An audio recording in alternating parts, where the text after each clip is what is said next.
Hey guys, welcome to the Wibbit.net Programming in C# course. Kevin and Brian are here again to take you through one of the greatest programming languages in the entire world. I'd say the universe. The universe? Yeah.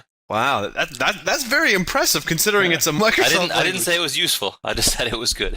Well, you know what? It beats the hell out of Visual Basic any day of the week.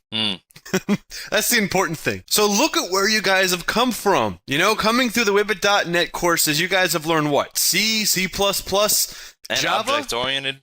Object-oriented programming. We always forget the object-oriented programming course for whatever reason. And you suffered your way through Objective-C. I mean, that's a feat in itself. Yeah. See, now we're talking about the other really important pure object-oriented programming language that's kind of an offshoot from the ARM that is Java. And C# is used often in business, just like Java is, but there seems to kind of be two camps. You know, there's basically the open source camp or the Microsoft camp. As you start getting a skill set in one, you might be kind of thrust into another company which expects the other. So, right. You know, they're very similar. They have a lot of similar pros, but they're definitely different. Yeah, there's also the companies, and I think it's kind of on the same line that you just said, that bases their core architecture on Linux or Unix, and then the other one is basing it on Windows. And oftentimes when you're dealing with the companies that work in Windows environments, C# is the language that you're going to be using. So let's have a discussion, Brian. What is C#? Well, C#, like Java, is a pure object-oriented programming language. But in this case, it was developed by Microsoft. Ooh. Opposed to back when they were relevant, back in the late 90s. Yeah, in the late 90s, right? So this was a direct response from Microsoft to Java when Java came out. You know, and this idea that it was cross-platform compatible, as pure object-oriented. You know, it just exploded, and Microsoft knew that this was going to be a major threat to the. It scared the out of them, to be honest. So Microsoft knew that this was going to, severely threaten the viability of Microsoft in business. So they needed to do something. They needed to do something quick, and they needed to really knock it out of the park. And I think in a lot of ways they did. So C# was Microsoft's response to Java. Microsoft knew that Java was designed to be, as one of its principles, designed to be as similar to C++ as possible. So by Microsoft naming it C#, it kind of feels like C, C++, C#, it, even from a marketing standpoint, sounds like it's in more direct lineage with C++ than Java is, when in fact that is not necessarily the case. Right, and also the language was designed to be a catalyst for, at the time, the newly developed .NET framework. And we're gonna talk about the .NET framework in some detail in a little bit, but just kind of keep in mind the .NET framework is not language dependent. You can hook into the framework using multiple kinds of languages. C# is kind of one of the premier .NET languages because it's so similar to the C++ and Java side that it was basically created to look like that in order to get developers to move from those camps into the Microsoft camp. And I'm glad they changed their name, Brian, because one of the original concepts for the name was cool. C-like object-oriented language. How much you want to bet Bill Gates himself came up with that idea? Hey guys, we should call it, we should call the language cool. Because we're so cool. Yeah. I'm surprised they didn't try to spell it KWL or something stupid. KEWL. Yeah, I remember those days.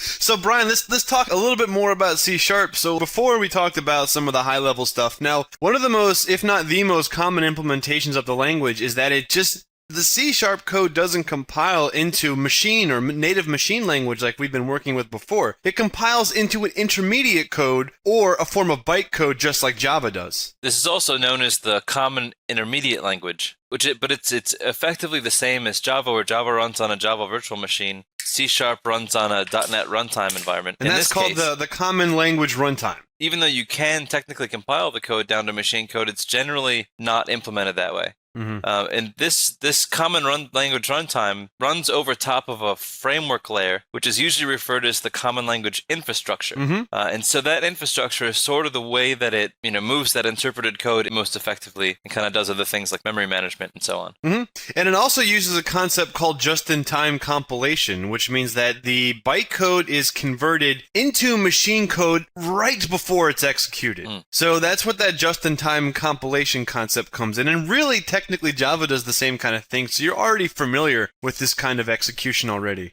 So they totally ripped them off. Oh yeah, I mean, this was a complete ripoff. This is no different from what Microsoft does best, which is wait for somebody to come up with an idea and steal it. And then steal it. Right? They didn't even buy them out. They just stole it. Yeah, exactly. So like Brian said, technically C# can be compiled into native machine code just like we did in C, C++. However, it is very, very uncommon to see that. And also, despite the fact that this is a Microsoft product, C# is legitimately recognized as a standard language. Right. Mm-hmm. And that's why you'll also see offshoots of it for other platforms like Mac or Linux with Mono in the .NET framework ported. Not, although it was originally made for Windows, the .NET framework also ports to other platforms as well. Right, and the .NET framework is, and we'll talk about this later, but it's so massive and so useful. Mm-hmm. Similar to Java's libraries that it comes with. That it's almost except for 1,000 times better than Java's libraries. Yeah, it's true. but it's almost inseparable from the usefulness of the language is the usefulness of the .NET framework. So when this language appears someplace like in Mono and Linux, it was almost it was like required to port the .NET framework over to Linux because its usefulness would have just been made it almost irrelevant. Well, and also, in order for it to have been an ISO standard language, that was part of the deal, I believe. That the .NET framework had to port, or else they weren't going to give them that status. Oh, wow. Interesting. So where does the name come from, Brian? Well, in music, you have flat notes and sharp notes. So, like, for example, on a piano, you have the black notes and the white notes. The black Ebony and notes ivory, as Paul McCartney would say. Ebony and ivory. So live together in perfect harmony. So the black note to the left of a key is the flat note, which is down a tone, and the black key to the right of a white key is the sharp note with the pound symbol. Yep, slightly higher pitch. Slightly higher pitch. So the C# was chosen because instead of C++, which was one better than C plus 1, yeah. this is basically one tone better than C. So again, Microsoft is really good at stealing stuff from people. Yeah, so it has the same symbolic meaning that C++ had.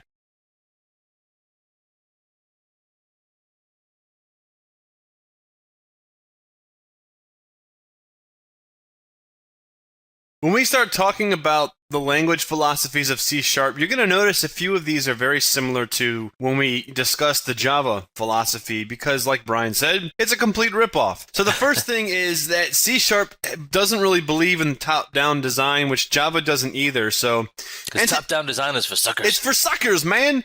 Entities do not need to be defined top-down like in C++. If you wanted to define a class and then you wanted to instantiate that class, well, you had to import your code file that contained at least the definition of the class. Now, which is basically like inserting it above those lines of code anyway. Right. Now, in C++, there's technically ways to get around defining a class later, but you still need to at least have some method of the code knowing that that class has either been defined or is going to be defined. In C#, it doesn't work that way. I can say, I can write something out, and then outside the scope of that method, I can then define it afterwards, and the method that's calling it does not even need to know it exists at compile time. Also, data types are all objects. Mm-hmm. Every data type is an object. So there are no true primitives in this language. Right. Which is actually kind of nice once you get used to it. Mm-hmm. Oddly enough. You wouldn't think it would be, but it's pretty decent. Each type inherits from the object class, also very similar to Java. It supports boxing and unboxing. So boxing always allows data types to be encapsulated inside of a generic data type. Ooh. Unboxing allows the generic data type to be typecast as some other specific data type. So, and we'll see more about this later as we, kind of get into the code and examples and stuff. But. Right, like, in Objective-C, the polymorphism of the language comes from the fact that NSObject is the core data type, right? Right. And the reason why you can pass an object to any method is because they're all NSObjects, or at least that's how they're familiar. With a language like C#, I can take any data type and I can make it an object of any type, and then that object can go anywhere. So it can be typecast as anything as long as it fit that spec of that typecast. Which really gives you a lot of freedom. Yeah, it's ridiculous how awesome that is. It's really nice. So namespaces are also good for your health, okay? Now, not everybody implements namespaces, but I'll tell you, I think the vast majority of C# code has a very extensive implementation of namespaces. Yeah, and I think people tend to find themselves writing very tight namespace, structures to keep their code organized cleanly. Mm-hmm. And the beautiful thing is you don't have to have any of that package structure that Java has where you have to have a directory structure to confine your code. What were they thinking? I don't know, but it's so sad that like 50 other languages decided to take that idea and run with it. Microsoft got it right. There is no directory structure. You just define a namespace and it works. And the reason why they encourage this view is because you can have many different types of classes and they will not interact or interfere with each other. And you can kind of keep all of your different class definitions or structures or whatever, your entity definitions, kind of secluded into your own little package that is completely separate from anything else outside of it. This is just another example of how every once in a while Microsoft does knock one out of the park. Also, application global variables are considered to be a very bad thing. Yeah, nobody likes that. No. And I think that goes with a lot of languages, but particularly in C#, that's definitely like one of the philosophies of the language. Mm-hmm. Any kind of global variables definitely should be encapsulated within the class and within the smallest you can possibly do. Right. So we also don't need no stinking template, Brian. Just like in Java, when we define classes, we just define a class outright. So I define, here's the class that I want to define, here are the members that I want it to have, so there's no headers or implementation files. Like I said, very similar to how Java designs its classes. Right, except, correct me if I'm wrong, but you don't need the class name to be the same as the file name. The file name can be anything that you want. Absolutely. Even though it's a good practice to keep the file name the same as the class name, it's still not a requirement like it is in Java for public classes. Mm-hmm. You're absolutely right. Also, another philosophy of the language is that properties should be simple as possible to implement. So absolutely. you don't need the setter and getter methods, which is a little, different and might take some getting used to. Actions can be defined in the property declaration. Yeah. Which is really interesting. Yeah, and I think that C# implemented properties is one of the best that I've ever seen. I totally agree. And we have that coming up, so stay tuned for that. Not that I mind the setter and getter methods, but... Well, I mean, you can still use setter and getter methods if you want, yeah. But the what C# allows you to do is very, it's clean. Very intuitive. Yeah, very clean, very intuitive. Also, the documentation should be built into the source code. Now, this is a very good addition. Other languages have kind of adopted this as well, but developers can create XML formatted comments, and then these comments are made in a specific way that IDEs can then parse those comments and then provide the developer instant documentation. So as you're using a method or you're using a class instance and you type .method, you can a lot of IDEs will have a little bubble that pops up that says this method takes this parameter, this parameter, it does this and returns this. And that's very, very cool. And there's also things you can run against the C# compiler where you can export this embedded documentation as an XML file just in case you wanted to send that out or have that for some other purpose. And Java also has JavaDoc, and Java has the / way of writing your code in your programming language. But I think because most development happens in Microsoft land, Microsoft writes the IDE, Microsoft also controls the language standards, you have a tighter coupling, and so you kind of get a lot more features out of how you can write documentation in your code. It looks nicer, it's easier to interact with. JavaDoc sometimes is a little loose, but with the XML formatted comments, it really gives you a lot of flexibility to give syntactical information about what you're commenting about. Absolutely, nice. Absolutely.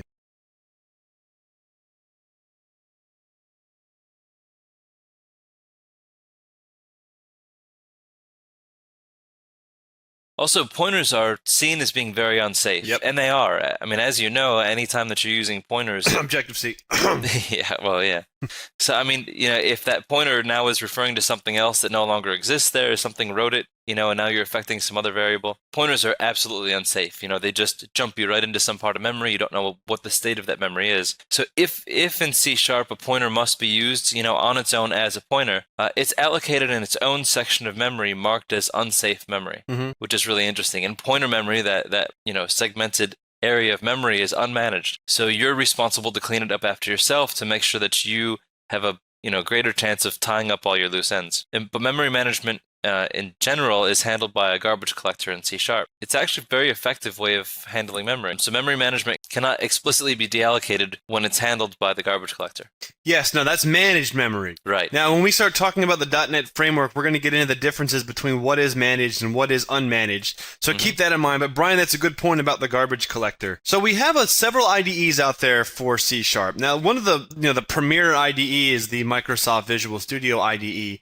More specifically, Visual C#, which we're going to be kind of dabbling in as well throughout this tutorial. But we're going to start you guys off with the open source version of, or at least the open version of C# or .NET, which will be using the MonoDevelop IDE, which still uses the Microsoft .NET framework, but it offers an alternative for developing C# applications, just in case you don't have the means to get your hands on Visual Studio. It also has a couple of things like GUI development uses GTK Sharp, which is an extension of GTK Plus with .NET hooks. Now, those of you guys that know what GTK is, that's the GIMP toolkit, and it's kind of like a Linux, used often in Linux to develop graphical user interface applications. There's also .gnu or .gnu, which is an open source C# compiler, and there's tons and tons and tons of other implementations of this, but I think these are the three dominant ones. And the thing that we really want to show you is that, to be honest, Microsoft's IDE for Visual Studio is so convenient that it's sort of like, kind of like an ultimate luxury IDE, I guess you could say. Yeah. And so sometimes it's so convenient that it's almost difficult to appreciate the language as a language. Yeah.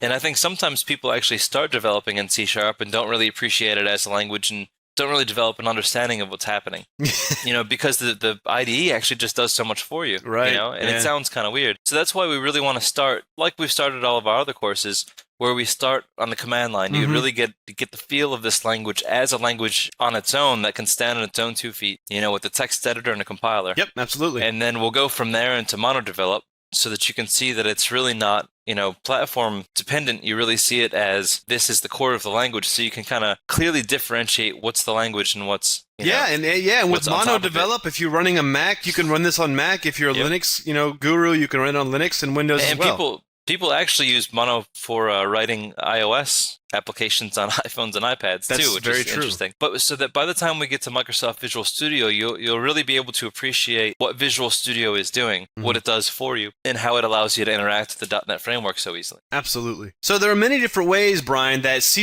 is implemented in the development field. What are a few off the top of your head? Don't look at the slide.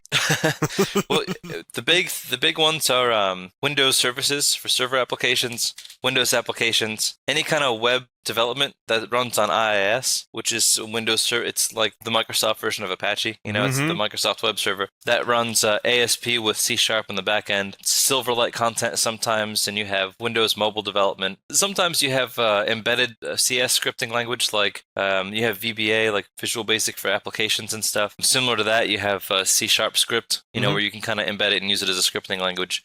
Also, IIS and C# do a nice job of kind of making these web services for you that are very easy to expose, easy to get up and running, and easy to interact with. And they kind of take a lot of the SOAP guidelines and a lot of the WSDL structure and stuff. They sort of take a lot of that out of your hands and just sort of provide it for you.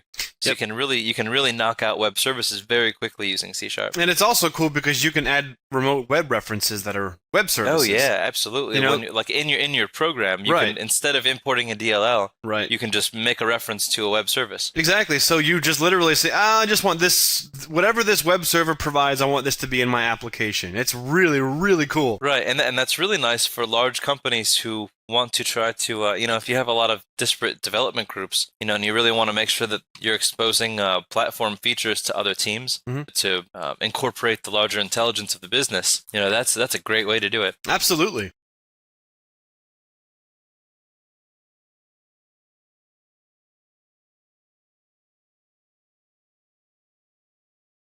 So when we start talking about how the process of developing a C# application works, here's kind of an overview. So the first thing that we do is we develop our code. And these three files, let's just say, for example, they represent three different classes that we develop. Then we take those files and we can compile them against CSC, which is C# compiler, and that comes along with the .NET framework. Isn't that cool? That is cool. And that file.cs would be the code file that contains our main method, which we'll talk about more later. And Brian, this does not produce native machine code. What does it produce? The bytecode. It does, or intermediate language, or common intermediate language. Yep. Now, this common intermediate language is packaged into what's called the .NET assembly, which we'll talk more about later. And the .NET assembly is executed in the form of an exe, which is then passed to the .NET framework, common language runtime, and then just-in-time compiled to binary, where at that point, it will then execute on your machine. So that's might look like a lot of steps, but it's really not too bad. I mean, once you get it in the form of the executable, which is really sort of a quasi-executable, it just kind of happens to have an exe.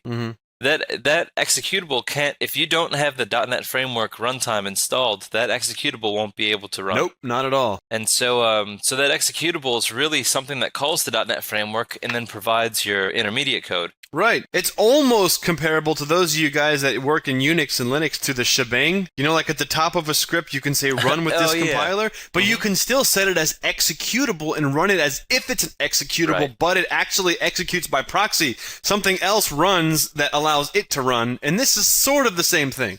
And it's just one of the other advantages of them also having their hands in the operating system it runs on. Yeah, absolutely. So, Brian, let's talk about some of the goods and the bads. Right. The good, bad, the ugly. Yeah, so the goods. Brian, what do we got here? There's a good amount of goods. If you come from the C lineage, whether you come from Java or you come from C++ or any of the other offshoots, it's a very easy, natural transition into C#.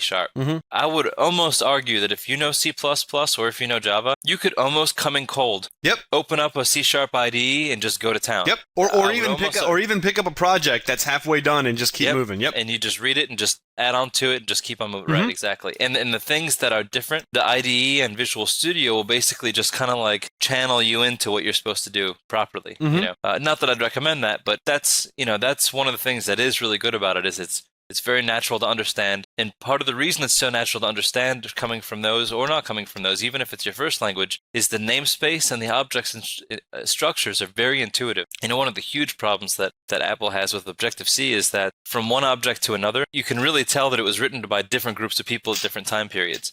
Yeah, because the way that they approach naming things, the way they approach having you interact with the object, how it's instantiated, where it's instantiated, it just changes all over the place. It's very inconsistent. You know, we always say it's consistently inconsistent. Yeah, absolutely. But in C#, the object structures, the namespace, especially the ones that you find in the .NET framework, not only are they very intuitive, very easy to understand, but they're really consistently implemented. Yep. I mean, very consistently implemented. So whatever kind of object you need, once you get familiar with the object structure and the namespaces, you're just cruising. You know, there's not a whole lot of thought and a lot of obstacle in your way. You make a great point because, like, when you are doing some super in-depth Apple development, a lot of times you have to relearn every object that you're using. But in C#, it's like, well, this other object I used worked like this. Oh, this works exactly the same way. Cool. So, like, when you do anything with like ODBC, whether it's Microsoft or like MySQL or SQLite, it's all implemented the same way. Yep, doesn't make a difference. Right. Which is really nice. Very nice. The other thing is that the language specifications allow compilers to run on any system. So the language in itself is platform independent. So it has that room for growth and that room for expansion into other operating systems and platforms, which is nice. Also, the architecture and differences are sort of taken care of by the fact that you have that compiled intermediate language. So when you do have, just like some of the advantages of Java or some of the proposed advantages of Java, maybe not the real advantages in reality, but you know, by having that intermediate language, if the architecture changes, you just have to update the runtime and you're kind of golden. You don't have to recompile your application. Right, and you could also do stuff like run 32-bit apps on 64-bit chips, that kind of stuff. Yep.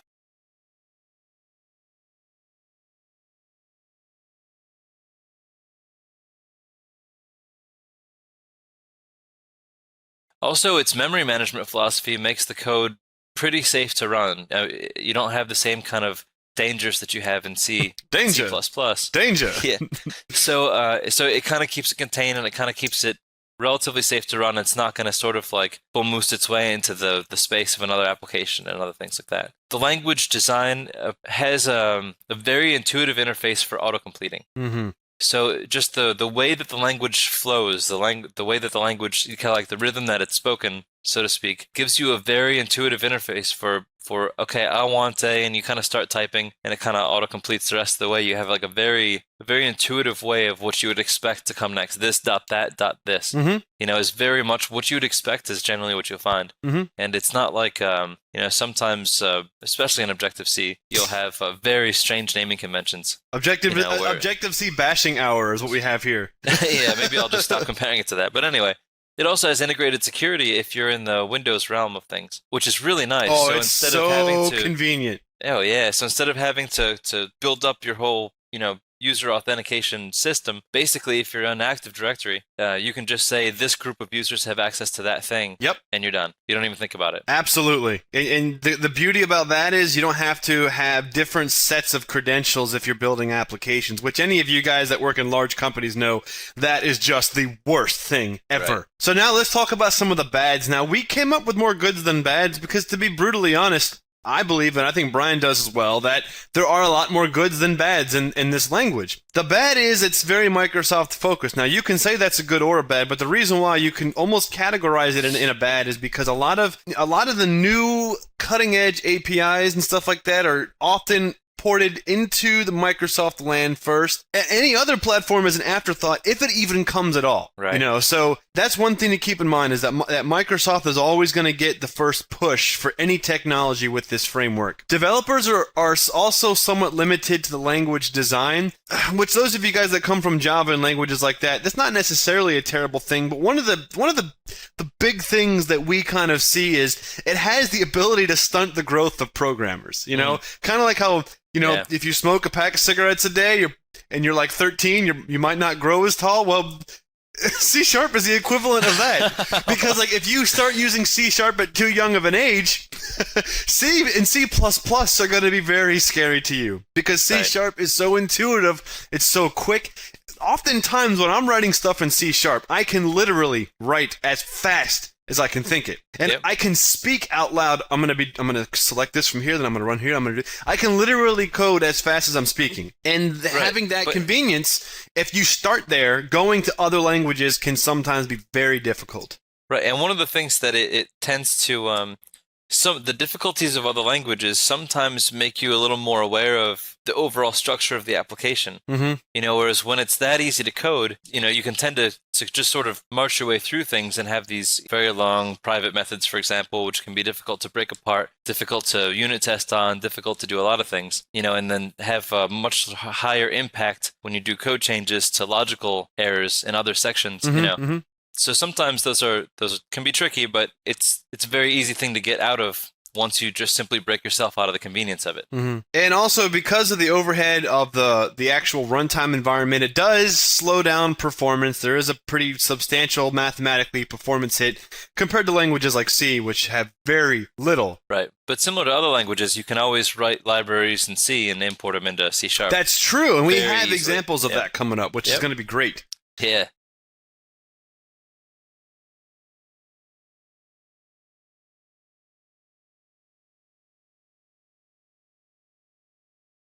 So a few more of the bads, Brian. C# is used very often in web development, and it's pretty much used specifically for Windows IIS.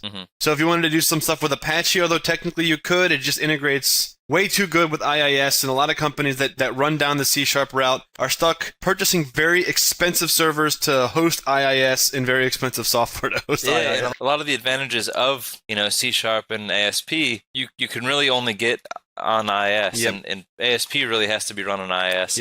And IIS is doggedly slower than Apache. I mean, you can't even compare the two.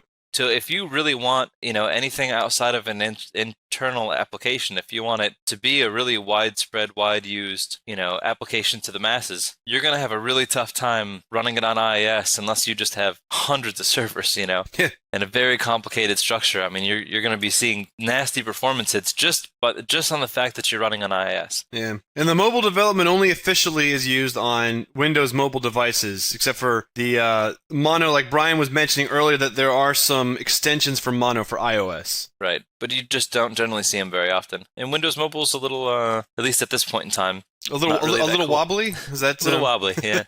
So, Brian, we had a little bit of a discussion before. So we kind of talked a little bit before about the environment that we're going to work in, and just like in all the tutorials that we do here at Whippet.net, we like to get out of the way what we plan to do as far as our lab content. So this is going to be kind of a nice, fun hybrid for all of you guys. We're going to be jumping from Windows to Linux, and just kind of having exposure to both environments. So we're going to be using Microsoft Windows at first, then we're going to jump into Ubuntu Linux. So if you guys are familiar with that, we're going to kind of show you how to get started with that. We're going to be using the Microsoft .NET framework, and the IDEs that we're going to be using are Mono at first, and then we're going to be jumping into Visual Studio Express, which is the free edition of Visual Studio. Cool. We always like free stuff here. So just a quick warning, we will be sporadically introducing random classes throughout our lessons. One of the things that we try to do in previous courses is to make sure that you get a pretty good exposure to the types of objects that you'll see in classes. Anything from, you know, the string object itself to sockets to, you know, you name it, math libraries and stuff. So a lot of these classes that we'll come across in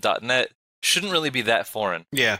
especially if you've gone through Java, you're going to be, oh yeah, it's like this class, Mm-hmm. So we're going to be kind of just sporadically introducing you. We're not going to sort of march you through all of these classes. Mm-hmm. So just to be aware, and again, our recommended course structure is to kind of go through C++, Java, and then C#. But it's up to you, and you'll probably be fine one way or another. Also, the .NET framework is so interconnected that it's just inevitable that we're going to be doing a lot with .NET framework objects. Yep. And we'll make sure to try to point out to you that okay, now this is something that's in the .NET framework. Right. And it'll become very apparent as we go on. Once you get past the concept of we're going to be using this namespace, there's a class in this namespace, I mean, you should already be beyond that point. The Whippet.NET model is grab your hand as a baby and then bring you into a big, bad, ridiculously awesome developer. But we do understand and appreciate the fact that Java developers and C# developers kind of have the Ford Chevy thing going. Chevy runs deep. Yeah, and so people who want to learn C# have absolutely no interest in learning Java. People who want to learn Java have absolutely no interest in learning C#. So we understand that, and we'll try to be slightly sympathetic to the fact that you may have skipped the Java course, but it really, we can't recommend it strong enough that it would be good for you to go through that first. And it's worth knowing. It really is. We try not to preach loyalties at Whippet.NET except for Visual Basic. That's probably the only exception. Because Visual Basic really sucks. I mean, Visual Basic, oh my god. I can't wait for the VB Sucks course that we may do someday. I don't know.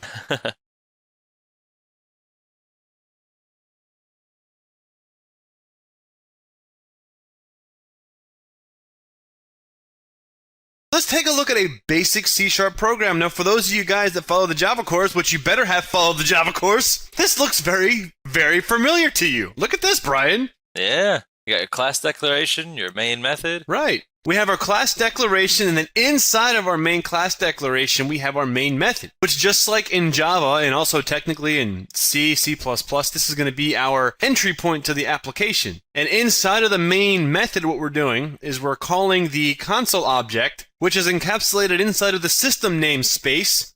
And on this is a static method called writeLine, and this static method takes in a list of parameters. In this case, we're just passing in a string that just says the text, "Hey, buddy." Hey, buddy. So as I said a second ago, this system is a namespace. Console is a class that we're evoking inside of that namespace. writeLine is a static method inside of that class. Yep. And then "Hey, buddy" is the argument that we're passing to that method. Very cool. I mean, that's about as clean as you can get. It's so beautiful it makes me cry. Now, Brian, let's talk about how we actually compile and execute our "Hey, buddy" program. So when we're doing it from the command line, now we'll show you this in the lab, but this is once you have the .NET framework installed. Yes, of course. You get the C# compiler, which is csc.exe, and all you do is you just call csc.exe and pass in the parameter, which is the name of the file that contains your public static void main entry point, right? Yes. Which is heybuddy.cs. So when you just call that with the parameter, it then produces you your intermediate code file. So from that point on, once you run that, and that intermediate code file is an executable, and like we said before, it's an assembly. Right, but it's an exe file. Right. And so when you call that exe file, it'll invoke the runtime and fire off. So we get our console output of "Hey, buddy," just like we'd expect. Now, if that's not the cleanest thing I've ever seen, I don't know what is.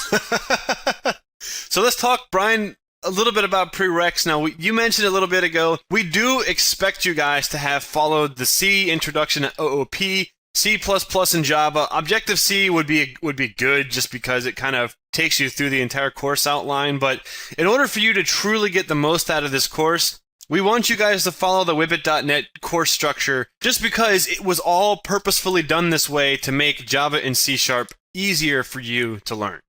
Right, and our goal is never to teach you a language. Our goal is to really teach you how to be a developer. Yep, exactly. And those are two very different things. We want you to be successful. We don't want you to be a guy that just picks up a project. A language, right, exactly. We want you to be able to walk into any situation and be the rock star. That's what we want.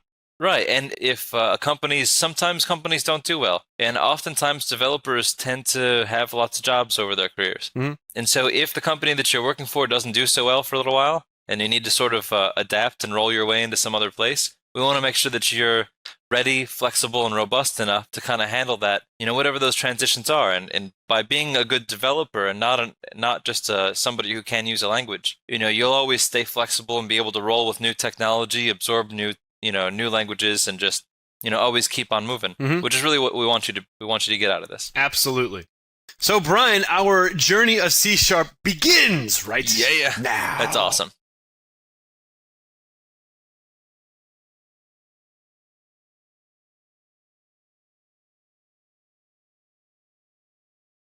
Hey, everybody out there in Wibbit.net land. Kevin and Brian are here, and we're going to get started on the lab portion for the Programming in C# course. Very cool. So this is the first lab of the C# course, and we're going to be showing you guys how to install MonoDevelop and get a basic project running and say, hey, buddy, in Windows using MonoDevelop. Absolutely. And then after that, we're going to do a installation of Visual Studio, and we're going to be basically working mostly in Visual Studio, but we did want to make sure that we showed MonoDevelop so that we can get across that this whole C# nonsense is not just you can develop software with outside of Visual Studio. We're also going to do a lab where we show how to do this in Linux, just to kind of show that it's cross-platform. Let's get started, Brian. We'll go to the desktop here on our Windows 8 box. Whoa! Whoa! That's a big old frog. That is a big frog. He doesn't look too happy, though, does he? No, the water's wavy. A boat just drove by, and he's like, whoa! I don't know if I would ride a boat in that area. It looks too shallow. Maybe like a bass fishing boat, like one of those flat ones with the trolling motors. Yeah, okay, yeah. The kind that you use to fish or something? Yep. Like where you cast little jitterbugs and they when you reel them back in.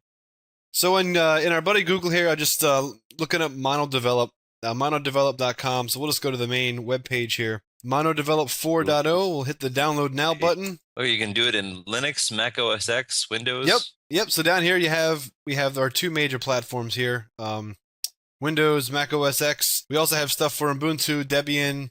We're going to be doing Ubuntu when we show Linux, just because it's the easiest one to show. So we'll go to the Windows packages, and the first thing we're going to do is install the .NET Framework 4.0. If you don't already have this installed.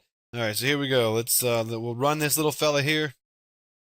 So what the SDK provides is developers. So SDK stands for Software Developers Kit, if for those who aren't aware. And what the Software Developer Kit for Windows does in particular is it basically exposes an API to the Windows-specific type of functionality. So through the Windows Software Development Kit, you can get access to things like, if you hadn't had it provided through something like the .NET Framework, you'd get it, to be able to create forms and open things and do all kinds of stuff. Absolutely. And it also provides a couple tools for compiling programs and junk. Yeah, there's also, if you look deep into it, there's pictures of Brian dressed up in the 1960s, like the video with, what's her name, Nancy Sinatra, these boots are made for walking. Brian does a take-by-take copy of that video. All right, so while this goes through the process of installing, we can probably expand our efforts here. Hit the magic fast forward button. Well, we'll do that. We're also going to go get GTK Sharp. GTK is the GIMP toolkit, and what that is, that's the it's for building graphical user interfaces using the GIMP toolkit. Now you can still use WinForms, which is what we are likely going to use, but I think that this does require you to have the GIMP toolkit. So we'll save this because we have to have the .NET 4.0 installed, and then I think now MonoDevelop uses this thing called Xamarin Studio, so we'll go ahead and install that as well. Or download that, because we can't install it until we have the other package. And see, the Xamarin Studio is pretty cool. Those of you guys that start to get excited about this, because you can basically make like iOS apps and Android apps using C#, which I've done that before. It's pretty fun. What's also interesting, as of about a month before this video is recorded, Microsoft and Xamarin decided to work together on a partnership for mobile development in Visual Studio 2013. Mm-hmm. So they kind of went together and kind of cross-supported each other so that you can get better iOS, Android, and Windows mobile development in Visual Studio. Nice. And that'll be a really great thing upcoming. Because, I mean, the C# iOS stuff is basically just a wrapper API. You're still actually using the same classes, and you're still calling them... all the Cocoa stuff, yeah. Yeah, you're still calling them pretty much the exact same way, but you're doing it using C#. Which there is value there, but you're still using the crappy, Apple stuff.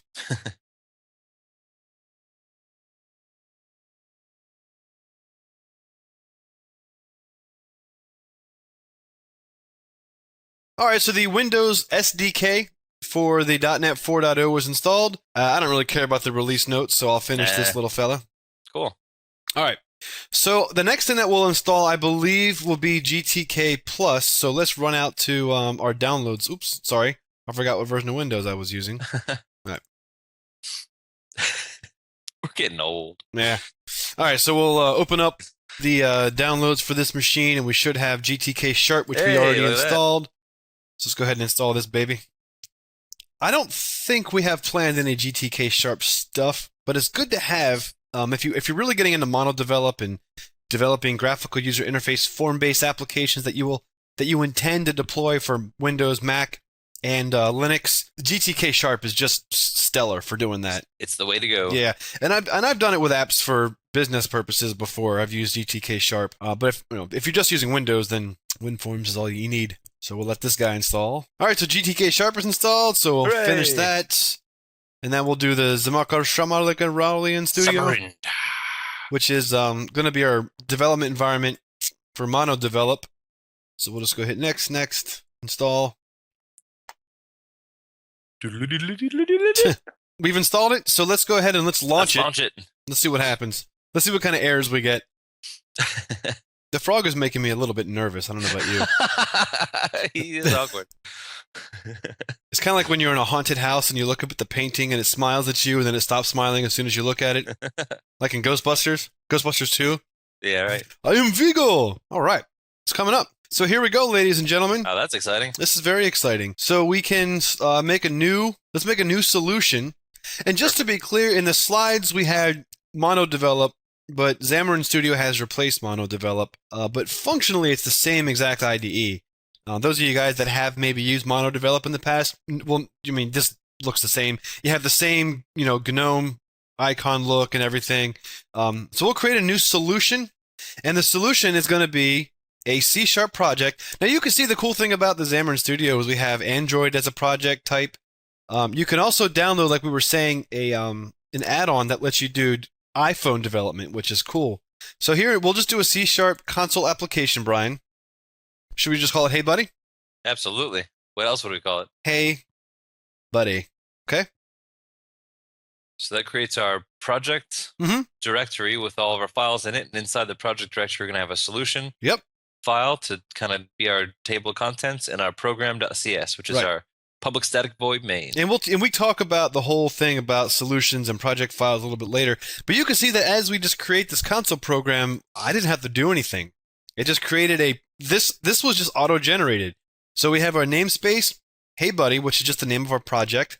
A class, which doesn't have to be, but typically you would see public class on the main method, the main class. So I'll just go ahead and put that there. Public static void main string args. So that's the command line args. Console.writeLine. Hello world. But we're just going to say, Hey Buddy. Absolutely. Hey buddy. All right. So to execute this program, it's quite simple. We can go up here to the menu here. So the build menu, Brian, maybe you could explain to us, just give us a quick one paragraph, what we can do in the build menu. So when you build your project, it will create an executable in a target directory. Now, if you are having an issue, you see where it says clean all or clean Hey Buddy. That will clean your Hey Buddy project and basically blow out your target directory where it's kind of compiled your program. So if we hit build Hey Buddy, that's basically just going to generate a little exe of this public static void main in a bin debug directory or a target directory, whichever.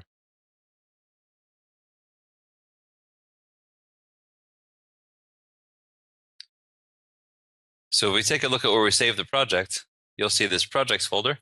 And then there's the Hey Buddy project we just created, or the solution we just created. And inside that solution folder, we have a project folder for Hey Buddy and our Hey Buddy solution file. It's a lot of Hey Buddies. Hey, by the way, I was talking for a while, but I didn't realize I was on mute. So I said a lot of interesting stuff that nobody heard. No, that's us. So you'll see the program file down below. That's the program.cs file. The Siesta file? Yeah, not Siesta. There's no naps here. It's the CS file, the C# file. And when we build the project, it'll create an executable in the bin debug directory out here. Okay. You'll notice in the project in Xamarin Studio, you'll see the debug drop down on the top left, and we'll talk about debug mode later. But there's basically debug and release, and right now we're in debug mode. Yeah, and we talk about this in depth in a later video. So let's go ahead and let's build Hey Buddy.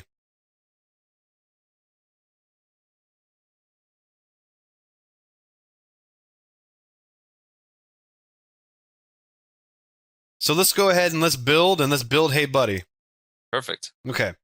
So what did that do? Let's see here. We should get a build successful. Here we go. It says building up top here, and it's continuing to build. It's a complicated program we wrote here. Yeah, I mean, I could understand why it takes so damn long. Hey, there we go. Build successful. So we run out here. Holy crap, Brian, there's an executable file. Look at that. And then there's this PDD, PDD file. PDO, whatever. We talk about this later, but this is basically storing debug information. So we just built it. So by building it, I can just double click on the sucker and she runs. Hey, buddy. But here's the thing. We don't have, if it's just a console program, just like this, you don't actually have to go through the process of building it and running it. You can actually go to the run menu and you can start with or start without debugging. Now, if you haven't built the project, this will actually build it for you. So if you never built it before, you could just run this. So Brian, what's the difference between starting with and starting without debugging? Well, without debugging, it's just going to run almost like release mode. Mm-hmm. But if you do it with debugging, what you can do is in your main program file, you can double click to the left of a line of code, and it'll make a little red dot indicator, which is called a breakpoint. So as your program is executing, it'll stop at every one of the breakpoints so that you can take a look at your variables in memory and give you some additional information. So you can kind of help you solve problems without having to like write to the console out 5 million times. We should definitely do an example of that at some point. Absolutely. But typically, if you're just kind of getting started here, it runs faster if you do it without debugging. So we'll do that. You'll also see the shortcut key is Control F5. And for those of you guys that are familiar with Visual Studio, this is a clone of Visual Studio. So the shortcut keys are exactly the same. Let's go ahead and run this guy. And what it's going to do is Xamarin Studio, just like Visual Studio, will execute it, and then it will have the press any key to continue at the bottom. So it's pretty cool. Very nice. Our first program. Our first program. Now, before we run away, I'm going to do the typical annoy the Whippet.netters with a Kevin's final thought. I understand that some of our folks out there, I mean, they love Whippet. We appreciate that. But they're like, hey, Kevin, how come you always make us compile stuff from the command line? Well, clearly the answer is because I'm an asshole. Okay? And that's what I'm going to do real quick. And why do I go through this process? Why do I care? Well, because I am a firm believer in bottom-up learning. If you don't know the bottom, you'll never understand the top. So I'm just going to do a quick 101 on how you can take this CS file and how you can compile it through the command line, and then we'll swap over and do some work in Visual Studio. So here's our CS file. So it's pretty simple. We have our same program here. I'm going to open up a command prompt. And we're going to go to C:\Windows, if I can learn how to spell it. And, CD Windows, Microsoft.net. And then inside the Microsoft.net folder, you'll see that there's some of the other directories here. We're going to go into the directory called Framework.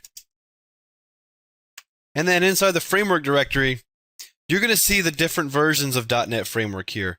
With this, we're using 4.0. So let me just space into CD into the 4.0 framework.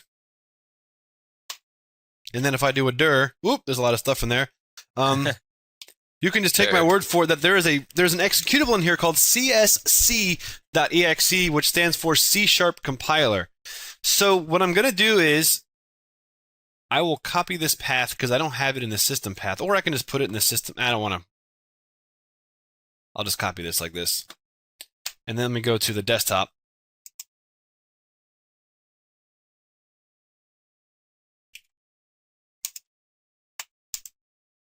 Where that file is. So then we'll do that /c csc.exe. And this one is called program.cs. So if I execute that, you'll see the compiler is going to go chugging along, doing its thing. And then here I have program.exe. So when you actually are running Visual Studio and you do your Control F5, you're actually going to be invoking this csc.exe.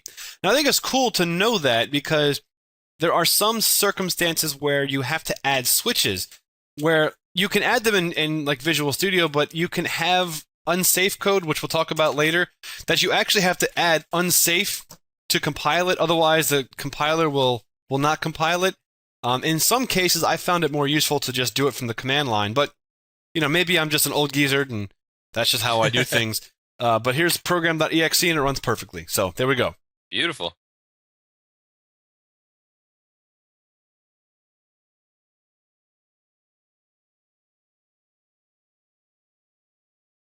Hey everybody, welcome to our next lab in programming in C#.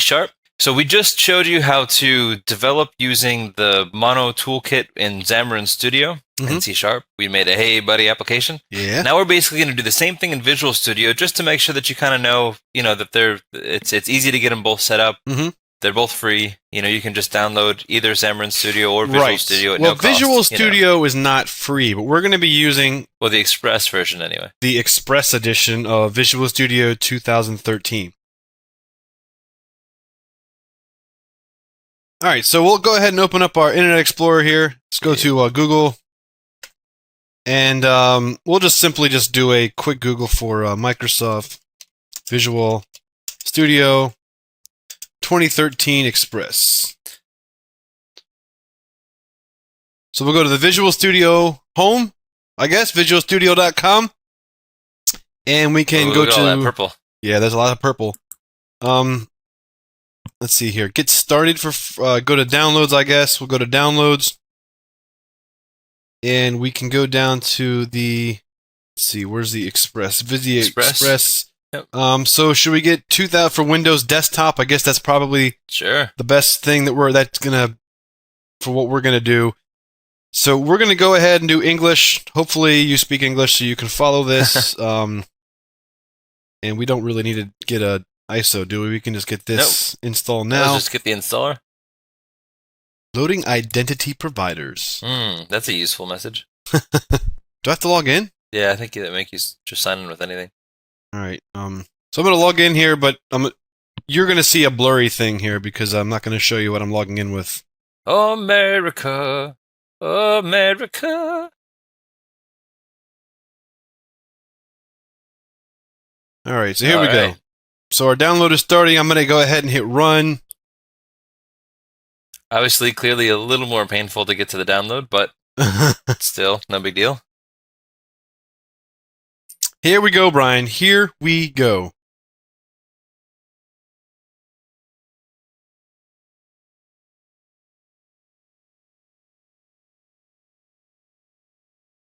So now we're going to agree. Of course, we agree to the license terms and the privacy policy. I mean, what would be in the privacy policy that we wouldn't agree to? I don't know. Maybe the same thing in the comments of healthcare.gov. All right, so let's hit yes here, and here we go, ladies and gentlemen. Here we go. Okay, everybody. Visual Studio Express 2013 for Windows Desktop is now installed on our lab machine here. So let's go ahead and launch this sucker. I like the new Visual Studio logo. I do too. I think they simplified it pretty well. It's a nice design. The only thing I don't like about the new Visual Studio, I'll show you in a sec, is the social networking aspects. Well, you know me, I don't really care for that kind of stuff in the first place. But it's the fact that the menu bars, everything is uppercase, like it's yelling at you. Yeah, that does annoy me. File, edit, build. It's like Visual Studio got drunk, and then it just got angry at me. That's how I feel. It battered developer syndrome. Maybe that's it doesn't like help you to identify the menus. The words just all kind of blur together. Yeah. For me, Visual Studio is best with ReSharper. With what? With ReSharper. What is that? It's a code refactoring tool set, but it extends Visual Studio to give you much faster find and search features and better keyboard shortcuts. And I mean, you can just zip around Visual Studio with the default Control F find. If you try to go Control F find entire solution for some word, it's oh yeah, it freaks out, and then you accidentally hit tab, and you're like, why is it finding replacing everything in the solution with dot? Yeah. You know, like, I've never understood. I mean, every version of Visual Studio has been like that. Yeah, and now it's like up in the upper right corner, and it's like really tough to see what's like, you know, what the hell's actually going on. Mm-hmm. It's really dumb. There should really just be separate shortcuts for the different modes. Mm-hmm. And there probably is, but it's just annoying. So you can do things like Control-Shift-G will automatically find all references, and if there's only one, it'll jump you to it. Mm-hmm. Like Alt-Left arrow will jump you back to the last line of code you were at. You know, stuff like that just makes it very quick. Or if you have like a dumb for loop or some for each statement and you just weren't thinking, there's a little button that says Convert to LINQ. You know, stuff like that. It just makes it go kind of quick. You can highlight a section of lines and then say, you know, extract to method, and it'll identify all the variables required to pass into the method that you create. It's nice. That is awesome. It is awesome. What is not awesome is how long it's taking to prepare for first use. Oh, yeah. Well, they warn you. This may take a few minutes. So my expectations have been, they have properly managed my expectations. So I'm good. What they should do, I mean, just for the hell of it, is at least give us some, like, knock-knock jokes while this is happening, you know? Uh-oh. Wait. Hip! Oh! See, look, let me just, it's yelling at me. Look at this. File! View! Blue team, go! Blue team, go! Okay, so you guys can probably instantly see the similarities between Visual Studio and Xamarin Studio. So let's go ahead and start a new project here.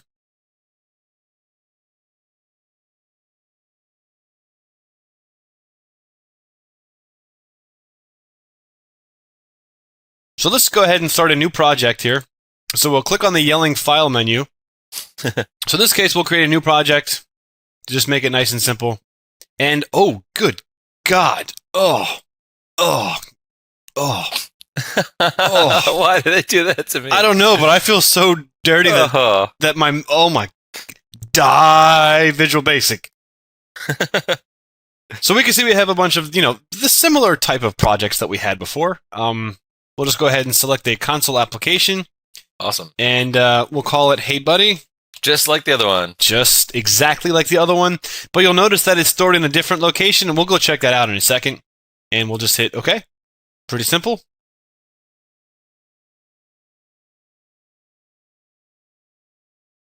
Hey, look at that. Hey, look at that. Now, here's one thing that does suck, though, about Visual Studio. It didn't actually write my program for me. That's crap. Come on, Microsoft. Get with the game here. So, we will Why do I have to do everything? Like running to the console. Console dot right line. Hey, buddy. Hey, buddy. Boom. Okay, so just like we saw in mono develop, I mean, it's the same stuff, guys. We have the build, clean stuff. We have the debug, start with debugging, start without debugging. You'll see even the shortcut keys are the same. So if we just go ahead and run this without debugging, which is the equivalent of Control F5. It'll save your file, kick it out, and you get this nice output window here in the bottom so you can see exactly what's going on. This would be, if, you know, basically what you'd be typing from the console. Mm-hmm. Exactly, right. So here we go. Hey, buddy. Yeah, look at that. Yeah. I mean, that was fast. That's pretty easy. You know, I mean, and we'll be doing some work in both Visual Studio and maybe a little more Xamarin Studio, who knows. But you can see that the outline of this project is pretty much the same. Now, with Visual Studio here, in the properties menu of your project, you can do other stuff in here, which is kind of neat. Like, you'll see that we can actually access .NET 4.5 here, which is pretty cool. And we even have access to 4.5.1. In Xamarin Studio, we were using 4. You know, we have our build mode here where we can change stuff and do crazy stuff, which we're not going to actually do. We also see that there is this app config file that comes along. And what this is those of you guys that are familiar with ASP and web config, it's kind of a similar type of thing. It's sort of like a manifest where you can put some additional information about your project. We're not going to really get into it because it's sort of outside the scope of this course, but at least you know what it is and where it lives. Yes, and you will see some, you know, those are the subtle differences between the two, really. So I guess that's it for the intro, right? Yeah, that's beautiful. All right, so we'll come back and we'll do a simple installation for Linux, and then we'll get to writing some programs. Can't wait.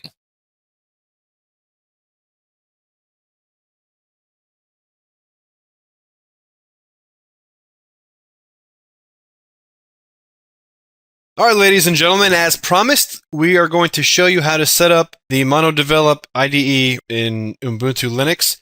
And again, the whole purpose of this is to show that C# is not just a Windows thing. You could use other operating systems for it. So now we'll open up a command prompt. So we'll search the computer for terminal, TERM, there we go. So here we'll go to terminal. And we're going to use aptitude to install this, so we're going to have to increase our privileges. So we'll run this as sudo, and then apt-get, install, mono, develop, whatever your super secret password is. Yep. Well, that was easy. Holy goodness gracious, look at all that stuff that's going to be installed. So this is going to use 132 megabytes. Yeah, sure. If it was 150, I don't know, I'd be on the fence. 130 sounds okay. Look at all this stuff that's coming down. Holy goodness gracious. This is what you get for firing up like a brand new Ubuntu box. Yeah, with no dependencies. With nothing on it, except for LibreOffice, which, what's your opinion on that? As much as I'd like to see Underdog succeed, I am a pretty big fan of Microsoft Office. Yeah, I hear you on that one. It just is nice. I just love Excel, mainly. I love Excel. Word I can kind of take it or leave it, but Excel is just great. And PowerPoint is convenient and it's fast. Mm-hmm. But I wonder how much of that is just because that's what we've used our whole lives. You know, what about the people that use Pages, like the Apple stuff? Yeah. I would have a tough time believing that Pages is faster to use. They hide all of their features. It's like 5 clicks away to do the simplest thing. I tried Pages for a while, and I just wasn't having it. Pages, numbers, Keynote. I don't like being like templated into a narrow channel where everything looks the way that they kind of want it to look. Mm-hmm. I mean, I guess Office does that to a point as well, but... Don't you hate it when websites play video advertisements with audio on them? Yes, that's one of the most annoying things in the world. Yeah, it was just on NFL.com, and it started playing a advertisement to me. Yeah, see, Brian, if we were to do this through deb files, this is what made Linux awful for a long time, and this is what Ubuntu did to make Linux tolerable for the non-hobbyist. It's true. Without things like aptitude, I mean... Because we would have been going through every one of these things. Back in the day, like back in the 90s, absolutely. You know, even in the early 2000s. Yeah. Like, what the hell is bin FMT? I can't find it anywhere. I see this version on some like weird FTP archive website thing. But I need like one extra build number than that one, and I can't find it. It's so annoying. Yeah, it was the worst. Hey! Okay, so mono develop is installed.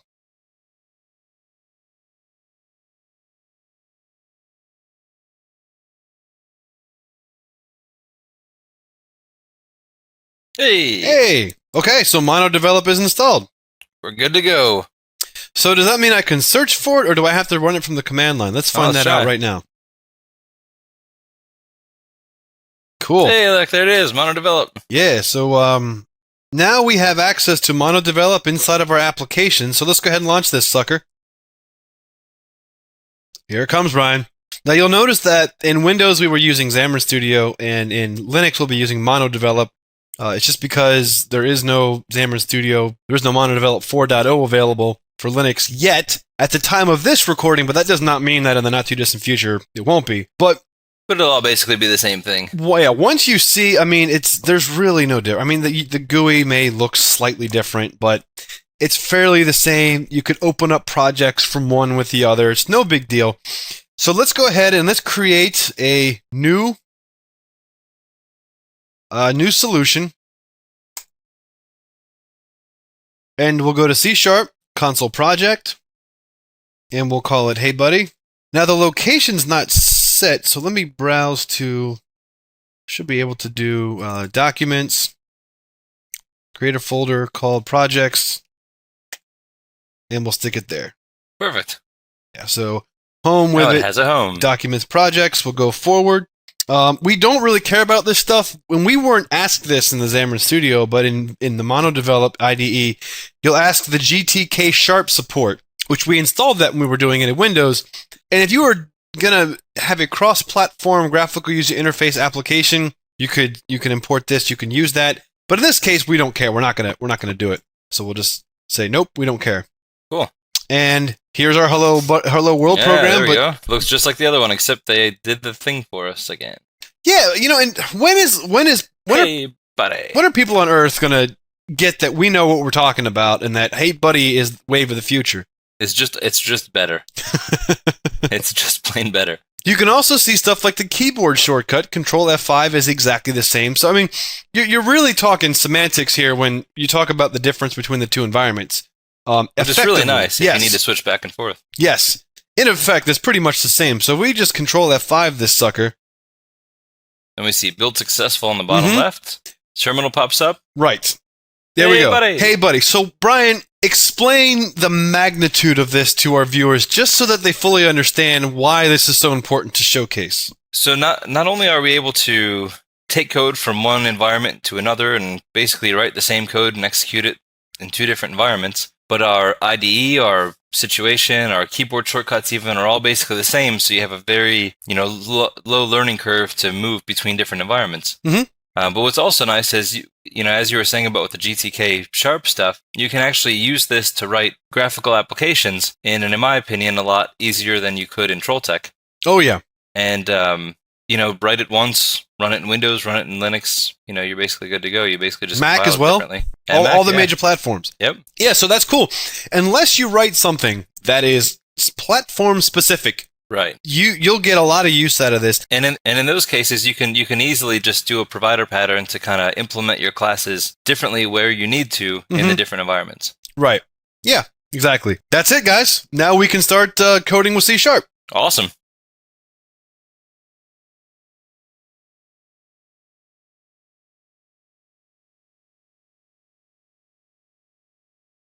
All right, welcome back. So it seems like you're still interested in learning C#. You That's haven't awesome. left yet.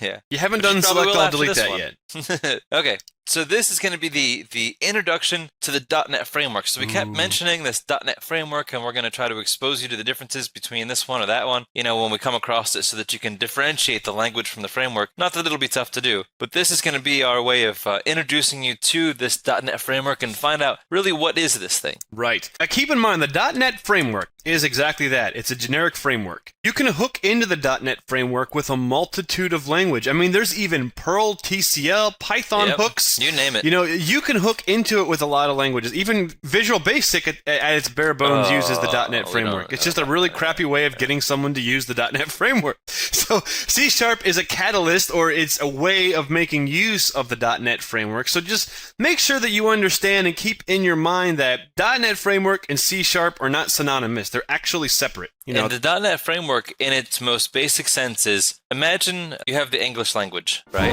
Or the greatest language in the world, right? Gotcha. Right. And so you have like this massive library, and this library has just books on everything you could think of. The library of books, or the library of useful objects and useful classes, is really the .NET framework. Absolutely. Essentially.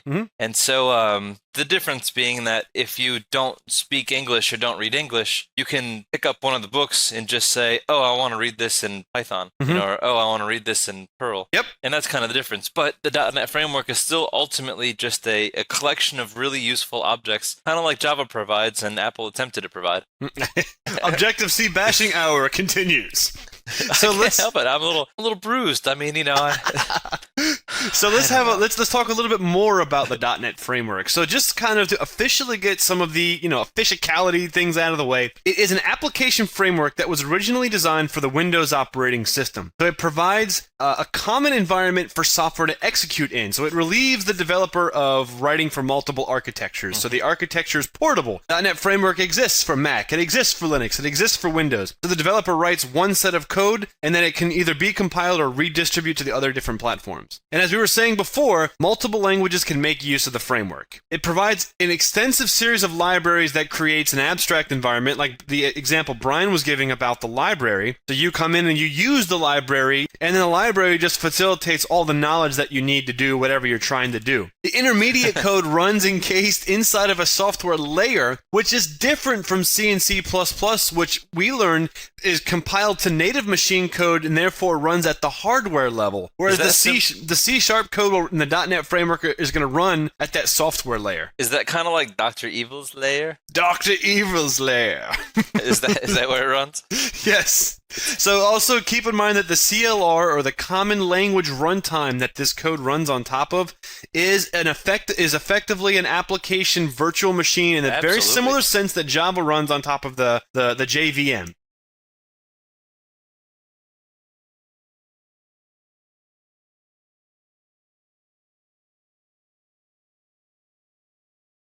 So why do we want to use the .NET framework? Why exactly? Why? For Never one, it gets old. drastically simplifies development. I mean, if every time you needed to sort something, you have to write your own sorting algorithm, Yeah. it takes a while. And what people tend to do is you tend to sort of build up, we talked about this in C++ a number of times, is that, and what we really encourage you to do in the labs is to sort of start building up your own collection of useful classes and functions and methods and stuff, so that you can kind of start building up your own nice little bag of tricks. So anytime that you need to sort something, I wrote one that's really easy to use, and I made it abstract enough to apply to any situation, and you got it and you go, right? So that usefulness just, now taken into the .NET framework, which provides you all, sorting algorithms and everything else, drastically simplifies the development process. Definitely. And hopefully you understand what you're using when you go to use it. Hopefully that you've written a few sorting algorithms so that when you go to invoke one in the .NET framework, you know which one to choose and why. Also, the other advantage is that the CLR keeps track of and strictly controls your program. Yes, sir. So you have very consistent program behavior. Yep. Which is really nice. The base class library allows you to have direct hooks into the runtime environment, which gives you a direct pipeline into the operating system and can really fully utilize its environment. Yep. Even though it's sort of contained in a safe runtime. So you kind of get the best of both worlds there. Yeah, you can, if you're running in Windows, you have registry access. Yep. You can do WMI queries. It's just amazing what you can do. Absolutely. Also, common and advanced functionality is just built in. Yep. Like I was mentioning the sorting and stuff. Not only sorting, though, you get a lot of security features and encryption algorithms. You get database access and different ways of interacting with databases. And as we'll see, even ways that you can query collections of objects, custom objects and stuff. And then you have file I/O convenient stuff that you can use, kind of like IO Stream will give us some stuff. Similarly, it has libraries for that. GUI components, application events, operating system events, you name it. Really advanced stuff is just built in, out of the box, ready to go. And you don't have to look for all these dependencies and try to find libraries and go out and acquire them. And you're not really sure how, what the level of quality of the libraries you're getting are. In .NET's case, you know that you're having this standard level of quality on all of the things that you use, sort of across the board, and that Microsoft went through a quality control process before putting it in their runtime. Absolutely. So again, just to kind of bury this, the way that we're executing these programs before we were kind of talking more C# specific, now we're talking more .NET framework specific. So whatever the source code is, Perl, Python, VB, C#, compiles into bytecode, or CIL, Common Intermediate Code, which runs in a common language infrastructure through the common language runtime and eventually becomes native machine code. Now this model, I know that we've mentioned it a few times, and you may see it again later. It's important to understand exactly how this is executing, because there's just so many different applications of .NET, and you need to is writing this in pure .NET like the way to go, because there is a lot of overhead when you run this infrastructure.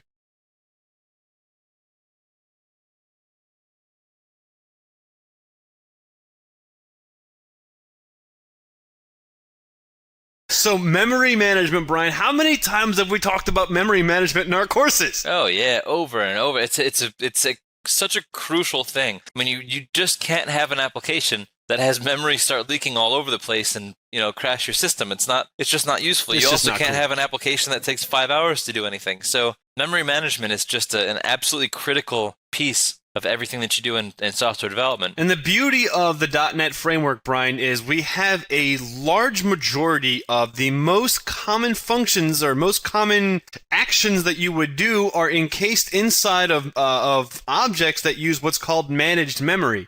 Yeah. So the managed memory is managed inside of the common language runtime layer via garbage collection. And the garbage collection is pretty sexy. Very sexy. But one thing, that was really creepy. One thing to keep in mind is that garbage collection is not guaranteed to be fast. So even if your program is just running ridiculous amounts of data very quickly, just because you're not pointing at an object instance anymore doesn't mean that it's cleaned up the instant that you're not using it. Right. Because the garbage collector reacts when memory demands reach a specific point or when it's able to calculate a significant performance lag on the system. But you can, if you want to, manually call the garbage collector. So if you were doing some crazy thing, you can say, hey, garbage collector, do your stuff. You can Come do check that. this out, yeah. And basically what the memory management does in C# is it's an automated form of reference counting, which we're exposed to the manual method of doing that in C# with, with the release and init, or... You mean in Objective-C? That's what I meant, in Objective-C. Right, where we increase retain counts. Well, that's manual reference counting. C# uses a automated form of reference counting. So we won't be draining the pool here. No pool draining. Okay, so now let's take a look at the difference between managed and unmanaged memory in a C# application. So here we have a program on the top left, and next to that program we have an external C++ DLL that's being called from our C# program. Or our .NET program, more generically. .NET program, generically, right, there you go. So when the program executes, some of the objects that we instantiate will be within the .NET framework and will be managed. And so in this case, you can see that the managed objects, we have pointers that point to the managed code. You see the green goes to the green, the orange goes to the orange. There's 2 pointers that go to the same object in the managed space. These are all the objects that are created within the .NET scope. The last 2 pointers, the yellow and the gray one, you can see were created using the external C++ DLL, which does not use managed memory. It uses unmanaged memory. Yep. So that means that C++ code itself has to make sure that it's responsible for memory that it allocated and it points to. Whereas the managed code sort of gets managed by the sleeping garbage collector down on the bottom left, where you see Wibbit the Frog as the garbage collector. So what happens when the so we have managed memory that we don't really need anymore. The garbage collector wakes up and goes and checks to see. So we drop some pointers. The garbage collector's like, woohoo, somebody dropped some pointers. I'm hungry. And he goes and checks this out. Hey, look at that little tasty treat. But he sees that, hey, there's actually a pointer pointing at this, so I'm just going to ignore it. Right. So he's like, oh, man, I'll come back later. What about this one? Yep. Somebody's still using this one. Damn it. What about this one? Nobody wants it. I'm going to eat it. Ooh, tasted like Well, it was the brown pointer. I know. That's why he had the weird look on his face. Ooh, what did I just eat? So now the external API, inside of its own destructor, let's just say, goes ahead and destroys the unmanaged memory. Right. And when it destroyed it, it also cleaned up the memory space in the unmanaged memory. So it kind of cleaned up after itself. So that was well implemented code in the C++ in that case. So now we remove the pointer to the last 2 managed objects, and he wakes back up, seeing that some activity has happened. Can I eat this one? And he sees that there's no pointer connected to it, so he eats that one again. Can I eat that one? He's a little fat fatty, isn't he? He's getting there. Uh-oh, Brian, we have a problem. So the C++ code didn't properly manage one of its memory references in the unmanaged code, and we have a memory leak. Yep. And so that's one of the dangers that you can have with running external DLL. So we just need to be aware of the fact that when we're dealing with objects outside of the scope of the .NET world, we're getting into unmanaged code. That unmanaged code, you have to own up and be responsible for the stuff that you allocate. And so you can really see why it's so convenient to have that managed memory space. You really don't have to worry about it so much unless it becomes an issue. Yeah, and this also kind of cleanly and clearly defines the different applications of the both types of memory space.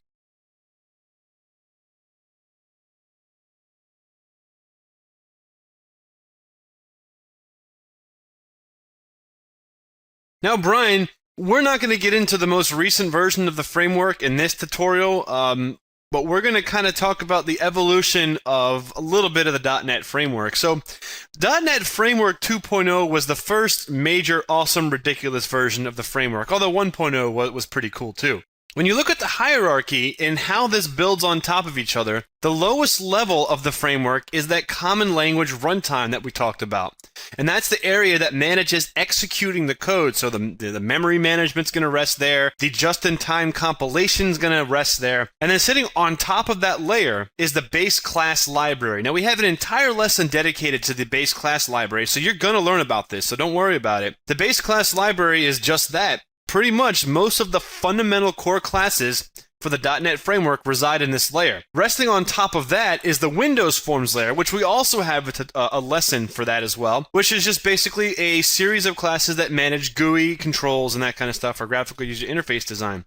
We also have other cool things like ADO.NET and ASP.NET that rest on top of this hierarchy as well. No, that looks nice. Yeah, we're not going to really get into ADO and ASP, but maybe at some other time we can discuss that. We also, Brian, the 3.0 framework rests on top of the 2.0 framework, and it introduces some other really cool concepts. Right.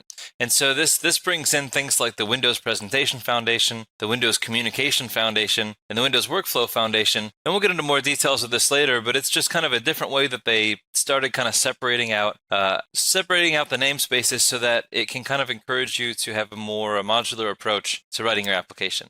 Right. And in the case of the Windows Presentation Foundation, it was a way of redoing graphical user interface development. Because the WinForms, as we'll talk about later, is just a wrapper class for the Win32 API. And WinForms is kind of like a native .NET implementation of it.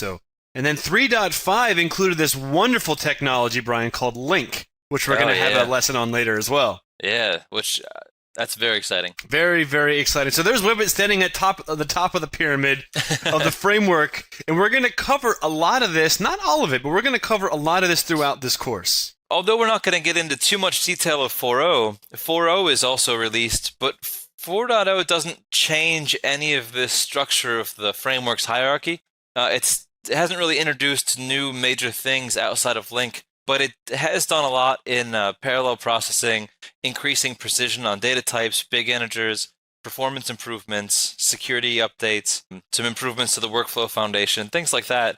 It introduces something called the activity class, and maybe we can kind of take a look at that down the road. But the difference between 3, 5, and 4 hasn't been a major structural change. So everything that we learn here also applies absolutely to the 4.0 framework as well. And at the time of this recording, 4.5 is currently in a preview state. Yep. So we don't really have too much documentation on 4.5 because it's still not going to be out, for like another year, 2 years at this time. So if there's an addendum to this course where we update that, that might happen. Yep. So the .NET framework, Brian, a very vital piece of the C# world.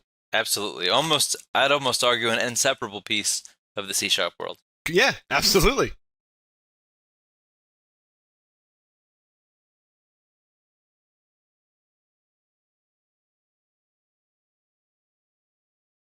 Welcome back, guys, to the Wibbit.net Programming in C# course. We're back again to talk about primitives. And we don't mean like monkeys and stuff. No, or like Brian, who's... If you look at Brian's beard, he kind of looks like a monkey sometimes. So, we were talking before about how C# is basically consumed by objects. Everything is an object. So, how do primitives fit into this whole scope? Well, technically, the technical specific definition of primitives, there aren't.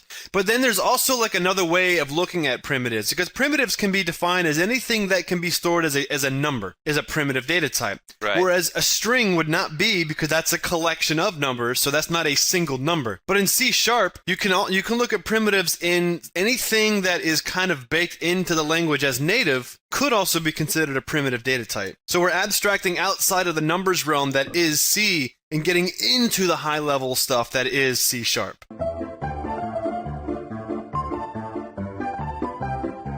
In computer programming or in software engineering, we deal with two types of data types. Now, we've sort of brushed on primitive data types. Primitive data type is like a building block data type. It's something that is supported by default in the programming language. For most languages, it's the most primitive form of data storage, and that's a number. Anything that can be expressed as a number is a primitive data type. That's why you have things like integers, characters, floating point, other things like even strings are technically numbers. Mm-hmm.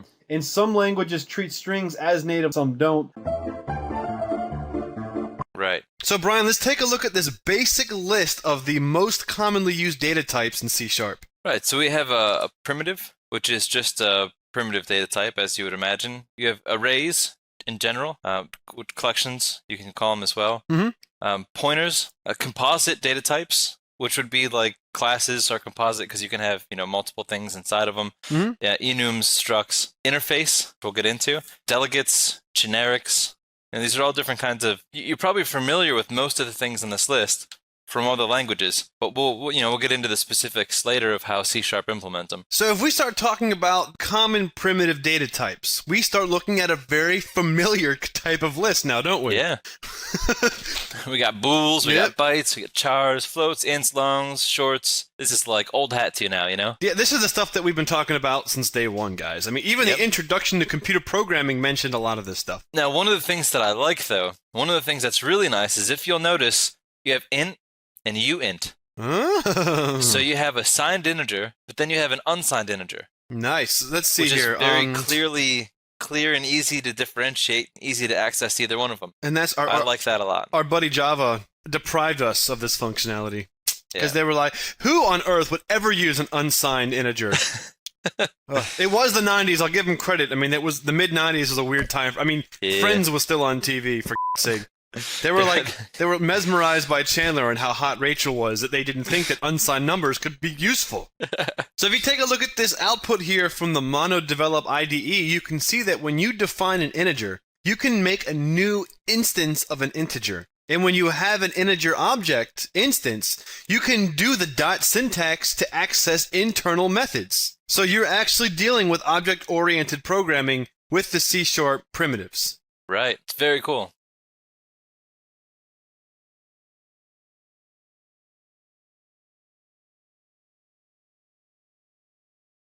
So unlike other languages that we've kind of covered before, as Kevin was just saying, that C#'s primitives are actually objects. Even though they sort of look, feel, and behave like primitives, at the end of the day, they're ultimately not primitives. So all objects, no matter what they are, inherit from the system object. So sounds familiar, doesn't it? So Objective-C is NS object, and Java has the class. Java has an object as well. Yeah, Java has object. Java.lang.object. Man, Microsoft really stole from them, didn't they? They certainly did. They don't even bother to rename it. But yeah, Java has object. But what would they call it? An MS object for Microsoft? I mean, come on. Yeah, I know, right? Wouldn't that be funny? So, but this really provides an amazingly strong polymorphic environment because that object inheritance from that base object is inevitable. It's inescapable. So you always have some root level of polymorphic interaction just by the nature of having an object. Just by one existing. And objects can be encapsulated into generic objects, and they're far easier to typecast. And it's conditional, so like you can't typecast a string to an int, obviously. Yeah. But it's not difficult to convert them, so it's nice. So let's take a look at a code example where we're using some primitive data types. So here we have our main namespace, our main class, and our public static void main. So basically our most basic default entry point into executing an application in a namespace. And how cool is it's just like in C++ when you would define a namespace and then you would put code in the namespace. There's no directory called main anywhere. I just want to, right, exactly. Yeah, this is so nice. So in this case, we'll take an unsigned integer, a uint, and we'll just call it my unsigned integer, and we'll make it 1, 2, 3, 4, 5, which is a positive number because it's unsigned. Then we have our system namespace with the object class, and that's our generic object class. So we're just going to call it my generic object. We're going to set it equal to the reference to my unsigned integer. Wow. Take a look at that polymorphism right there. Isn't that interesting? Two unrelated data types related by its lineage. Beautiful. Right. I love it. And so, and what's important to realize is, though, even though we're storing this as an instance of type more generic than contains the specifics of the information that we stored in it, like system object doesn't have the place to store an unsigned integer by its nature, but we're storing it there anyway. So in the form of my generic object, we can't get at the number. But when we typecast it back to an unsigned integer, because the memory management's still dealing with where this thing is stored and making a reference to where it exists, when we typecast it back into an unsigned integer, let's say in this example my other unsigned integer, and we print it out, we still have 1, 2, 3, 4, 5. We didn't lose anything. It wasn't it wasn't a destructive operation to store it as a more generic object for a span of time. Absolutely, and you're going to see this used a lot in C# where you box up data types. So like, for example, if you're doing multi-threading, there is like a parameterized thread where you can pass a parameter to a thread, and that takes in an object instance, but that object instance can be any object type that you want. And this is just kind of demonstrating how I can box up a uint into an object, unbox it back into a uint, and use it as if nothing happened.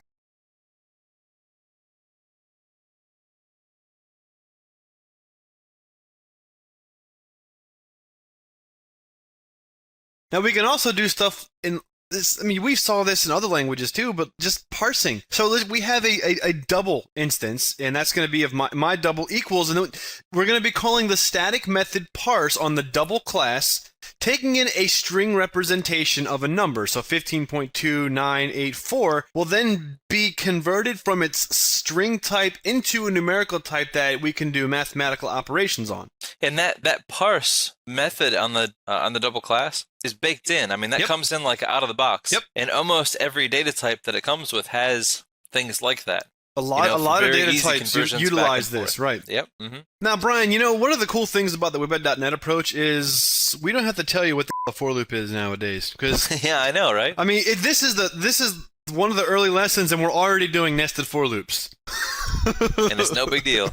So here's a case where we just store just a couple integers, x and y, 10 and 5, and we go through a couple loops and print out their table. But what's so nice about this is this really acts, looks, and feels like a primitive. Mm-hmm. For all intents and purposes, you wouldn't really realize that that's not a primitive object. Right. And we're even able to do mathematics because we just made a multiplication table using those integers. Yeah, so that I times j is just, out of the gate. It's just nice. So we also have some specific primitives. We saw that there was the uint and the int, but not only that, if you really want to get particular about, how much memory that you're allocating for different cases, and maybe sometimes when you're having object entities interact with databases and you have to be very specific how that's stored, whatever the case is, you can specifically declare not only a data type as an int or a uint, but also as an int 16, an int 32, an int 64 if you need a much larger, like if you're, doing some sort of time code and you're afraid that, you're going to run out of years in 2032, you can do an int64 and absolve yourself from that problem.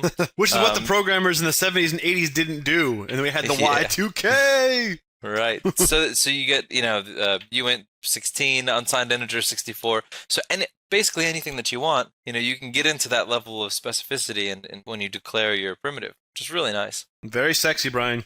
So just like in C++ and Java, Brian, strings are objects. Yeah. So when we start dealing with strings... Why wouldn't they be? Why wouldn't they be? Exactly. So in this particular case, we're making a string instance, my string equal to, in double quotes, Wibbit.net is the best website ever.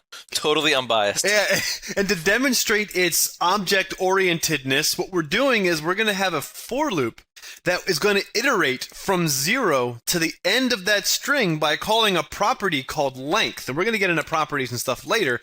But look how intuitive that is, Right. It's what you would expect, this object's length. Yeah, the length of this object. So we're going to be traversing through one character at a time and then using the console.write method to then just write out a character at a time by using the brackets to indicate the current index of the string that we want to read. Now, one thing to keep in mind, Brian, is at the top, and we're going to talk more about this later, but see how we have using system? When we incorporate that, we don't have to say system.console.writeLine because we're assuming the system namespace now, so that everything and every entity inside of system is now natively available to my application. It's really nice. So we're just going to write out one character at a time. It just keeps the code even cleaner. It's beautiful. So there's also... This is very streamlined. It's very nice. There's also a lot of other common ways that we can interact with strings, and we're going to spend a little bit of time on this just because this knowledge will port to other objects later on.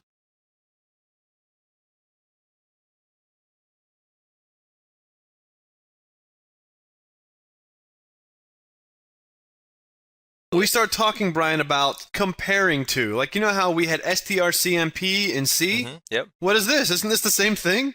Yeah. Yeah, so you have if string1 dot compare to string2 is 0, then they match, so that there's 0 differences. Another thing that we just kind of threw in here is if you notice the environment class, and there's a static method called get command line args, and then bracket 1, bracket 2 gets you the command line arguments when you execute this application, which is really nice. I mean, you don't need to muddy up your main declarations. You don't need to kind of interpret some sort of, it's just there for you anywhere you are, no matter what class you're in. You can always get at the environment, get at the context, get the command line arguments, and you're done. Yeah, and that just returns it a string array so that you can access any one of the unique elements. So that this is the usage of this is going to be the user types in the executable space, one string space, the second string, and it will just, if it matches, it tells you that it matches. Yep. So we also have things like contains, starts with, and ends with. I mean, this stuff is so useful. In this particular case, we have a main method. So we're storing argv0. Now, we know before we had this example where we did environment.getCommandLine args. Well, in this case, we can take in an argument v or argument list. Just like you're used to in C++. Exactly. So we can say that my string equals argv0 and then pass that to another method. Now, we'll talk more about methods later, but just to kind of introduce you to the concept, we have a static method here defined in much the same way that we did in Java that takes in a string. And this should really be easy for you to kind of break down now, where you see that we're in the main class. Mm-hmm. And so by it being a static method, you can just call checkString without needing an instance of the main class. Absolutely. Because a static method doesn't require an instance of an object to execute. You just run it, arbitrarily. Right. Just kind of more like a function would behave. So we're writing out to the user the string that it wants to analyze, and it checks, does this string start with a capital W? And if it does, we just simply write starts with W. Does it end with a lowercase t? And if it does, we say so. Does it contain a period? And if it does, we say so. Yeah. That's pretty awesome. Isn't that great? It just like whatever just the way you'd speak it. Right. Yeah. If the string starts with a W, then do this. Yep. If the string ends with T, then do that. I mean, you couldn't get more natural, Absolutely. Of a language. Absolutely. And that's largely because of the way that the .NET framework was implemented. This starts with, ends with, contains convention isn't necessarily something that's inherent in the C# language, as much as it is really inherent in the niceness of the design of the object structure in the .NET framework. Absolutely. We also have the index of, Brian. What do we got here? So the index of and last index of is something that will help you scan a string for a substring or a character within a string, and the first time it runs into that condition, it'll pass you the index of that. So in this case, we have the argument 0 and argument 1, and we're going to use argument 1 as the index string, and argv0 as our string that we're searching. So in this case, we have whippet.net is awesome as the string, and we're looking for the letter I. So as you can tell, I occurs twice in whippet and once in is. So it happens 3 different times. So we want to find the index of I. So the first time we say that the myString.index of the index string. So this returns us 1 because 0 is the W and 1 is I. So that's the character position of the first instance of the letter I. If the first string index is greater than -1, like if we found it, then let's look to see if there's a second index. So then we're going to say, give me the index of I in the search string, but start after the first one we found. And that returns us that as well, which is nice. And so the index, as you can see, doesn't take the string we're searching as a parameter. It's a method on the string instance, so it applies to the string that it belongs to. And then the last index of will return us the last one, which is character position 10. So this is like a really useful way of, whether you're doing substring manipulation or whether you're searching for something inside of it. And I doesn't have to, I is a string. So I can be aw, or I can be net. Or some, or is, right. Exactly, right. Mm-hmm.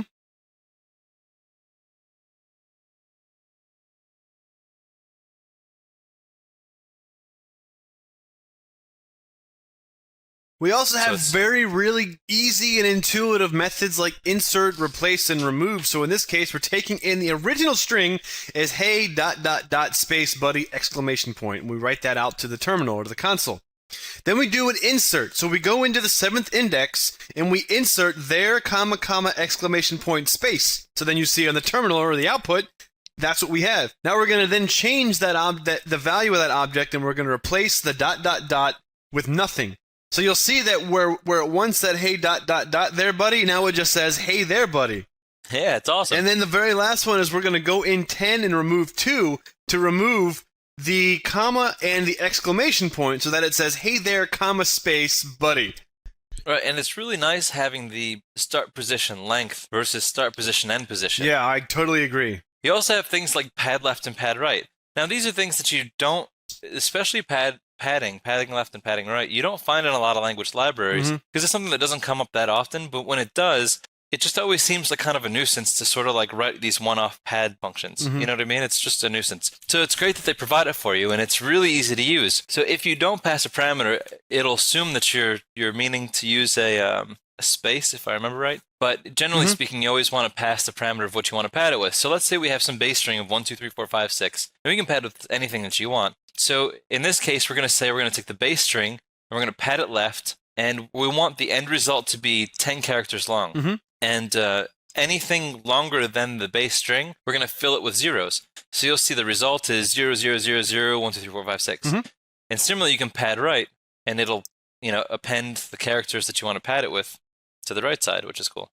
Wow, Brian. And now we can also do simple stuff like splitting. Now, there's a couple of different ways that you can split using C# that are very easy to to implement. Now, in this case, we're having a program that's accepting a string and then what we want to split on, and then it will basically split that into an array and then just iterate through that array using a for each loop structure. I love for each loops. Me too, and I can't wait for us to get into that later because we have a very extensive discussion about iterators later. But look how natural. Going back to how natural this language is. For each string, this and that. Yeah, exactly. Right. I mean, and there's automatic typecasting too, Brian. Like if that was an array collection of some kind, it would typecast to a string for each item. It's awesome. Yeah. Very cool. So we're going to take in the base string, the split string, and then we're going to have a string array that's going to store the result of the split. Now, we're going to show you two common ways of splitting. The simplest way of performing a split operation is doing a character. So in this case, we're going to check to see that if the user passed in one character, then we can do a character split. And we're going to do this by setting the split list equal to the base string dot the split method, and then we're going to pass in the split string and then go to the 0th index, which is the first character in that string. So if it's just one character long, that's just the only character that exists. Yep. Now, if we want to do something that's a little more massive in that we have a list of delimiters, so in this case we have strings, one of the most common ways, and I think it's one of the most fastest ways to perform this, is one of the overloads in the split method is to take in an array. So we can dynamically define an array by saying new string array, and then in curlies we can pass the items that we want in this array. In this case, we just want to have one item, and then the string split options dot none is just an enum that we're passing to say that just do a split and give me that list back. So then when we do the for each at the bottom to print everything out, you'll see that on the very first one we have Wibbit net is awesome because we split on the period. The second one we're splitting on is. So we have Wibbit.net awesome, it sure awesome, because is the split criteria. Yeah, and that's nice. The very last one we're splitting on an entire word, the word awesome. So Wibbit.net is period, it sure is. Right, and that line is a very useful line to remember. Absolutely. It's a little less intuitive as some of the other things are, opposed to just really being able to pass a string in as a parameter. But it's a great way around it. It's a great way to use it. Yeah, you can always overload it or create your own method that simplifies it a bit. Right.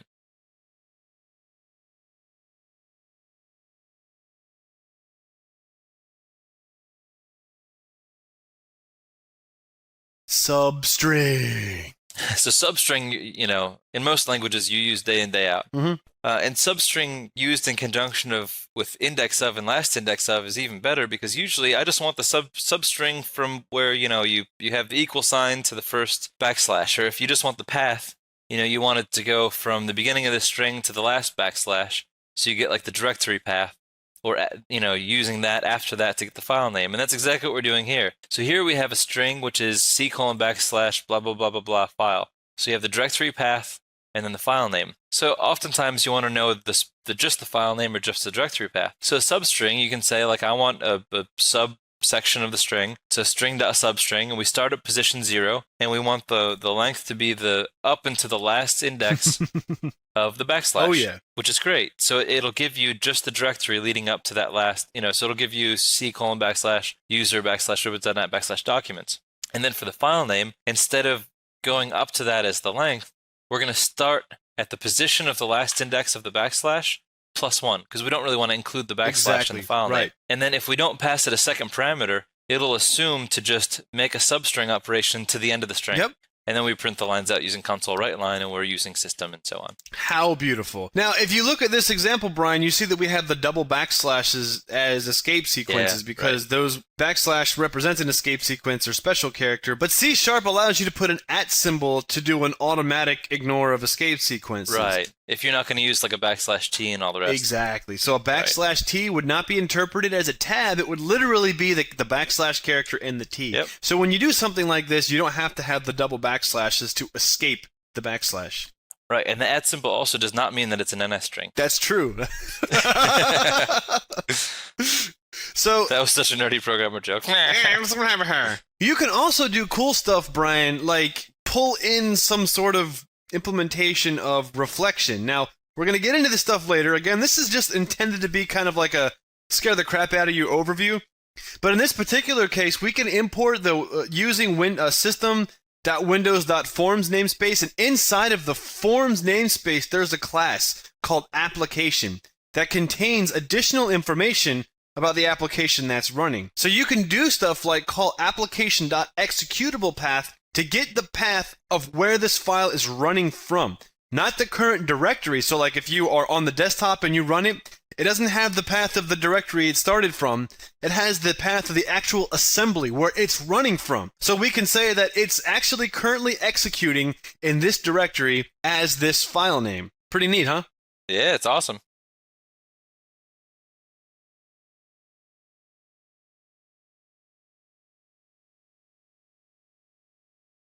Caesar shift. Hey.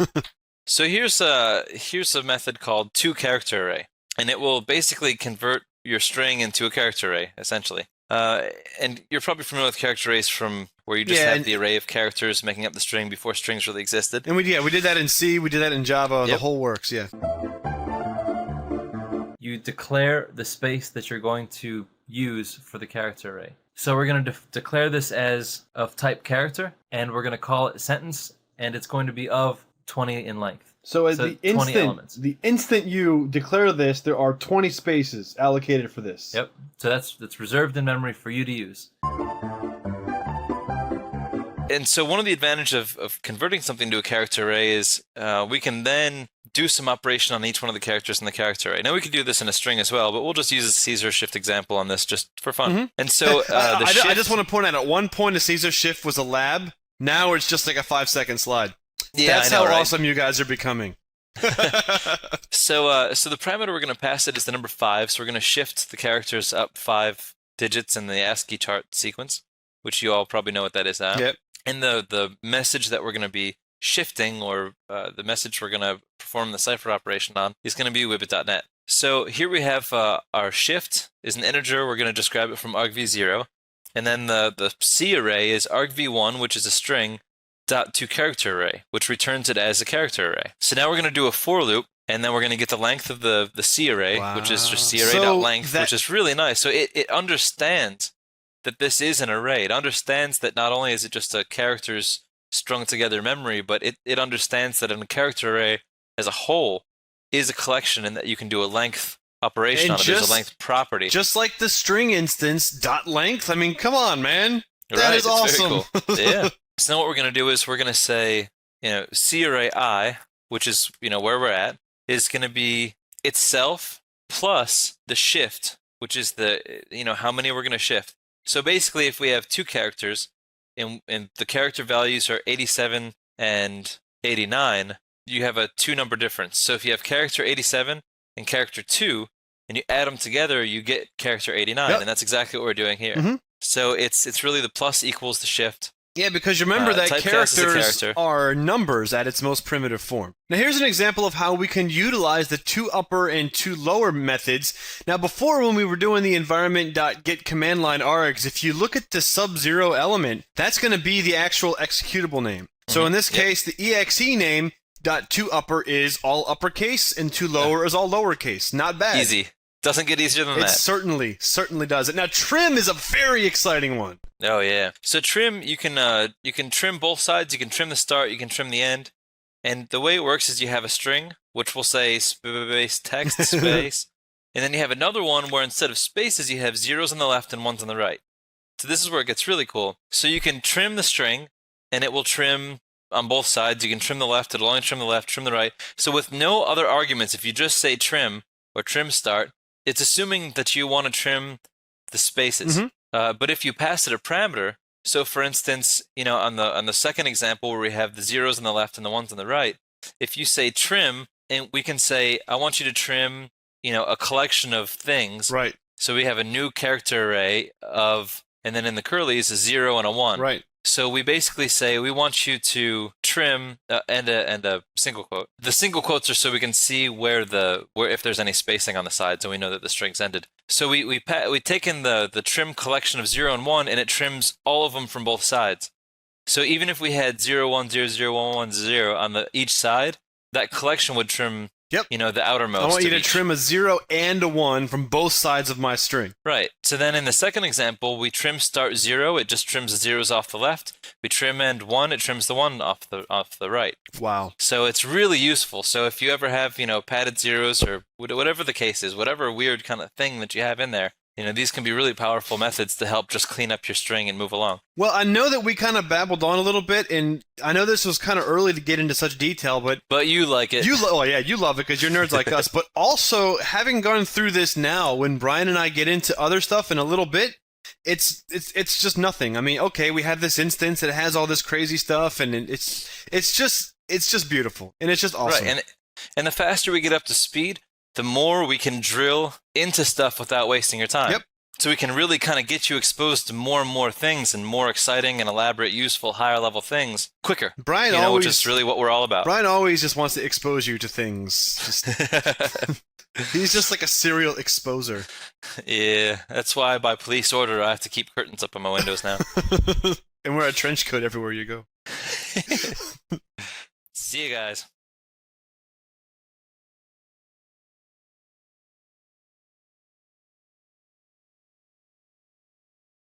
Welcome back to the Programming in C# course. In this lesson, Brian, we're going to talk about Console I/O. Nice, because what's knowing how to program without Console I/O? I know, if you can't really see what you did, exactly, it's tough to know what it's doing. Precisely. So let's kind of nip this thing right in the butt, Brian. And the first thing we'll do is talk about the console class. Is it nip it in the butt or nip it in the bud? I'm going to say butt. To flowers. I'm going to say butt because the bud is where it needs to be nipped. Only for you, man. Only for you. Sorry, I digress. Yo face. So C# uses it has an entire console class exclusively for the use of writing to and from the command prompt.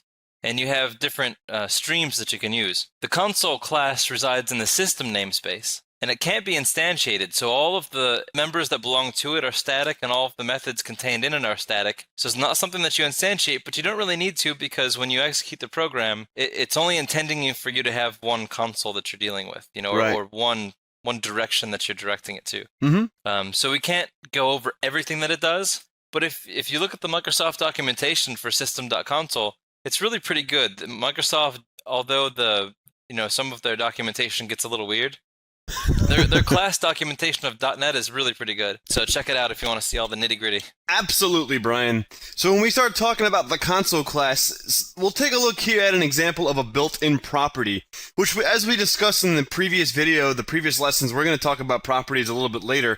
But if you take a look at this example here in the mono-develop IDE, you can see that we're writing a program that uses the title property and sets the title equal to wibbit.net. And Brian, if you look at that console window on the right-hand side, if you look at that command prompt, look how the title says wibbit.net. Awesome. The console.background color equals console color.yellow. So we're setting that property equal to an enum that then equals the numeric value of the color yellow. So you can see now where it says, look at the color. The background is yellow. And then the foreground, Brian, if you check it out, console.foreground color equals console color.blue. Right. So that's blue text with a yellow background. And so you can see that it sets the environment so that when we get down to write the line, look at the color. Yeah. That's the environment that we're working in, which it writes the line. Mm-hmm. So when we set it back to black and gray immediately afterwards, then we kind of reset the environment back to black and gray. And then everything we write after that, returns to what you want. Yeah, and then check out this other property, Brian. We can also do stuff like check to see if your caps lock key is down. That's awesome. So we're just checking to see is your caps lock down, and this just says console caps lock. This one says turn it off. So when you run this program, run it once with your caps lock on and off and see how that works, and then it doesn't work. It's beautiful. And there's tons of properties like that inside of the console class.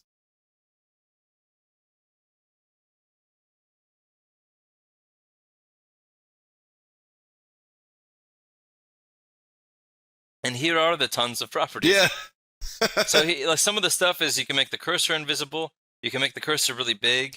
You can check the caps lock. You can get the buffer width and height of the window. And you can also set it so you can increase your area, which is nice. No programs ever do that for you that, dump logs and stuff, but they should.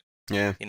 Increase that buffer height so you can scroll down further. Yep, yeah. Errors is instead of going to the standard out stream, which is just seen as the property out, you also have error for the error stream. You have the in and out, kind of like an IO stream. Yep, CNC out. Yep. And you can set the title of the window. You can check the window height, set the window height. Basically anything you can think of that you would do with a console. Any property you can set on a Windows console, you can change here. Beautiful, Brian. Now let's take a look at some of the methods that belong to the console class. Now here's an example of how we can read input. Now this will look kind of familiar to some of the stuff that we've already looked at. If you look at how we retrieve data, we have a method called read, and it reads in a single character, and it functions the same way as the getChar function from C with all of the inherent issues. Like, Brian, you remember how we would use the getChar, and if you typed in a bunch of characters, we had to have a queue run through and pop everything off or to flush it? Well, this has that same issue, but technically it's not an issue. That's how it's supposed to function. Right. So then there's some advantages in that too, right? Right, yes. Then we also have read line, which, remember in C++ we use the get line and we pass in the cin instance. Well, this is effectively doing the exact same thing. So when we do console.readLine, we will read in an entire line of text all the way up into a new line. Now pay attention to that because Brian was saying stuff about how you can use different streams. Well, when you're dealing with files, you can also do like file.readLine, file.read. So these are all pretty consistent across the language. Read key performs a scan operation, which we'll show an example of in just a second. And then on the output side of things, just like read and read line, we have, again, consistency this time, which is nice. We get write and write line. Wow. So it's very, very elegant, very smooth, which is kind of what you'd expect it to be. And so write allows items to go directly to the console as text, literally as text, or you can pass it with the format string. So you can kind of, if you want to format this as a digit and pad it 2 zeros or whatever, whatever the case is. It has many, many overloads, so you have a lot of flexibility how you write. Write line is the same thing. It's just whatever you do, it'll slap a new line character at the end, so you don't always have to \n it all the time. Yep, absolutely. Or end line like we used to in C++. If you take a look at this program, Brian, this looks almost exactly like something that we wrote in C, doesn't it? Yeah. So what we're doing here is we're using the console.read method in order to retrieve a single character at a time from the command prompt, and we're also writing out to the user without adding a new line with console.write. So in this particular example, we have a character of user set equal to lowercase y, and while that is equal to y, remember the while loop is going to function the same as in C++ and Java, so that looks exactly like what you're already used to. Console.write line, do you want to continue? And in this case, the user will just say either yes or no. We're expecting one character. And then we just have this little method here called flush console. And all that it does is it runs through and manually pops that queue until the entire console stream is empty.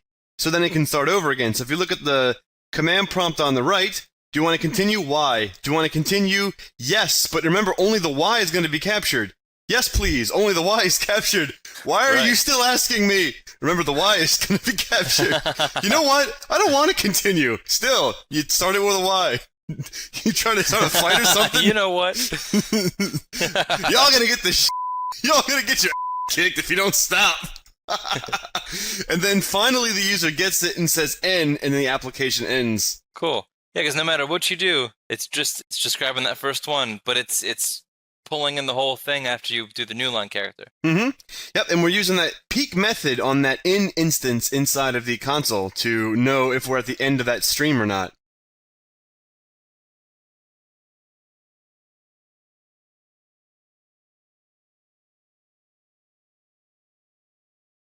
So here we have an example of using the read line.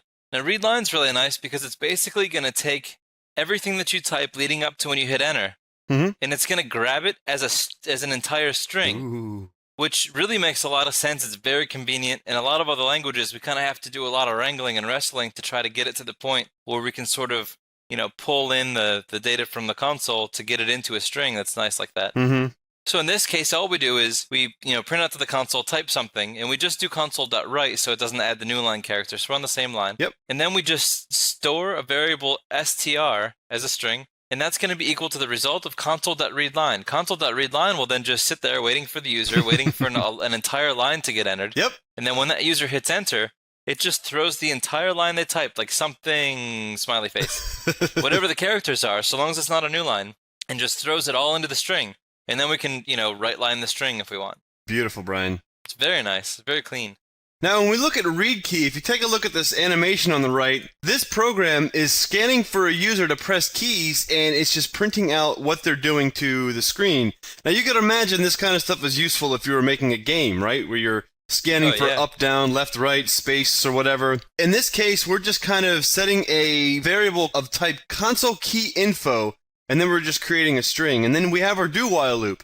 So we're going to execute this code while the k.key, which is the key that was pressed, does not equal escape. And we know escape is a value inside of an enum called console key. So, that's really convenient. Yeah, so remember enums, guys. I mean, those are just integer constants. Yep. And so if you could say k.key is not equal to whatever the number is. 120 something, whatever it is. Precisely. So while the user has not pressed escape, we're going to stay in this loop. So k equals read key, and then we're going to check for a couple of things, like if you push the shift key. So we can say here that k.modifiers, and then we could do a bit using the single N for alt. If that doesn't equal 0, then that means the user is pressing down alt and then pressing down another key at the same time. We could do the same thing for shift, for control. So if you look on the output on the right, you can see at one point the user pressed shift F, and then shift, I don't know what that one is, but that's some other key that was pressed. But they were all captured, and it looks all nice, and it's awesome. Very cool. That's awesome. Yeah, it is awesome. That gives you a lot of really quick control over the console. Yeah. Like a way more control than we've seen in other languages. We've really had to fight quite a ways to get to the point where we could just do something like that. Yeah, exactly. It's very nice.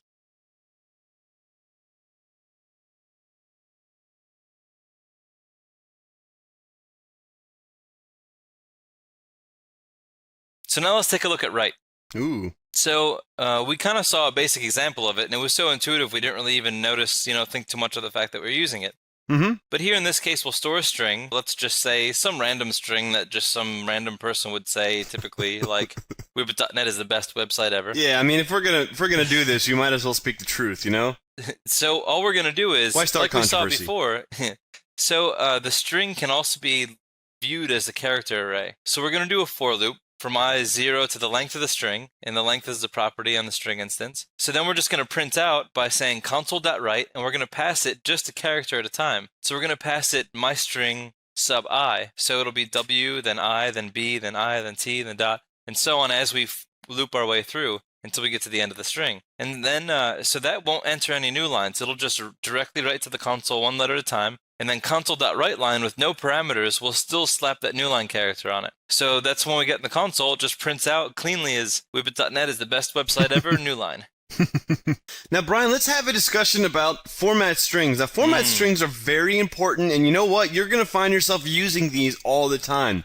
Yep. So formatting strings in C# are just as easy as you can possibly imagine. Remember how in C, when we were doing like sprintf and printf, we had to do stuff like %d and %s to represent the different types of data that we were using? Well, C# doesn't care about that. Because all objects in C# inherit from system.object, every one of those contains a method called toString. How interesting. Yes. So it knows if you're going to basically be telling you to write it, the only way you're going to write it is by interpreting it as a string. Precisely. So when you create your own objects, which we're going to be doing later, it is assumed that you're going to override the toString method to equal whatever you want your object to be represented as a string. So for example, when you start thinking about an integer object, Brian, when you do an integer instance .toString, it would make sense that that would return the string equivalent of that integer. Of the number that it represents, absolutely. Exactly. It's It's the reasonable expectation of what toString would produce. Yes. And that's definitely the mentality that you want to have when you're writing your own objects. Is if you have a object that's whatever it is, let's say it's a cube or a square or a box. If you're going to say box to string, in the context that you're using it, is it reasonable to say the cubic feet? Is it reasonable to say, this by this by this? Just what's the most reasonable usage that the user would be reasonable to expect? So when we start talking about doing format strings in C#, all that we're really talking about is setting placeholders within a string. So if you take a look at this example right here, we have a bunch of integers. We have n0 equals 0, n1 equals 1, n2 equals 2, n3 equals 3, and n4 equals 4. And if you look at this console.write method below, you can see that I have bracket 0, bracket, and then 1, 2, 3, and then 4, all encapsulated inside double quotes. Right, so this is where it starts to deviate away from what you might be used to, with printf. Right. So you don't have the %d or %0, it does get a little different. But one of the things I think they were shooting for with this, which is kind of nice, is let's say you have all your parameters listed out and you're like, oh crap, I really want it to say 0, 2, 1, 3, 4. You just switch the 2 and the 1 and you're done. You don't have to worry about changing your parameters around. Precisely. Or if you want to say, 0, 1, 1, 2, 1, 3, 4, 4, no big deal. You can reuse the parameters. So it actually gives you a little bit more flexibility in that sense than printf does. Yeah, so if you look at this, Brian, you can see that these colors match up. So the green one is 0, n0 is 0, n1 is 1, and down the line. And as Brian just said, if you were to do something like at the end here, if we go back a slide, you see how the very last one is bracket 4 bracket? Now I have a 0. So what Brian was saying before is all you have to do is swipe out that index value. So now index value 0, which is the argument 0, which would be n0, will then be replaced there. So now instead of being 0, 1, 2, 3, 4, it's 0, 1, 2, 3, 0.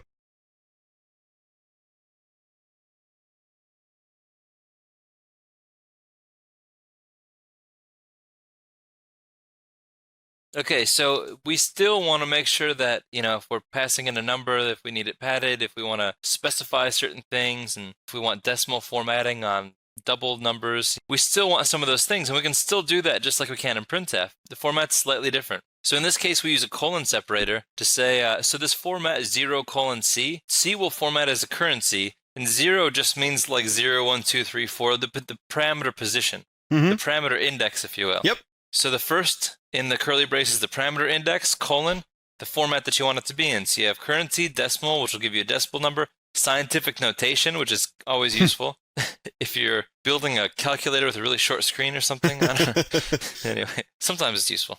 Floating point, generic is just default, so there's really not many times you'd ever do :G. But percent is useful. Hex is very useful. Yeah.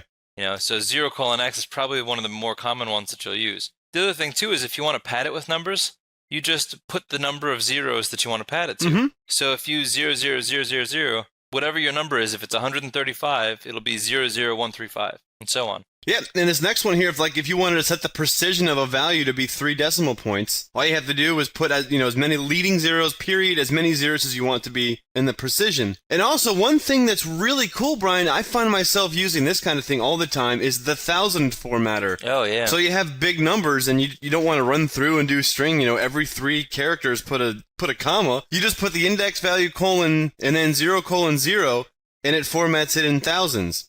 Yeah, with comma. Yeah, and then we have stuff like left pad, right pad. Oh, yeah, you can pad left, pad right. Yeah. Yeah, it's very cool. So if we take a look at this example, this is the right line method. So we just take the website name wibbit.net through a for each loop for each character and website name.toCharacter array. We saw a similar example to this in the introduction. And all that we're doing is we're going through for each character, printing that single character out to the screen with new line, which will just simply append a new line every time that it writes out to the console. Yep. I don't know how often you do, but let's see if we can make it a little more useful. So let's see if we can do like a little magic decoder ring action here and take a look at the secret ASCII numbers that are hidden behind each of these characters. I know. So now we're doing exactly the Super Adventure Club. The Super ASCII Club. The Super ASCII Club. So in this case, you have a right line. You have 2 parameters now. You have the character that the character of this iteration, But then you also have the character just simply typecast as an integer. Mhm. And so we'll just do, curly brace 0, curly brace 1. Those are our two parameters, and that'll basically add also the space in between these. Mhm. So you see that we have a space character in between the two curly braces. So we got W space 87 for a capital W, and so on.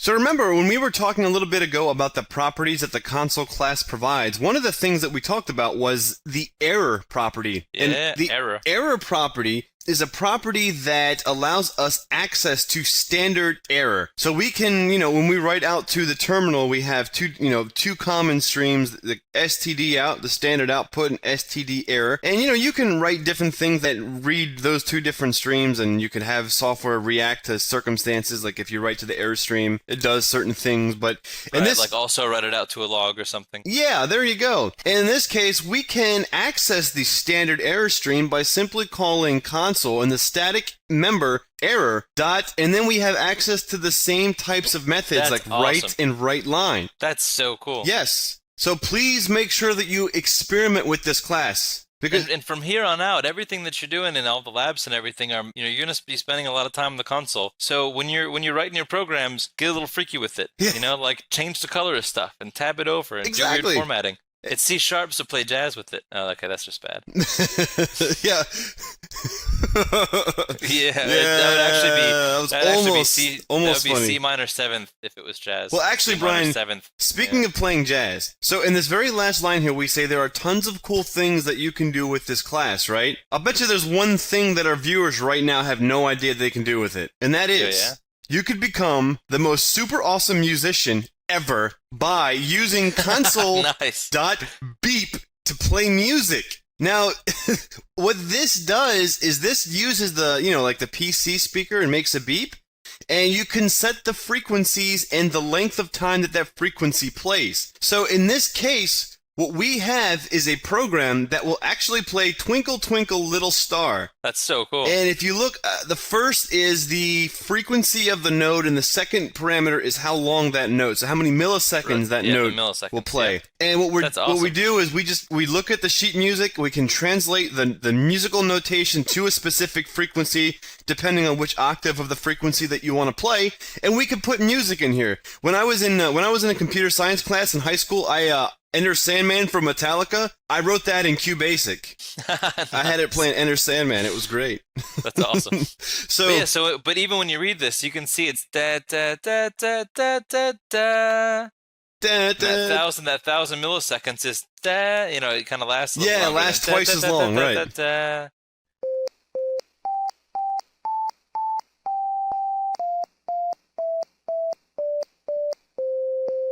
Because that's a whole note, Brian. That's a whole note. It's crazy. Thanks, guys. We'll see you in the next one. Adios.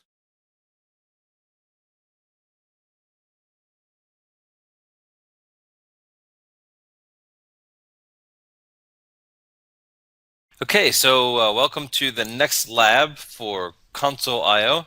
So we covered primitives, and we covered how to use the console. So now let's jump into a lab real quick, and we'll assume that you probably could figure out the primitive stuff, but we'll just use them in an example where we do some funner stuff with the console, just so we can kind of jump into some lab work here.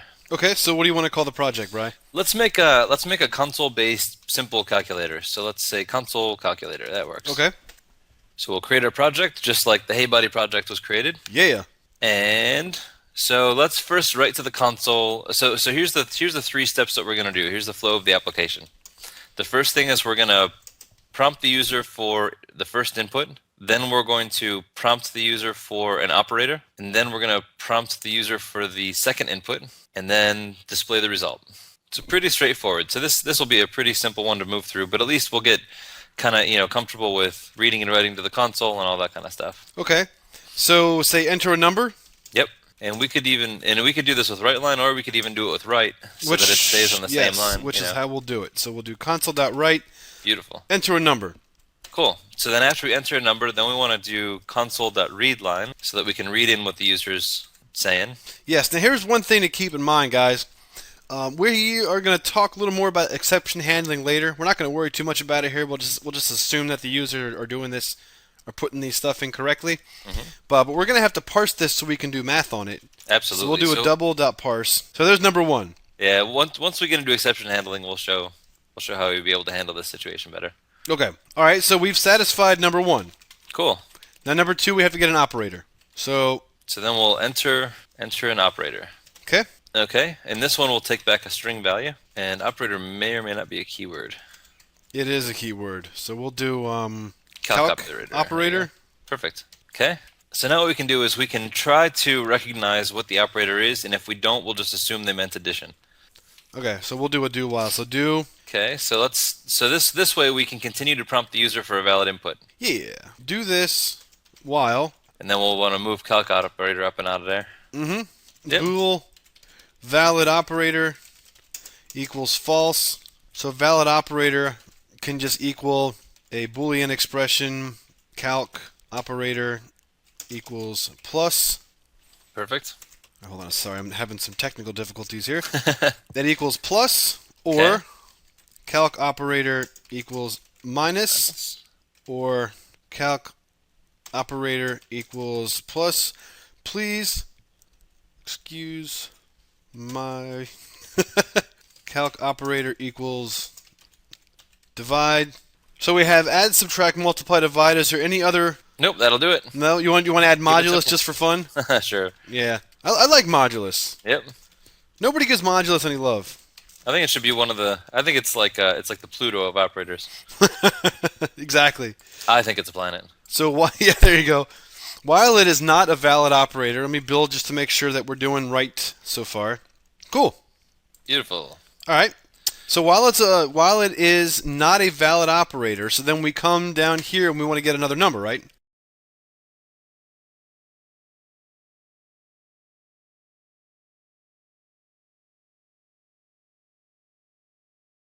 So while it is not a valid operator, so then we come down here and we want to get another number, right?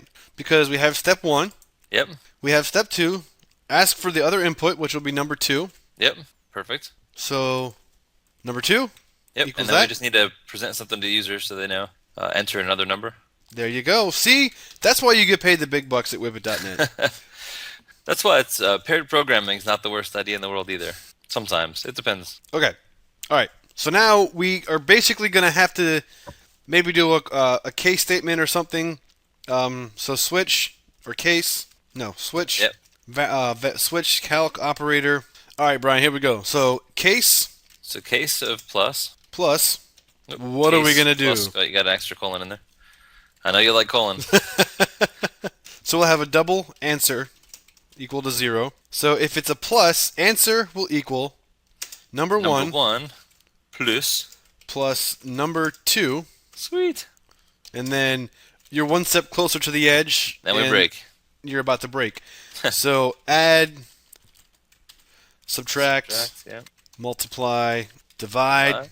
So that minus that, and then that times that, and then that divided by that, and then lastly, and we also have a bug here, Brian, which we'll discuss in a sec. We'll let our viewers try to figure out what the bug is. All right. So then lastly, console.write line.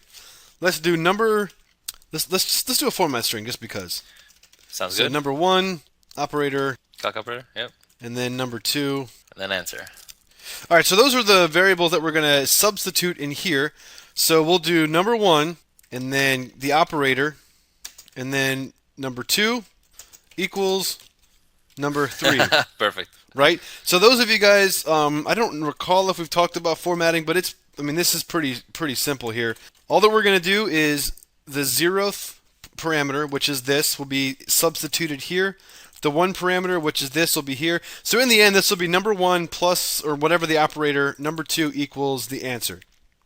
Perfect. And you can pass in as many number of parameters in that right line as you want. Absolutely. Yes, and we do need to discuss params arrays, which I don't think we talked about, but we will have a lab on that. So here we go. Enter a number. Okay. 5. 5. Enter an operator. 7. Plus 88. Perfect. 5 plus 88 equals that. Nice. So Ooh, here's the look at bug. Here's the bug. You ready?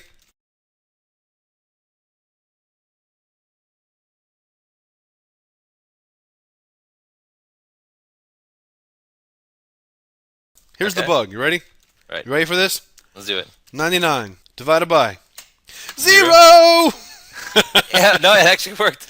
To infinity and beyond. Yeah, but it's not infinity. It's not a number. That's true. So what we have to do, Brian, is we have to have a check. So if the second number... So here we go. Here we go. Have another do while. Now this isn't required, but this is just for funness. For farts. For farts, yeah. So let's do, again, same thing. You know, I don't like this stuff where like I hit that and it puts 2 for me. I know. I've always hated that because I don't want it there. I want it here.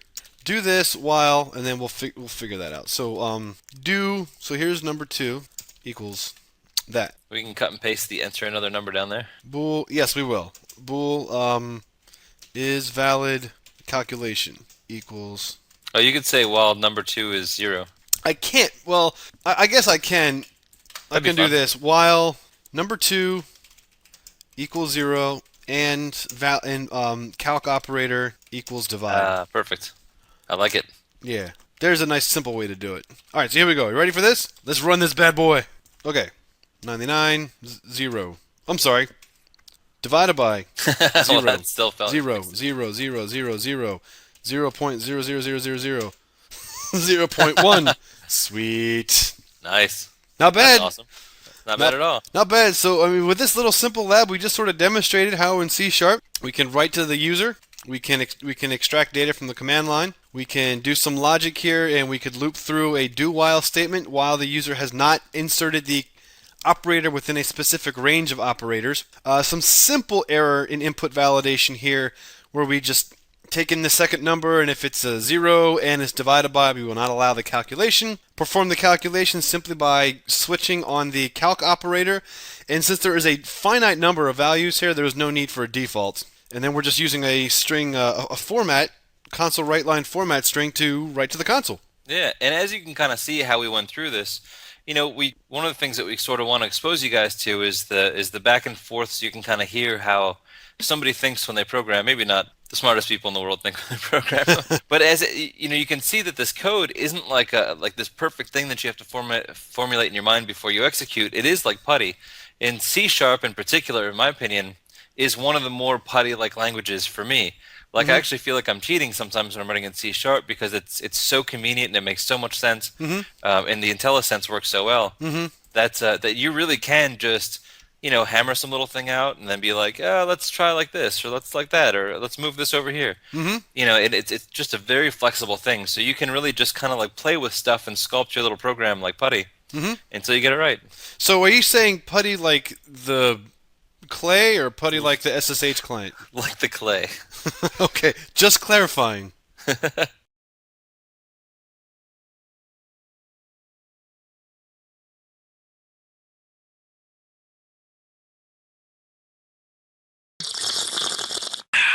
Good morning and welcome back to Wibbit.net, programming in C#.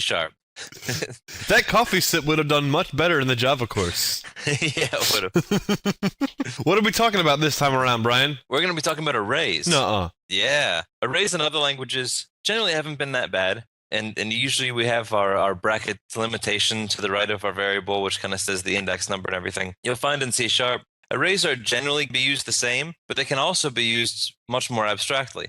And far more conveniently, and as we get way later into the course, we'll find out that once we get into array collections and collections of custom objects and stuff, we can actually write kind of quasi-SQL queries to actually extract data out of them and stuff. So C# has an incredibly powerful, wide, robust framework for handling arrays. And in this, we're going to kind of get started with them so that you have a solid understanding of how C# approaches them. Wonderful, Brian. So let's start talking about the basics of arrays in C#.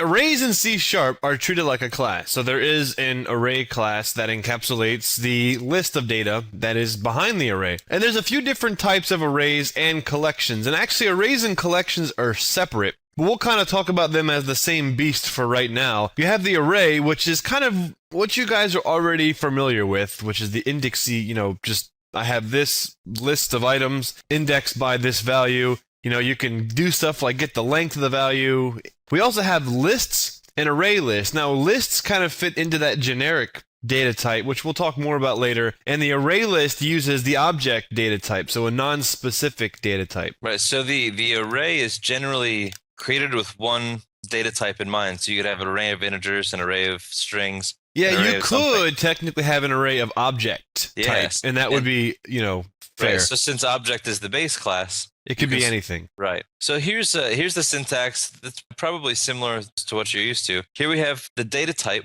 and we're just showing it as DT for data type. And then the brackets to indicate that it's a single dimensional array, because we just have, one set of brackets. Ooh. All right, yeah, I know, it's clean, right? Ooh. And then your variable is equal to a new instance of an array of this size. Wow. So we specify the size outright. It allocates that amount of memory, and that's the space we have to work with for this array. No malloc and calloc. No. Right.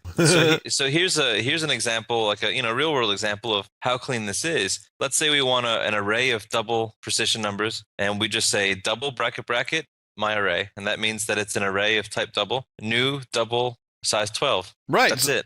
It's that straightforward. So the double bracket, you could almost think of that as a data type, and then we're creating a new instance of that data type of size 12, and each one of those individual elements will then be a double data type.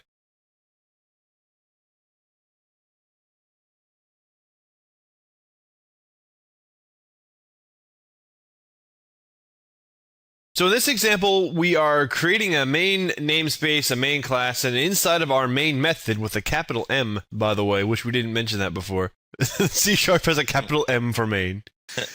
We're creating that same array that we just created in the previous slide, where we just create my array equals a new double of size 12. And then, as we were saying before, since the array is a class, it has things like a length method. Now, Brian, remember we had this? Didn't we have this on like the string and the string class and stuff? That's craziness. I mean, yeah, but not usually on an array. Usually is just the is kind of like basically just the reference to the first in a series of lists and how many. Usually you wouldn't get like all these kind of nice features and properties and stuff on an array of some type, but in this case you do. It's really nice. So it really does consider this as a class, as an object, as a class instance. Yeah. And then what we're doing is we're filling that array with a integer. So as we iterate from 0 to the length of the array, we're just setting that particular index by saying my ARR sub element I equals a double typecast of I, which, as you can see from the for loop, in its native form is an integer, and we're just typecasting that to a double. So that's just a basic, simple example of how we can fill an array. And Brian, what are some other common members that the array class possesses? Right. So we have access to length, which is just a 32-bit integer that tells you how many elements are in the array. So it'll return 0 if it's an empty array. Then we have a long length in the event that your array exceeds the 32-bit integer, what a 32-bit integer can hold. That would have to be a massively large array. Yeah, but the capabilities are there to manage that just in case. And the larger the array, the simpler you want your array structure to be. So just a pure array would be the place to store something that large if you had to. And whether or not it's read-only. And this is a pretty self-evident property. Now, some other members that we can talk about. Now, the ones that we talked about before were properties. These are methods. Now, here are some common methods that you would use when you're working with the array class. There's a copy method, which allows you to copy either a whole or a portion of an array. Clearing, which means you can remove everything in the array. A read-only collection, which we'll show an example of that later. We can do stuff like index of, last index of, just like we did with the strings, right, Brian? That's so cool. We can say in this, instead of looping through an array to try to find something, we can say, give me the first index of this. Right. Give me the last time the number 14 occurs. Right. We can do stuff like reverse the array and sort the array, which when Brian and I were showing you sorting algorithms in C, the reason why is because when you get to the higher level languages, sorting and stuff is just, it's so natively built into the language that it's cheating.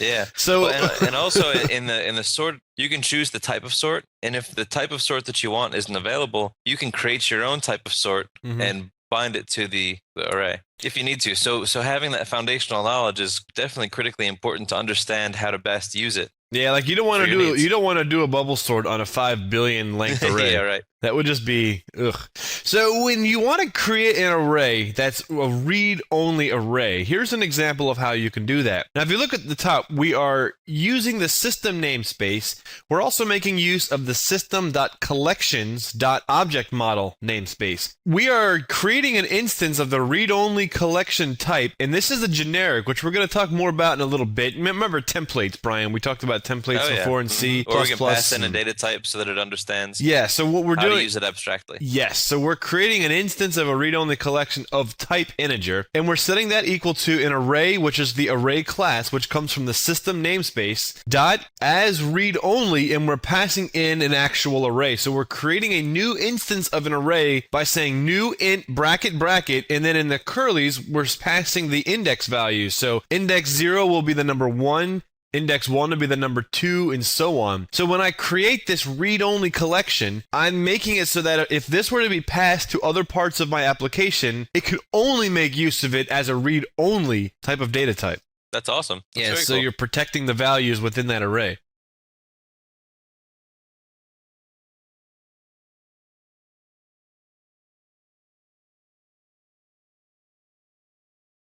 Index of, Brian, how does this work? If you have a string and you say index of, let's say it's the first, and you say the index of he, then you're going to have an index of 1. It'll kind of scan it until the first time that occurs. It's the same thing in the arrays. So here in this example, let's say we have a random, new random class instance. Yeah, this is the first time we're showing you the random class. Remember how we said we were going to just like sporadically bring up classes? Yep. Hey! So instead of having to generate the seed and do all the other kind of stuff, in this case, we just instantiate an instance of the random class. Yep, and that comes from the system namespace. Yep, so it's really convenient. So now we have a new random instance R, and to get the next random numbers, you just call next.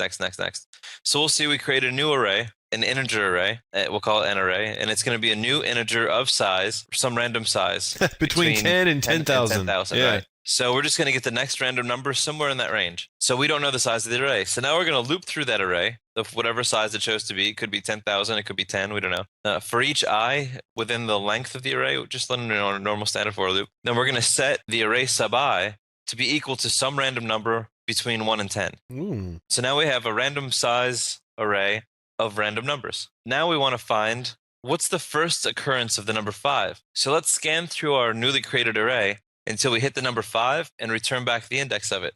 So to do that, we call a static method on the array class, and that method is index of. Just like the string operations, we say index of, and then we pass in the array instance, which is an array, and then we're going to say the number 5 is what we're looking for, and that'll return the index. So now we store that as index of 5, as an int, and then we do the same thing for the last index. So what's the last occurrence in the set of the number 5? And that's array.lastIndex of our array in 5. So if the index of 5 is -1, that means that it didn't find it.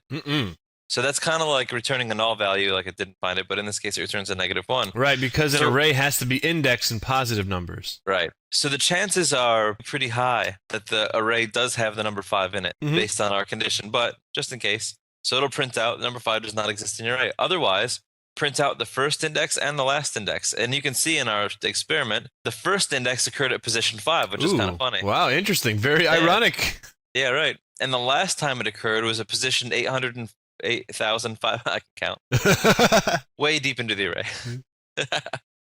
So it's pretty cool. It's really useful. It would have been much cooler if the last index was at 5555. That would have been great. Yeah, and if I remember right, index also has a index of also has a start at variable that you can add as well. So if you want, you can keep saying start with the last index position that you found to keep hopping your way through and find every position of 5.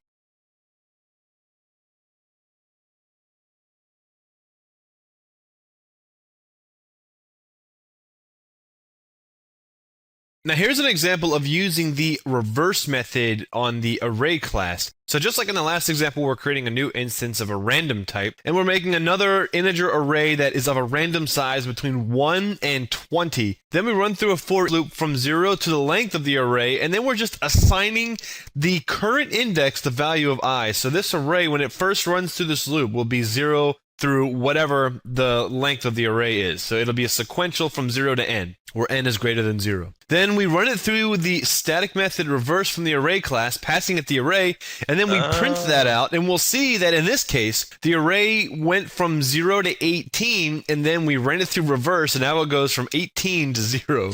Why does this remind me of Jim Carrey from Ace Ventura? I don't know why. Like when he was at the asylum and he had the tutu on and the football. I'm ready to go in, coach. Just give me a chance. Yeah, exactly. Right. Remember, he's like, now for an instant replay. Oh. Yeah, that was a good scene. Yeah. Let's see that in an instant replay. Okay, so now let's take a look at the sort operation. So in this case, we have a new array. It's similar to the last case where it's an array of some random size 1 through 10. And we're going to assign it now, in this case, a random number between 0 and 500. Ooh. Right. Fancy. Yeah. Then what we're going to do is we're going to do a for loop, and we're going to print what the current order of the array is. And so as you can see, it prints out, 141, 229, 251.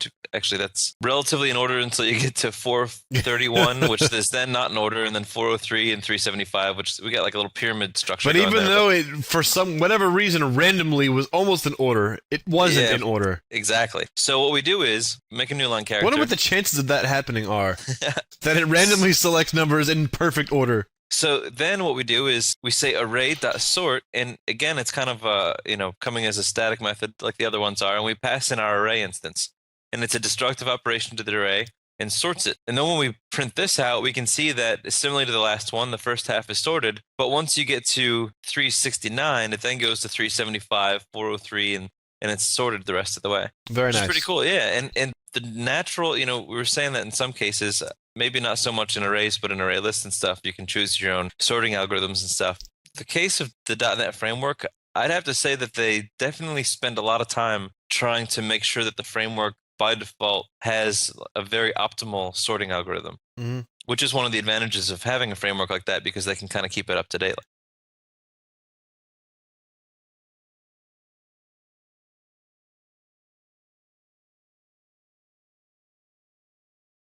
Now, Brian was mentioning this phantom array list class.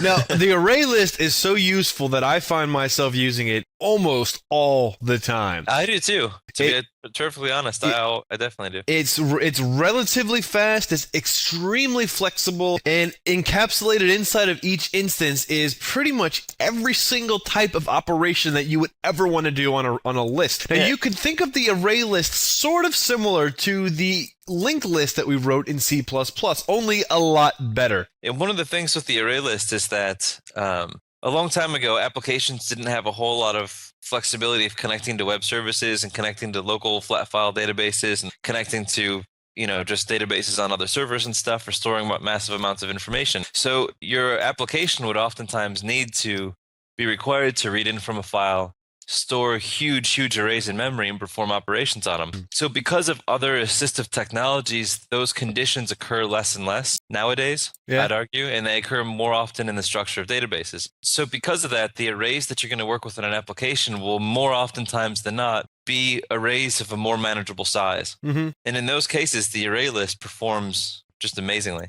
So the ArrayList class is inside of the system.collections namespace. So if you weren't using that namespace, the way that you could instantiate an ArrayList is by invoking the system namespace, then the collections sub namespace, because an ArrayList is a collection. And if you guys don't know what a collection is, go back to Java, because we discussed that in depth in Java. The instance is called myList, and that equals a new instance of system.collections.ArrayList.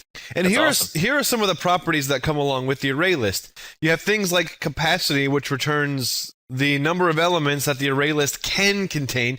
Count, which is how long the array is. Now, you'll see that in class instances, length oftentimes will be the property used to give you the length of it. And in a collection, count is the property used to get the length of it. You also have other things in here that you can experiment with, like is read only, blah, blah, blah. Blah, blah, blah, blah. And we have a bunch of methods, and highlighted here are some of the ones that are extremely useful. Not to say that the rest of them aren't, but A method like add, well, I mean, that allows you to append a new item to the end of the array list. Add range allows you to add an entire list into your array list. So whether it's another list or some type of array or anything that inherits from the iCollection interface. We have a method for clear, which removes everything in the array. Contains allows you to send in an object instance and say, do you contain this object instance? We can get a Boolean value that comes back. And get range allows us to select a certain portion of the array list. So if you wanted to get the 5th through the 10th element only, you can say get range, go into the, it's almost like, it's like a substring, right? You go in 5 and take 6 or whatever, Very and, cool. and you can pull that out and store that into another collection. Can I say something unrelated to what we're talking about? No. Okay, well anyway.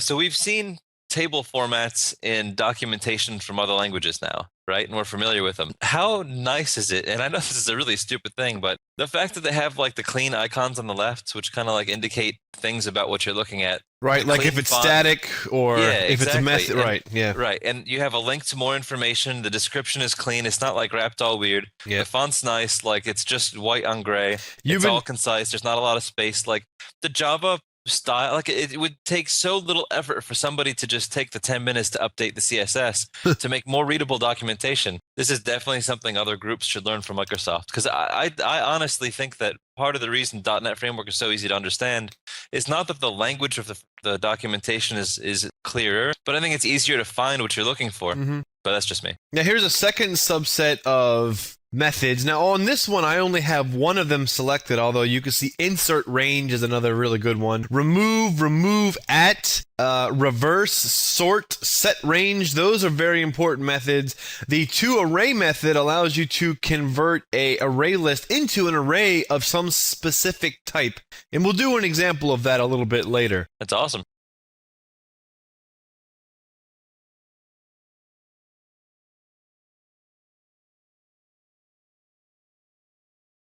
Yeah, let's talk about add and add range, Brian. What do we got? Righto. Okay, so here's an example of using add and add range on an array list. So to create an array list, it's just like you'd imagine. Nothing surprising. We have the array list class.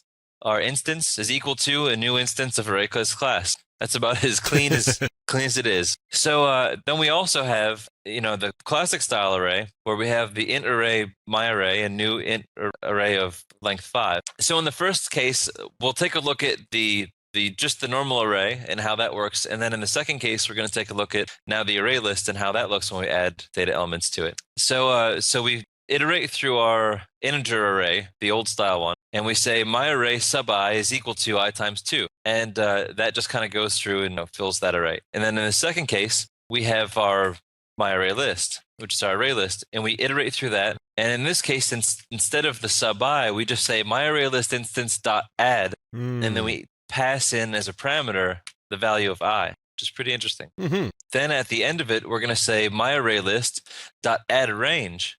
Ooh. And what's really nice is, although we're using the classic plain old array, the array still naturally implements iCollection, so we can still throw it as a parameter into add range. Mm-hmm. So we can take the entire of length 5 array that we created, the integer array, and slap it on the end of our array list, just like that. It's really nice. So then we just do a for each loop through the array list, and then write it to the console. And you can see we have our 0, 1, 2, 3, 4. And then we have our 0, 2, 4, 6, 8 slapped on the end. Beautiful. It's really nice. Yes, yeah, and nice. the 0, 1, 2, 3, 4 was what we jammed into the array list, and the 0, 2, 4, 6, 8 is what we originally jammed into the integer array that was appended to the array list using the add range method. Yeah, it's very nice. I like it.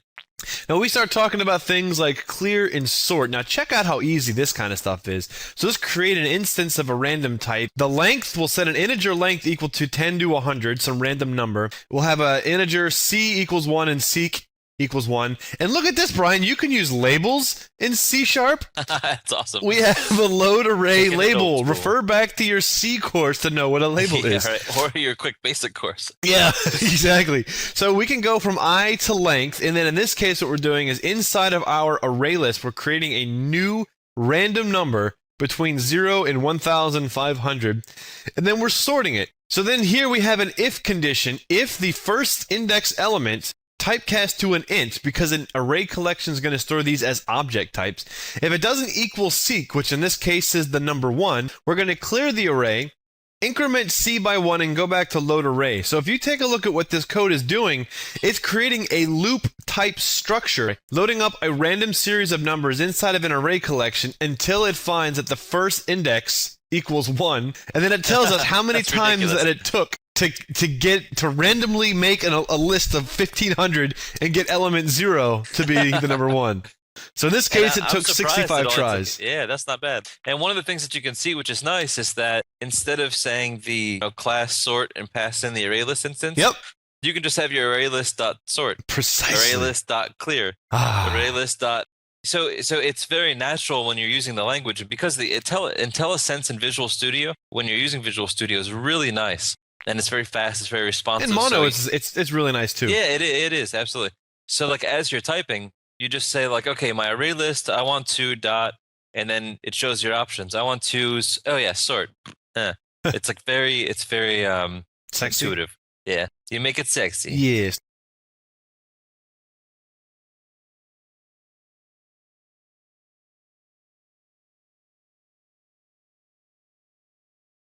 Now contains.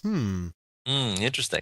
So in the string class, you have string.contains. So it says, if it's do, re, mi, fa, sol, latte, whatever, it says, does your string contain the word do? And then it returns that it does. So in this case, we're going to do a similar type of operation, but on an array list.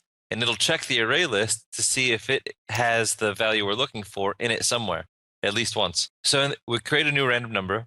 When we create a array list, we instantiate an array list as my array list. And then we're going to store a random number between 10 and 100 as length.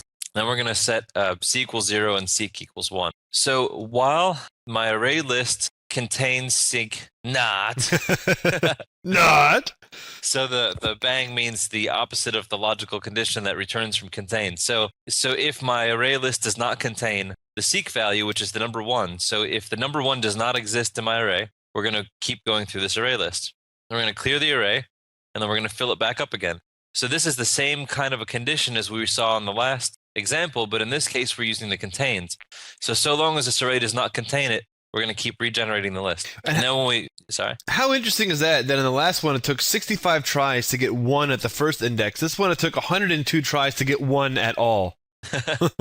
That's crazy. So when we're done with the list, and we finally find an occurrence of the array list that starts with the number 1, we'll print out. Well, that contains the number 1. It contains the number 1. Oh wow, that is a lot of tries. Yeah. Interesting. So we're going to write to the console, and in this case, as you'll probably recognize, we use the format parameters. So it took curly 0 curly tries to get curly 1 curly, and so C is the 0 position parameter, and seek is the 1 position parameter. Awesome. Yeah, it's nice. Now, as you were talking before about the get range, check this one out. This is a fun example. So we're making a random instance, we're making an array list, we're having a length equal 1, and then we have an integer half, which we're not actually setting equal to anything. So while we have a length equal to 1, and we have a while loop down here, what the while loop is doing is it's taking that length value mod 2 and checking to see if it is not equal to 0. So a number mod 2 equaling 0 means that it is an even number, whereas mod 1 would be that it's an odd number. So in this case, we're looping through and randomly selecting numbers between 2 and 20, and we're trying to make sure that whatever value we select is an even number. That way we can do stuff like half equals length divided by 2 and have a clean division. So in this case, we're creating a for loop that goes from 0 to length, which is the entire length of the array, which is that even number that we detected above in that while loop. And we're adding the I value to the array list. Now we're creating a new instance of an array list called first half. Now check this out, Brian. We're doing array list dot get range from 0 to half. Nice. So we're taking the first half of the array and we're sticking it into the first half array list. Then we do the same thing. Array list second half equals my array list. Get range and then half and then length minus half, which should get the remainder of the array. So then we do a console.write total. So you see we have total of 18 values, which is 0 through 17, and we print the first half with a for each loop for I, and then in first half equals console.writeLine I. So you can see the first half of the array is 0 through 8, and the second half of the array is 9 through 17. So we were able to use the getRange method to split the array up into That's two cool. pieces.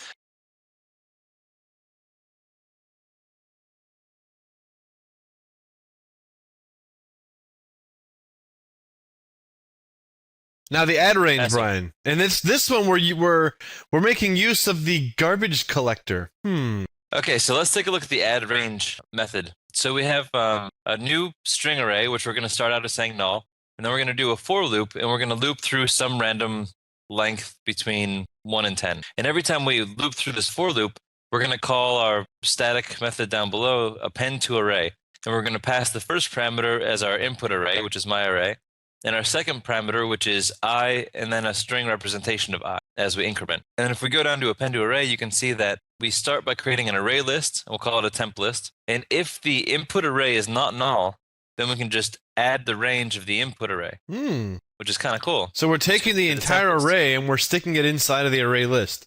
Right, but if the input array is null, then we just add the new item because there's kind of nothing to add the range to, you know what I mean? So only in the case that we want to append something, we append something.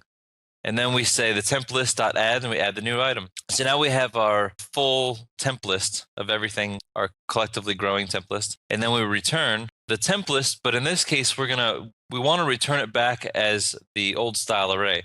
So to convert an array list to an array, we say the array list instance temp list dot to array. And then because arrays are explicitly typed, we say type of string. So the type of will return the class name of the class type that you pass in. So now we have an array of type string, and then we typecast it on our way out as a string array. Kind of weird, huh? Yeah. So that way we store it as our my array, and then after that we then call the garbage collector. And if you remember, garbage collector is represented statically as GC uppercase. And so we called garbage collector.collect to go through and clean anything up that might no longer be used or might be now out of scope, like the temp list, for instance. Yep. And remember how Wibbit the frog would wake up and eat the instances that no longer had pointers? Yep. Well, in this case, we're manually telling the garbage collector to do that on our own. Yeah. Which is probably good since we just, cleared through so many of them. And then, so then we call the garbage collector and say, wait for pending finalizers. Yep, so that means it'll hold on this line of code until it's done doing what it's doing. That way, when we move forward, we're absolutely sure that we have a clean space to work in. Or at least a cleaner space to work in. Cleaner space, there you go. So then we loop through the length of the array, whatever that turned out to be, and then we just print the array in order, print the contents of the array in order. Not Pretty bad, cool. Brian. So, but the focus of this again is when we add the range, just the array type, append the array type onto the end of an array list. And if you notice, we never declared the data type of array list. Array list just is an array list. It doesn't care if we gave it a string array or if we gave it an integer array or whatever we gave it. It's just going to slap whatever you give it right onto the end of the array list, which is really cool.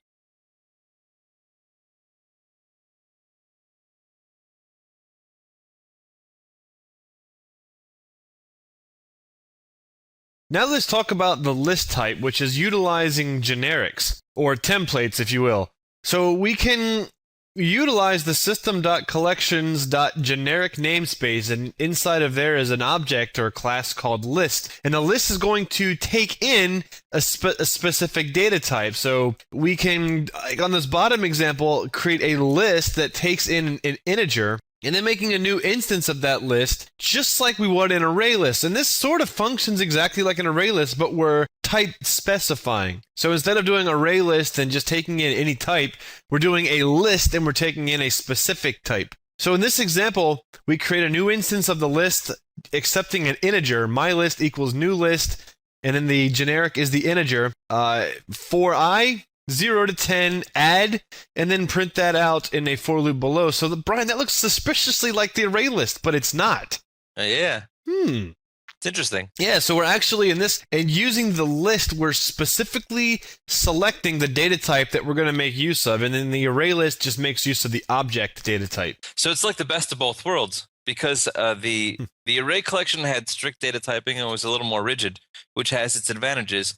But you didn't have access to the instance level conveniences that the array list had. So the list in itself can still be, because it's generic, can still be cast to whatever data type that you tell it to be, and can still be of type object as well. But in this case, we still have access to add and sort and everything else, which is really nice. So Brian, let's talk a little bit about the differences between the array list and the list. So the array list just by its nature always is storing things as generic system.object objects. And if you remember, even the basic data types all extend out of the system object. Everything that you work with anywhere, anytime in C# is going to be some sort of descendant of system.object. Right, so you go through the process of boxing an object every time you add it to the array list and unboxing it every time you make use of it out of the array list. That's awesome. Yeah. So the array list has the effect of just not caring what data type you pass in it.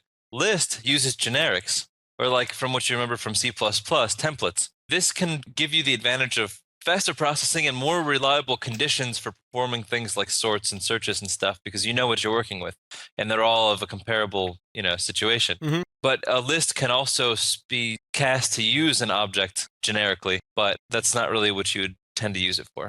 But that's basically the difference between the array list and the list, is that the list, you're going to specify a data type when you pass it in. Mm-hmm.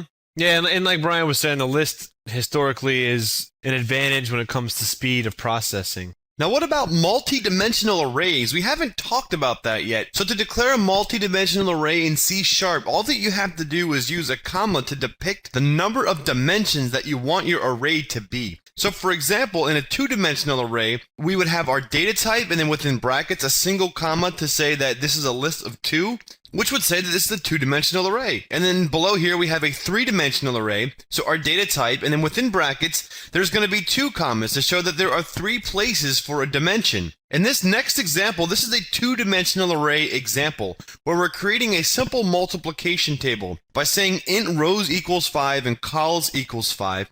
We can then below declare a two-dimensional array by saying int bracket comma bracket mult table equals a new instance of an integer array, and then inside of the brackets we're going to say how large we want these dimensions to be. So I want it to have rows, so 5 rows, and then 5 columns.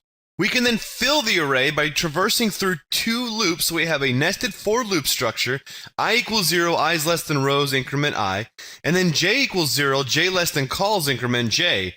To manipulate the value at that current position, we would evoke the mult table instance, and then in brackets, I comma j to say that we want to go to this row and then this column, and then set the value. So in this case, we're saying I times j is that value. And then we have another nested loop structure down here that will access and print the contents of the array in a table view. So Brian, arrays and collections in C#, how cool are they? I know. Although this says programming in C++. I wonder if they all say that. That's awesome. Well, what's also pretty cool with the array list and the array collections and stuff is, if you remember, speaking of programming in C++, remember when we were in C++? And we would be creating our linked lists, we'd be creating our, like all of our different conditions to make the arrays more flexible so that we didn't have to be declaring their size pre-runtime. They wouldn't have static lengths. Yep. And so, and we wouldn't have to, so now we don't have to worry about memory overflowing, memory overruns. So it takes a lot of those things that we, spent some time trying to build out in C++ for convenience to make our arrays more flexible. Out of the gate, .NET does that for you. And C# really implements it well.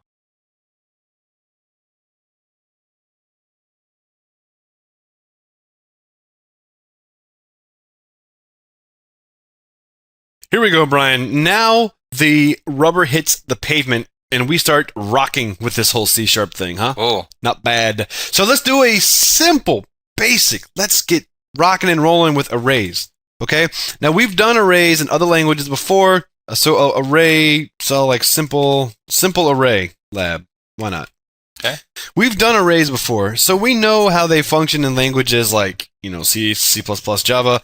And it's not like C# is anything more magical than those languages. But let's just do a couple of simple basic array examples just to kind of get everybody on the same page. So we'll first start with doing a simple integer array. So we'll declare an int, and we'll just call it numbers, like numbers 1. Just like we're used to in other languages. Yep. So we'll just make this a new instance of an integer, and we'll make this of size 5. Why not? Okay. So once I've declared this, I can fill those fields. Let me fill them with a for loop. So we'll do int I equals 0 while I is less than numbers 1.length, length, whatever I just did there, I++. So we'll do numbers 1 sub I equals I. And Cool. this is pretty simple. I mean, this would just be substituted by 0, 1, 2, 3, 4, 5. And then just for kicks, we'll just go ahead and do the same thing. Console.WriteLine numbers 1 sub I. So this is just the simple demonstration of a traditional way of taking and instantiating an integer array and loading it with values using a for loop. So here we go. Hey, look at that. 0 through 4. And I could also step this up a notch and make it super hardcore by doing for each int n in numbers 1, console.WriteLine n. Whoops, number s, numbers 1. So there we go. Cool. Pretty simple, right? And another thing we can do is, in that instead of the for each, we can also do an array join. So instead of for each n in numbers 1, we can say... Oh, you mean like actually joining them like on a comma or something? Mm-hmm. Or Okay. on a new line character, yeah. Okay, yeah. Yeah, you're right. We could do that too. So we can do a console.WriteLine numbers dot... Now, doing a numbers.join, this is actually using LINQ. So and another option is we can also do string.join. Yep. And string.join will take in, like Brian said, we'll do a new line, and then the array, numbers 1. So if we run that, in effect, same thing. Sweet. Okay, so how can we make this even more simple?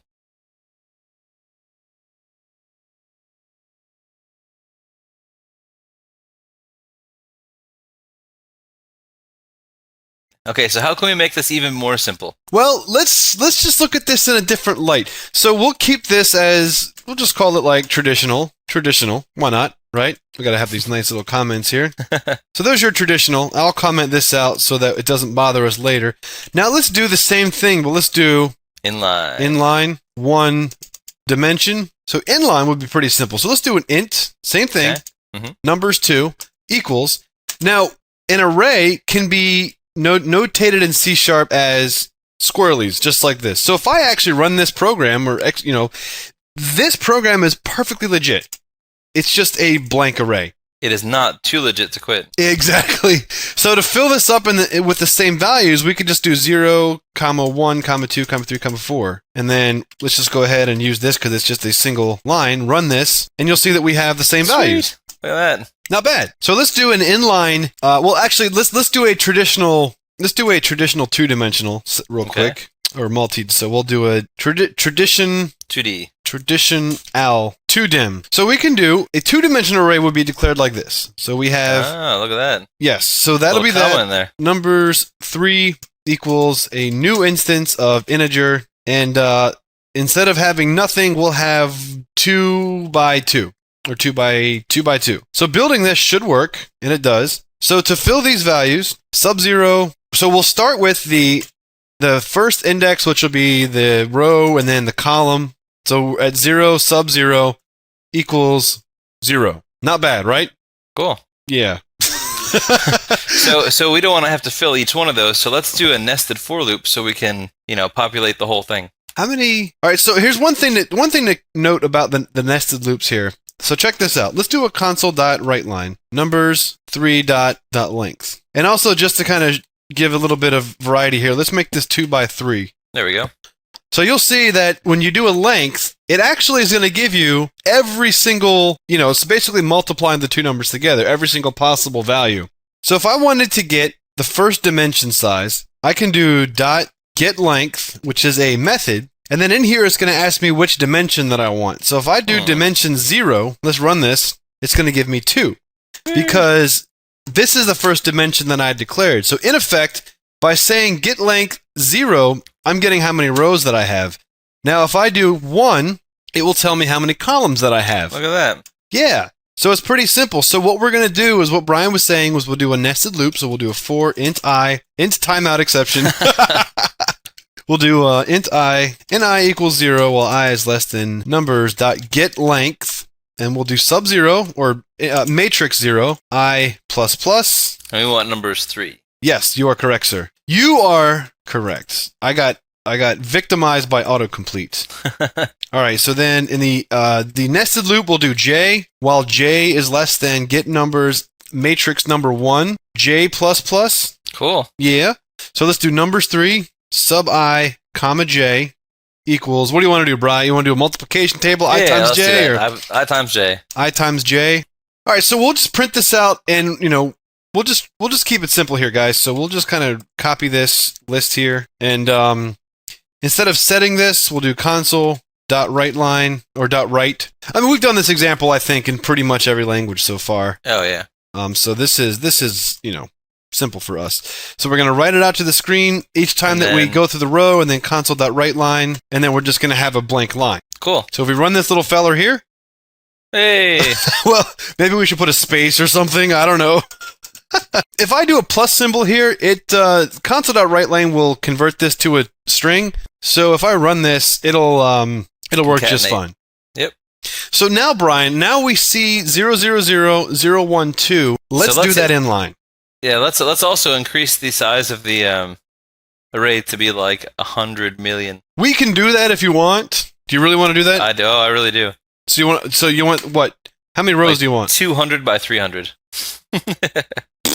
Hey, that's awesome. I wonder how long it's going to take. That's huge. That's quite a large Cartesian product. Yeah, it's too bad the console is not big enough for it to actually display. No, it's not. But that is fun. Let's put it back to 2 by 3 because it's manageable.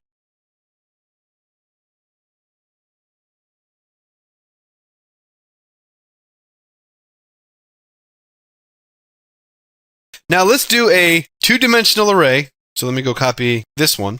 Let's actually make that exact same 2-dimensional array, but let's do it in line. Okay. So for the sake of saying this, I will go ahead and comment the part out where we echo that. So you saw, well, let me just refresh everyone's memory because of that gigantic barrage of numbers in my face just now. So we want to have the first row be 000 and the second row be 012. Okay. Okay, we can handle that. That is not outside of our capabilities. We have the technology. We know how to use it. Okay, so let's do a int. So this is going to be a 2-dimensional array. Numbers 4. That's going to equal a new... Actually, I'm not going to do that. As we know, this notation can equal an array, but if I try to build this, you'll see that it's just a blank array. If we wanted to do numbers like 1, 2, 3, that does not work because we're trying to make a 2-dimensional array equal a 1-dimensional array. Exactly. So simply put, Brian, as we've discussed in earlier Wibbit.net videos, a 2-dimensional array is the equivalent of a 1-dimensional array of 1-dimensional arrays, right? Basically, yep. So I could do something like this. 0, 0, 0, run that, and it works perfectly fine. Look at that. Yes. So you can see this notation here is an array that encapsulates an array. Now, if we want to have a second row to this array, which I believe the value is, 012? I think so, yeah. In effect, this is the same array. So let me just copy this for loop, paste it here, and run it. There you go. Look at that. You've created the same array. So inline. Inline 2dim. Beautiful. All right.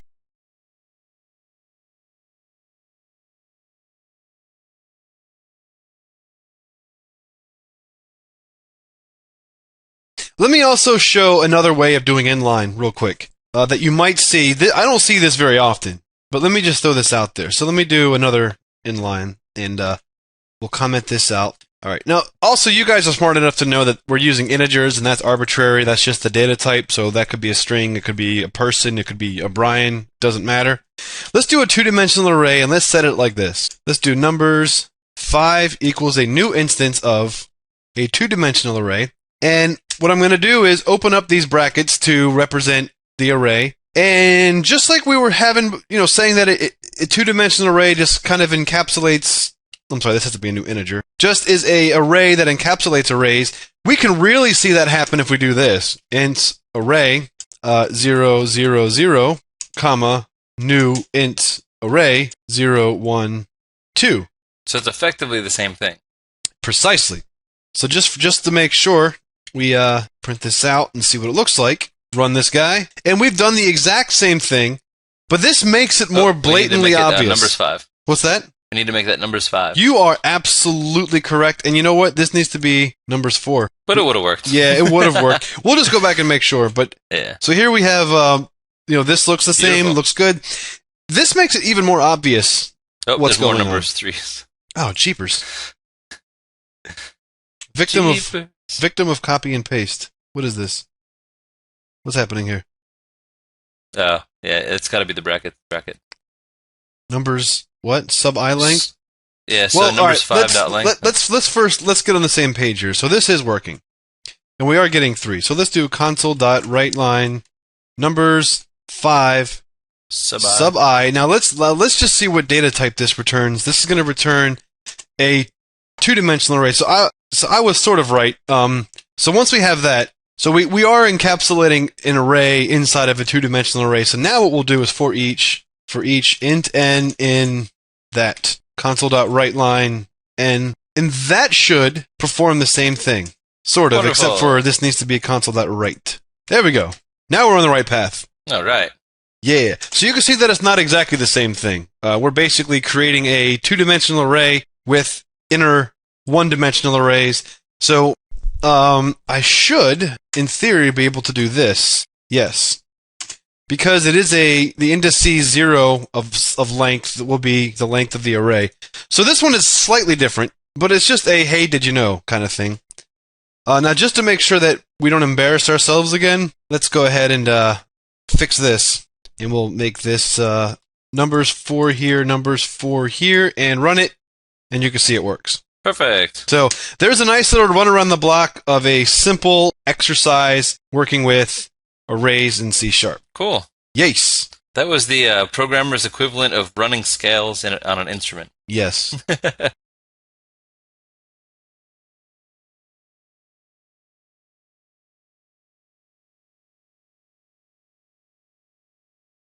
All right, welcome to the next lab about arrays. So we wanted to do something a little fun. So we're going to programming is fun? Yeah, it's always fun. I'll be damned. So we're going to do something a little interesting, where we're going to continue to use the simple arrays that we talked about in the last lab. Mm-hmm. But in this one, we're going to basically write a program that validates whether or not you've successfully completed a Sudoku board. Okay. So if you're not familiar with Sudoku, it's usually a 9x9 grid, and in the grid you have 9 sections, and each section must contain the numbers 1 through 9. Each row must contain 1 through 9, and each column must contain 1 through 9. Okay. So that's how you tend to solve a Sudoku puzzle. And just for the sake of it, I'll bring up what the board looks like. Here, we'll just Google Sudoku. I think it's going to Bing it. It Because might. I haven't... Yeah, it's going to Bing it. That's all right. Bing! We'll give Bing a chance in the shining sun for just one moment. So this is what a Sudoku board tends to look like. So you can see that not all of the numbers are completed, and what you need to do is you need to use the numbers 1 through 9. The numbers can't repeat themselves in a row, column, or section. Okay. So what we're basically going to do is take in a 2-dimensional array and make sure that in every column that no numbers repeat themselves. Okay. And then in every row that no numbers repeat themselves. Okay. And even though it's normally 9x9, you could do 20x20, or you can see this crazy thing here where you have a whole bunch of stuff going on. But the same basic rule applies. So we'll just do a variable size Sudoku board basically, and but generally it's a 9x9. Okay, so the simplest way to validate it is if all of the numbers are unique in each row, and all of the numbers are unique in each column, then implicitly they'll be unique in each sector. So let's make a new project. This will be fun. And we'll call it Sudoku Validator. If I can spell. Sudoku. I can't spell. Sudoku Validator. There we go. All right. So we're going to create a new project here. And then we got our public void main string args. Okay, so we got a basic console program.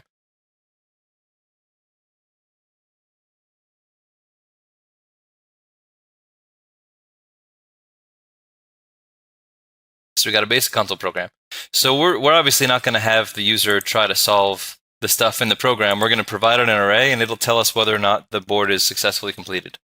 Okay, and we're not really going to have any other files here, so that's fine. We're not using any of the properties. Okay, Ooh, we have a nice wide view this time. nice and clean. So what we can do is to make the program a little more modular, we will say, I'll just make them all static for now, just for the hell of it.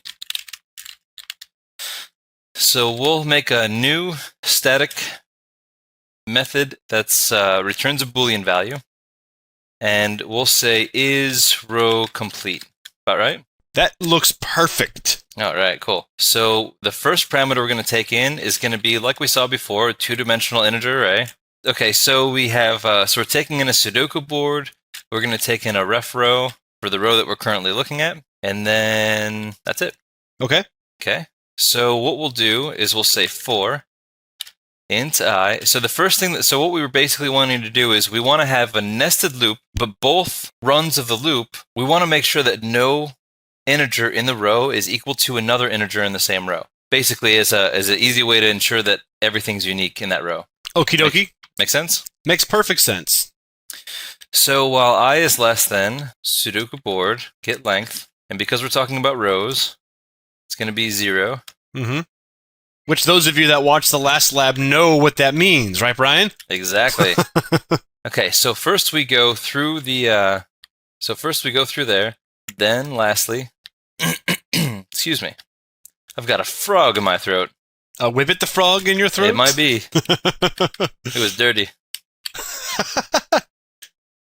Okay, so then for int j is 0, j is less than Sudoku board dot get length, also 0, because we want to compare the row against the row, j++. Okie dokie. Okay. Now, if we don't find any matches, so what we're going to do in here is we're going to look for matches. So to start a fire with, right? Yep. So if we find a match, then it's going to be bad. We're going to return false to say that the row is not complete. If we make it through to the end, we'll return true because, we're in good shape.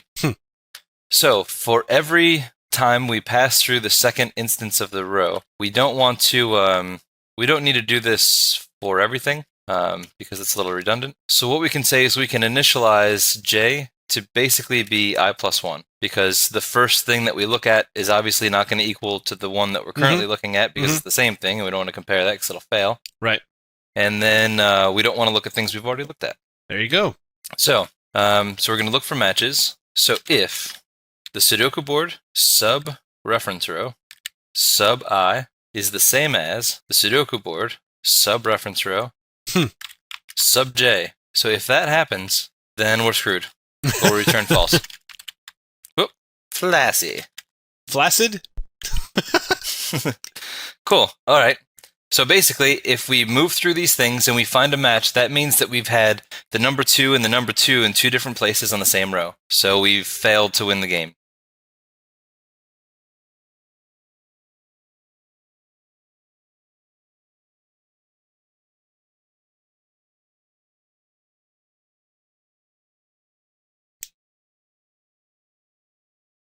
Okay, so now we got it for the row. That's all well and good. Now let's do the same thing for a column. Okay. So we'll say now is column complete. Okay, so is column complete. So in this case, instead of the reference row, obviously, it's going to be the reference column. Nice and easy. Okay, so now, as you know, the column is going to be get length of dimension 1. And this is get length of dimension 1. And let's see. I think that makes us in pretty good shape. You got to swap the 2 on the bottom and change the variable name. So it'll be reference column. Yep. It'll be I, comma, reference column. And I'm pretty... Yes, exactly. There you go. That's what I was thinking. Perfect. Is that me being a control freak or me being helpful? You're going to have to tell me. It might be both. Might be both. Okay. Because sometimes I don't know the difference. That's why people don't like me in the real world. But in the virtual world, it's fine. Because in the virtual world, results happen when I act that way. There you go. In a social situation, when I'm just like, you shouldn't tie your shoes that way because you're an idiot. Because your face is stupid. Yeah, then that's when people go, this guy, I don't like this guy. Okay, so it looks like, so now we can tell if a column's complete or a row's complete. Okay. Pretty good so far, right? Yeah, that sounds perfect. What about initializing it, Bri? We should initialize it. Yeah, why don't we create a method that will initialize it? We can pass in how many rows and columns you want, and it will return us a perfectly initialized 2-dimensional array. That's true. We do have one more thing, though, we have to do before we get to that point. Now, my mistake. See, I'm not a Sudoku guy, so... That's all right. So I know that we're doing this a little backwards, but we just want one more thing to validate is board complete. Ooh. Yeah. Ooh. So we can say our 2-dimensional... Oh, force habit. Our 2-dimensional integer array... Sudoku board. I always think I'm spelling that wrong. I just see sudo and think Ubuntu. So we Because want. I always think that sudo should be followed by su or apt-get. So we want the column. How do I want to say this? Num columns. So the number of columns is the Sudoku board dot get length Be 1. num rows Sudoku board get length sub-0 Sub-0. Jinx. Now you can't talk the rest of the presentation. You jackass. Okay, I'll do Brian, I'll say your name. I'll save you. I'll spare the viewers the boredom of just hearing me narrate what you're doing. There you go.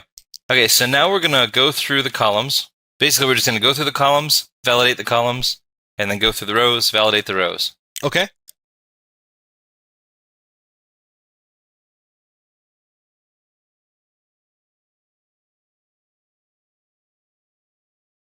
Basically, we're just going to go through the columns, validate the columns, and then go through the rows, validate the rows. So it's kind of the same premise we were doing before, but just to validate the stuff. Understood. So you didn't do this backwards. I mean, it's perfectly fine. You built from the ground up, which is good. That's true. So we'll say, is the row complete? And we'll pass it in the Sudoku board, and then we'll pass it in. Well, you're iterating columns at this point, so you may want to do is column complete. Of course I am. Yeah, it's okay. Again, is that me being a control freak or is that me being helpful? Always. You don't even have to answer. Just, yeah. The answer is yes. If you're wondering, it's probably yes. Okay, so if this is the case, then we know that some columns not complete, and we're in bad shape. We're going to be like, Mm-mm. Okay, and we're going to do the same thing for the rows. And j is 0, or not h, but j is less than the number of rows. J++, if not is, row complete. Yeah, scroll down so we could get a Oh, yep, sure thing. nice visual. Whoa! There we go. The Sudoku board, and then we pass in j, Mhm. and then return false, because we failed, Okay. and then return true. Cool. So if we basically survived these gauntlets, then we return true. Nice. Okay, cool. So now all we have to do is get a two-dimensional array and pass it in, and it'll tell us whether or not the board's complete. Did you want to do it as initialize to -1 each cell? Is that what you want to do? Do you want to create a method that will initialize one for us? Yeah, but we don't have to really initialize the board. We'll just make a two-dimensional array, one that has repeating numbers in a row and a column, and then we'll make another one that has a valid board, which basically is just 1 through 9 in each row and column. So we don't want to play the game, we just want to validate the game? Yep, exactly. All right, well then, if that's the case, Brian, then just go ahead and, just go ahead and make the arrays. So to keep it simple, you could imagine that this will work with 9 by 9, but just for the sake of simplicity, we're just going to do a really small board here. Okay.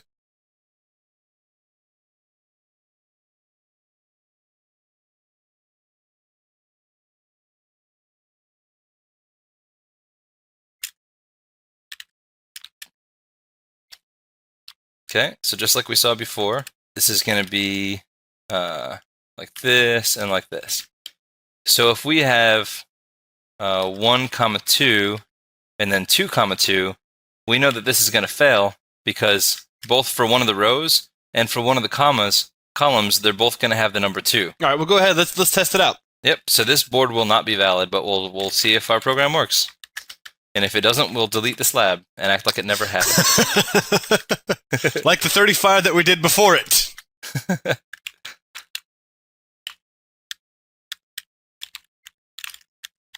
You a winner. Good job, buddy. Otherwise, You a loser. Oh, so sorry. Your face is stupid, loser. Brian's tough, All right. man. Brian is tough. You should see how he treats his hamster. Lemmy winks, I believe. yeah. Okay, so we'll do Control F5, kick off the build, and then let it run in the console. Oh, And so sorry, your face is stupid, loser. Okay, so what could we do to make a winning board? So if we have 1, 2, and then a 2, 1, we know that both row is a complete unique set. And And columns each are unique. column should be a unique set. So let's run that again. Your board is a winner. Good job, buddy. Hey, buddy! So all you have to do for your homework assignment is once you get up to speed on a user interface and a language of your choice, make a little user interface that auto-populates a few Sudoku values, and then allow the user to type in a number in each one of the cells, and then every time they hit a number, you can check to see if the board's complete, and if it is, you can pop up a little thing saying, hey, you won Sudoku! Hey! And then even if you want, you can get crazy and put in a timer and see how fast they can do it, and you can give them a high score and track the high score value and all kinds of fun stuff. Wow, Brian's giving out homework assignments already. I know. So I hope you guys enjoy that, because I sure as hell didn't.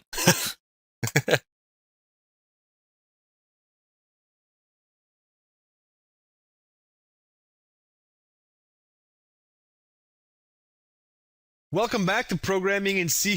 I see that we haven't scared you away just yet. Have we? No? Hello? Okay, Brian, no one's actually listening to us on the other end. We're clear. No, they've shut the video off. I know, we're clear. Okay, so we can just talk about anything that we want now, huh? Now we can talk about one viewer was. That guy, oh my god, did you see that look on his face? Yeah, he was like, Arrays? I don't know. The guy, he skipped everything and went right into C#. The guy cheated. I know. It's like going to calculus without algebra, Brian. You can't do that. It's madness. You can't do it. You need to build yourself up into the high-level languages. He's coming back. Hey, welcome back to Programming in C#, buddy guy. Friend? Friend, our favorite viewer. In this lesson, we're going to talk about file I/O in the C# language. Cool. And one of the things with the C# language, as we kind of seen, as you know, the theme has been with C# is how convenient is it to do fill in the blank? Yeah. And file I/O is no exception.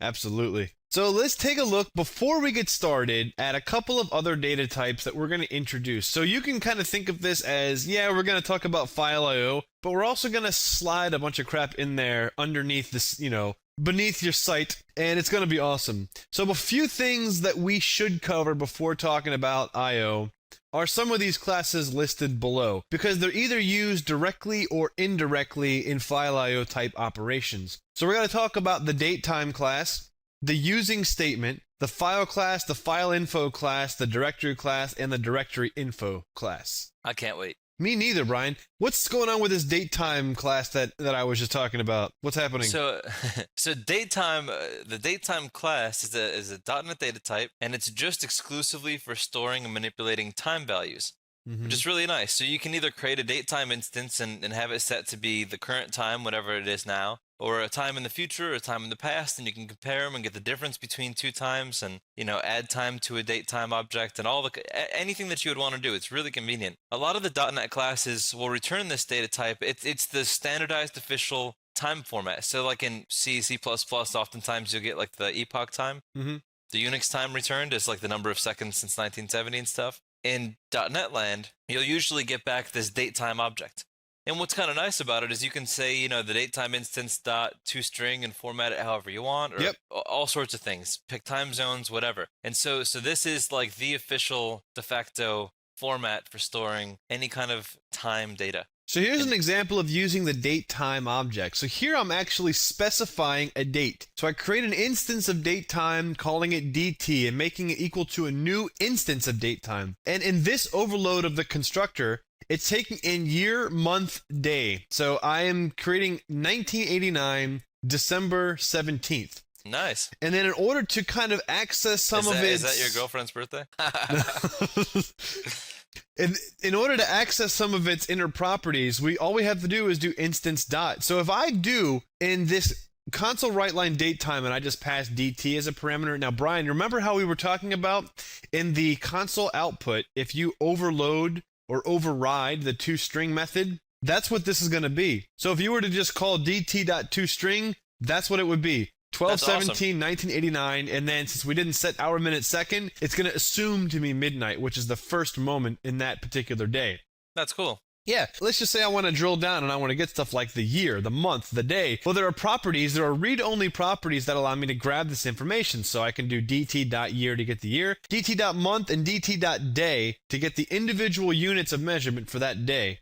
We could also kind of drill in a little bit more. Now you can see that this slide was written a long time ago, because it's actually 2012. but we create a new instance of datetime and we set that equal to the static instance of now. We're getting a datetime instance that represents the current moment in time right now. That's very cool. That's really convenient. Yes. When this program was executed, it was 4/1/2011 at 5:32 p.m. Actually, I know exactly where I was on that date. I was in Texas on that date. And it was 5:32 and I was in my hotel room on a business trip when I should have been doing work and I was doing Wibbit.net slides.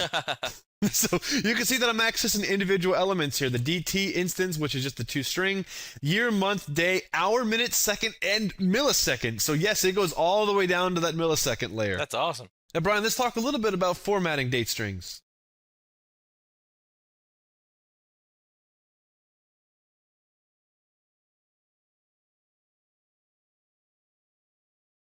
Now, Brian, let's talk a little bit about formatting date strings. Yeah, so oftentimes when you're using a date, you either want it in year, month, day, or you might want month, /day, /year. Or like Julian date or... Yeah, or exactly, right? Like anything that you want. So one of the things that's really nice on a date time instance is the toString method. In the toString method, you just pass in a formatted string that dictates how it's going to represent your date value, which is really nice. And there's a ton of options. We're just going to show you some of the basics so that you understand the concept, and you can look up the rest here at this link. So let's take a look at an example, some of the common format strings. So the year is a lowercase y. So if you say YY, if it's 1999, for example, it'll just say 99. It'll only show you the last two digits of the year. It's like a shorthand year. If you do YYYY, why exactly? Why? Then it's like the full year, for instance. And if you do YYYYY, it'll probably just assume that you're kind of stupid and you meant a 4-year digit year. But anyway, so capital M is a month. And if you just do a single M, it will truncate the 0, which is kind of nice. So a single capital M will still do a 12 for December, but it'll just do 1 for January. But if you want that 0 padding, then just do an MM. No big deal. Now, if you do 3 M's, it'll do like Jan, June, Sep, Nov, Des, you know, for like the short. And if you do 4 M's, it'll print out like the full name of the month. Right. It's really convenient. So it's like a really quick, cool shorthand. And then you got day is a lowercase d, and the same rules apply. Hour is a lowercase h, but the lowercase h is the 12-hour cycle. Uppercase H is like the military time, which is pretty cool. So it's, 0600 hours kind of thing for the uppercase H. And then the T, the lowercase t, is like AM, PM, and TTI is the full AM, PM. So with all of these types of format strings, and you have other ones for like milliseconds and other things, you can really easily just produce a format string with a lowercase dd and then have your day and you're done. Okay. So it's really cool. So Brian, explain how this works then. Right. So when we do the toString with no parameters, it's just going to print out the default time, which is, the standard way. Yeah, month, day, year, hour, minute, right, second, exactly. AM, PM, right. So in this case, let's first do capital M, which will give us the month, and then / prints the / character, dd / YYY 0401 2011, which is really cool. Now, if we want to do the time at the end, the hour, minute, second, and time, AM, PM, we can then do in the next example the space H, lowercase h for hour, colon, lowercase m. Now, keep in mind, the lowercase m oftentimes will kind of bite you, because I know I've done this before. I will just do a toString, all lowercase, MMDDYYY, forgetting that the lowercase m is the minute. And then my month will be the minute, and I'll have problems later on, obviously. So absolutely remember that month is uppercase. Month is uppercase. Month is uppercase. So, but in any event, you can see that you don't have to have the format strings. You can use dashes. You can do the MMMM for April 1st, 2011. It's really cool. So anything that you can imagine, anything you can concoct. Easy, one line, .toString, pass in your format, you're moving on. It's very cool. Now, we can also have a discussion about converting to and from Unix time. Now, when you're using a .NET application, or when you're writing a .NET application, you're not always working with data that is conforming to that structure. So you may inherit some data either from a database or a flat file that was maybe many years old, or it came from a Unix system, and it stores timestamps in Unix format. Or in, as Brian, epoch format, which is, I guess, the more technical way that you would call it. A lot of people call it Unix time. It's just, Yeah. Just more fun to call it Unix time for me. So we can create little methods here that will do that conversion. If you take a look at this, we have a datetime to Unix, and what that does is that's accepting a datetime object instance and returning a double, which will represent the precise Unix time, which precise means it will contain the milliseconds. So we can do a time diff instance. What a time diff instance is, if you subtract two datetime instances, it returns a time diff, which is the difference of time between the two dates that were operated on. Right. So That's we can, so cool. in the math class, or the math class, we call the floor method, which will round down, right, Brian? It's a round down. Mm-hmm. And then we'll take the total milliseconds divided by 1000.0, which will then return the total amount of seconds plus the milliseconds. And then if you want to convert that back into a date time, we have this Unix to datetime, which takes in a double type. And what that does is that creates an instance of datetime starting at 1970 January 1st at midnight. Yep. Isn't that funny? Yep. And then it adds however many seconds that you add to it, and that will return to you the precise date in a datetime object. That's awesome. It's really convenient. Yeah.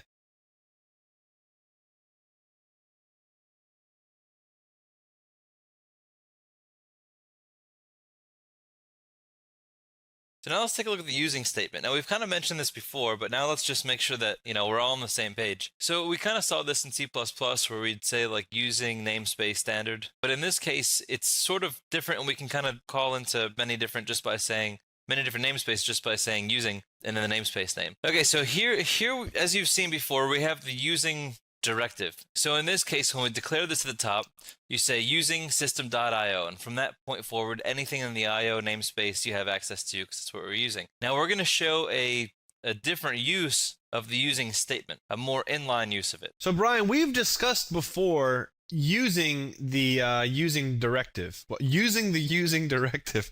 Wow, that was horrible choice of words. Nice. But you get what I mean. So before, the syntax that we're used to is using system.io or using system. And what that's doing is that's assuming a namespace that our program can make use of. So by saying using system.io, any entity that's encapsulated inside of the IO namespace is accessible to my program. Now, that's different than a using statement. And using statements are often used in file IO or anything that requires unmanaged portions of code. And some of the file type IO instances that are used in .NET have some areas that are unmanaged, and we have to kind of force code to clean up unmanaged code. And we can do it either manually or automatically. And one of the automatic ways is using the using statement. So when we take a look at the using statement, let's kind of, get a little better understanding of what we're talking about. So objects that inherit from the system.disposable or system.idisposable interface can use the using statement. It's an inheritable interface that is applied to classes that allows them to use unmanaged resources. And these unmanaged resources can be released by the idisposable interface. And what the idisposable interface really provides, its interfaces are the same in C# as they are in Java. It just provides you a template for a class. So clean up your unmanaged resources in this particular method. It kind of gives you that guideline, and then you override the method with whatever code that you need to do to manage that. So the runtime environment only cleans up managed memory that is no longer being used. Now, if a class creates unmanaged resources, they can be cleaned up by the code using a method called dispose. Right, Brian? Yeah. And oftentimes, dispose is called manually. But the programmer can either manually dispose of the object, or they can use the using statement to handle that automatically. So let's take a look at an example of how we can use the using statement. Now, we haven't really talked about the file IO classes yet, but when we do, we're going to look at a class called a stream reader. And a stream reader in this case, and we'll get more into it later, but we're going to read a file by passing through the constructor of the file that we're going to read. We're going to do some stuff, and then we're going to close the file handle, and then we're going to dispose of any unmanaged code that was created during that object instantiation. Nice. Now, if you don't want to do all that mess, you can put the declaration of the stream reader inside of a using statement by saying using, and then in parentheses, make an instance of an object that uses the idisposable interface. and then do stuff. And then after we get outside of the scope of those two curly braces, the close and the dispose are automatically done for you. That's awesome. Yes. So I guess as soon as you leave the scope of that, it realizes that you're no longer using it and calls close and dispose. That's really nice. Exactly. So what you're doing is you're forcing that code, you're forcing that stream reader to only exist within a certain scope of your application. And many developers believe that the using statement is the most efficient way to handle these types of instantiations when you're using any type of object that could possibly have any unmanaged code. Right, because in the case on the left, if you explicitly call close and dispose, it's possible that you could have some logic between those cases that can kind of jump you out and do something else and they'll never get called. Yep, and you could potentially create a memory leak condition. Yep. Cool.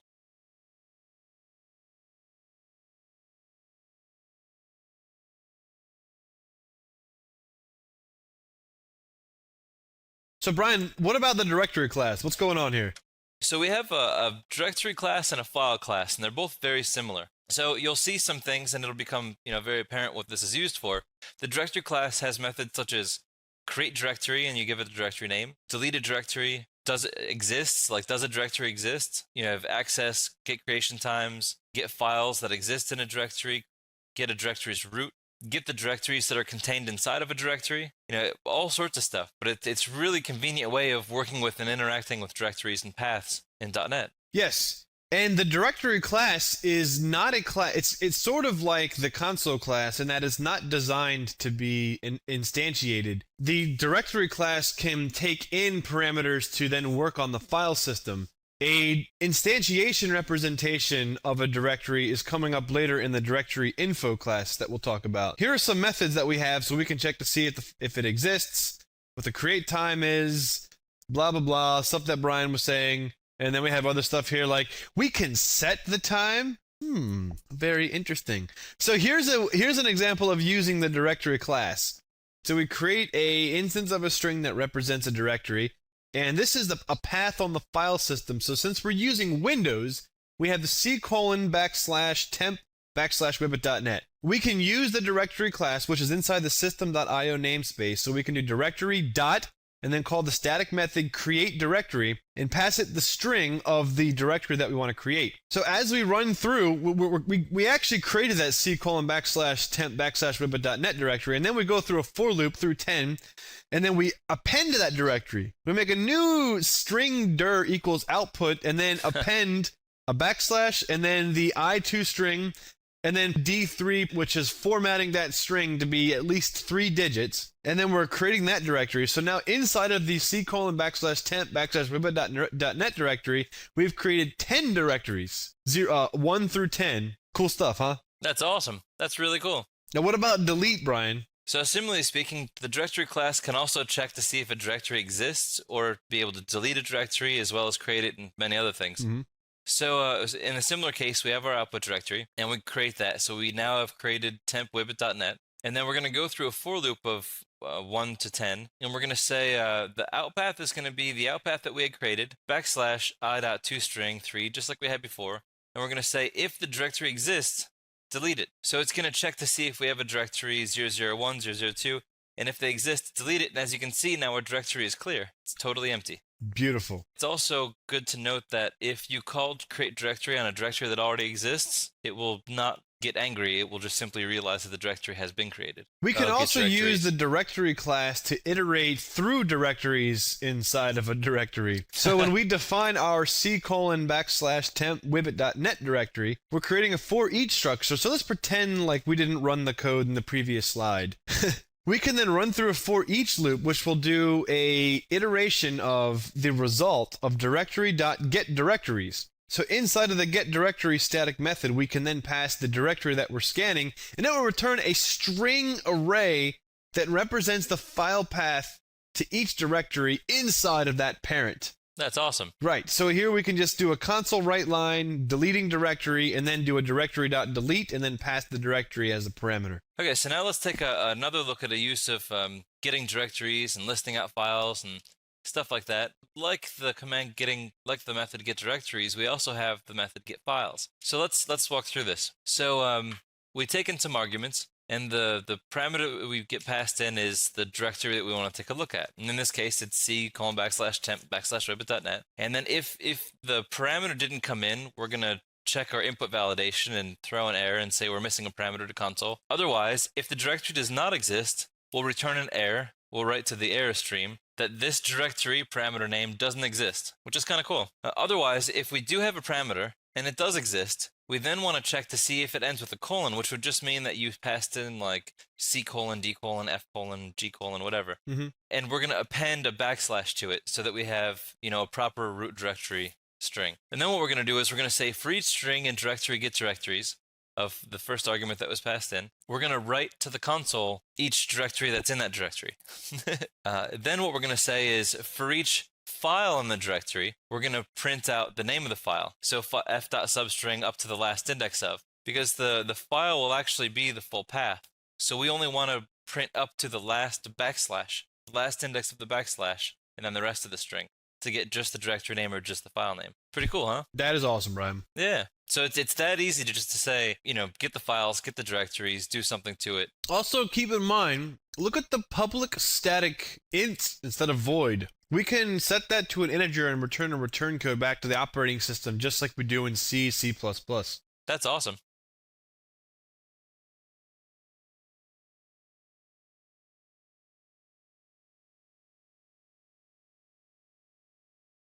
Now let's talk about the file class. And the file class is kind of the other side of the directory class. It's a class that's not intended to be instantiated, and it allows you to interact with files. Now we're starting to slide into the file I/O portion of this lesson. So you can see that this has static methods that allow you to append text, copy files, see if a file exists, all kinds of stuff.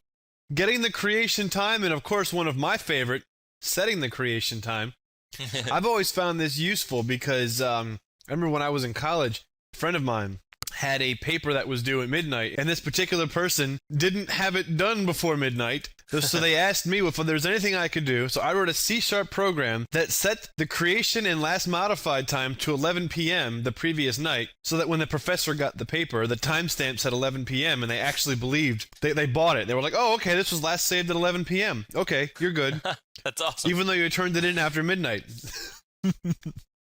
Little trick out there for the kiddies. Nice. As you can see, there's a lot of methods here, including, Brian, write all lines, write all text. What? That's cool. Yeah. That's craziness. So we can take a string array and write that out to a file. We can take a bunch of text and write that out to a file. Good stuff. And this is where we start getting to the territory where I begin feeling very lazy. Yeah. Because, usually you kind of have to do like a little shoving around to kind of, work out how you're going to write the files, read the files, and deal with all that kind of stuff. And man, write all text, It's genius. Yeah, it is. So now let's get into the next level of file and directory objects. Now, the file info and the directory info classes are designed to be instantiated, and it contains a lot of detailed information about the specific file that's wrapped in that class. And you can sort of think about that as the standard Windows view. So when you look at on the right here in my C:\Windows directory, you see there's a name, there's a modified, there's a type, and there's also like size, which directories don't really have a size markup, but that view of files can be looked at as a directory info. It just contains a lot of information about a specific directory. And the directory info class contains stuff like attributes, the creation time, whether that directory exists. The full name will return you the file path to where it is. Last access time, the name, which will get you only the specific directory name, ignoring the rest of the path. The parent gets you the subdirectory. Blah blah blah blah. So this is like a really convenient exploded class representation. Yeah. Of a file on your file system or a directory on your file system. It's really cool. So we can create an instance of directory info.create. It creates it. .delete deletes it. You can see there's just a lot of stuff. There's this .getFiles method, which returns a list of files, and that returns a list of file info objects. So instead of a string that tells you where the file is in the file system, it returns an encapsulation of that containing a detailed information about the specific file. Nice. That's crazy. Then there's also a bunch of other stuff like refresh, like if the directory changes and the objects existed, you can refresh it and stuff, and all that kind of crazy stuff. So Brian, show me how I can make use of this directory info object. So we take in a string value of where the directory is we're going to work with, and we're going to create a new directory info instance, mydi. And then in the constructor, we're going to pass the string of the path of the directory that we're looking at. Then we're going to check to see if mydi.exists. So if that directory does not exist, I'm going to return an error saying it doesn't exist. What are you trying to do? But if it does exist, we can do a write line some information on this directory. Like, for instance, its full name, which is the full path. The .root, which is just C:\\. The creation time, the last access time. Get directories, the .length, so get directories will return us a collection of directory info objects. And then on that collection, we can say .length, which tells us how many subdirectories we have. Or a .getFiles.length, which tells us how many files we have in that directory. And it's that quick and easy. So we basically just, from a string of a directory, pass it in the constructor, .getFiles.getLength. And that you're there, you know? Absolutely. Really nice. And you can see, Brian, in the if the directory doesn't exist portion, we do the console.error.writeLine. So we're writing to the error stream, which is pretty awesome. Yeah.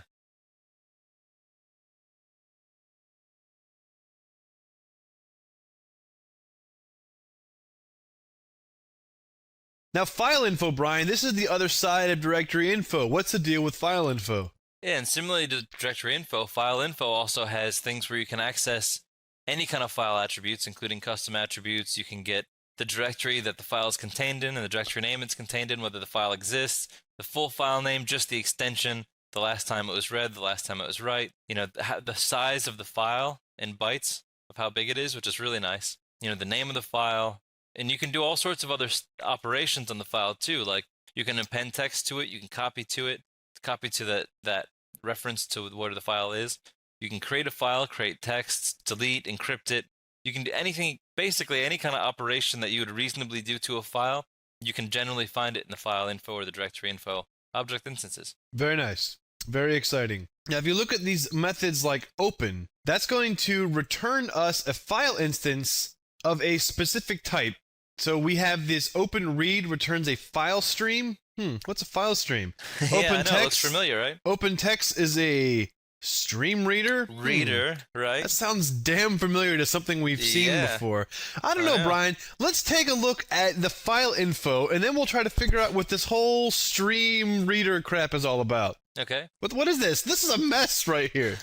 All right, so we take in a parameter, which is our directory, and we create mydi, and we'd say for each file info phi in my directory info.getFile. So getFiles returns a collection of file infos, and so for each object instance of detailed information for each file that exists in the directory, we can say that file.fullname, creation time, last access time, last write time, and the length of the file. Isn't that awesome? So you can see that all of these are empty files, basically. Well, they have 1 byte in them. Yeah, they got 1 byte. They all have been created around the same time, and there's a bunch of them. Isn't that cool? Yeah. But it's that easy. I mean, just look at that line. Just look at the line in itself. For each file info fi in my directory.getFiles. That is awesome. Yep. You can already probably see how much faster this makes the entire development process go. And why I feel so lazy. Yeah. And also how Brian and I always say that C# can make you a lazy programmer because the conveniences are just amazing. But it can also make you really fast. Well, that's true. And that's why it's important to have that base understanding before even attempting this stuff. Now let's actually get into the file I/O portion of the lesson.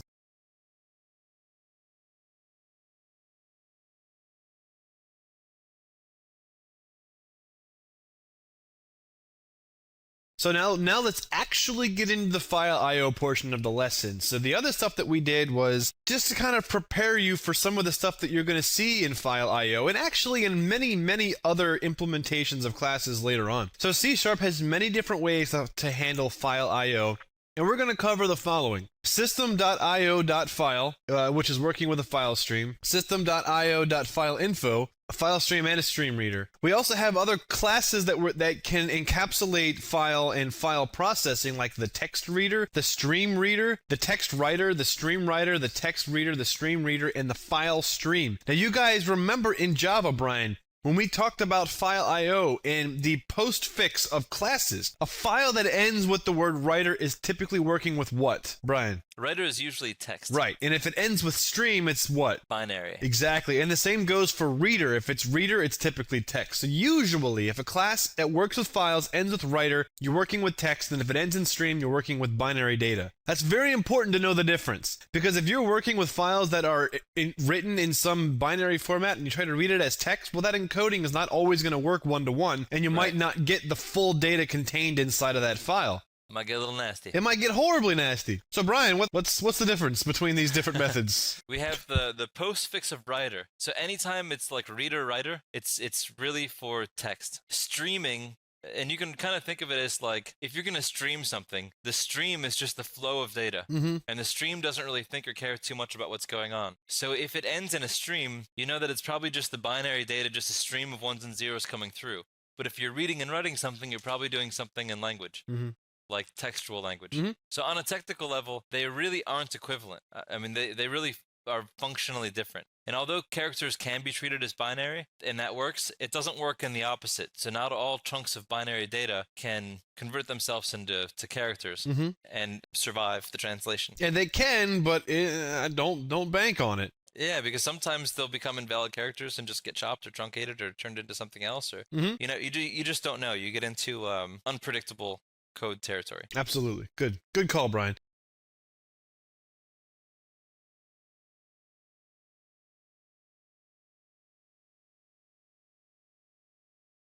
So remember how, Brian, we talked in the C++ class about how the inheritance structure for iOS, base, and... Yep. Look how beautifully designed that is, Brian. The inheritance structure here is phenomenal. Yeah. And that's how you should design all of your classes. You just looked like a little girl, like seeing the know. Beatles for the first time. I did.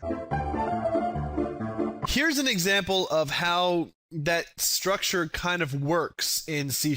Now, we're looking here at the stream reader, the stream writer, which are extensions of the text reader and the text writer, which are extensions of the file stream, which actually physically works with the file system. So you can see that at the bottom layer, even if you're working with text, you're actually working with binary. You see how that works? Yeah, that's awesome. So the text is translated to binary and then worked on the file system, but before it goes to the process of going into binary and written to the file system, it goes through many processes for proper encoding and proper translation. So let's talk about the file stream class, Brian. So the file stream class itself works on a very low level, and it supports the low-level stream operations within a file. And that will read and write to and from a file. And the file stream always works on the binary level. And the file stream is the foundation class for the more luxury classes like text reader, text writer, and so on. So once we get into the text reader and writer, these are more abstract classes that act as a base template for a lot of other classes, including the stream reader and writer. They contain members that deal exclusively with writing text to files. And this is we'll talk about this later, but this as an abstract class means that the text reader and text writer classes cannot be instantiated on themselves, but classes that extend these classes can be. And so that's where the stream reader and the stream writer come into play. So these are the classes that you can actually use and instantiate. These are not abstract classes. And these are really designed for writing strings or characters to a file using a particular encoding. And the default encoding that we're always going to use in .NET and that it is set to is UTF-8, which is just an 8-bit character format. It's like, you know, it's the standard ASCII format that you would generally use. Right. And the stream reader the character set can be changed based on an enum passed as a parameter. But like Brian said, the default is the 8-bit character set that we are used to. UTF-8 is not ASCII, but the 8-bit version of UTF-8 is actually a copy of ASCII. Yeah, and this absolutely gets into the classification that I would consider a luxury class. Oh, yeah, absolutely. Which is really nice. Yep, because you're not working on the binary level. Yeah. So let's take a look at this append all text, Brian, that comes with the file class. What's happening in this program? So this is awesome. So we take in some argument, which we're going to call the file name, and then we're going to generate a random length of a for loop somewhere between 1 and 10,000. And we're going to iterate that for loop, and we're just going to append to that file that we decided to create I, the string value of I, and then a new line character. Wow. And we can do that by just saying file.append all text. Wow. And then you pass in the name of the file and you pass in the text you want to append it. So you don't have to get into the considerations of opening a file handle, making sure that it's not locked, making sure something else isn't going on with it. And there's certain types of error handling that we'll get into later that you'll probably want to consider with this. But just in general, you just keep it. It will just open the file for you, add the data into it, stream it into it, and then close the file, and then continue. It's really nice. If that's and you can not do luxurious, that all within one line of text. I know. I mean, there is no creating a file handle, like you said. There's no setting the type of how you want to read the file. There's no setting the position of the file. There's none of that. It's literally append text, and all of the complexity is inside of that method. It does it for you. All that you have to say is send the data to this file and make the data equal this. And a lot of these methods should look familiar to you, because as we work through C++ and forward, we spent a lot of time writing our own libraries, if you will, to do this stuff for us. So we would write and append all text in C and C++, and we'd write these things so we could use them later. But instead of everybody kind of writing their own and developing their own bag of tricks and stuff, .NET just kind of provides it for you, which is really nice.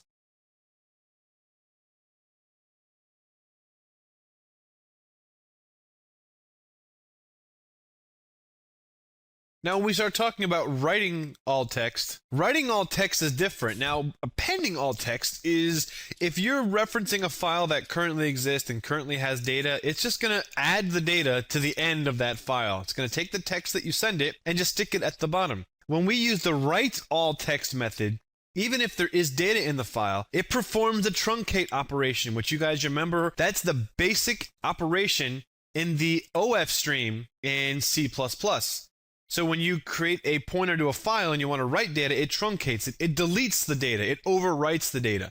So that's what write all text does. It performs a similar operation, but it overrides the data. In this example, we're taking in the file name, we're making an array of 1,000,000 values, 1 to 1,000,000. We're going through and we're setting that file data array equal to some value, which is i.toString. The file contents equals string.join, which is kind of cool, Brian. Join is a method on the string class that allows you to pass a delimiter and an array, and it will return to you the string joined on that delimiter. That's awesome. Yes, so that's convenient. We've taken those numbers and we've joined them by a carriage return new line, and then we do the file.writeAllText to that file path and then the contents. So we just wrote everything out to the file in one swoop, and then anything that was in the file was written over and deleted. That's so cool. Not bad, Brian. Yeah. What's all this mess? Okay, so now in this case, instead of writing all text, we're going to look at writing all lines. Now, in the last example, if you remember, we did the join method to join new line characters between string elements, so that kind of like every line of text, so to speak, would have a new line character in it. That's sort of what write all lines does for us. So in this instance, if we have a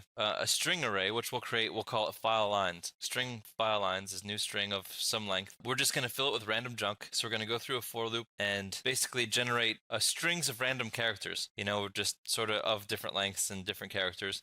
We're going to convert the random number. We're going to typecast the random number into a character and append it on the temporary string, and then store that temporary string into the file lines array. So now we have this string array we'll call file lines, and each array item is some string, some random character string. So instead of saying write all text and do a join on this array with a new line character between in it, instead we can just say file.writeAllLines. Write all lines will take in an array. Wow. So it takes in the file name and the array. It'll write each line of that array to the file and then put a new line character, write new line character, and so on. So we can basically just use a string array as the contents of a file, which is really cool. Now we start talking about writing bytes. Now this is taking literal bytes, and remember a bytes is 8 bits, and writing that out to a file. In this program, we're just creating a random instance. We're taking in the file path as a parameter, and then we're making a byte array, Brian. This is an array of bytes, and we're going from 1 to the end of that array, which is that random number that we're picking between 1,500 and 500,000. Something great. Yeah, and then we're just writing a random byte by calling the rand.next method going from 0 to 255, which 0 being the smallest byte you can have and 255 being the largest byte you can have. And we're just randomly writing bytes out to a file and opening up a notepad, and you can see that it's just garbage. But it demonstrates us just writing 8-bit chunks at a time to a text file using the write all bytes method that comes with the file class. That's cool. So again, it's just kind of anything that you could think that you might want to do, they've got it in there for you. Right. So if you had a picture as bytes and you wanted to write that to a file, you can't do write all text. That's not going to work. You have to do write all bytes to write it out in its native binary format. Yeah.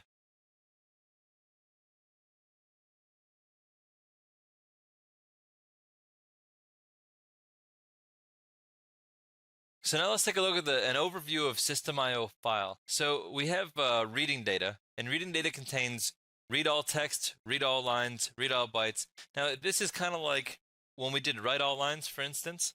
We now have read all lines. Mhm. So it will read in a file and give you a string array, and each item in the string array is one of the lines of text in the file. Really cool.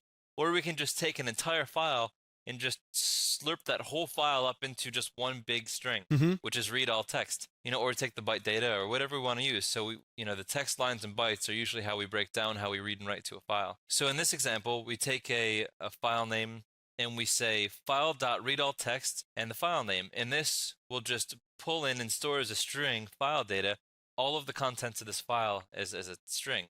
So information in this file is the contents. And when we say console.writeLine file data, it just writes out all of the contents of that file in one big string value. So cool. And look how short of a program that is and what that's doing. You're not, it's crazy.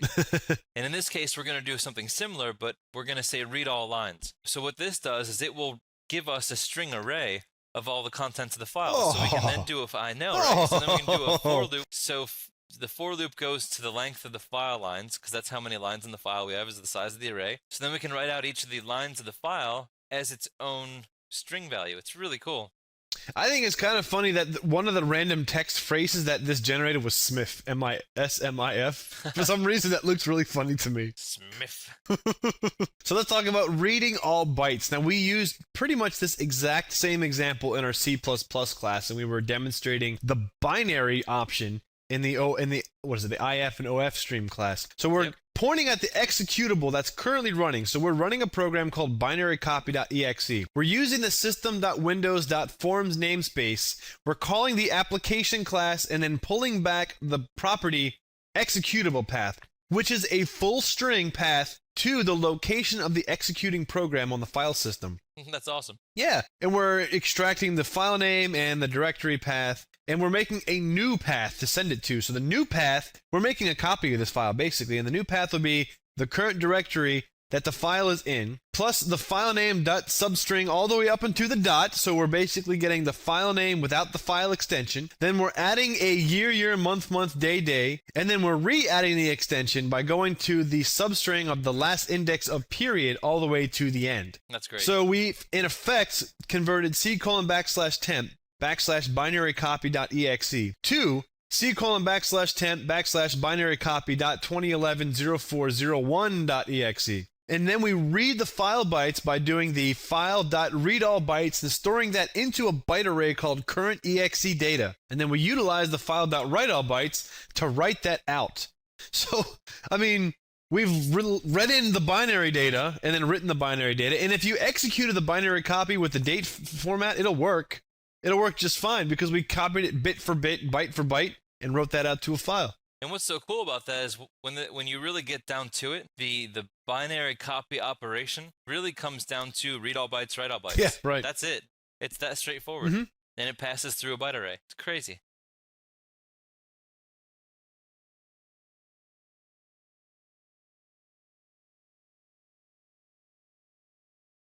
So let's talk about text writer, Brian. And this is an abstract class. So the text writer class can set some things like the encoding, the format provider, like what kind of new line characters you use, which is kind of nice. So if you're writing a file for a Unix format or not. And this is the text writer is the abstract layer. So although this doesn't instantiate, this is the base class that we're going to extend. But this base class has all of the things that you would do. Like, for instance, you can close the file, you can write to it, you can write just a character to it, you can write a string, you can write a line, you can write a line with something. So this is like the basic, you can write the string, write it kind of like you typically see this when you write to the console, and you can say, console.write, console.writeLine. That is effectively all of the options that you have in the text writer in its basic sense. So this will then get extended so that when we work with files, we're going to see all of these methods get kind of built up upon to be even more convenient. And then we have the text reader, which is the reading side of the base class, which does similar things where we can read a block at a time, we can read a line, we can read to the end of the file, which is kind of nice. We can close the file, do things like that. We can peek, which is read the next character without changing the state of the reader. Yep. We also have that dispose method here, Brian, Yeah. in the other two. Now, let's talk about the stream writer. Now, the stream writer is, let's see here. It has the word stream in it, so that means it has to work with binary data. Oh, wait, it ends with the word writer, so it actually works with text. Oh! Yeah, isn't that interesting? So this is what gets built out from those classes that the methods that we just covered. Mm-hmm.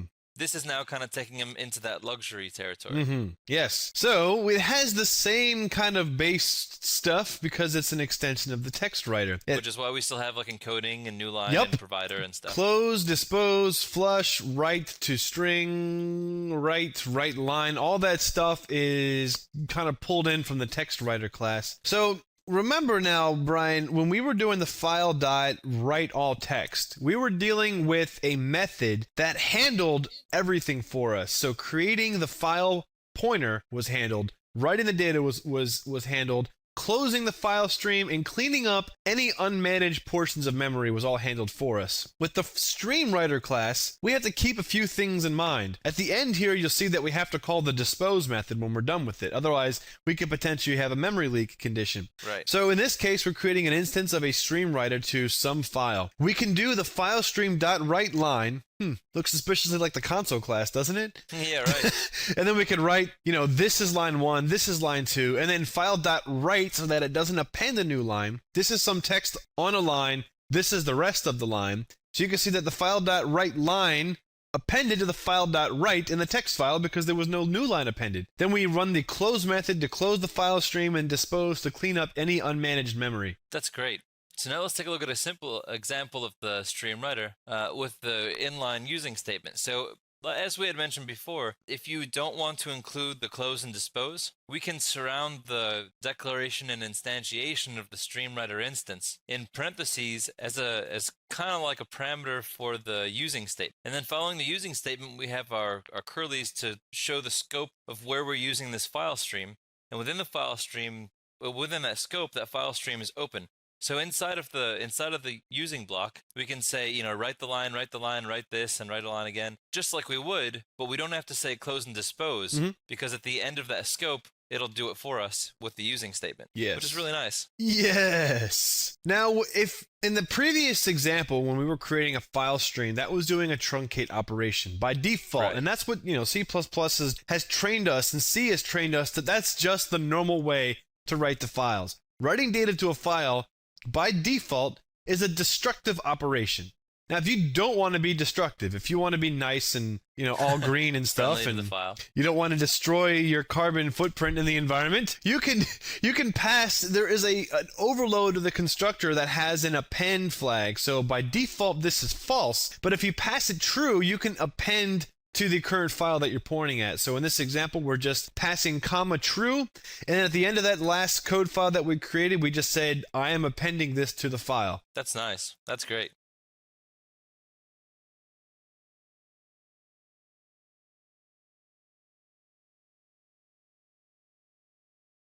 Now reading, Brian. Reading. Okay, so The stream reader is the opposite of the stream writer. Now we're going to pull data Naturally. into our program. And we see that we have almost the same kind of crap. Close, dispose, peek, which, Brian was talking about. Read, which just like reads the next character. We can read a list, an array of characters. We can read a line. We can read a block. We can read to end, which reads the entire file.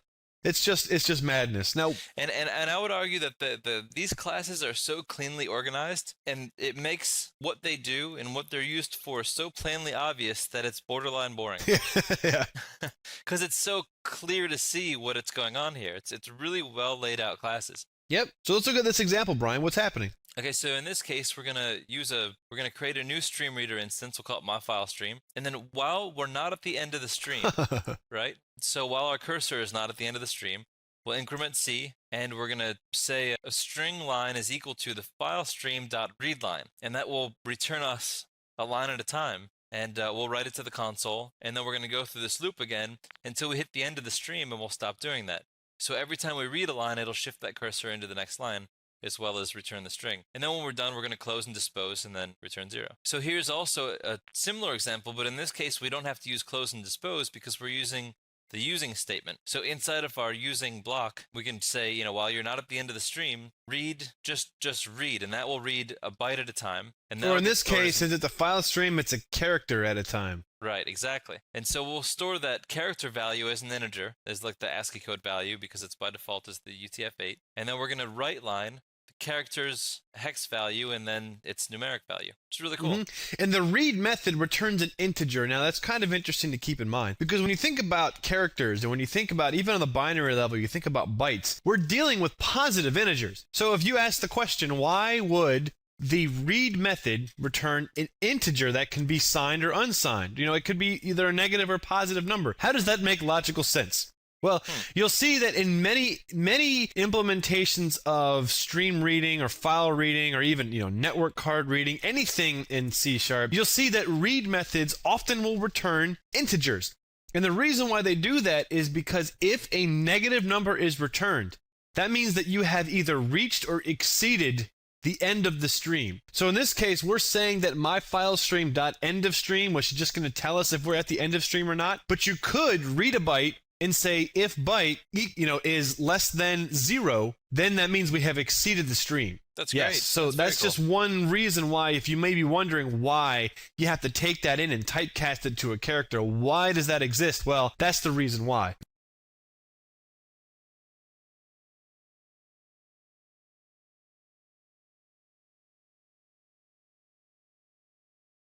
Now we start talking about file stream, which was that lower base layer. Now this is the guy. This is my pal right here. File stream is my favorite buddy in the I/O classes in C# because it's the guy that deals with the actual binary. And I'm a fan of the guys that do all the work. Right. So this is the low-level foundation class. And this, so to speak. yes. And you know how before we were saying, I want this to be a stream reader, I want this to be a stream writer. Well, a file stream handles both in and out. So this allows for text or binary data to be read from or written to a file, and it gives you a lot of control of how you write the data to a file. So you can do stuff like set the position and start writing in a certain position and kind of stuff. And, you know, if you're not doing stuff like writing binary data, it's probably in your best interest to not use the file stream class.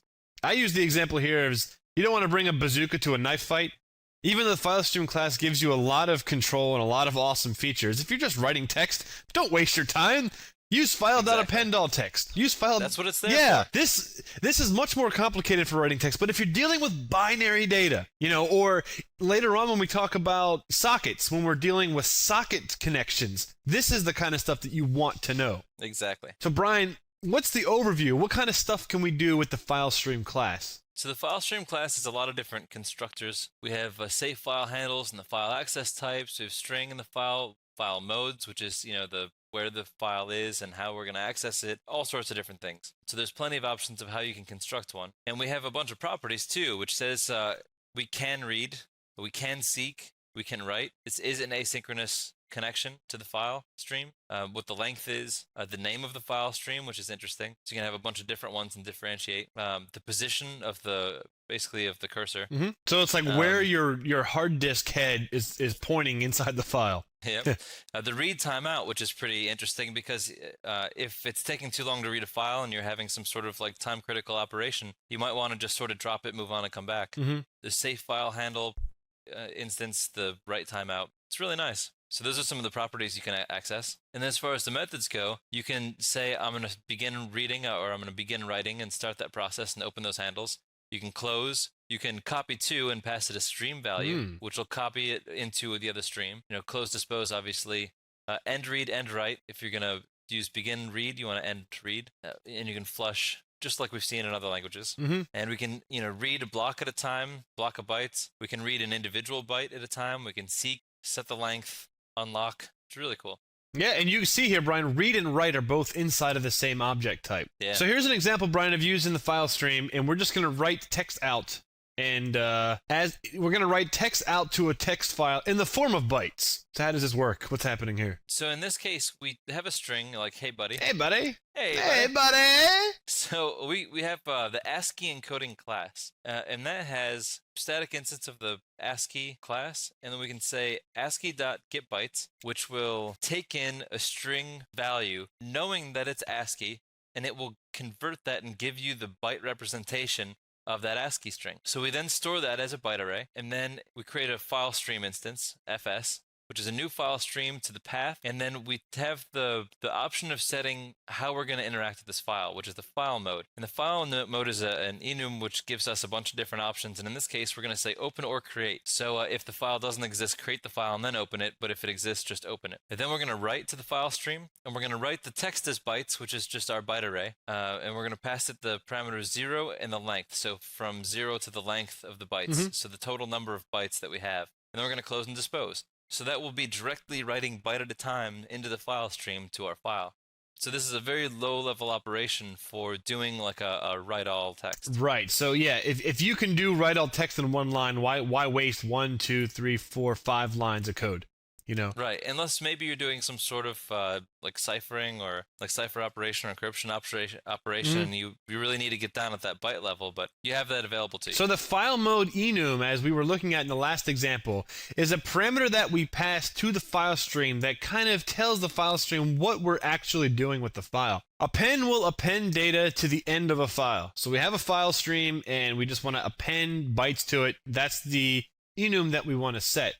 If we want to set the create flag, it's going to create a new file if the file doesn't exist. Now, if the file does exist, this is going to cause problems because create is intended to be working with files that don't exist. Create new will create a new file if a file exists or not. So if there's no file there, it creates a new file. If there is a file there, it just removes the data in the current file and creates a new one. Open will open an existing file. Open or create will open a file, and if it doesn't exist, it will create it. So when you do open, that file better exist or else the program is going to be very upset. Yeah. Open or create, if it doesn't exist, it will just make it. And then truncate will open an existing file and remove all the contents, which is often the default operation. Like when you do file write all text, that's what it's doing. That's very cool. Yes.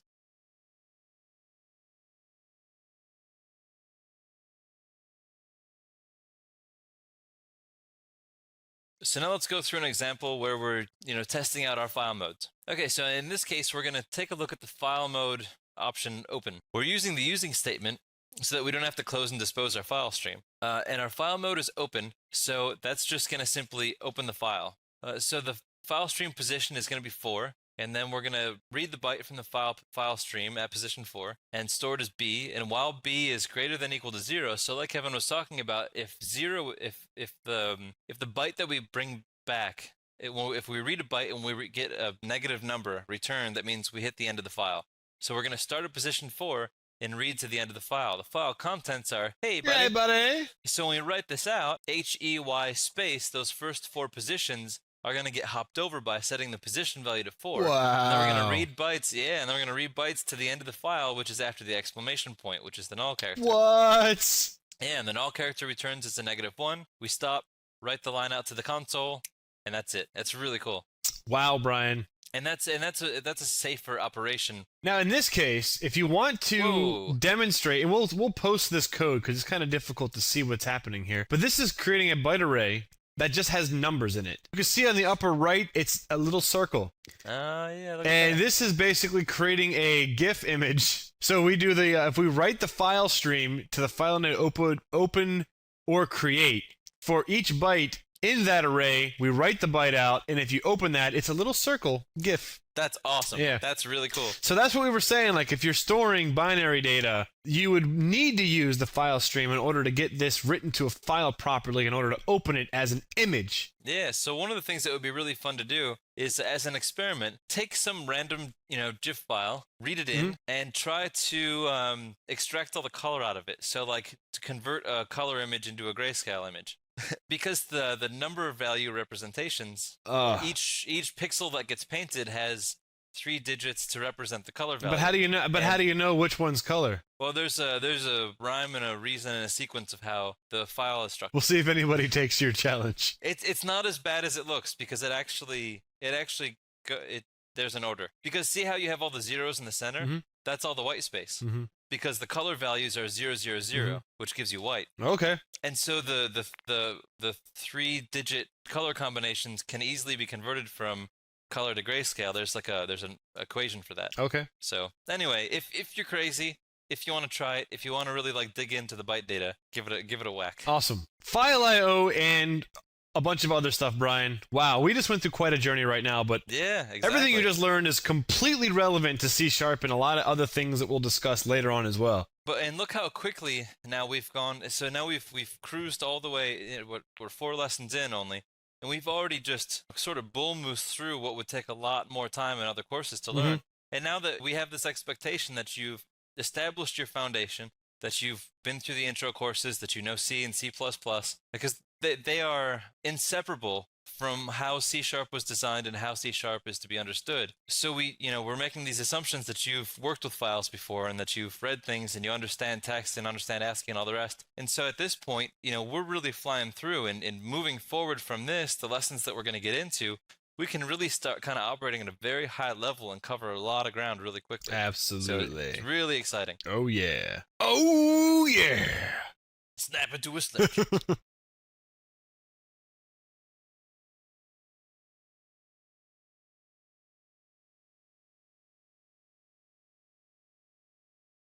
Hey everybody, welcome to the next C# lab. This is going to be an interesting one in C# where this is the worst introduction that I've ever done in my life. Yeah. Hey everybody, welcome to the next lab in C#. This is going to be a pretty interesting one. Yeah. So we're going to do a bit of a real workplace scenario kind of a thing. Scenario or scenario? Scenario. So the basic premise I guess, here is, you know what, I guess it depends on whether you're a bag or not, how you would say that. this is true. A Like a vagina. vagina, yeah. So let's say you work for a company and you have an application server, and the application that runs on the application server doesn't clean up after itself. So while it's running, it makes these temporary files, but it doesn't seem to delete them up. Now, obviously, this isn't an application that your company wrote, because if that was the case, you would have just improved it, obviously, and not let this happen. But we have a third-party application. Written by Brian from winbit.net. Yeah. Installed on our server. We don't have a choice. We got to run it. And the stupid thing is just generating all these temp files, and we're running out of space in the disk. So your boss was like, all right. We need to do something about this. I need you to write a program that's going to go through this directory, look for files of certain extensions, check to see if they're older than a certain time, and then if they are, delete it and give me a report on what was cleaned up every day and make sure that it runs. Wow, Brian. That sounds like a spectacular lab. Yeah, so that's the basic premise, and that seems to be something that sometimes happens. I mean, this definitely has a real-world application to it. Yeah. So on when you on the website, you'll be able to download a zip file that's going to have all the files in here. So I just have them in my C:temp folder. So you'll see here that these are just some directories. We're just arbitrarily saying that some program created these. And then inside of each of these are other folders. What the hell? How did this thing just show up? This is a train wreck. This is terrible. All right, go away. So inside of here, we have other folders, and inside of the folders, we have other folders, and inside of the folders, we have other folders, and then at some level, at some point, we're going to have files. Now, inside of each of these directories, as Brian was saying, when we do come across files, we're going to come across .dat and .tmp files, and we're going to treat them a little bit differently. So here we go. Let's go ahead and we've already started this project. We had some technical difficulties, but you'll just start a new project called Directory Clean Lab. Or whatever you want to name it. I Yeah. mean, we don't want to tell you exactly how to name your project. You can feel any way that you want to feel. You're free to do that. Just make sure that you name it with emotional words. Like instead of Directory Clean Lab, you could call it Violating File Termination. Because if you feel like the file is violating you, you will feel more inclined to want to terminate it.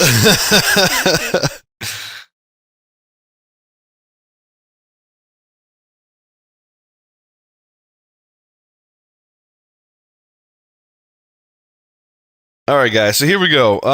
So here are the qualifications for this program. We want to do a recursive directory scan of that folder. We want to find .tmp files that are 1 day old, and then we want to find .dat files that are 2 days old, and then we want to delete what we found, delete the files that we found, and then delete all the directories, sweep back again, and delete the directories that are empty. Nice. I'm excited. Now, one of the things that it's going to be kind of difficult for you guys is the file timestamps on here are relevant to right now for us. So we're going to write the program subtracting 1 day and subtracting 2 days from today.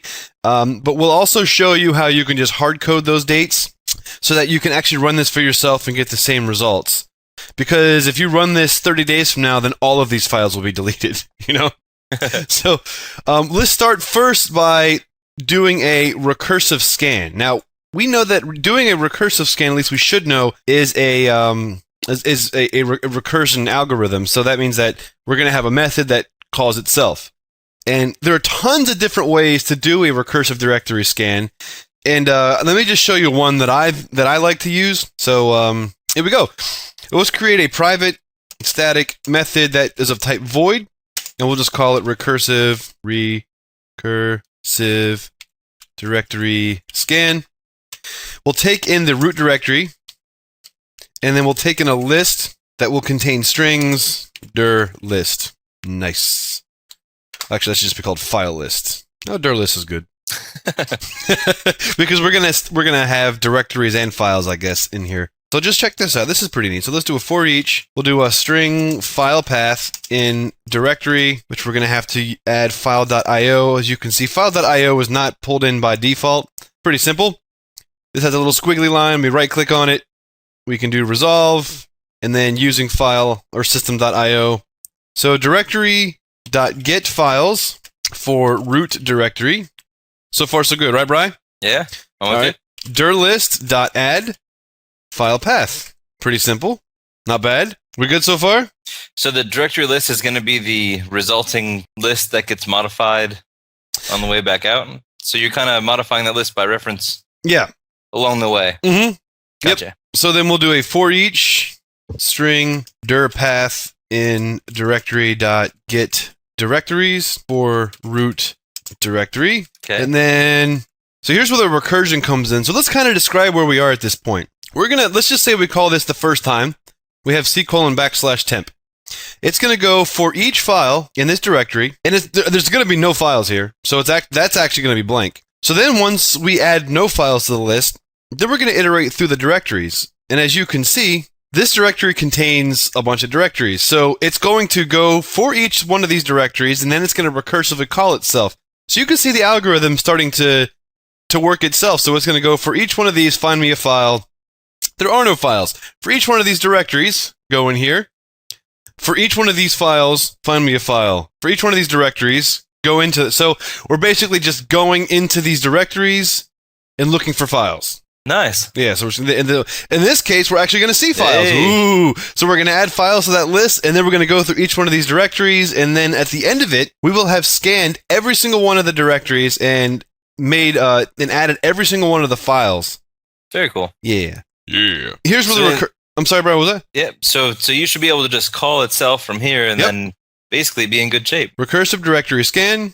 This will be dir path. And then we're going to pass in, since this is by reference, dir list. That way we keep passing in the same directory listing to each one of these recursive scans.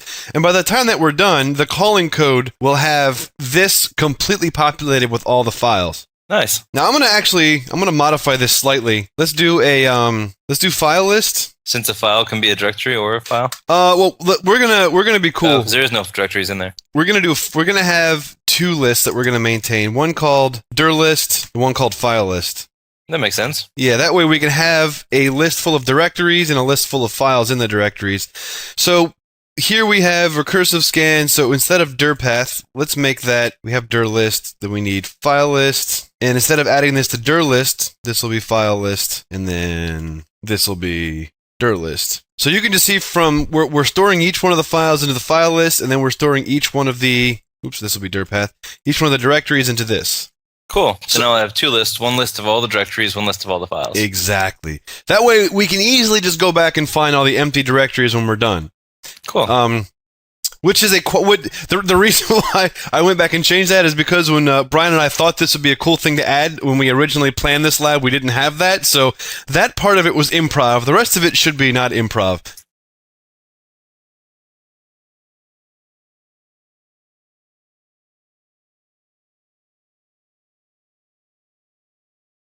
Okay, so here we go. We'll come back into the main method here. Create a list string directories equals a new that list string files equals a new that recursive resurgent recursive directory scan temp folder path.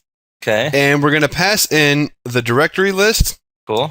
And the files list. Now hey Brian, could maybe explain to our folks, those that have not been paying attention, why we don't have to pass these in by reference. Why can we just pass them in like this? Well, because they're arrays, basically.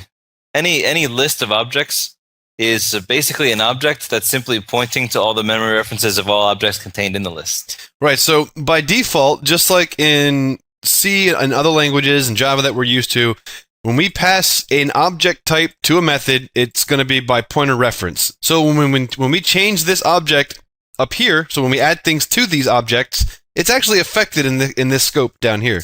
Mm-hmm. All right. So now that we've done that, Brian, let's see here. Let's do a for each string file in path. files. Yeah. Maybe file path in files? We can do that. Just for fun? Oh, yeah. Console.write line file path. Let's see what happens here. Please don't crash. Please don't crash. Don't embarrass me on my lab. Again, compile. Yes, here we go. It's thinking. It's thinking. It's thinking. It wants to succeed. It does. Holy shit! Look at all those files. So you can see that we have very cleverly. I mean, look at these file paths. So it's like the 8E blah blah blah blah blah to this directory, and then this directory, all the files in that directory, which is 2, 3, 4. Then it goes to another directory. So you can see this is pretty cool. We have found every single file in that directory tree. Nice. By a simple recursive algorithm. Okay, Brian. So I mean, even from here, you can start to see that you could easily modify this to take in arguments to, instead of deleting files, find all large files. You know, you could say find and then add the number of megabytes that you want, and it'll return you a list of all files greater than a certain size. Like, you could start doing all kinds of stuff. Mm-hmm. So here we go, Brian. We're going to set this variable start time equal to datetime.now, just because this is how we're going to run this. What I'm also going to, I'm going to give the guys, ladies and gentlemen at home, some help here. So when they run this exact same code against this exact same file set, you're going to have to pretend that today is December 7th, 2013 in order for this to work correctly. So let's do a new date time, and it's pretty simple. We'll just do year 2013, December 7th. You know what we should have done in some of the other languages? What's that? Is we should have set the system clock back to like 1986 and then had all of our examples and file dates be like 1986. There you go. That would have been hysterical. Yeah.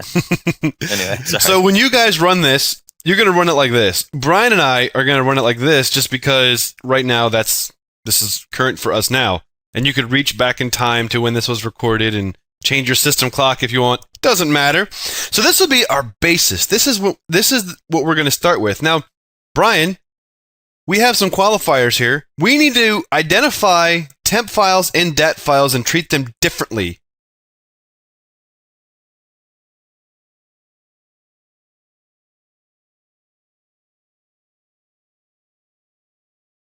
We have some qualifiers here. We need to identify temp files and dat files and treat them differently. So cool. That's not too bad. So why don't you explain to me how I can do that right here? Generally speaking, I will go with an if statement. Okay, that sounds good. So the first thing that we need to do... how do I get the file extension? Yeah, so the first thing we need to do is to look at the file path and figure out the file extension. So the first thing we want to do is make a file object. Okay. So the file object has the file info object, thank you. I know what you meant. Yeah. So the new file info takes in the file path, and that constructs a file info. And all this file info does is it's just like a class, and I think we've kind of talked about it before. Yep. It gives you, just some nice convenience things. You can write text to a file and delete it and stuff. But one of the things that you can do is you can get the file extension. Ooh. By saying object.extension. All right. So let's see here. Let's see what it looks like. Okay. Ooh, so it's dot extension. Nice. Not bad. I also want to show people that there's an alternative way to do this. Although this is the way that Brian and I will do this. You can also do it this way. Just so everybody kind of sees. There's a static class called path dot get extension. That actually will do the exact same thing. Yep. So if I run this. Yep. And the only reason that we'll probably be doing file info in this lab is because we'll want to, do something with it. We're going to use it. Yeah, we're going to use it again for some other purpose. So yeah, exactly. As Brian just said, if you're just checking an extension, you could really use it however you want. You can save yourself one line of code if you don't need a file info object by using path, but that's okay. Well, this is what we're doing. So if fi.extension is .tmp. All right, let's do a .2 lower just to make sure that we're on the same. That's a good idea. Yeah. .tmp. Yep. So that'll identify all the temp files. And then we'll say else if the same thing .dat. So those are the only two file types we're interested in at the moment. Okay. Nice. Yeah. Okay, Brian. So now we're able to identify the temp files and the dat files. Yep.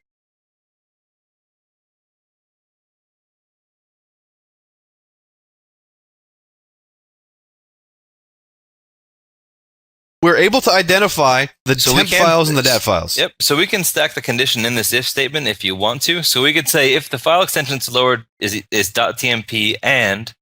We can do that. Compare the date. We can do that. So, and that's what we'll do. So, for the first thing we'll do is we'll only work with the temp files for now. The qualifications based on the manager that gave us this job, this task, said that any temp file that is more than 1 day old. So, Brian, let's stack that condition.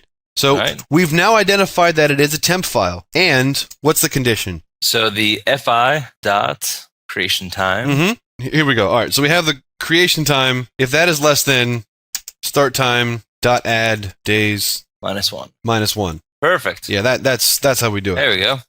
So this should give me anything that is a day or old or more. So let's do a console dot writeline fee dot creation time, and let's see what kind of dates we're getting. All right, so we know that today is the 7th, and you see that all the files that are being shown here appear to be younger than that. Now, just for the heck of it, let me switch this logic around, and let me just see. So we're getting stuff that is the 6th and the 7th. Now, one thing to keep in mind is that some of these on the 6th are like from 11 a.m. So, well, I guess it doesn't. So they're technically more than 24 hours older. Technically, right, and that's so fine. we could say add hours -24. We can. So if you guys are running this actually might produce something different. Let me just see. I think it will, because we're not considering hour, minute, second. So I guess for the sake of consistency with our viewers at home, we'll set the date here. Sound good? Yep. Okay. All right. So we have identified those. So Brian, now we have the qualifiers for this 2 days old. Alrighty.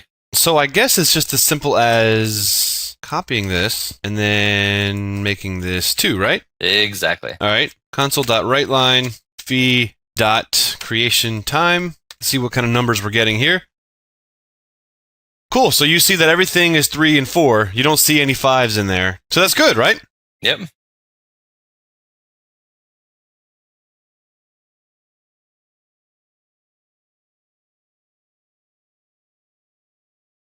So I think we can either set a Boolean flag before we get into the if and else to determine what we want to do with this file, whatever it is, or we can collapse this if else if with an or we can do the delete operation separately in each one of these. All right, so let's just keep it simple here. Let's do an int num files deleted equals 0. And just for the sake of simplicity and not getting too deep into the intricacies of making sophisticated expressions, we'll do that. And then all we have to do is fee.delete. Could it possibly be that simple? Probably. Probably, okay. And then at the end, we'll just write out how many files we've deleted. Nice.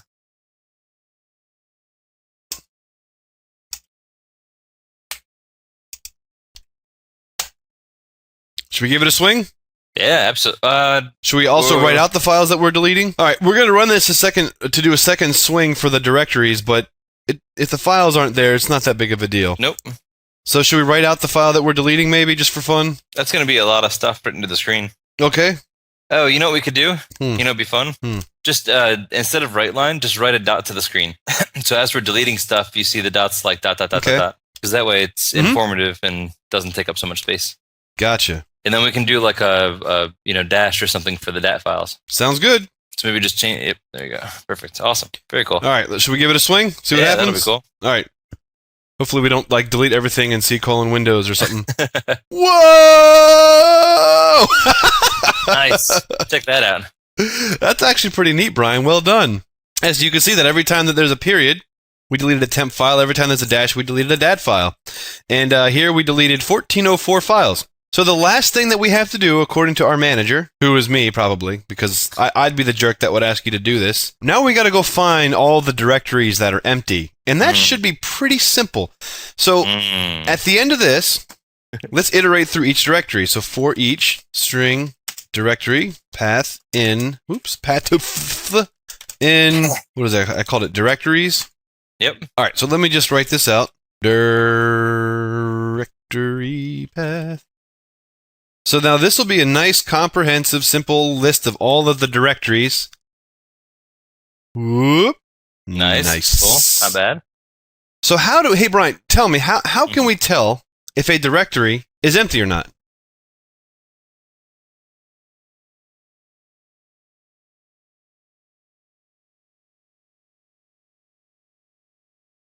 Hey Brian, tell me, how can we tell if a directory is empty or not?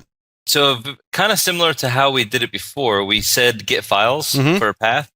So if we do the get files for directory path, but this time we just check the length of the result, okay, then we'll have a pretty good shape. Okay, so let's make a directory info object, which is the same thing as a file info object. It has its own little conveniences here. So we'll do this.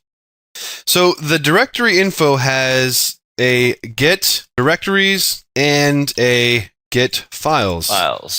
So all we have to do is combine these to an if get directories.length equals 0 and or plus get files, doesn't matter. Or it doesn't matter, whatever. Who cares? And that ways to skin a cat equals 0. So now we know that there are no files and no directories, which means that there's nothing to stop us from deleting this. Nothing can stop us now. Here we go. Oh, look at all those doomed folders. Cool. All right, let's get it done, Brian. How do we delete it? di.delete. What? Is it that simple? Man, C# is awesome. Shh, check that out. Delete. Let's do num deleted directories equals 0. And you know what you could do to screw with your boss? What's that? Is instead of plus plus, say times 4. It's like, wow, your process is really doing a good job. Keep up the good work. You deleted 15 trillion directories last night. It's a good thing that I signed your contract said that for every folder you delete, you get $5. Exactly. Okay, does that look good, Brian? That's perfect. Should we fire it off? Yep. All right, here we go. So you'll see that there's going to be no files to delete because we've already gone through the process and we deleted 87 directories. Nice. Now let's run it again. Okay, so now we should see Zippy and Zippy. Or 36. Why is that happening? Oh, because the directories were the things that were preventing the other directories from being deleted. Oh, okay. So we do have some logic errors here we have to fix then. So that's interesting. Yeah, let's figure out how to fix that real quick. All right, so for those folks that are still here, right now I am restoring the folder so that we can fix the problem with this program and use the original source data. That's a lot of files in here. So there's a couple of ways that we can do this, Bri. Yep, absolutely.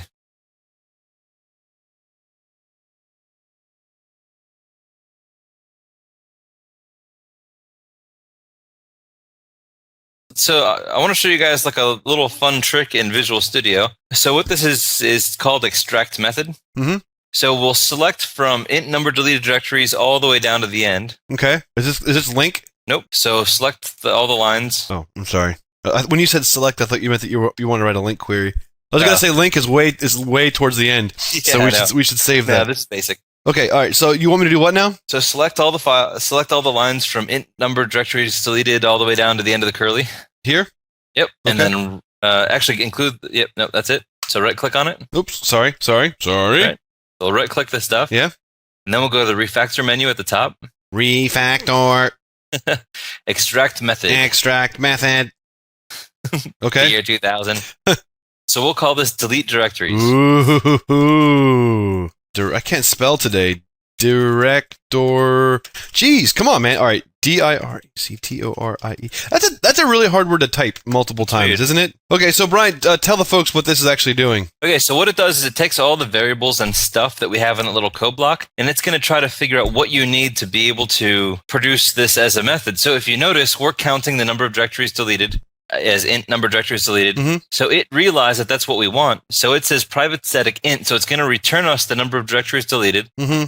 And it's going to pass in the directories list as our parameter. Mhm. So if we hit OK, it'll, by the magic of magic, robot magic, What? That's so it crazy. just created the method for us, and now we have int number of directories deleted equals delete directories.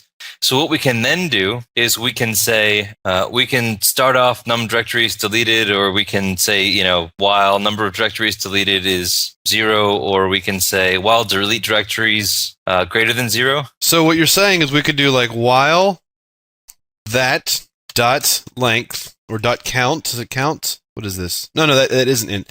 While that doesn't equal 0, right? Yep. That's it? That's kind of an awkward way to put it, though, isn't it? Let's see if there's a cleaner way we can do that. All right. Plus, we also don't have the number of directories that we did delete. So that's fine. So let's just back that up. Back that ass up. Beep, Girl. beep, beep, beep. Oh, too far. Okay, That's so what we'll she do is- said. So we'll just say int number of directories equals 0, Okay, gotcha. and then we'll do a do while. So we'll do delete directories while number of directories deleted greater than 0. That's an infinite loop if you delete one directory. Num deleted directories. If you delete one directory, that's an infinite loop. Directory, that's an infinite loop. Yep. If this is greater than 0? Yep. That's an infinite loop. Why? The second time it'll come around, delete. So we'll say num directories deleted equals delete directories. Num directories. That should be good. That should be good. Because the second time around, it'll update num deleted directories to 0 and Okay. then break out of the while Then loop. here's plus equals. That Yes. way we keep a tally. So that's never going to work. That's yeah. So that's what I meant by that being an infinite loop.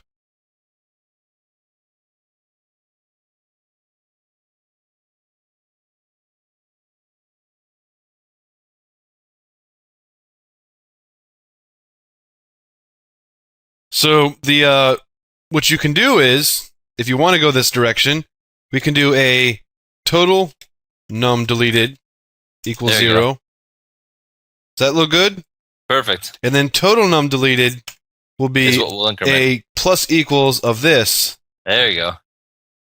Okay? So See, then we'll get there. this will be the number of directories deleted in the current iteration. This will be the total number of directories deleted throughout the entire process. Right, and that's what we'll want to print out to the screen. Yes. So when we go down here, we'll take this little feller and we'll stick this little feller right here. Should we give it a swing? Yep, you got one extra semicolon, not that it hurts anything. Where's it? Oh. Int number of directories. Yeah. So we try to do this on the fly, and we're still not sure if you guys enjoy hearing us We don't really care, to be honest with you. talk through this, or if you'd rather us not talk through this. So if you can give us feedback, send us an email, let us know. And we'll gladly just delete it before reading it. Exactly. All right, so we run it? Yep. All right, Control F5. Here we go. We should make it play like the PC speaker every time. There you go. Oh, we have an exception! Nice. Could not delete part of the path. What is this? Maybe full path. So we have... Directory not found exception. So we try to delete something that was already deleted?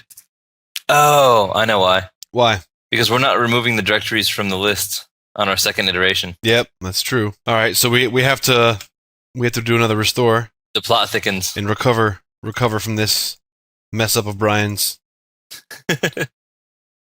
See, this is why it takes like 30 hours to do anything, because of Brian. Always. All right, we're getting there, folks. Please don't hate us. All right, so we do have that. We did find that bug. Yep. So let's go into delete directories. Mm-hmm. And we want to do a. I suppose the simple thing to do, Bri, is just to check to see if the directory exists. Yeah, that works. So if not, d.exists, continue. Hey, cool. All right. That'll solve that. That should solve it. What is this? Oh, it's a property, not a method. Sorry, C#. That should hopefully get us through this. Yep, I think so. That'll be a safer route anyway, just in case the application that's running decides to do something weird or rename something. Yeah, or, that's true. Who knows? Are you deleting the temp directory while writing to the temp No, directory? I'm clearing out my recycle gotcha. bin. And we probably deleted it like 30 times during this recording, and there's like 20 trillion billion files in there. Yeah, like I said, hopefully your virus software doesn't detect the virus. I swear it's random bytes. There's nothing in there that'll damage your computer. Unless I randomly wrote some like the worst virus ever by just storing random bytes to a file. Ever known to man. Wibber.net is solely responsible for the destruction of mankind. Of the internet. Even worse than the destruction of mankind. Through the magic of creative editing, you will not experience any of this lag. You're not even going to hear what I'm saying right now. Well, okay, now we're done, guys. Here we go. So now the directory is restored back to its original state. And let's see if my and Brian's solution here will solve the problem. What do you think, Brian? Should we go? Absolutely. All right, here we go. All right, now we're going through the process of deleting the files again. Same number of files were deleted. 129 directories were deleted. Now let's run it a second time. Yeah, there we go. Run it a second time. We should get 0, 0. Yeah, sucker! Yeah! And that, ladies and gentlemen, is how we do that. And now we just have to sit around at our desks for the rest of the day and act busy so that he doesn't think we wrote this that quickly. Exactly, yes. So, all right, guys, we'll see you in the next lab. Or the next whatever's about to happen. We don't know.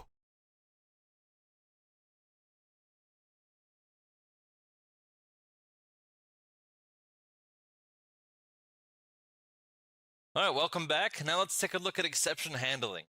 Exception handling, Brian. Yeah. So this will make or break the stability of your application or your program. Yeah. So exception handling is crucially important. We've seen it in a lot of other languages. Now let's take a look at how C# implements exception handling. Let's do it. Let us do it. So recall that exception handling allows developers to account for an exceptional circumstance. Now, we've gone over this in a couple languages already, so you should be fairly familiar with this concept. It allows programmers to write code that is ran inside of a little bubble. So if an exceptional or programmer-defined circumstance occurs, then an exception can be thrown and caught by the quote-unquote backup code. And so is it like it's thrown back up? It's bubbled, it's thrown, and then something else catches it. It's like a baseball. Something happens and I throw the baseball and then something else catches it. So then we have the try, catch, and then the optional finally condition that we'll discuss right now. Brian, what is this?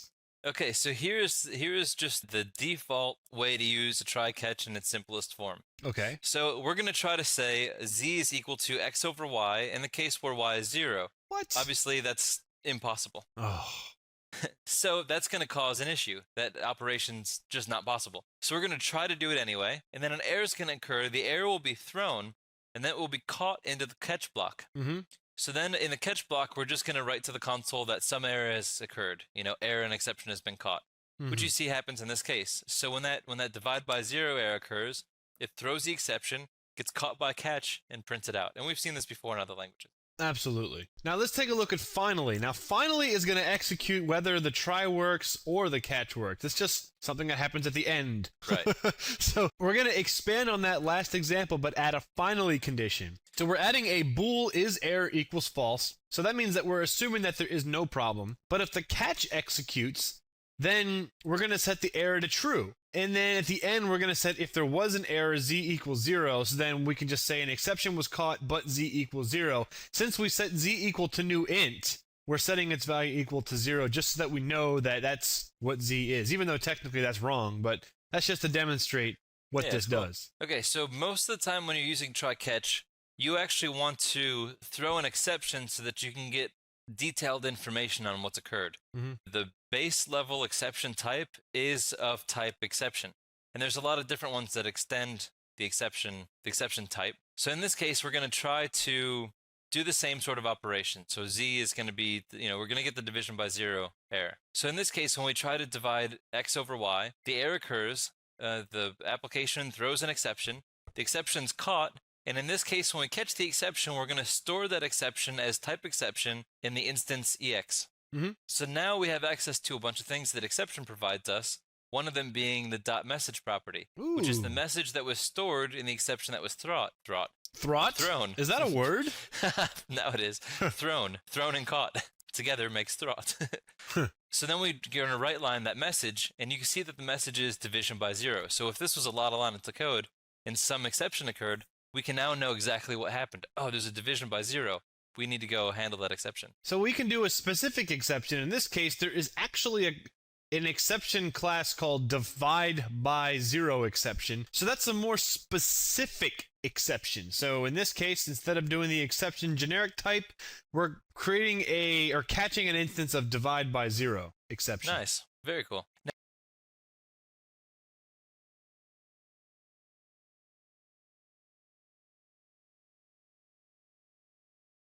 Now, one thing to kind of note, if the application in this case throws a different type of error, that different type of error won't be caught. So this will only be catching a divide by 0 exception.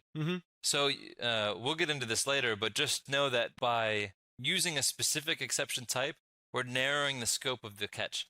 Yeah, just like in Java, it works the same way. Yep. Now let's say you want to vomit up. You want to throw up a specific exception. Vomit up in the microwave? So you want to create an exception, have a message that you're going to pass back to application at a higher layer, and then throw it. So here we have divide two numbers. So now we're going to look to see if the denominator is 0. Then we're going to throw an exception because we know obviously we're not going to be able to divide those two numbers. So we're going to create our own instance of exception, and we're going to pass in the constructor a string value that will get stored as the message, the exceptions message property. And we're going to say cannot divide by 0. And then we're going to say throw. We're going to use the throw statement and then the exception instance. So we're going to throw that exception instance up. That will also return out of our method and cease execution. So we're going to try to store number 3 equal to the result of divide two numbers, number 1 and number 2, and number 2 in this case is 0. So that causes us to throw the exception. It gets caught and it gets stored as my exception, which is of type exception. And we're going to write to the console exception thrown and then the 0 my exception message. So you can see exception thrown cannot divide by 0. Which is really cool. Yeah, wow. Very nice. Yeah. Now, very similar to that last example, Brian. Instead of doing creating exception, my exception instance, equals new exception, we could actually just throw a new exception and pass the message along, just like in this example here. So this is the same exact thing as that last example, but we save ourselves a couple of lines of code. Very nice. So what does the exception class give us? So this base exception class has a constructor, and you can take in a string. You can also take serialization information in, which is interesting. You can also take a string and an exception instance as well. And it has a lot of properties like data, a help link, which gets or sets a link to a help file associated with the error that occurred, which is interesting. A message, the source, also a stack trace, which is really nice. So you can actually print out all of the lines of code that executed leading up to the error. We also have some methods on the exception class, which include getting the type, which gets the current instance type, because the class gets extended often.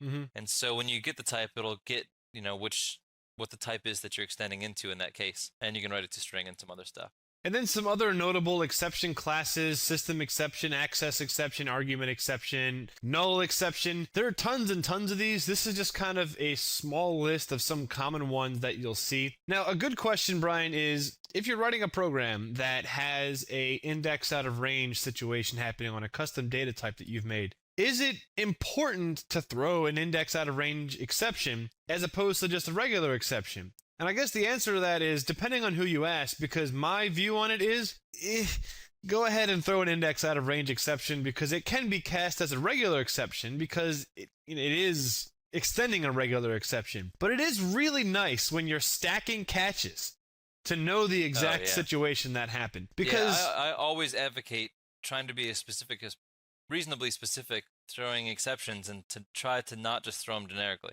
Absolutely, right. I totally agree. Because if you do have a null ref, it's possible to have multiple problems happen in one statement. So if it's a null argument exception, if it's a divide by 0 exception, if it's a null reference and out of memory, you obviously want to handle every one of those situations differently. So allow the users of your code to form their code in a way that they can use it differently.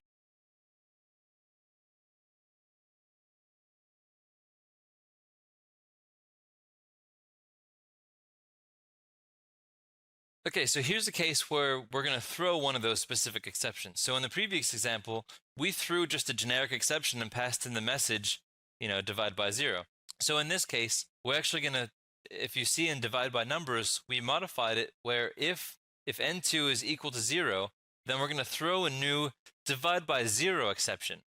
And we still could pass in further information in the message, but considering the nature of it and the specificity of the exception type that we're throwing, we don't really need to. So we're just going to throw divide by 0 exception. And then you can see in our try catch, we're just generally catching exceptions. Now, because everything extends from exception, this will still be caught because a generic exception is the widest net to cast. And then we're going to do a write line, and there's an exception that was thrown, and that's going to be the message. And the default message for the divide by 0 exception type is attempted to divide by 0. And as you were saying earlier, Brian, if you want to cast that wider net and you want to capture the specific exception, and you can use something like this, and that's stacking catches, which we've done this in Java. So in this case, we're throwing a new divide by 0 exception, and inside of the try below it, we have 2 catches. One that catches a divide by 0 exception, and then one that will catch any other exception. So in this case, since we're doing a divide by 0, the divide by 0 catch is what is executed. So as we were saying before,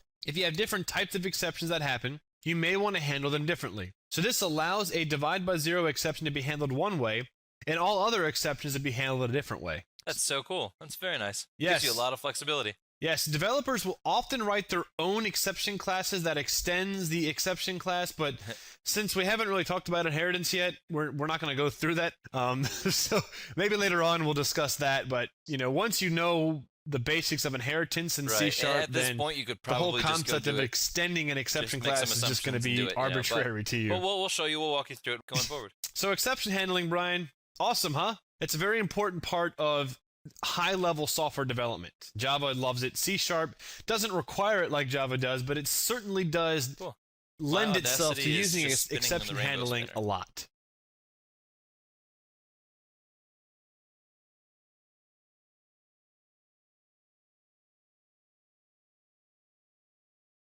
Welcome back to the Whippet.net Programming in C# course. In this lesson, Brian, we're going to talk about composite data types. Oh, that's exciting. It is exciting. We've talked about composites in every one of our courses so far, going all the way back to C, because C, as you guys recall, has composite data types, right? Of course. Yeah, of course. Yeah. Why wouldn't it? And even going back to C, you'll recognize these top 2 as composite data types, Brian. Enumerations and structures. In C#, we also have interfaces and classes. These are kind of your core composite data types. And if you guys don't remember what a composite data type is, it's just a data type that's basically built out of other data types. In computer programming or in software engineering, we deal with 2 types of data type. A primitive data type is something that is supported by default in the programming language. So a composite data type is something that is composed of multiple primitive data types.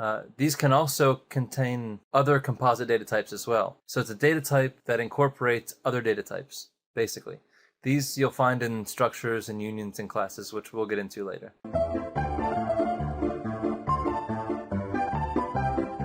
We're going to talk about interfaces and classes separately. So right now, let's talk, Brian, about enumerations and structures. Right. So you remember enumerations, right, or enums. And basically, an enumerator is, enums are like an enumerator. So let's say you have, a list of, like a drop-down box. Like you go to a website and you select your credit card, and it'll say like Visa, MasterCard, whatever. All those choices, kind of predefined and locked in that you can choose from is sort of like an enum, if that makes any sense. So it's not quite like an array. It's really like some type that you sort of predefined of, color red, color blue, color green. And later on, you can just make reference instead of, redefining the color red all the time, or as having its own thing red, you can just say, I want the color red. I want the color green. Absolutely. Absolutely. So you should know what this is if you've gone through C and Java, because we've talked about them in both of those languages. And they're pretty much exactly the same, that you remember there, but we'll show you anyway, just so you can kind of see any fine details of differences in syntax and implementation. Yes, and we also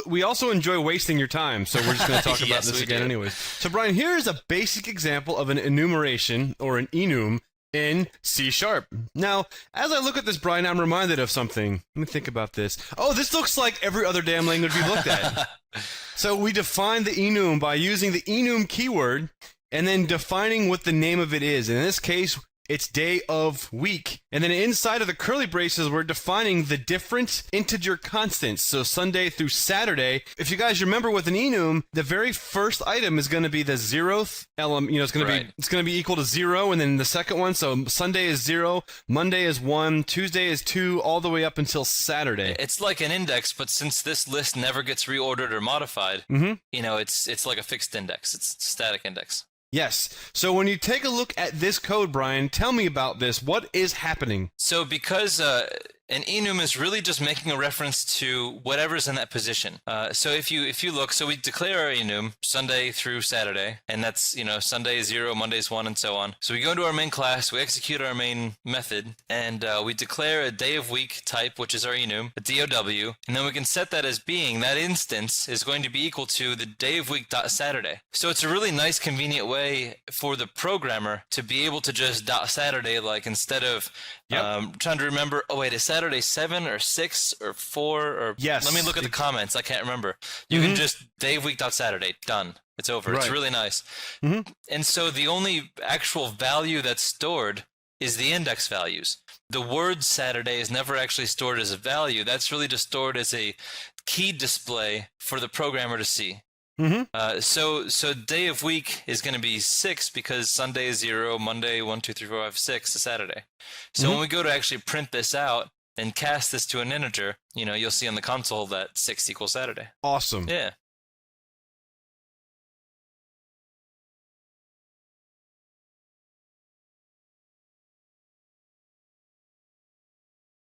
And you can also hard code these, Brian. So in the last example, right here, we're just letting the C# language decide that from top to bottom is 0 through n. Right. But I can specifically say I want this to be these values. Absolutely. So this is the exact same thing, but I'm just telling it what I want it to be. So I could flip Monday and Tuesday, and that means it would say Sunday, Tuesday, Monday. But because I'm defining those integer constants, it doesn't matter. Right. And so now you can see this is starting to look a little more like a dictionary, except that it's limited in the sense that those numbers have to be unique integers, you know. Yes, and it also has to be known at compile time. So this is not something that you can build during the runtime flow of your application. But in essence, this is like the key value pair. So the word on the left, the string on the left is like the key, and the number on the right is the value. And in this case, Brian, if we were to set Sunday to 1, look at how it changes the entire program. If we go back here, right? Yeah. Now Saturday is 7, Brian, because we've told C# that we want to start counting at 1, and all we have to do that is set the very first value equal to 1. Right, because C# will try to have the rest of these values, these key values, be in a contiguous block. Contiguous. I hate that word. And a continuous block. Same thing. Contiguous. It reminds me of. You know what it reminds me of is defrag. Defrag. Oh yeah, in Windows. That's right. Yeah, because it would. Yeah, because it would try to make contiguous blocks of information. So just like anything else, we really want to be aware of the context of what we're talking about. So we created an enum called day of week. Now C# naturally also has an enum with the same name. So how do you know which one we're referring to? So it will go in order of scope. So it will go wherever that you're currently at in execution. It will look at your local most scope first, and then work its way outward to the furthest namespace out. So it'll use ours and our namespace first, but you can also fully qualify the namespace to refer to a particular one. That's interesting. Because if you look here, Brian, there's a system.dayofweek. Look at that. And we're pulling that from the datetime.now, which we talked about that when we talked about the file IO stuff earlier. So I have a C, which is the C# day of week, and then the W day of week, which is the Wibbit day of week. And we're scoping into system.dayofweek and then wibbit.net.C#, which is our namespace scoping here, .day of week. And we're typecasting the the day of week from the system namespace, because in essence it's the exact same thing, Sunday through Saturday. So we're able to do this. It's kind of cool. That's awesome. Okay, kind of cool. I didn't say it was like really cool. It's like,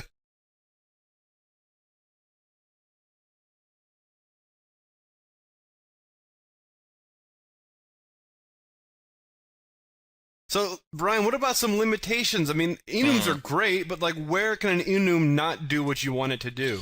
Well, if you, and I don't know why you would want to do this, but if you had just a significantly large enum, I mean, it would have to be huge. Well, it had to be larger than an integer. Right. Which is not that. When you start talking about, like, if you're writing an astrophysics application, you may run into this problem. But yeah, we could. Yes, this is true though. But we could absolutely create something, where it's like miles per second is, 18,000, so on and so on and so on. But there is a pretty good amount of flexibility in there. So. Right. So in this example down here, when you start talking about large numbers, and I mentioned like deep space and astrophysics, well, if we're trying to measure light speed, and right here in the good old USA, which is the greatest country in the world, we don't use those crappy kilometers. America! We don't use kilometers here because kilometers are for stupid people, okay? Aww. If you use kilometers, I'm kidding. I'm joking. But miles are awesome. Anyways, so... And so are inches? Is that what you're going to say next? Yes. Yes. Now that I've let my loyalties be known, if we're measuring light speed, you can measure it in miles per second, so it's about 186,000 miles per second. And those of you guys that want to convert that to kilometers, that's your problem. We also have inches... And if you want to get centimeters, that's also your problem. But inches in 1 mile is 63,000 blah. So then we have inches per second. So that's how far light travels in inches per second. Now that number is larger than a standard integer. So here's a chart that has some common primitive data types that are pretty much consistent across most programming languages. The integer data type consumes about 4 bytes.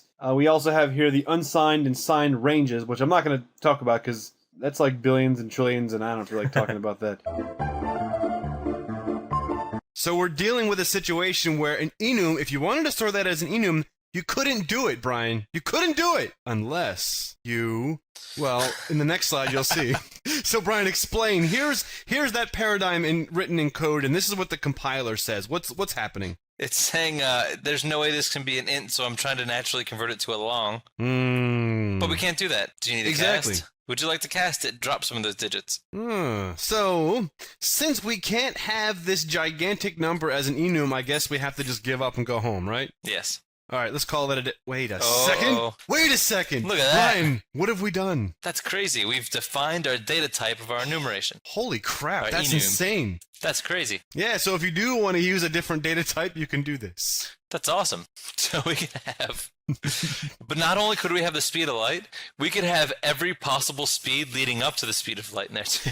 Yes, that's true. And this enum being inches per second, every enum could be however far something travels in inches per second. So if you wanted to do like the speed of Brian when he's running to the bathroom inches per second, you could store that value as well. Which I guess if you had Mexican food, that number is higher. Yes, there's some other variables we'd have to factor in there. That's very true. That's not like the speed of light where it's a constant speed. It's something that varies. Well, and there's also differences like, did I eat Thai food? Where although you'd think I'd be running really quickly, but I'm actually stalling in fear. That also doesn't count for when you trip or you make uh-ohs on the way over. Wow. Honey, I got a uh-oh. So here is that paradigm or that situation in action, Brian. Look at Talk that. to me. That's What's awesome. going on? What's going on here? So, as we've seen, we've defined the type as a long, which it takes this. And so when we go to get the speed of light, you can see here on the second line inside of the main method, we say long typecast inches per second dot speed of light.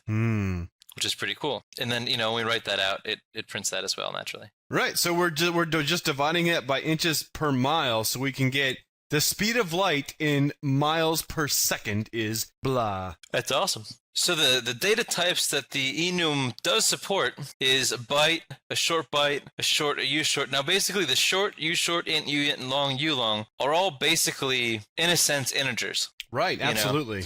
The byte also, you could argue, in a certain sense, can be a one-to-one relationship to a given integer. Now, so can a Boolean value, so I'm kind of surprised a Boolean value is not a valid data type, but it's not. I mean, technically that's not true, though, because a byte has a highest value of 255. Right. So a byte can be an integer, but not the other way around. That's true. Right, that's true. But so any of these types are totally valid. So if you really want to get, like crazy about your memory efficiency, maybe you want to use a U short or a S byte, Now, I'm actually a little bit curious about the character, because a character is also a byte. That's true. But whatever. But I guess it would be a little confusing, I don't make the rules here.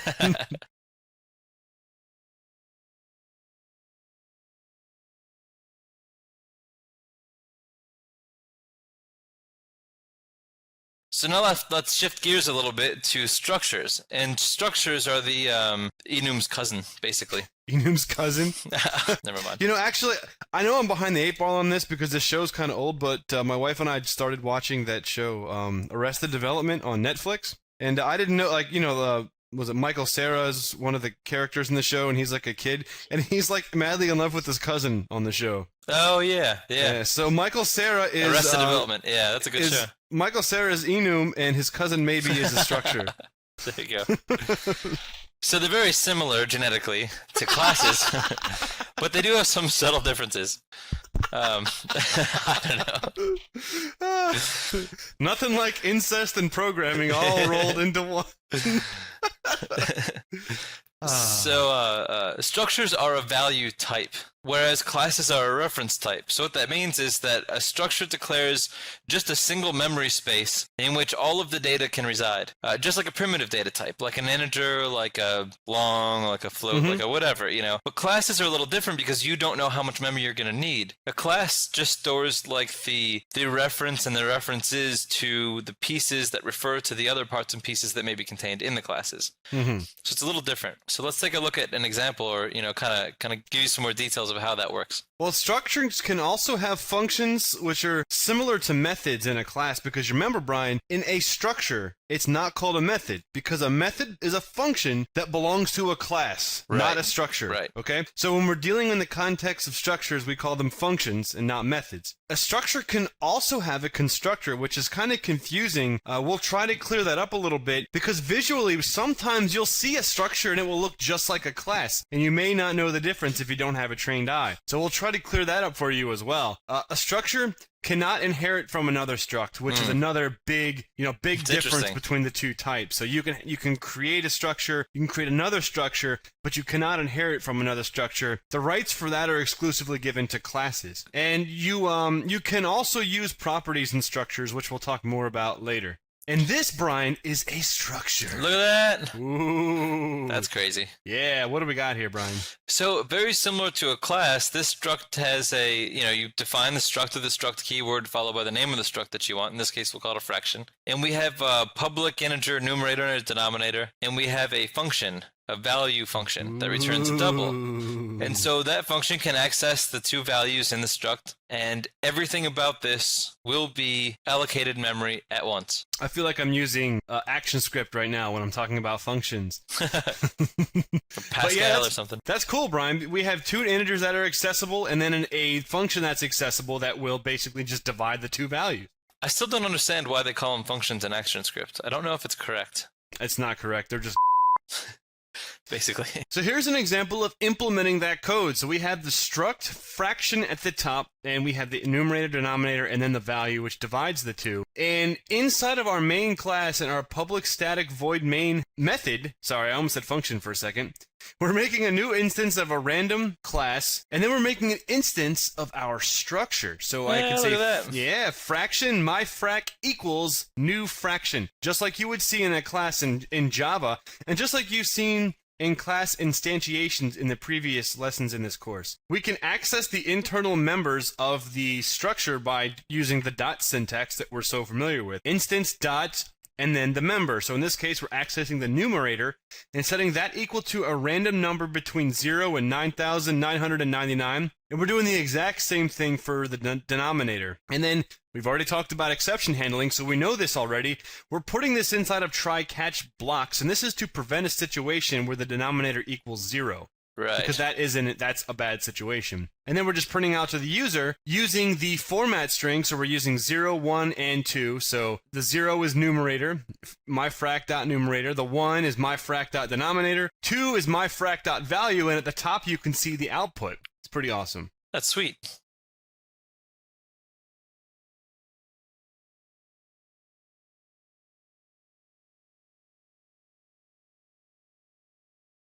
So you can also do a few other things with a struct, and that is if you want to protect your members or be a little more in control of how you set and retrieve values from your members. See, Brian likes to protect how he retrieves and sets his member. Absolutely, I do. Brian's very protective of that. See, Brian doesn't have any friend functions because he doesn't like it when people touch his members. So if we make the numerator and denominator private, we can now instead declare setters and getters. Ooh. And those can be public, obviously, because otherwise it wouldn't do you much good. Yeah. So in this case, we have public void set numerator, and we pass in the numerator, and we just set it, and then set denominator. And in this case, what we can do, and this is what's so nice about having setters and getters, is we can put some logic. Whenever you go to store some value, as that member, we can put a little logic in there. So in this case, we say if the denominator is 0, we know this is going to cause a problem downstream. So let's throw an error, and then we can catch that error later and handle it properly and, accommodate the situation. Absolutely. So if the denominator is equal to 0, this will cause a divide by 0 problem, obviously, and we'll throw a new argument exception. Denominator cannot be 0. Nice. And then we'll set the denominator in case that doesn't happen. And see, the cool thing between C# and Java is that just because this throws a exception, we don't have to declare it as throws and force the calling force the calling code to use try catch. You don't have to use try catch if you use the set denominator function, but it's true. It's good practice to, right? But it's not going to force you to. I hate how Java forces you to do that. It adds so many lines of code to my Java program. So in this case, we're gonna use this code. So we have the fraction code at the top that we just looked at, formatted a little bit differently so we can squeeze more code on the screen, but it's the same logic. So at the bottom, we do the same thing. We create a random instance, create a fraction instance, set the numerator to a random number, and then you can see, Brian, we have the try catch to set the denominator to protect us against a 0 condition. And then below, we just execute the same code where we just get the numerator, get the denominator, and then write the value to the user. And if you notice in the first catch, when we go to set the denominator, after we write the error message to the console, there's a return there. So we just break out of the program. Absolutely. Right. So it's true. A struct in C# can actually have a constructor. That is the most ridiculous thing I've Isn't ever it? heard. Yes. It's kind of cool. Yes. I mean, they are very close to classes. Very close. This is even more ridiculous than when I actually heard that you kissed a girl one time. I kissed a girl and I liked it. Okay, so check this out. So inside of this fraction struct now, we can just, instead of saying set numerator, set denominator, which we still can, and that's perfectly valid, we can do this in the constructor. Or we can force people to do this in the constructor so that we always have the condition where we have some values. Right. So here we have public fraction, and fraction obviously is exactly the same name, same sensitivity as the struct name. So public fraction, which defines the constructor, and the parameters we pass in is integer n and integer d. So then we can do our check there. If d equals 0, throw the new exception. And what we could even do as well is this constructor could just call set denominator, which naturally would throw, but either way. And then set the numerator, set the denominator, which is really cool. So now if we take a look at an implementation example of this, where we implement this. Nice. You'll see what happens now. Yeah, so here in the first half is, what we just saw on the previous screen, our struct fraction declaration. And then this bottom half down below is our class program. And we create a new fraction, f, and that's going to be equal to new fraction. And then in the constructor, we pass 10 and 2. Nice. And then we write out the value, which obviously is 2. Which is incorrect. Brian, give me a finger snap. Holy crap, how did you do that? A magical genie says 5. Oh, man. You and your mind control powers. I know, there. right? It's because I know the force.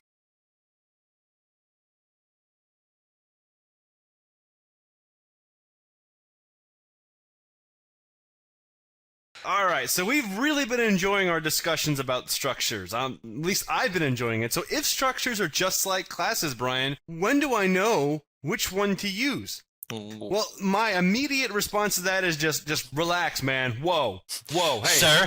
Sir, I'm going to need you to calm down. You're going to have to settle down. Sir, look at me. You did nothing wrong.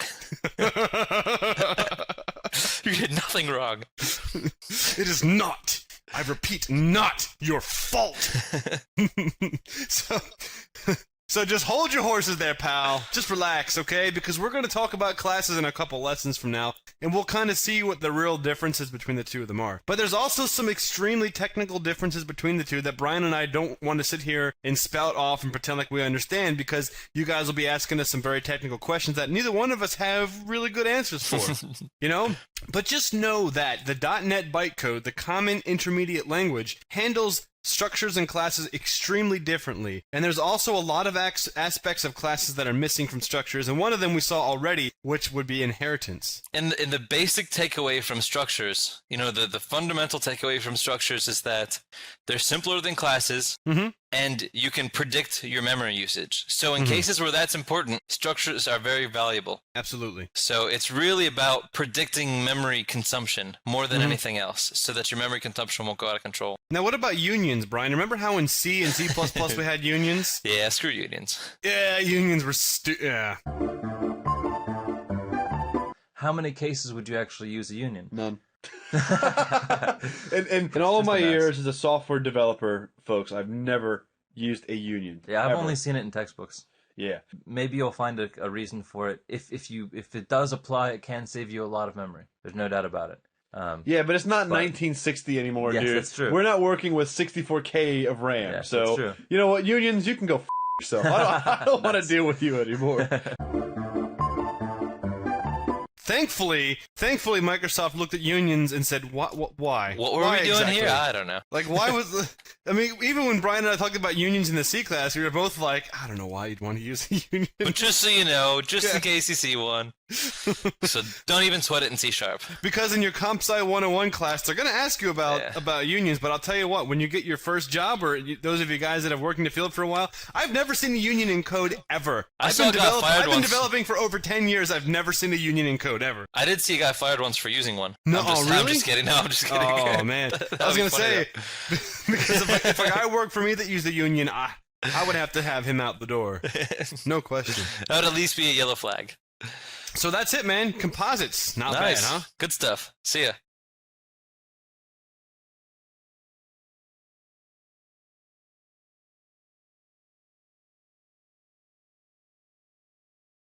In the next lesson, we're going to talk about methods, Brian. Methods. What is the greatest method to learn C#?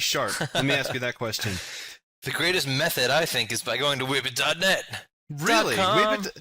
I haven't heard of this Wibbit.net. Could you please explain to me what Wibbit.net is? Anyways, I was talking about C# and methods. So we've covered data types, we've covered, you know, everything.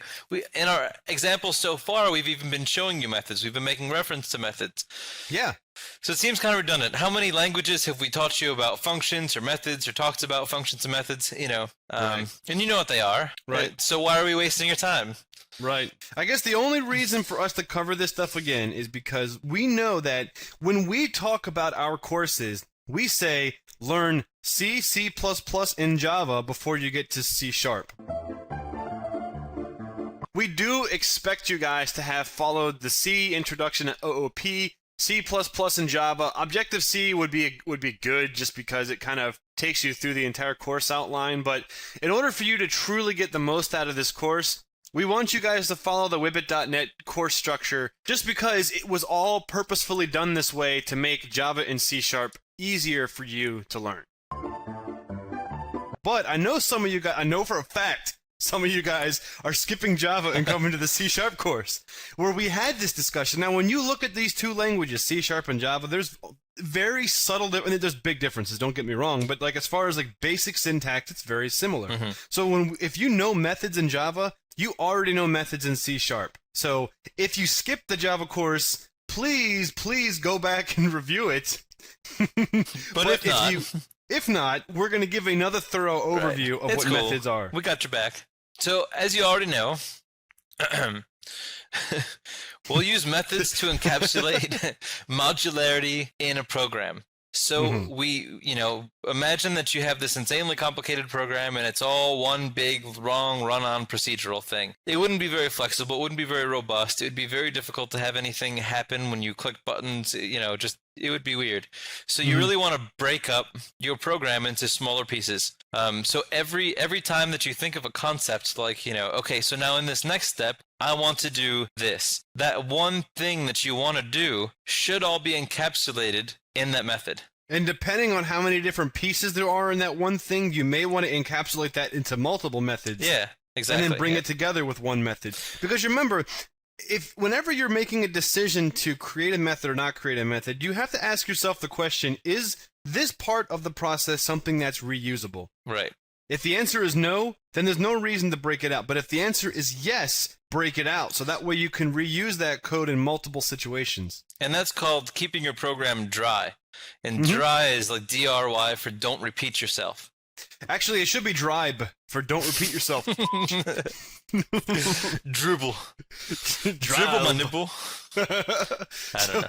Even though much of method implementation in C# is pretty much exactly the same as Java, there are some differences, and we're going to cover them in this lesson. So you guys remember this class model, where we kind of have a class definition, which is the entire green bubble. And inside of this class, we have a static method. In this example, we have a main method. Now, not every class obviously has to have a static method, but remember, a static method belongs to the class itself, and it doesn't belong to the instance of the class. These little black lines are going to represent other entities, such as maybe enumerations or fields such as strings, integers, or any other composite data type instances. Or structures. We also have, or structures, that's true.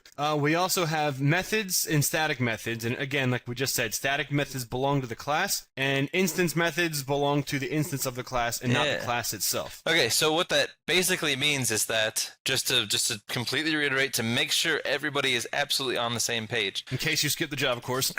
Jerk. And the C++ course and some other stuff. And the OOP course and some other things. Go back if you skipped those now. So let's say, for instance, this class is like a file info class. For instance. So if the file info class had a static method, let's say get root path or something like that, right? So you never have to create an instance of the class. You never have to say file info f is equal to new file info something and then get at it from f. You would just say anywhere you are, anytime you want, you can always just say file info dot get root path. And it'll give it to you. Yeah, in the C# context, that's the system namespace, IO namespace, the path class, and the .get file name class. Or, a method, I'm sorry. But now, on the other hand, if you make an instance of file info, and in the constructor you pass the path to the file that you want to make an instance of the object about, now you have a file info fi. Now you can say fi dot get file length. And so file length has an understanding of that class's instance, whereas the static methods don't. The static methods are kind of like global methods within the scope of the entire class. So just to make that absolutely clear. Right. And a static method is always something that if you're deciding whether a method should be static or non-static, a static method, if it has nothing to do with the instance or it can be used without needing the instance, that's a static method. Yes. And if you require the instance or you want it to encapsulate the instance, then that is a non-static method. You know, like if you're, as a human, the burp method, that's not a property of all people. When you call burp, not all people in the world are going to burp at the same time. When you call burp on a person, that person is going to burp. Right. Yes. That was a terrible example. My God.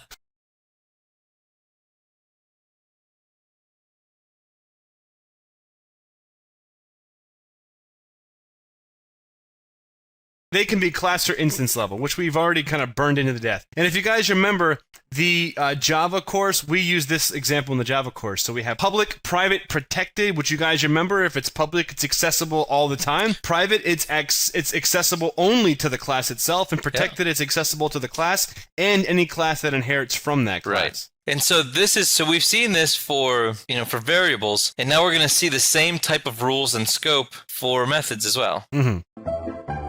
And then we can also do crazy stuff like setting global field variables, Brian. That's awesome. So they can be a class or instance level. So you can say on a class level public static and then set something to be static is like constant. So you can say public static int public class global is, you can do it private, you can do it protected, and you can also do it where you can change them. You can say public int, private int, protected int, whatever. And you can access those wherever within the scope of that main class. Right. So the whole concept of static is the same in Java as it is in C++, so it belongs to the class, and then the instance level don't. And remember that in C#, just like Java, top-down design has been depreciated. So Oh, if actually, I'm inside somebody wrote us a letter the other day. It turns out we've been saying that word wrong. It's actually deprecated, and depreciated Okay. is the incorrect word. And I was like, holy crap, dude, you're right. I need to write him a letter back, but I thought that was really interesting. All these years, I've always said depreciated. I've always said, I know you have as well. Yeah. Isn't that funny? Yeah, it is funny. Yeah, anyway. Okay, well, it's been deprecated. Now that just sounds like defecated. It sounds vulgar when you It say does. it that It way. is vulgar. Yeah. Oh well, you know what? Why don't we just say this is one of those like tomato things? All right, you say it the way you want to say it. I say it the way I want to say it. I know what you mean when you say it. You know what I mean when I say it. There we go. There you go. That's that. But you can see here that inside of the main method, if I wanted to access one of these fields, I don't have to have the fields over top of the main method like we do in C and C++. I can define them below, and it's still perfectly accessible inside of that scope. Albeit stupid. Well, you're stupid. Yeah. So let's talk about, Brian, declaring instance and class level declarations. Okay, so in the instance level declaration, you first define the access specifier, which in our case would be like a public, private, protected, like we were talking about. And that's what kind of level of access that you specify. Then you have the return type, which can be void if there is none, or an integer or a string or whatever. Then the name of the method, and then any parameters. And that's for the instance level. On the class level, it's exactly the same, except after you say public or private or whatever, you then also use the static keyword so that it understands that it's a static method. Everything else remains the same. Yep, just like everything else you've seen before. So in this case, we're going to declare am I saying declare correctly, or is it like deflect? Yeah, right.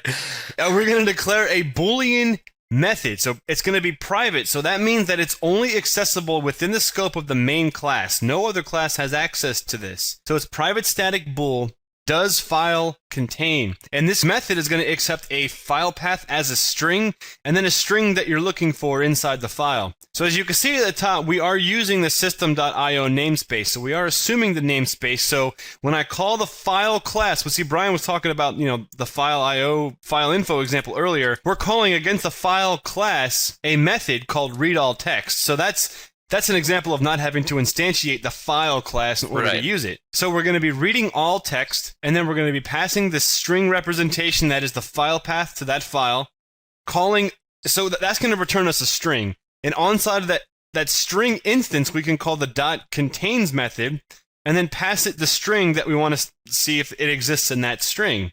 So we read in the file, we check to see if that exists, and then we return back to the user whether it was true or false. So we have the path is in ctemp, so cstest.cs, and we're going to look for the word main with a capital M. So let's just pretend like this file is called cstest.cs. What do you know? So we could say if file contains, or does file contain, we could say found, and if it doesn't, it says not found. Very cool. Pretty awesome. Yeah, and in this case, it'll be true because public static void main is the main static method for this class in this example.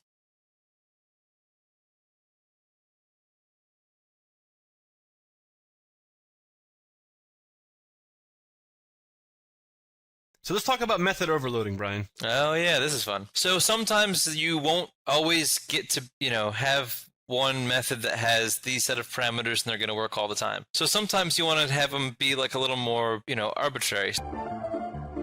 When you declare a method, you'll have a function that takes in an argument. Well, if you also want to have that same function, but it takes in a different type of argument or different number of arguments, you don't want to have to keep declaring another function, another function, another function with slightly different names. Yeah, like we've seen this where people will do function 1, function 2, right, exactly. function 3, but there's what? Why did you what?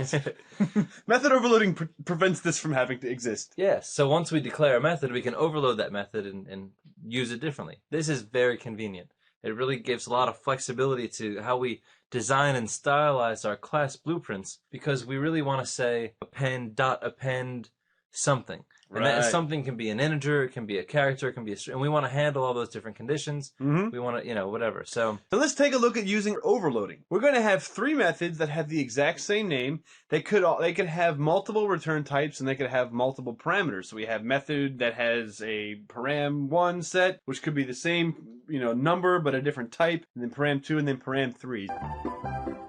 So in this case, we have a public static string combined. So this is a public and static method. It takes in two numbers and it returns the concatenation of those string representations of those two numbers. Wait, hold on, Brian. I see a typo. Can you give me a snap real quick? You did it again, you damn genius. Yeah, but I don't know if that typo warranted all that juice. I only got so much genie juice left in this business. Well, as you know about genie juice, after you use it, it does come back. It just takes time. Yeah, it's like mana.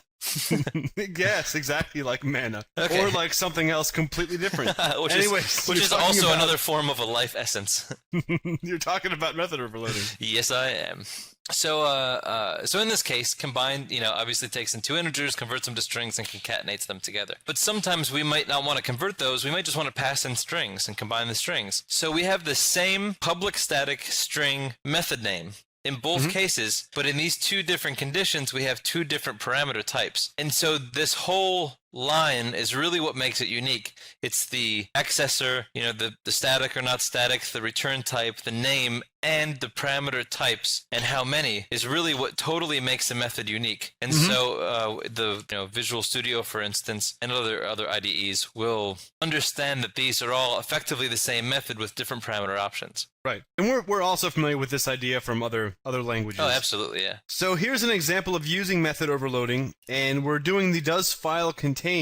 But in this case, Brian, we're going to overload it to have a bool case sensitive option. Nice. So that we can have logic here that says if it is case sensitive, then do it exactly as you did it before, which was in that first example we looked at. Then if it is not case sensitive, which means we don't care. Let me message him real quick. Okay.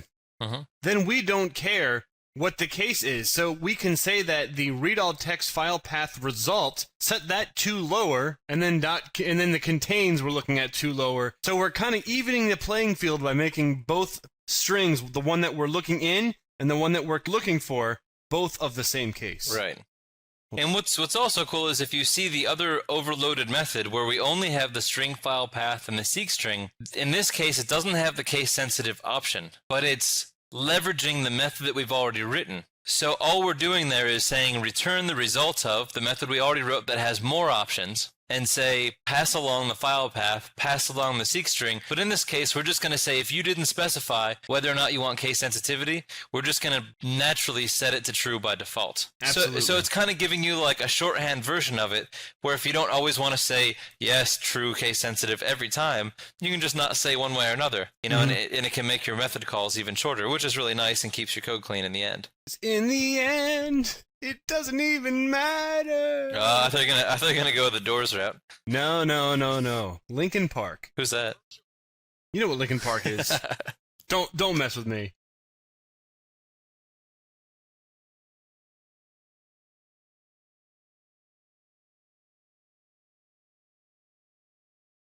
So recall virtual methods from the other languages that we've looked at. So virtual methods are designed to be overwritten, or they can be overwritten. Written? I don't know. Whatever. Written. So in Java, we had this exact same thing. Remember, Brian, how we would do in Java, we'd have to have the abstract methods that we would have to then override during instantiation, that kind of crap. Yep. Well, in C#, it's the same, but deal. it's different from Java because we are explicitly calling something virtual, just like in C++, because recall, C++ and C# are the same. If something is virtual, then it can be overridden. Right. In Java, if something is not final, because in Java it has to be declared as final to not be overridden. So if it's not final, it can be overridden. And so what that means is when you extend the class, or you inherit from a class that has a virtual method, you can just swap it out and override it. Right. Long story short. You don't have to, but you can. Yeah. And when we get into classes, we'll show an example of when you would actually use this, or how you can actually use this in a real program. Right.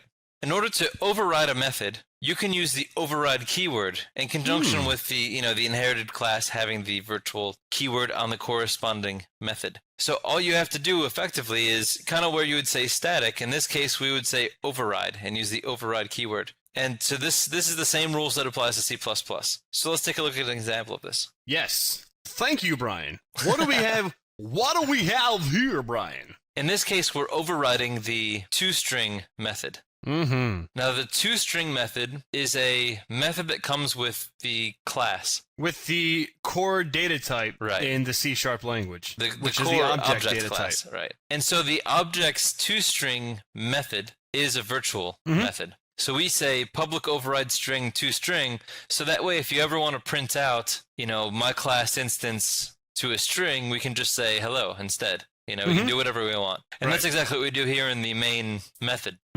So we created another instance of the class that we're inside of by saying main class me instance is equal to, it's like Jar Jar Binks program, is equal to a new main class. And then we write line me instance dot toString, and what will it print to the screen? Hello! Hello! Hello, Elaine! La la la!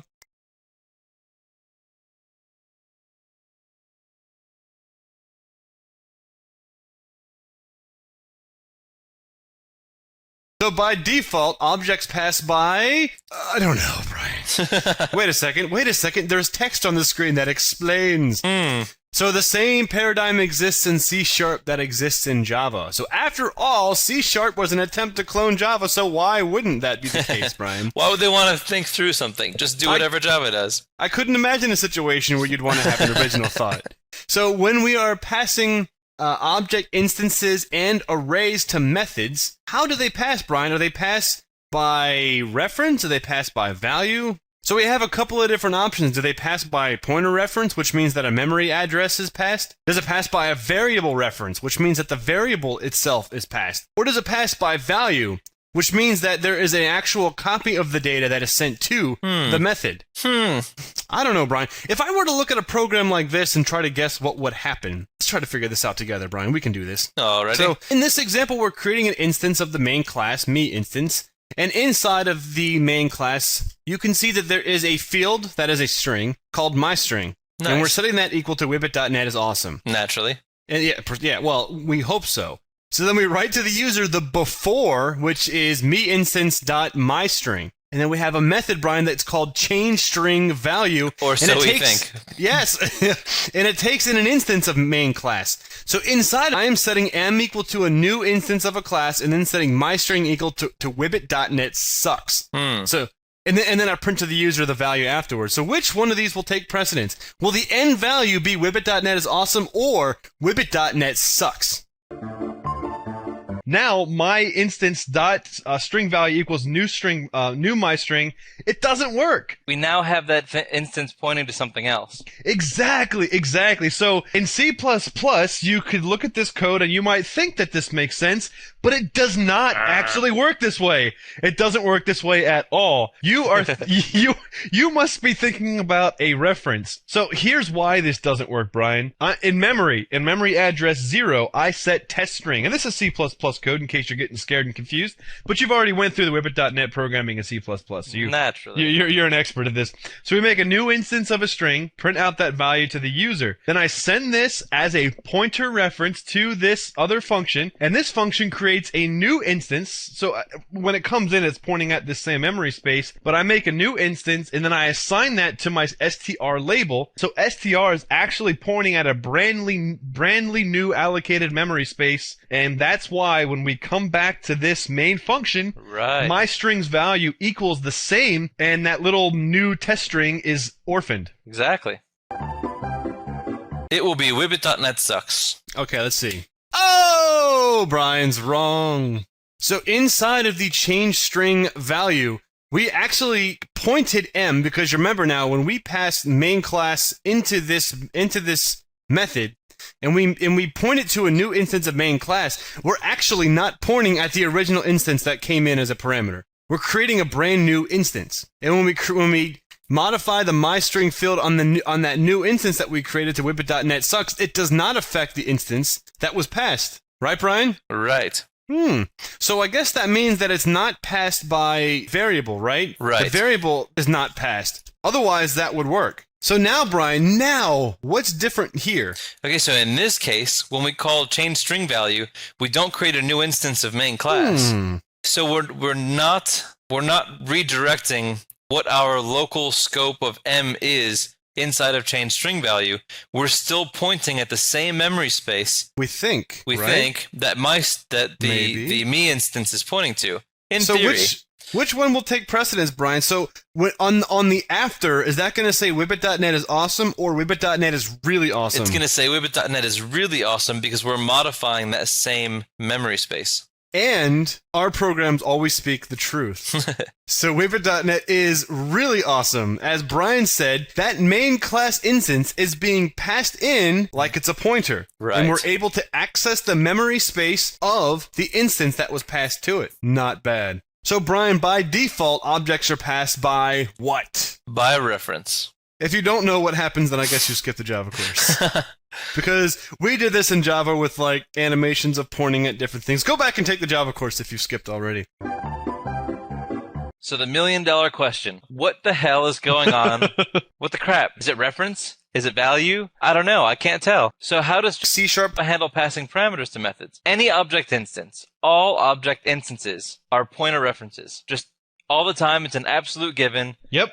All objects in C# are pointer references. Every single time. Yep. All primitive types, like the lowercase int, or the lowercase char, those primitive types are always passed by value. They never have a pointer reference. The They're only primitive types. the only time when this gets gray is when you're talking about arrays. But just like in C++, arrays are considered object. Well, in Java, C# they're considered objects, sort of. So, like, an array will pass by reference or by pointer reference, just like an object does.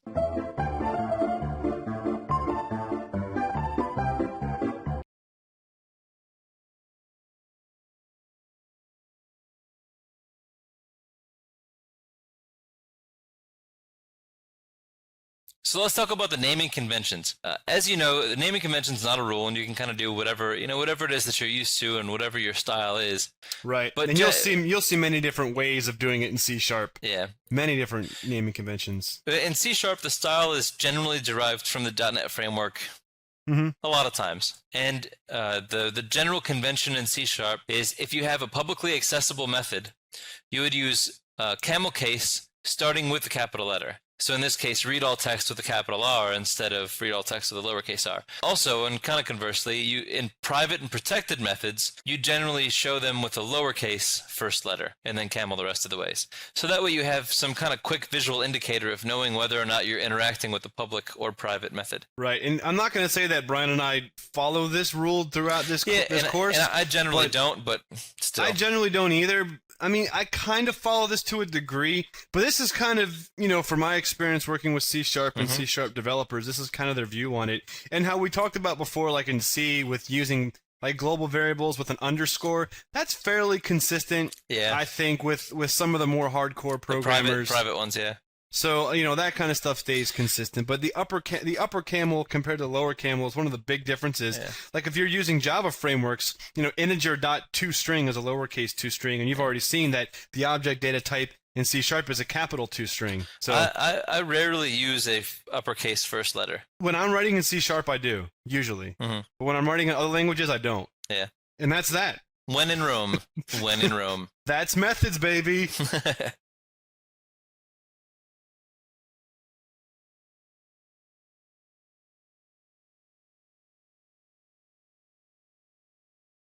Welcome back to Programming in C#. In this lesson, we're going to be talking about some really interesting things. We're going to be talking about variable references, out, pointers, passing variables by reference, by variable, by value, you name it, all the ins and outs, and how we can move around variables and pieces of information. Right, it's the equivalent of the birds and the bees in programming. Yeah, and this is, and in some cases, like as in my case, it was even quite late in the game that I got the birds and the bees confused. It's very... and just like in Brian's real adult life, he wasn't given that pitch from his father until he was 25. You see, Brian, what happens is... Anyways, what are we talking about again? I don't know. But so this is one of those things where you might kind of think, let's skip over it. I get it, let's go. But this is kind of a foundational and small thing that kind of has far-reaching effects of how you'll interact with your program. So it's very important, it's very interesting, and we'll just kind of walk through it real quick. Sure. Sounds good to me. So variable references. As we learned in the methods lesson, C# passes objects by pointer reference. And if an object is mutable, then it can be manipulated. So you remember the difference between mutable and immutable. So let's go over an example of interacting with a mutable object. So here, I create my object. My object is called, my class is called NS mutable object. And if you can see here on the left side, I have a value, which is acting as a field. So that's a private field not accessible to the client code. But I have these two methods, set value and get value. Once this is then instantiated, I can set my value by calling the set value method, which will interact with the private field on the back side of this class. Right. And then when I want to retrieve that data later on in the code, I can interact with that field by calling the get value method. Right. And it will return to me back a pointer to the value. But there's a different way that we can live, Brian. We don't have to live this way. We can live this way. So this is a disposable or a non-mutable or immutable object. And so this, like, NS immutable object, whatever that's going to be, and it doesn't have a set and a get. What it has is the value, and that value gets set through init only. And then you can get the value all you want, but there's no set. There's just init and release. Right. So when we're interacting with this, Brian, when we create the instance, we will, just like you said, we're going to initialize the value by calling initialize method. Then if I want to retrieve the value, I can call this. Now later on in my code, I want to change this value. Well, I can't. It's immutable. And you don't want memory links either. Right. So the value is released and sent to whatever to die. But then I create a new instance. In that new instance, we'll call init, which will create a new value. And that's how it works. Yeah. A mutable object is something where the members inside of it can be changed. An immutable object is designed to be reinstantiated every time you want to change something within that data type. Right. So what if you want to pass by variable reference like we learned in C++? So down here you see we have a C++ function that says void, so it returns nothing, super awesome method, and then it takes in a string data type with the and symbol. And then inside of this function, I say string equals new string. Now we're basically taking that variable from the code that called it and sticking it inside of this code. Right. By saying that equals a new string, I am literally changing its value in the scope above this. Absolutely. So in this case, instead of the pointer in the prototype and in the implementation, you have the ampersand symbol to denote that we're passing by reference. Yeah, you don't have to put an and symbol, you know, if you just pass it, and the receiving code will get it. And if you look at the output on the right, when we compile and run the program, we actually do affect the value of C in that function add two numbers. So what if you want to do that in C#? Because as you saw in the example before, when we set the main class equal to a new instance of main class, but it didn't affect the calling code. Right. So we can do that, Brian, by using the ref keyword. Like not like referee, not like a guy with a whistle, but like reference. Nice. Am I saying that right now? Reference? I'm going to double and triple guess myself from now on. So let's walk through this example. We have two methods, two static methods. One is do not change me, and one is change me. Don't change me. And so in do not change me, we just pass in a string, input string, and input string is passed by, although I understand the other one is by reference, we'll say by memory reference by default. And in the case by pointer reference is more accurate. Yeah, absolutely. And in C#, when you declare a string like that, it's kind of equivalent of saying is equal to a new string, this string. Mm-hmm. You're changing the label input string to point at a new instance of a string called, with the value as wibbit.net is super bad. So we're sort of redirecting that variable to now be, pointed to wibbit.net is super bad. Mm-hmm. In the case of change me, when we pass by ref, we do the same thing, but when we point to that new string instance, we're really changing the variable that got passed in's, pointer as well. Mm-hmm. So when we run through this main method, we say string my string is equal to hey buddy. Hey buddy. Then we have console write line, we print it out, and we see it says, hey, buddy. And then we call do not change me, and we pass in my string. Now, because we didn't say ref, because it's only by pointer, this doesn't change when we print it out, because we are now taking the variable inside of the scope of this method and pointing it to a new memory space. It is not affecting anything outside of the method that we called. Now, in the next case where we call change me, we have the ref declaration, we are actually redirecting that pointer. So when we then do a console write line, it prints out wibbit.net is super awesome. Nice, Brian. Yeah, it's pretty cool. Very nice. Mm-hmm.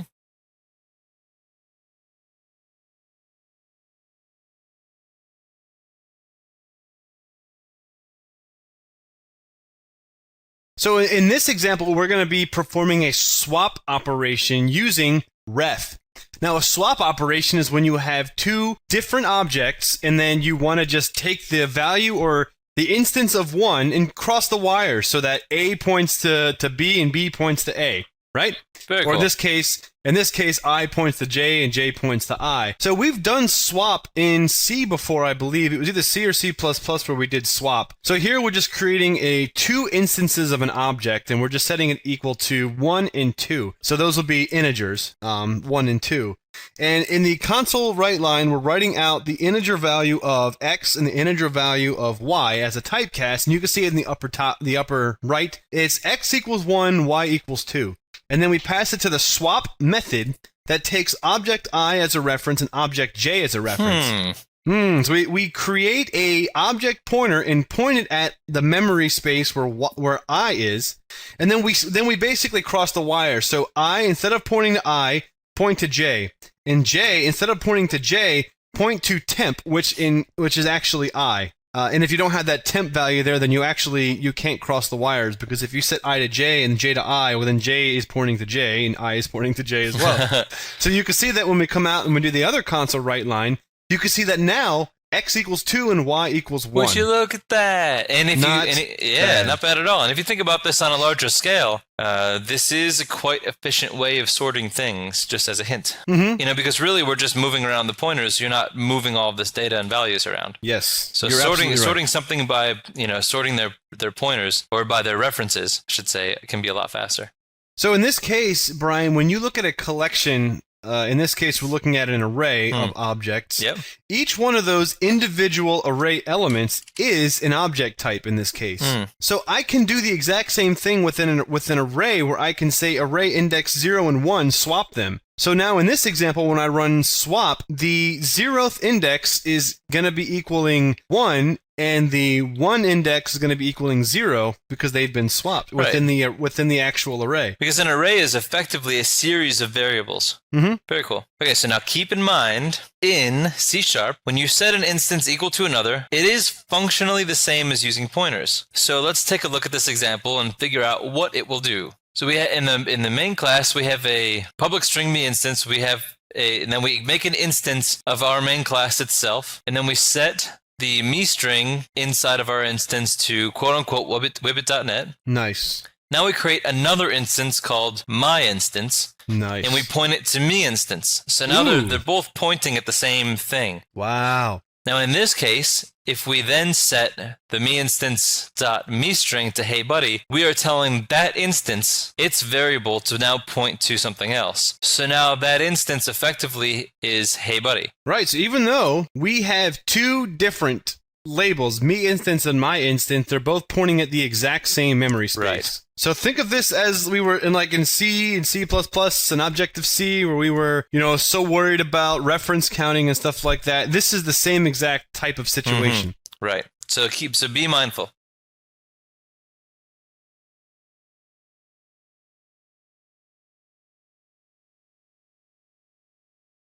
So, Brian, in this case, what will this do? Let me think about this, Brian. So we have a string S and then change me passing as a reference. Now, we've already seen something like this before, right? Right. And it worked just fine. Right. But in this particular case, we are learning something about C#. When you use the ref keyword, C# is expecting the instance to already have been instantiated. Look at that. Yes. Because it can't make a reference to nothing to tell it to point to the next something. Precisely. So here, that left code is not going to work, but on the right-hand side where I have string equals quote, quote, that is going to work. Right. Because the string has been instantiated. So Brian, what do we do if we either have something that we know is not instantiated, or we don't know if it's been instantiated or not? We can test to see if it's not instantiated. And I see what you're saying. Right. Yeah. Or we could use the out keyword. Yeah. Absolutely. Yes, because the out keyword is going to push this variable back onto the variable that called into it. Right. So it doesn't necessarily need to be instantiated, but it provides the exact same type of operation that ref does. So in this case, when I have string s and then change me, and now I'm using out instead of ref, the code below doesn't care if it's been instantiated, because if it hasn't been instantiated, it's going to instantiate it. Right. Pretty cool, huh? Yeah, so let's talk about ref versus out. Which is best, Brian? Well. It depends on the situation, I suppose.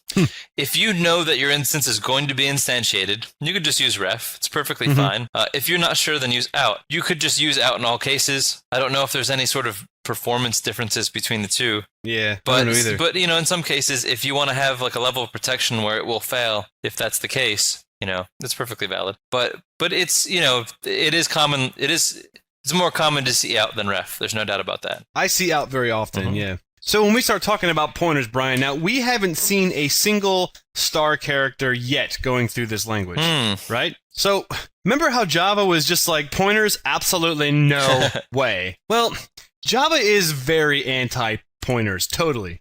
But C# is anti-pointer. However, C# is not going to be an ass and deprive you of using them if you really want to. And that there is a fundamental reason for that, and that is because C# wants you to be able to integrate with APIs that were not written in the .NET framework. Right. So you can use things that were written in, like C languages that use pointers. So it didn't want to deprive that functionality. So C# lets you use pointers natively in the language, but it wants you to be aware that it's a very unsafe practice, and it actually forces you to use pointers inside of code that is labeled as unsafe. So they are handled in a different section of memory, so it's actually not managed memory. So you're responsible for wiping when you're done. You have to clean up after yourself. Absolutely. When you're done. And for example, what if you consume some external DLL that was written in C, kind of like what you're saying? C uses pointers for a lot of things. So if C# did not support pointers, not only would it limit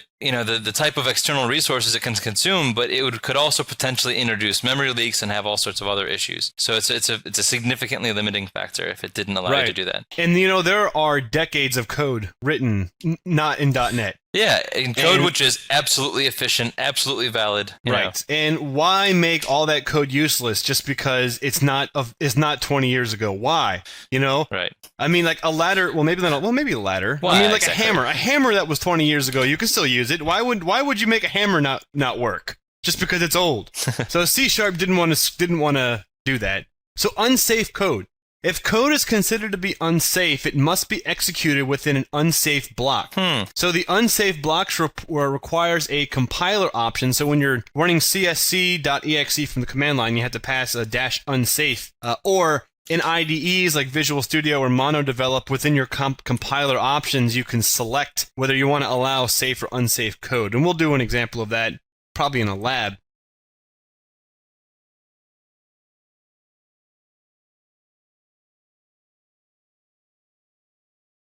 So here is an example of using a pointer in C#, Brian. Look at that. Isn't that crazy? Yeah, it's awesome. Yeah. So it's just like you're used to in C and Objective-C, where we had in C++, int star, int ptr equals. In this case, we're using the and symbol to denote that I want to get the variable address of n and then point that value out to console.writeLine using star to indicate I want the value, not the pointer. That's awesome. Not bad. And if you notice, the unsafe keyword followed by the curly braces denotes the unsafe code block. Yep. So this is required for you to be able to access the pointer like that. You just said you too. Yeah, I did. It's also very common to see the int ptr structure, and this is basically a wrapper structure that represents a pointer or a handle. So based on the system architecture, this can either be 32 or 64-bit value, and it's often used when you're referencing external APIs that were not written in .NET. So for the example we were saying about having a C DLL that you're importing, instead of using unsafe code, you can use int ptr and still run it within safe code. However, it's still unmanaged code. Yeah, and we'll do an example of this later when we talk about DLLs. And let's take a look at the like Kevin was just saying, you can have a 32-bit integer, 64-bit integer, depending on your architecture, or you can just create one with an unspecified type.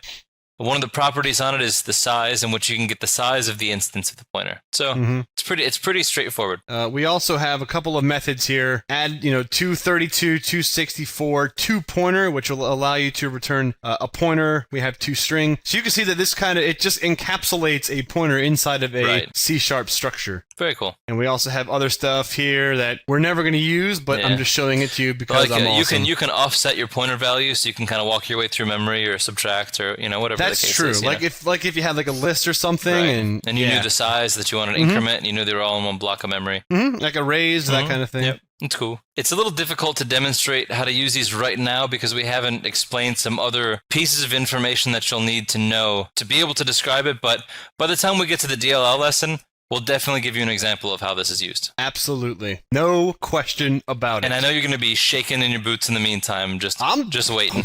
I'm shaking right now.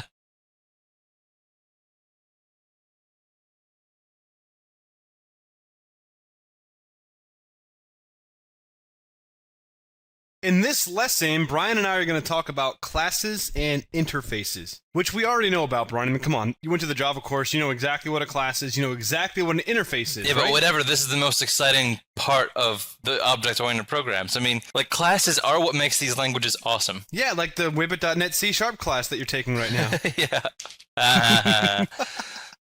It's so fun. But classes are, that is the core of the reason why Java and C# exists, basically, and why C++ exists. Right. The pure object-oriented languages is totally based on this structure. Yeah, and the idea of the class just revolutionized how people program. So cool. Yeah, like we were saying, in Java and C#, in Objective-C and C, C++, we've been using classes. But in the case of Java and C#, they are pure OOP languages. And what that basically means is that everything that you do, any line of code, exists inside of a class, no matter what. Yes. Even the main method is in a class. Yep, which is why it's not the main function. But it doesn't have to have a .class file or a stupid class path like Java does. That's true. So when we start talking about members, I believe we sort of looked at this model before, but let's look at some C# class members, and we'll bold the ones that we're going to talk about right now, and then the ones below are things that we're going to talk about as we progress through this course. Nice.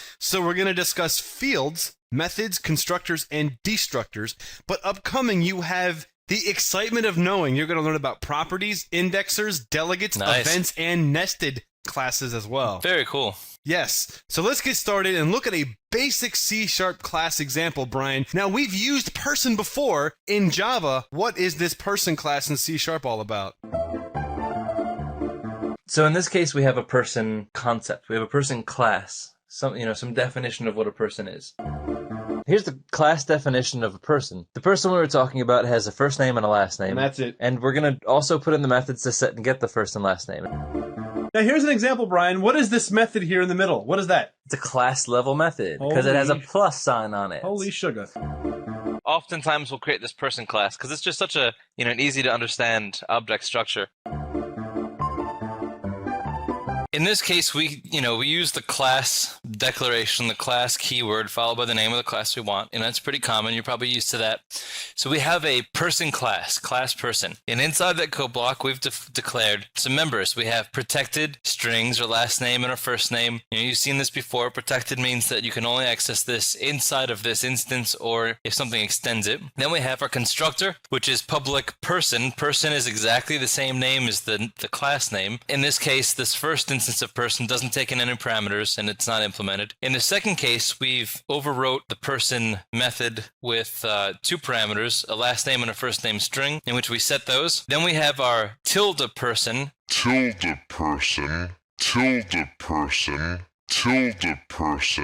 which, like the constructor, doesn't have a return type, but with the tilde person, it means that it's the destructor. Ooh, something that Java doesn't know anything about. So when this program gets released from memory, this is some of the stuff we can do to kind of do some cleanup. And in the case of managed code like we're using here, you don't need a destructor. Right. But if you're using stuff that is unmanaged code or you want to do stuff with your own custom garbage collection stuff, you would do that inside of the destructor. and it works just like it does in C++.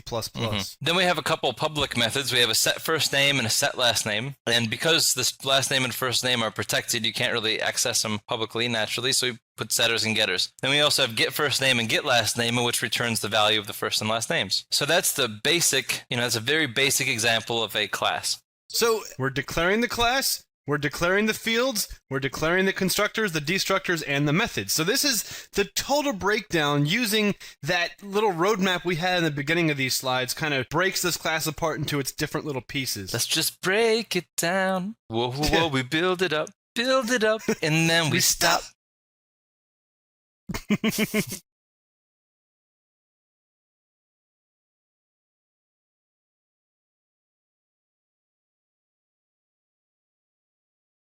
So, Brian, let's implement our person class. All right. We're going to instantiate a person class and store it as the variable p. Then we're going to do p dot and then get at our publicly accessible method, set first name, and pass it in the string value wibbit, p dot set last name, pass it in our variable .net, and then we're going to say console, right line, p dot, and then we're going to call the getter, p dot get last name, comma, p dot get first name. So it should print out the last name, comma, space, the first name. And here's an example where, in the person CS file, we have a person CS file for the class, and it's good practice to generally have one class per file. It's a nice way to break things up. You can have, inner classes and multiple classes per file and stuff, but generally we'd recommend you to have just a class per file, and it's typical to name the file the same name as the class name. So in this case, we have, public class person, our implementation of that class, and then on the right, we have our main CS, our entry point, and then we instantiate it just like we described before. And as you see in the console, it prints out .net, comma, wibbit,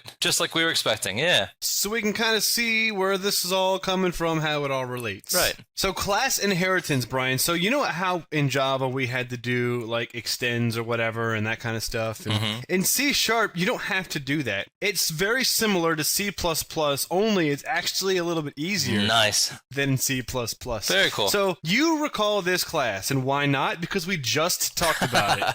And you know that the person has a first name and a last name and a way to set it and a way to get it, and these little arrows kind of indicate how the methods interact with the fields. Do they now? But if you wanted to create an employee, if an employee, we've done this before. This is like the fourth time we've done this example, right? Because it's a perfect example. If an employee is a person, why would you create a new person? That'd be crazy. Why would you rebuild a person as an employee when you can have a person become an employee? That would be repeating yourself.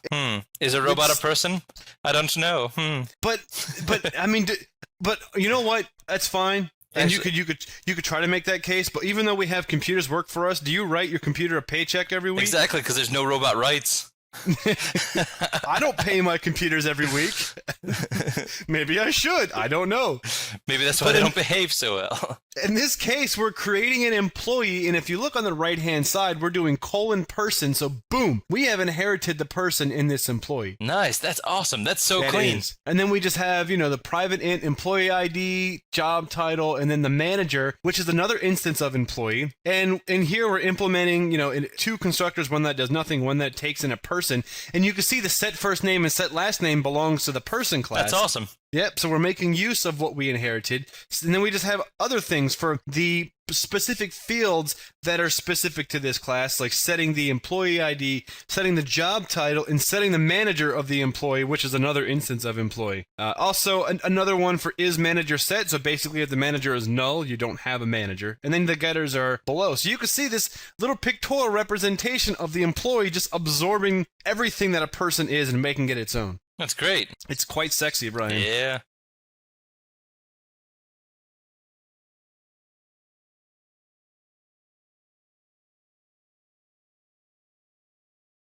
So when we're using this class, here we have a main method where we create an instance of two persons, a .NET Wibbit and a TheFly Buzz. And then we have two employees, the manager and the worker. So when I create the new instance of the manager is Wibbit.net. Of course, why not, right? Wibbit.net rules the world. Exactly. And the worker is Buzz the Fly. Man, everybody's always beating up on poor Buzz, man. He's my favorite one, too. No? Not yours? Yeah, I think so. Sometimes I'm drawn. It's tough. Sometimes I like the monkey. Oh, actually, I love the monkey. Spanky's pretty good. Especially in the Objective C course, have you Yeah, when he's like smoking, he's got the coffee cup and stuff. Yeah, It's then awesome. he like cracks jokes, and Yeah. there's like the old timey like 1920s silent film jokes. That's pretty awesome. So we just have to copy this a bunch of times, right? Yeah, exactly. All right. So, bum bum ba da bum.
So, all right, Brian, now that we have created two people and we have assigned them as employee objects, what are we doing? So then the manager instance is going to, set the other types of pieces of information that we implemented in the employee class, where we set the employee ID, set the job title. The worker is going to do the same and also set the manager. So now the worker instance has a reference to an employee, which is the manager, which is kind of cool. So now we're going to print the employee worker and print the employee manager. And the print employee is a public static method in this class. So if we scoot off to the right, we'll see the implementation of the public static method print employee. So when you pass an employee, it does a console write line, last name, and then gets the last name. First name, gets the first name. Employee ID, gets the employee ID. Job title, get job title. So we, go through the getters, and then we can say if is manager set, which checks to see if if that instance was ever assigned to the variable, and if it was, if it returns true, then we print out manager employee ID : get the manager instance, which is an employee instance, and then dot get employee ID, which is really cool. Yeah, it's very nice. Otherwise, And then Brian, yeah, what happens if you are the manager? Screw you, man. I am the man. This employee reports to no one. And Wibbit the Frog reports to no one. Huh?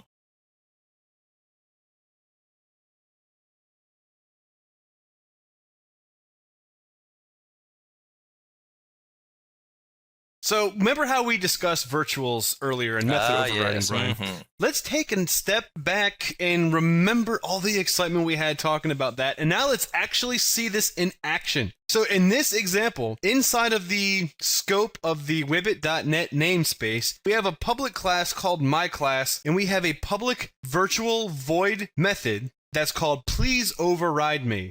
Wow, that sounds awesome. And then inside of this, we have a console.writeLine override me, please. At least Okay. it's nice about it. It is nice about it. So then we have another class listed below, which is our main class, and that is actually going to inherit from my class. So we can see here we're doing a public override void, please override me. Now we have the option of just saying screw that method, I'm doing exactly what I want and forgetting everything that's there. But if I want to actually execute the code in that and then add on to it with my own code, I can do base dot please override me, and that will go up one layer and run that method. Isn't that interesting? Very interesting. So in some languages, you'll have a parent, you'll have a super, you'll have a something. Yep. In this case, it is base. All Yep, in lowercase. Objective-C, it's the same thing as calling super. And in Java, it's Java has super as well, I Yep. believe, right? Mhm, yep. In this case, when we do base dot please override me, we're going to write to the console, please, or override me, please, and then we're going to say, okay. So below, we create me instance, and then please override me, and that's what will print out to the screen. Very cool. Now let's take a look at operator overloading. What? You can operator overload in C#? Yeah, Java deprived Oh. us of this. Man, Java looks more and more crappy every day, doesn't it? C# just looks nice. It does look nice. Let's take this example where we have a fraction class. We have a private integer, numerator, and a denominator. Our constructor takes the numerator and denominator and sets them. and we have a public method that returns double value, which is value, takes no parameters, and it returns a typecast double numerator divided by double denominator. No big deal. And then we have a public static double operator. What? I know, right? Isn't that crazy? What? That is the coolest thing I've ever seen. So that's a static declaration using the operator keyword, and then which operator symbol you want to overload. Oh my. Right. How beautiful is that? Isn't that nuts? That's the most beautiful thing I've ever seen in my life. It is. It's pretty nice. Obviously, these are going to be of the same data type. In this case, they're both going to be fractions. And it's going to say the before the operator and after operator parameters. You're always going to have two parameters like that. Right. And you'll return a.value, the result of, plus b.value, which is the result of, just like you were to add these two things together. Oh, my. I know, right? So instead of having to say this dot this dot get numerator, this dot over this dot get denominator plus, you just say this plus this equals this. So now let's take a look at where we actually do this. So we instantiate two fractions down below, f1 and f2, and the first one is 1 over 2. Wait, I don't see FU in there. Okay, I'm sorry. And the second f2 is a fraction 2 over 4. So in this case, we can write line 0 plus 1, f1 value plus f2 value is equal to curly 2 curly, which is just plain and simple f1 plus f2. How awesome is that? That is so clean. Yeah. I know. It's beautiful. Yeah, I mean, I know, this even rivals the simplicity of C++. Yeah. I know some people I've heard make the case, I don't like operator overloading. It's sloppy because you can't explicitly tell what's going on and you don't know, absolutely screw it. Exactly. Exactly. I am absolutely convinced it makes far cleaner code. In the end, it's perfectly easy to understand. How that operator is implemented is based on the class that it's implemented in. It's for a reason. It's how you want to do it. Done. Just done. Makes perfect sense.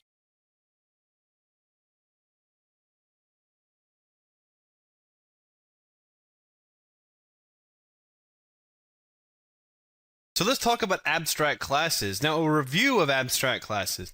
It's basically a class that is not intended to be instantiated, and it should be used to provide a basic functionality for inheriting classes. And this is designed to enhance polymorphism, which I hope you remember what polymorphism is, because I'm not going to say it. I'm done. I quit with polymorphism.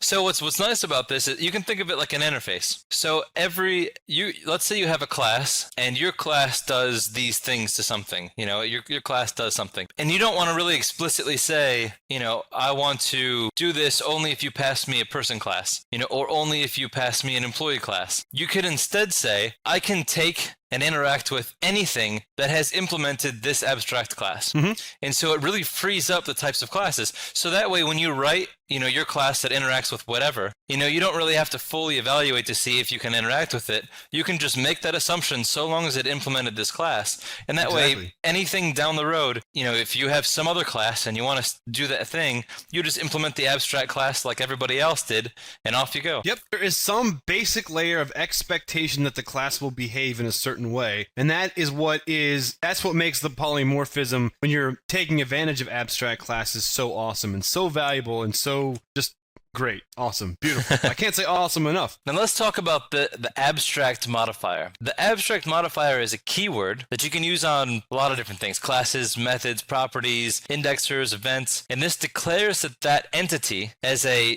base entity or like a base class, for instance. So let's say we use the abstract modifier on a class and we define it as a base class, and we say that this class is intended to be used as a template class for other objects. This abstract class cannot be instantiated because it's not fully implemented necessarily, because it can contain implemented code that can be overridden, but it can also contain like other abstract entities like abstract methods that are required to be overridden. Right, and a lot of times abstract classes are used to, and as we said in the last slide, a lot of times abstract classes are used to make polymorphism a lot more fluid, I suppose. Absolutely, yeah. Yeah, and you can instantiate it, but you can use it, and you'll see a lot of situations where you use this in C#, a lot. So let's take a look at an example of an abstract modifier. So in this case, we have a public class, but we have this abstract keyword.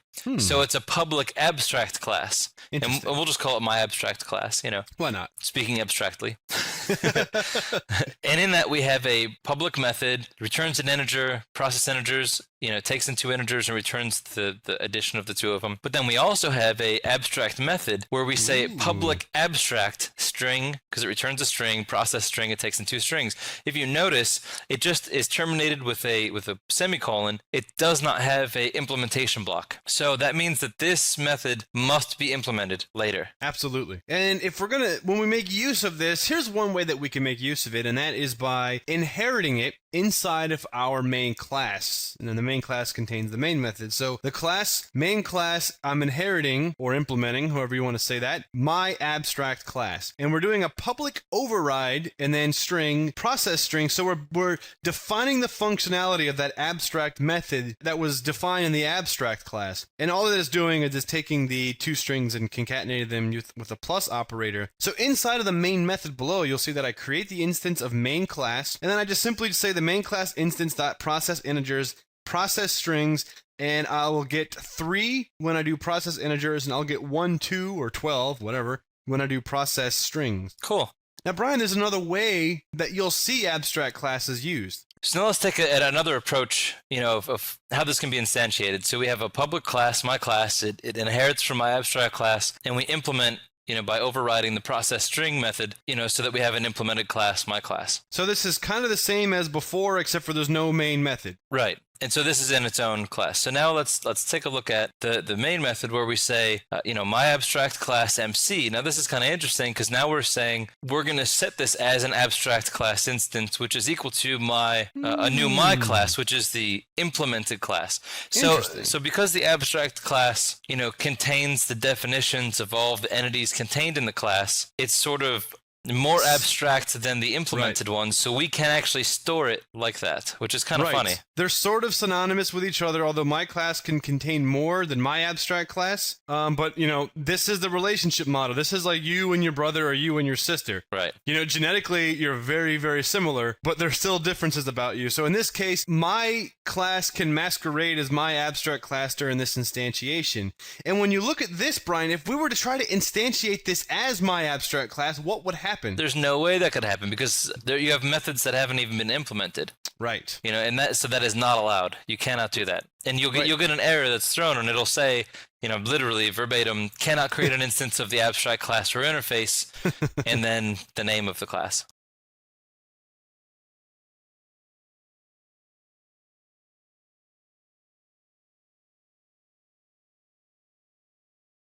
So as a refresher, let's talk about C# interfaces. So an interface represents a template for a class. So the programmer defines members that must be defined in order to implement. So it makes classes more reusable, and it functions the same as Java interfaces do. Nice. So let's talk about interfaces. What is this? So here we have public interface, my interface, and you just declare the methods that are accessible when something is declared through this interface, basically.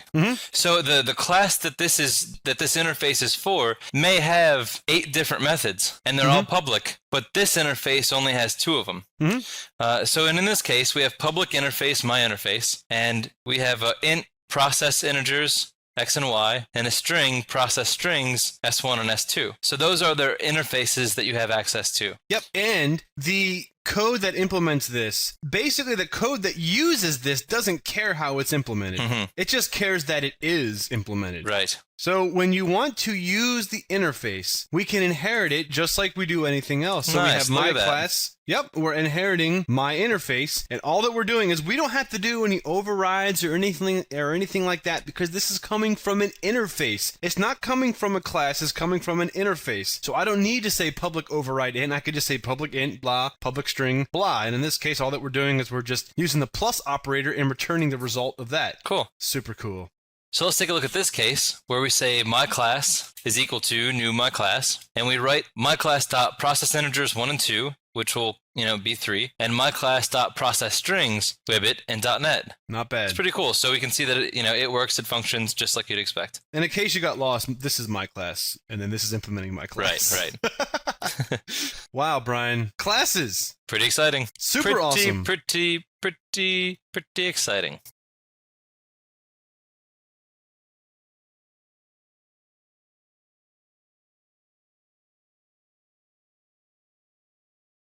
Hey everybody, welcome to the ID3 MP3 BBC FPC Lab.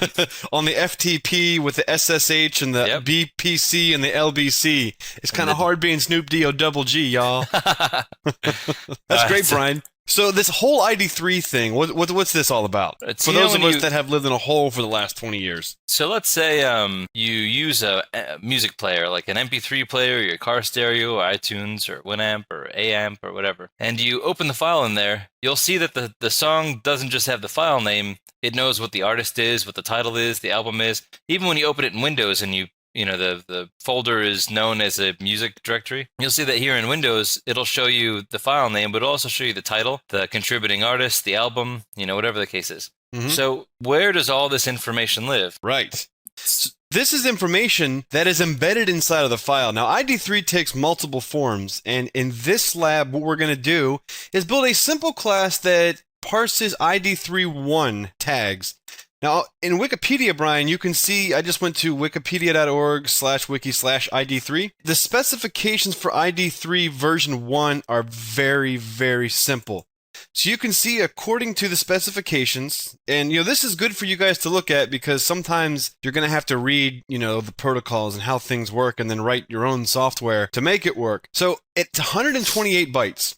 So what that means is the very last 128 bytes of the MP3 file are going to contain these elements. So the first 3 bytes will be just the word tag, and that essentially just means that the ID3 tags begin at this point. Then 30 from there is the title, 30 from there is the artist, and so on and so forth. So if you've ever, you know, imported a bunch of files into iTunes and you're like, great, I have 500 track ones by artist untitled. This is awesome. But they're all in the right folders. You could write a program that looks at the parent folder and assigns it the artist name, and then the parent folder and assigns it the album name, and then you could parse the file name for the 01 dash to get the track number. So you could just scan that information, write your own program to update this ID3 information, slipstream that data back into the end of the file. Absolutely. And you're good to go. Absolutely. Now, we're not going to get into ID3.2. It gets a little more complicated from there. We're going to focus on ID3.1.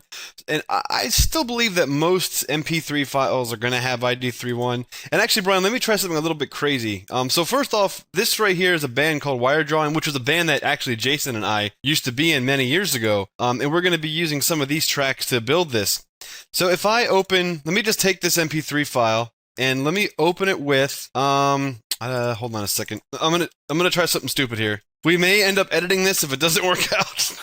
But I'm gonna open this MP3 file up in a text reader. All right, so you can see that inside of this, there's actually legible text. Now this is all the MP3 binary, but all this is actually ID3. This is the more modern ID3. If we go to the way bottom of the file, whoa, all the way to the end. Oh, it's not, no, wait, hold on. It's probably just back a little bit. No? You just click down there. Here it is, here it is. You see this down here? You see how this has the word tag? When we look at the specs, it says the first 3 bytes will be tags, so there they are. Then the next 30 bytes are going to be the title, so this will be the next 30 bytes here will be the song title. So 1, 2, 3, 4, 5, 6, 7, 8, 9, 10. Oh, it's not working. It's not letting me. What is it? It's too many. 1, 2, 3, 4, 5, 6, 7, 8, 9, 10, 11, 12, 13, 14, 15, 16, 17, 18, 19, 20. 1, 2, 3, 4, 5, 6, 7, 8, 9, 10. So those 30 bytes there are going to be the title, and then the next 30 bytes are going to be the artist and so on. So you can see basically we're going to go into the file, we're going to go to the last 128 bytes, and we're going to pull out this information. So that's pretty cool, right, Brian? Nice, yeah, let's do it. I'm excited. And can you actually tell me what the song sounds like by reading this? Did I get it pretty close? Sort of. All right, Brian, so let's get started here.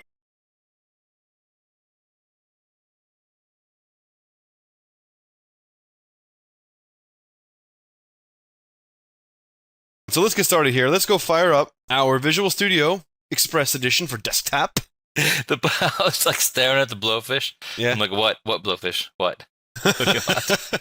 He is a little antagonistic, isn't he? Yeah. Stop looking at me. What are you doing? Stop looking at me, Swan. Come on. You know you want to get up. Get up to get down.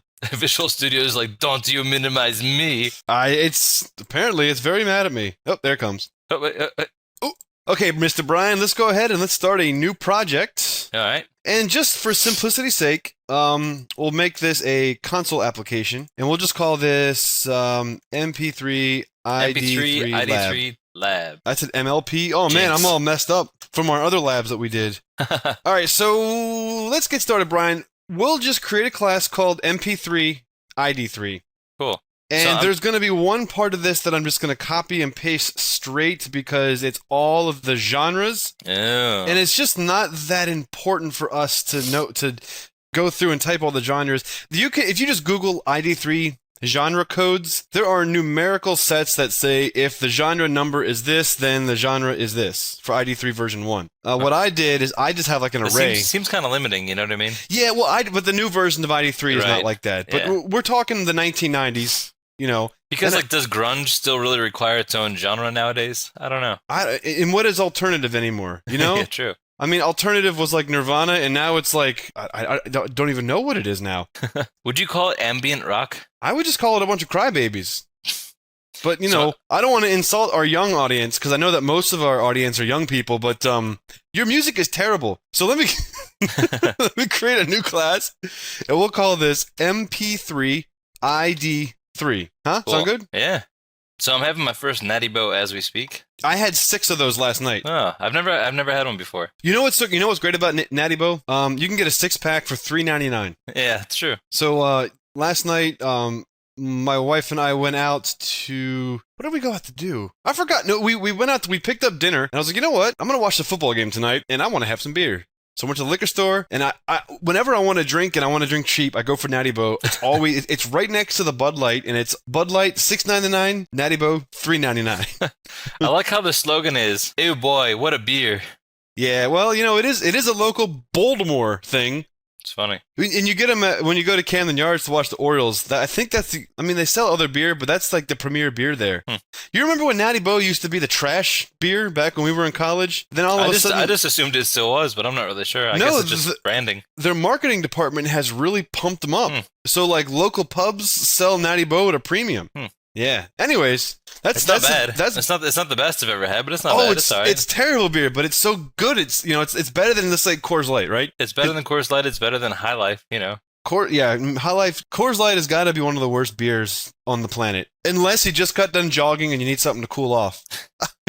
Just splash it on your face. And if you're not old enough to drink, kids, when you turn 21, you'll know exactly what we're talking about, because we're not going to say underage drinking is a smart thing. Anyways, now that our public service announcements out of the way, now that our audience is really upset, and I know they've all tuned out. So let's create our namespace, Whippet.net.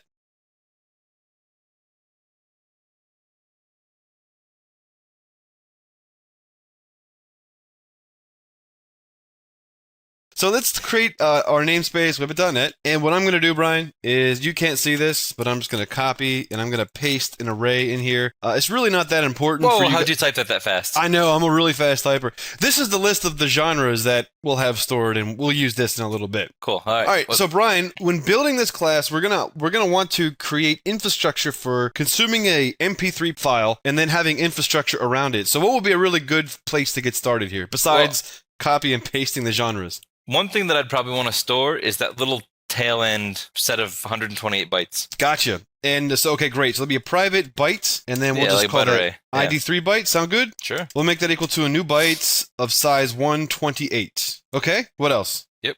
So that was the spec. You need a numero uno. There we go. All right. So we want a constructor probably, because that'd be helpful. Public MP3 ID3. So we're probably just going to have a file path, because I'm guessing we're going to like loop through a directory, look at the files, pass in the paths, have it do some stuff. Sure. So here we go. We'll consume a file path.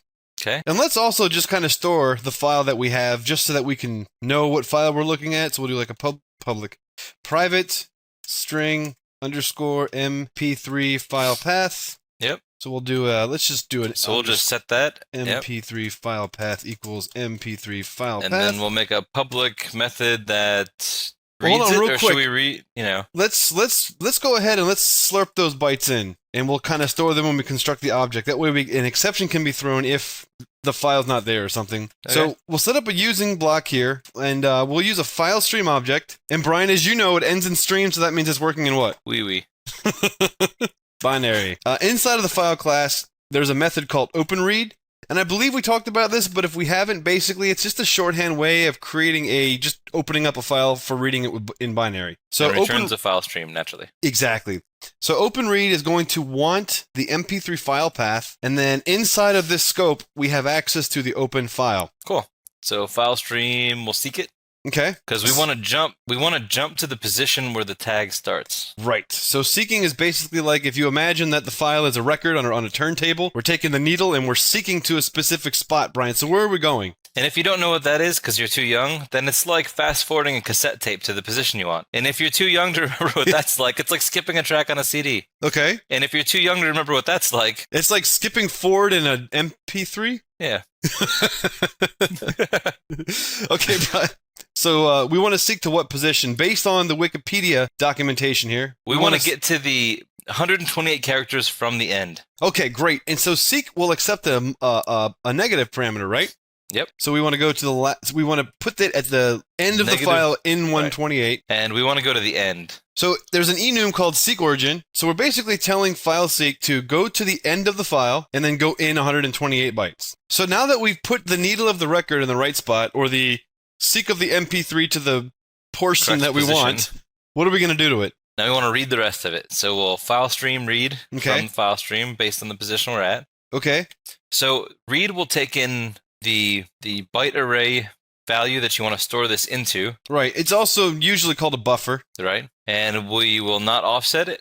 And we will go in. We could type 128 again, or we could do the byte length. Yeah, that's true. That's true. We could have done byte length times -1 for the other one or whatever. We could also do this just to be dynamic. You're right. That way, if you ever wanted to change how many bytes you read, you just change it in one spot. Yep. So what this should do, Brian, is this should have all that in an array. Let's just test it, and let's just write it to the console. So let me do a console.writeLine, and we'll do an encoding.utf8.getString, and the string will be the ID 3 bytes. Then we got to call it from program. Call it from the program. All right, so in program.cs. So we need the file path We first. do.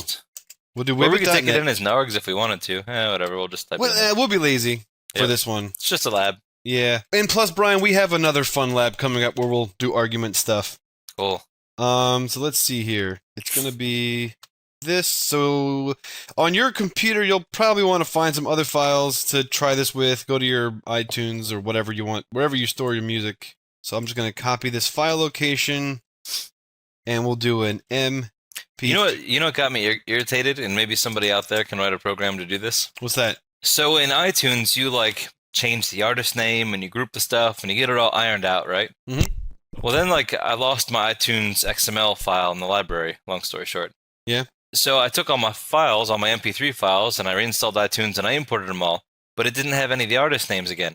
So I think in iTunes, it just writes it to the XML file. It doesn't update the ID3 tags. So what would be cool is if somebody out there wrote a program where you read in the iTunes XML file for your library.xml, and then updated your ID3 tag information in your file system based on the information in the XML. So you could sync your iTunes information down to your file system. Yeah, that would be pretty cool. That would be a really great experiment. And then stick it on GitHub or something. There you go. Make 1 billion. Oh. Yeah. For the good of your brethren. So we run this, Brian, and we should sisterin. see. Let's see here. Yeah. There we go. So this is the ID3 tag information that we're going to read, and we're just basically gonna parse these pieces of information out and store it inside of properties.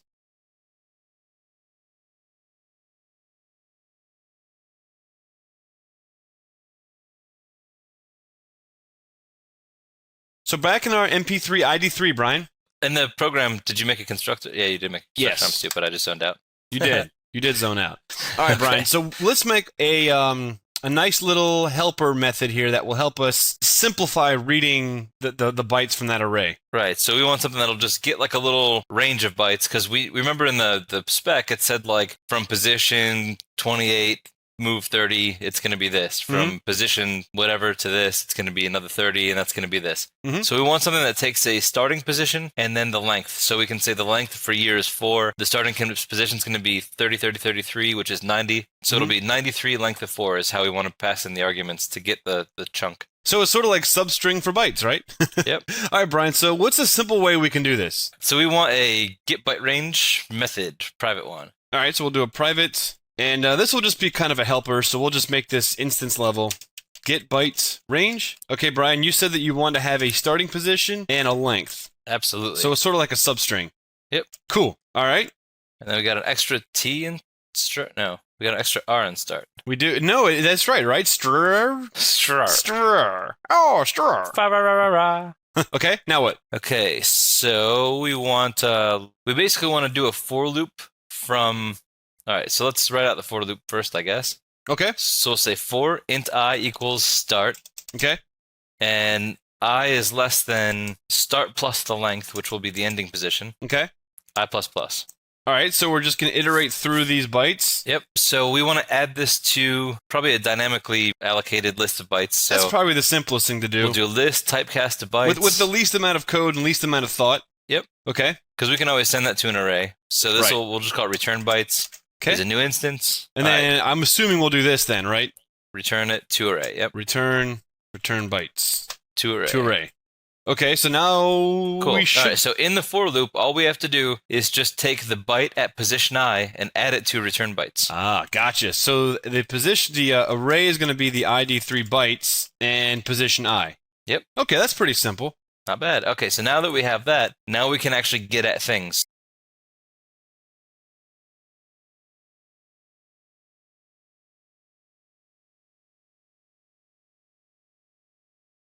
Now we can actually get at things. So let's start making some public fields. Or properties, Like maybe. Properties. That I way mean. they're read-only, and Yeah. if you want to make it so that you can write, you can implement that as well. Oh, yeah, true. Yeah. Public Cool. string, I guess. Yep. So title, artist, album. We'll start with those. Okay, so we got title, artist. Artist really just makes them sound bigger than they are. Like, do you really consider, an artist or just some chick that makes noise with her throat? Well, you put it that way. All right, so in this property, Brian, let's fill out the get portion. Yep. So if we do a getter, it'll just be a read-only deal. Mhm.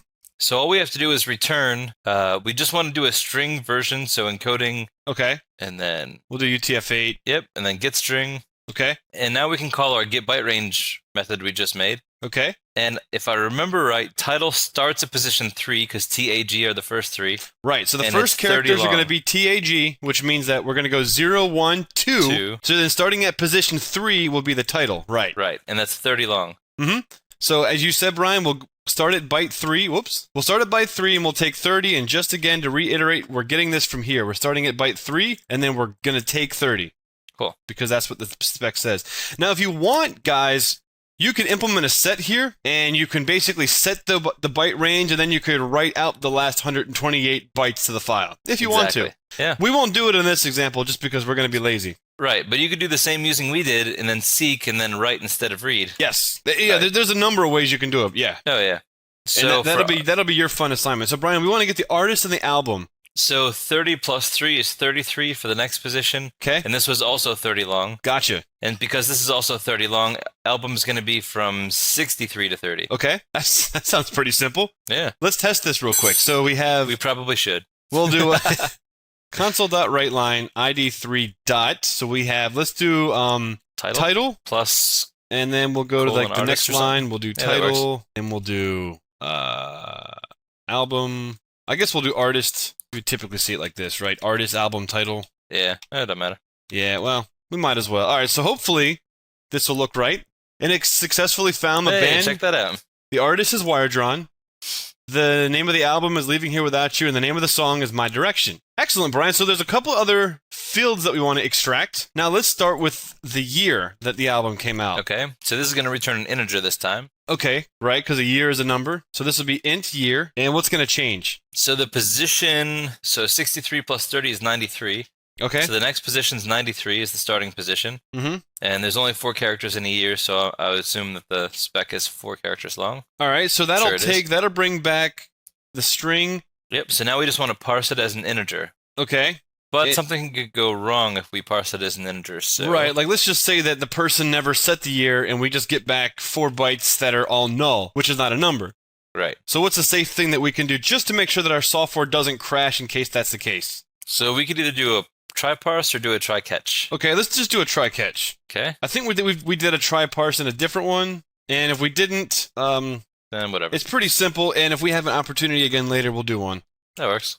So if for some reason it fails to convert that to integer, we'll just return some set value. Yep, like -1. There you go. Because -1 is not really a year. I mean, like the year before. I guess it technically could well.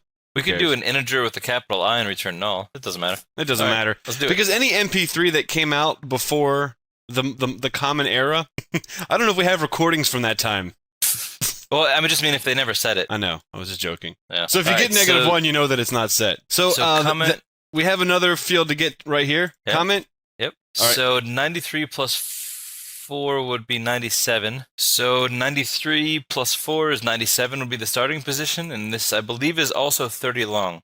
Okay. So you said 97. All right. And we have a couple. We have the next one we're going to get is track number, but there is a catch to track number.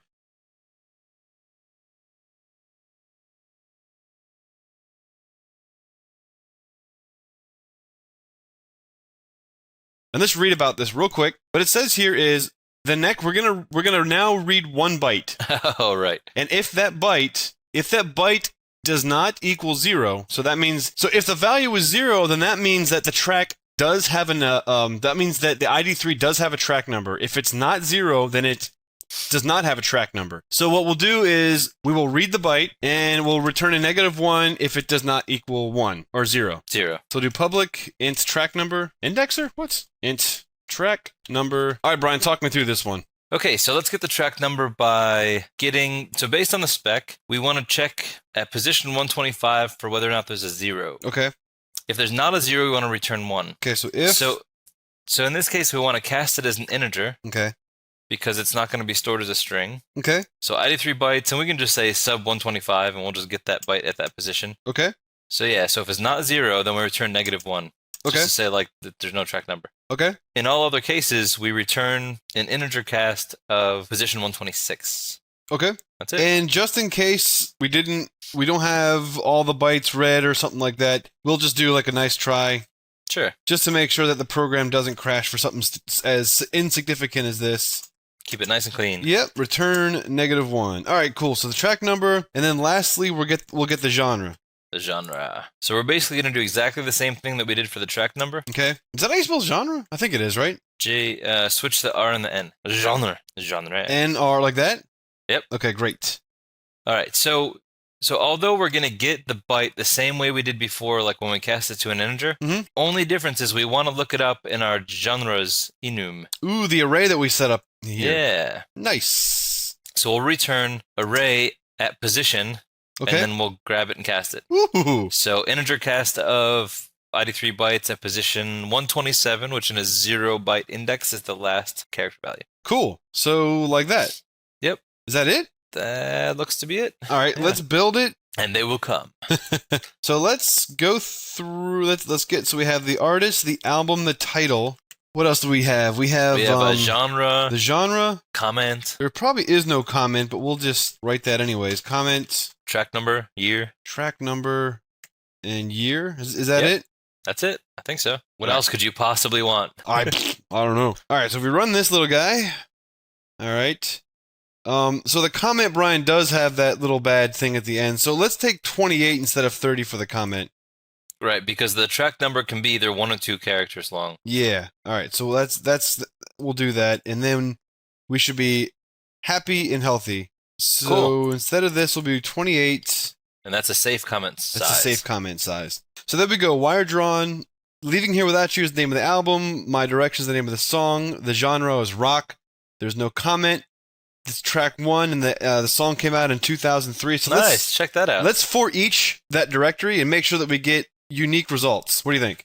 Cool. Let's do it. So here is the directory path here. So we could turn that to a... Oh, yeah. Gotcha. For each string MP3 file path in directory dot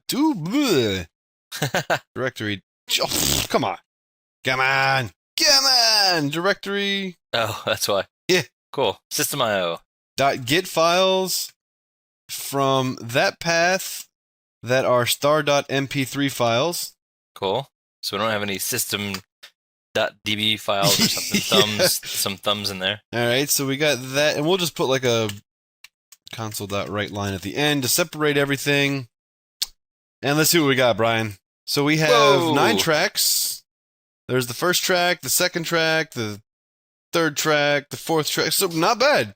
That's awesome. That's pretty Very cool. cool. That's awesome. Now the only issue here is, now again, this is a little dated. We didn't do the new version of ID3 because it's a little more complicated, But you could. yeah, so you need to have MP3 files that support ID3 version 1, and if it doesn't, you're not going to get a result. So that's just kind of a simple disclaimer for this lab. And even the most modern media player programs tend to also put the values in version 1, just in case you stick the CD in a car stereo or something. Right, yeah. Very cool. Is that it? Yep. I just farted.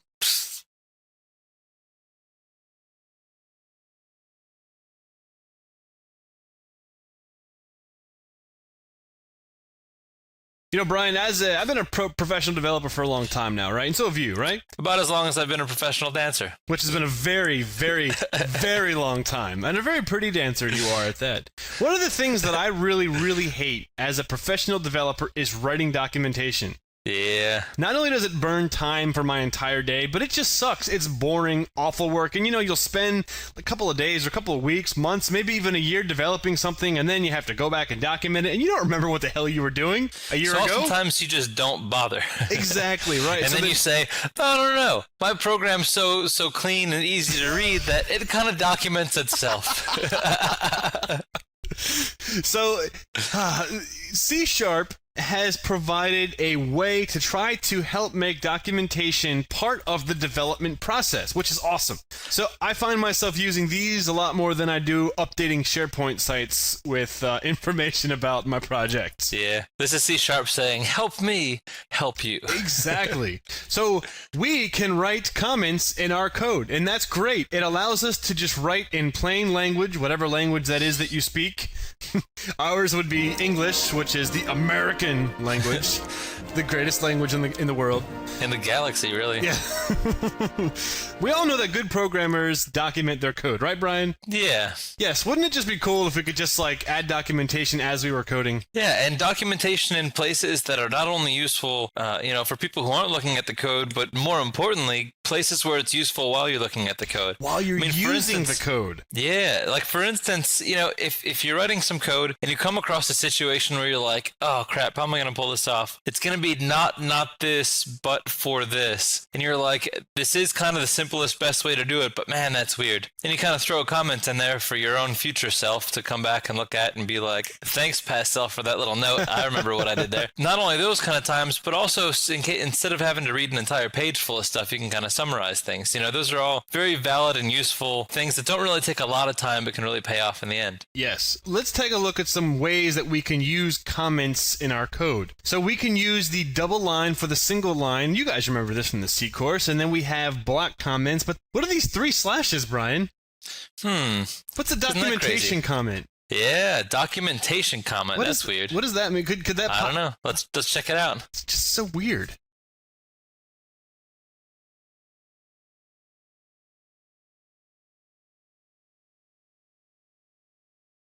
Oftentimes, the C# IDE has this dot comments or Domments. It's instant documentation for the programmer. Sometimes you'll hover over a method or a function or something, and the little tooltip will pop up and it'll tell you, what it returns, or a little description, and that kind of stuff. That kind of comes from these dot comments. It allows for an XML documentation file to also be created automatically. You can do this with an additional switch, but you can take all of the comments in your code and produce XML documentation file as a result of it.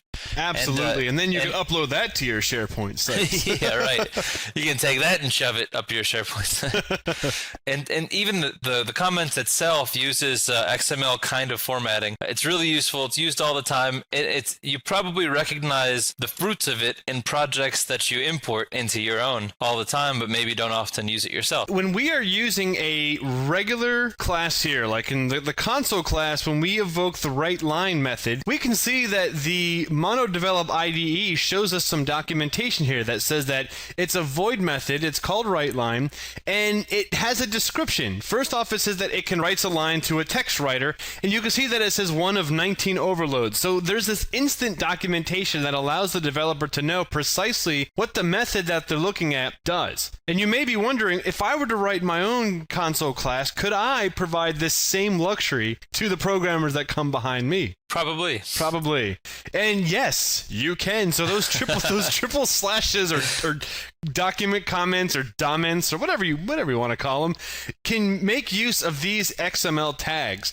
And we're not going to go too in depth. We're only going to really cover a couple of these in this lesson. But you can see there's a link here at the bottom right that kind of goes into detail about what each one of these does. You may be wondering how you can incorporate these in with your code. So we'll talk about that in just 1 second. So this is a standard tag set. So there's a kind of unspoken rule among developers that there's a minimum documentation that you should provide. And that's basically 3 things: the summary, information on the parameters, and what it returns. And the summary is just describing, the member, whatever it is, at a high level, just like a basic one-liner, just kind of give a sense of more than just the name of the name of the method or whatever. Then the parameters kind of identify each parameter by giving the data type and what the purpose of the parameter is. So if your parameter is like flag, and it's a Boolean. Yeah. Like what is this flag that's for? cool. I'm flagging something. I don't know what the hell I'm flagging. So if you're kind of a jerk like that and name your variables that way, at least give people some sort of clue. And you can do that in the param information. And you also maybe want to say what it returns. You identify the return data type, and not only that it is of this object type, but basically a little bit more information also on what that is. Yeah, you can also do stuff like embed links. So if there's like a data type, you can the user is like, what the hell is that data type? They or can like select a it link to your like a picture of your. Well, you can yes. do that too. You can do that too, just to mess with your fellow developers. What does this method do? Oh, there's a link. Oh, I hate that guy. I'm so glad he quit. That's a great to do on your last day, like right after you give your 2-week notice. Oh my God. That I recognize those anywhere. Kevin. Ah.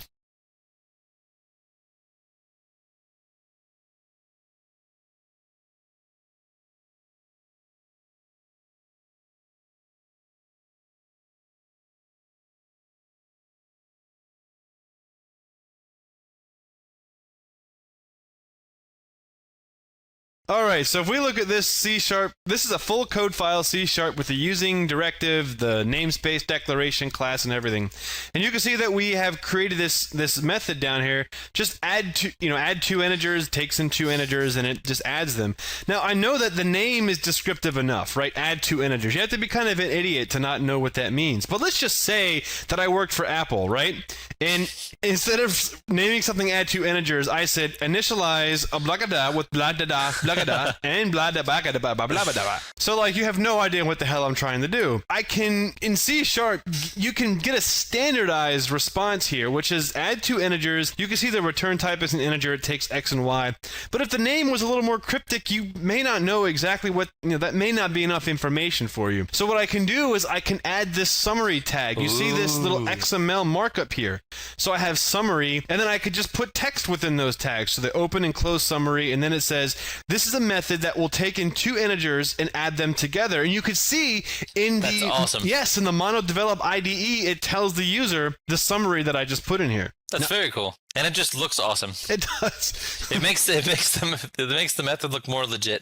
Now here, Brian, here's a more in-depth, more full-scale, more fancy way to do it. Right. So now here's where we're kind of giving some information about the parameters. Mm-hmm. So we can do the param tag, and the param XML tag has a name value, and that's the name of the parameters variable. So obviously, X and Y are the 2 ones coming in. So we say quote unquote X, quote unquote Y to kind of bind them together, and then we say this is the first integer to be added, and then cref system int 32 is kind of technically the data type. Right, and the C tag is often used for see this for more information is what C means. So like if you want to know if C system.int32 to know more about this is kind of what that's supposed to mean. And then the second parameter is second integer to be added. So now we'll have this nice kind of breakdown of, as you're typing in the parameters, it's, this is the first one to be added, this is the second one, whatever. Look at that, Brian. It's pretty cool. Very nice. And you can see that it has added ints. So you see where it says C int32, and in the comments from the IDE, it has int all tilde. And some IDEs will let you hover over that and select it, and it will take you to more documentation. Very cool. In this example, I'm using the returns tag. So this is just the method returns the sum of x and y as n, and this is a n, so we know it's an int. So we have the cref system 32 or system int 32. So now when I try to access this method, it says this method returns the sum of x and y as an int. Cool. And then here is like a nice. Now. This is what you got to do, guys. You have your summary, your parameters, and what it returns, and this is a full bare minimum document comment in C#.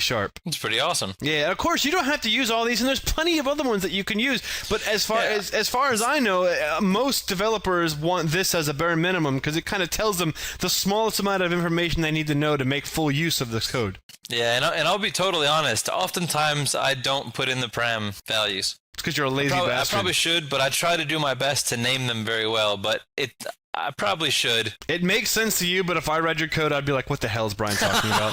That happens all the time. Why would he name this bool flag? What? I have no idea why he would. What am I flagging? What is the deal? Jerry! I'm going to name a variable airline peanuts. Oh. Just so that you have to say, what's the deal with airline peanuts? What's the deal with airline peanuts?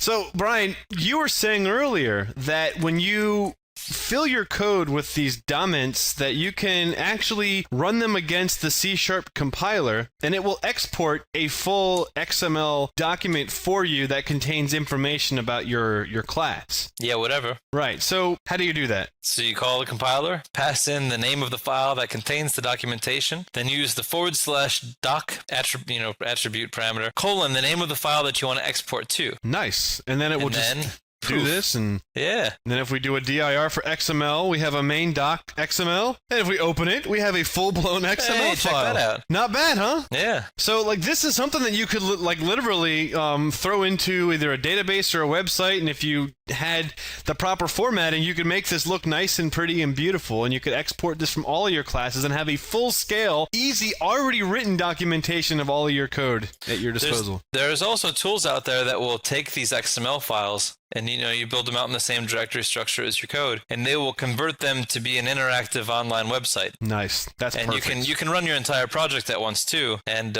so basically, from one command, you just automatically update a website that you host. And that's beautiful. I mean, for any of the new guys that come to your company, or even for you, if you just want to have the luxury of just searching, perfect. So that's it, Brian. That's document comments in a nutshell. That's awesome. How did I get in this nutshell? Damn Austin Powers for being so funny.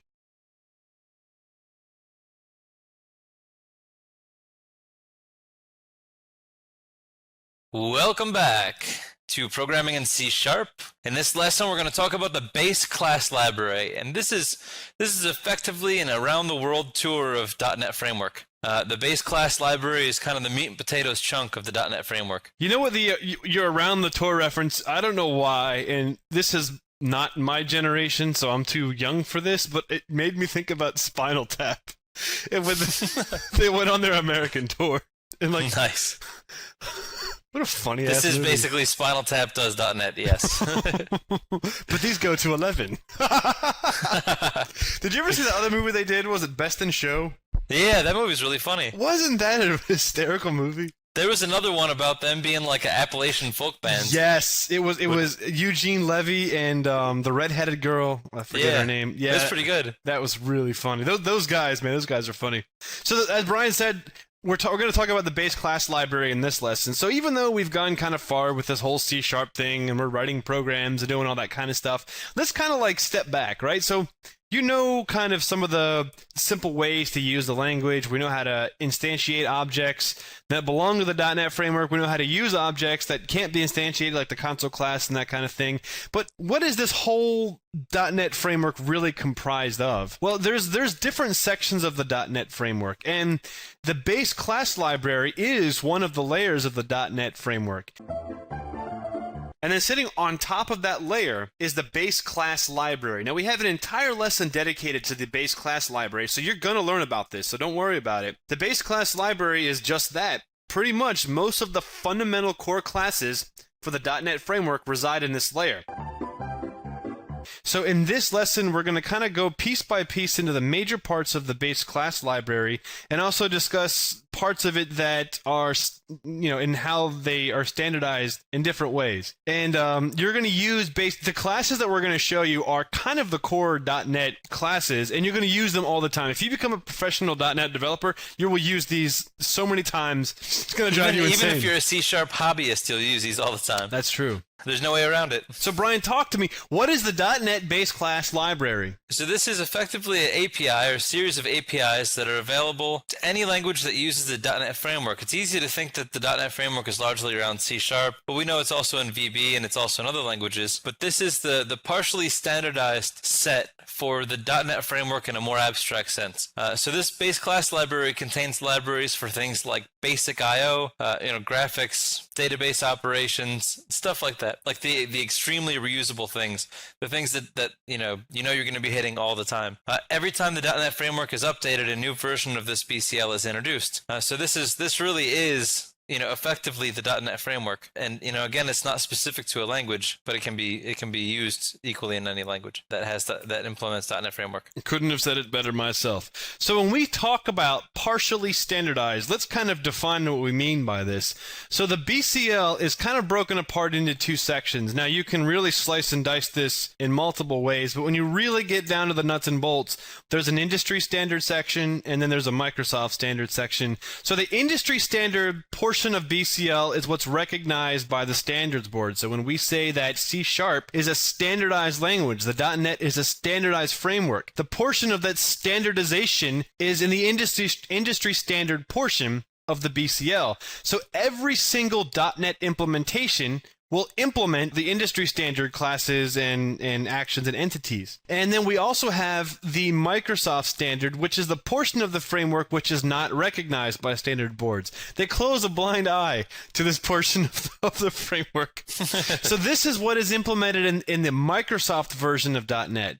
Now, some APIs will exist in non-Microsoft. Like, for example, WinForms, which we have an entire lesson on later on. WinForms is implemented in Linux and Mac and in Windows, but since it is a wrapper API, it basically, when Microsoft wrote the .NET framework for Mac and for Linux, they had to start from the ground up and rebuild it. So that's why it's not really industry standard. It's standard for that platform. That may sound kind of confusing, but when we talk more about WinForms later, hopefully it'll clear things up.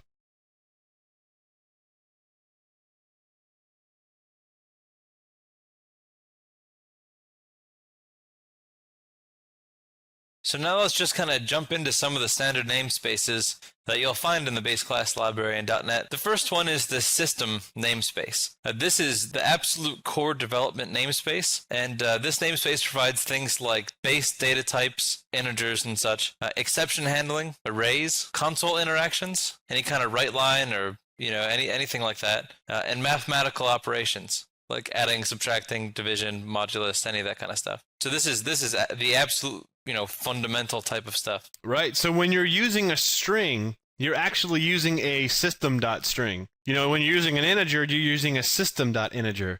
So it encapsulates kind of the core part of the development namespace. Right. Similarly, when you do a write line, it's the system.console.writeLine. Right. The system namespace, the console class, the writeLine method. Right. Yep. System also has a sub namespace called collections. Now remember how in C++ we were creating namespaces inside of namespaces, and C# also allows you to do that. So inside of the system namespace, there is another namespace called collections. And the collections namespace contains core list containers. So these are, kind of the array list, the lists, things that we've already talked about already. It also provides support for generics, which we have coming up, which we also talked about in Java. Stacks and queues, lists, dictionaries, which we'll talk about later, and hash tables. So on That's this, a lot of stuff. yeah, it is a lot. It's a lot of really important, very useful stuff. So if you look on the bottom right here, we're just making use of an array list, and we're filling it up with a random amount from 1 to 10 of numbers, and then we're just iterating through them using a for each loop. Now that array list class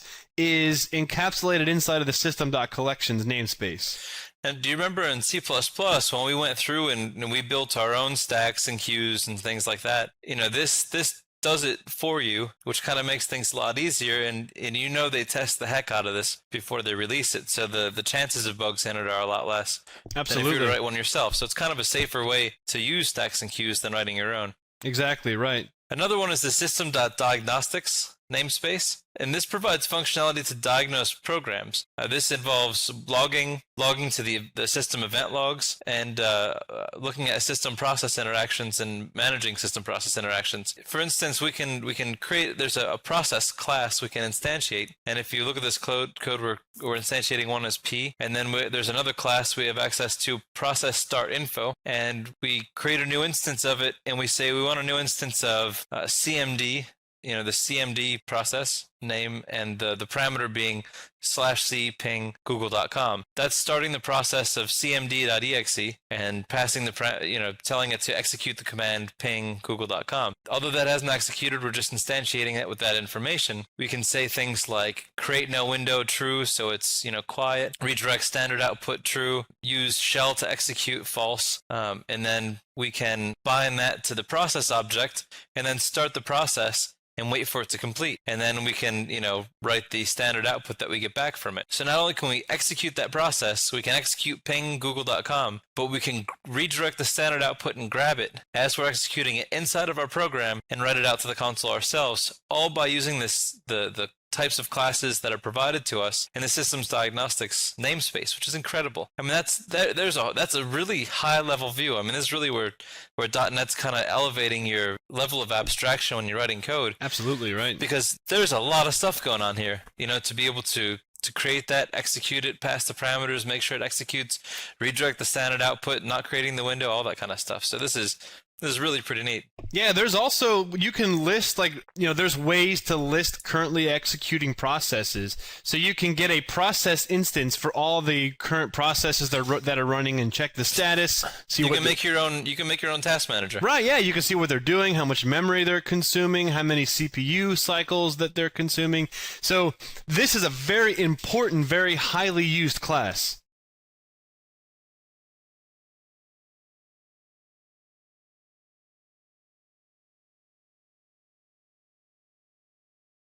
And inside of the I/O namespace, we've already had, exposure to this. We're dealing with stuff like file streams and string streams.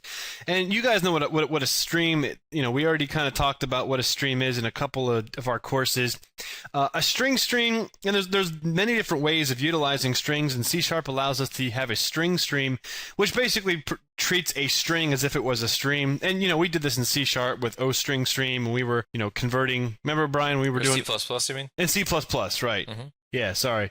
So we're familiar with these concepts already. So in this code example here on the bottom, we're just using the system.environment namespace to get the command line argument sub-0, which is the executing program. Sub-0. And we're telling the user we're reading, and then we just kind of do a system.io and then .file, which is an abstract class inside the IO namespace, read all bytes, which is a method inside the file class, and then we're just reading one byte at a time and telling the user what the byte is. So that's great. Very simple. I mean, we've already gone through reading files, but that's where this sits. Now, Brian, you get another fun one. This is BS. No, I'm BS. System.net is another one of the namespaces, which is really cool, and this deals with network protocols like HTTP, FTP, SMTP. So if you want to send an email, connect to an FTP server, download a file, get the contents of a web page, post something to a web page, whatever. This is where that's all kind of sitting, and you can do kind of stuff similar to what CURL does. So let's take a look at absolutely. So let's take a look at some examples of this. So Wait, we have, and thank you for calling it CURL, because that's how I always called it, but everybody calls it curl. Yeah, CURL makes more sense. Well, that's I think that's how it's supposed to be pronounced. I think so too. But a lot of at least that's what I've always called it. And just like with our deprecated, what we say is correct and what other people say is wrong. Yeah, right. So here's an example of the web client class in the system.net namespace. So we create an instance, just a new instance, HTTP client, and then in the system IO namespace, there's a stream class, and we'll just call it page data. And then in the HTTP client instance, we can call openread and pass it the HTTP URL. Then we instantiate a stream reader, which is also in the IO namespace. Right. Stream reader means that it's a reader, so it is what? Text or binary? Text. Yeah.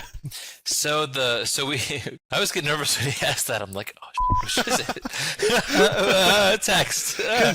Because you think I'm trying to fool you.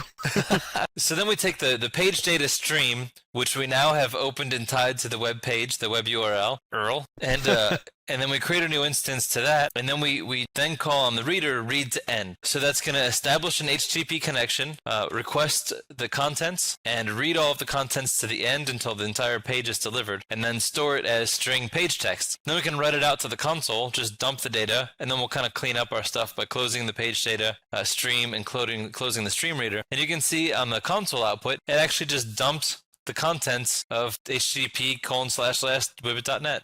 Now, how ridiculous is this, Brian? You reading the contents of a web page on a remote server is as easy as reading a text file on your local file system. Yeah, that's crazy. That's what I love about this. Yeah, and you don't have to go find the library and make sure you have the dependencies and stuff. It's just right there, ready to go. Yep, and it's part of the basic class structure in .NET, so it's like the basic structure. Nothing added to it. It's right there. And there's a lot of Domments to help you along, or documentation comments. But also, there's a lot of stuff on the Microsoft pages, and there's just generally a lot of information about .NET. So if there's any of this kind of stuff that you want to do, going to the Blecko search engine and just searching for something like, .NET get HTTP page, you'll get an example of it. Wait, you don't search Bing? What's wrong with you? Bing. I'm gonna try advocating Blecko as much as possible, because they don't have the Big Brother policies of Google, and they have better search results than Bing. Bing. Because Bing will give you search results for the .NET framework as it was in 1997. Don't know why. Here, the upcoming .NET framework 2.0. What? There's lots of websites that have. Remember how back in the day, whenever a website was under construction, there was like a GIF animation of like a guy and like a bulldozer shoveling something, like under construction. I bet you lots of the websites have those on them when you search Bing. Yeah, you actually do. It's pretty weird.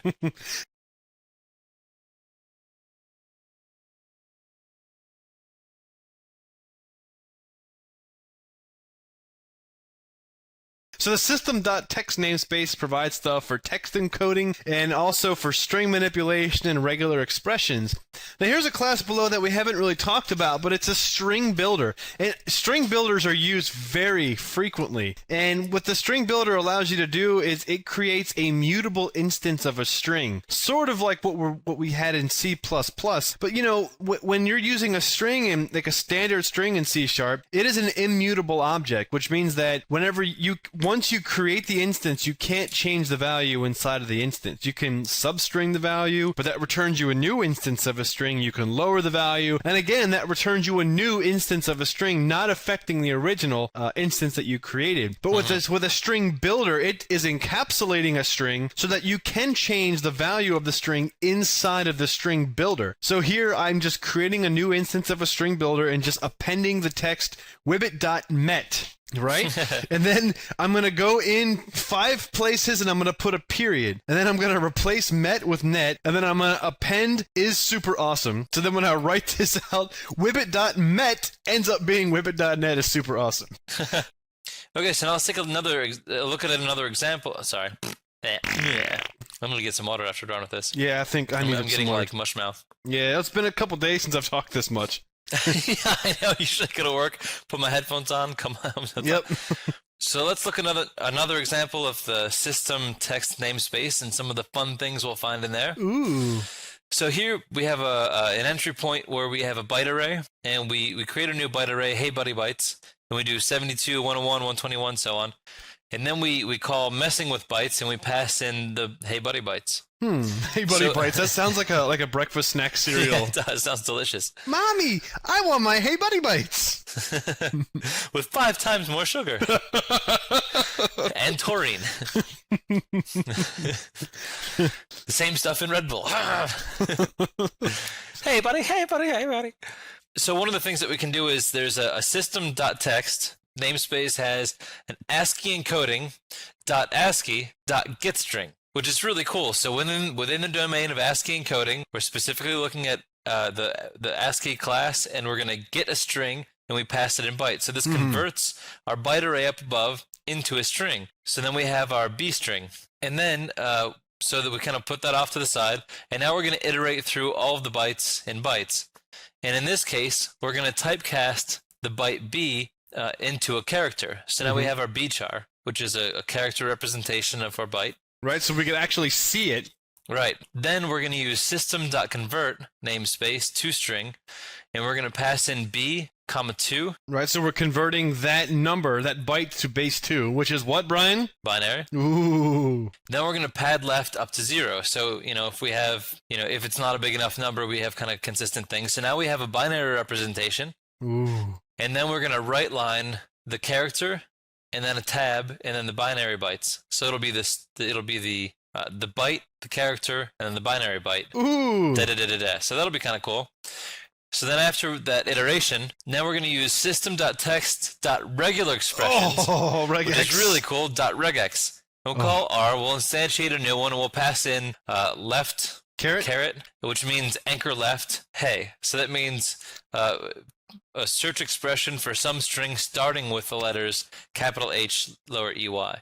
So now we're going to write the B string that we converted using the ASCII encoding namespace into a string. We're going to write that out to the console. And then if the regular expression successfully performs a match, so if r.match on the B string, so if left anchor hey exists in the B string, then we'll write starts with, otherwise does not start with, and then hey. So we should say, hey buddy, or whatever the contents of the bytes is, which probably is hey buddy, and starts with hey. So now if we look at our console output on the left, you can see 72H binary representation, byte representation, character representation, binary representation. Isn't that awesome? So we did all of those conversions and all of those different things, all using that system text namespace. And then at the end, we see hey buddy, which is the full string that we had encoded in the byte array. It starts with hey. So the regular expression came back successful. Nice. Isn't that crazy? That's a lot of stuff going on in a really short program. It's really cool. It is, and packed. And regular expressions are kind of out of scope for this course, but we wanted to at least expose you to it. Now, regular expressions can be very complicated, and this one is a very simple one just by saying caret hey or saying string anchored left with hey, but you can have an entire course on regular expressions, so it's a little bit out of scope for this course. And I was working with some developers, Brian, that instead of caret, they called it hat, like H-A-T. A hat? Yeah, so I was working with some developers, and they were like, could you remove the hat on this regular expression? And I was like, what the f*** is this guy talking about? Remove the hat? It turned out he was talking about the caret.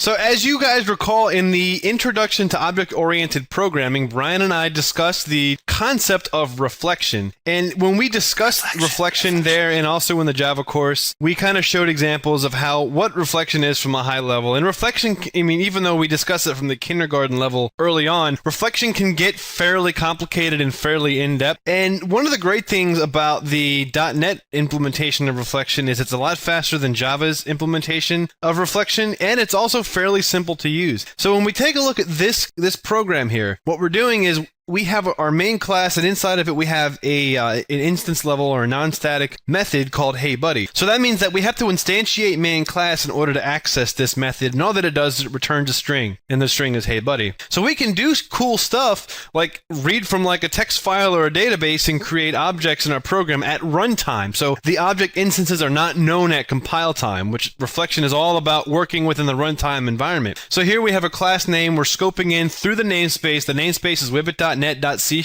as you can see on the way top there. And then we have the main class, which is this class. The method name is HeyBuddy, using the same capitalization and everything. And we're calling system.reflection.assembly, which we'll talk more about really what assemblies are later, but really an assembly is just an instance of a .NET compiled application. So we're going to the assembly and we're getting the assembly that's currently running. So within the context of the runtime environment that you're in, why don't you get some information about the program that's running you right now? That's crazy. You know, that's really awesome. So we're gonna evoke the system.object class because we could do typecasting, but in this case we're just using a generic object and we're using the assembly.create instance. So we're evoking the current runtime environment and we're asking it to create an instance of the class wibit.net.c#.main class. And then when we have that class, which is OB, now we're going to ask the runtime environment to get a type, which is this class name. And then when we scope into our class, we're going to get a method that belongs to that class. And that method is called HeyBuddy. There's a string representation, HeyBuddy. That's cool. So now we have an instance of method info that represents the HeyBuddy method. And can point to it. Yes. So now I can use the method, so m.invoke, pass it the object that I want this to be invoked within, and then null is the parameters. And the parameters are in an array of object instances. So if you could pass it, if you have like int comma float, you could have two object instances that's, an int and a float. But in this case, it doesn't take parameters, so we're passing it null. And we're going to typecast it to a string and then write to the user, HeyBuddy says, HeyBuddy. That's awesome. That's incredible. I love reflection in C#. It's the best. So this way, if let's say, for instance, you are dealing with objects that can kind of come in and you don't really know what's going on or what type of objects they are, you can scan them and say, do they have a method toString? And then if it does, and I can successfully call it, then call toString without knowing what type of object you're dealing with. If you already have that instance and you're unsure where you're at. Right, because that method info object would equal null if that method didn't exist. Right. So you could do your homework before you execute code. Right, and because the object is the base class, the system object, you can have a more complex object being passed along and represented as an object, and yet still have those other methods. Absolutely. So you might get as a parameter. Let's say you make a call to a server, whatever the case is. You just have a class that you wrote, and you don't want to deal with it could be this kind of object or this kind of object or this kind of object. So you just say generically, this takes in some sort of object. But you don't know if that object is one of the types of classes that you would allow. So instead of checking, a list of classes that's successful, you just check to see if the object that comes in as a parameter implemented the method that you require, and that's it. You guys just make sure, just ensure that it implements an interface you declared or whatever. Now, how much exactly is that like the example in the intro to OOP course where the frog wanted to know what time it was, and he asked the fly, "Do you know what time it is?" And the fly said no. And then he asked the chick, "Do you know what time it is?" And the chick said, "Here's the time." Exactly. What you just said is exactly what you were talking to. So like that's reflection. It's working within your runtime. It's beautiful.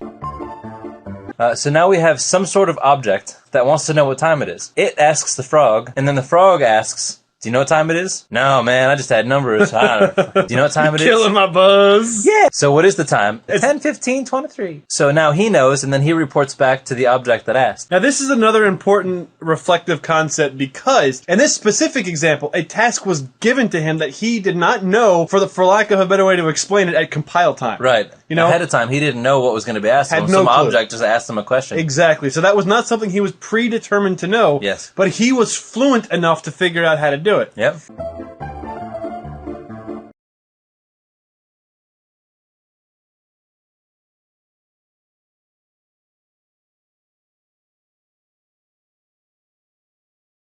So there's also a security namespace. And this gives APIs to write things surrounding security functionality, obviously, into your programs. It's a little outside of the scope of this course, but just kind of know that it exists. And, there's a lot of documentation out on there if you want to look at it. But this might be something we circle around to sometime down the road.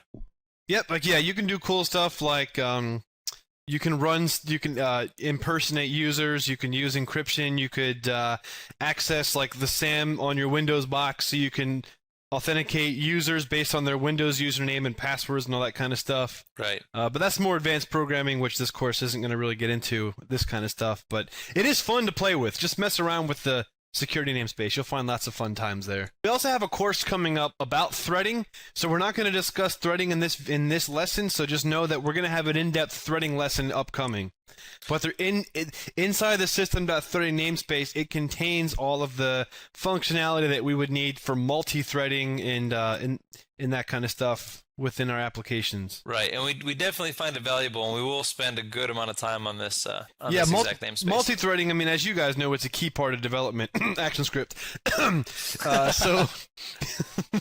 So now let's take a look at the system.runtime namespace. So this allows you to manage the runtime behavior of the application. This provides stuff like the COM interrupt stuff and object serialization. So the COM, or the component object model, is, correct me if I'm wrong, it's a Windows-specific way to basically have instances of object instances running on the operating system level. And so this system runtime namespace allows you to interact with those object instances. And so this provides support for inter-process communication and dynamic object creation in multiple languages. And so interop literally means work together, and the COM objects are kind of like importing a DLL, but you never actually import them. They just sort of have been instantiated and exist on the operating system level. It also provides stuff for object serialization. And serialization is, let's say you created a class of some type and you instantiate that class, and now you want to kind of flatten that file so that it can be communicated to a server or to a text file or whatever, the entire contents of that class instance. Serializing the object kind of converts that object maybe to binary or to a JSON format or XML or something like that will serialize the object as a communicatable instance of that class instance. And so the system runtime namespace gives you some tools to do that. And COM is basically standardized in Windows, but it is supported in other platforms. But I believe Windows kind of has a closer standard to using COM than other platforms do. Other platforms have different ways of doing this, but... So in this example, we can use the system runtime to invoke the interop services namespace, Brian. Now this is cool, because we can use, and we're going to do an example of this later, by creating our own DLLs, but just abstractly what we're doing is we're using this to use a component, which is a DLL file, and we're going to be pointing to a function inside of the kernel 32 DLL, and the function is called get private profile string, and this is for reading in any files. Remember any files back in the day, Brian? Yeah. Mm-hmm. Where you had your section, your variables, and all that kind of stuff, and semicolons were comments for some stupid reason. Yeah, that was weird. That was kind of dumb.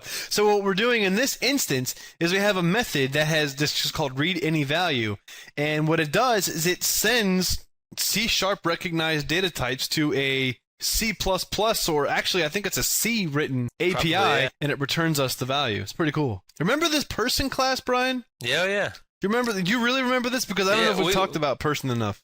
Yeah, right. I wonder why the Wibbit.net slides are referencing the person. We must be doing something here in a second that has to do with the person class, if I had to guess. I don't know. Holy Brian, we're going to serialize the person class? Nice, that's awesome.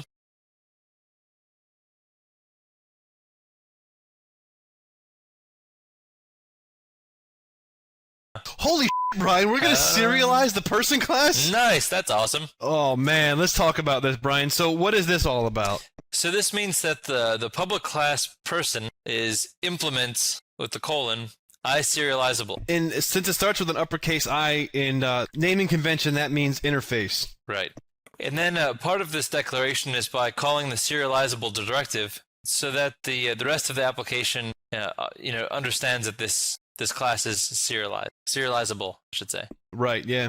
So then we look at the constructor of this person class that's now serializable, and we take in a couple parameters. One is serialization info object info, and a streaming context object context. And what we do is we call info get value, and we get first name and as a string, and we typecast it to a string and store it as the first name, and the same for last name too. Right. So this is after if we deserialize an object, those values get passed to this constructor, so we're able to construct an instance with data that came from a serialized object. Right, so this is kind of wiring up the mechanism to be able to kind of reinflate the object from a flattened form. Right, and now this is us actually serializing it. So when we call get object data, and I believe this is one of the required...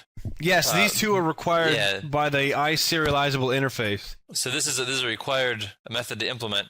When you call get object data, you also pass in the serialization info and the streaming context, and this will add those things to the info that you passed in, first name and last name. There's also a serialize method. Now this is something that we wrote, so we're implementing this inside of our class. And this will return a byte array. So this is basically pushing the instance down to a binary representation as a byte array. So the result, we start with null, and then we kind of create a little using block saying using. So while we're using a memory stream instance, a new memory stream, and then we create a new binary formatter and call .serialize on that instance, and we pass in the memory stream, and we pass in the instance of this. So whatever the current instance is, we pass in, and that binary formatter will serialize it. So then it will see. Like the interesting thing is that the stream, like we were saying a couple times before, is very generic. So this, if we passed in a file stream, it would write it to a file. But in this case, we're passing a memory stream, so we're actually treating a block of RAM as if it was a file, and we're writing it to RAM. Right. And there's other types of formatters too, but in this case, we're using the binary formatter. Yeah. And I believe if you were to pass a network stream in here, you can stream it over a network too. Which is pretty awesome. So you can just send your serialized object off to the server to do database persistence. Yeah. Or incredible. just to fuck with people. Yeah, right.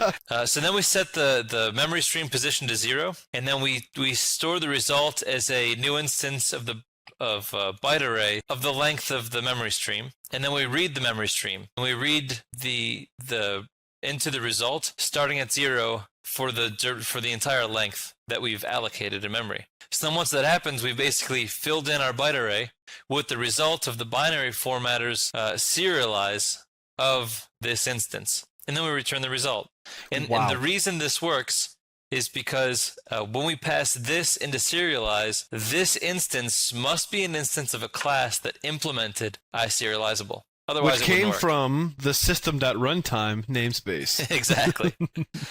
But this is awesome, Brian. So you basically took an instance. You basically took an object that was existing in an application, and then what you did is you did a Han Solo like freeze thing, and it's like frozen in time, and you can write it to a file and keep it there for 10 years, and then you could like reanimate it by like sucking it back in, like all like crazy like I said, Han Solo style. So let's bring it back to life. Defrost them and see how it goes. Okay.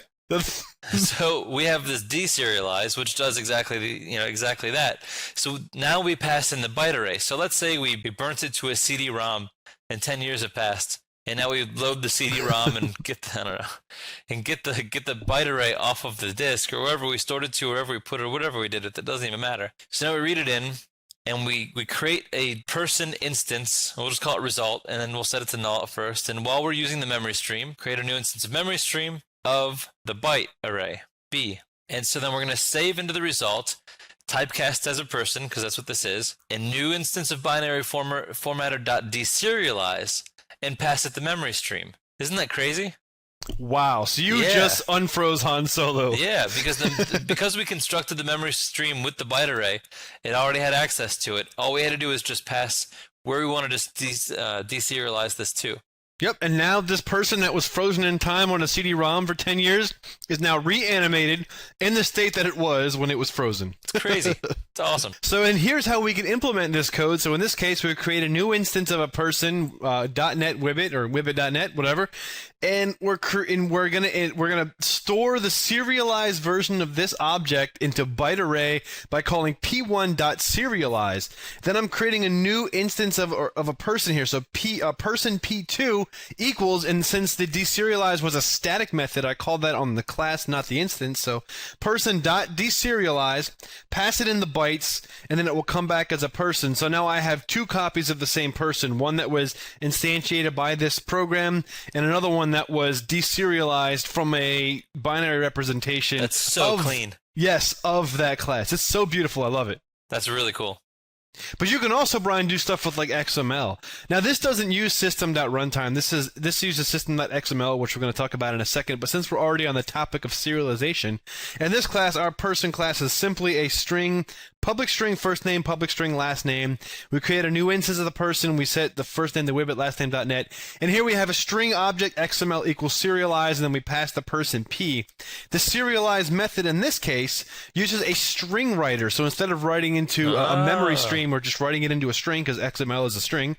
And then we're using an XML serializer object to serialize it into XML. And the output is up there at the top. So you see that we have a person instance. So we have an open person and a closed person tag, as well as the fields that were inside of it. So the first name is Wibbit and the last name is .net. Isn't that awesome? Yeah, so this is another really cool way to serialize your objects as XML. Like, let's say you have like a web service or something that is going to be sending, you want to create an object instance and then send that instance to your client in that state, and then your client code can take the instance and reanimate it on their side. So you're basically passing an instance from one program to another. And the great thing about doing it using XML is not a language dependent format. So there's pretty XML, much anything can read that. Right. So I can create this object in C#, send it to a Java program, and it can reanimate it. I can send it to a C++ program or a ActionScript program or a Python program, and they can reanimate it with little effort because it follows the standard XML schema.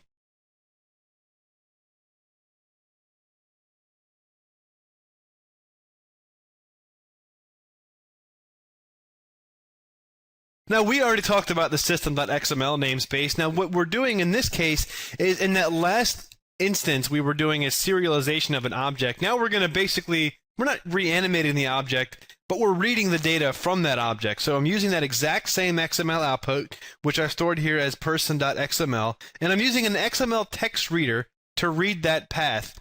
Then I'm just running through a while loop here. So while there's data in my XML file, I'm just extracting the data. So if it's an element, I store the element name as the value. If it's a text, then I write to the screen the variable name equals this value. So first name equals Wibbit, last name equals .net. Very cool. Yeah, so it's pretty easy. I mean, basic XML parsing is fairly simple. Yeah, absolutely. So Microsoft has created its own standard namespaces, and some other .NET implementations support some of these namespaces. But it is a subset of the namespaces. Some of them are the system.codedom, and this is something that can be used to dynamically create code during the runtime of your application. No, you can write a program that writes a program. Exactly. So it's I would love to see an example of that someday, Brian. So you could. Right. So you can basically make a program that's self-aware and heals itself if you really wanted to. So it's like Wolverine. Or Skynet, whatever. Or Skynet. Then there's also the directory services namespace, and this gets you access to Active Directory. So, it's no wonder that's a Microsoft standard because Active Directory is very specific to Microsoft, but incredibly useful nonetheless. System.drawing is an API for Microsoft's GDI, or their graphics drawing interface, and this gets at stuff like two-dimensional graphics and vector graphics, printing, and so on, which is really useful and pretty good if you're doing Windows applications. There's also the system management namespace, and this gives you access to management information of the system, information about peripheral devices, and I think most importantly, access to WMI, which is a Windows management instrumentation. And what this can do is it can actually give you information and status of not only a system that you're running, but a system that you have access to on the network within your domain service. And so with this, you can basically be monitoring, all of your servers, whether or not they're getting low on hard drive space, what to do about it, how to, all that kind of stuff. So it's really pretty cool. You can basically query a network. Right. You can write a program that queries all the servers in the network, and you could say, give me the percentage of used RAM so I can see which one, and then I can send out an email that's, server XYZ, is using 98% of its physical memory. It's so cool, and you're basically running SQL queries with it. It's so nice. I love that. I love it so much. Now, one other thing, like one way you could know whether you're using BCL or Microsoft Standard is when you're using IDEs like Visual Studio or Mono. If you have to do if you have to do like an add reference and then add a .NET reference, you're outside the scope of BCL. But anything that's inside the scope of BCL, if the class is unknown, you could right click on it and there will be a resolve option, because the BCL is assumed with every C# program. The other stuff is not assumed. It's things that you can attach to it. So a couple other notable mentions here: system.media for like if you wanted to make like your own Winamp or something, you can play audio files, and it also contains a lot of great like events and that kind of stuff, so you can know like how far along it is. So you can have like a progress bar of how far along the audio file and is. Scrub and fast forward and stuff. You can scroll through it, so it's so cool. These service processes, which is interacting with Windows services, system.timers, so we can raise events based on a time interval. And I'm sure you guys remember in our C++ course, we kind of made our own timer class when we were doing multi-threading. So it's kind of an implementation of that. System.web, which provides a lot of web capabilities. Most notable, the .NET Web Services, which are fantastic, which is out of scope for this course, but I totally encourage you guys to mess around with that. And then Windows Forms, which we have a lesson later on, but it enables native Windows GUI elements for graphical user interface development. That's a lot of stuff. Yeah.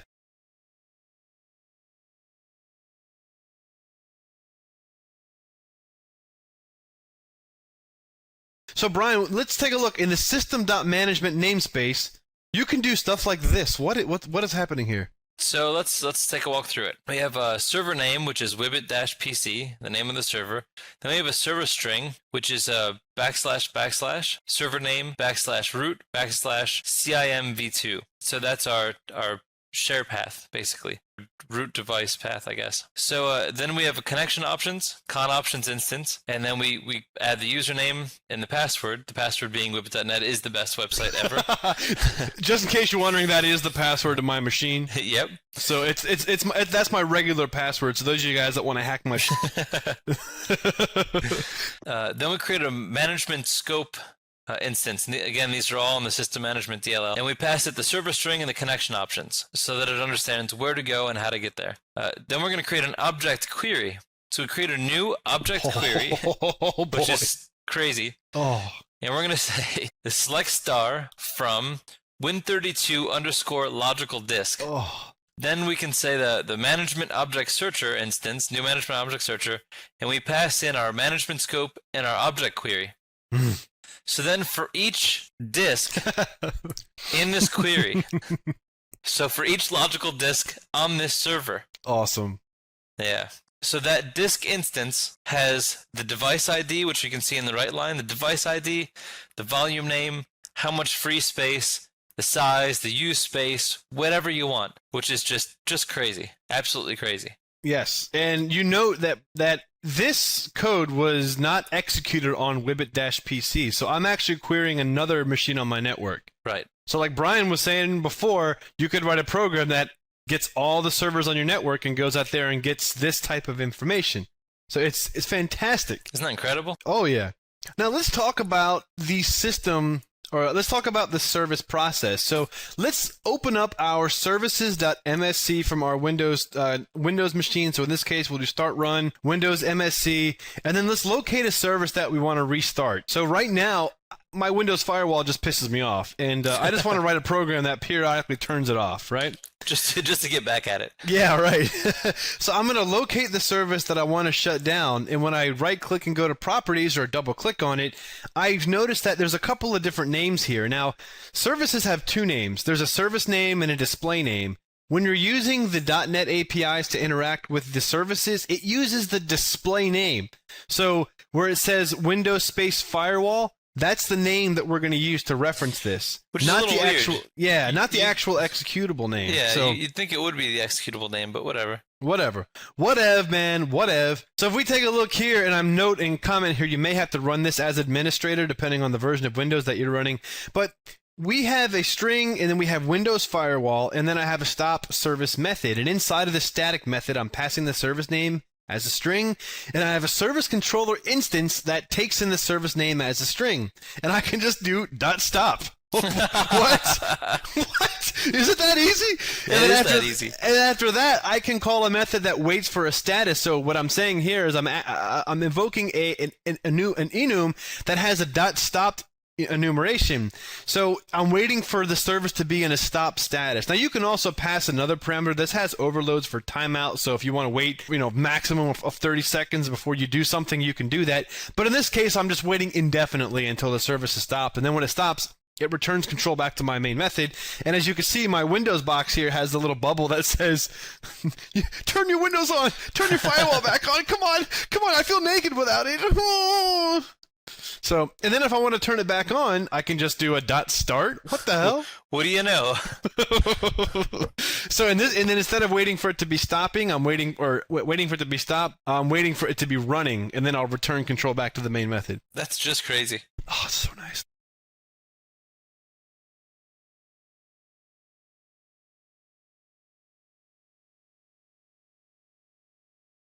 Now, Brian, earlier you were saying that you can create a program that creates a program. AKA Skynet. Now, let's see how we can get through Skynet here, Brian.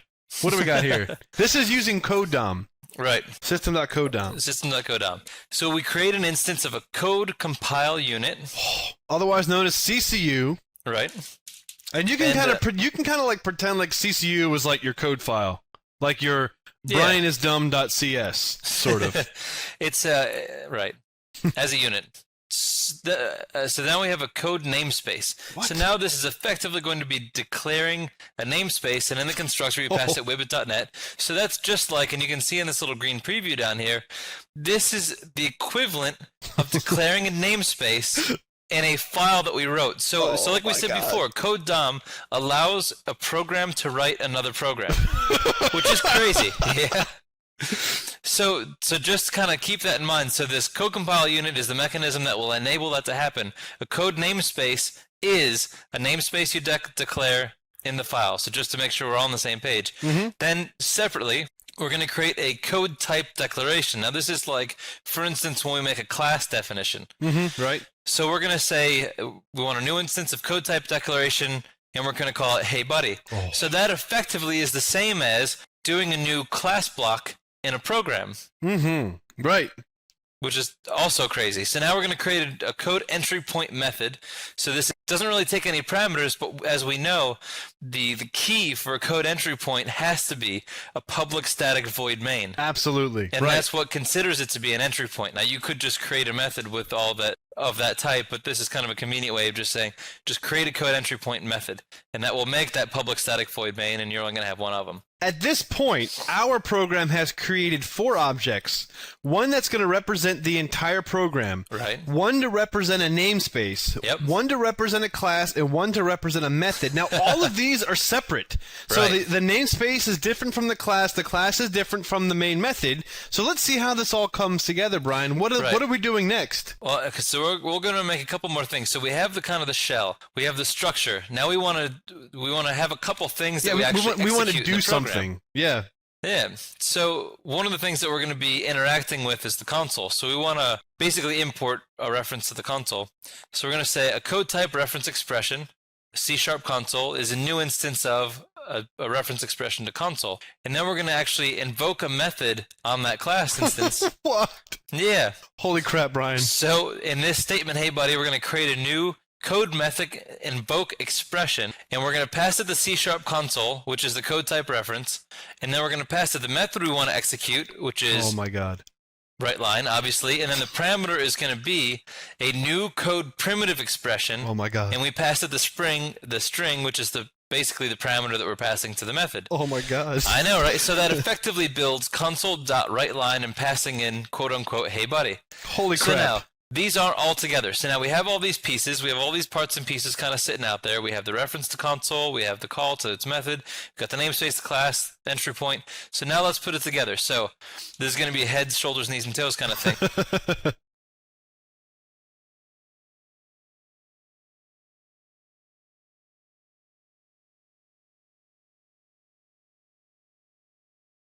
we say Wibbit namespace, which is our code namespace, dot imports dot add a new code namespace import quote unquote system. So this gives us the using system, Right. which is pretty awesome. Now we're going to add in the Wibbit namespace a dot types, and we're going to add the HeyBuddy class. Right, exactly. So that kind of sucked up the class you can see on the right, class HeyBuddy. Now we're going to add the statement HeyBuddy. So that's the console right line HeyBuddy. And we're gonna adding the stick it- statement to the entry point. Right, to the entry point instance. Then, yeah. So now we're going to take that whole entry point block that now includes the statement and suck that up into the class. So now that's a member of the HeyBuddy class. Whew. So it's a little long-winded. Oh, and then last but not least, we add it to the namespace. And then we add that namespace into the CCU. Right. Wow. Now, Brian. But we've effectively just, on the fly, created HeyBuddy. Right. Which is crazy. So now let's take that CCU and let's convert that into C# code. So here we're evoking the Microsoft.C# namespace, and there's a C# code provider class, and we're going to instantiate this as well as a string writer. So we're going to be taking the output of that CCU and we're going to be piping it into a string.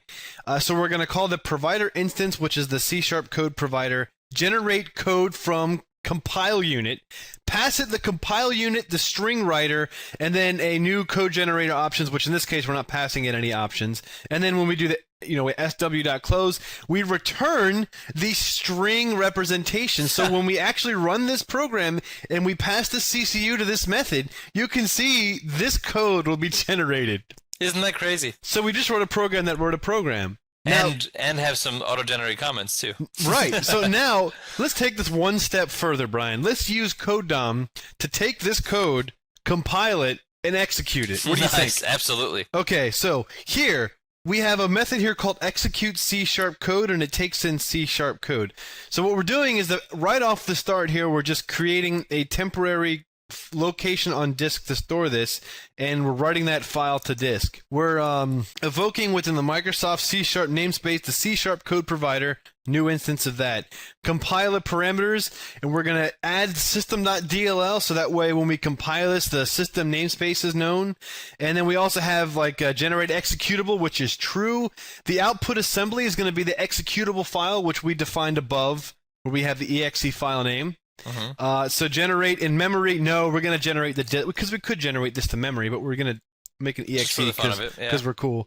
And then we have the compiler result equals, and then here we go, provider dot compile assembly from file. That's crazy. We pass it the file. Well, we pass it the parameters and then the file, and then we have actually at this point compiled the program. So now we have an exe of that program. That's nuts. So now, just to kind of take this a step further and utilize some of the other things that we've learned in this lesson, is we have a processed instance. We're going to reference the exe file. We're going to run it and then execute the program. So this is going to run the program, and then at the end, delete the file and clean up. So here we go, Brian. When we run this. Hey, buddy! Brian, what did we That's just... crazy. We totally just wrote a program that wrote a program, compiled it, and executed it. We just started Skynet. We're going to destroy the world one Hey Buddy program at a time.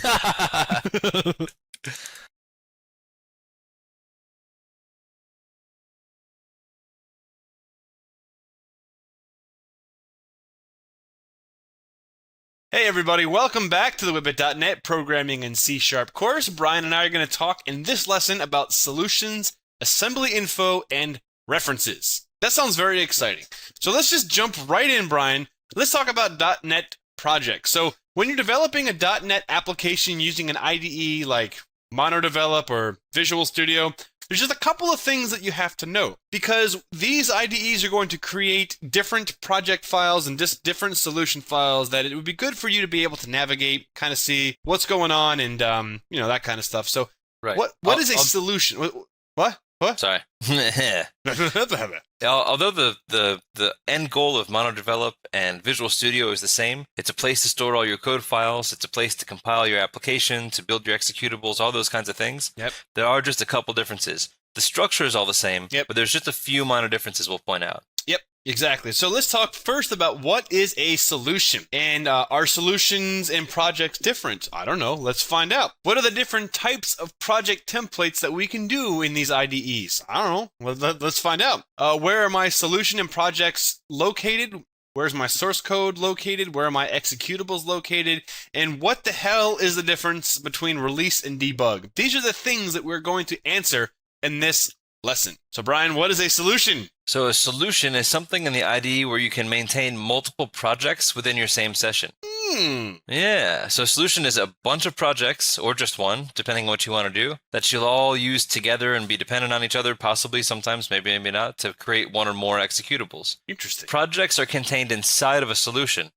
And generally speaking, you would have more than one project in a solution because they somehow relate to each other. Gotcha. All right, well, that sort of makes sense. So now Brian just talked about what a project is. So if we're talking about this in software development terms, a solution would be the namespace, right? That would be the highest level where this stuff is stored. Now the project would be either a class or a namespace inside of the parent namespace. A project is an individual .NET assembly that is constructed by source code files.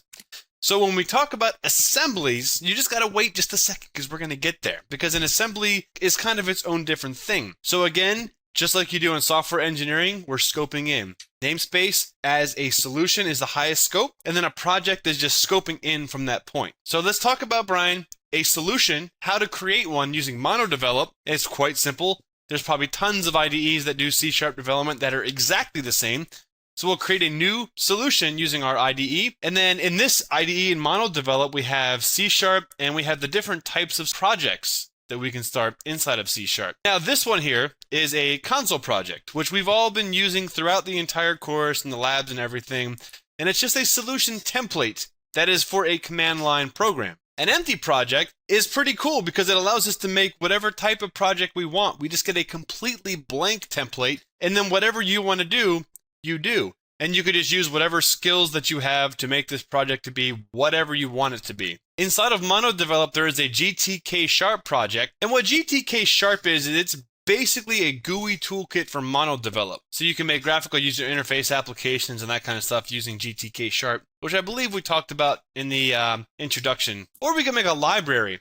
Now, a library is something that's intended to be compiled or intended to be byte-coded into a DLL. Now, DLL is just something that we can consume into our projects, and we'll be talking about that in just a moment. So creating a project is quite simple. In this case, if you want to create a console project, we'll select C#, select the console project, and we can just move to the next screen. And then here you can see inside of MonoDevelop, the solution is called Wibbit Console Project. And then inside of that solution, there's a project called Wibbit Console Project. Not bad, That's crazy. It already says hello world. It's does. Like you don't even get to write your own hello world. It just does it for you. I know, but you see, the whole point of Wibbit.net and the reason that we started Wibbit.net was to fix that problem. Because we don't want hello world. We want hey buddy. Hey buddy is the next generation. Hello world is antiquated and it's old school, man. Let's get in the now.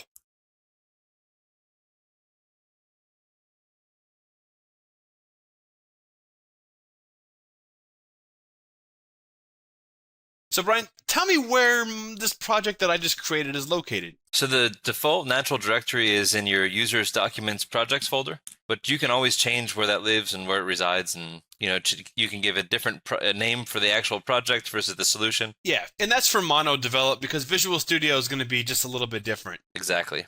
Same concept, but slightly different. So you'll notice that a solution file was created. This is a .sln file. This is the file that's used to organize all of your projects and the state of all your projects. So that's going to be in the root directory of your projects or solution directory next to the project folder that is contained in it. So here's an example of the contents of a solution file. So this is, you can see that there's a GUID for the project. That's just some unique identifier. The name of the solution here, which is, it seems a little weird that it says Wibbit Console Project, but it's a solution. We're just trying to f with your head, that's all. Exactly. And then you'll see the csproj on the right, this Wibbit Console Project.csproj. That's the project equivalent of the solution file that this is making a reference to. So that's actually the project file that's contained inside the solution. Ah, so what you're saying, Brian, is that this solution file has uniquely identified a project called Wibbit Console Project, and it's referencing it in present working directory slash Wibbit console project slash Wibbit console project.csproj. Exactly. Wow, that's awesome. Yeah, and then there's just a couple other global settings, like for instance, debug and release settings, and just these are just all some defaults. You don't really have to worry too much about these at this time. But the one other thing that's kind of important is the startup item. So the startup item is pointing to the console project. If you have a bunch of projects and there's one in particular that's going to launch your user interface that you're going to be testing a lot when you debug stuff, you could point that as the startup item so that when you pop in your project, you just hit play and that's the one that starts. You don't always have to select the particular project that you want. And it's not entirely important for you to understand what this file means, because if you're using an IDE like MonoDevelop or Visual Studio, this will be managed for you. But if you ever just wanted to pop in there and, like Brian was saying, change your startup project without having to open Visual Studio, you could easily do that just by knowing how the structure of this file works. Absolutely. So Brian, where are my source code files? So in that subfolder that existed in our solution directory, if you open it up, you'll see that csproj file that was being referenced in the solution file, but then also those two CS C# files that were automatically generated by the new project template. Not too bad. Yes, and there are some subtle differences between MonoDevelop and Visual Studio, whereas Visual Studio will create a program.cs file and MonoDevelop creates a main.cs file, but the assembly info.cs should be consistent in both IDEs.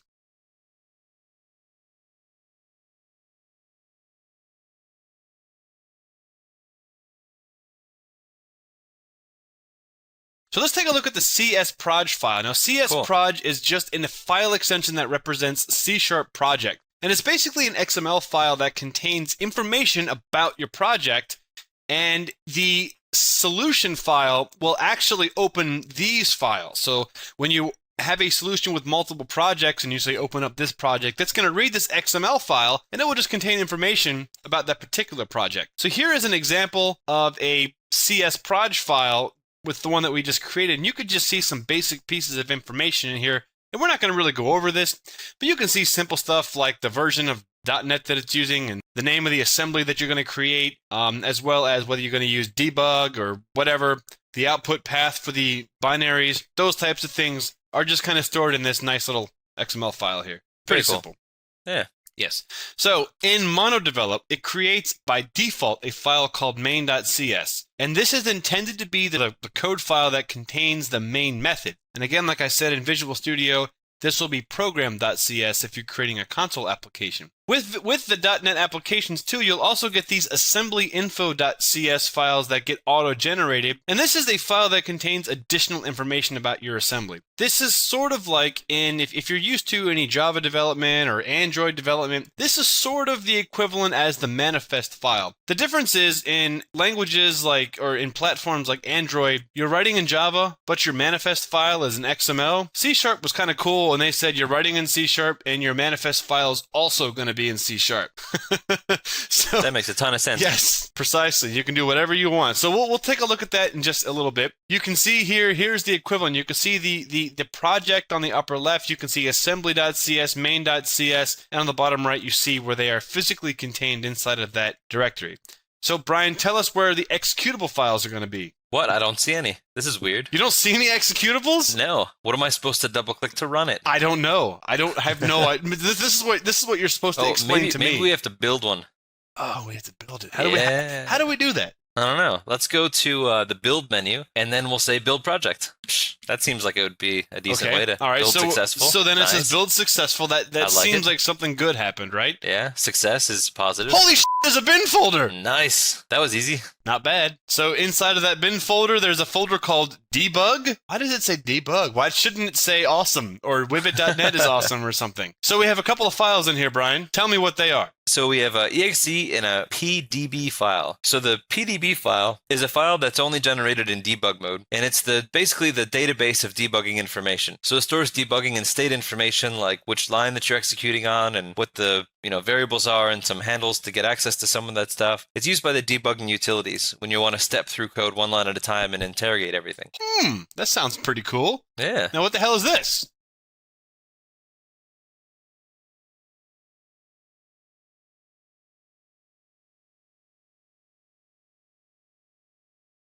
So that's actually our exe. That's the .NET bytecode executable or file. exe. if you were an adult in the 90s. And I never called it an XE. no, but there are lots of people that did back in the day. And now they're all dead. I'm sorry to say. Or they're about to be dead. So yeah, so if we run this program, if we go to the command prompt and we just go to wibbitconsole project.exe and run it, boom, it should output hey buddy, but we'll let it slide this time. Yeah. So Brian, in Visual Studio, how would we create our own solution, our own project? So it's almost the same. So you go to File, New Project, and that assumes to put a solution encasing that project. So then we go to select, we want to use C#.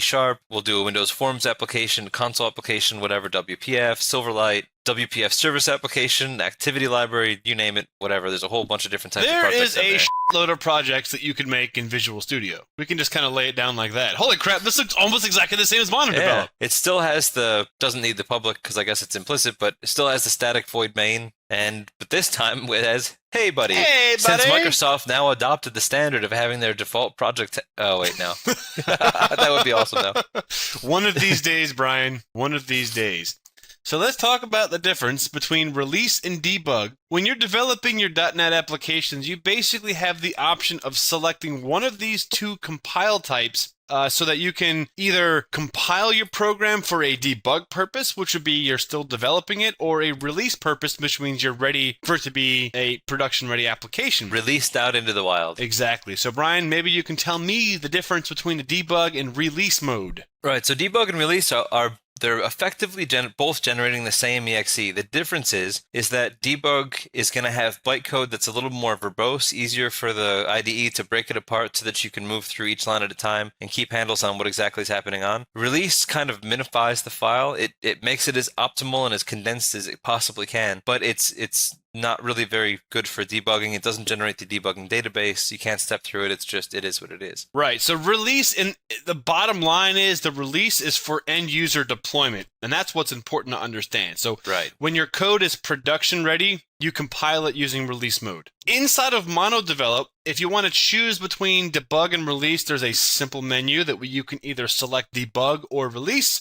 And as you can see, Visual Studio, which MonoDevelop was really kind of made to mimic, it's basically the exact same thing. You could just select the type of compilation you want. When you build your project using release mode, there's going to be another directory called release. So what this basically means is you can just kind of willy-nilly, whenever you want, you can say, I'm going to compile this in debug mode so that you can maybe debug a problem, and then you could compile it in release mode so you can maybe test the performance on the system. So you can have both types of projects or both types of assemblies compiled concurrently. You obviously wouldn't want to run them concurrently because why would you want to do that? But you can see that inside of the release folder, that database file doesn't exist because we're not collecting debug information when we execute a production-ready assembly. Right, Brian? Exactly. Absolutely. And why would you want to do that? I mean, this you've done your testing. What's the user going to do with it? Exactly. You've done your testing, you've deployed your software, and now it's production ready. You don't need to have all that crap in there. It's just going to run faster if you run it this way.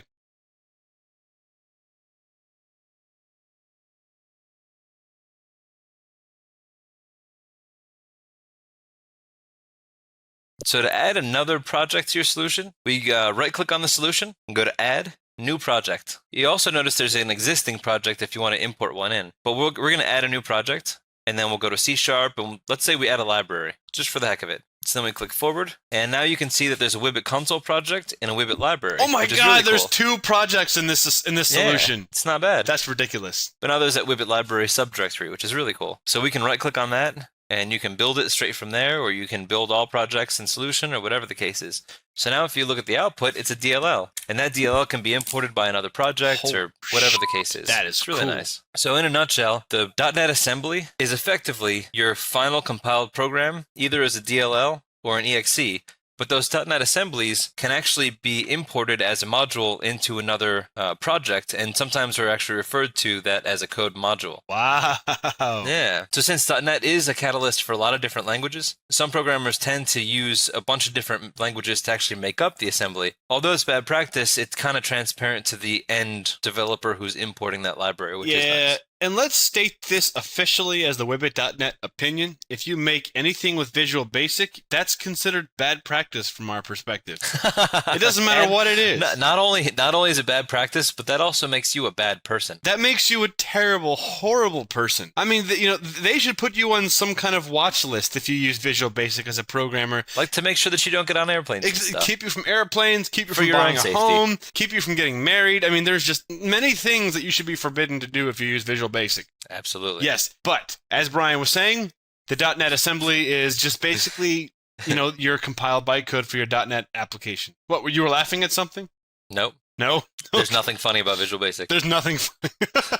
Okay, so you've developed a .NET program. Good for you. Wouldn't it be cool to create some sort of manifest file for your program that can contain maybe some metadata or some additional information, like maybe your name or your company's name, the description of your application, some copyright notice, copyright Kevin Incorporated, and if you copy this, I will, maybe the version or build number. These types of things are really cool, the version and build right? number are really important, especially if you've got, a few out deployed somewhere and somebody's like, do I need to update it? Yep. I don't know. What version are you running? Or somebody's like, my program just crashed. Like, what version are you running? And they're like, I don't know. Well, Brian, how can we give this information embedded inside of our .NET assembly? Well, it's funny you should ask. We can embed that in the assemblyinfo.cs file. That's where we store the metadata for our program. Holy shit.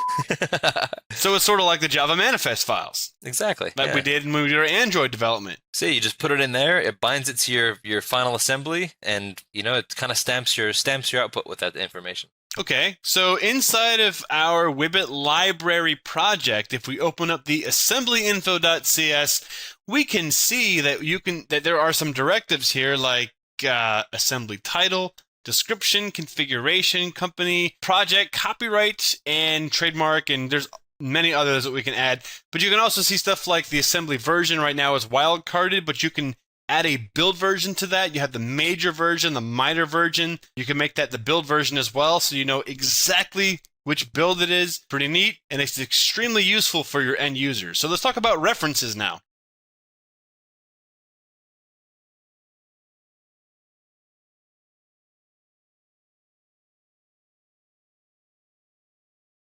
So references are something where you refer to an external component, like an external assembly, for instance, to be included into your program. So a .NET application can actually make use of a whole bunch of different types of external import.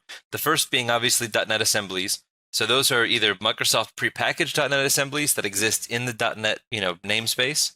These are provided with the .NET framework. They can either be, or they can be third-party .NET assemblies, like something some other team built, some commercial assembly that you purchased from a company for additional components or something. Whatever the case is, sometimes these are DLLs and EXEs, but they can also be OCX or ActiveX controls. Holy crap, you can import an ActiveX control inside of a .NET application? Yeah, but why would you, really? There's many reasons. There's many reasons to be stupid, to have a stupid face. You're stupid. So you can also import COM objects. Those can be a little tricky, but if you have to, they're libraries that are installed in the COM layer of your actual Windows operating system by other applications. So for instance, you can access the COM layer to get at like Adobe Reader or something like that. Just as a for instance, and then you would use their API to access it. You can also add references like web APIs, like web services and things for remote. It's almost like a remote assembly. You're making those calls to a class. It's just that class exists on another server somewhere in the internet. Basically. Wow. Could that perhaps be what the cloud means? I don't know. I've been thinking about that for some time. Let's look at the references that this project has, or that we can look at. So if we right-click on the system reference that is inside of our project, you can see that we're already referencing the system namespace inside of this project. When we open that up, we can kind of look at all of the different sub-namespaces as well as the assembly info on the right there. So this is a way for us to kind of interrogate to see what does this assembly actually provide me, the different namespaces that it provides me, yada, yada, yada. Now, if we wanted to add a reference, it's quite simple. We can just right-click on the references, and this will be pretty much the same in most IDEs. Visual Studio and Mono Develop are almost the same. We can edit the assembly, and then we just have this view where we can just sort of select what assemblies we want. And in this example, we're just going to select the system.management assembly. And by doing that, inside of our solution project, we can see that there is now the system.management namespace is referenced. And if we want to make use of it, all that we have to do is use the using statement to import system.management into our application references. And if we wanted to import a reference that we've created ourselves, it's pretty easy. All we have to do is browse to whichever reference that we created. In this case, it's Wibbit library.dll, and that's that. So don't worry. We'll discuss how to build and implement .NET DLLs in a lesson a little bit later when we talk about DLLs, but now we know how to import them into our projects right now. That's awesome. Not bad. That's very cool. So references, Brian. Not bad, huh? Yeah, that was a nice little around the IDE world in 20 minutes.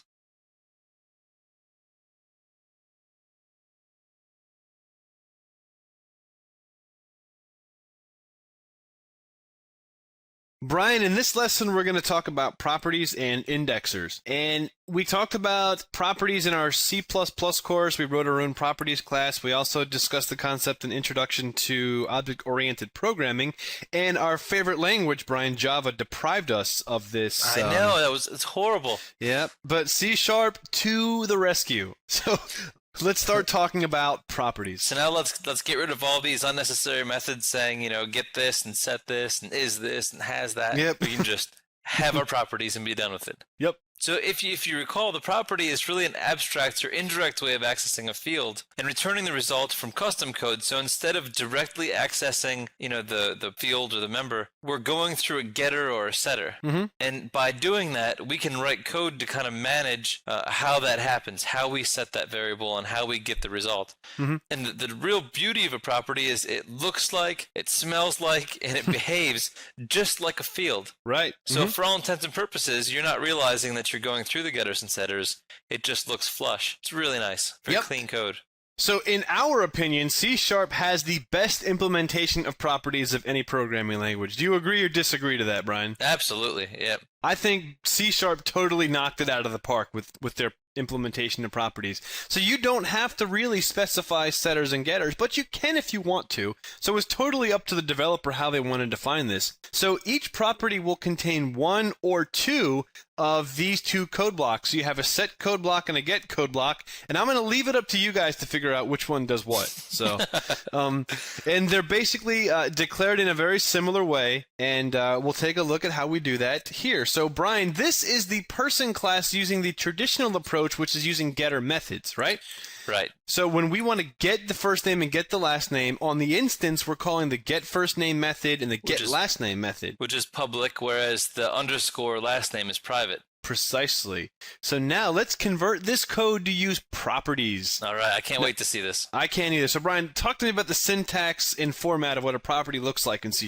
So the first is the access specifier, followed by the static, and then the return data type, and the property name. So that'll be, public, static, the return type, and the name of the property, and then the non-static, obviously, without the static declaration. So you can have properties that are on the class level or on the instance level. So here's how you declare properties. So you have the access specifier, the return data type, the property name, and then inside of that code block, inside of that declaration, you have subcode blocks. So you have the get block and the set block. Oh. So nice. It's so clean. Oh my God, I love it so much. It's awesome. I wish I was running a program right now. So the get block obviously is going to be returning, the value, or in the other case, you can return a separate getter if you wanted to declare a getter method and just keep it in there and didn't want it, if it was getting too long in the code blocks or whatever you want to do, you have that option. So, but, the long and short of it is inside the get block, you're going to return the value of the data type as you declared. Now, a set block. You can write full code or you can call a method just like we did in the get block, but the difference between the get block and the set block is the set block is assuming that there is a value that is being pulled in by the client code. So when I say person.firstname equals, I'm passing it a value, and the keyword value is representing the value that is being passed from the calling code or the client code, whatever. So in this case, we have my person.firstname equals wibbit.net. So in this case, value will equal wibbit.net. And that's so clean because you will never and can never in other languages ever pass multiple parameters into a setter, obviously. Right. So just keep making that assumption further reduces the code, all over the place. It's so clean.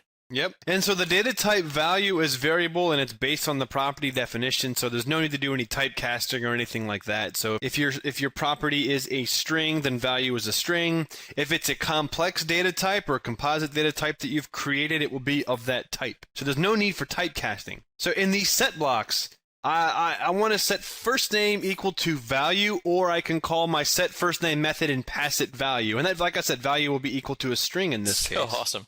Oh my god, I love it so much. If you want your property to be read-only or write-only or read and write, it's very easy to implement this. If you want it read-only, just specify the get block, but not set. Holy crap. Yeah, it's very simple, very straightforward. So you don't have to declare it as read-only or read-write or whatever. If you want it to be write-only, and you don't want to be able to read the value once it's written, just declare the set, not the get. Easy. Wow. And if you want it to be both, then just specify both. You know, it's so clean, so easy, very fresh and clean. Very nice. Makes me happy. I feel like I'm in like a soap commercial right now. I know, right?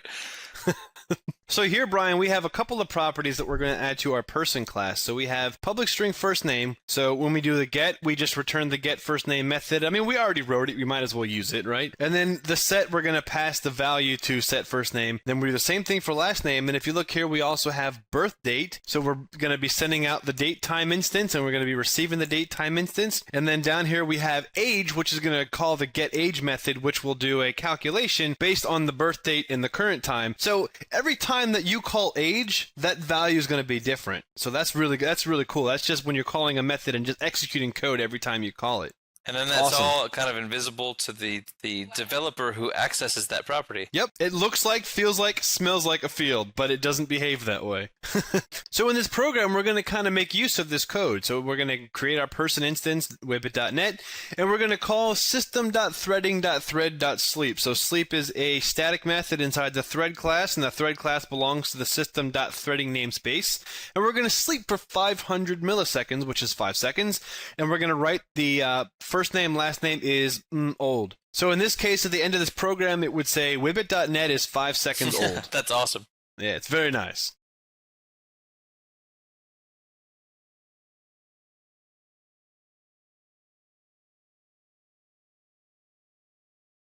Is it better to write a setter and getter methods, or is it just kind of better to put it in the set and get code blocks themselves and not call another method? Really, it's personal preference. You know, we generally kind of think it's cleaner to write it in separate methods. Sorry. It's okay. We think it's cleaner to write separate methods, but if you don't like to, don't do it. And really, if your setter and getter is really just, you know, the private value set is that, maybe with like a quick check for something, then you could probably put it in the code blocks. It's kind of user discretion. But if you start getting into 3, 4, or 5 lines of code or longer, then it's probably cleaner to just sort of separate it off and put it in their own methods. I think that once you hit like the 5-line mark, you should probably just throw that into a method. Otherwise, it starts to get ugly looking. A little cluttered. Yeah. So now, Brian, when we talk about indexers, we talk about this. So when we have our array list class, and we add a instance of a string called whippet.net, we can use an indexer to say, go to the 0th index and get me whatever that value is. So in this case, if I were to say list sub 0, it will return me the string whippet.net. Remember how in C++ we would do the overload. So we would overload the operator bracket bracket, just like we did in the array list class that we did. Now this is a little bit different than that, but it serves the same functionality. So when we're declaring an indexer in C#, here's kind of the format. We have our access, which would be our access modifier, public, private, protected, the return data type, and then the instance that we're going to be using. So in this case, we're saying it's this instance, and then the data type of the indexer and the variable. So another thing to note is that even though in this case back here we use the so list sub 0 is a number, that could be a string. That could be any data type that you want it to be. So you can say inside of your data type, if you put the string Brian, it'll return you the Brian instance, the Brian person. You know what I mean? It can be anything. So it doesn't have to be a numerical representation. And then we just implement a property. So when we get it, we're just getting whatever that index is, and when we're setting it, we're setting that index equal to that value. So cool. Yes. So in this indexer example, we're taking our person class and we're encapsulating it inside of a people class. So in the people class, because person is a single person and people is a group of persons or a list of persons, we're having an array list no data type specification called peeps, which are my peeps, right? So we can add a person here, and all that's doing is that's adding a person to the encapsulated array list. We could remove a person, and we're implementing a count method, so that will return to us how many people are inside of this instance. And then below we have a public person this, and then we're passing in an integer of I, and then we're going to use that integer to index the array list. So we go into 0 to get person 0, 1 to get person 1. We go to 0 to set person 0, 1 to set person 1. So here is the code that implements this. So we're creating our instance here. So we have our array list that has nothing in it. We're adding whippet.net. We're adding our buddy Bill Mill, who's been around for quite some time. Yeah, I haven't seen Bill Mill in a while. So we're doing the p.count to get how many people, and that's 2. So the first person we write out is going to be whippet.net. The second person that we write out, so it's going to be sub-0, sub-1. This will be Bill Mill. That's awesome. That does things to my body, Brian, that no one has ever done before. So that's it's properties and indexers in a nutshell, and the properties are definitely my favorite part of C#, without a doubt. One of them.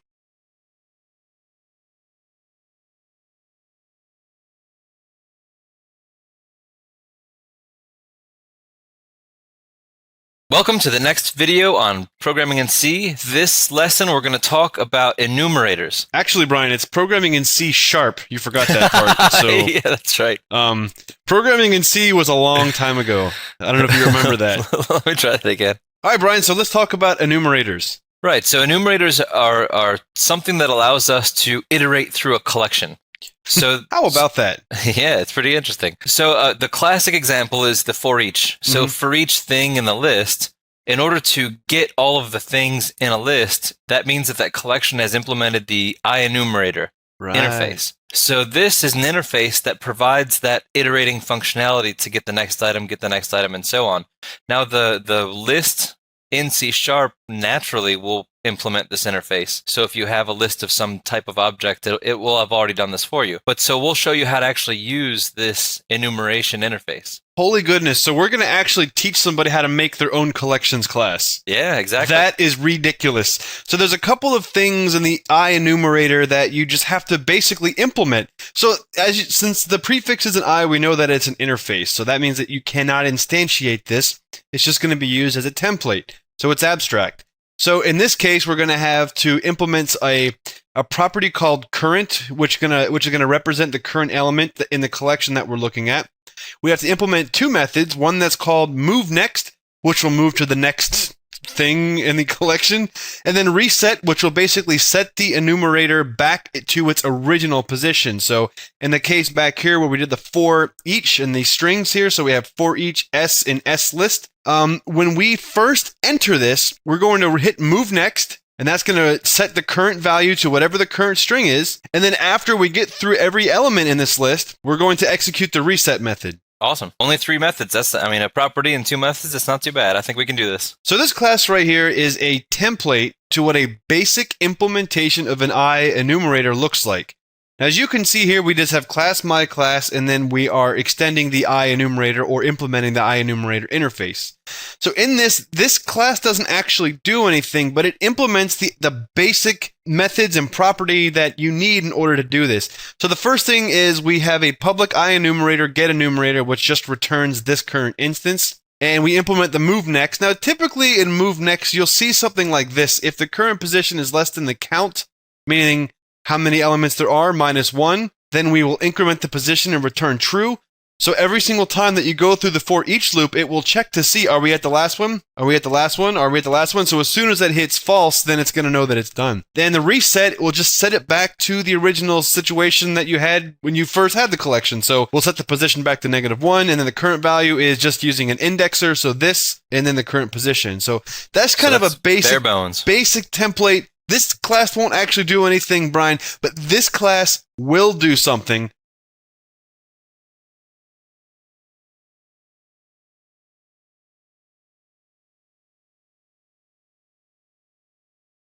This class won't actually do anything, Brian, but this class will do something. So maybe you can start talking about this class.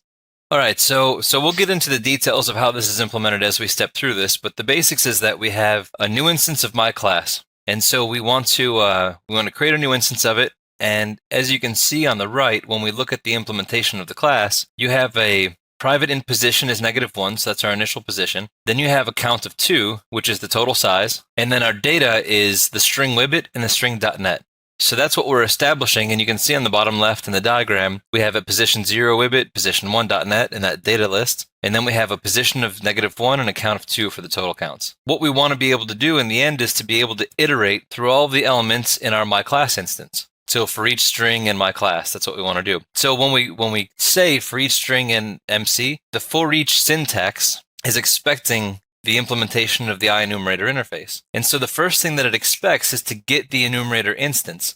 So it's actually your class typecast as the interface. So we can see public Enumerator get Enumerator, and it's going to return that cast as Enumerator. So that's actually what it's getting to kick off that for each syntax. Then the next thing it's going to do is right off the bat, to get that first string for us to start looping through this, it's going to say move next, and that's going to tell it whether or not it can move next and to move the iterator next.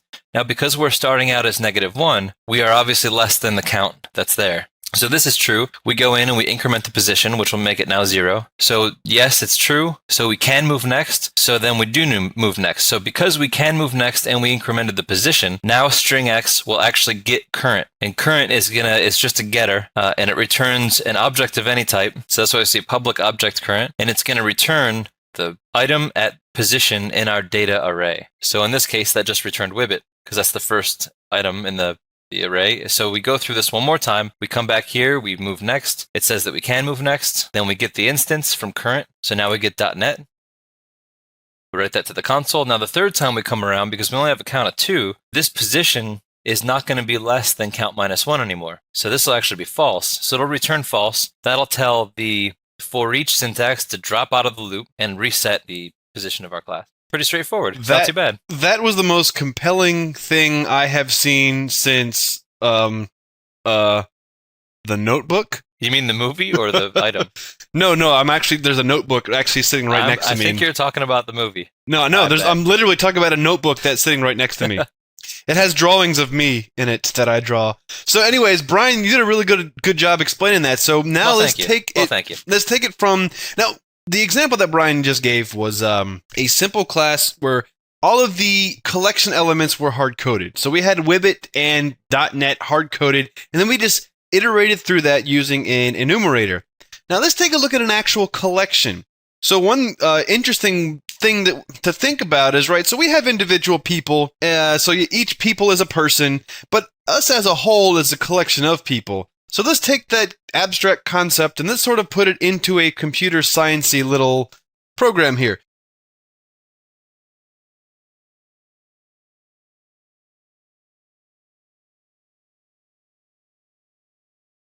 So you can see on the left here we have a class called people, and it will actually end up being a collection of person. Now let's walk through this. Now you can see that we are using an array list to store our values, and then we're just going to use the Enumerator interface to be able to enumerate through this collection of people. So we're going to create a new instance of people. Now remember, people is our collection of persons. And then we're just going to add a new person. Now this person class is just we've made this person class multiple times before. New person, and then last name, comma, first name in this particular example.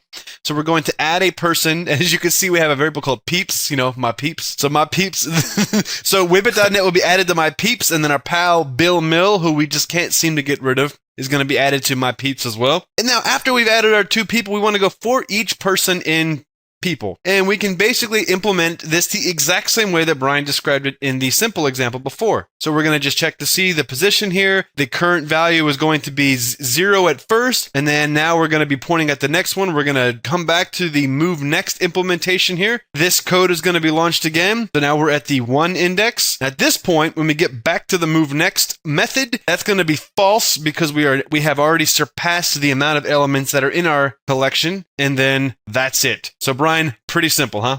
Yeah, so if we go back to that for a second, there's a couple things that are interesting about this. One is that the array list already implements enumerator. That's true. So we're sort of using its add, its remove, its count. So we're sort of exposing those underlying add or move counts and things like that. So where this really becomes interesting is because obviously, we could have just iterated on peeps, and we could have just made an array list and that's it. So when you start thinking about why this is useful and when this becomes useful is when you start having more complicated ways of how you're acquiring this information. So let's say it's not as simple as having an array list, but let's say your collection is something that's being calculated on the fly, or that your collection is something that changes often or comes from another source of information, or it's like a hybrid combination of a couple different collections. That's when this thing really becomes, the golden deal, is because now you can take these complicated structures and conditions and just put them in a simple iteration, do it for each on them, and you're done. It's very cool. Yeah, and this implementation here is a good example of abstraction, because from the user's perspective, it's iterating through a collection of people, but it has no idea that it's actually making use of an array list on the backside right, to store these values. So pretty cool and pretty simple, huh? Awesome, I like it.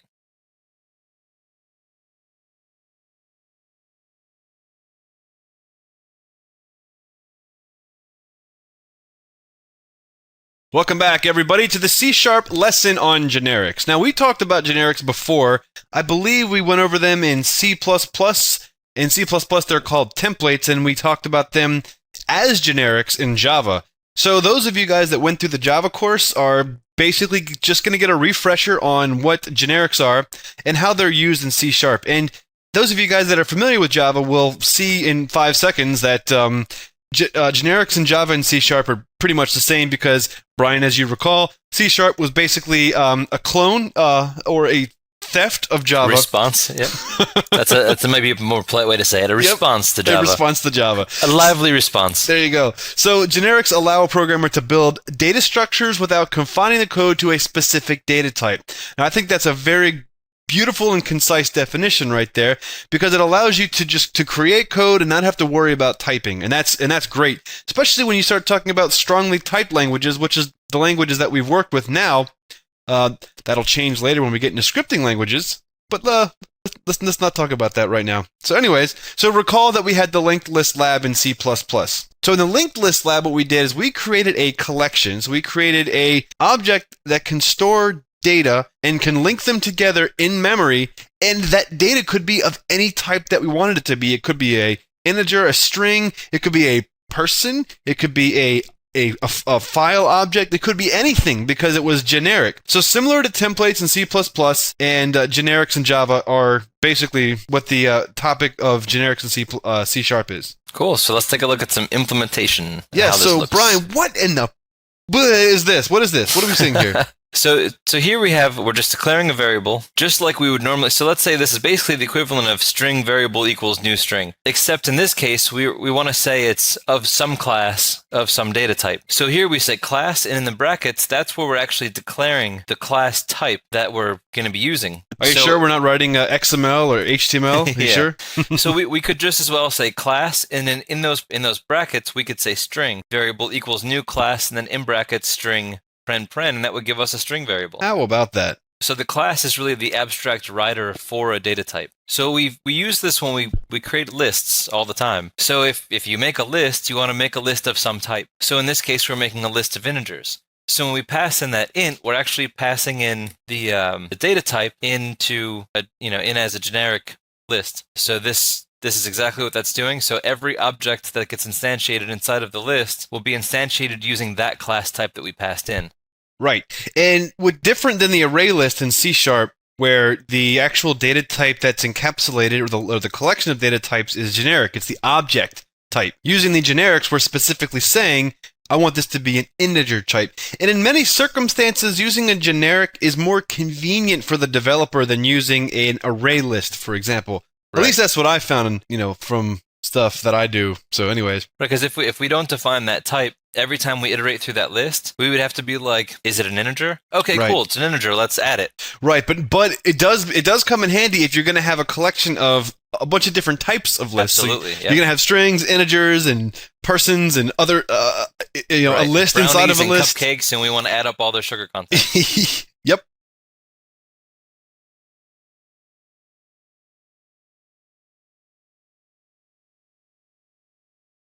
All right, guys. So let's kind of have a little bit of a rehash of the data structure queue, which is something that we talked about in the C programming course.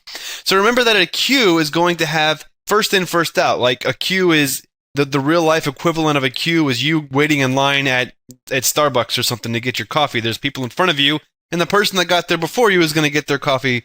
Except for me, I just cut. I'm a cutter. Because you're just a jackass, and and the guy spits in your coffee anyways. I'm cutting in line. That's what I say. Just to reiterate it, so people waiting in line at the bank is a queue, cars waiting at a red light until it turns green is a queue, and baseball players that are waiting to bat are waiting in a queue. Because if you bat out of order, what would they do, Bri? If you came up out of order, would they just kick you out of the game? I don't know. You'd be a violator. You'd be a bad person. So right here is a simple queue in C#. Now, this is implementing a generic data type because we want to be able to have a queue of people waiting at a bank, we want to have a queue of cars, and we want to have a queue of baseball players. So when we're using a generic, we have the power to have individual people inside of that queue. And if you also look at this, we're actually encapsulating an array list because it's not data type specific to store the data of our queue. So the cool thing about that is no matter what the data type the person specifies, it'll be nice and safely contained inside of this class. So here's some code that implements this. And as you can see, we have our little wibbit.net data structures namespace there, a little branding. So let's create a queue of integers, and we'll just call it queue. So pretty simple. For loops, so we'll just go from 1 up until 3, or I'm sorry, 0 up until 3, and then we'll just push to the queue 0, 1, 2, and 3. Okay, 0, 1, 2, and 3. Hey, there they are. There they are. So then now what we're going to do is we're going to check to see, is the queue not empty? Now, if you take a look over here, we have a property that we've implemented called empty, and it's read-only because it only has a get method. There's no set method. So the way that we're going to tell if this is empty is we're going to check to see that if the count equals 0, then we're going to return true. If the count is not 0, we're going to return false. So what that means is if there's nothing in the queue, it is empty. If there's something in the queue, it is not empty.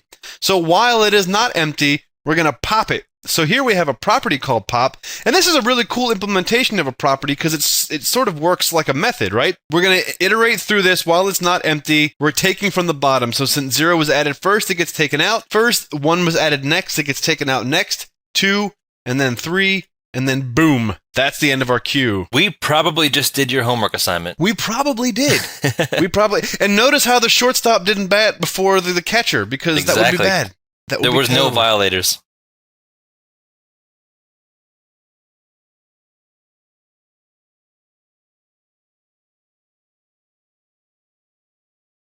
So, Brian, we also have the stack, right? Yeah, which is basically the opposite. So a stack, you could think like, stack up a pile of Cheez-Its, and then you eat the one on top first, and then the next one, and the next one until you're out of Cheez-Its. Now, should it be Cheez-Its or should it be Pringles? Because once you pop, you can't stop. You know what I mean? I'd be afraid of Yeah, that's true.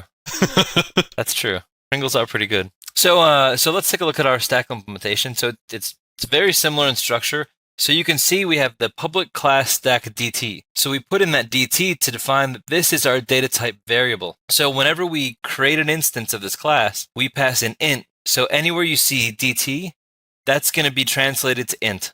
And if we put in string there, it would be string there, wherever. So you can also see when we create, we have two constructors here. There's one constructor where we pass in nothing, another constructor where we start the stack with something. So when we start the stack with something, we're actually typecasting an existing stack with the same data type that we're instantiating as. You can see the DT there. Very good point. Also, when we push something into the stack, you see the DT item. So just do a quick substitution. So wherever because we passed an int on our actual usage of this, it'll be the equivalent of saying public int push int item instead of DT item. So all we're really doing is just swapping that DT with the class type that we passed in. So the main difference, so the push works just the same as it did before. So we're adding it, we're returning the count, no big deal. Now the difference is on the pop. When we pop, that DT here, again, is our return type. So whatever it is that we instantiated this class with, and in this case it's the int, that will be our return type when we pop. So if you look at the first line of the getter, so DT return item equals typecast as our data type, the stack at, now this is where it's different, it's the count -1, because remember the count's not 0 based, it's how many items are in there. Ooh. So we pass back the last item in there, so the top of the stack of Cheez-Its. Pringles? If you know what Cheez-Its or Pringles are, I don't know. Everybody knows what Pringles are. You should order them on Amazon and have them shipped internationally if you don't, because they're So, all right, so the spray cheese, right? Do you put spray cheese on your Cheez-Its? Oh my God, just one line of it, absolutely. Yeah, that's pretty good. Yeah. Have you done it with Pringles? Have you put spray cheese on Pringles before? I've actually put sprayed cheese on pretty much everything. Bananas? Apples? No, that would Blueberries? So then we're going to remove at that same location. So we get the returned item from the end of the list, then we remove it, and then we return the return item. And so that's basically doing the same thing as the other one was, but in the reverse order. So instead of first in, first out, it's first in, last out. Well done, sir. Well done.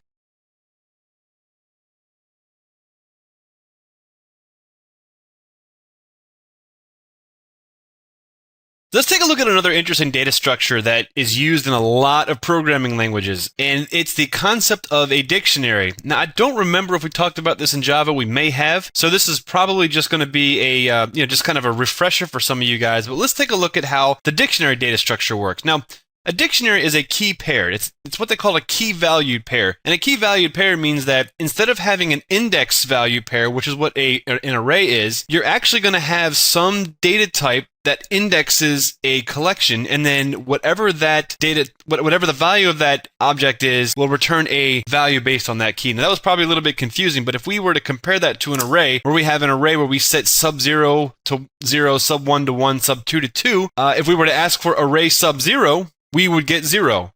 But in a dictionary, I can say array sub Kevin, and I can get is super security awesome number, you know. And then I can get array sub Brian and get is a stupid beard wearing son of a you know. So we're just going to do a quick look at the dictionary data type and its use in C# because it is a great implementation of generics. Now let's take a look at this example right here. So the dictionary is going to take two generics. Now this is not a foreign concept to us, right? We've talked about this in Java. So the dictionary in this case is going to have a string as the key data type and an integer as the value data type. And we're just going to call the instance of our dictionary fave numbers, and that's just going to equal a new instance of dictionary. And then you can also see that we're setting the generics on the other side of this too by saying string int and then paren to call the constructor of the dictionary class. Now with a dictionary instance, we're just going to add the key of Brian to 23 because that's his favorite number. Jason's favorite number is 19, Gary's is 15, and mine is 99. I have no idea why, but it is what it is. It just is. So then we're just going to write out to the screen. So we'll say Brian, and then we'll just use the the sub-0 there for the print format. So fave numbers quote Brian. So instead of using a number, isn't that cool? Yeah, instead of using a number to index this collection, we're using a key. So Brian's favorite number is 23, Jason's is 19, Gary's is 15, and Kevin's is 99. So cool. Yes. So useful. And it's extremely useful, Bri. So let's talk about this one, man. This one looks like it's a little bit more in depth than our last example. And so in this case, instead of a string and an integer, we're taking a dictionary and we're setting it up with the string as the key and a string as the value. So we have words, which is a string. So we're going to start adding some words. So the first one we add is the key is word 1, definition 1, word 2, definition 2. So we just add a series of these. And the dictionary, just like in our last lesson, the dictionary that comes in .NET implements IEnumerable. So we can just do for each string key in words.keys. So the .keys is a getter that returns just an enumeratable. An enumeratable. It returns a list of all of the keys. An enumeratable list? Is that what you were trying to say? I was trying to say, yeah. I think I had a stroke. So then we just iterate through those keys. So then what we can do is for each key that we get back, you see here when we write to the console, we cast as a string words sub key. And so that will get every single definition that we have in the dictionary. That is just the greatest thing that I have ever seen in my entire life.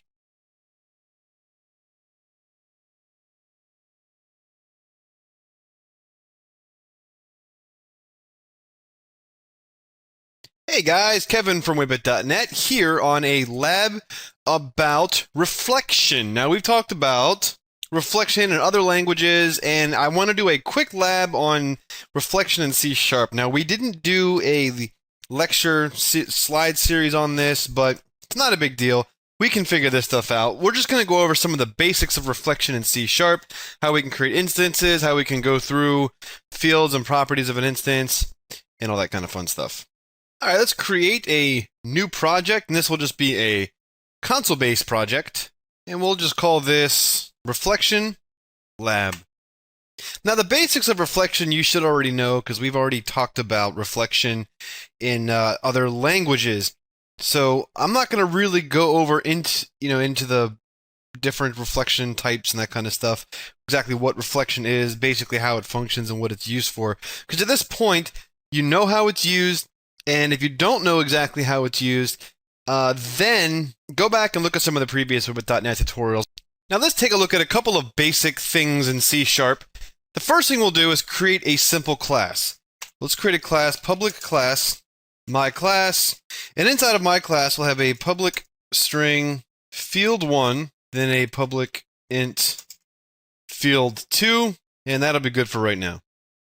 Or we can also do this, a public my class field3.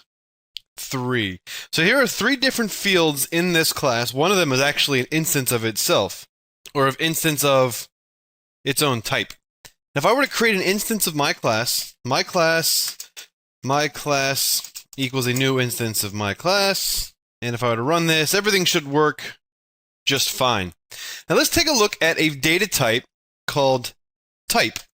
Now, type will represent a data type inside of C#, so we can do type my class type equals my class dot get type. So there's a method called get type that comes on each class instance for C# that allows you to get the type. So if I were to do a console.writeLine and I were to type my class type and run this, you'll see that we'll get a string representation of the scope namespace and then the class itself. So the namespace that this class resides in is called Reflection Lab dot, and then the actual class itself is my class. So that's how you scope into this class. Now there are some fields on this class, such as the assembly that it comes from, a bunch of other stuff. The base type, which would be that, if I were to do base type and run this, you'll see that this derives from system.object. But if this had derived from, another class, you'd be able to get the base class that it derived from, as well as many, many, many other great things. The full name, which is when you get the toString value, so when you just type, when you just write line the type to the console, you'll get that. You could also just scope in and get the name, just to get the name of the class. So that's kind of cool. So now we can get some information about this class.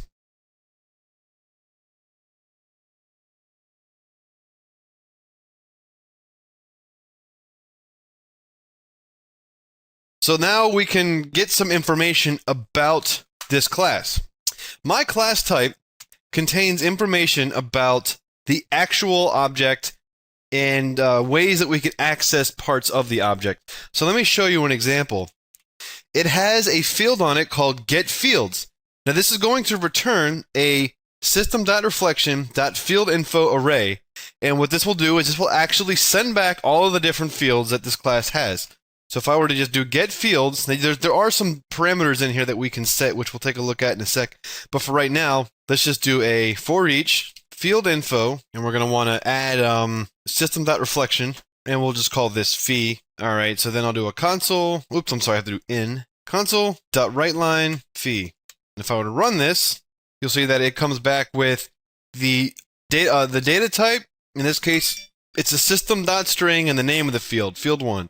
int32, field2, and then a reflectionlab.myClass field3. So those are the 3 individual fields that my class has. Now, using reflection and this field info object, I can actually get and set the values inside of my class.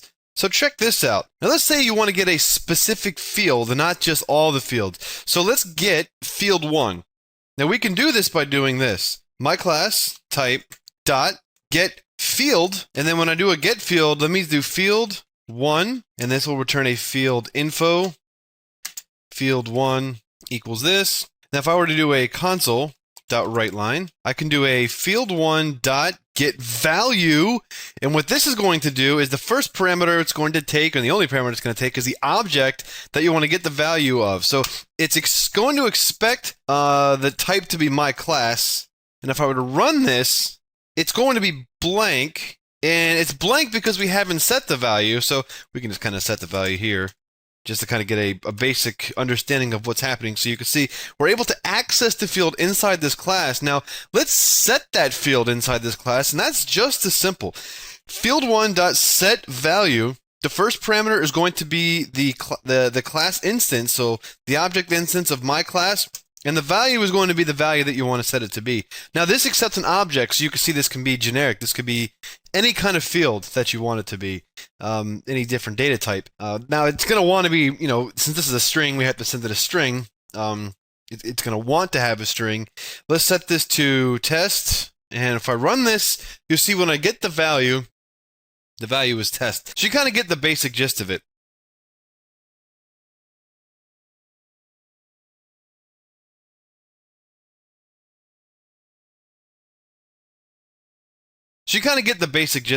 Now let's just say that you want to get the class type in a different way, and sometimes people will use this in some instances, like for creating instances of classes and that kind of stuff. So let's do that. Let's create an instance of a class using reflection. Now inside of C# there is a class called activator. And inside of the activator class there are a number of methods, including one called create instance. There's also a create instance that is a generic that will create an instance of a specific type. But let's use this one real quick. So you can see create instance has multiple overloads. The first one is going to be creating an instance using a type, and it's going to return an object instance. So I want to create an instance of my class using this method. Now, I can't do this. I can't just say create an instance of my class. It's going to get mad at me.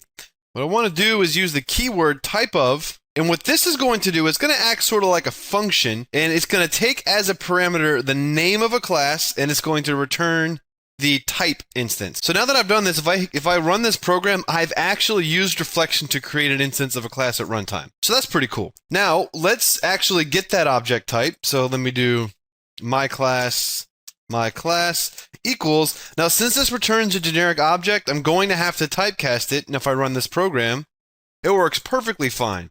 Now, let's say that we want to do this all reflexively, and we want to use a string to create this class.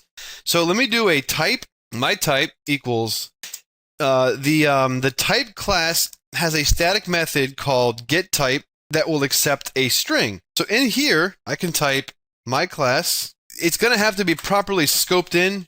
Sometimes you have to actually use the namespace to actually get it. So let's actually play with this real quick. So if I were to echo the my type, since it's in the proper scope, actually, you know what? That didn't work. I'm going to have to scope in. So instead of saying my class, let's do reflection lab dot my class. Now we have a class. So this requires us to scope in as we just saw here. So by saying I would like the reflection lab dot my class, here's my type. Now I can use this type to remove the type of and paste that there. And now I can create an instance all nice and reflectively. Using the get instance, so we can do activator.getInstance or create instance. You can see that there's a generic type here. Let's add my class, and let's run this like this. And if I run this, you could see that created the class perfectly fine. Now this is a little bit easier to do when you have access to the class name, but if you're doing stuff based on strings or completely dynamic runtime, you might not use this. Now, what do we do if we have a constructor?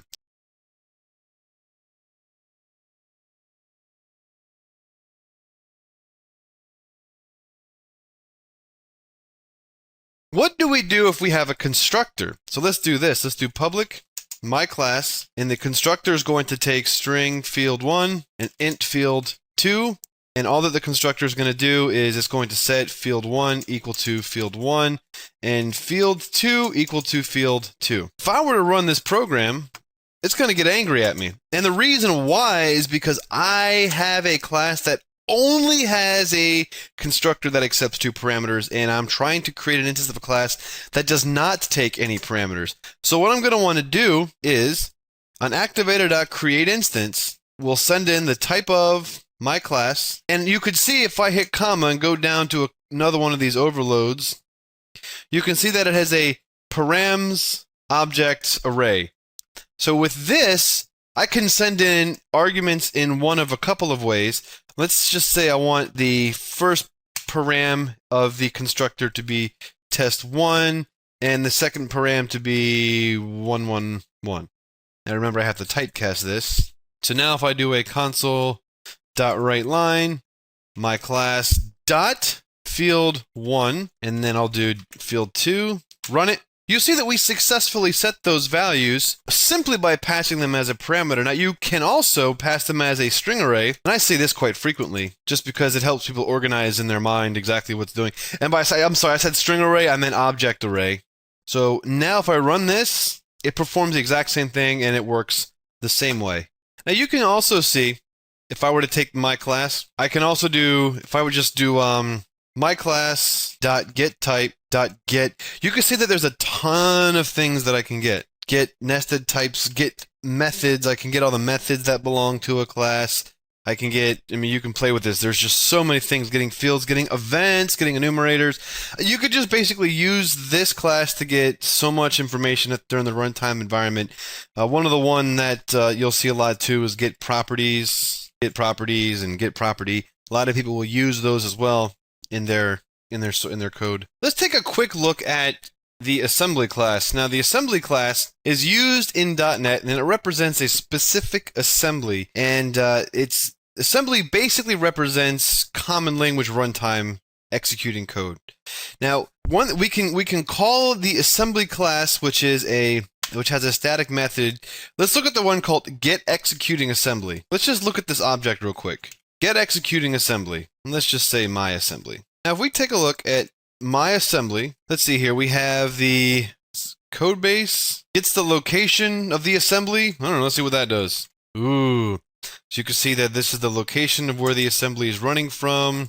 There's just all kinds of cool stuff in here. Entry point, the method where the entry point is. So that's cool. So the method info is a reflection object that represents a method. So if I were to run this, you'll see that it's a void main that takes in a string array. So I could actually call the main function reflectively if I really wanted to. The main thing, this main thing I wanted to look at here. So here's the full name of the assembly, which is cool. The namespace, the version, and a couple of other pieces of information. That's kind of cool. The main thing that I wanted to look at here, just to kind of like blow your mind a little bit,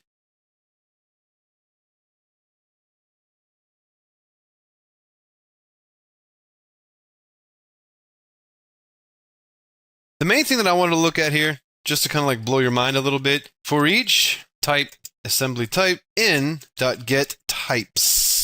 So we're going to list all of the types that are available in this assembly. Console.writeLine assembly type. And we go and we fire. And these are all of the types that are accessible in this scope. Now you'll see that it doesn't look that impressive. It's just assembly, my class, and program, which are the two classes that are available, the two types that are available here. Now we can scope up to a higher scope. Let's get crazy. I'm going to erase this, and here's what I want to do. For each assembly in app domain dot current domain dot get assemblies. This is going to respond back with a list of all the assemblies. So if I do console.writeLine assembly and run it, you can see that we have the Microsoft Core version 4.0. So that is the .NET framework basically, and then we have this class. So now that we have this assembly, which is the current assembly and any other assembly that's inside the same executing app domain, which in this case we have two assemblies, let's list all of the types. So for each type in assembly.getTypes, console.writeLine type, and look at all those classes that are available to us. These are coming from the core .NET framework. So if you want to know which of the Microsoft Core classes you have access to, this is one way you can do it. It's pretty cool. And one cool thing about reflection is in C# we can easily access static fields. So if I were to go to here and type public static string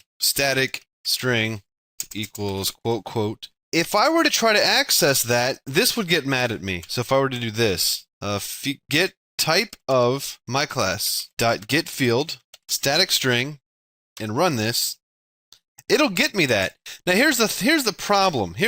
So let's do a field info. If it's a static field, how do I get this value? So a simple way that you can do this, console.writeLine, you can do feed.getValue, and the value, the instance that you pass in, if you pass it null and run it, it's going to get us back the value of static string, which in this case is blank. So let's also do the same thing where we do feed.setValue for null, and we'll set it to hey buddy, and run this, hey buddy. So you can see that we easily were able to set that static field. Now, a couple things that we really haven't covered, but things that you can easily play with. If we have a public string property and we just have, get, but no, get and set, we can get the property the same way. The property, instead of saying get field, we just say dot get property, and I'll just do, property here. And instead of a field info, this will be a property info. And if I want to set the value of the property, it's the same exact thing.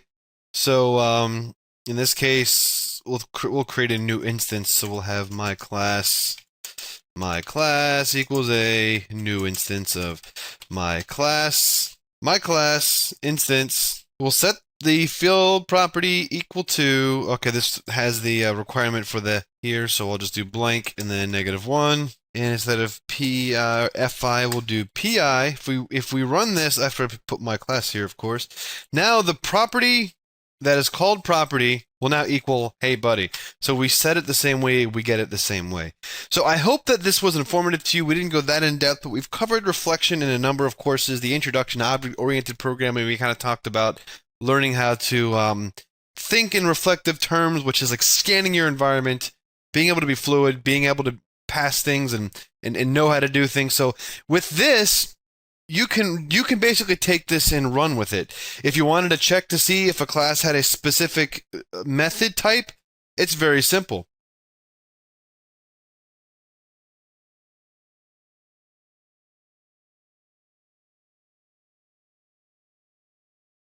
So if we have a method here that's like public int add to numbers, and it's int n1, int n2, and this just returned n1 plus n2, and we want to scan the environment for this for this class, we could just check to see if that we can search for every class inside of the app domain. So for each assembly in app domain dot current domain dot get assemblies, for each type in assembly dot get types, if, all right, so we'll have a method info mi equals type dot get method, and the method that I want to look for is called add two numbers, and the types that I want to have are integer and integer.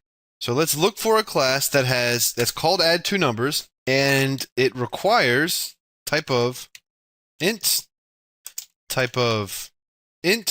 and we'll be able to see if that's null, then it couldn't find it. So if mi equals null, continue. Else, let's do a console.writeLine mi.name, run this.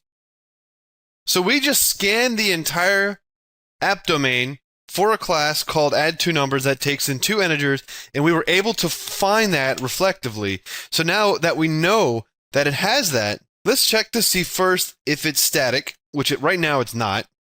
So it's not static, but let's change this to be static, and now it is. Now we've scanned the environment for that method. Now let's call it. So you remember how we just called that? We can do a method info, which we have mi.invoke, and invoke is going to take the object instance that we want to call it on in the parameters. Now, just like we did with getting the fields for static members, I'm going to pass null as my object, and this requires this to be a new object array, and the array is going to be, let's just say number 1 and number 2, and this is going to return, let's just say object's results equals that. Let me build it, make sure that works. Excellent. So now I can do a console.writeLine, and let's typecast this to an integer because that's what it is, and call it result. If I run this, what we did is we scanned the environment for a class that contained a static method that was called addTwoNumbers, took in 2 integers. Just now, we invoked it against null, which means that it, call it statically. If we had an object instance that we wanted to call here, we could. So let's just change this back to being this. And just for simplicity, guys, I'm going to remove the constructor that we built. I know I'm kind of playing around a lot with this class, but just for fun here, let me just reduce some of the data in this class that we're not using anymore. So this class will only have a public int addTwoNumbers. So in this case, we want to invoke this on an object instance. Now let's do object. Let's see, ob equals activator.create instance. And the instance that I want to create is of type. And instead of calling this on null, I want to call this on ob. And if I run it again, everything worked perfectly. So again, what we're doing here is we're scanning the app domain for a method called addTwoNumbers that takes in 2 integers. If it exists, if it doesn't exist, if it equals null, we'll continue. Create an object instance of that type using reflection, invoke that method using reflection, and then just writing out the result using just regular C# console.writeLine. So you can see that example that we did in the introduction to object-oriented programming where the fly was like, can you add 2 numbers? And the chick said no, and the fly said yes. Well, this is that in action using C#. I hope you guys enjoyed this lab. I know that I was kind of all over the place here, but I figured a more fun way to look at reflection, especially with just one person, was just to kind of look at, writing some code together, seeing how it works, and hopefully it was useful to you guys. Thanks a lot. Happy coding.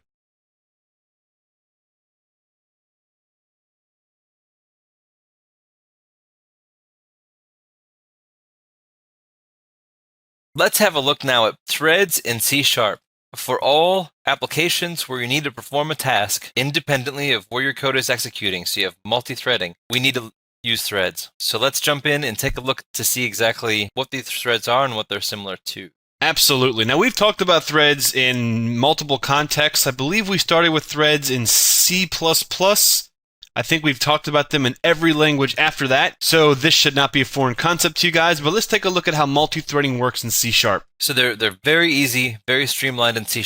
They're even easier than Java, which was already easy to begin with. That's true.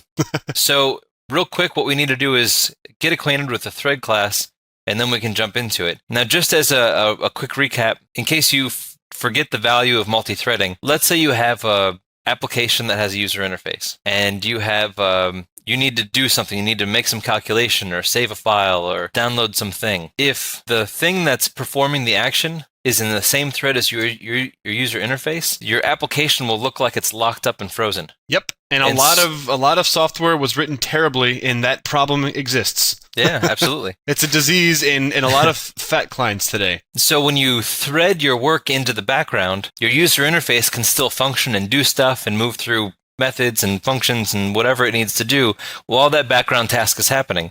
So all we have to do is just kind of keep a little eye on where that thread is and what its status is, and then we can, kind of check in on it until it's done. So let's look at the thread class as it is in C#. So we have a constructor that can take a parameterized thread start. We have a thread constructor that can take just a thread start, and we also have one that can take them with a max stack size for the thread, but we won't really get into that. So see what kind of methods we have on this class. Yeah, and we'll talk about the parameterized versus thread start, but you can kind of tell by the name of them. A parameterized thread start can take a parameter, and a thread start doesn't. So that is correct. Yes. The properties that we're really going to be focusing on here is, and you can always go to the link down on the bottom right, check out all this documentation. It's really interesting, and a lot of these things are very valuable, like is background, is thread pool thread.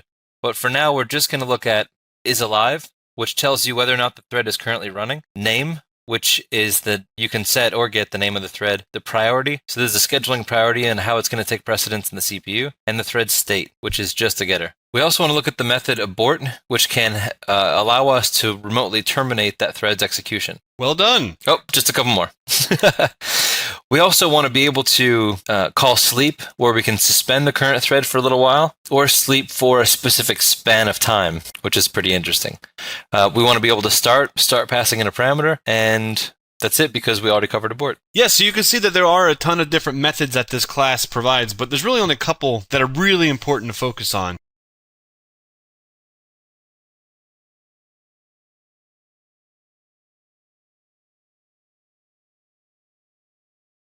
So how do we make a thread in C#? Well, we simply can create a thread instance. We could pass that instance of, we pass a new instance of thread start, which is actually a delegate, which we'll see that in action in just a little bit, to the thread constructor. And then the thread start will basically contain a reference to the method that we want to execute. Then we can run the method by basically calling the start method inside of the thread instance. And if you don't want your program to close right away, especially if you're running a console application, you're going to want to monitor that thread. Now, when you're doing stuff like graphical user interface processing, the GUI is just going to be running. So you open up the GUI, it's sitting there, and you hit the start button to go out there and send a Facebook post to your ex-girlfriend that says, I'm going to cut myself. Take me back, take me back. Yeah. Yes. Your graphical interface will be sitting there running, but the simple examples that we're going to do here, or they're not GUI based, they're going to be, command line, command prompt applications. So we're going to have loops that monitor the thread to see if it's still alive, and then we're going to keep the program alive while the thread is alive. So here's a simple implementation of a thread. So we're just creating our own little class here called thread example. And then we have a method which is just static. So we're not creating this is just a simple example here. So private static void thread method. So what is this? This is the method that's actually going to be executing as a thread. So inside of the main method, I'm going to create an instance of thread start, and thread start is going to take the delegate, which is basically the method that we're going to call. So you can see that the parameter that thread start takes is the delegate, thread method. And then I'm creating a new instance of thread, and in the constructor of thread, I'm passing it the thread start instance that I just created, and then simply calling the start method, and my thread just executes. So it's pretty awesome. That's the least lines of code I've ever seen to get a thread kicking. Brian, what's going to happen if we execute this code right here? Let's take a look here. So we got thread count is 0, private static void thread method, that's fine. Thread count increments, so the thread count is this, and it writes that, no big deal.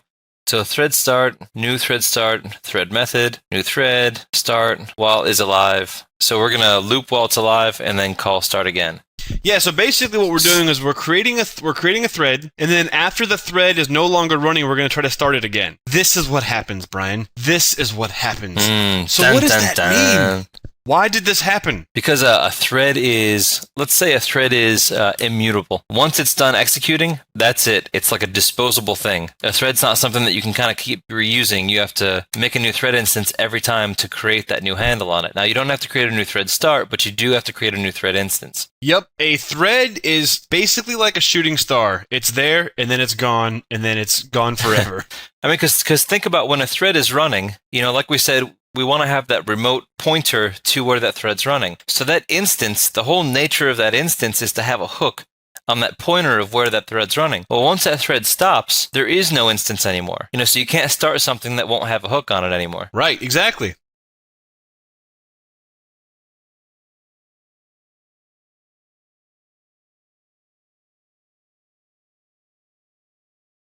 So let's take a look at a code example that will use multiple threads, Brian. So tell me what's happening here. So this is kind of similar. In this case, we have a thread start, TS, new thread start, thread method, and then we create, so just like we were saying before, we can reuse that thread start instance, but we can't use the thread instance. So we're just going to create a new instance and start it, create a new instance and start it, create a new instance and start it. So every time that happens, we're going to increment, and after the first time we kick off, we're going to change the text to say, I'm also a thread. So that's, that's showing that that increment's happening because it's static. So that's just going to grow. But you can see right off the bat, in this case, we can kick that thread off 3 times. Or the thread start, we can call that method in a thread 3 times in 3 different threads. Wow, that is just ridiculous, Brian. So let's look at another example of doing a thread. Now you can see we have this little animation on the right here with a little blinking cursor. So what's happening? We start the thread, and after 9 seconds, it ends. So what's actually happening here? So in the main method, we're creating a new instance of our thread. Now check this out. So instead of creating thread start in its own declaration, we're just creating a new instance while we're instantiating the thread instance. So you'll see more or less threads created that way in C# more than anything else. Then we'll start the thread. We're going to call the thread method. And we're just going to create a random number down here. So random number is going to be 5 through 10. If you look on the upper right-hand side, 9 is the number that our sample here has created. So console.writeLine sleeping for seconds. So in our example, again, 9 seconds. And now we're going to make use of the static method called sleep. Now, Brian talked about this in the way beginning of this presentation, where the static method sleep is going to basically halt the current process for as many milliseconds as you want. So in order to make milliseconds turn into seconds, we have to multiply the number of seconds times 1,000 because there's 1,000 milliseconds in 1 second. And then we're basically just going to say bye at the end. So you can see on the upper right, it's sleeping for 9 seconds, and then after that, the program is done. The thread is done. Cool, and because you can see it's blinking, that means that the halt hasn't halted the console's ability to update the screen. Absolutely. Very cool.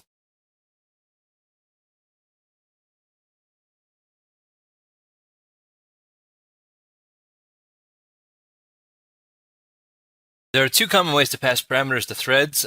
First, let's just focus on the simplest way, and that's just to pass an instance of parameterized thread start with the delegate, which allows an object parameter. So let's take a look at an example of this. So here we have our thread example class, and similarly speaking, we have our private static void thread method and the main, but in this case we take an object number as a parameter. So what we're doing here is if the numbers type is not a primitive, so if it's not like an int or a long or something, then we'll return a lowercase int. If the numbers type is not a int32 specifically, then we'll return. Then we'll typecast the number as an integer, get the absolute value, store it as n, and then print that number n times as we decrement through it.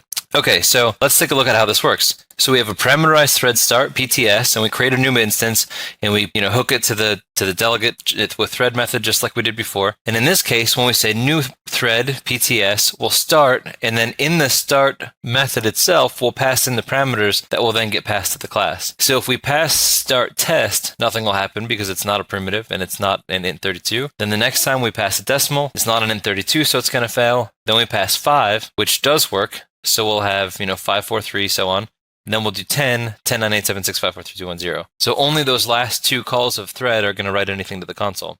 But they all work perfectly well. The other thing to note is because these things are threads and because they started so close to each other in time, the threads are actually running in parallel. So if you notice, the printing on the screen goes 5, 4, 3, 10, 9, 8, 7, 6, and so on, and then 3, 2, 1, 0, 2, 1, 0. And the reason for that is that while 10 through 0 is writing, 5, 4, 3 is still going at the same time. So it's not like it's not serial. You won't have 5 to 0 and then 10 to 0. The 2 threads won't queue up. Those 2 threads will be executing in parallel at the same time. It's a very cool example.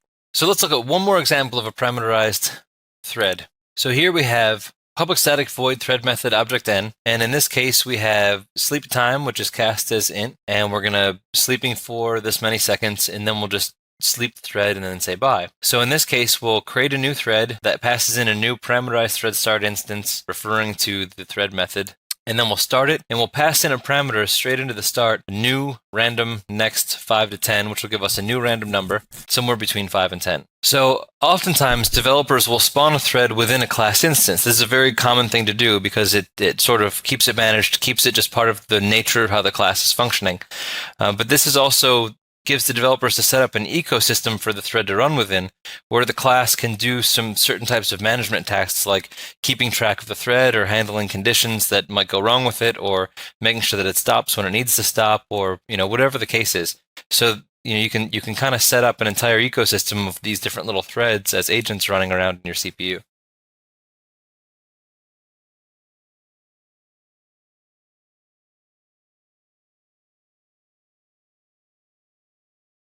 So another way that you can pass parameters to a thread is by using an encapsulated thread. You'll see this a lot when people do stuff like socket programs and that kind of thing, where basically they'll basically have a thread or multiple threads that are encapsulated inside of a class. So let's take a look at this. So in this example, we have a class called thread class. It has a private integer called sleepy time, and it takes sleepy time in the constructor as a parameter. And the constructor basically just sets the global private variable to whatever you send in. And then there's a method called exec. Now you can see that this is a public void method. And as a public void method, it will fit the delegate type that the thread class wants to use. Even though you can call this without having a thread, you could just have an instance of thread class and call exec and it will just run in the same thread. You could also, as we have demonstrated down here, create a new thread instance, and then inside of the thread start constructor, you can do tc.exec. So you're basically passing the method inside of the instance of thread class to run as a thread. So that's another way that you can pass a parameter. So you can see what we're doing is we're passing a parameter called sleepy time to this thread. Now, one way that this is kind of neat is if you have to pass multiple parameters or multiple complex types of parameters, it simplifies the entire process. Because with the parameterized thread, you can only send in one type and it's of type object, which isn't that big of a deal. I guess you could send in a struct or a class, but this is just another way that you can do it. So this is definitely like a really quick and dirty just exposure to threads. There's obviously different types of object-oriented patterns that we could have used to have more complicated conditions for the threads and all kinds of fun stuff. But this should give you that springboard jumpstart to be able to just jump in and start using threads whenever you need them. So I hope you liked it. Yes, sir.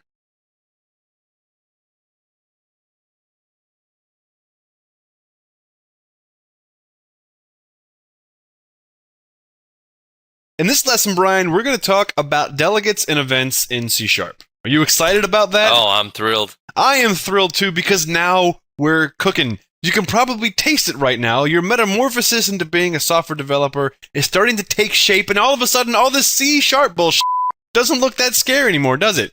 Nope, just like a beautiful butterfly. Beautiful butterfly. Yes. Right. So delegates and events are different, but they're kind of similar. So a delegate is basically sending code to a foreign object to allow remote code execution. Now, this is something that we've talked about to death, right? We remember the little boy with the remote control car in the remote controller. We talked about that in the introduction to object-oriented programming. Yep. We've gone over this concept in C++, so we're familiar with what delegates are. We've sort of talked about what events are, but we really haven't looked at events in the way that C# uses events. An event is a situation where code is ran when a specific situation occurs. So what you do with an event and what makes it different than a delegate is you subscribe to an event, and then when it happens, it publishes that to all of the subscribers. And we'll go over that in a little bit. So events are not delegates, but they use delegates, and that's why we're combining them together in this lesson. Very cool. Yep. So, Brian, talk to me about delegates. So delegation in C# is pretty good. It's not bad. My opinion, it could be a hair better, but it's pretty good. It's not quite as good as something like Objective-C and how they implemented it, if you remember our Objective-C lesson on delegation. But it's still pretty good, and I think you'll like how this goes. It's easy enough to use it on a regular basis. It's about as easy as eating bacon. Okay, because bacon is just delicious. So let's take a look at this code here. Now, this code is not a delegate, so we'll just put the warning out front. We're not talking about delegates right now, but what I'm going to do, and what Brian and I are going to do, is we're going to prepare you for an example that's upcoming, so we can baby step you into this idea of having a delegate by doing an example that's not really practical, and then moving into a practical example. So all that we're going to do real quick is explain how this code works, because we're going to use this a couple of times throughout this lesson.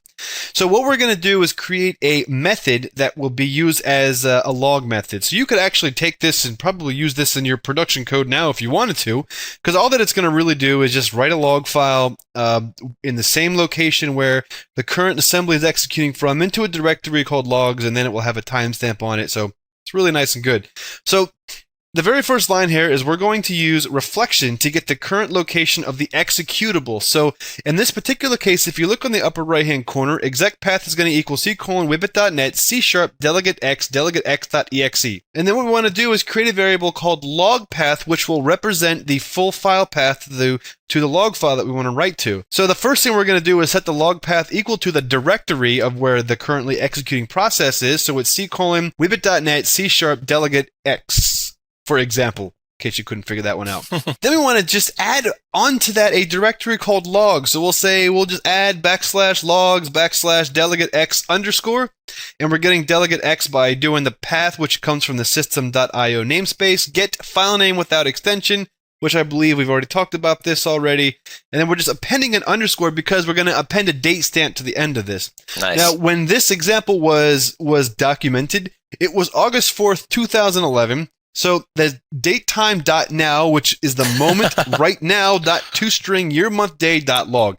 So you can see how we've dynamically created this nice little path here. So if you wanted to go look at your log files, you can see that everything contained in this file was written on 2011-804. So we'll check to see, does that log folder exist? Now this is kind of cool, Brian, because this shows a nice organic program, right? So we don't have to have all the directories set up and perfect for this program. It will actually create the directory structure if it doesn't already exist, which is beautiful. That's how I like to write stuff. I don't like things to depend on things like Java does.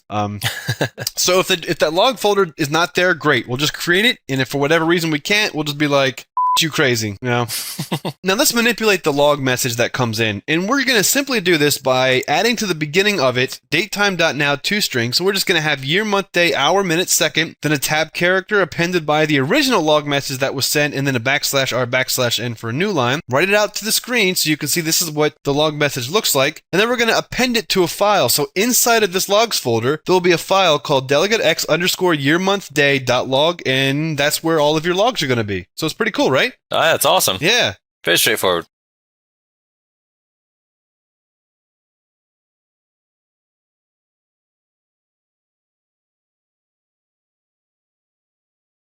Cool, so now we know how this works. Now we know what we're dealing with. So we basically just have a main method that calls something that writes to the log. Awesome. So the question is, how can we implement a delegate into this code? So what if you wanted, for example, to pass your writeLog method to another class to use so that you can kind of pass it into a whole bunch of different places and they can just call it when they need it and all that kind of stuff. So this will be one way of preventing you from rewriting the code again and again for every class that needs to use it. It keeps your code dry so that you don't repeat yourself. If you need to make a change or upgrade the code, you just have to do it in one place. Beautiful. That can also be don't rub yourself as well.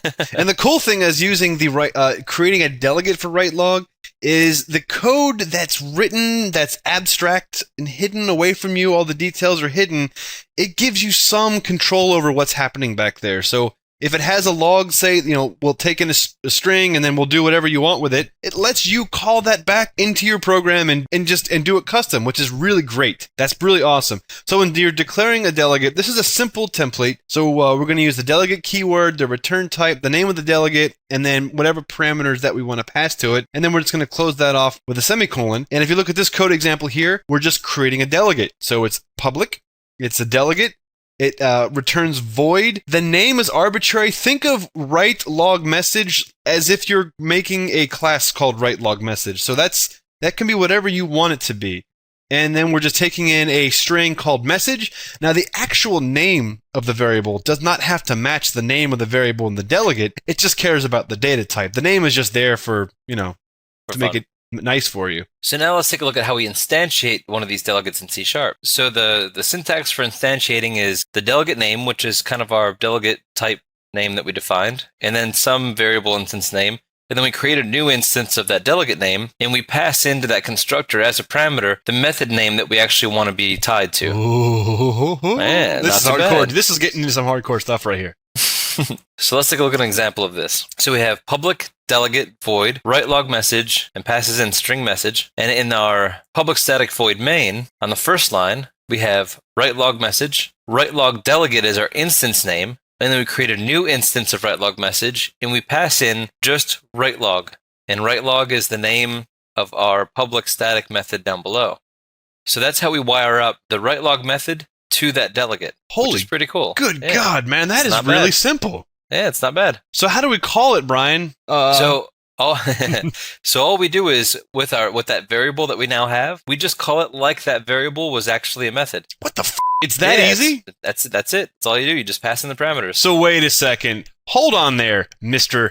Guy. So are you saying that if I were to say writelog delegate and pass it a string, that it will call the writelog static method that's in my currently executing program? Yeah, it's actually just like a bunch of wires that you just set up. And it'll just pass it right along and boom. Pointers, right?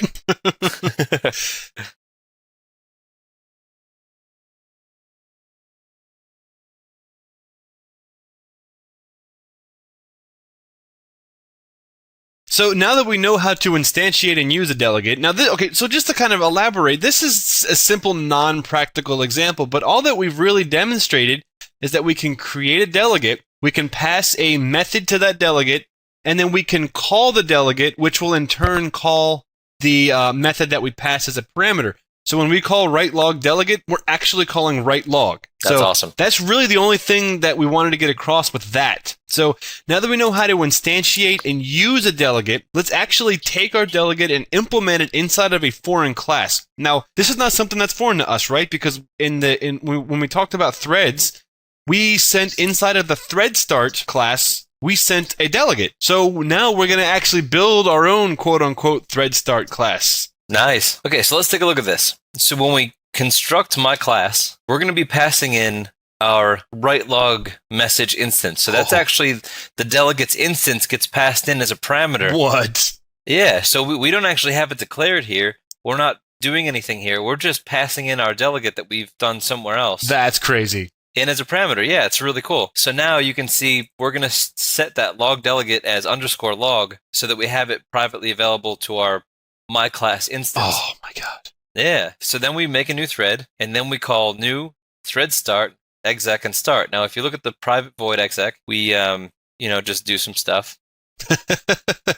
Whatever. We get a random number and iterate through that random number, sleep for a second, then say we're sleeping this many times for this many seconds, 1 second per sleep. Now, what's interesting though is, so if you see after we sleep, we call log our private log instance. Oh my goodness. As if it's a function. What? So when we pass in sleeping, blah, blah, blah, or bye, we're actually passing that parameter into our write log message instance, which is then going out and writing to the log in our other implementation of write log message. Wow. Really cool. Every time I see bye written down in courier text, I think about the FTP prompts. So like the Windows one, yeah. That's really cool, Bri. So let's look at a delegate implementation. So our foreign class is built. So how do we implement this into our program? Now here's our foreign class. Now let's take this and let's actually use it. Down below we have that write log method, and we've already discussed it before, so we'll just put some ellipses here as a, you already know this, buddy, so we're not going to talk about it.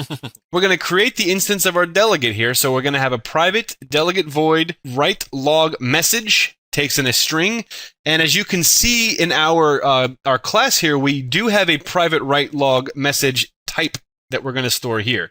So that's going to be our delegate, and we're going to create an instance of our delegate. We're just going to call it write log delegate equal to the new instance of write log message, passing it the write log method as a parameter. Then, when we go through the process of instantiating my class, as Brian described, we're going to store a pointer, basically local to this encapsulated class, so that we can access it and we can call it within it. Now here is the code. Here's the code after it executes. So this is pretty cool, right? So we have a program that says starting program, and then it does something behind it, and then it says ending program. And you can see on the top there it says starting program and ending program. Now the reason why starting and ending happen so quickly is because we're actually calling a thread in my class, right? But what we do see is that the write log method is getting called for sleeping 1 out of 9, sleeping 2 out of 9, blah, blah, blah, blah, blah, blah, bye. So that same code that's inside of our main class is being called in the context of my class. That's pretty awesome. That's wonderful. That's very cool.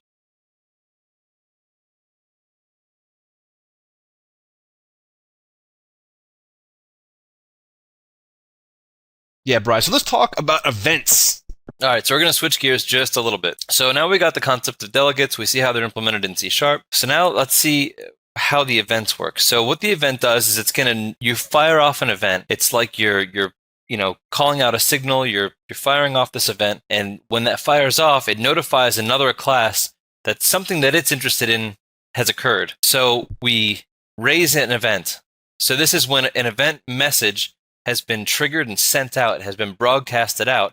That's called raising an event. And that's what happens when the Domino's pizza first walks in the door and you smell it, right? Exactly. That raises the event because you're like, oh my god, that smells delicious. Really, Domino's of all. You know what? All right, here's the thing about Domino's. All right, Domino's their is like sauce gives me heartburn instantaneously. I know, but here's the thing: Domino's is like the McDonald's of the pizza chains because it's just. It is just. But it smells delicious. It does. That's true. It tricks you every It time. does. Domino's pizza smells really good. It's like, I'm going to be delicious. And then you're like, oh, God. Even after the first couple of bites, it's not so bad. But then it creeps up on you. Just like you go to McDonald's, you're like, oh man, those chicken nuggets smell delicious. I'm going to have 35 of them. And then about 25 minutes later, you wish you were dead. That's what Domino's does. Basically. But the smell of Domino's raises the event in your brain because the nose is listening for something of interest, smell. Which is pizza. So then the publisher is the class that actually raises the event or sends out that signal. Which is the pizza. Or the pizza guy, yeah. Well, no, the pizza, Well, probably because the smell of the pizza is what raises it. emanates from So the pizza. the pizza right. is what's sending out the signal. There you go. I like it. So then we have the handle. And the handle itself is like the smell. That's the event message. That's the scent. That's of pizza. the pepperoni and cheese all baked together on that beautiful buttery bread. America. America. So then the subscriber is the class that receives the event. So the subscriber is Kevin smelling the pizza from the other side of the house going, Yep. And then I get up and V505. like a tornado or like the Tasmanian devil. I will eat you. So the subscriber is the person who's listening for that event or sniffing for that event. Perfect analogy, Bri. So It let's look at this in the concept. So we talked about it in the real world, all right? So there are no pizzas inside of computers, right? We have. But there could be. That's true. There could be, and maybe someday there will be. That might actually be how computers operate, for all we know. It might be. Have you actually opened your computer lately? I mean, maybe inside of those really, really like modern computers is just pizza. That's what Apple is, really. It's just a pizza pie. It's just a pizza. Everybody's just convinced that it's this great computer, but it's really just a pizza pie. They figured out how to harness some energy in pizza that makes calculations really awesome. So here we go. So here is a graphical user interface, and this is just a window that has an OK and a cancel button. So the OK button is a object type, and it just has OK as its value, and it has a method called click. We also have a form, the window, and you can see that the button belongs to the form. The form is very interested to know when somebody clicks the OK button because the form is actually the controller of the application. When somebody clicks OK, the form is going to perform some action. So the form is going to be listening for that action. So in this example, the OK button is the pizza and the form is me in my chair smelling for the pizza. So here I go, smelling for that pizza. So the form is going to subscribe to the event. It's going to go out literally and say button when the click method is activated. I would like to know about it, and I would like to know about it by you calling this method inside of me, and now the relationship has been established. The publisher of the event is the button, and the subscriber to the event is the form, and then the handle is actually the transmission between the two, the message that is sent from one side to the other. That's right, button. Stick that smell in my nose. That's what I'm Stick talking it in there about. deep. So when I click the OK button, the button instance is going to know the button was just clicked because the button class is just built to know that. And it knows the class is going to know I have a publisher for this event, so let me send that event out to this publisher. Now the form has the event, and then it can do something with that, whatever that is. Move to the next screen, close the program, pop up a naked picture of Brian, only wearing socks. You thought who knows? I only had one beard.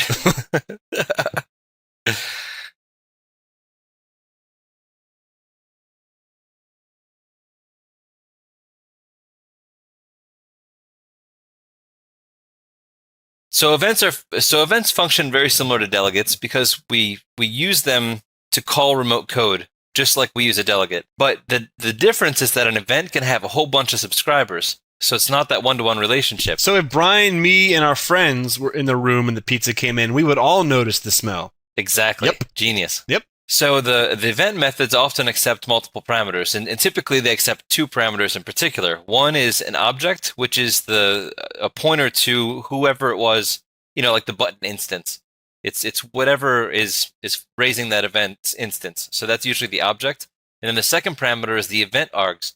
And this tends to be a class instance that has some specific data about the event. In the case of the button, you might have mouse args or just event args, and inside of it, it has some information about the location that the mouse clicked, or that the mouse was down, or that the keyboard was Control X or something, whatever. So or that tells there's you some pineapple on the information. pizza, which makes it even more Right. delicious. So event args is like the condition of the situation, and the object is the instance of who that situation happened to. Perfect. Now let's take another look at a abstract example of a delegate. Now this one, we're going to start to dive a little bit deeper into code. Now you can see here, now we have our a window program here, a form program with a cancel and OK button and an input form, an input text box. And then we have our keyboard down here. So this delegate here, text box underscore key down, is the subscriber. So the form class has subscribed to the input box and said when a key is pressed, when a key is down, I would like you to tell me. And then the key event args is a custom event args class that contains information about that event. So you can tell which key was pressed down, right? Pretty simple. So in this case, the subscriber is going to be the publisher is going to be the text box. So when the subscriber gets this sender instance, it's going to be of type text box or whatever that type is. So the actual text box itself that is sending the event, you will have a pointer to that right here. And that's really important to understand because that's common across all events in C#. So then the actual specific event information is going to come from the event args object instance. In this case, Brian's going to press the C key. Now, the C key is placed into the text box, the event is fired. And actually, technically, since this is a key down event, this will be called before it actually prints into the text box, because a key up event, it'll print and then call it. That's not here nor there. We'll talk about that when we get into WinForms. And we'll also ignore the Windows keyboard versus the Mac dialogue, but you get the point. You can get like the Mac style for Windows. That's true. There you go. Maybe it's like the window blinds or whatever you call it. That's right. Yes. And plus, you can plug just a USB. You just plug a Windows keyboard in there. It'll work. There you go. Yeah, that's what I use. So anyway, so the C button is pressed. My fingers aren't dainty enough for the normal keyboard. I need a big old. I need a man keyboard. Yeah, I can't use the Mac keyboards because they're they're tough. No, I mishit keys all the time. I don't know what human would use, but you know what, whatever, I'm not going to judge people. They are who they are and they're stupid, but anyways. So the sender is going to be the text box, and inside of the event args we're going to know that the C button was pressed. So maybe if you had a game, you were moving a character, you press the up, down, the left, right arrow. When the person presses the up key, you could know that the up key was pressed. The person presses the escape key, you can pop up the menu.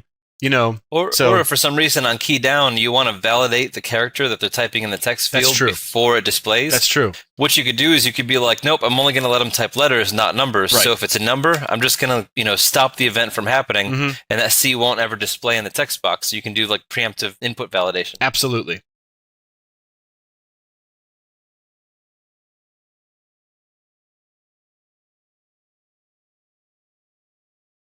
Absolutely, Brian. So how do we make our own events? So there's always a reason to create custom events. There's all kinds of different conditions that you come through. And as you go through your wild adventure as a developer, you'll definitely start seeing how useful this is, and you'll see how useful it is in so many different languages and so many different conditions. So let's instead of showing you a useful thing, take some time to make just some dumb example that has absolutely no practical value, because although there's 1,000 reasons to use it, we always want to try to take these examples and boil them down to the least common denominator. Yep, and we like to build up. You guys know this by now. I mean, come on, this isn't your first time with us. So what do we need to create our own event? So we're going to create our own argument class. Then we're going to create a publisher class. Now the publisher class is going to be who actually raises the event. We're going to create our own delegate, and we're going to create a subscriber. So the subscriber will be listening to the event, and that will be the receiver of the event. The whole cast and crew. Yep. So, Brian, what are we going to make? We're going to make the Wibbit Instant Messenger. We're going to go back to 1996 and become millionaires. So all this does is just fire an event when a user evokes the send method. So it just fires whenever they hit send. Yep. So what we're going to make is, as we talked about before, the argument class we're going to have as instant message, IM message send args. And that's going to inherit from the event args class. That's going to be our base class. Instant message send args. Love it.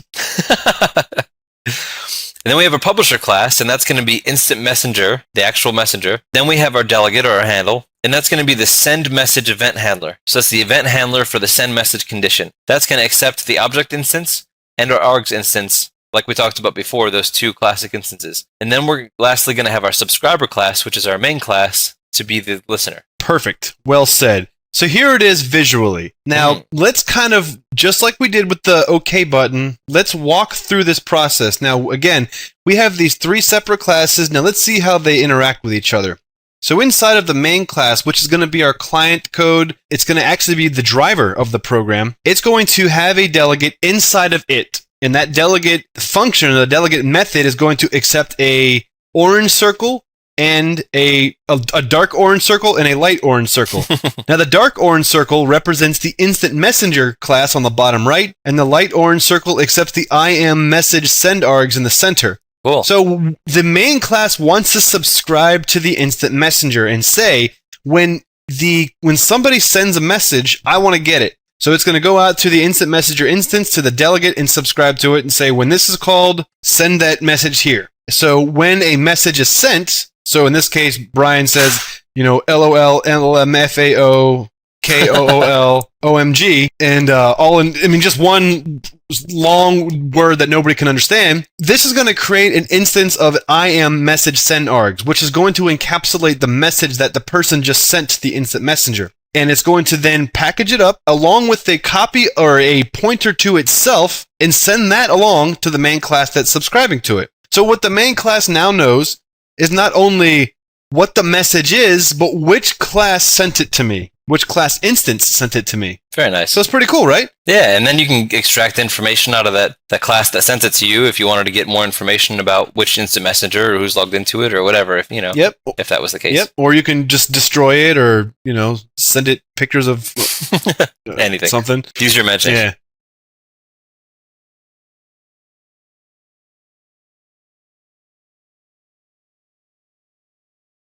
So this is the implementation of the args class.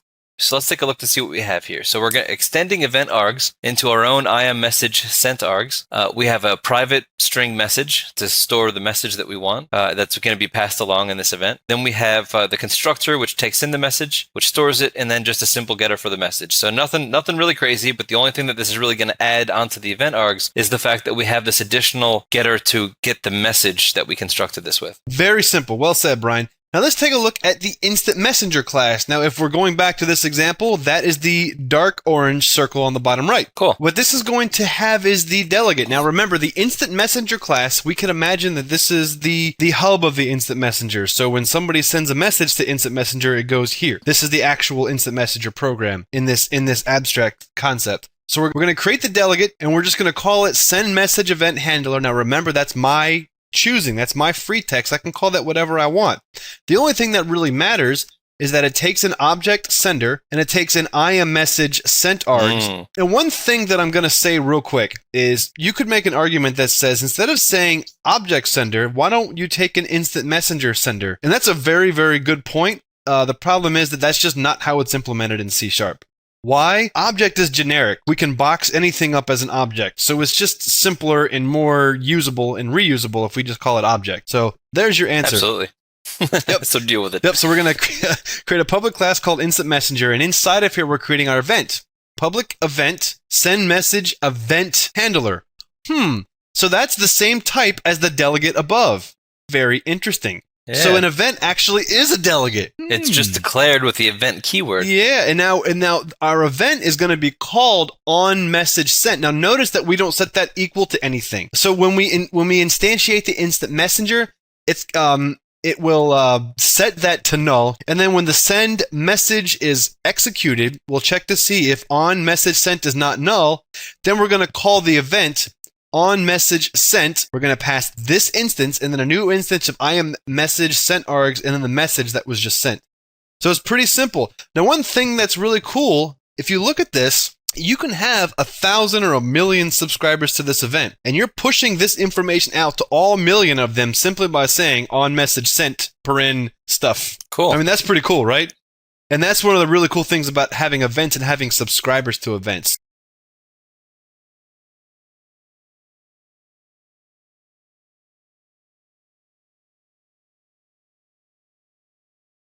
Let's talk about how to declare and how to subscribe to an event. We just said, public event the delegate name, which is the one that we had defined previously in our delegate declaration, and then our instance of the event's name that we want to call the event. Wow. So to subscribe to this is where it gets really cool. This is very easy to do. So to subscribe to that event, all you do is you say event name plus equals delegate What? method. So that's like you're adding to the event. That's it. That's ridiculous. And that's the delegate method that gets called. Yeah, it's very cool. So let's see All it in right, do action. it, man. Let's talk. Okay, so now we have instant messenger instance WIM for the Wibbit instant messenger, not the Windows. Instead of Instant Messenger. AIM as WIM. There you go. So that's a new instant messenger instance. And so we have our on message sent, which was our event declaration. So we had public event. That was the instance name of our public event declaration. So WIM dot on message sent plus equals WIM underscore on message is this public static, this private static method below WIM on message. That takes in our object sender and our IM message sent args, sent and event args. So when that send message happens, that's what's going to be, consuming that event. Really cool. So we could have had that, plus equals something else, plus equals something else. We could have done that all day long, which is really cool. And that's why I like that plus equals. Yep. So when you call syntax. WIM send message, that method below, which is subscribing to the on message sent event, is going to get that handle and it's going to display the receives message it. that was just sent. So cool. That is beautiful. That's so cool. So Yeah. why plus equals? Well, C# events can have multiple subscribers like we talked about. So the plus equals syntax means I'm going to add a subscriber, and a minus equals is I'm going to remove a subscriber. That's so cool. So now, look at this. We have two subscribers in this example, and we can tell them apart because the onMessage1 subscriber takes the message and shoves it to lowercase, and the onMessage2 forces it to be uppercase. So all that we did is we did WIM.sendMessage, and both of those executed, which is pretty freaking awesome. That's awesome. That is really awesome. Now, in this example, Brian, we're going to remove a subscriber. So tell me about how this works. So in this case, we add the two, send a message, and then we subtract. So we remove the listener for message one. Then when we call it again, you only get the uppercase. That's why we have the lowercase uppercase, and then only the uppercase the second time around. That is awesome. Yeah, it's very cool. So during the runtime flow of a program, you can say, I don't really feel like subscribing to this anymore. The pizza's already gone, and I'm full, and I don't want to eat anymore, so I will unsubscribe to the smell of pizza. So what gets really interesting is if you imagine a condition where you have, some program running and you have a keyboard event or a mouse event or just any kind of event. It doesn't even have to necessarily be from the user interface. Mm-hmm. And you have all these different classes that are running or these different services that are doing different things. You can have subscribers from all over the place. Yep. And so if you want some subscribers to do certain things just for logging, you want some subscribers to do things for, auditing purposes, you want some other things to take certain actions, other things to sync your data up somewhere else. All these different things can all subscribe, and as soon as those things happen, they can all, perform their separate roles, and you can keep your code all nice, clean, separated, and reusable. Absolutely. So It's nice. so beautiful. So, Brian, delegates and events are really the heart and soul of application development using C#. Absolutely.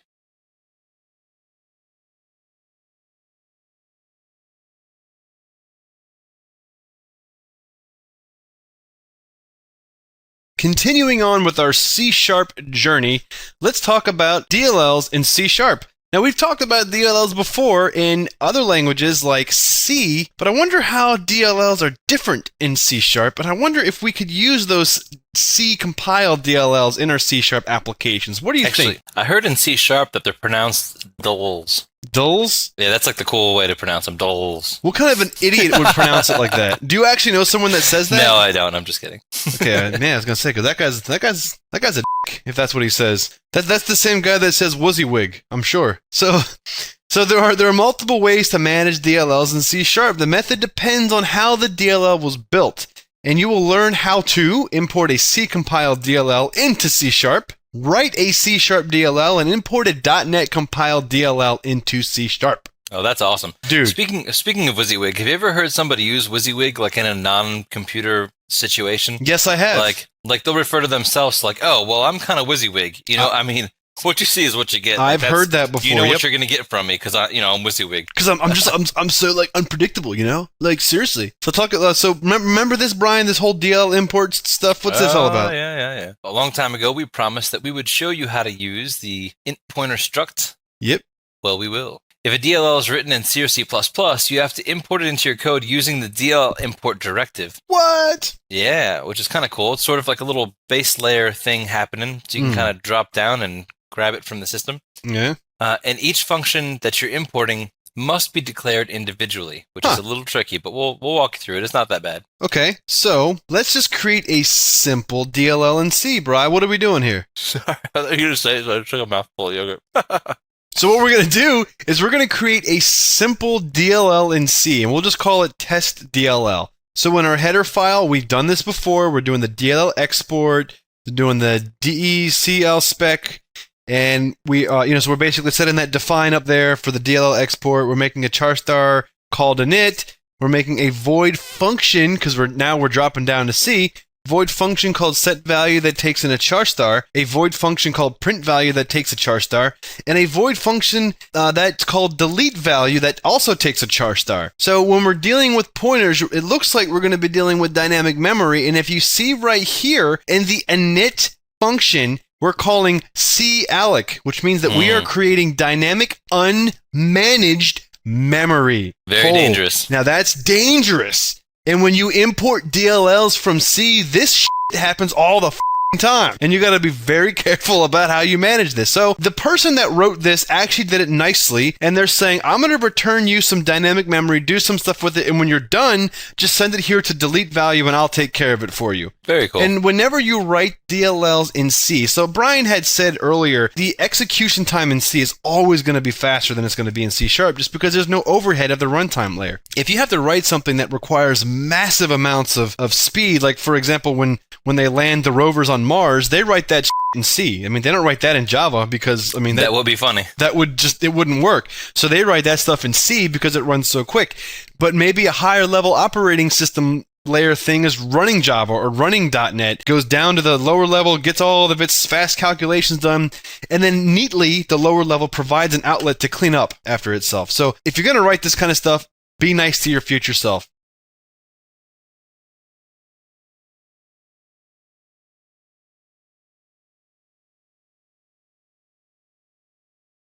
Let's compile this program.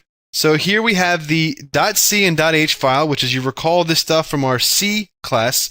So we're going to GCC that with the -c switch, and then we're going to take the object file, and then we're going to then output that as a DLL. Using the -shared switch, now we can import that DLL and consume it into another program. So easy. Now, Brian, how do we consume this in C#? Like this, we're actually doing it now. Yeah, so this is where it gets a little weird. So let's say we have our main class, and we've got our public static void main. We need to make a reference to those public functions that were made available to us in the DLL. So we kind of need to make, basically it's like, it's almost like making a C# API for that DLL that we're importing. And so the way that we do that is with this annotation DLL import, and then we pass in as a parameter the location of where that DLL lives. So we use that DLL import, and then we declare private static extern to say it's an external reference to an int pointer init. Right. Now, the reason why that's an int pointer is because, as you recall, the init function returned a char star. Exactly. So the int ptr struct is able to store a pointer in a lower level language. Which is really cool. Now, in the other cases, we're returning void and void and void. But they pass in that int pointer as well, which is passing in that pointer reference as the parameter, which is very cool. So now we've kind of declared out almost like our API, so to speak, so that we have hooks into all of the methods that are now externally available from the DLL that we're referring to. We have sunken our teeth into that pizza pie. Exactly. So, Bri, you must be hankering for some pizza. I am hankering for some pizza. I could go for a pizza actually right now. Doesn't that sound great? Yeah. I mean, whipping and pizza. I mean, if you add beer to that, I mean, that's just the greatest night of my life. So in this case, we in our main method, we're going to create an int ptr, set that equal to init. Now, when we call init, we're actually calling it in the C context because we've wired these up. See that? That C logic is now wired up into our program. So when I call init inside of the unmanaged memory portion, because we've talked about this in the introduction, I think we talked about this in the .NET introduction, the difference between managed and unmanaged code. Yep. So this calloc or calloc is going to create unmanaged memory, dynamic memory inside of unmanaged code. That's going to come back into my C# program. Now I can send that back into the C code to str copy whippet.net into that pointer. Whippet.net is now stored in that pointer. So here's what's kind of cool, is that inside of C, we took a char star and we stored that into a pointer and bubbled right back up to C#. And then C# takes that and bubbles it right back down to C and says, hey, go ahead and print this for me. And it does. It's going to say whippet.net. But C# actually controlled the process of getting it and sending it back and forth. And then we're going to be nice to our future selves and we're going to free our memory. So, wow. This makes a lot more sense now that we've gone over delegates. It's very cool.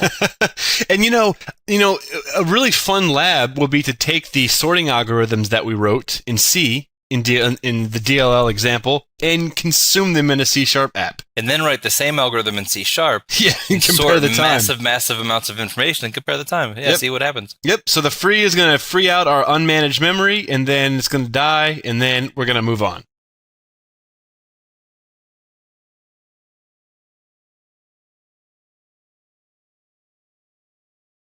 So what's really cool is that we can use our C APIs in C#.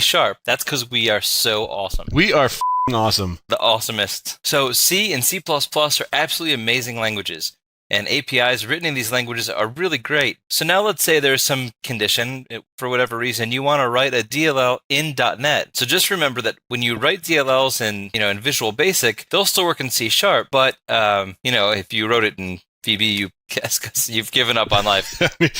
You've clearly just thrown in the towel. If you're a VB programmer. Did we ever do that April Fool's thing with Visual Basic? No, but I wish. But we should someday. There's still time. So if you think back to our last lesson about references, we've basically created a DLL but really never implemented it. So now let's just take that last step and reference back to our Wibbit console project and use that as an example. So we'll be using MonoDevelop in this little quick example right here. So what we're going to do is in our solution where we just write something to the console, we're going to right click on it and add a new project. Then we're going to say that it's a C# library. That's going to be the project type, and that's going to give us assembly info, and we'll create my class, and that's just going to be a basic class. And so here's how we'll flesh out this class, our my class. So we'll have a private random number, and we're just going to keep that, whatever that random number is going to be there. Then we're going to create a private static random instance. So we have our random number generator from .NET. And then when we construct the my class, we're going to call generate. And what generate's going to do is get the next random number and store it in our private variable. And then we can call get number. It's kind of like a getter. We just return that random number. So pretty straightforward. Not really anything. Just a basic of enough class to give it an example going. Yeah, so just to create a random number whenever we want and use a random number. That sounds pretty awesome. So now we have the assembly info CS, and that's just going to have some information about our assembly. So this is going to be, using system reflection, using system runtime compiler services. And we want to give our assembly a title, description, which we're going to give the name of the class that we're going to be having in our assembly. But we won't pass it any configuration. You can give it, company and copyright and some other stuff. Version number, which is very cool. Yeah. All right. So now we can, in MonoDevelop, edit the references. We can find that DLL that we've compiled. And now we're doing this inside of our Wibbit console project. Find what we just compiled and add it. So now we've consumed that DLL. And you can see here with this little view here, you can see that inside of it, we can traverse it and see that with the methods that it has, the namespace that's consumed, that awesome. Contains it. And because it's a .NET API, that information is available to us. Yeah, it gives us a little more clarity so we don't have to kind of write that API like we did with the C-based DLL. Exactly. So to reference it, it's pretty easy because we've basically absorbed this into our program. All I have to do is, since it's inside of my project, is just say my class equals new instance of my class. And that's it. We have it. Yeah, we don't have to do any of that DLL import stuff that we had to do with the C API. That's awesome. That is pretty cool. So we're just running it, and here's a random number. We generate another random number and write out that random number. So just to cut to the core, just a simple example of creating a DLL using MonoDevelop and then consuming that DLL into another project. So Brian, we are awesome. Oh yeah. And you out there are awesome. Now you've learned some really valuable information. You've learned about how to make things way more modular. So if you're in a company and you make some useful libraries, you can send out your versioned DLL files to other teams in your company. They can consume them, use them, do things with them. You can make their lives easier. You could even Or more take difficult, some, whatever you're into. Or if you make some really cool algorithm and you think you might be able to sell it, but you don't want to give people the source code, one decent option is to package it up as a DLL and send it out that way. It's really cool. Yep. So this is a great way to create external components that are used all the time in the profession. Use this information wisely and go out there and have fun with it. Yes. DLLs, Brian, a really crucial part of the programming process, and I'm sure we're going to have a lab where we do some cool DLL thing, but who knows? Absolutely. Who knows anymore? I don't know. I just want pizza.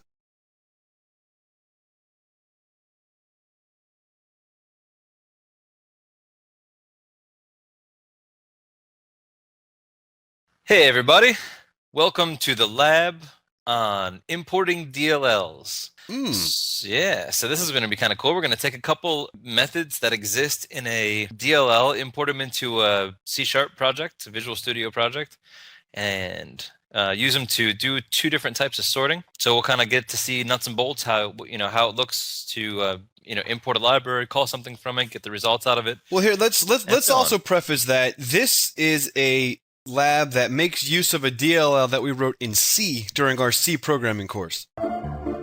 Holy I crap. don't believe it. All right, so This is so not going to work. we have the output file, or the object file. So now let's Let's make our... the gcc-shared, the .o file, which is the object file, -o, and then the executable, which will be DLL. Now we have a DLL, Brian. So let's make a quick driver that tests this. Okay, and then, so as you use this, all you have to do is replace the function bubble sort with the sort that you want to test. Look at that, and it's perfectly in line. And that's it. Now let's just let's just test each one real quick, just to make sure that we Okay. walk out of here with you knowing that you have functional code. All right, is this sorted? Cool, nice. I That like looks it. sorted to me. Yeah, and then what's next? Insertion? Now we do an insertion. Does Cool. that look sorted to nice. you? Yeah, it looks sorted to me. All right, This is awesome. and shell. Shell, What yeah. the shell? That's That's what you get when you program all day and then you come home to program all night. Yep. Looks Cool, sorted. look at that. Comb, Comb, puffy comb. honeycomb. Looks sorted. Nice, look at that. Not bad. So far, so good. So far. All And do right. we have 6 for 6? Now we have counting sort. Do we have 6 for 6?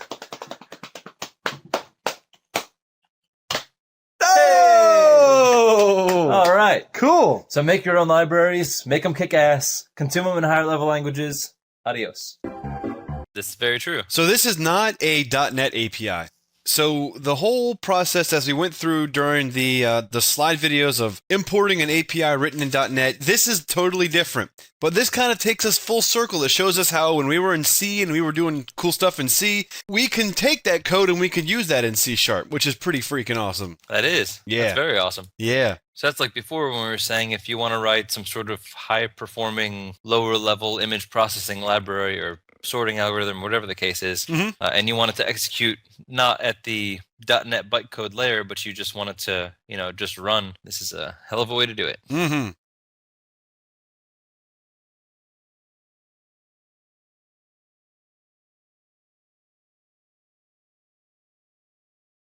Okay, so now let's create a new project. We'll just make a new console project in Visual Studio. Mm-hmm. Okay, and our project's going to be a console application, Mm-hmm. and we're going to call it DLL sort. Let's say integer DLL sort. Ooh. Yeah, all right, there we go. Cool. Ooh. We'll create a directory for the solution. So now let's see where our DLL file is. Let's do it. exactly. Is it in the floppy disk there? It might be. Let's see. Will this open? Probably not. Oh, do you have a disk to insert with our DLL I do file not on have it? a floppy disk to insert. Let's check on the desktop. Hey, there it is. Ooh. So you probably recognize this from the C Lab. 'cause Yeah. You probably have one of these sitting on your desktop at home. And if you don't, you should go make one. 'Cause Yeah. It'd be fun. All right, so there's the DLL. So we're good shape there. So now all we got to do, very plain and simple, we're just going to import the DLL and use it in that order. Okay, so let's hop up here. Actually, let's make some room so we can see what it's got going on here. Zoom in a little. Whoa, we're zoomed in. Okay, so here's how the syntax goes. We want to call DLL import. Yeah, so this is This is going to annotation- require a this directive requires a using statement. Yep, for interop services. Yeah. So we will. So it's DLL import, and we pass in as a parameter for this annotation the name of our DLL file. And it's actually the path to the DLL file. So what we'll do, Bri, is we'll copy the DLL into our executable path to make it simple. Sounds good. All right, so as we showed before, if you're missing a class, the same thing happens with these annotations. Ooh. You basically just hover over the squiggly, and then you get this little helper thing, and you click the down arrow, and then you say, using system runtime interrupt services. Now, we could have just typed it up there on the top, but I'm lazy. There's DLL import, and what we're making this annotation on is the external method, hence the, if I could spell, the extern keyword. And this will just be private static because, we just have a static void main console application we're doing here. And we'll just make it private because we're the only ones going to be using it. It doesn't return anything. And now this is the name of the method in the DLL as we made it. And it takes an integer array, R, and it takes a size for that array, size. So we just declare it like that. So now we want to make a reference to where that DLL lives. So to make it easier, like Kevin was saying, instead of having to declare a path, we'll just move it into our project directory, which is someplace that Windows 8 likes to hide from me. This PC, Visual Studio 2013, projects. There's the one we just made. We'll pop it in here, and this is a good place to put it. Should we put it in bin? The simplest way to do this, Bri, is have you built the project yet? No. Build the project and put it in the debug folder. That way, it's one heartbeat away. Okay, so we'll want to. So I'll just go back here. So we want to put it in the bin debug folder. Ooh. Yeah, make sure that you've built your project, or else this will not be there. Very true. Oh, look at that so DLL now, right there, baby. So now it's going to be where our application is. Now remember, guys, this is not a .NET API, not a .NET DLL, which is why we're importing it differently. So in the lab that we did, and we were able to import a reference, we can't do that with the C compiled DLL. Just FYI.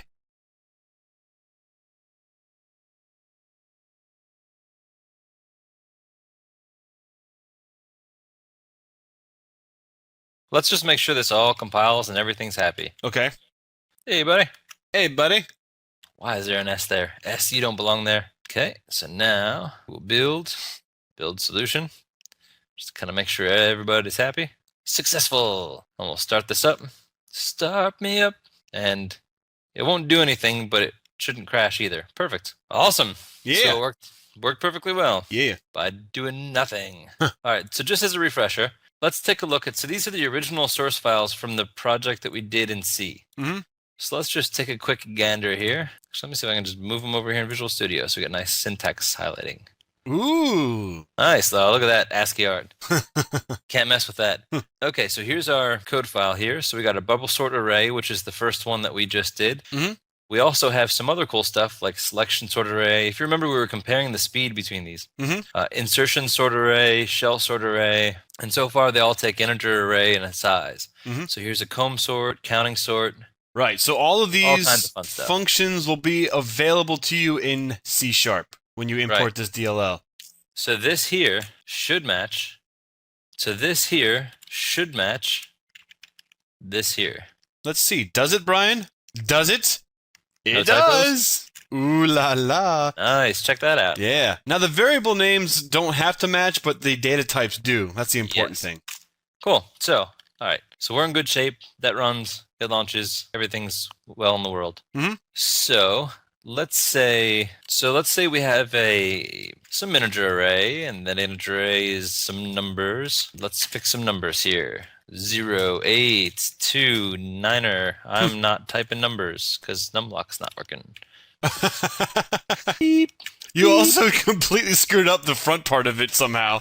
How did you do that? How did you manage that? I want to undo. Because you're stupid. That was weird. We backed that up. Let's try it again. We want an integer array of some numbers. That's going to be 0, 8, 2, 1, 9er, trace. Okay, cool. Okay, cool. Awesome. Seems simple. So this is a C# integer array. All right. Okay. I like it. I love it. So let's write to the screen. Whoa. Whoa, I think you had insert on. Yeah, apparently. All right, so instead of writing "Hey buddy," which is always useful, let's say before sort, and we'll write out the contents of this array. Okay. Sound good? Sure, it sounds good. For each number in nums console, right? Mm-hmm. And we'll have an extra trailing comma, but that's okay. I don't mind. How about just making it a space? There you go. That way it's not, people aren't going to, you Always really don't see thinking. it. Yeah, hey man, I Always thinking. can't help it. Okay, so now what we should be able to do, in Mhm. theory, bubble sort array. Okie dokie. So now we're going to call it like it's a method here in available to us. That's ridiculous, dude. Yeah, so we're going to pass in nums because that's an integer array, and then it wants the size because it wants the size. So Hey, that run this, should- see if it blows up real quick. Okay, launching. Oh, so it Hey, didn't alright. crash. Cool. So now let's we got- display the output. All right, this is exciting. And since you have a console write bra, you might want to do a write line before you write anything else out. That's a great point. Yeah, that's a great point. Exactly, because I came up with it, so. Ooh. Okay, so after sort, You want a line break before that, too. Yep. Yeah. Yeah. Oh, nice. two line, or if you want to get fancy with the cheese whiz, Yeah, you can do that, too. way more effort than /n though. Yeah. Okay, so now after the sort, we print it out again. All right, let's see it. Holy crap, Oh! that was fast. Look at that, dude. 0, 1, 2, 3, 8, 9. Boom. We took C# logic, we sent it down to C where it did all the work, and then it popped and bubbled back up, and then we have access to it in C#. That is pretty awesome. That's nutty. That is the craziest thing I've ever seen in my life. Absolutely. And I've seen some crazy shit. Okay, so that's cool. What else can we do?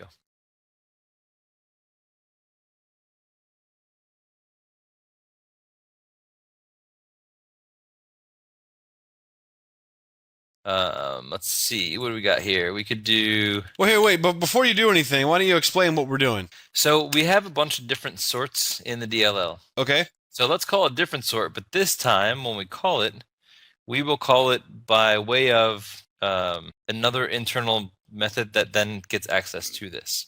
And the method that we make is going to use the params parameter. Okay, So, which we haven't talked about, so so you know how, like, let's say this needed an int n, and then an int m, and then an int p, but then somebody's like, oh, what if I want a q? And you're like, all right, well, maybe I'll, like, overload this and make another one with an int q, and then it starts getting, like, all out of hand, and you're like, this is too many arguments, this is stupid. So what we can do instead of that, which is really cool, and I think you'll like this a lot, is you can say params int whatever. Actually, it'd be an array because they come in as array, but so what this does is, or you can just call it params or whatever. you can't call it params, keyword. Parameters. There you go. So when you call this main, you can say args, comma 4, comma 7, comma 6, comma 2. You can use as many arguments as you want, and then we can iterate through those. As they don't if actually it get was an passed in array. as an array. Yeah. Yeah. So a little weird. We'll walk through it right now. So we'll But do we that. saw that in C. Remember when we did the dynamic arguments, and like with printf works that way and all that stuff. Exactly. Yeah. Aren't you a little curious about something else that you might not know? Wait, I thought we knew everything. I don't know. What the hell? So the print function, printf, it's kind of interesting because we can pass it, 2 arguments. We can pass it 15 Or arguments. one argument? Yeah, Any because number, yeah. When we call printf, we have the string and we pass like the %s or the %d, and we can do that as many times as we want. We can do %d, %d, %d. Yeah. Pass it 3, we can do one of them. When we've seen functions declared, we declare, we want this argument and that argument. And if you want more than just those 2, you have to do another one which overloads it to a third one. Mhm. So there's no way that the print function has like some finite, 50 definitions of the print function with every possible 50. overload or Yeah, 500. you're talking like 5 billion. Yeah. So there's no way they would do that. So how does that work? So how could we write a function where we have a variable number of arguments that aren't, listed out that way by like overloading it every single time and having 15 of the same functions declared? Because with printf, you can just pass in as many things as you want to. Mhm. Right. Okay. So let's. So that's not a foreign concept to us. We know. yeah. We're pretty awesome. Okay. So we're going to return an integer array, and we're just going to say sort integers generally. All right, why not? Params in array. Oh, Thank you. a victim of autocomplete. Okay, so we take in params in integers and return something. Okay, so the way we call this, which is kind of cool, is like we could say sort integers 99, 0, 4, 7, 2, 89, 23, 23. There we go. There's 23. Yeah, put a couple negative numbers in there. Why not? There you go. Okay. So we didn't have to say int1, int2, int3, int4, int5, int6. We just say integers, and we can just pass them in as many parameter arguments as we could possibly want. Nice. Which is kind of fun. That is really cool. Yeah. So this obviously doesn't do anything because it just returns null. But very simply, just like we called the bubble sort array before, we can now call the shell sort array and just pass in integers because that params ends up being an int array, which is exactly what we need Nice. when we pass it along. And then we just give it the length. And then since integers is affected by a reference, we can just return the now modified integers. Yeah, and if you pass in an array, you wouldn't really need to accept that return. But if you're calling it like Brian is in line right like that, you're definitely going to want to have the result come back. Yes, because otherwise you wouldn't have them. Yeah. So, okay, cool. So this isn't necessarily the most practical example, but it's fun. So shut up. It showcases it, if nothing else. Exactly. Now, why don't you show us the sorted array? All right. What the shell are you doing?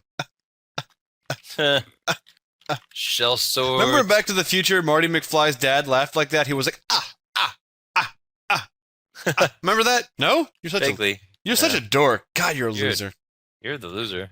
If you don't know how Marty McFly's father laughs, then you're a loser. All right, so let's do this. So we'll say int array shell sorted. Cool. Then for each n in sort integers. Well, you would just do the shell sorted. Oh yeah. Sorry. Okay. So for each one in this, then we don't really need those. Console.write n plus space. All right, you probably want to do a new line before the shell sorted, just like you had above there. I'm gonna mix it up this time. Boom. Boom shakalaka. Look at that. Negative 5,000 at the end and 99 at the other end. That's awesome. So it's pretty cool.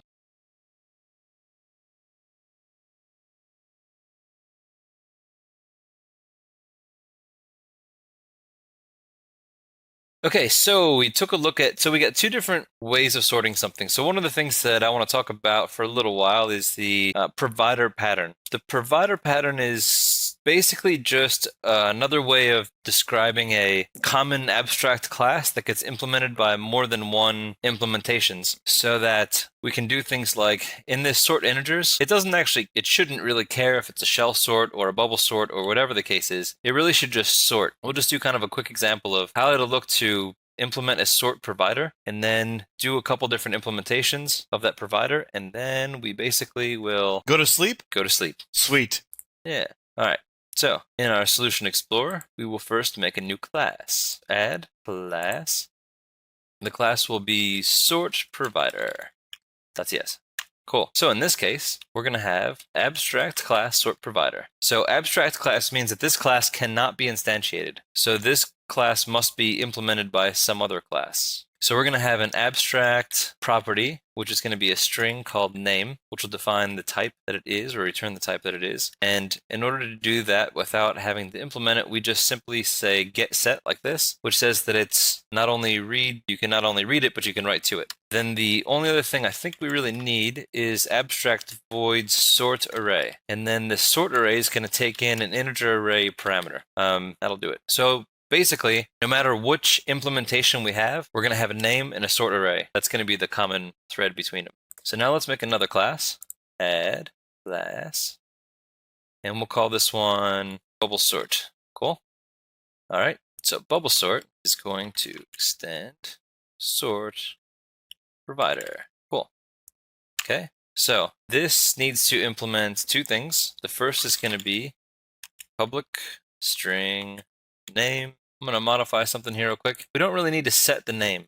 We really just need to get it because the implementation is going to dictate which that is. So public string name get will get turn bubble sort. So if you get the name, it's going to return bubble sort. Cool. So our name part's implemented and that's all well and good.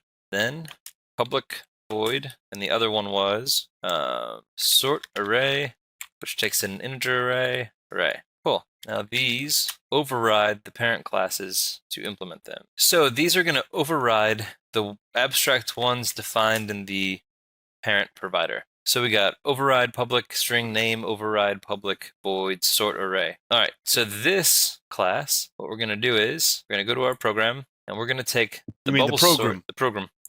We're going to take the bubble sort array declaration, the external reference, and inside the class, we'll just move it into here. So that way it's all nice and contained. And again, we have to get the interrupt services DLL reference. So we can right click and go to resolve using system runtime interrupt service. Cool. All right. So now we're good and set up here.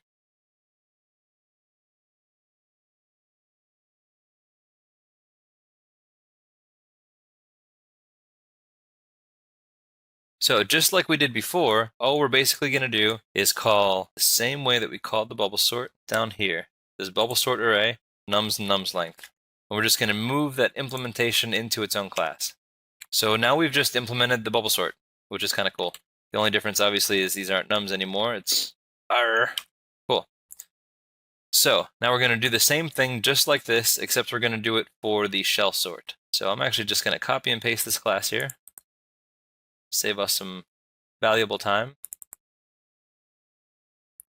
Copy, and the tough part. Oh, come on, there we go. Control V. And I'm going to rename this to shell sort. Cool, so now we got shell sort. Let's open her up. So shell sort here. We rename the class to match it. Shell sorts. Okay, so this is going to be calling the shell sorts array in the DLL. Our name is going to be shell sort instead of bubble sort. Sort array is still sort array, except instead of bubble sort array, shell sort array. Cool. So now we've just implemented two different types of sort classes on the sort provider. Pretty cool, huh? So Really cool, Brian. You are just amazing. I know. You're amazing me to the point that I'm speechless right now. There you go. Okay. So we don't need these anymore. Let's just get rid of this. Now let's start kind of clearing through this stuff real quick. So we still want to have the same basic structure where we print the stuff to the screen so we can kind of validate that we didn't change any results here. And we'll use the same numbers. The only thing is instead of doing the params example, we'll just put this into a different array. So we'll just call this an integer. I do that all the time. Integer array, more nums. Okay, cool. So get rid of this, get rid of this. Here we go. So for type of sort provider, sort is equal to a new bubble sort. And let's just collapse these numbers here so we can kind of show how this code can be really non-specific. Okay, so we have a sort provider sort, and we can create a new bubble sort instance. So we want to say before now a certain type of sort, right? So we can now say sort.name. Did you set the name property? It looks angry at you, Brian. I know, it does look angry at me. Why are you so angry? Public string name get. Abstract. Oh, are these? Oh, those are. It's protected, Brian. Yeah. So this is an interesting thing. As a nice reminder that if you don't specify, it's protected by default. Exactly. Yeah. So we need to make sure that the things are publicly exposed. Yeah. Like Brian's. Well, you can just finish that joke yourself. Exactly. But you could see why the people who wrote C# wouldn't want public to be the default in case anybody made a mistake like that, you know. You would never want to assume it to be public. Right. That wouldn't be safe or prudent. Okay, so now it could also damage your reputation. Who knows? I know. It's true.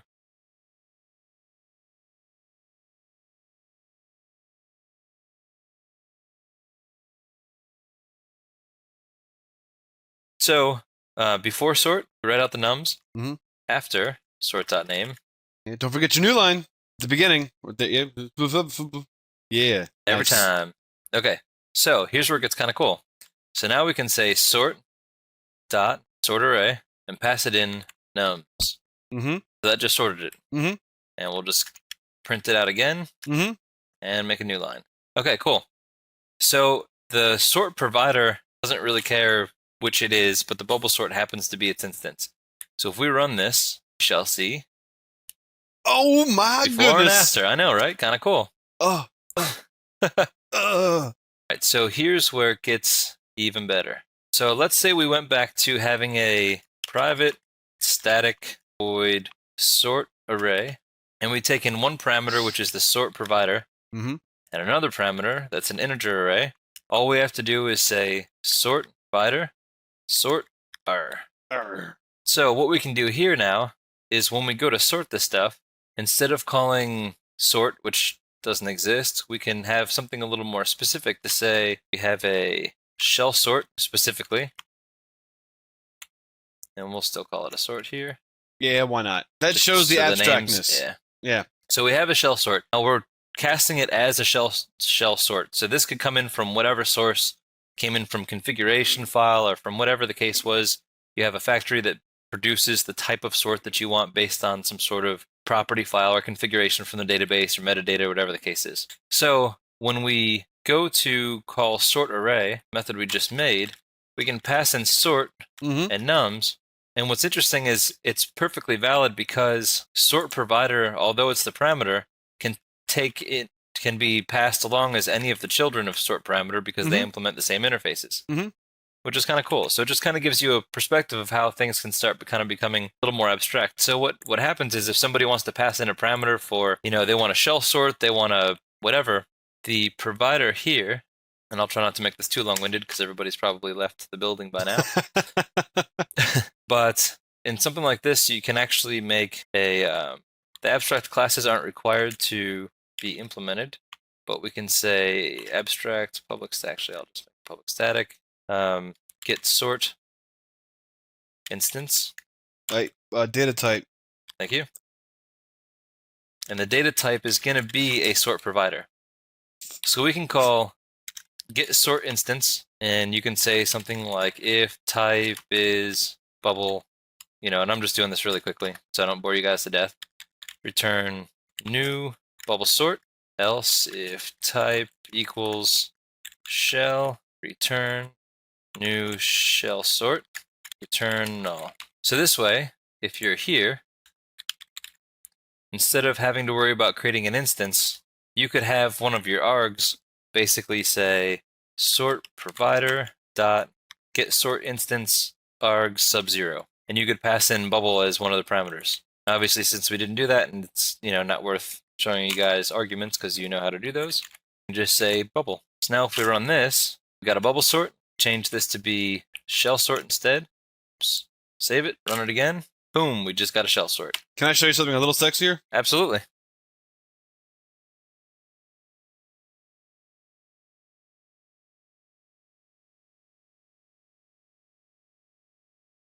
Can I show you something a little sexier? Absolutely.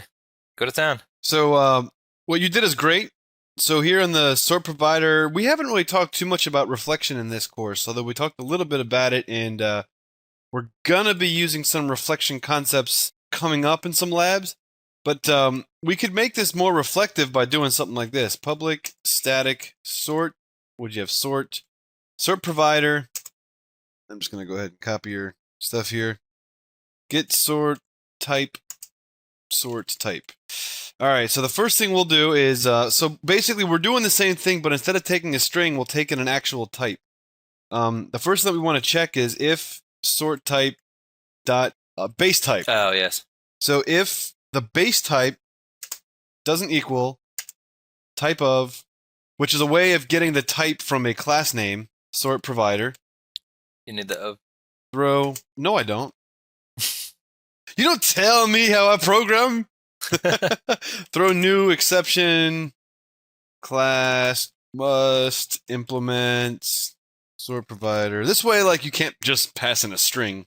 Right. Then we could do like a return a activator dot create instance. So basically, we're creating an instance using reflection, and you can see that there's multiple ways that we can do this. But I'm just going to do sort type, and then that'll return an instance.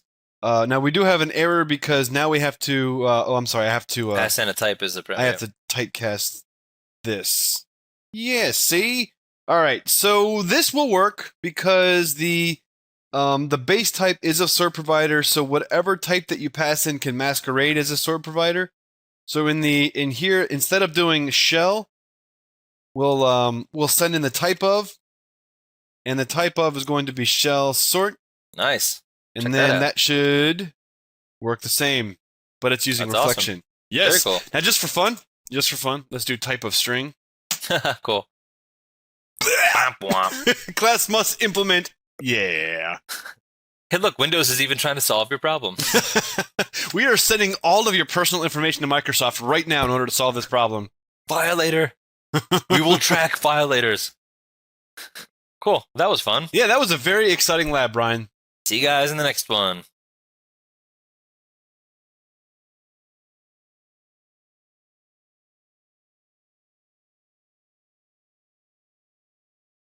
Welcome back. Now that we got the momentum going, we've covered events and delegates and all kinds of cool stuff. Let's jump into TCP Sockets. So this is going to be kind of our first endeavor in C# into network communication. Socket to me. Really cool. Now, we're going to take a different approach with TCP Sockets here, and we're going to actually get a little bit in depth. So I hope that you guys are prepared for a super awesome, exciting, and very educational journey into TCP Sockets. So review the socket lesson from Java. Those of you guys that haven't, and this is going to be a little bit more in-depth explanation. So it would be helpful for you to understand the basics of what socket programming is before you take this lesson. So there are actually a couple different ways that we can create sockets. We're going to generally try to stick to a traditional approach as we introduce you to the concept in C#. We're going to be using the TCP listener and the TCP client. Now these are .NET classes that handle the creating of server sockets using the TCP protocol, and the TCP listener uses a synchronous mode opposed to an asynchronous mode, and we'll kind of get into the details of that later. But that just means basically that you'll want to thread it ideally so that it's running in its own business and not affecting other things that you're having running in your application. So the sockets encapsulate a stream instance that's kind of like a virtual tunnel between the client and the server.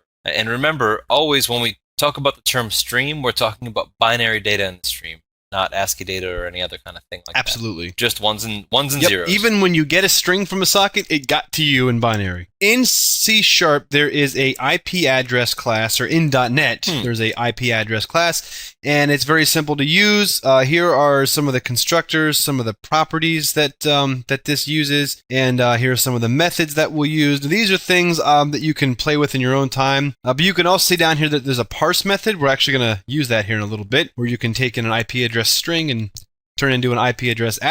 Here are a couple of different fields that belong to it that in your own time when you're bored and have nothing better to do, you can start playing with those. So let's actually implement the IP address class. So on the top there, I'm going to have a byte array. And the byte array is going to be 192 is the first byte, 168 is the second byte, 1, and then 1. Hey, Brian, have you ever wondered why the highest IP address you can have is 255, 255, 255, 255? Because each octet is a byte. That's why they call it an octet. Exactly. And that's the total number of digits you can put. That's the highest number you can have in an octet. So those of you guys that are wondering about that, now you know. An IP address is just a couple of bytes. That's all it is. 1, 2, 3, 4 bytes. In the IP address instance inside the constructor that you saw in the couple slides ago, we're just going to pass in the byte array, and then when I just write it out, the toString method is going to be evoked, and then it's just going to write the IP address out to the screen as a string. Perfect. Yeah. So I can also, like I said just a moment ago, there's a static method called parse where I can pass in the string of an IP address and consume that IP address inside of an IP address class instance. Nice and clean. I like it. Yep.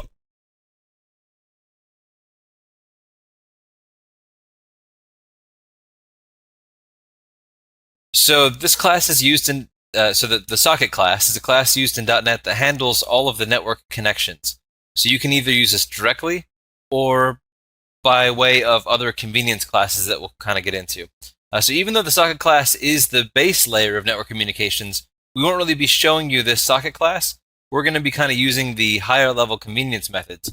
If you want to dive deeper into the underlying socket class, there's this link below. We encourage you to check it out. Yep, and actually I'll tell you that there's been circumstances in my professional life where I have gone to the socket class to build software just because I needed to have a deeper level of control over the communication. Totally. Yep, so the TCP listener class, which is what we're going to be using to create our server socket, here's the constructor. You can see that it's going to take in, the endpoint, the IP address that you want to listen on. So let's just say you have multiple network cards on your machine. You can specify which card you want to listen on. Here's a couple of the methods that we're going to be using. Begin accept socket is an important one. Starting the listener is another good one. Stopping the listener. The TCP client is what the client's going to be using to connect to the TCP listener. So this will be our client software, and it will take in information in the constructor about the endpoint, which could be the IP, the port, which in the IP TCP IP protocol, we use the IP and the port as the channel to communicate with, as well as a couple other properties like are we connected, we can set stuff like the send timeout, so how long we're willing to wait to get a reply back or how long we're willing to wait to write message on the stream. Those are a little more advanced, but those are things that you should definitely learn to play with. Here's a couple of different methods as well. You can see that it has the dispose, which means that this is a class that we talked about using iDisposable in earlier lessons, closing the client socket, all this kind of fun, super awesome stuff. So the basic concept here, we have our TCP listener, which is our server, and our client is our TCP client. Client wants to connect to the server, so it will send out a request to connect. The server will acknowledge that it will connect. And then the two sides have a stream between the two of them. Then they're locked eye to eye. Yep, and that's called a network stream. Now, not all network streams work two ways. Some network streams are just one way. But in this case, we're going to be showcasing a send and reply socket. So the client has a write network stream and a read network stream. And the server has a read network stream and a write network stream. So when data wants to be sent from the client to the server is going to package up the bytes that it wants to send, and it's going to send them across the wire, and the server's going to read them. So now the client's in a state where it's going to wait for the reply. So the server's going to take those 4 bytes and it's going to do something with them. And then it's going to reply back, and in this case, it replied back with 4 bytes. Hey! And now the communication is complete. The network stream was the catalyst, the virtual tunnel that Brian said a minute ago, that sends the data between the two sides. Server, you complete me. Yes.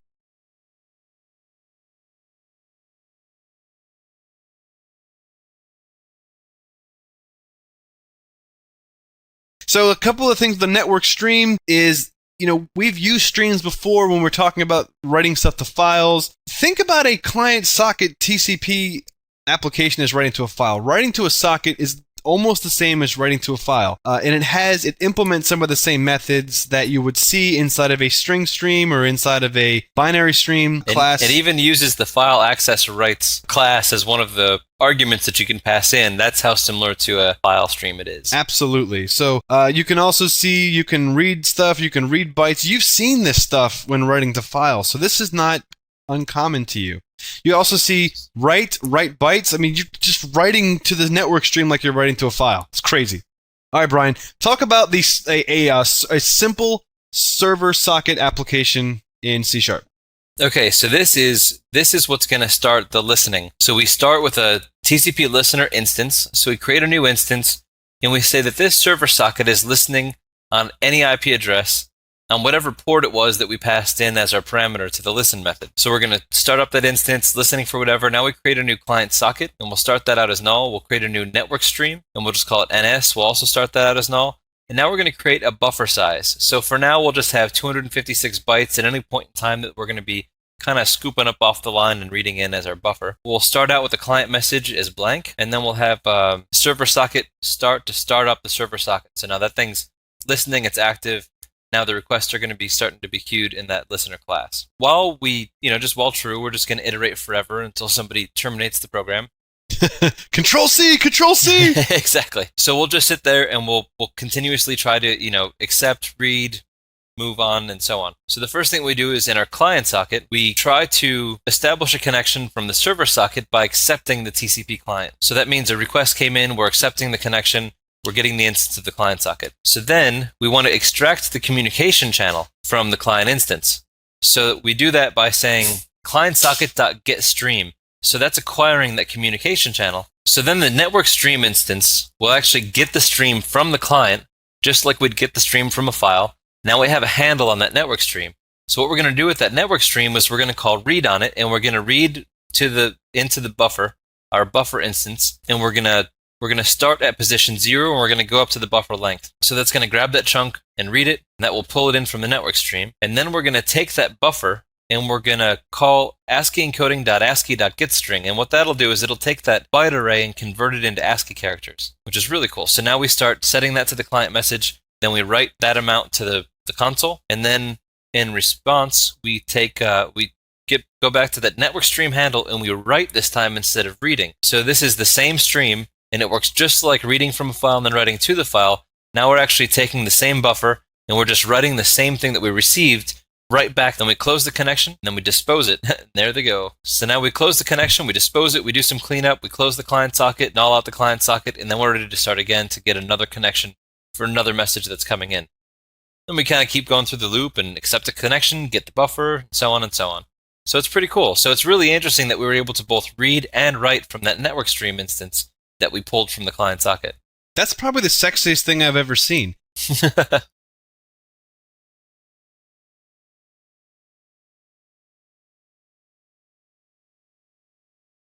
Now, in this case, Brian was the receiver. Now, let me be the sender. You would like that, wouldn't you? Anyways, so the client code is going to look like this. So it's going to, in this case, we're working with strings, so we're just going to make this nice and simple.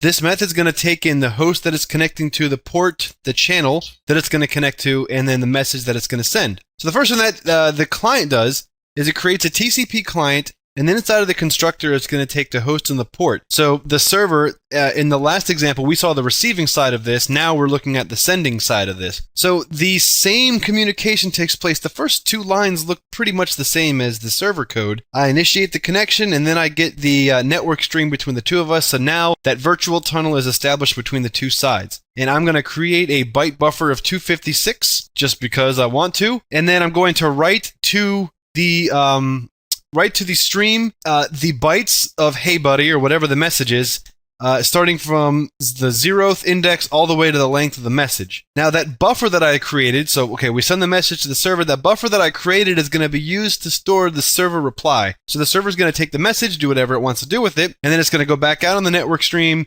and then it's going to send that message back to me, and then I'm going to read it into that buffer. And just like we did with the other class, we're going to do our cleaning up here. We're closing it, we're disposing it, and all that kind of stuff. And to try to help the garbage collector out a little bit, we just set these instances equal to null and return the ASCII equivalent of what the server just sent back to me. So if you'll notice, this isn't running in an infinite loop or anything. Nope. Now the listening side still is. Yep. So that's still churning, that's still waiting for another one. So if you call this again, that's still waiting there listening for a connection. Mm-hmm. So then this will go through the same deal and connect and all the rest. Right, think of this like the client here is your web browser and the server is Wibbit.net. When you use your web browser to go to our website, your web browser opens up a socket to our web server. Our web server gets your message, interprets it, and then sends you back a reply and then presents that to you. You know? Exactly. So it's pretty cool, and it's basically how everything works nowadays, Brian. So in the examples that we had before, we hard-coded the buffer. Now, you could see how if we had a message that was greater than 256 bytes, we'd have a problem.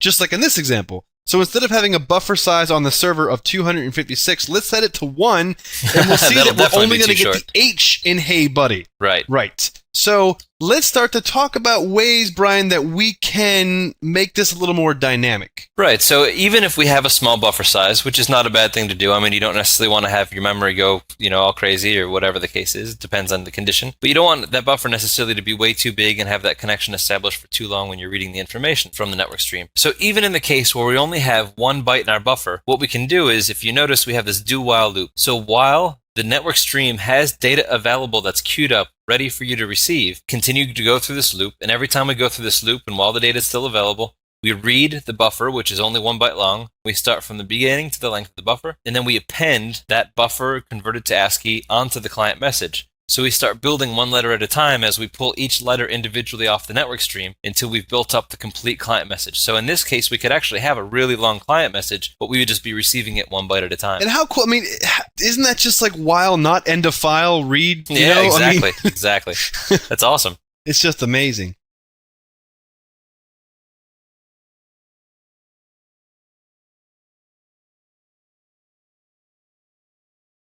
So here's another way that we can solve this problem, and the way that Brian was showing before is he was just concatenating the ASCII equivalent to the string.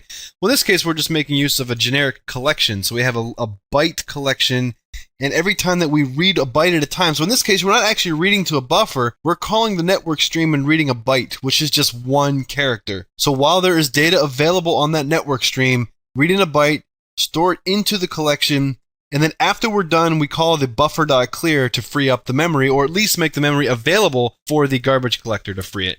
So nice. Yep. Let's talk a little bit about code improvement, Brian. So the server that we had before is a single-threaded socket.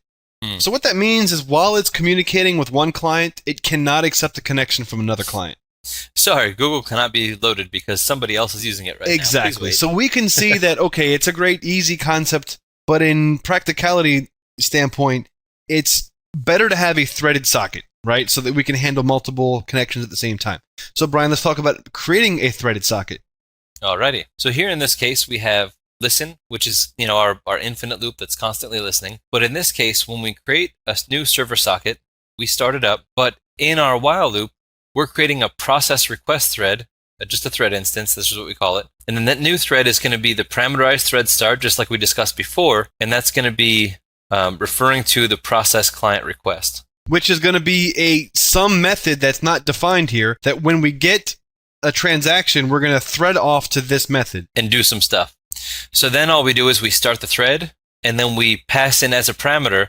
When we did that accept TCP client, that was returning the TCP client instance. And so we're really just passing that TCP client instance into the thread. Yep. So what that means is as soon as we get a transaction, we thread it off and we're right back to listening. So we don't have to wait for the last request to be completed in order to finish. Very cool. So now let's take a look at the implementation of that delegate call to process client request that we were referring to in the thread start. So this gets an object client, and we typecast that client to TCP client. So we store the instance of our client socket. Then we declare the network stream. We declare our buffer, and we're using that list of bytes like we showed you before, placeholder for our client message. And now we'll get the stream from the client socket as our network stream instance. So now similar to before, we'll get 1 byte at a time while data is available. And then the client message will be that buffer as it accumulated to an array, translated to ASCII, and stored as the client message string. So then we'll write it out, and then we'll write the message back to the stream that sends it back to the listening server. Then we'll close, dispose, and clean up. So that's basically what's happening there in that implementation. So you can kind of see we were able to pass in that client socket as an instance, do whatever we wanted with it, and that way all of that, what to do with it can be decoupled away from how that, you're acquiring these requests. Yep. So if one client sends you a 5 megabyte message that's going to take a little while to process, and you have 30 that are coming in with 20 kilobyte messages, if the 5 megabyte transaction got there first, the other transactions don't have to wait for their turn. They'll get their own thread. Because one thread can be busy. They'll get their own thread to work in. And then all that the server is doing is it just becomes a thread manager at that point. It just becomes, here's a request, go. Here's a request, go. Here's a request, go. And it's beautiful. It's absolutely beautiful. That's awesome. Very cool.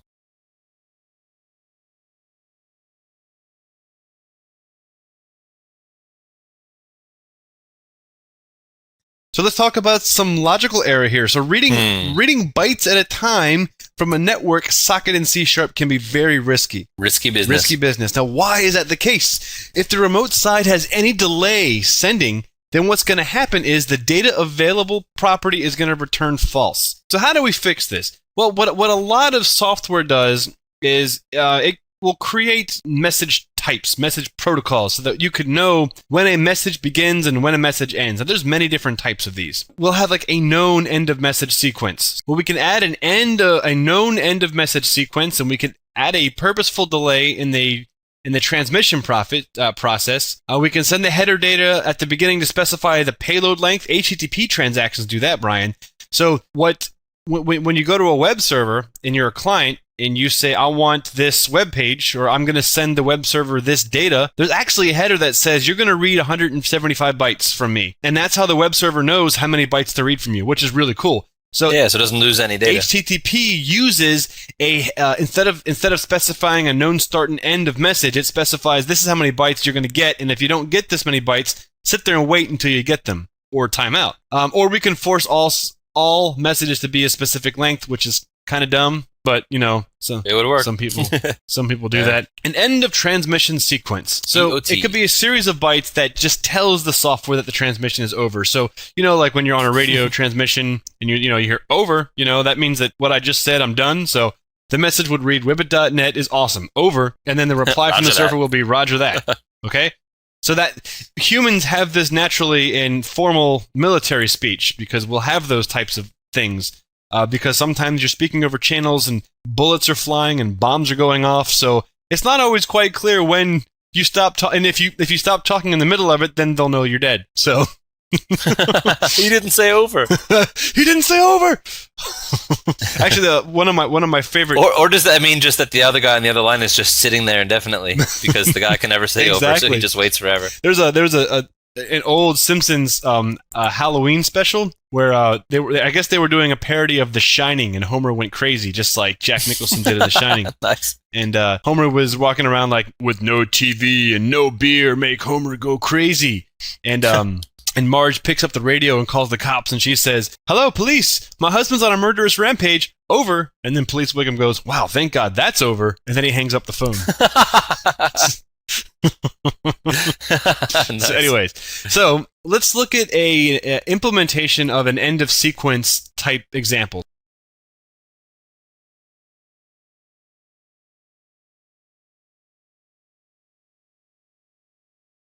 Let's look at a implementation of an end of sequence type example. So in this case, that we're just going to send the message that the client sends, except for we're just going to append to it, less than, over, greater than, and that way the server will know that when it reads that, it's over.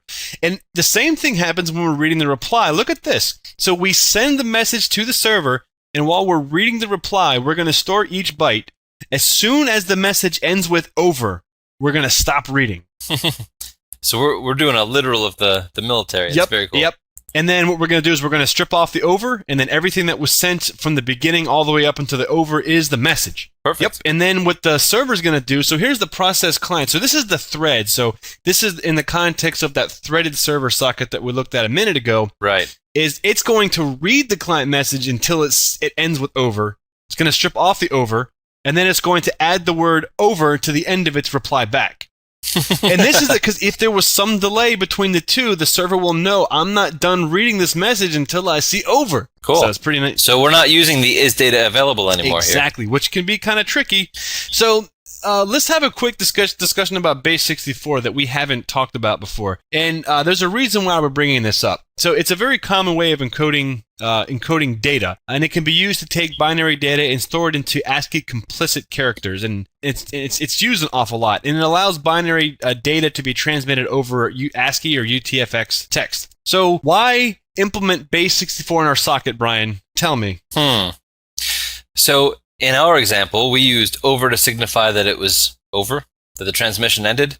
But what if somebody actually had open bracket over, close bracket as part of the actual message? So if somebody sent me a message that said, "Hey buddy, don't forget that over means that the message has ended, over," then, we would stop that transmission halfway through the process. That would be a disaster. That would be the worst thing I could possibly imagine. Yep, I mean, just imagine, the guys radioing from the field, "I need some troops over there on top of the hill at 0900, but they stopped reading at the first over. So I need troops over, done." That would be terrible. Terrible thing. Horrible!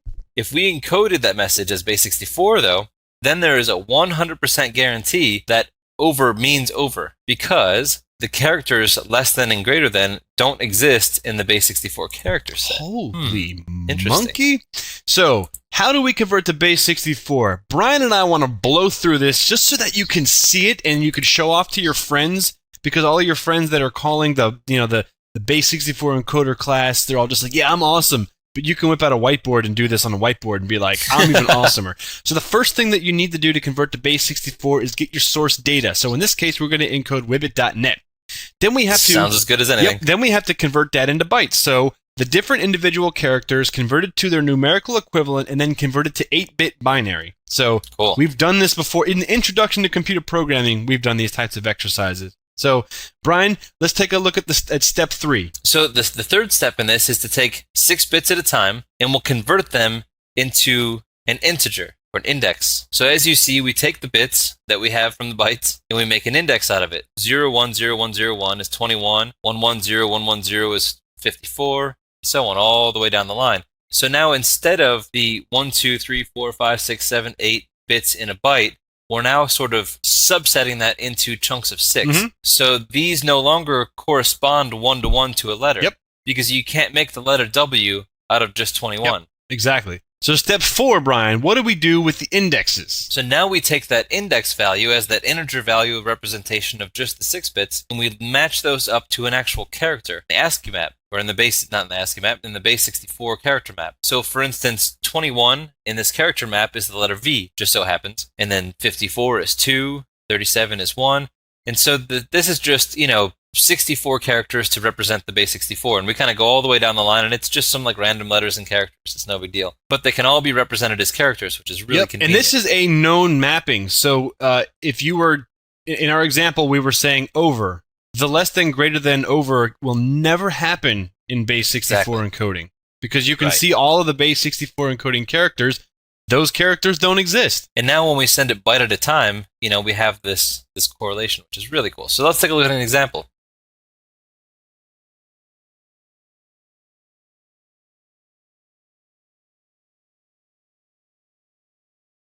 So if we get the bytes from Wibbit.net, just like we did manually a minute ago, and then we say for each byte in bytes, so for each byte in WIB and so on, we'll write out to the screen. So we'll see, 0 is 1, and we'll cast it as a character, and then put the new, the byte value, which we'll print out as an integer. W is 87, I is 105, and so on, all the way down Wibbit.net. Then what we'll do is we'll write to the, so then we'll convert, and this is part of the convert class in C#. This is the cheater's way to do it, but now that you know how to do it by hand, you have the right to do this.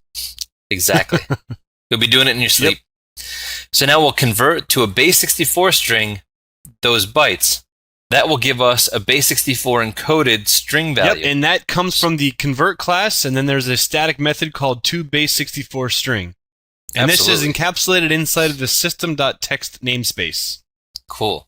Or system.convert namespace, sorry. So then we'll write to the console that base 64 string. So when you see down below in the console, base 64 string equals, just like we did by hand, the V2LCAXQU, so on, which is really cool. So then what we'll do is we'll make this whole trip complete, and we'll create a new string variable, original string, and then what we're going to do is we're going to convert from base 64 string, our base 64 string, and we'll pass that back into ASCII.getString. So we'll get the string value from the converted base 64 string. Yes, sir. To re-encode back into ASCII to come back to original string. There you go. So now we just did the whole round trip. Yep. So now, Brian, let's look at this in our end sequence example. So now what happens is when the send method gets the message, what it's going to do is convert it to base 64 and then append over to the end. Then it's going to write it out, and then it's going to read until it says over, strip off the over, and then whatever it got back from the server, it's going to convert it back from base 64 into an ASCII string, and then there's your message. And then right, because remember that base 64 encoded string, the encoded version of it, which is the version that we're going to send over as text, can never have a less than and greater than character. Absolutely. So it's a guarantee that your message will get there exactly how you want it to get there. And then here's the server reading it, same deal. It's going to read it until it says over, strip off the over, convert it from base 64 into text, process it, and then take the reply, convert it back to base 64, append over, and then the client will read the reply, and then the communication is all beautiful and perfect.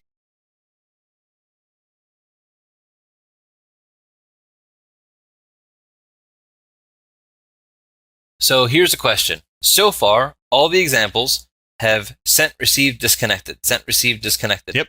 But is it possible that we could have a socket just always maintain a steady stream of data and never disconnect during some session? Can we, Brian? I don't know. Let's see. How would that look? How would a steady stream socket, in theory, if this is even possible, geez, I don't even know, would look something like this. We're going to have 3 independent messages where the green circles represent the bytes, and then the orange circle represents the end of message. However, that end of message is going to be declared. We want to send a message, get a reply, send a message, get a reply, send a message, get a reply, and never disconnect. Doesn't it sound like that would be faster? Absolutely. So what just happened, Brian? So we had 3 independent messages, completely separate, distinct messages that the server side understood as separate messages, all received and acted upon and written back to the client without ever severing the connection at any point in time. So this gives us a steady stream of data that can be transmitted and can drastically increase performance because we're not going through the process of reacquiring a connection for every message that we're dealing with. That sounds so outside of reach that I don't even know if it's possible. So maybe you could explain how this code works to a dummy like me. Yeah, I don't know. So let's say we have a method that's just it says send, and this is kind of like what we've seen before, so the hostname, the port, messages, and in this case it's a string array. So we create a client, TCP client, the hostname and the port, we get the network stream, we have a reply message, So now for each message and messages, so for every message that we pass in, we get the client message as our base 64 encoded, and then we concat on the end our over string. Just like we did before, it's just a lot less lines, we're just kind of putting it all nice and neat for you. Then we write in the network stream the message as bytes for the whole length of the message, and then while we can read bytes from the NS, which is the network stream, we concat it onto the reply message, and if that reply message ever ends with over, then we break. Kind of like we did before, but now keep in mind, we're inside of this for each message and messages. So we're not disconnecting, we're not closing, we're not disposing, we're not doing anything else. So we get the reply message, which is the reply message up until the point where we have over. And then we convert that from a base 64 string into an ASCII string to actually get the actual readable, legible, decoded reply message. We'll write it out to the console, and then we'll clear the reply message. Very cool. Yeah, so what this just demonstrates is a simple example of sending multiple messages out without disconnecting each time. Now, the receiver will function sort of like this, where the receiver is going to just read in the transaction, and it's going to reply to the transactions. I mean, we've pretty much done this to death, but this is just kind of the modified version that will allow to have the multiple messages read in at a time. So when to use and when not to use. So there are practical reasons to use a open-close in a steady stream socket. An open-close socket, we call them open-close. There's probably a more technical word for them, but we're Wibbit.net. We're a little more casual than the rest of those folks. So when data transactions are not expected to be continuous, so data is sent in short bursts, and in intervals that are just not close to each other. There's really no need of wasting resources on a server to have a continuous connection with a client if they're just going to send a message once every day, right? Right. It's just, just not that... Why bother? Exactly. So since connections don't stay alive, you could argue that this can conserve server resources, which is basically what I just said. Yep. It's most used in conditions where a client is requesting data from a server, like connecting to a web server to view a web page. Now, that's not entirely true because web servers can have open sockets with the client, but in a lot of instances, clients will explicitly say disconnect. Because, like, for example, if you're going to a website to read news or something, you might be on that page for a long time before you travel to another page. The server may just close the connection just because it knows that. But if it's a website where there's constant traffic between the client and the server, then it will want to keep that connection open. Maybe a site like Wibbit.net where you're moving around a lot and probably not sitting in one spot for a long time. I can tell you this for a fact because that's how our server's set up. So, steady stream socket. So when data transactions are continuous, so data is sent in continuous blocks with little to no interruption. Like a video. Like this video you're watching right now. Exactly. So since connections stay alive, when data is sent, resource usage is at a minimal. And this is often used in, as far as TCP sockets are concerned, in integrating real-time systems, and we'll take a look at an example of that in just a moment. But Brian, let's take a look at the performance difference here in a simple experiment that takes the same amount of transactions with the same amount of size and pushes them through both methods. So let's say, for instance, let's assume that we have 100,000 transactions, and each transaction has 10 bytes. So what is the time difference it takes to send all the messages using both connection types? So in the first example, we use the open and close method. The total amount of time takes 90.52 seconds at 10.81 kilobytes per second. The average CPU usage is 18%. So you can see we're opening, closing, stopping, starting, over and over.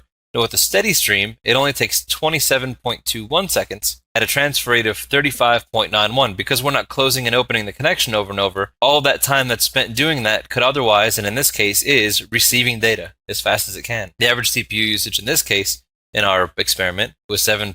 So it's really cool. So the outcome was more than 3 times faster and consumed less than half of the resources that the open and close condition did when trying to receive some continuous amount of data. Yep, so that's why it's important to know this information when writing your software. So even though there is an overwhelming difference in performance, it is best practice to only keep a socket open if data is expected constantly.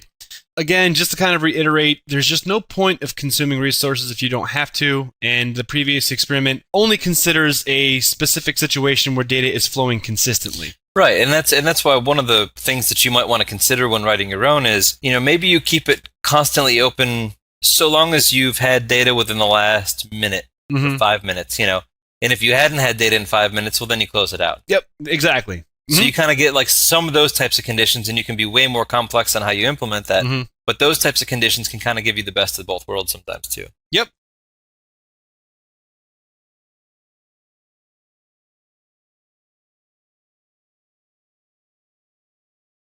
Now let's look at an example of a real-time system. Now, minimal layer protocol is a TCP wrapping message protocol that's used in a lot of real-time systems, and healthcare is actually one of the major implementers of this. So since healthcare integrates with real-time systems, application integration must be steady stream because it's expected that as soon as one transaction outputs data, other systems need that data. There would be no reason to just open up a socket, send the message, close the socket, open up the socket, keep it open, and then have some sort of message protocol like our over, for example, to actually transmit that transaction. Very cool. Yep. So Brian, how does how do MLP sockets work? So just like we had before, we have a series of messages that the client wants to send to the server. So here's a message. Now in this case, the message is going to have these little decorations on it, which is the VT, FS, and CR, just kind of like we had with over, but instead of over, it's, VT, right? Which is... Now these are actually the ASCII vertical tab characters. You can look at your ASCII chart to see this. File separator character and carriage return. Very cool. So now we have all of our messages that have these decorations on them, so to speak, the adornments on each side, on each end. And so now we send our adorned message, just like we were sending with the over on the end, down to the server, and we queue them all up, and they all get sent down to the server. So then the server sees that vertical tab character and sees that, oh, a new message has started. Great, that's awesome. Let me start reading it.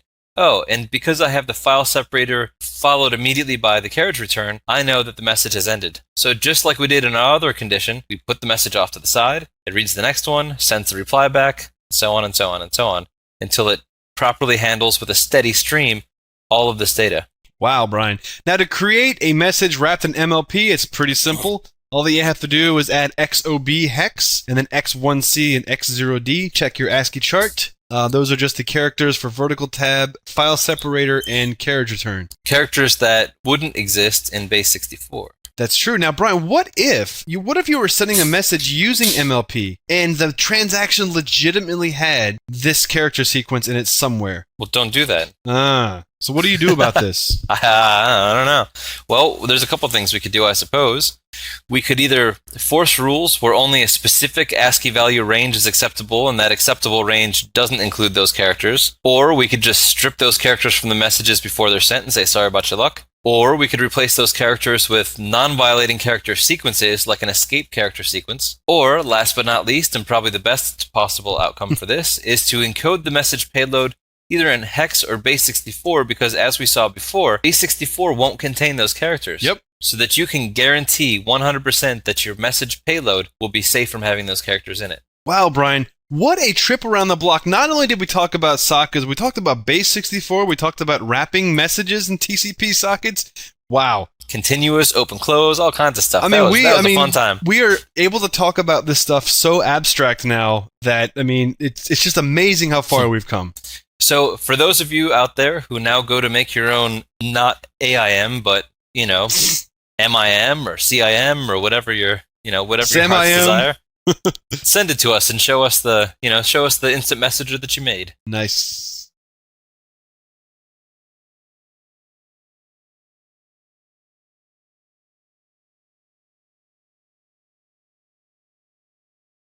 Boom, boom, boom, boom, boom, boom, boom, boom, boom. Boom, boom, boom, boom, boom, boom, boom, dun, dun, dun, dun, dun, dun. Oh, shit, I clicked on a button. What the f did I click on?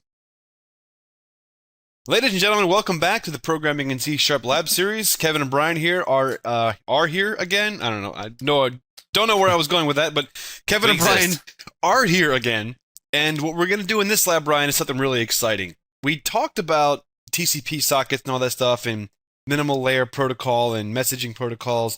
And what we're going to do in this lab is we're going to stretch this out into two different labs where in this one we're going to build a DLL that will act as an MLP server socket, and then we'll do another one which is an MLP client socket. Sound cool? That sounds awesome. Yeah, and then the goal is to then have one platform, so maybe Windows could be acting as a server, and then we could write the client software in Linux just to show how cross-platform this whole thing really is. Nice. I can't wait. And then we'll communicate between two different operating systems, and it should be pretty fun, I think, anyways. Yeah. So let's see if we can buzz our way through this, or blow our way through this, since this one's a blowfish. So we'll blow our way through this. So you do like to blow your way through things. I don't like you? to blow a lot of stuff. So for this one, guys, what we're gonna do is you can do this multiple ways, and all developers have their own preferences. So sometimes if a developer is writing a DLL and they want to have a driver program test it, they'll just have one solution with two different projects in it. And that's perfectly fine. I'm not going to tell someone that they're wrong for doing that.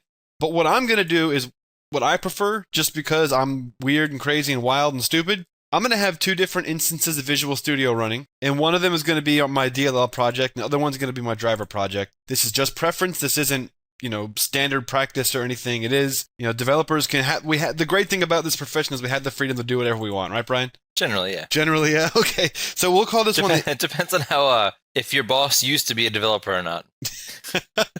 then you have no say. Yeah. So here we'll just. Well, in 1984, we didn't have two projects. Well, 1984, you basically just had QBasic. So, all right. So here we go, guys. I'm creating a driver program. So this will be our console application that will be driving our application and testing it. Nice. Nice.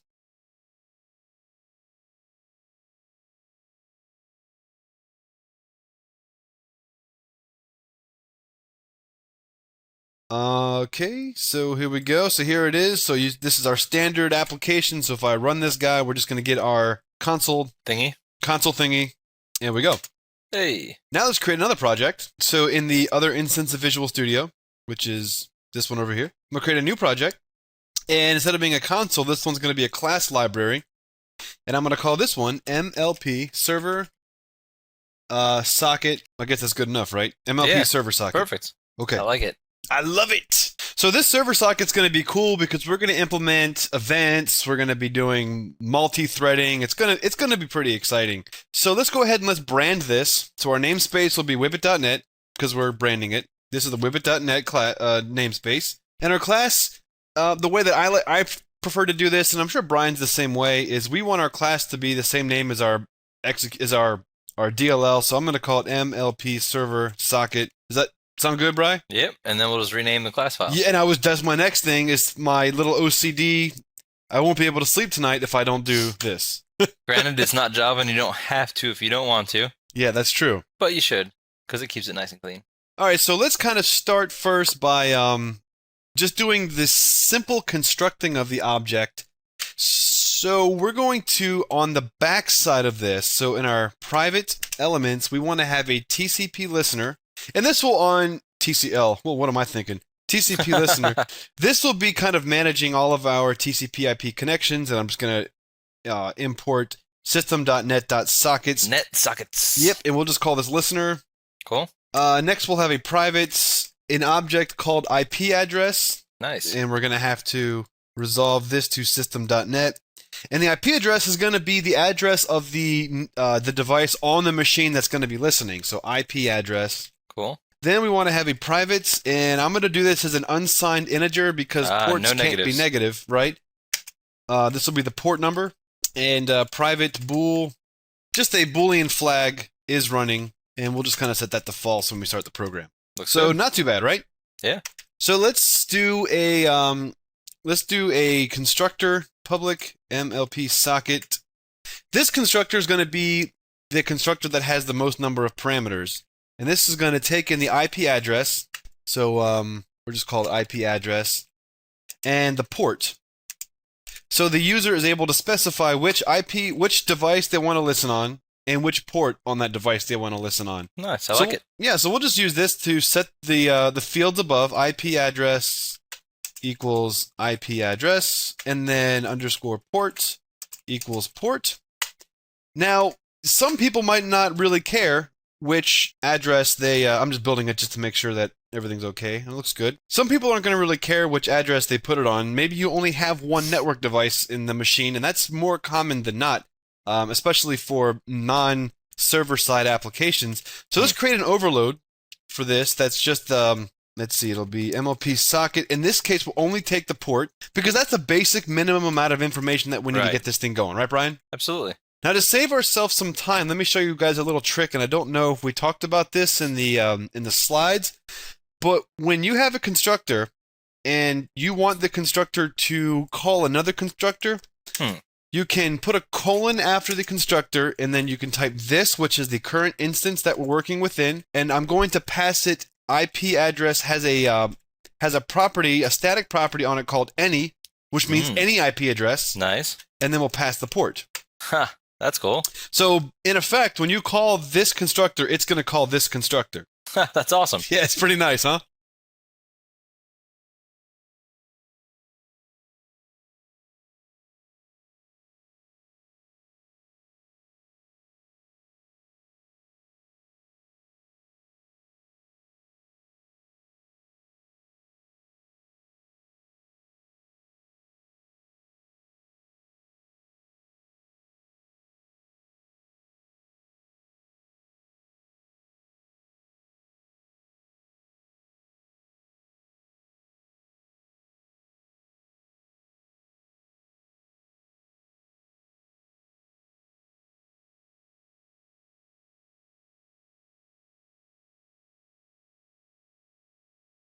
All right, so let's build this and import this into our console application. So, I mean, as you can see, we don't have much of it done, but we can at least instantiate the object. Absolutely. So let's go to the driver class. Now, Okay. just like we did in the other videos, we're going to right-click, and we're going to add a reference. So the reference that we're going to be pulling in is a reference from a DLL. So we're going to select Browse and then hit Browse again, and then we'll just navigate to that path. So we'll go to the project, so the Visual Studio, Projects. We'll go to the MLP server socket, and then we'll just kind of follow the directory structure. And we'll do a release when we're done, but for the development purposes, we'll work in debug mode. Right, Brian? I mean, that's pretty typical, right? Yep, absolutely. Yeah.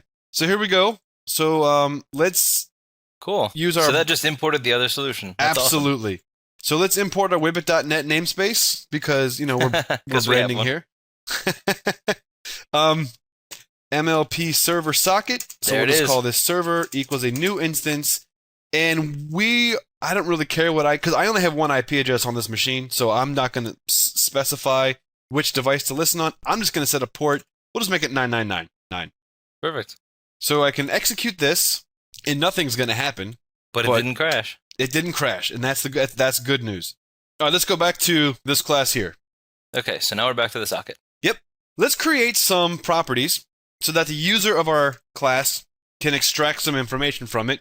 Some of the things that a user might want to know is what IP address are you listening on, what port are you listening on, and are you currently running? So we'll just do something simple like public bool is running. Now, is running is going to be a read-only property. So that's why we want this to be a property and not accessing this private field in general, because I don't want somebody from the outside to tell me Being whether like- I'm running or not, You can't tell me what to do. because I'm the one that makes that decision. Well, how dangerous would that be if they just said is running false while it was running? Exactly. Yes. Who knows what kind of horrible things could happen? The horrors. The horrors! So this way they can only know if it's running, but they can't do anything about it without doing it the way that I want them to. Cool. So let's do this. Now let's allow them to get the IP address, but let's also let them know that if the socket is running, we'll throw an exception because you can't change the IP address while we're already listening, right, Brian? I mean, that doesn't make any sense. Yeah, that's a good idea. Otherwise, we'll set the IP address to whatever they want even after it's instantiated. There you go. And again, that shows a very practical implementation of using a read-write property. So we'll call this IP address, and the get's going to be pretty simple because it's just going to be returning the IP address, the private field. The set's going to be a little bit of logic, but it's going to be awesome and it's going to be useful.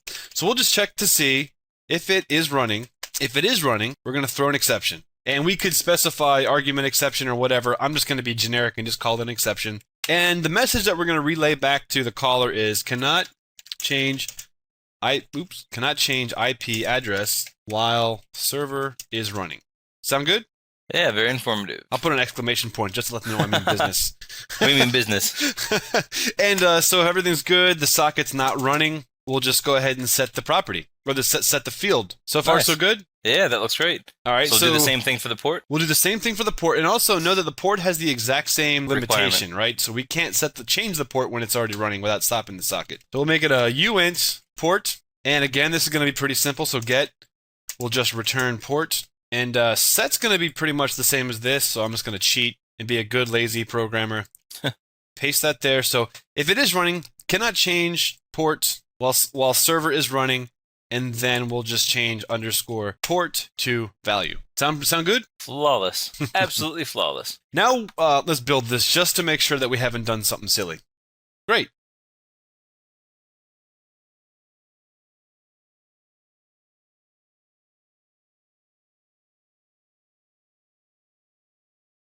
The next thing that we're going to do is build a method called start. Now what start's going to do is it's going to actually initiate the TCP listener, and it's going to thread it off. Now the cool thing about that is it's going to be acting as a thread, so if you built some software that use this, you could have just tons and tons of these server sockets listening concurrently because it's running multi-threaded. Yeah, that's cool. And then you could you could open up on a whole bunch of ports and... Yeah, you could have like a for each, 0 to a billion, and well, I guess you can't open up a billion ports, but you can try. You could open up as many ports as you want. Like if you wanted to build some engine or some server that just this port is for this traffic, whatever. It doesn't matter. In any event, let's go ahead and let's create a public void method, and we'll call it start. Let's right off the start let the user know that if the listener thread is not equal to null, which if you go to the top here, you see that we didn't set this to anything, but as you know, Brian, if you don't set this to anything, it's null by default. Right. So right now, this equals null. And that's the TCP listener itself opposed to the thread, so we might want to add a thread to the application. Oh, you know what, Brian? You're right. Yeah. So we'll just back it up. Yeah, back that train up. So since this is going to be multi-threaded, let's create a thread. So this will be public thread, and we're going to have to import system system.threading. So public thread. Now this is going to be the thread that's going to be the listener. Right. Or we can make it private if we want to keep it protected. Oh, you know what? I'm sorry. That's supposed to be private. Cool. Sorry. You definitely want that to be private. Listener thread. What we want to do is detect if that thread is running. So basically, if it's not null. If that thread is not equal to null, then that means that this has already been configured, it's already running, and we don't want the person to be able to start it again because that's just ludicrous. Yeah, you can't start something that started. If that doesn't equal null, if that does plus equals what? If that doesn't equal null, we'll throw a new exception, and this exception will be, let's see here, server is already running! Exclamation point. Cool. So Brian, our exceptions are angry. Now we've gotten to the point where the user wants to start the socket. So if I build this and go back to my driver application, server.start. But if I hit this, nothing happens. But it did technically kind of at least hit the start. It did. So Brian, what's the next thing that we want to do here? So now we actually want to instantiate our TCP listener so that we have some object that's sitting there listening. Gotcha. And this is going to take in the parameters, the IP address that was passed in the constructor. And since this requires this to be an integer, no problem. We'll just do a little typecast here, and we'll just take in the port. So now that we've instantiated the TCP listener, which we went through this exercise in the slides, so you should be familiar with this. Let's do listener.start. So now we're actually going to be starting the TCP listener. Hey, that's cool. And if that is successful, see, that will throw an exception. It's amazing how clean the TCP listener is in .NET. Oh, I know. It kills Java by leaps and bounds. So if it is running, we'll just go ahead and set this is running to true. So if this fails, it's going to throw an exception. And if you're try catching the start call, you'll handle that accordingly. So if you've reached this portion of the code, then that means that the server is listening. Right, because start completed successfully and didn't throw an exception. So we'll go ahead and we'll set that field. Now let's initialize the thread, the listener thread. That's going to equal a new instance of a thread, and the delegate that we're going to send it is a new thread start, and the thread start is going to be a method that doesn't exist yet, but we'll just call it listen. And then right below here, since it is a thread start, that means that it has to be a void method that takes no parameters. So here's how we'll do this. Private, because we don't want to have anybody accessing this except for us. Nope. Void, listen. Pretty simple, right? Yep. Inside of this listen method, we want to create an infinite loop. Now you might think that this is crazy, but since this is running as a thread, we can always terminate this externally, right, Brian? That's true. So while that's true, as Brian just said, we want to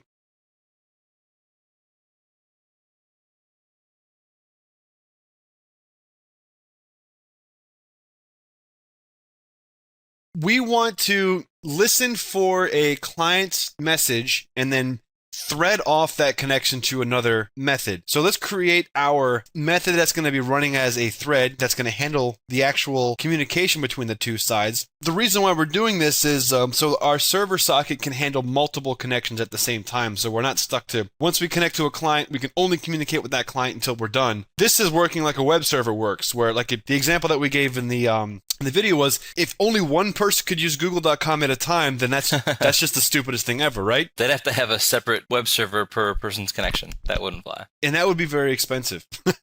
So what we're going to do is we're going to take the practical smart model and we're going to create a public void method.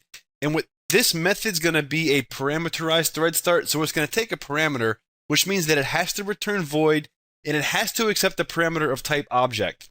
So we'll do a process client request. And so we can box anything up as an object, as we talked about early on in this programming course. So we'll have object and NS string, whatever. We've gone through this whole thing before in other languages. Client. And so this for fun, is we could privatize this too, just to keep. Did I do safety. public again? Oh my goodness, I'm an idiot. You want to expose your privates all over the place today. Well, just so that you know what I meant, I typically start the privates with lowercase and the publics with upper. So you know where my mind was. So now, while true, I'm going to create a thread, and the thread is going to, I will just call it, I don't know, process request thread. We'll set that equal to a new instance of a new thread, and the delegate's going to be a new parameterized thread start. And the method that we're going to be passing as a delegate is process request. So far, so good, right, Brian? Yeah. So we actually haven't started the thread. We just basically set up the runtime to say, we can run this as a thread when we're ready. And so right now what we'll do is we'll process, thread.start. Now this start method is not going to run until listener.accept TCP client comes back with something. Exactly. So really, we're just going to be sitting here waiting for a client to connect. And as soon as they do, this start method's going to fire and it's going to send the traffic down here as a thread and immediately go back to the while loop, create a new thread, and go immediately back to listening. So that's pretty neat. Yeah, that's awesome. Now, we don't have a client application to test this with. We're going to build the client next. So we're going to go through the process of testing and hopefully not too much debugging when we get through this.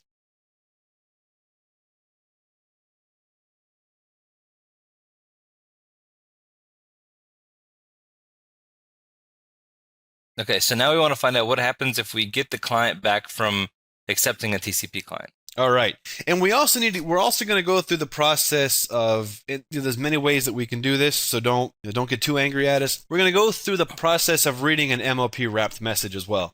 So that'll be fun too. So the TCP client is going to be the object that's passed in. So we'll call this client socket, and that's going to equal a typecast of TCP client.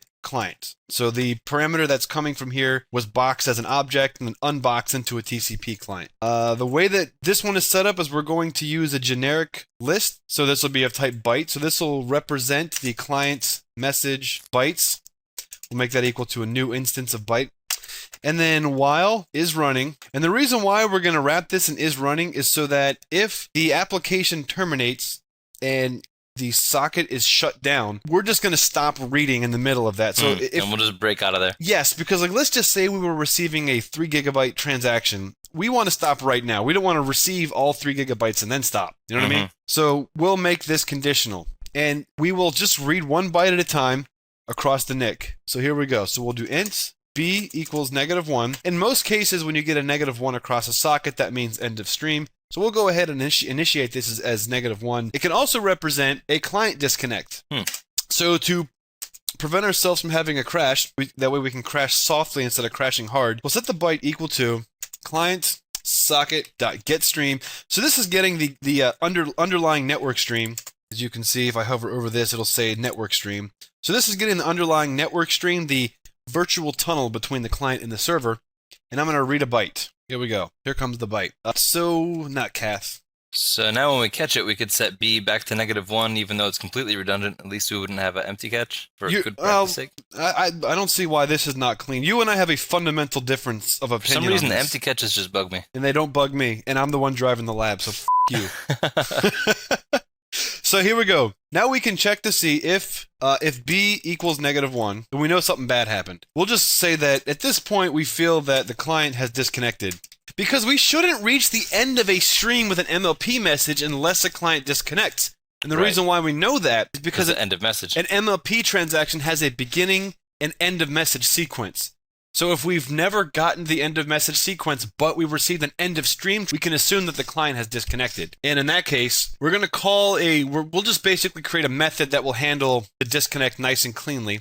So should we put a to-do in there and just say to-do disconnect we'll just client? do that. So we'll do disconnect client. We'll go ahead and just try to be memory conscious and do that. We'll just go ahead and clear anything that we may have read, and then we'll just break out of this loop. So, so far, so good. Mm-hmm.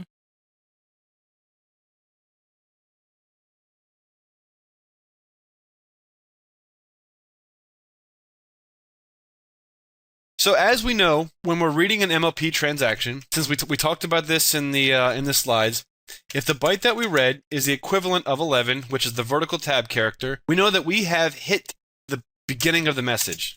So now we're going to start reading the message at this point. Once we get the beginning of a message, we know that if we had read any bytes previously, then that's garbage. So we'll just assume that we'll just say this is garbage. Message started over. Let's start over. Yeah. And I also forgot, there's another Boolean flag that I'm going to set here for storing bytes. And what this is going to represent is while this is true, we're going to be storing the data that's coming in. While it's false, we're going to be ignoring it. So once we hit the start of message, we're going to tell the rest of the logic that from this point on, I want you to start reading stuff. Now with MLP, we don't want to keep that byte, so we're not going to store it. We'll just continue. Sound good, Bri? Yeah, I'm with you so far. So now that we know that we've hit the beginning, let's detect that we've hit the end. Else, if, here we go, if the current byte that we're reading is 13 and the client message bytes dot count is greater than 0, so let me spread this out on a couple of lines here. So we're checking to see if the current byte is 13. We also want to check to make sure that we've read at least one byte. Then we want to go and see the last byte that we read. So if the last byte that we read, and a simple way to do that is this dot count -1 equals... And since we know it's greater than 0, we know that we'll be safe. Yes, exactly. So if the current byte is 13, which means carriage return, and we've read more than 0 bytes, we'll get the last one and we'll check to make sure that the byte is equal to 28. Well, that means that we've hit the condition that signifies that this transaction is over. When we were doing the over example, we've hit the over. So now that we've hit the over, we don't really care about any bytes trailing after this. We don't. And if bytes are coming in after this, then garbage. It's either another message that will parse or it's just garbage being sent by the client. So here we go. Here's how we'll handle this. So we know that we've hit the end of it, and we don't want to store bytes anymore. So we'll just go ahead and set this flag to false. We also are going to remove the most recent byte previous to this, because if it's we legitimately want to store carriage returns, but a carriage return followed by ASCII 28 we don't want to store. So we'll remove at, so we're going to remove, not all, remove at the last element in the list, which is this. So at this point, this list, client message bytes, represents the bytes of the entire message. Cool. So we're good, Brian? Yeah. All right. So now we're going to kind of throw this off to an event. We're going to call an event, and we'll do that in just a moment. Yep. So now we could probably clear the message bytes now that, once call event happened, once we implement it. We can do that. So we can So after call event, we can call the event, handle a reply if no reply was sent by event. Then lastly, as Brian just said, we'll do a client message bytes.clear to remove it from memory, and I guess that's it. The very last condition that we want to do, else store bytes equals true. So that we're just setting it to store bytes if it's not the end of sequence. Right. The very last line is if we're currently storing bytes, then let's do a client message bytes.add. Since it came in as an integer, we're storing it as a byte. We'll typecast this to this. Cool. So now we actually have our message stored someplace. We do. So that's cool. So should we circle back around to disconnect the client, or should we call the event and go down that road? Let's just do the disconnect client because it's just a couple of lines. Yep. It's like a choose your own adventure. Yeah.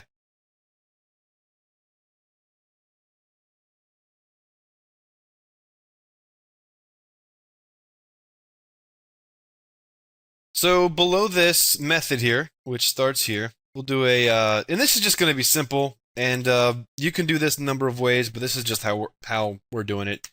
Void disconnect clients TCP clients. And all that we're really going to do is we'll just do some stuff here. And this is going to really piss Brian off, but we don't really care. Clients, let's get the network stream, and we'll just close it, and let's make Brian angry. Just in case let's dispose it, and then let's close the client. Line itself. Yeah. That's just a quick and dirty way of making sure that you've wiped all of your asses. So we have the disconnect all client. 3 seashells. We have client socket. So the next thing that we'll do, guys, is let's swing back to the beginning of this program, pull back, and let's set up our delegates in our event. So I'm going to create a public delegate, and it's going to be of type void, and this is just going to be called message received, message RECEIVED handler. And that's just the name of the delegate, so remember this from the delegate lesson that we did. The first one we're going to take in is object sender, so that's going to be the actual TCP server that got this. And then I'm going to create another class, which I probably should have done first, but it's just going to be called MLP TCP receive message event args, and that'll be E. So so far so good. Cool. So should we create that class? Let's create that class. So we'll do an add class, kiss my class, and type that in there. And we'll make sure that we brand ourselves. Now, if I build that, should be good. Cool. And just for the sake of cleanliness within the language, we'll have this inherit event args. Event arg. There we go. That way, it's nicely identified as an event args inside the runtime. So inside of this class is going to basically store some information about the client so that we can actually have the code that is subscribing to this have the opportunity to reply back. So this is pretty cool. So let's do a private TCP client. We're going to have to resolve our references here. TCP clients. Then we'll do a private string, and this will be the message, and then a private bool replied, and we'll set that equal to false. There we go. Let's make a constructor public this guy here, and the parameters that the constructor is going to take is a TCP client and the message that we extracted from the client, and we'll just store those inside of this class. So message equals message, and since these are all pointers anyway, we're not being inefficient when it comes to memory storage or anything. So we've stored those, so now we have our own reference to them. A couple of properties that we're going to build that are just conveniences. That way, we'll give the receiver, the subscriber to this, some additional information. Let's give them the ability to know the endpoint. And we're going to have to add system.net. This endpoint's going to be the local endpoint. So now the user can know which device on the machine actually received this message. So if you had like 5 or 6 sockets listening on 5 or 6 different network cards, you can find out which endpoint received it. And we'll just do this as a get, and we'll return client. And then inside of the TCP class, there is a client property, which is of type socket. The TCP class is actually just a convenience class for the socket class. I think we may have said that before, but... So what's interesting about this is at no time do we ever expose the client object in the event args. Exactly. So the person who's subscribing to this, we don't necessarily want them to just have carte blanche access to the TCP client instance. But we do want to kind of expose a couple pieces of information in a safe manner to them, like the local endpoint and the remote endpoint too, as we'll probably do right now. Yep. So now we'll do the remote endpoint. Thank you for the foreshadowing, Brian. Now, what the remote endpoint is this will represent the actual endpoint that sent the transaction. Cool. So now we know where it came from, and now we know where it came in.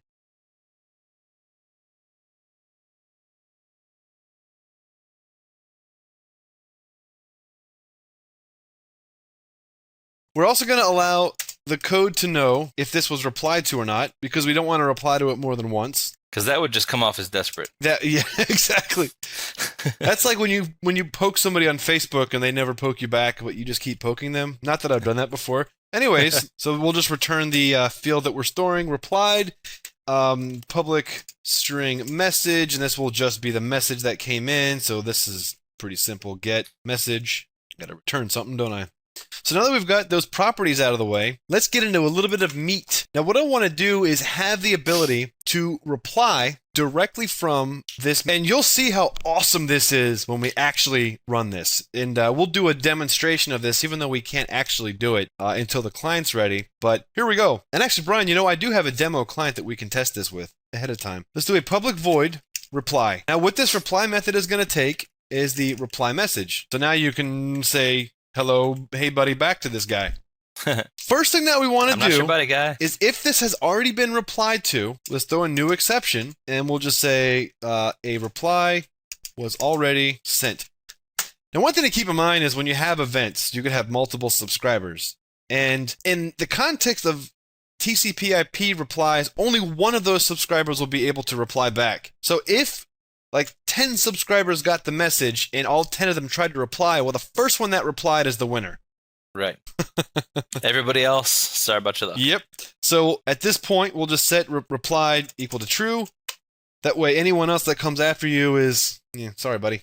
All right. Now let's create a byte array that's going to be our message that we're going to send back. So we'll call this outgoing message, and we'll set this equal to a byte generic list. So the outgoing bytes, first we're going to construct the outer and inners, of the MLP. Of the MLP wrapping. Right. So let's add a byte, and the byte that we're going to add is 11, so that's the character that begins this transaction.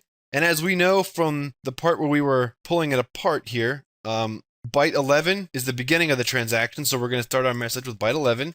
And we're going to end our message with byte 28 and byte... And 28's new line character? 13. No, 28 is vertical file separator. One of them is file separator, I think. Let's actually get on the same page with that, because that would be nice. Let's just go to lookuptables.org. Lookuptables.com. Excuse me. Thank you, Bing.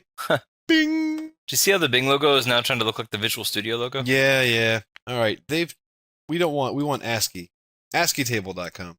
All right, so we're 13 is carriage return. We're starting with 11, so that means that the first character of the MLP is a vertical tab. Then we end the transaction with 28, which is a file separator, and then 13, which is carriage return. Cool. Yeah. So anything in between here is our payload, and we can very easily convert this into bytes by doing this. Outgoing message dot add range. And here's what we'll do. Inside of system.text, there is a property called encoding. Okay. Now, what this encoding is it's a class that allows us to access either ASCII encoding, all the different types of encoding, UTF-32, UTF-8, by using the default property that just represents whatever your system is using. So that string that comes in, if it's UTF-8, then this will be UTF-8 encoding. Dot get bytes. So we're going to extract the bytes. So we're going to basically convert that string into bytes and add that to the array. Cool. Yep. So now we have a nicely formatted MLP transaction ready to be sent. And now all we have to do is send it. And that's pretty simple since we have a reference to the TCP client. Ooh. Yeah. Dot get stream. So now we're going to access the network stream, which again just like it was a file. Mm-hmm. Yep. Yep. So we're writing to a file, right? And the write method is going to take in. It wants a byte array, and that's pretty simple. The list has a property called toArray, so that will represent the array that it contains. That's convenient. Yep. And we're going to read from 0. The offset's going to be starting at byte 0 to outgoing message dot count. So that means we're going to send all the bytes. And once we're done, just to be nice to ourselves, we don't need this anymore, so let's go ahead and clear it. We can help out the garbage collector a little bit by setting it to null, because now it knows that it has no pointers pointing at it, which is that whole reference counting bit that we painfully went through in Objective-C. All that's automated in here. So let's see. Great success. That's a great success. So we have that event args class set up. Now let's do something with it.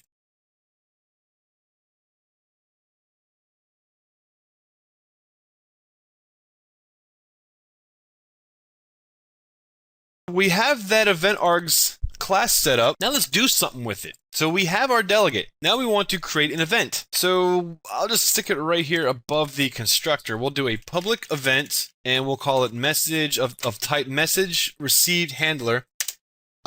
We will call the event message received, and we'll just set this equal to null to start this thing out. That's pretty cool.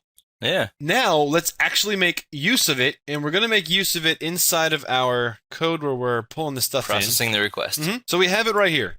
Call event.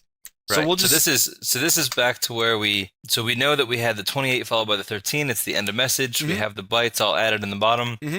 So we have our client message bytes, and we're basically in good shape.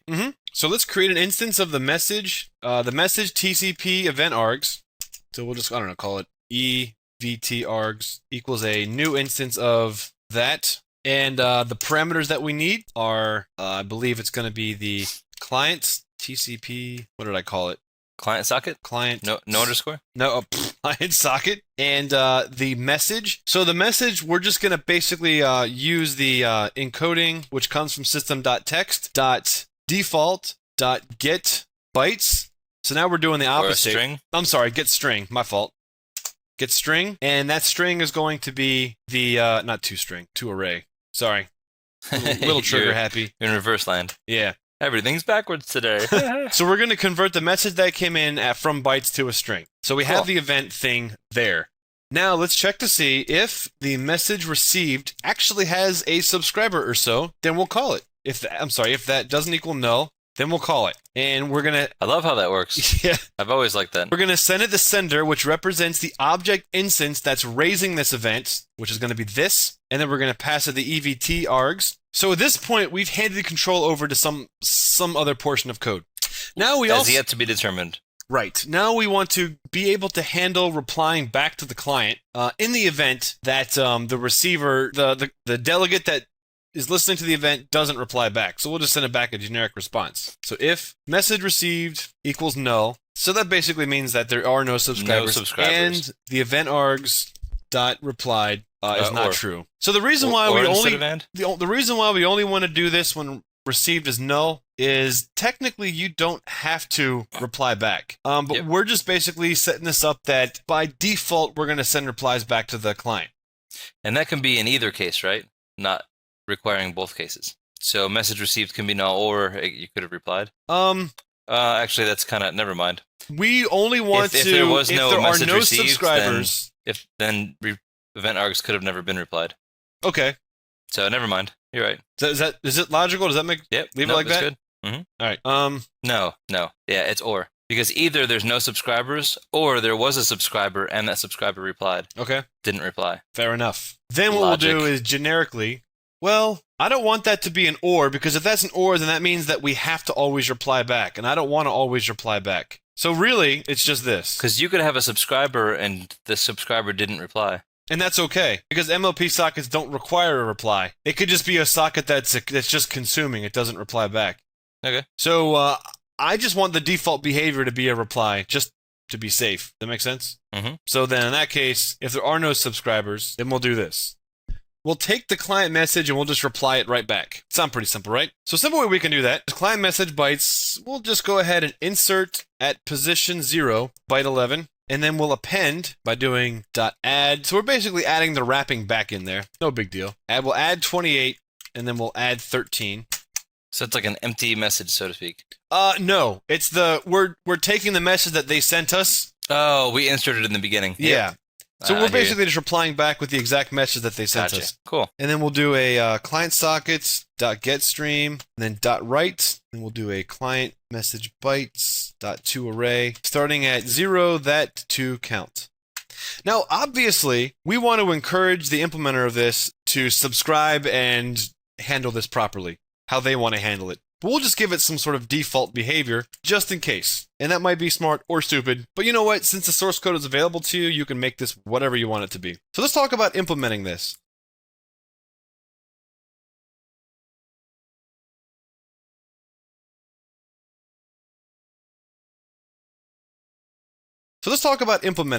So we've gone through the process of writing this. I believe... Oh, you know what? We did not finish it. We want to stop it. We did not finish it. We started it. We want to stop it. Yes, we want to be able to stop it. Stop it! So let's stop hitting me. Let's give a method to the user called stop, and this will check to see if the listener thread equals null, then throw a new exception. Because you can't stop what's not started. Server is not running. Exclamation point. Yeah, I was gonna say, where's that? Where's that banger? So even though we had that infinite loop up here where we're going while true, watch this. Let's do this. Listener thread dot abort. Now we're done. So listener thread will now equal null. So we'll just kind of reset everything. The actual TCP listener object instance, we'll set that to stop. So we'll go ahead and shut that down. Then listener, we'll just set that equal to null. And then is running Not anymore. is going to be false. So I believe that's it, right, Brian? Yep.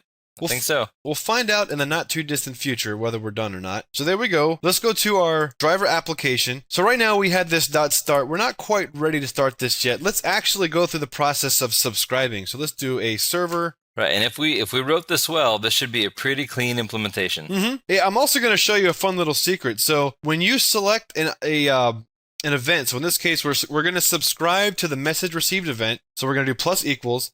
You can hit tab and then hit tab again, and then it will build out that method for you. That's awesome. You can also do this, and I'll tell you, I actually do this more often than I don't, just because, like, I do a lot of stuff in, like, JavaScript and jQuery, so, like, my brain is kind of wired sometimes to be, like, dot message received plus equals, and then I can do a source, and then and then that, and then that, and then there's an inline way of doing it, because now That's cool. source... So, you basically can put your logic here as well. I'm not going to do it for this demonstration, but, I could do e.reply, whatever. That's awesome. Yeah, this is a little bit, my brain is wired like this, but I appreciate this as well. So here we go. So here is our event. So that means that when a transaction comes in, we can be like e.message. We can write the message out. Or change the window height. Or change based the on window how many height. letters there's in the message. That's cool. Because the client's going to send us how big the window height should be. Wouldn't it be funny if it was a remote window height application? And all it did was like you resize your window and the client's resized. And then, Brian, if I want to reply back, I just do e.reply. Be like, thank you very much. You are awesome. Buddy. And then we could do like a thing like while server dot is running. And then just so we don't blow the CPU up, we'll do a thread dot sleep like 100 milliseconds. Cool. So if I run this, the program is just running. It's just sitting there doing its thing. Yeah. Oh, well, okay, now it's going to ask me to open up. The firewall's like, we're going to open a port. You Yep. sure you want to do that? So let's do that. And I'm going to actually test this on another screen that you do not have access to because Uh-oh. I'm a jerk.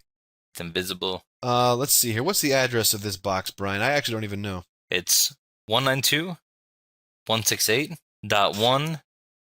Go f yourself, Brit. Oh, it just did the Windows 8 deal. You have to right click on the bottom. Oh, did it? Oh, man. I hate Windows. Whatever. Stupid. It's fine. Whatever. I don't hate anything. I love everything. Universal loves Oh, best. sorry. I just did Unix. All right. 104. See, I was close. What was the port? 9999? Yes. So over on my program that none of you guys can see, 104, and I'll just send it a message that says, "Hey, buddy." Let's see what happens. See if it crashes. What's happening? It crashed over here. ¿Por qué? What? Is it writing some stuff out? Still not connecting. Can you ping that IP address? 92.168.1.104. Mhm. Yeah, I can ping it. Let's double check that it's 9999. 9999. All right, let's do some debugging real quick. So let's go over here to this and .start runs. So we should be listening. Oh, I see it. What? I see it. Listener thread was never started. Oh, are you kidding me? No. Oh my God. See it? Look at that. Sorry, kids. All right, so I just goofed on this, guys. So let me. I forgot to actually start the listening thread. Wah, wah. A little bit of an embarrassing mistake, but you know what? It happens when you do this kind of thing for a living. It happens when you're as awesome as me. Yep. All right, so let me run my little. Oh, hey, buddy! Whoa! Hey, check that out. Let me make sure that I got my reply back. Thank you very much. You are awesome. Okay. Ha. So the good news is, even though you guys can't see it, this server socket is functional. But you know when you will see the client side? Right In the next lab? now.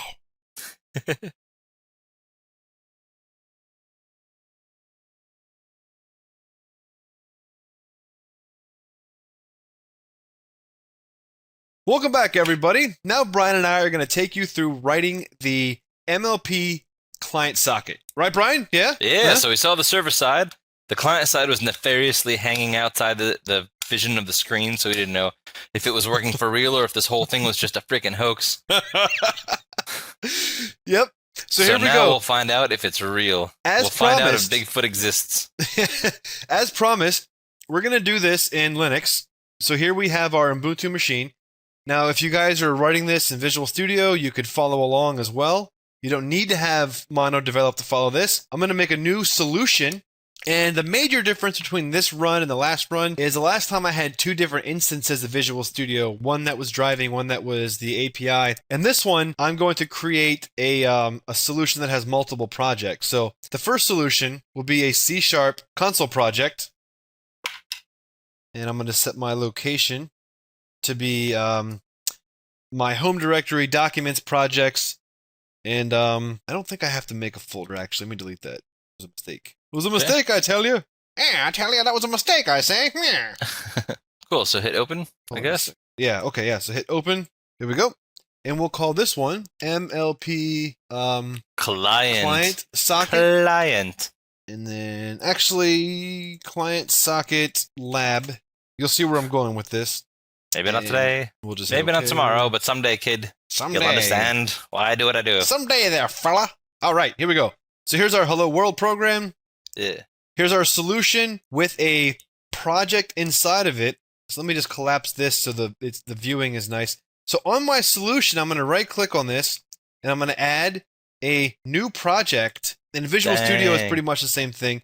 This project will be a C# library, and we're going to call this MLP clients socket. We did call the other one server socket, right? Yep. Yeah, server socket. So we'll call this one client socket. Inside of the MLP client socket project, what I'm going to do is first, I'm going to rename this to be the actual class name that I want it to be, which is MLP clients socket.cs. Siesta? Yep. Now we'll double click on this. So the namespace will be wibbit.net. And here's the class name. And we'll worry about anything else later. Okay, now let's build this and make sure it works. So we'll do build all, which should build all of my projects. Yes, all of my projects inside of my solution. Great. Build successful. Yeah. We're done. Yeah, we're done. So let's go ahead and build out the class, the DLL here. Before we do, so here I'm going to just navigate. I'm in my home folder by default. So we put this inside of our documents folder, projects, and we have our MLP lab. So inside of this, we have our solution here, and then our two projects. So the MLP client socket is going to have a bin folder, and inside of the bin folder right now, since we're in debug mode, it's debug, and you'll see that it actually has a .dll file. Isn't that crazy? Even in Linux. I could pick this up, move it to Windows, and import it, and it will work just fine. That's crazy. That's pretty cool. So I just wanted to show that. So let's minimize this feller and get back to work.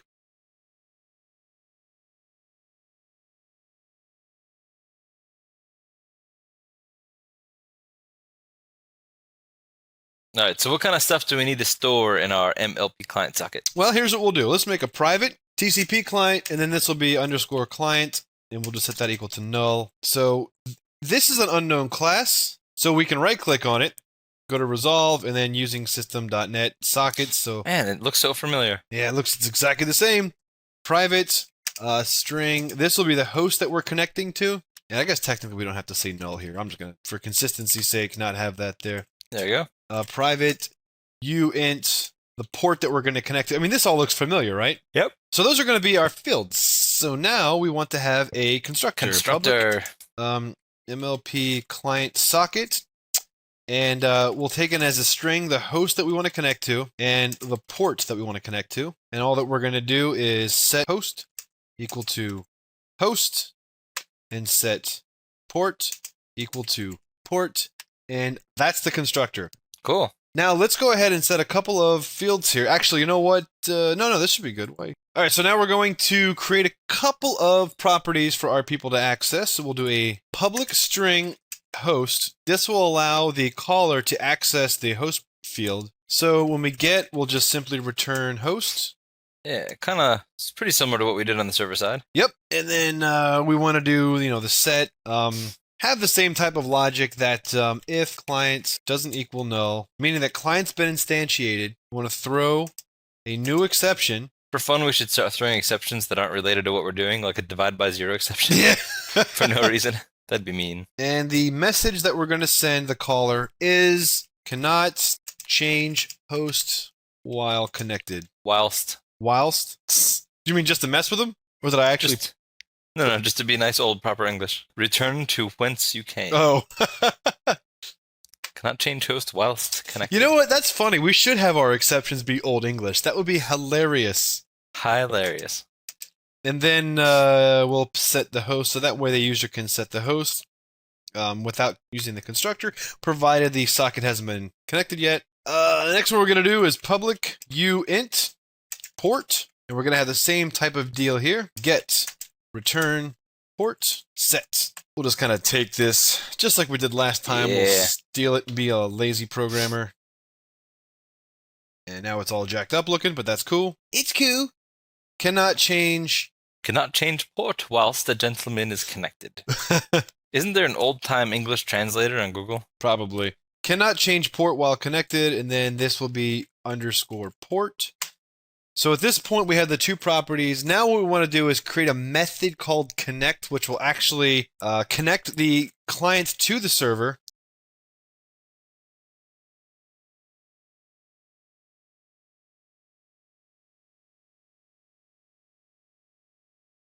Now what we want to do is create a method called connect, which will actually connect the client to the server. So we'll do a public void method, and we'll call it connect. And all this guy's going to do is first we'll check to see if the client's already connected. So if client, if it does not equal null, then we'll throw an exception, and the message will be client is already connected! Exclamation point.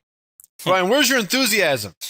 It's not there because I'm trying to find the translated version of cannot change port while connected in Old English. But this Old English translator on Google is just saying, word not found. Well, a port back in Old English was a place where you put your ship. Yeah, so that should be fine. Maybe it's the word connected. I mean, I would imagine the word connected existed back then. I don't know. But anyways, so we'll then set the client instance equal to a new TCP client instance. The first parameter is going to be the host that we're connecting to. The second parameter is going to be a typecast integer of the port that we're connecting to. You do have to wonder why they allow an integer. Yeah, well, whatever. We don't. Yep, it's cool. Because we're awesome. Then we want to check to see if not client. So the TCP client has a property called connected. So if it's not connected, we'll throw an exception. Something went wrong. Yeah. Some shit went down. Failed to connect to host! Exclamation point. Cool. And that's all that connect is going to be. Now let's disconnect and let's piss Brian off yet again by doing this. Public void disconnect, because Brian is disconnected from reality. He's been programming in Java for too long. I'm so connected to reality that everybody else's reality looks strange. I'm normal. The voices in my head tell me so. Getstream. They tell you that too? Weird. Close. I thought I was unique. Oh, you're not unique. Oh, why did it auto make it like that? I don't know. And you get a little spacey after your close. It did that by itself. Yeah, it's weird. I didn't do that. It's still your fault. Still my fault? It did it after Getstream too. Yeah, I know. How unprofessional. This is unprofessional. It's just sitting there now. It has to think about the... Oh, he pushed a space? Hold on. Whoa. You're going to have to sit and think about what you've done. Yeah. Hold on a second, sir. Sir. All right, ladies, he changed to space. Let's do this. Hold on, I gotta have a lucky strike first, yeah? See? Nice, smooth lucky strike. That is fine tobacco. Melts in your mouth, but not in your hand. I wish I could talk like those guys do. I've actually tried to imitate them. I can't do it. Are we back? What's happening? Okay, cool. I think we're back. Cool. All right, so we close that, paste this 2 more times. So this is going to be .dispose. So we're going to release any handles that we have open. Then we'll go ahead and... So there's our disconnect. Hey, cool. Now we want to do a send. Now you're going to see some logic here that's sort of similar to the server. Just in reverse. Yeah, because we're going to need to be able to parse out the reply, because the reply is going to have the same type of wrapping.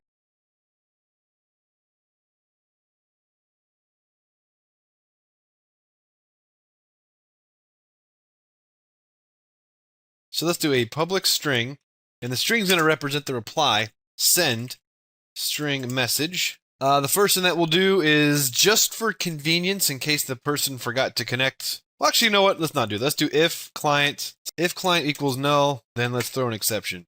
And the exception is going to say client is not connected. Just like this virtual machine. Yeah. Exclamation point. Hey, cool. So where were we? I'm also going to add, just in case somebody did a try catch. Oh wait, if the client is null, don't we want to connect? I just pulled that out. We'll just have it throw. Or the client's not client dot connect. So or it's not connected. Now let's start working through the process of creating the message that we're going to send out. So we're going to create a list object type, and this requires us to use the system.collections. So should just be able to right click and resolve system.collections.generic, and then this is going to be outgoing message that will equal a new instance of this. Right, Brian? Yep. So now we got our outgoing message. Yeah. So let's construct it. Now we just gotta frame it, fill it. Outgoing message dot add. Haven't we seen this before? Oh yeah. Byte 11, 28, 13. I'll know these numbers in my sleep by the end of the day. 11, ending it with 28 and 13. 13. 13. 3 turds. Apollo 13. All right. Add range, and the range is going to be Default encoding. the encoding, which this doesn't have this, so we're going to have to right click and do resolve system.text encoding.default.get bytes, and the bytes is going to be from message. All right, so there we go. So now our message is constructed and ready Cool. to be sent.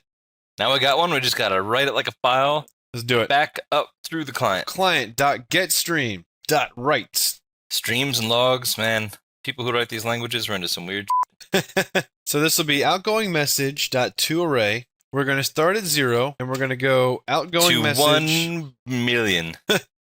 outgoing message.count. Oh, well, that's cool too. So the 1 billion trillion fillion byte array. Okay, so now we've sent the message. Now we're going to read the reply back. Cool. So let's create a byte list, which will store the reply. We'll call this server reply bytes equals a new instance of the list byte. Makes me think of cereal for some reason. I don't know why. Store bytes, just like we had in the last one. So basically, we're kind of lifting the same algorithm. So we'll do int b equals -1, and then we'll do a while true, because we're basically going to be reading until we find Forever. reading forever until we find the condition that we want. So while true, let's piss off Brian again. Try b equals client.getStream client.this what .read byte. Read byte. I know you want to put a b as -1 on the catch. Just because we're going to be nice. I know. You feel it in your bones. Oh, doesn't that just feel complete now? No.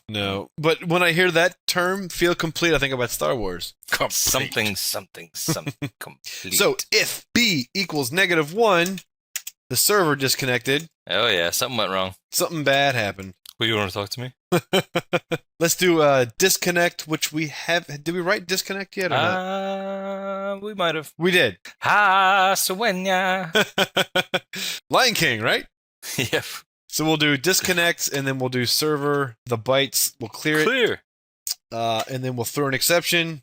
There you go. Throw a new exception. The server is not talking to you right now. Server is not responding. Oh, you're lame. Exclamation point. Shh. Else, and then here's that condition again. Else if, and let's drag this out a little bit.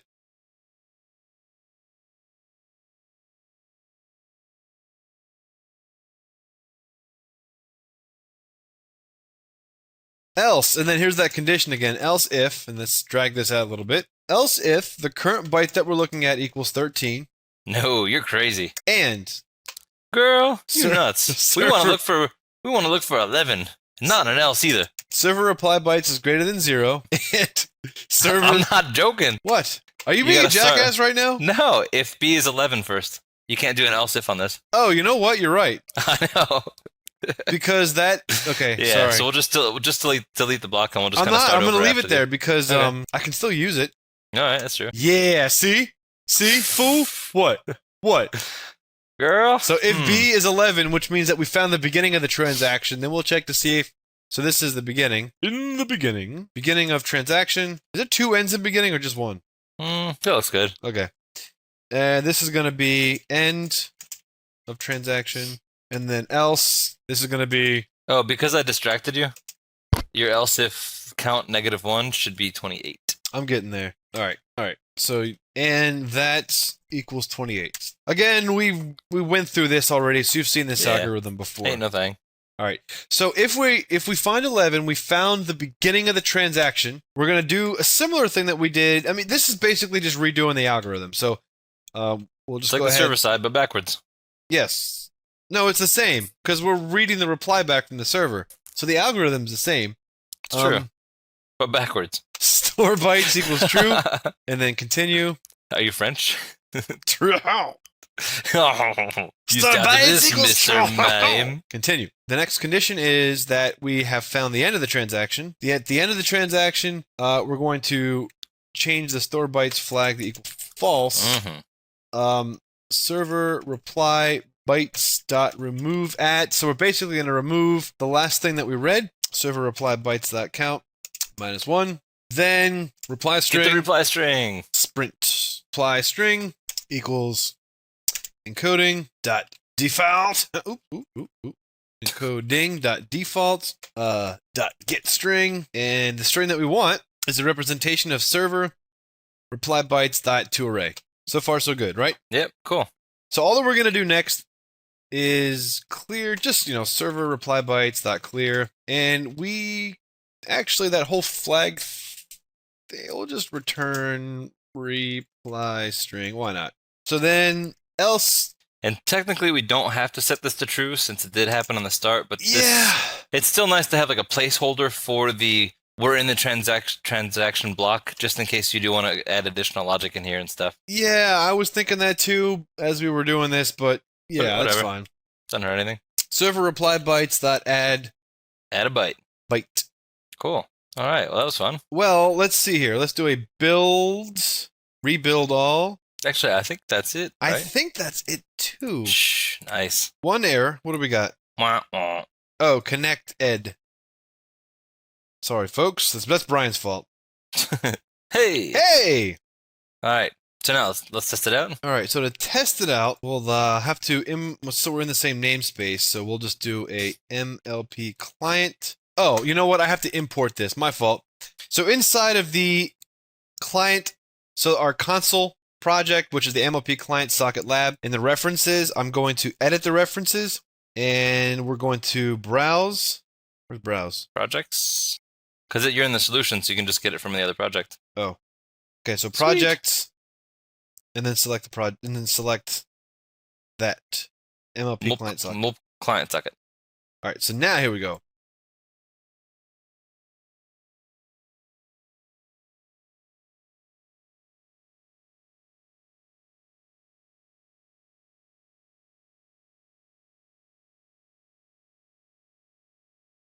Yay! There it is. Okay. Get happier. Host. We'll just leave that blank for now. If it's from before, I think it's 192.168.1104. 2.168. Ooh, Oh. Ooh. Just got real. 192.168.1.104. So there's a client. So then we'll connect, and then we'll do client dot connect. See, it's all nice and dot simple. Disconnects, and then in between those, We'll send something. server reply equals clients dot send. So we'll send. What do you want to send, Brian? Like, hey, buddy. What else is there to send? And then console dot write line. Server reply. Don't get ahead of yourself, buddy. You see? Window height. You see? Look what you've done here. Been 40 years since I've seen a program run this poorly. 40 years, I tell you. So it'll be console.writeLine server reply. Nice. All right. Save and build. So we'll do a build. We'll do a build all just for fun. Absolutely. So does this mean it's testing time? It's well, as soon as the Windows 8 machine boots up, it's testing time. It's booting time. Now that the business hours are over, it's booting time. It's booting. It's booting time. Digga-digga-digga-da-doon. Booting up for 2 hours. Because when you're so intense, it's worth the wait to wait 2 hours Because when I'm for all booting those up- tiles. Look at it spin. Because when you see it spinning, you know it's about to be Bits booting time. You know, when I'm spinning, it's time for booting. That's why they call it booting time. Ooh. There you go. Let's hope that the Flight of the Conchords don't sue us. They would never sue us. I mean, could they sue us for doing like a joke parody like that? No, parodies are. Remember, there was a court case about the like Puppy Vuitton or whatever. It was like Louis Vuitton stuff for puppies, and they got sued for copyright infringement. But they said it was really a parody of people who wear Louis Vuitton, Okay, and so- not an actual like imitation product. So if we leave that in the final cut, we can't be sued for it. There you go. That's my official non-legal legal advice. I was gonna say we for the should situation. consult the Whippet.net legal team. Yes, that's true. And what a fine-looking Whippet.net legal team we have. We have a great legal team. Actually, we have the best legal team in the world. So here we have Visual Studio running on a Windows machine, and what we'll do is let's get the IP address. IP address is going to be 106. 192.168.106. So over here, so we'll change this from this to 106. Sace. All right. Now let's go back to the Windows Visual Studio. Let's run this server. So right now the server is just listening. Of course, we'll allow access. Of course. So right now the server is just listening, but you can see that when we get the message, we're just going to echo the message out, and then we'll just reply back with, yeah, thanks. Mm-hmm. That'd be great. Yeah. So let's do it. Let's do run. Start without debugging. Build successful and dun dun dun dun dun dun dun. Hey, Cool. It says thanks. nice. So what does that Awesome. mean? Well, that means that the server got the message and said, hey, buddy. In Windows, and Now- then said thanks back to Linux. Now to show how cool this really is, let's do like for int I equals 0 while I is less than 100 I plus plus. One of the main things about that's cool is this is a steady stream socket. So check this out. We should be able to send hey buddy a bunch of times, 100 times, and not have to disconnect in between each message. Let's go. Control F5. Whoa! Look at that. Nice. Look at That's that. awesome. So with just a little modification on your own, you could make a little chat program by reading input, sending it, having other server-side wait for input, so on, back and forth, back and forth. Make a little IM program. Yep. So what do we do here, guys? We proved the cross-platformness of the .NET framework and how we could build one application in Linux, one application in Windows, and have them communicate with each other perfectly. And these DLLs that we created in both environments will work on each other's environments. So if I were to take the DLL from the Linux box and put it over on the Windows box, it should work just fine. That's and crazy. vice versa. So exciting stuff. Yeah. Hope you guys had fun.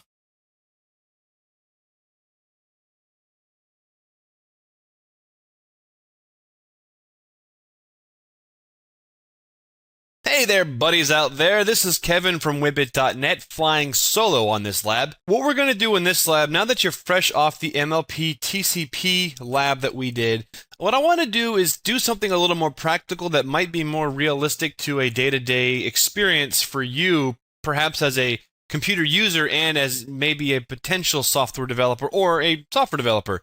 So I'm going to build a HTTP server class in C#, and we'll be able to use this to communicate with a web browser, and we can deliver web content using this class. Now, it's going to be very fundamental. It's going to be very basic, so it's not going to be perfect, but it'll provide a framework for you to learn how to integrate with web browsers, how you can build software that can accept communications from a web browser and then reply back. Now, there's a lot of complexities that are involved here.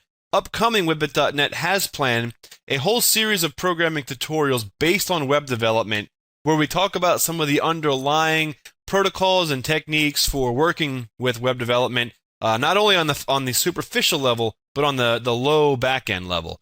And what we're going to do in this lab is sort of tinker in that low back-end level, and we're just going to create an HTTP server class that will just feed up some simple replies back.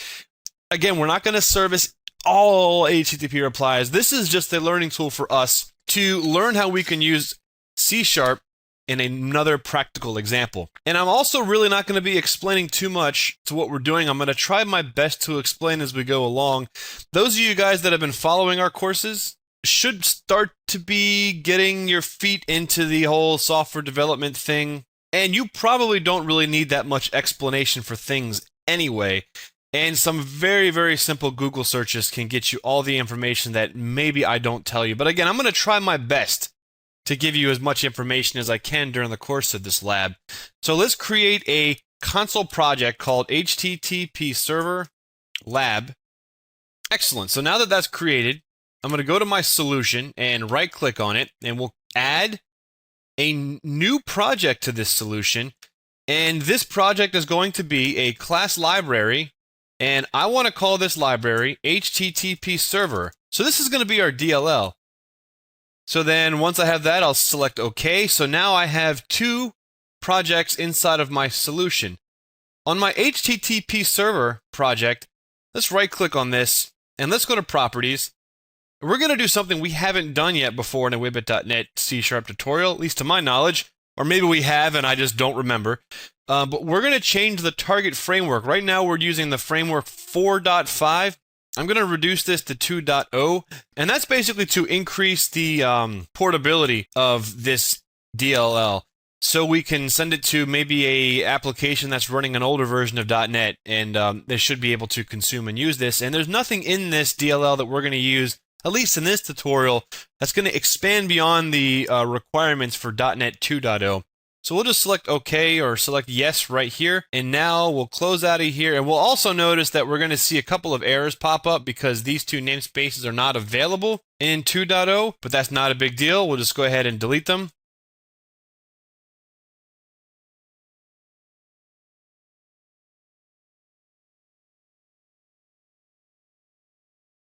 So the first thing that we'll do is we will change the namespace to Wibbit.net. And then we'll change the class to HTTP server, and the class1.cs, which you guys know by now that bothers us, we'll just rename that to be HTTP server.cs. Very much like the MLP lab that we did, we're going to create an event args class to handle requests that are coming from the client and allow a subscriber or subscribers to get a hold of that transaction and do something with it, including have the ability to reply. So on the HTTP server class, let's right-click on it, and let's do an add, and we'll add a class. I want to call this class HTTP server received event args.cs. So once we're in this class, let's change this to Wibbit.net, and we'll make the class public. And that's good enough for right now, other than just to keep the environment clean, let's extend event args, so that we're very clear that this is a event args class. Now let's build the HTTP server, and we're good. Excellent. Next, on the HTTP server lab project, let's right-click on references, and let's go ahead and let's add this HTTP server. So if we click on projects here, you can see that HTTP server is available here, so we'll select it and hit OK. Now our console program, so this program.cs, now has access to the Wibbit.net namespace. So let's do using Wibbit.net so we can access the HTTP server. For right now, let's just start building the HTTP server class and maybe pop back and forth and see what's going on. So modeled after the MLP TCP Lab that you guys have done, let's create a delegate that will use that event args. So this will, like I said a moment ago, this will be used to handle getting requests from the client and passing that request along to some subscriber or other subscribers or no subscribers. So we'll do a public delegate. Well, I guess if there are no subscribers, we won't pass a delegate, but you know what I meant. The name of this delegate, we'll just call it HTTP server received handler, and the parameters that we're going to take here, the first one's going to be object sender, so that will represent the instance of HTTP server that has received this transaction. Then we will pass along HTTP server event args, and then that's it. So there's our delegate. Now that we have the delegate defined, let's start working on our fields. Now you're going to see a lot of repeating stuff here. So we'll do a private TCP listener, and we'll call the listener listener. Next, we'll have a private IP address, and we'll just add the reference. Resolve to system.net IP address, and we'll have a private uint that will represent the port. And then lastly, you'll have a private bool is running. We'll set that equal to false when we first start out. And I did say lastly, but we're going to have a private thread. And this thread is going to be the facilitator of the listening. So we'll be listening on this thread. That way our server can run multi-threaded. So we'll call this listener thread. And also, as you know, by having this all threaded out and nice like this, we can have multiple listening sockets on one server, which is kind of cool. So you could have one web server that is listening on multiple ports. Like if you wanted to serve up content on port 80 or port 8080 or whatever, all you have to do is create a new instance of an HTTP server, and then that's done. Once we have these fields defined, we'll define our event. So we'll create a public event, and the event is going to be of type HTTP server received handler, and we'll just call it received, and we'll set that equal to null to start off the program. So now we should be ready to actually start to build the constructors.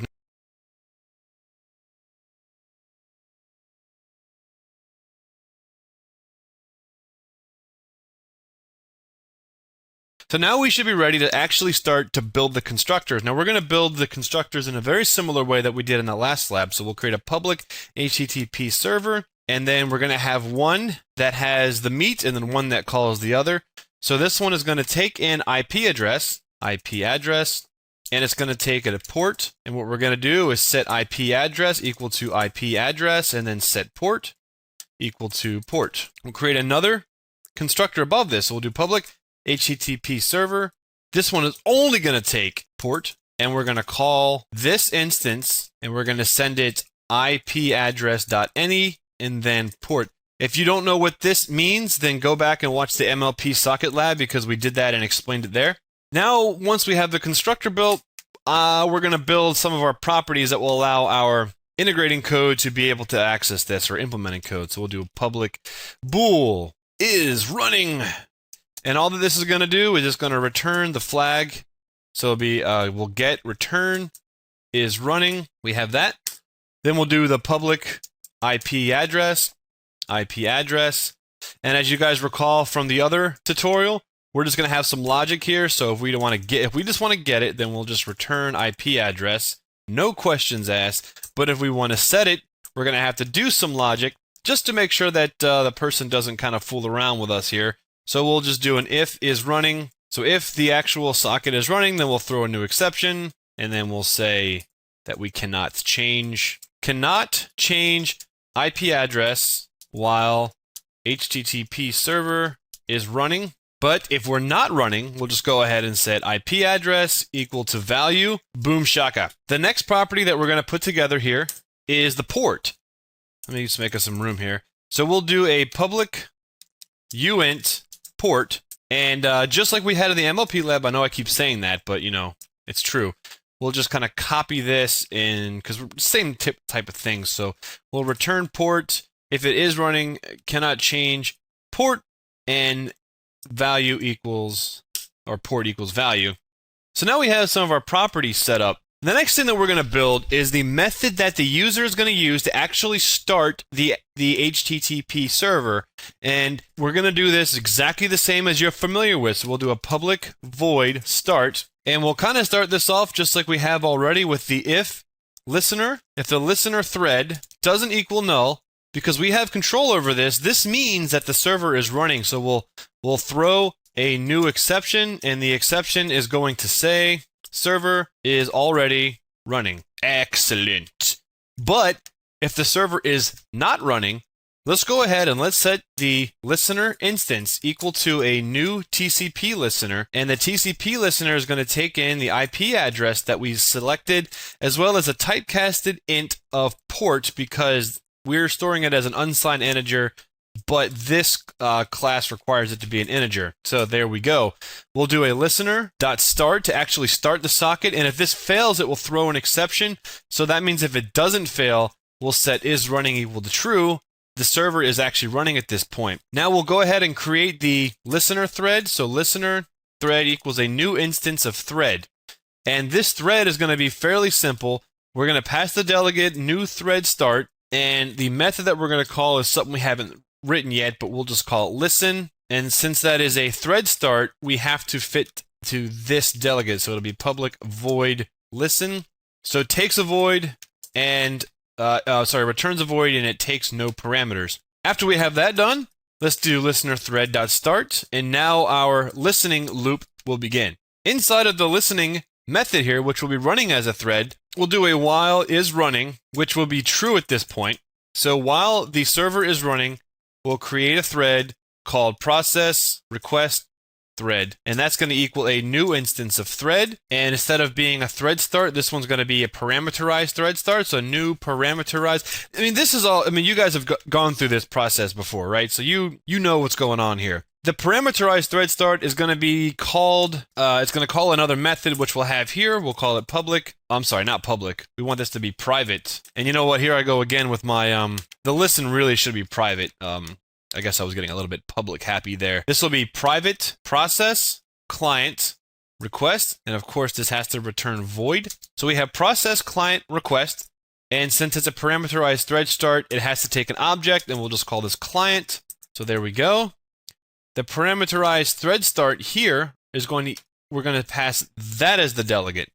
And just like we did in the MLP lab, we'll take the instance of the thread and we'll start it, but it's not going to start until listener.acceptSocket actually triggers. So that means that it's just going to sit at this line of code until the client tries to connect. And then once a client tries to connect, we'll come down here.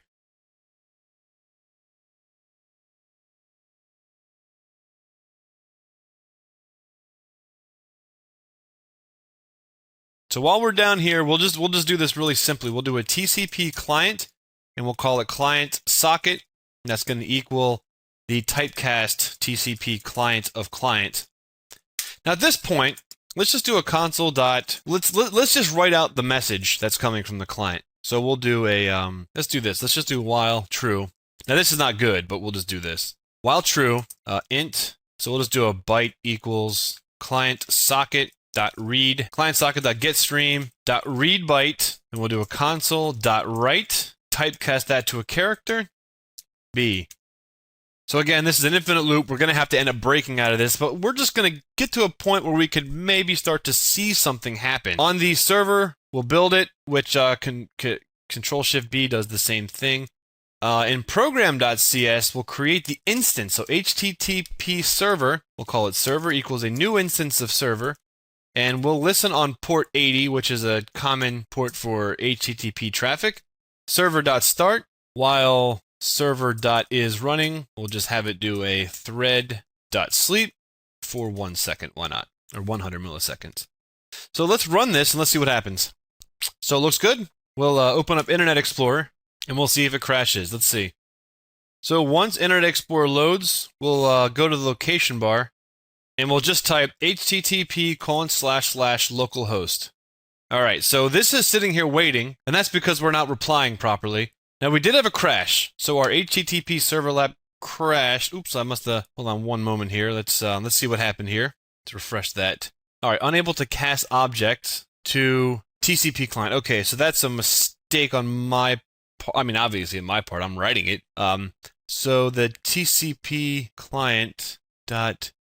okay, when I said accept socket, that is a different method. I actually meant to say accept TCP socket. Accept socket's more raw. Let me just try this again. So we'll just do dot accept TCP client. My fault.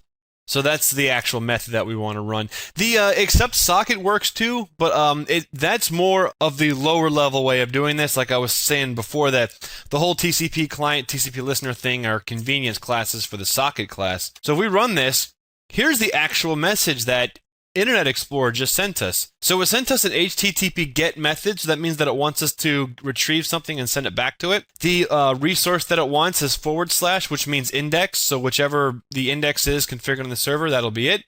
It's using HTTP version 1.1. These next upcoming lines here are the headers.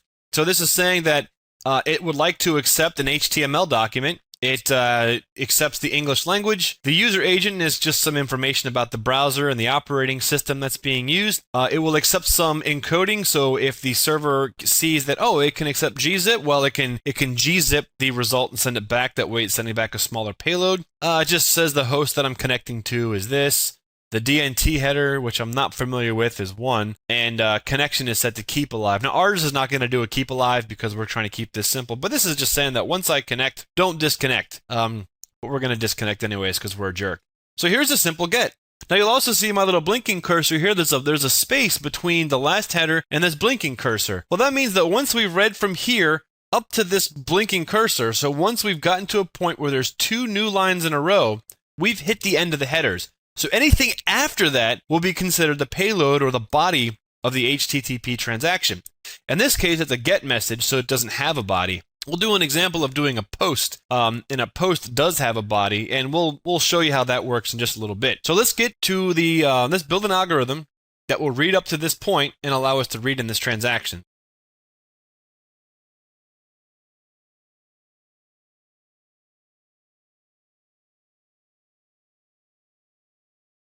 Let's build an algorithm that will read up to this point and allow us to read in this transaction. So let me break out of here, and Internet Explorer is probably angry, but that's okay. Internet Explorer can be a jerk sometimes. So I hope that was at least somewhat informative. So let's blow out this infinite loop because, yeah. Well, you'll also notice too that this loop didn't end, and that's kind of interesting to know because HTTP doesn't end. We basically just have to read until we read as many bytes as we have to read.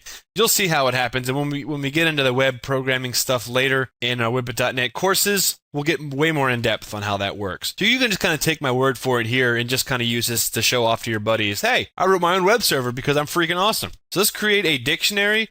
And this dictionary is going to store those headers. So you saw the format of the headers, the name of the header, then a colon, and then the value. So we'll have a dictionary that stores those. So we'll call this client headers, and it's just going to be a string and a string. So we'll just have that. Pretty simple. Let's create a list that will encapsulate a byte array, and this byte array is going to represent the client payload, or the body of the message. I'll call it payload, because that's the terminology that I like. We'll also store some strings that will represent, this will be the entire header string. What is this so angry about? What is this? Okay, no, it's fine. And you'll see how we use this in a little bit. We're actually going to accumulate to this string until the headers are read, and then we'll parse them. Then we'll have another string called method. As you saw in that last example, it was a get method, so we'll be able to parse that out. Now we want to get the resource, and you'll see how that works as well. We're going to be pulling out the resource that the client is requesting. We want to get the query string. And if you're not familiar with what a query string is, I'll show you at some point during this. Then we'll get the HTTP version. We want to get the content length, which that example that just came in didn't have a content length, but you'll see an example of one at some point. I'm sorry, that's going to be 0. All right, so the content length will represent the actual size of the body, and that HTTP GET that we got, there was no body, so there was no size. So we'll just assume that if there is no content length sent, then it will be 0 by default. That means that there is no body. But if there is a value there, then we're going to read that number of bytes until we read them. So we'll see how this goes. Now, let's just just for convenience, let's extract the network stream from the client socket. So we'll just extract the network stream. That's going to equal client socket dot get stream. So now we've extracted the virtual tunnel between these two machines, and I'm going to just create another variable here called headers read equals false. Now this will be true once the headers have completed reading, so that way we'll know when we're actually going to read the message. So let's create a loop here. So we'll do while is running. So while our server is running, we're going to read some data from the client, and we'll read 1 byte at a time until all the headers are written, and then we'll just read the entire chunk. So let's do an ns.read byte, and we know that we've gone through this process before. So let's just do a -1. We'll do a try b equals 0, and then we'll have an empty catch, which will piss Brian off, but he'll get over it. If b is less than 0. Then we can assume that the client disconnected, and we're going to disconnect the client. And we're going to build a method here that's sort of a convenience for disconnecting a client. It will help us kind of make sure that we kind of clean everything up. So we'll create it down here real quick before we continue. So this will be private void disconnect client, and this will take a TCP client. All right, and this will be pretty simple, so we'll just make sure that we do this safely. Client.getStream.close, and let me copy this, and then we'll dispose that. That way we clean up any other handles that might be hanging out there. And lastly, we'll do client.close. And you should be familiar with this because we've written this method already in the other class that we did. So the client probably disconnected, so we'll disconnect the client. And if a client disconnects, then that's fine. We're just going to ignore this. So we'll disconnect client socket, and then we'll just bail out of here. Now, if we actually do get some data, we need to make sure that we've read the headers before we continue to read the rest of the transaction.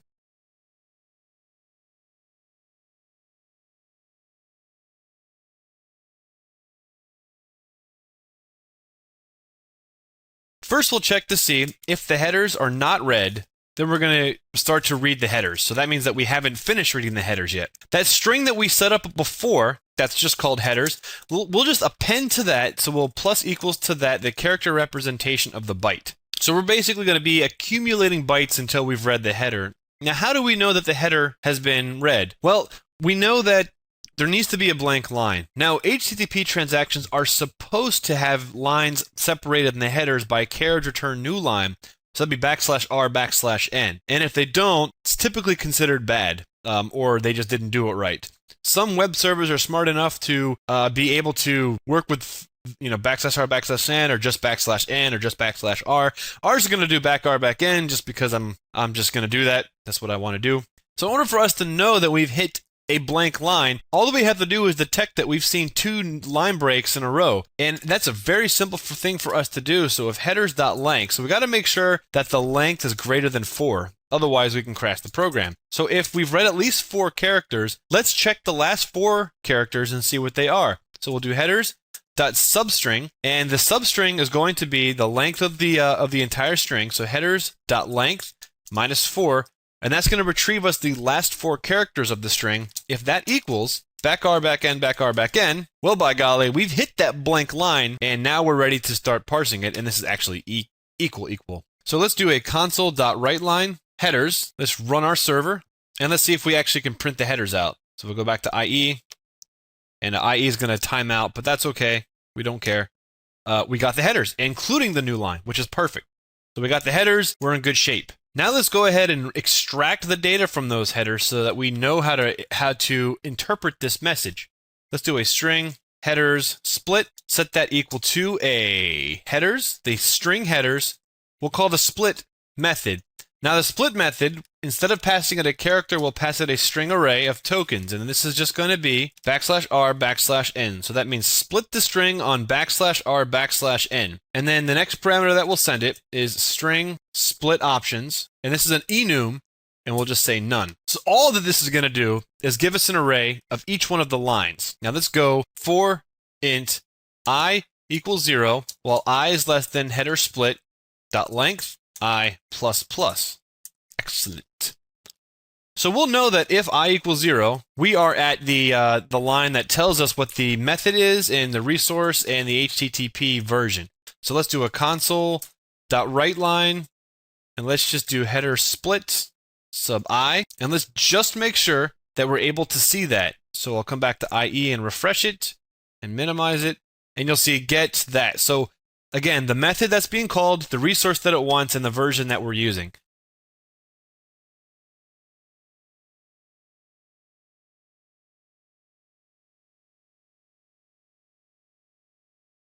So let's parse this information out, and we're going to make sure that we try catch this, because if this fails, we're just going to assume that we got a bad message. So we'll fill this out in just a little bit. So here we go. So what I want to do is I want to set the method equal to the header split sub I, and we'll do a substring, and what that substring is going to be is a substring starting from 0 to header split sub I index of space. So what this is saying is go from 0 up into the first occurrence of a space, index of space. Let me drop this down so we can see this easier. And then once we get it, we'll just make sure that we go to upper, because it's common for these to be represented as uppercase. Let's do a console.writeLine method. Okay. Refresh the browser, and then we'll go back. We have get. Looks good so far. So once we have the method, we want to get the resource that's being requested. And what I'm going to do for this is, since we're going to be the resource and the HTTP version are just separated by a space, and there should not be a space in the resource because URL encoding should send a %20 in place of a space. So let's do this. Let's make it just a little temp string. Temp equals the header split. That'll be this guy. Dot substring. and the substring is going to be the index of space plus 1. So what this means is go to the first occurrence of space and keep everything to the right of it. And if I echo out temp here real quick, we'll see that we should see the resource, which is / and then the version. So that's correct. So you can see pretty simply, in order for me to get both of them, I could just split on a space. So we can do a resource equals temp.split, and then we'll split it on a space, and we'll take sub0, and then we'll do the same exact thing for HTTP version, except for this will be sub1. So we've extracted that. Now we do want to keep in mind query string. Now when we're dealing with query string, it would be something like, username equals Kevin. So we want to be able to extract that value and not have that as part of the resource, because technically it's not. So if resource dot contains a question mark, then we're dealing with a request that has a query string. So the query string is going to equal the resource dot split, and we're going to split this on the question mark and take sub1. Then the resource is going to equal the same thing but sub0. So if we do a console write line query string, let's run the server and go to IE, and we run this, we should see that we have the query string username equals Kevin. Perfect! It doesn't get any better than that, ladies and gentlemen. This is programming at its core. Doing it by yourself, talking to yourself like a mental patient. That's what programming is all about. And maybe that's why I like it so much, because I'm a little bit crazy. One thing that we also want to do to prevent maybe somebody from trying to hack our computer or hack our server, and even though this is not hack-proof by any means, again, I'm trying to keep it simple, I will have this one small check. If resource does not start with, so if it does not start with a /, then somebody might be trying to hack me. So if it doesn't start with a /, I'm just going to throw an exception. That way we'll hit this catch block. Now, if we get to this catch block, we're just going to say this person sent us a bad message. So we'll disconnect the client, and then we'll just write console.error. Why not? We'll write to the error stream .writeLine. We'll just say bad request. Why not? We could reply back with an HTTP bad request transaction, but in this case, we'll be lazy. That'll be one of your homework assignments. Okay, great.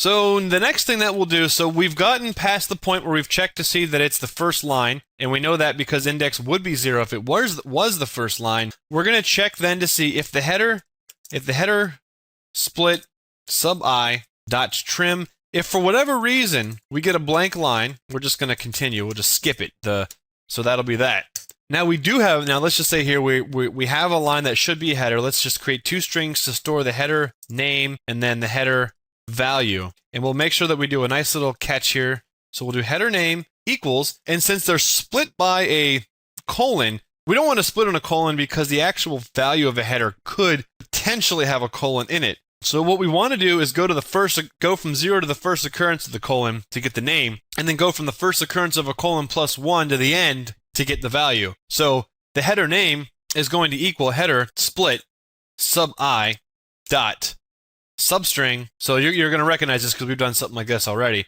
Start at 0, header split sub I dot index of, and the index of is going to be a colon.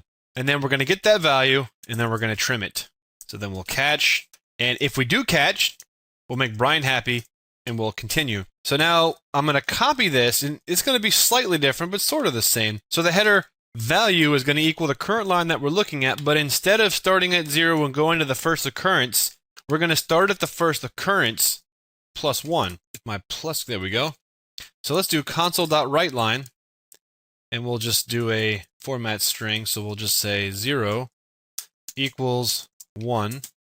So we'll do, and we'll also put single quotation marks around them so we could just make sure that we don't have any excess spaces that we don't want. So then we'll do the header name, header value. Let's execute the server. Went over to IE, refresh the browser, minimize the browser. So there we go, except, So we've extracted the header successfully. Well done.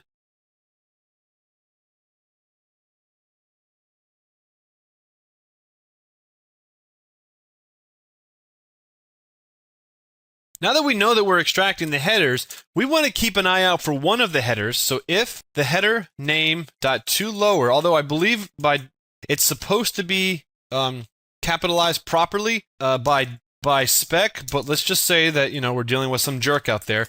Let's do content-length. So content.length is a header that exposes the length of the actual transaction. So let's just say we found the content length in that header list. Well, let's do a try to content length equals int.parse, and the parsing value that we're going to do is header value. And if we do hit this, then we'll continue because we don't want to deal with having to mess with that. So here we go. So now we found the content length if it's there. So we should be in good shape at this point. Now we'll start to fill up that headers dictionary that we set up. So we have a dictionary called client headers. So if the client headers for some reason already contain, so let's just say a header was sent twice, which shouldn't happen.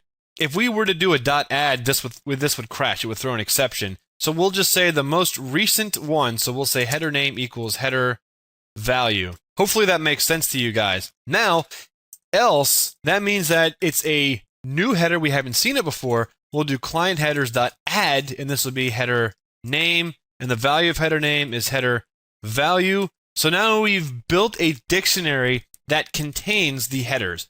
So once we've gone through this entire process, this loop right here where we're going for each header, we've gotten out of here, we're done reading the headers. So headers read, we'll set that flag equal to true. Now if we've gone through the process of reading the headers and the content length is set to 0, well then that means that there is no body, or there shouldn't be any body. So we'll break out of this loop. If content length equals 0, or let's just say it's less than or equal to 0, then we'll break out of this loop. Now the break is this loop right here, which would continuously read, the outer loop, which would be this loop right here. That's if headers is not read, this outer loop. So we would break out of this reading loop that we're in if the content length is set to 0. So now we want to have a condition here, I believe. Let's make sure that this is the if statement. So it is. So if headers not read, now let's do the condition where else the headers have been read. Now if the headers have been read, it's quite simple. What we're going to do is the client payload, we're just going to add the byte. So that's no big deal. So we're now going to start to actually read the body if there is one. And we'll typecast that integer to a byte. And then we want to check to see that if the client payload, if the length, so if we've read the number of bytes that we're supposed to have read according to content length, then we're going to break out. So at this point, we should be down here with a successful transaction. So let me do console.writeLine, and we'll say done reading. Okay. Refresh the browser. Done reading. So we've successfully completed reading that transaction.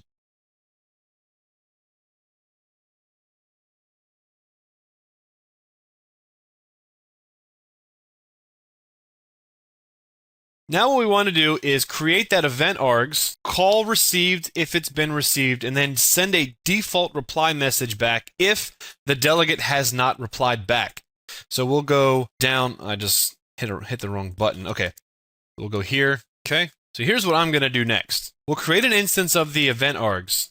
So message HTTP server received event args. I'll just call EVT args equals a new instance of that. And since we have some parameters here, we're going to have to add some parameters here. For right now, actually, let me just comment this real quick, and we'll run back over to the event args class. And we'll start to build out some of the basics of this. What I want the event args class to do is accept a TCP client in the constructor, among other things. So we'll do public this, and this will be spread across a few lines. So the first parameter I want to take is the TCP client, so that way we can reply to the client directly from this class. So the TCP client, we'll just call it client. Then we're going to have a string that represents the HTTP method. Then we're going to have a string that represents the HTTP resource. Then we're going to have a string that represents the query string parameters. Then a string that represents HTTP version, and then a dictionary of type string that represents the headers. Lastly, we're going to have a byte array that represents the payload. So now we'll save it and run back over to HTTP server where we will fill out this object, finish the logic in this class, and then we'll work in that other class. So here we go. So this is going to be spread across a couple of lines. So let's see. It wants the TCP client first, so that's going to be client socket. Then it's going to want the HTTP method, which we stored as method. Then it wants the resource, which we stored as resource. Then query string. Then HTTP version. Then the headers. Then the payload array, which is that. Sorry, this is supposed to be client headers. So now we've constructed that object. And what we want to do is if someone is listening to the received event, so if that doesn't equal null, then we'll call it. So the sender is going to be this. The event arg is going to be EVT args. So there you go. Now, since this is HTTP, they're going to want to reply back, right? So if for whatever reason there is no reply during the process of handling all the events, we're going to check to see that if not, event args dot replied, which hasn't been set yet. I can go set that real quick. That way we can be done with that other class and only work in here. So we'll do a public bool replied, and for now I'll just return false, and then we'll fill that out more clearly and more fully later. So if the reply was not sent, then we're going to reply back. So without actually really building the reply method, I don't want to. So I'll put that as a to-do. We'll send a reply, and then we're not going to do this properly, but we'll disconnect the client. If you want, as one of your assignments, if you want to modify this class so that it will keep an open socket with the client, by all means, it's not that difficult to do. But again, to try to keep this a little simpler, I just wanted to make it simple. So the very, very last thing that we're going to do here, other than come back and fill this to-do in, is we're going to add the stop method so that the code can stop this server. So public void stop in the name of love. If listener thread equals null, then we know that it's already stopped. So we can't stop something that's already stopped. So throw a new exception. So the exception is just going to say simply server is not running. But if the server is running, let's go ahead and let's abort the thread, and we'll set the thread equal to null. So we have complete control over that. We'll go ahead and stop the listener, and the listener stop.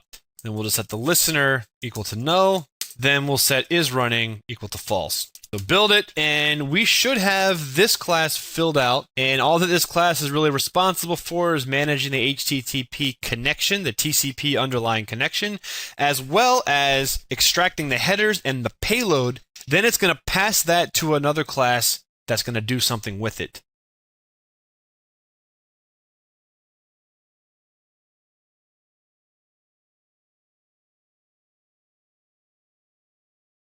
So in this class, let's go ahead and set up our fields. That's a really good first thing to do. So we'll do a public TCP client, and this will represent the client. Then we'll do a public. These are not public. These are private. My mistake. I've been having a problem with that the last couple days. I'm not sure why. Private byte, and this will represent the payload. Then a private bool. This will be the flag for replied. We'll set that equal to false. Then a private string underscore HTTP method, private string HTTP resource, and then private string query string, private string HTTP version, and lastly, private dictionary string headers. Cool. So a lot of these things we're just going to set here in the construction of the object. So we'll have underscore client is going to equal client. Underscore payload is going to equal payload.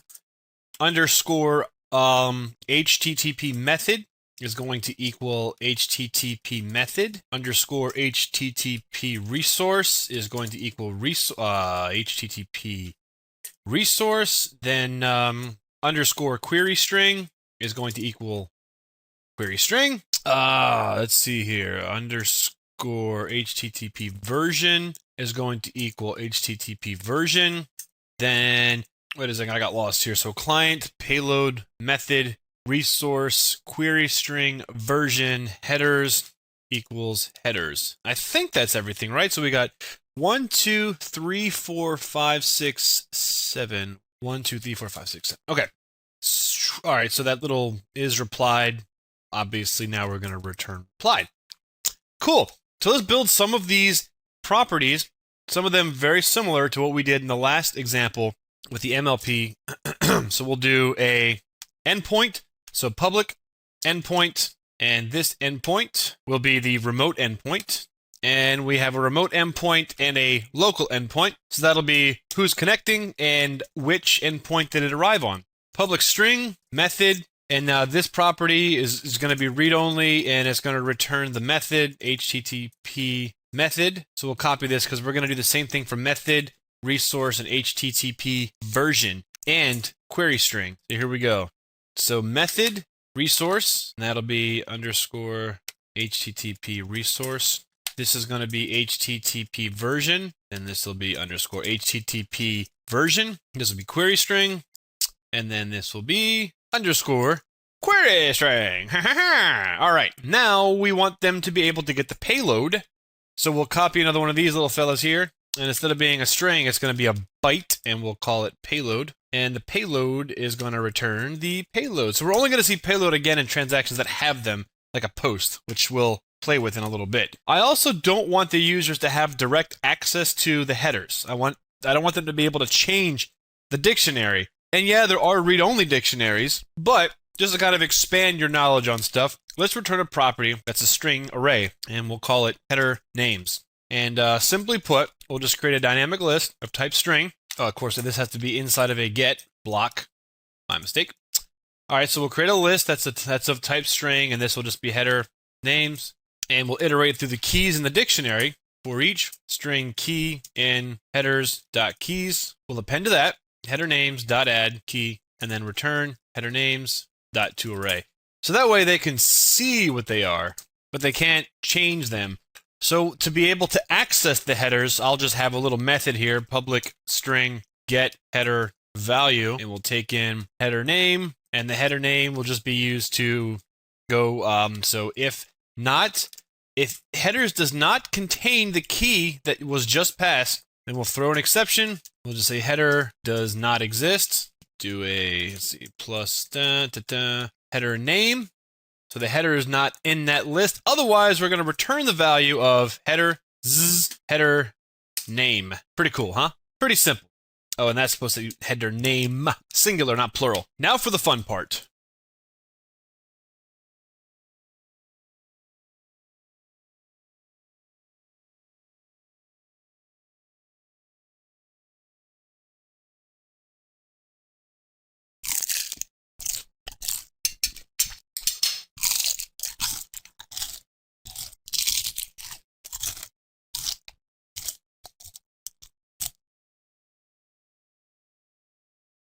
Let's add the ability to reply. Now, the way that I'm going to build the replies is I'm going to actually have two of them. One of them is going to be accepting a dictionary because we want to be able to reply back with headers, because that's a big part of the whole process of sending HTTP messages back and forth. Send the content type back to send maybe cookies, or there's a lot of very valuable and important and vital information that's passed back and forth in HTTP headers. So we want to be able to have the ability to send headers back. So let's do a public void reply. And reply, we're going to send an HTTP code back, which, again, you can just Google this.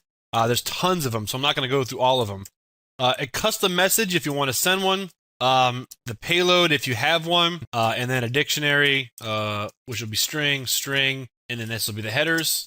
That's pretty simple. Now, what I want to do is overload this. Now, let me also spread this out so it's easy to see for you guys on the screen. I want to overload this. So check this out, because I want to be able to have some convenience where I like the structure of having a dictionary, but I want to be able to give my users the ability to just inline set some headers. And I'll do this way. And there's many ways you can do this. You can create your own headers class. What I'm going to do is just have a string called headers. And this would be just the assumption that you formatted the headers properly, and I'll just take your word for it. And we'll make this a params so that we can send it as many as we like. And we'll convert that into a dictionary. And it's not that difficult. So we'll have a dictionary called headers equals a new instance of a dictionary of string.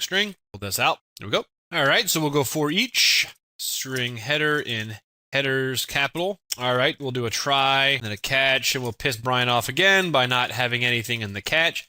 So inside of this try, what we want to do is have a header, header name. I mean, we've gone through this process before, right? The header and header name. So I'm actually going to go steal that code. I'll go back to the http server.cs and go find that logic, which is right here.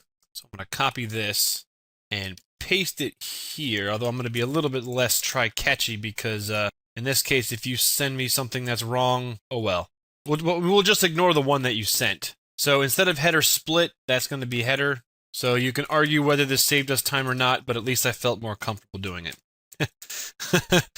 All right, so here we go. All right, now we have the header name and the header value, headers.add. So we're going to add to that headers list the header name and the header value. And then once we have that, we can just call that other reply method. So we'll do reply, and the reply method is going to require that we send it the HTTP code, the HTTP message, the payload, and there is a difference between a payload and a message, by the way, and then headers. Now, if I build this, that should work. And it does. Wonderful. I'm going to sneak back to the HTTP server code and go find my to-do because I'm going to actually call this. So in my to-do, I'm going to do a automatic reply. Oops. So if for whatever reason I do not get a reply from one of my subscribers, I'm going to reply myself with a generic response. So evtargs.reply. And we'll test this one first. The HTTP code for everything is fine is a 200, and the message for a 200 is typically okay. I don't have a payload, so I'll just send a blank array, and I don't have any headers that I want to send, so I will send nothing. Does that make sense? Is that good? So I do Control-Shift-B, should build. Now we'll do another test here, so let me go back to the args class. I'll go down to the reply here. And let's see here. Let me do a console.writeLine just to make sure that we're getting here. So we'll say we're gonna reply. Start the server. There it goes. Internet Explorer, refresh. Looks like it didn't crash. Okay, cool. We're gonna reply. I mean, this is really coming together, guys. This is pretty freaking awesome. So when we get here, we're gonna send back a reply. We're gonna formulate a reply message based on the parameters that were sent.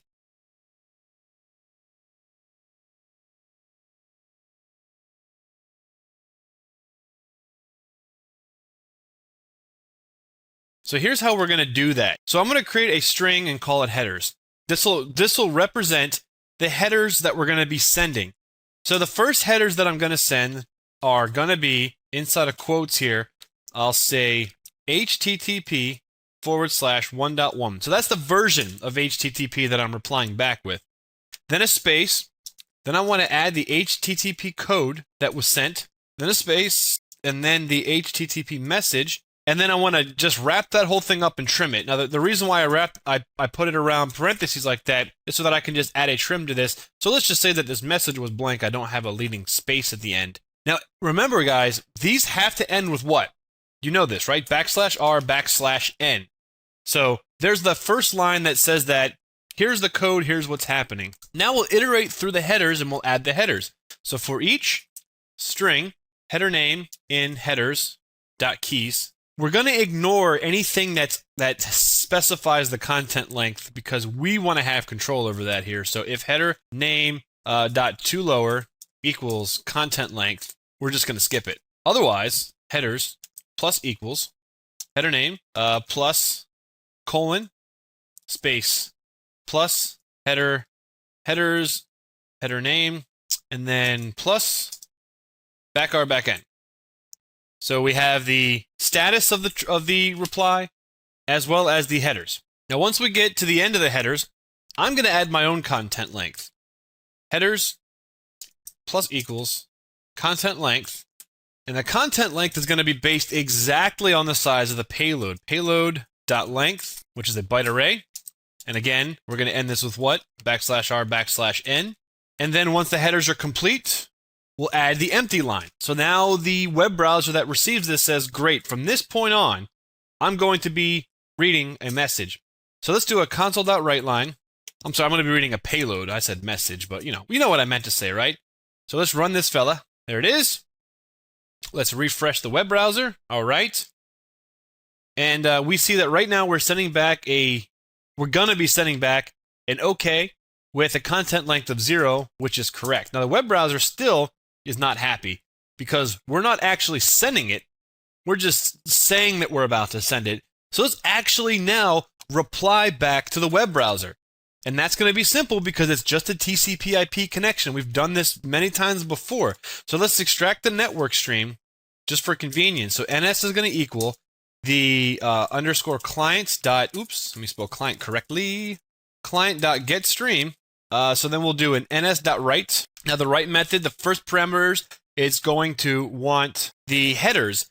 So the headers are a string right now, so we'll convert those to bytes. So encoding UTF-8.get bytes. And the bytes that we're going to get are the headers string. And the offset, we're going to start at 0. And then headers.length. So now we're going to reply back with the headers. And the headers is going to contain the status code. So if there is a payload, so right now, if we run this program, it's actually going to work. So check this out. I'm going to refresh the browser. And it's blank. See how we don't get an error message now? Technically, this works. I got the transaction, I got the request from the client, and I replied back with just a blank message. But let's just say that we have a message that we want to send back. And this could be, PDF, it could be an HTML document, JavaScript, a picture, whatever. We want to do a, let's see, payload. If the payload.length doesn't equal 0, that means that there is a payload. Let's go ahead and write that sucker. ns.write. And that's going to be the payload of 0 to payload of length. So that means we're going to send the entire payload. And I skipped one step at the beginning of this, guys, and this is my mistake. What I want to do is if replied, throw a new exception that says reply was already sent. And then we'll kind of set this for ourselves. Reply equals true. So that is basically going to work. Now, it doesn't work right out of the box. We're going to have to build some logic around this to use it, but that's what we're going to do right now.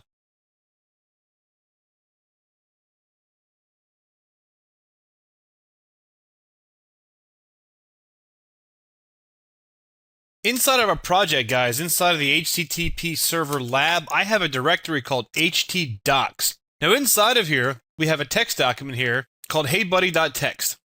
And all that we're going to do is say, hey, buddy, in this document. So let's try to get this document out to this web browser. So inside of my program.cs, before I do anything, I'm going to create a string htdocs path / /htdocs console.writeline directory .exists htdocs path. Let's see if that actually exists. True. Great. So that'll be our htdocs path. We're going to open up the server on port 80, but before we actually start the server, we'll do a server.receive, and then we'll hit the plus equals, and then hit tab twice, and then we'll have our delegate down here, so when the event triggers, it's going to call this.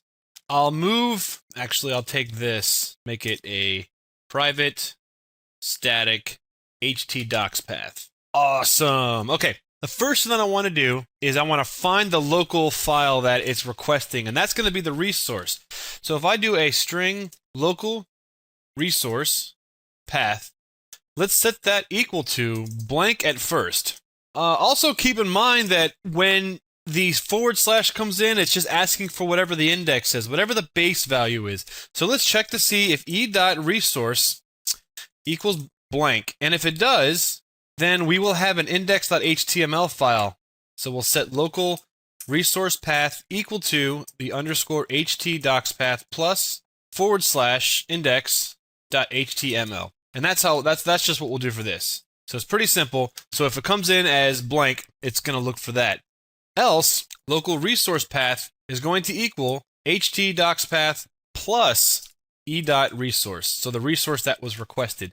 So let's just write this out, and we'll do a local resource path. So we'll start the server, and we'll go over here. I'm going to erase my query string and stuff, just to simplify this whole thing for now. So we'll just go http / localhost, and you'll see that it's the path that we're looking for is / it's asking for fave icon as well. Let's see why. Oh, you know what? That's not blank. Sorry, my fault. That's supposed to be /. I said blank. We'll run this. So the server's running. Let's go back out to Internet Explorer and run it. And we'll come back here and we'll see that the file that's being requested because it came in as a forward slash, is going to be index.html. Now, if I go back to Internet Explorer, let's request heybuddy.txt. We'll start with that one. Heybuddy.txt, and oops, I didn't start my server, so there's my server, and the client requested heybuddy.txt. So what I'm going to do now is I want to check to see, does this resource exist? Now, this is going to be a very simple web server. All that I'm going to be doing is serving up documents. You could make this as sophisticated as you want, but in this case, it's not sophisticated at all. So what I want to check to see first, if the file does not exist. So if not, file.exists, local resource path, I want to reply with a 404. So we'll do an e.reply, and the code that I want to reply back is 404. The message that I want to send is not found. And what I want to do is send some code and a header. So the code that I want to send, since this is requiring a byte, what we'll do is encoding.utf8.getBytes. I'm just going to send back some HTML code. You don't really need to know HTML. This is pretty simple. So we'll just have an H1 tag, and then we'll say 404 resource not found. So we'll send that back so that will be displayed in the web browser. And we'll also set the content type equal to text/HTML. That's just saying to the web browser that when you get this, render it as HTML. If I don't send this, then it will just render it as text. And I can show you the difference just so that you see. So if I run this, let's do heybuddy.txt1. So it shouldn't find that. And we got a 404 message. So a web browser that, like, so perhaps Chrome or something. Let's see, what is the, let's get the IP address of this computer. Certain web browsers will do this differently. So what this is doing is it's just saying not found. It's giving me the message that I sent. Some web browsers will not actually display the message and rather display the HTML. I think Chrome works that way. So the IP address of this box is 104. So let's see what happens when we launch this from my Ubuntu machine. So we'll do http://192.168.1.104. All right, so 1.104 / not there .dat. And you can see that Firefox does it differently. Firefox actually displays the HTML that I sent back. So you can see that they're just two different browsers that handle things two different ways. So the next thing so by doing this and this, I'm satisfying pretty much all web browsers.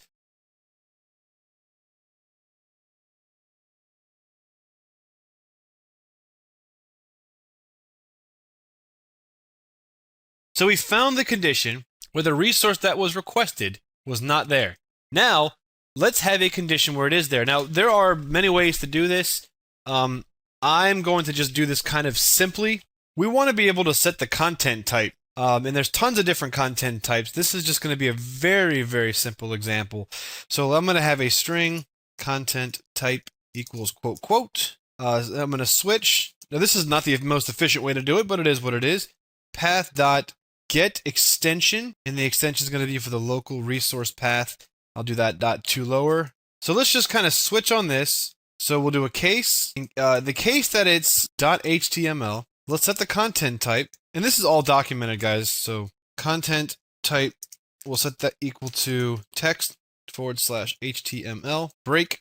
Then I'm just going to add a couple other ones, and then you can play with this on your own. So we'll add a PNG, and that's going to be an image. So this is telling the web browser to render this as an image. So actually display it as an image. Then I'll do an ICO for an icon, and then we'll do image/x-icon. And then the defaults, we'll do content type equals text-plain. All right. So now that we know what the resource is going to send back, let's do this. We want to switch on the method. So this first example is a get. We'll try to do a post as well, just so that we can see what that looks like. Let's do a switch on e.method. So the case that the method is a get transaction, which is what we're working with right now. Let's do this. Let's just write to the screen the resource. Then we want to do an e.reply. So now let's actually send the client the resource. So we'll give it a 200 with the message of OK, because it is OK. File.read all bytes, local resource path. And then we'll set the content type let's see, content dash type, content type, and that should work. Let's see what happens if I run this, go to IE, and request heybuddy.text. Hey, look at that! Hey, buddy! That's pretty awesome! Oh, we got a crash.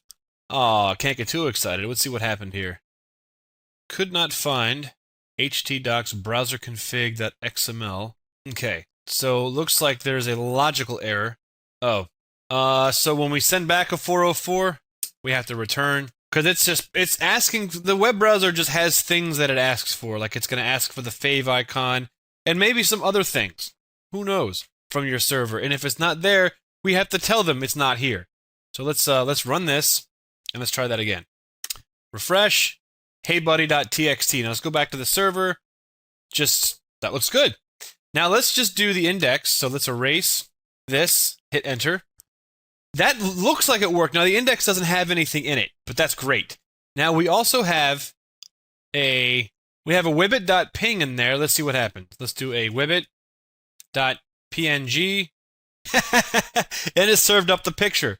So you can see we asked for wibbit.ping and it sent back wibbit.ping. I'm going to go back to the index and let's actually edit this and let's make a little simple HTML page. So we'll do a HTML, head, title, hey buddy, /title, and then we'll do a body, and then we'll say, let's see here. We'll do an image, src equals wibbit.ping. Don't worry about it if you don't know HTML. It's okay. All that I'm doing right here is I'm saying, put the image right here, and then I'll do an h2, says ... h2, and then we'll do an h1 that says, hey buddy. So what this should have the picture of the Wibbit logo, and then a new line that's bold and header size that says, and then hey buddy. So it should say wibbit.net says, hey buddy.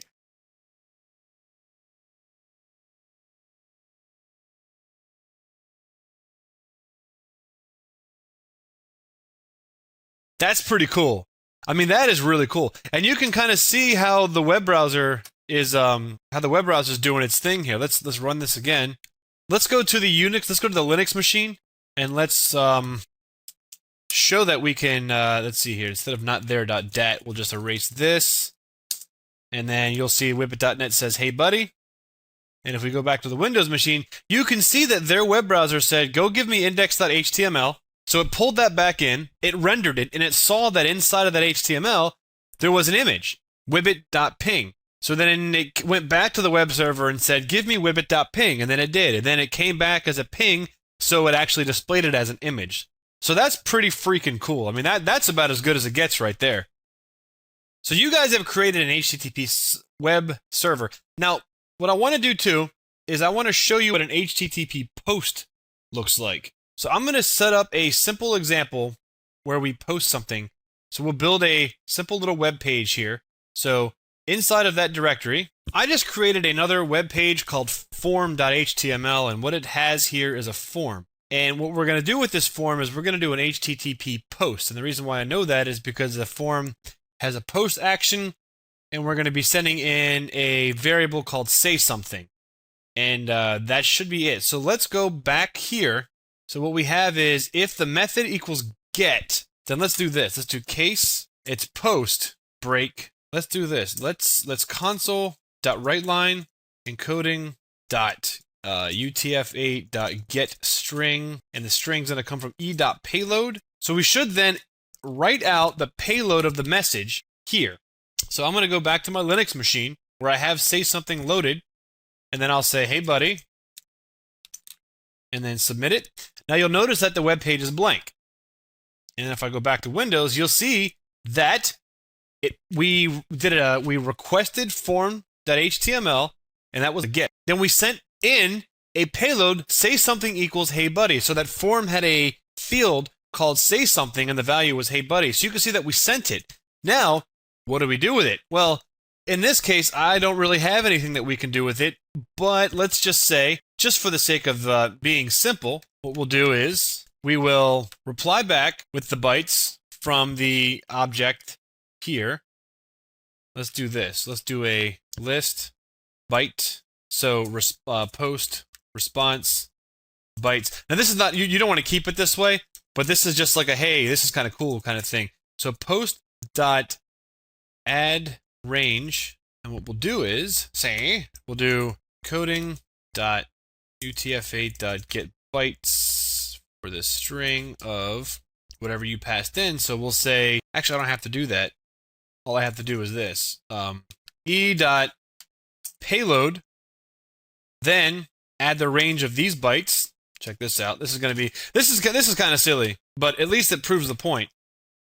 And then response bytes dot to array. So let's run this. Let's see if this blows up. I don't know what's about to happen here. So let's see here. Let me do a get. There we go. So we'll do say something. Hey, buddy. Submit. And you'll see that now we just echoed out what we said. So pretty simple, pretty awesome. Now you have written an HTTP server in C# from scratch. Play with it and enjoy it. Have a good one. Take care. Thanks for joining me today, guys.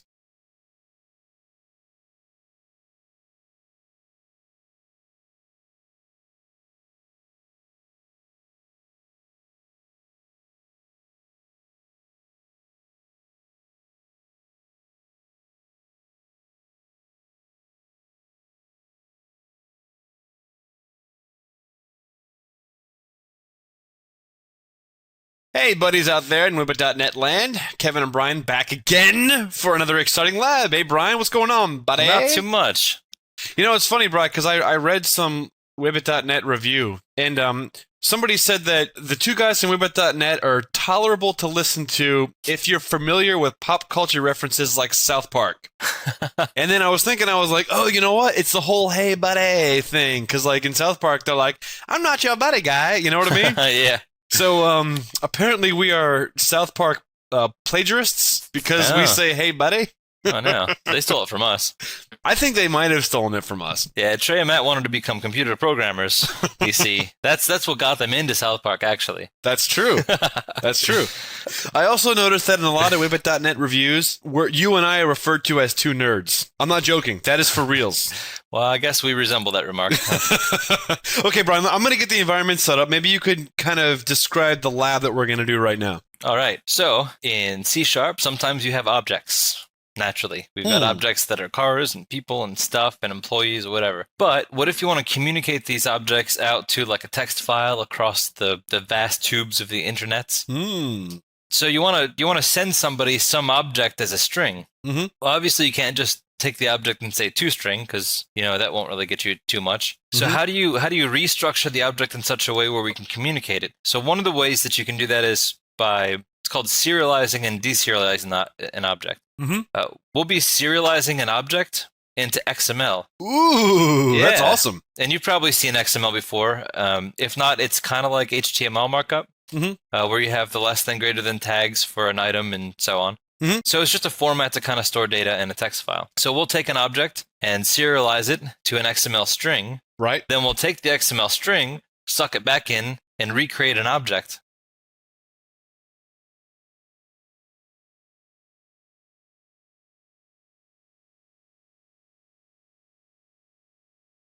All right, Brian, let's get this party started. So the first thing that we're going to do is what? We're going to want to create our abstract base class, right? All right, that makes sense. All right, so we'll just, on the project, we'll do an add, and we'll add a new class. And what do you want to call this class, Brian? Serialize base. All right, Drop since it's a base class, so we'll just call it serialized base. Not bad. Shouldn't it be two S's since we're dropping the base? What? Did I miss something here? Like serialized base. No? All right. No. All right, so we'll set this in the Wibbit.net class. Sure. We want this to be a public abstract. Yes. And that's because Why? we don't want anybody to actually instantiate the base. Yes, sir. We just want to build on top of it. We only want this to be implemented and inherited. So, Brian, what's the first method or the first thing that we want to do to this class? So we know that every class that implements this should be serializable. Okay. So because of that, we want to tag this with an annotation or a directive called serializable. Okay. So just in one sentence, what does this do? This tells C# that this is an object where we can basically iterate through all of its members and look for stuff. All right, so we've marked this as a serializable object. Fantastic. Now, how are we going to build this, Brian? So we're going to want to create the ability to both take whatever object inherits this and convert that to XML and then pull it back from XML into a native C# object. So I think maybe the simplest thing to start with, Brian, is serializing. Let's serialize it. That way we can Absolutely. actually see something happen. Absolutely. So Let's do it. So let's do a public now. .NET does have an object called XML document that does represent a XML document, but for the purposes of this, we're just going to return this as a string because if you're going to transmit this over a network, over a web service or something, You're going to need it. You're going to transfer it as a string. So let's just make this into a string and just call it maybe what? Serialize? Absolutely. All right, serialize sounds good to me. There's a couple of things, Brian, that we have to do to actually take this object and serialize it. What's the first thing that we have to do? We have to load it. And you know what? And don't say pour milk on it. What? Because cereal. Okay. Wow. So I know so there's an XML serializer class that provides. Mm-hmm. So we probably want to get one of those for whatever data type it is that our object ends up being. Okay. Now we also need to, we're working with this as binary and we want to store it somewhere using a stream. Yes. But we don't want to store it on disk. We don't want to store it over a network socket. Probably want to store this within memory, right? Yep. In the system.io namespace, there is a class called memory stream. Now, those of us that have followed the previous Wibbit.net tutorials know that if the class ends in stream, it works in binary, right? So we'll create a memory. I can never remember those, to be honest. I just Really? wait for you to start making a B sound, and I'm like, hey, binary. Oh, no, it's easy. If it ends in stream, it's binary. If it ends in writer or reader, it's text. But you know what? They with your head because they'll do like stream writer. Yes, exactly. And that's actually not binary. Yeah, I know, it's weird. It's encoding. Anyways, so we're going to create an instance of a memory stream. All right, now what's the next thing that we want to do? So now we want the XML serializer. Serializer? That's the thing that's going to be doing the hard part. I didn't spell that right, did I? Serializer. There you go. All right, so we want a new instance, and then we pass it in the type. Okay. So if we get this object's type, it'll be the object type of whatever object is implementing our abstract class. Oh, so it's not going to be the serialized base. It'll be whatever class inherits serialized base. Exactly. I like the sound of that. So that way, the XML serializer knows like the blueprints of the class that we're actually using this on. Okay, great, wonderful. So what's the next step, Brian? Now we want a XML text writer. Okay, now it's called an XML text writer because it's text, right? Exactly. See, that makes sense because they actually call it a text writer. It's beautiful. This is a little bit easier, right? Yeah. XML text writer?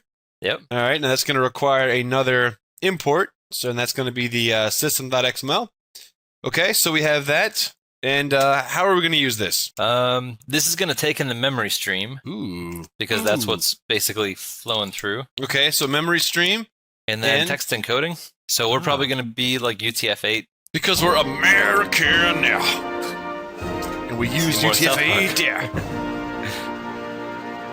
Okay, so that means that we're going to have a UTF-8 encoded representation of this object. Excellent. Yep. And now what? So now we want to serialize something. So the XML serializer object has a method called serialize, which actually performs the serialization of the object. What? That's crazy, Brian. It is. So we want to serialize it to the stream, the XML text writer stream. All right, so this will be the first param? Yep. And the thing that we want to have serialized is this. Ooh, okay. All right.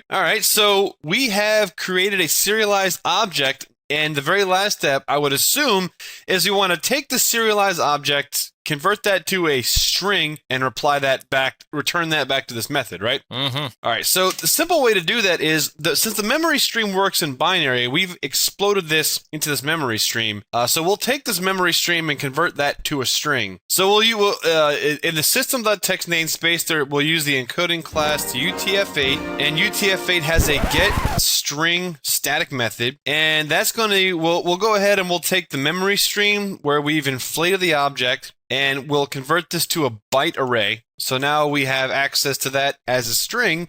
And because there is an additional character added to this at the beginning, we'll substring 1. And we don't want that. At this point, Brian, we should be able to create an object that we can serialize to XML.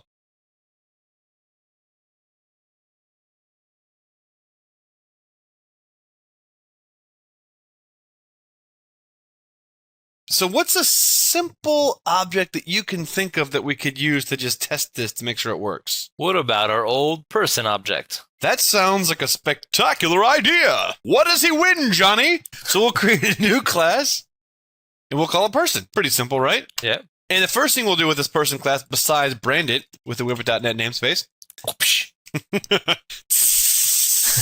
Oh yeah, I guess that is how you don't really whip people when you brand them, you burn them. That's right.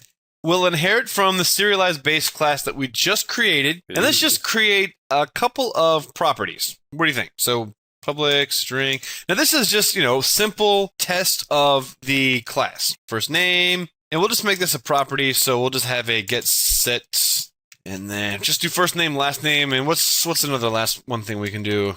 Circumference of Only for you. How about date of birth? Yeah, because that's a complex data type. There you go. So we'll do birth date.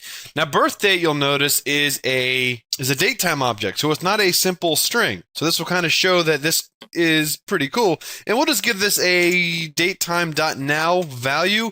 So this moment that you create this person, it's like the object's birthday. That's the object's birth date. I'll swing back to program to create a person. We'll do something with it. Person, and I'll import the Whippet.net namespace because we're awesome. I don't know, P.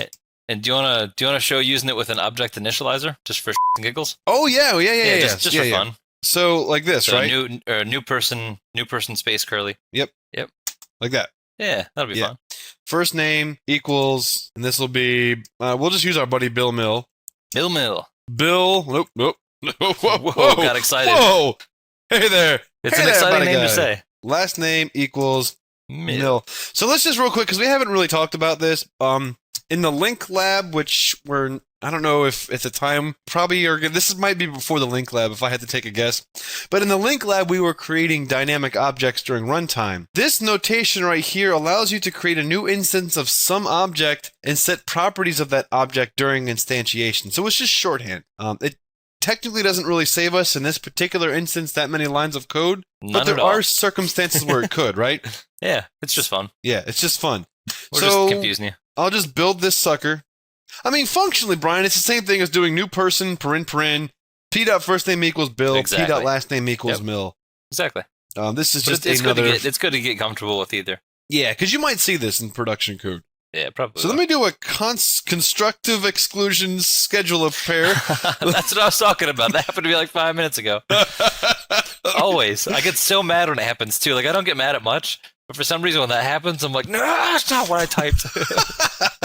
I get like irate. So if I do p.serialize, Brian, what we should see is... check that out. Whoa. So here is an XML object that represents the object that we just created. Now, don't freak out here.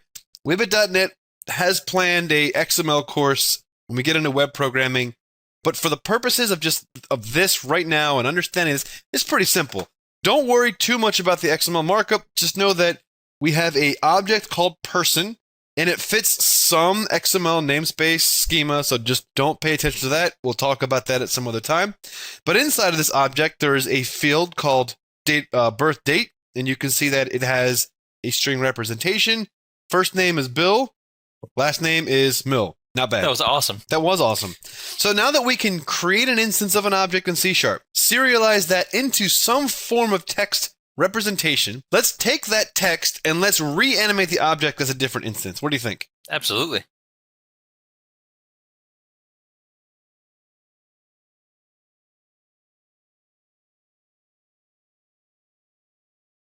Inside of our serialized base, Brian, we're going to want to create a method that will deserialize. So maybe you can kind of talk me through how you would build something like that.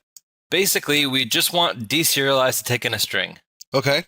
So we have a string somebody sent us, or we stored off in a file, whatever the case is. Yep.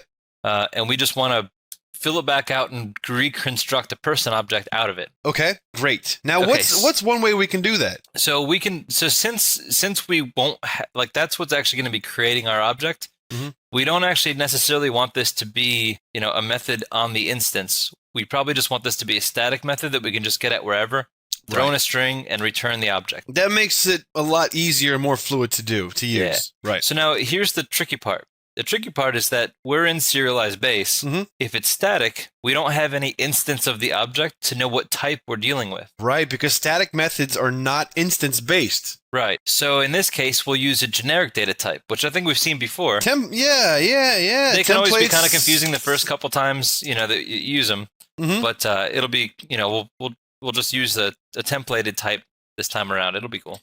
All right, so the notation for that, as we've talked about in our template, is we have a public method, so it's accessible by everybody, including the inheriting classes. And the return type is Static, meaning it belongs to the class and not the instance. The return type is going to be generic, so we'll just call it DT for the sake of simplicity. but we could call it whatever. We can call it Brian is stupid, which I tried to get that in there, but Brian said, no. It hurt my feelings. Yeah, so we'll call this method something like deserialize. Deserialize, Makes sense, absolutely, right? Yeah, totally. Keep it clean. Is that how you spell deserialize? I think that's right.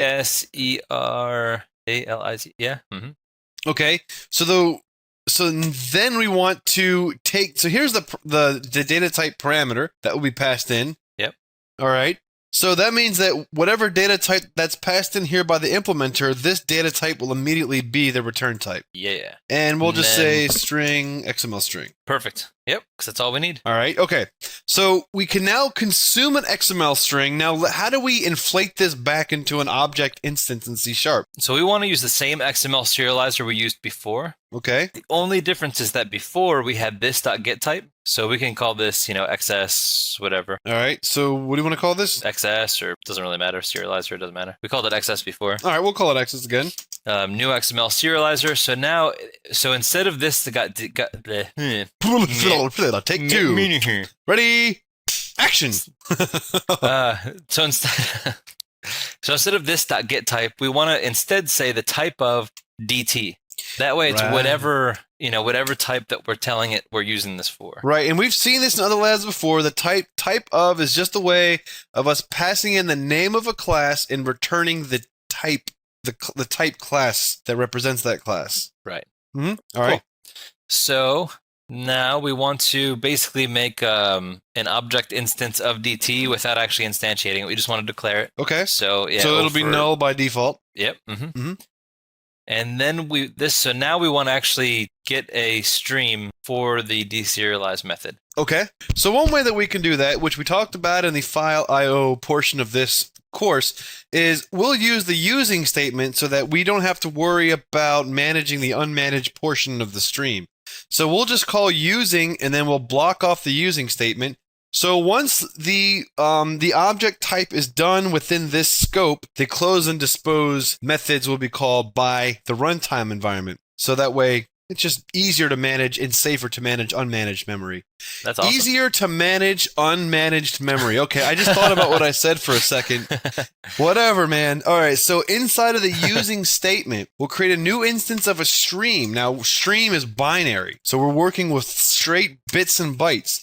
Now, stream, as you guys probably know, maybe you don't know, but stream is an abstract class. It's kind of like stream is a base class that a lot of the other binary Types and of text streams inherit from. It contains some of the baseline methods for interacting with streams.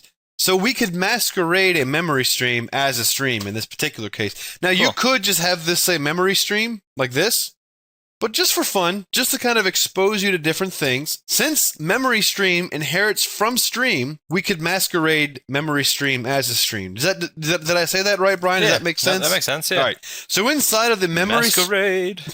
inside the memory stream object instance, we want to take in the XML string, but we wanted to take that in as bytes because remember, a memory stream is working in bytes. So Binary. what we can do is we can use the encoding static class .utf8, which is the encoding type that we're going to be using, get bytes, So this is the opposite of what we just did a minute ago. And what we're going to do is then take this string, convert it to bytes using UTF-8 encoding. And for those of you guys that speak languages that use pictures as characters, like Japanese, sorry, you're SOL because you would have to use a different character encoding.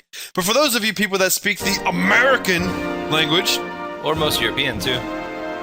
Can I at least for 1 second act like America actually means something? America! America! Okay, so for those of you that speak the American language, you're in luck.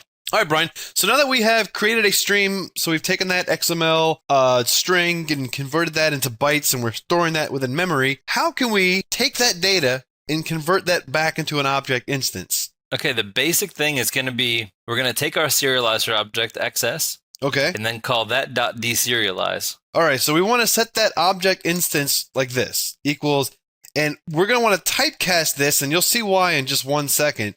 The XS class has a deserialize method. Now, if you look at the documentation here, it returns a type object.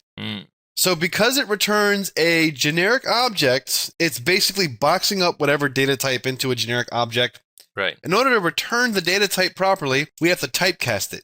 Right. So since we're working in generics, whatever data type that you pass in as a parameter, this will then typecast to that. So I will deserialize the memory stream. All right. So that looks okay. Now what do I do? Just return O. What? I know, it's not bad. Is that it? Seriously? That's it. Yeah. All right. Well, you know what? Now, you have to tell me. How can I do? All right. So let's first store. Okay. For some reason, my brain got stuck in an infinite loop, and just now I broke it. So Control C. So let's store p.serialize to a string, and then we'll write that string to the right line, and then we'll do something with it. Person XML equals p.serialize. Serialize. Now, just for kicks, we'll just have 2 quotes at the end of this. We'll do person XML just to make sure that this is working, and we know it is. Beautiful. All right, cool. All right, Brian, cool. so now what do we do? All right, so then we will call serialize base.deserialize. All right, but we want to store this into an object, don't we? Yeah, I guess. So we'll just call this like P2. Okay. And that's going to equal serialize base. Dot. What? Look, there it is. Deserialize. Now, the object type that we want to deserialize this XML to is a person. Yep. Okay. And it wants the person XML string. So now let's do console write line p2.firstname or something. No way, Brian. There's no way this is going to work. This is way too simple. It probably won't work. It's going to blow up. All right. So let me just put like a little space between these two. There you go. Run this little fella. Oh, wait. Now you're printing XML twice. I am. You are correct, sir. 9. You are correct, sir. All right. This needs to be P2 dot serialize. Or first name or something. Oh, we could do just that. to kind of show, we can do that. Yeah, that's good. That's great. So we'll do for that first name. Holy crap. Isn't that awesome? That is really cool. So we exploded an object to a string, then we slurped that string back up, and then stored it back as a normal object like we started with. Way to pick a extremely disgusting word to describe this as slurp. Slurp. Okay, Brian, so let's see if we could take this example and do something even awesomer with it.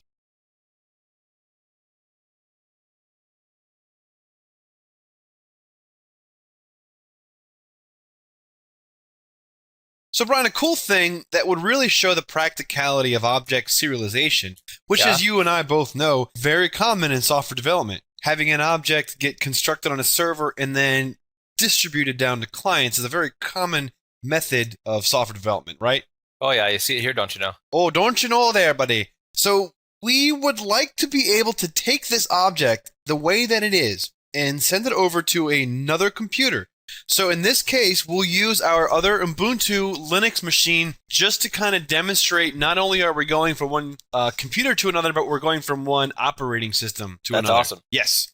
So what we want to do, Brian... These objects know no bounds. They don't. So what we want to do is add to the serialized base class the ability for us to, with just calling a method, send this object to a server. And one of the simplest things that we can do, we can use the HTTP class if we wanted to send it, or do a TCP connection to send it to a web server. But for the purposes of this, let's just use that MLP class that we built. That'll be fun. Does that sound okay? It sound cool? That'd be fun. All right. Reuse the stuff we did before. Makes sense. Why not? So let's pull, first off, the first thing we'll do is let's pull the MLP class into this project. Okay. So sure, we could have, we could take the MLP. I don't remember us building those. Did we build those as DLLs? Do you remember? Let's see here. I don't recall. Well, we Just for the heck of it. We can look if we try, just for the heck. You and I. Yes. And we built this in Linux, and we do have it as a DLL. Cool. So here it is. So I'll just Perfect. go here and be like, all right, Brian, so it looks like when we built the MLP client socket, we did have this in its own project, and inside of the bin debug, we do have a DLL. Nice. And that's So- the DLL we built on the Linux side, too. It is. So let's see how awesome this is. So in the references, let's do a little right-click action, and let's do a little add reference action. And we'll do a browse, and we'll go find the MLP client socket. So if I hit browse again, this is the server socket lab, so we'll just back up to our projects folder. We have an MLP client socket lab folder, and inside there's an MLP client socket directory, and then bin. And we didn't build this in release mode, but that's okay. We'll just pick it up from the debug, and then here we have the MLP client socket.dll. Okay, look good? That looks great. All right. So if we just build this, rebuild.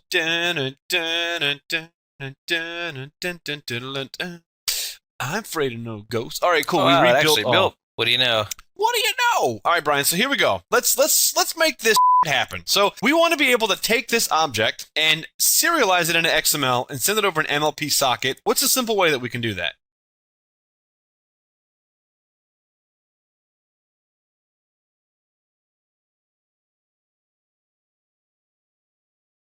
What's a simple way that we can do that? By using the MLP client. All right, so we have that imported.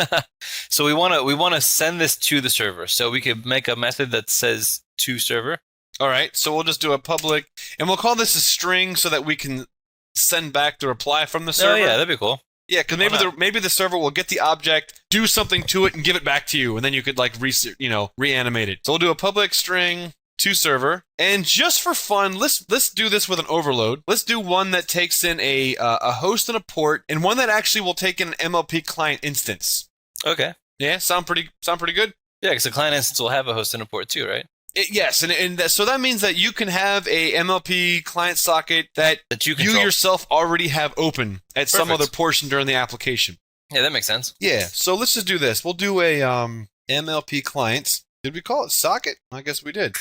MLP client socket, clients. And we'll make the assumption that it's already open, and we'll just return clients.send, and we'll send this.serialize. Oh, that's awesome. Yes. Now, those of you guys that may have skipped the MLP client lab, go back because it's kind of important that you know that. So there's the overload that just simply, if you already have an open socket, send it. So let's make another one where you could just open one up and then just disconnect from it. So this one will take a host and a port. Gotcha. So we'll do a So I public. think that's all we need. Yep, to server, and then we'll do a string host, string, string, host, uint port. All right, and we'll just go ahead and create a connection, send the object, get the reply, and disconnect. So we'll do an MLP client socket. Client equals a new instance of an MLP client socket, passing in the host and the port that came in from the user. Easy enough. Client.connects. Then we'll do just a string reply equals client.send, and we'll send this.serialize. So we've sent the object over to the server, client.disconnects. So now we've gotten it, we're disconnecting, and then we'll return back the reply. Cool. That's easy enough. That is pretty simple. Yeah, it is. Okay, so now we want to do something with that. yes, at this point, we need to have the server side built up. Oh yeah, that'd probably help. So let's go over to Linux and let's build it.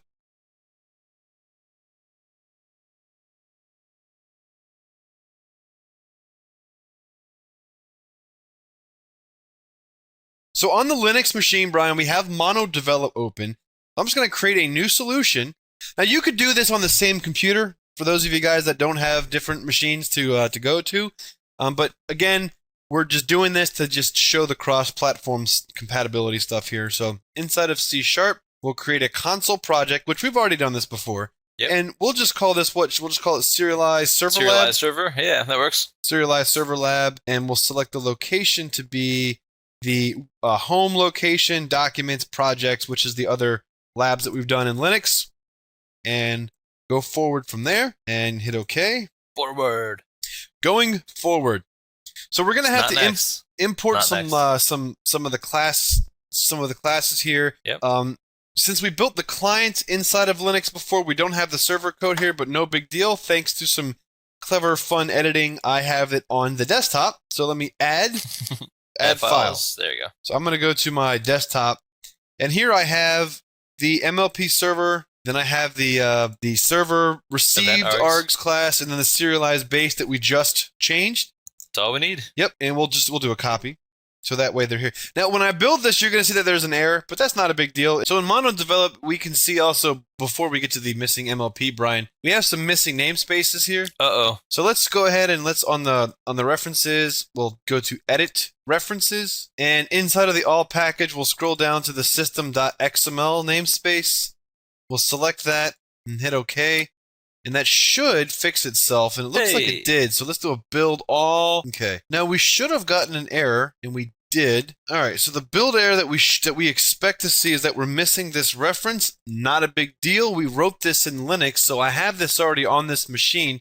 So I'll do an edit references, and we'll go to a .NET assembly, and it's inside of my projects folder, and that'll be the MLP Client Socket Lab, the MLP Client Socket, bin, debug, and then the MLP Client Socket.dll. So we'll add that to our project. Cool. Hit OK.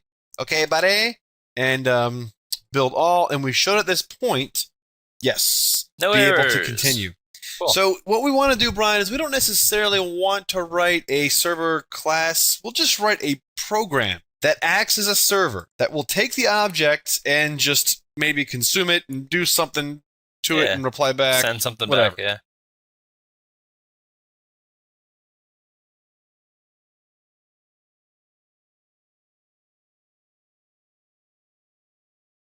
So let's create an MLP server. So first off, we'll do using whippet.net. Naturally. Or you just make the namespace with Your face. your face. Your face. All right. MLP server instance. Server socket. Server equals a new instance of that. And we'll what port should we use? I don't know. The same port that we use in the lab. The Seems same good, port right? we use every time, Pinky. Yeah. What port should we use tonight? The same port we use every night, Pinky. So inside of the server instance, remember we have an event for message received. Oh yeah, plus that we can equals. subscribe to. And I'm going to go ahead and click here to subscribe. This is doing this inline by if I do it automatically. Oh, I don't like that. No, I'm not going to do it that way. Again, I'm not. I do that all the time in my personal stuff, but just that's none of your personal business. Yeah, this is not my personal. This is my business. So let me just create a method down here that will subscribe to this. We'll do public static void. We'll just call this server _ message received. Makes sense. Sender. Yeah, yeah. We need to have the two arguments. Well, first one's going to be object sender, which will be whatever MLP server class sent this, and then we're going to have the MLP TCP received message args, which we wrote in the MLP lab. Just give ourselves some room. We'll just call that E for like excellent. And when we subscribe to this event, we'll pass that delegate. So now we should be good. So now basically, Brian, what we have to do is start the server. Yep. Server.start. And this should be running, easy. and then I'll just put like a little while server dot is running sleep or thread dot sleep 1000 milliseconds. Why not? So if I do a little, actually, I don't want. Let's actually do a console dot write line e dot message. What do we do? Yeah, e dot message, and then e dot reply. We'll just reply. What do you want to reply with? Just to test it. Yeah, we just want to first before we actually do anything fun. Let's just be like, thanks, buddy. Okay. And just to show you how insignificant and unpermanent this is, I'm going to leave that capital H in there. So if I run this, it's just going to sit here and it's going to listen. Now let's go back to Windows, and inside the program.cs, let's erase this stuff here, and let's do a p.2 server. Whoa, look at that, Brian. I know, that's nice. Look how awesome that is. I believe 192.168.1.117 is my address, and then it's 9999. So that should be that. Ping server reply equals console dot write line server reply. Should run it and see what happens? Yeah, absolutely. Cool. Thanks, buddy. with the improper H and everything.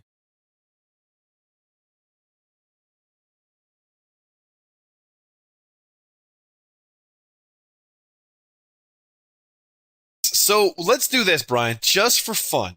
Let's have the server take the object, deserialize it, change the last name to Smith, send it back. Then this class will then take that object, serialize it back into a person, and then we'll just print out the last print out the first and the last name. Cool. Nice. All right. So here we go. So let's go over here to the Back to Linux machine. And you can see here's the XML object that I just got. So I'm going to break out of that program. So instead of doing that, we're going to need to have that person class in here. No big deal. And you can probably already start to see why it would be valuable to have your model classes in their own project. Yeah. Because that way you can have your server as well as your client projects just inherit your model project with your person and stuff. Yeah, we're just doing this having it as a cheap DLL. because we're cheap. Yep, but just for talking's sake. That would be a little overkill for one class. So inside of the Linux, let's go ahead and let's pull in the person class. So I believe I just stuck that on the desktop, person.cs, and we'll make a copy. And let me just build just to make sure. There we go. Cool. So now what we'll do is inside of this method here, let's do this, Brian. So person p equals something? Person p equals what? We want serialize base.deserialize.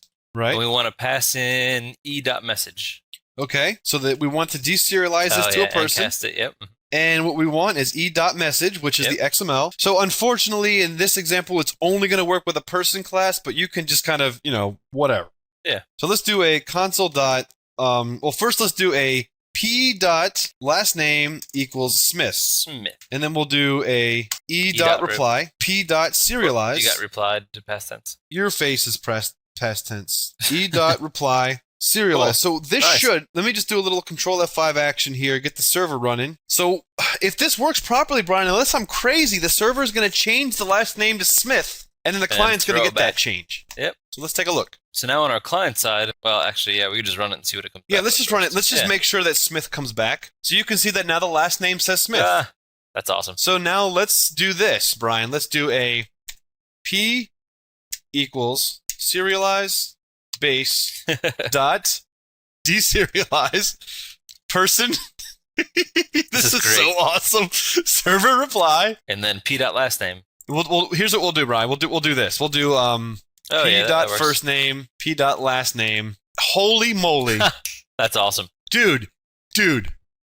We just sent an object to a completely other server. On a different operating system. And yes, and that server manipulated the object, sent it back as a serialized object, and then we reconsumed that object inside of a different operating system, and then was able to present that change to the user. That's crazy. That's awesome. That's very awesome. Is that it? I think that's it. Okay.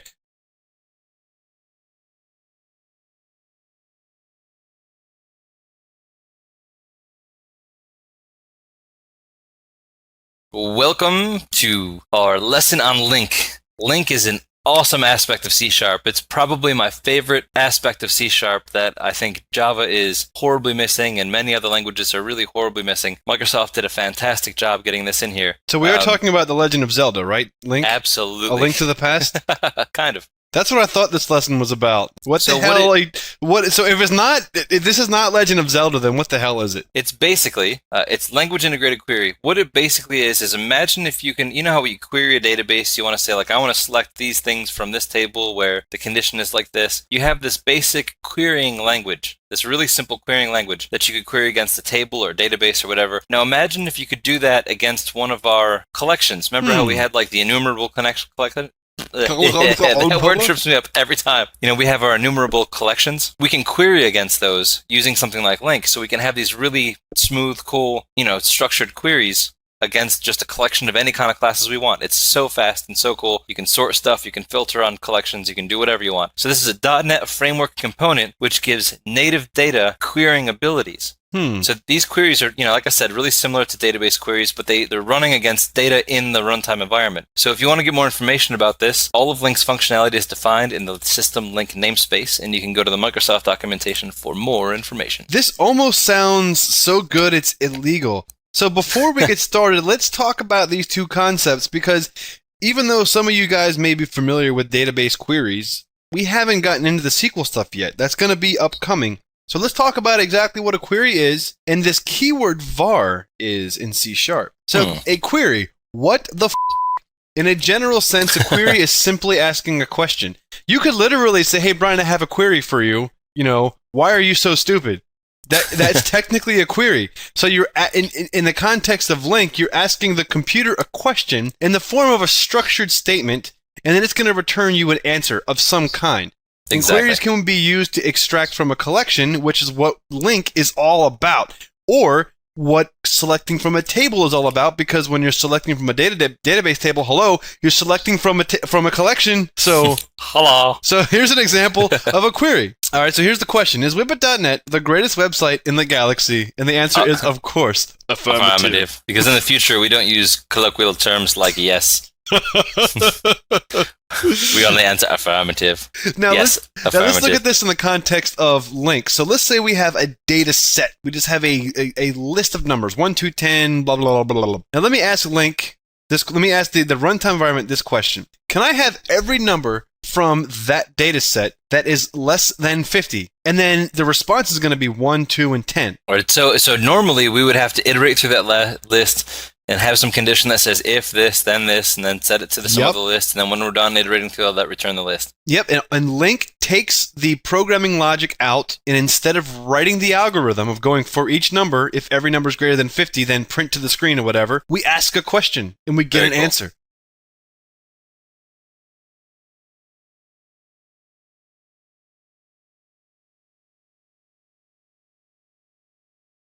So now let's kind of just go off on a little tangent here about this var. So this is a keyword in C# that basically implies the type of the variable that you're declaring based on what it is that you're setting. So for instance, if you have like int I equals 50, that's going to be an integer. Well, if you say var j equals 100, because we already know 100 is an integer, it will just automatically turn var into an int. So it's kind of like a shortcut way of saying, you could say var MC equals new my class. And even though we said var MC, MC is still an instance of my class. It's just like a shorthand way of not having to declare your data types. It's kind of interesting. Right. So even though C# is a strongly typed language, this is in the end, as far as how it compiles and runs, it still is. But it gives the impression to the developer that it's loosely typed. You know what I mean? So it can be used for, some code cleanliness and shortcuts and, whatever. It's not exclusive to LINQ, but it's usually seen in conjunction with it. Mm-hmm. So the expression outcome is still strongly typed, but compiler ultimately is deciding what that data type is going to be. Exactly. So you can see that in the context of this, if you wanted that 100 to be a long, it's going to probably be interpreted as an int. Right. So that's why strongly typed gives you more control over how the compiler explicitly knows what you want. But if you don't care, if it's so benign it doesn't matter, then var is really good for that kind of thing. Or if you explicitly, instead of saying equals 100, you say equals new int, then so then you'd be right. Mm-hmm. So oftentimes it's used to store the results of a LINQ query, and the reason for this is it kind of makes everything simpler. So that way you don't have to worry about the return type. You really just are focused on the query. But technically, we don't have to use var to require to get the results. We can actually say I want this data type as my result, but it's just a convenient way to do it. The return data types from LINQ are always something that's implementing IEnumerable, like we discussed before in our enumerations lesson. Generally speaking, it's considered bad practice not to use var, but whatever, you can do anything that you want. But if you do, you're a jerk. Yeah, people that don't use var in the context of LINQ are just being dummies. So, why would you use LINQ? And then my question to you is, why would you ask that stupid-ass question? Clearly, you don't know what LINQ is. And, you're about to find out. And when you do, sorry, ear itch. You're going to love it. You're gonna shit your pants. So here's a simple example.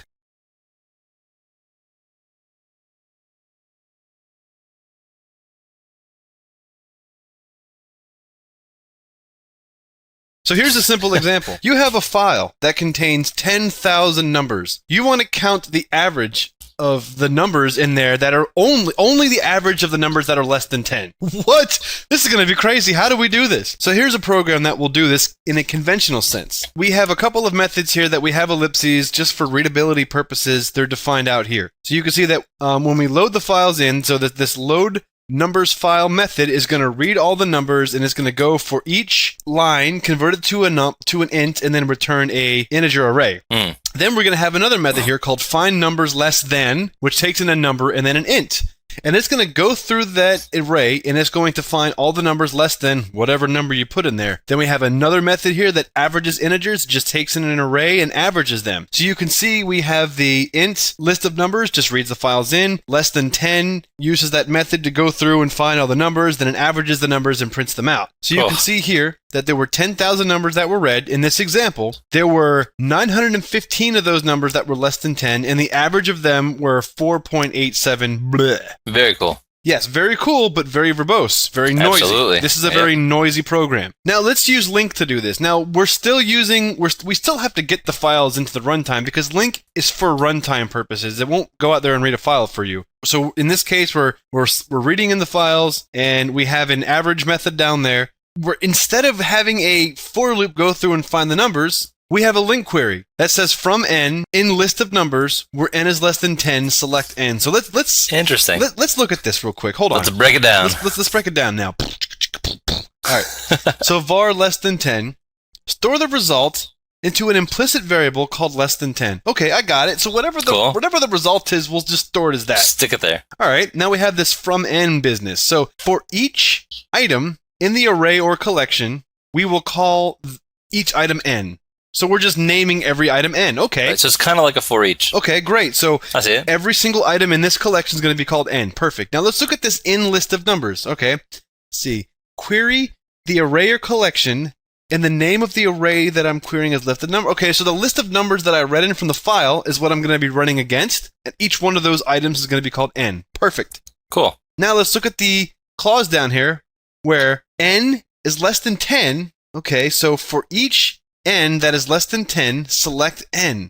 Nice, So, I like it. from list of numbers, where n is less than 10, select n. So everything in less than 10 is going to be a collection of numbers that's less than 10. Nice. It'll select all of those n's, aggregate them together, and throw them back as the result. That's really cool. And we can even make this simpler. So if you see here, I have my own little average integers method down here. But what the LINQs will do an average for you? That's awesome. You can do the That's even collection built dot in. average? Oh That's my so cool. God. This is ridiculous, Brian.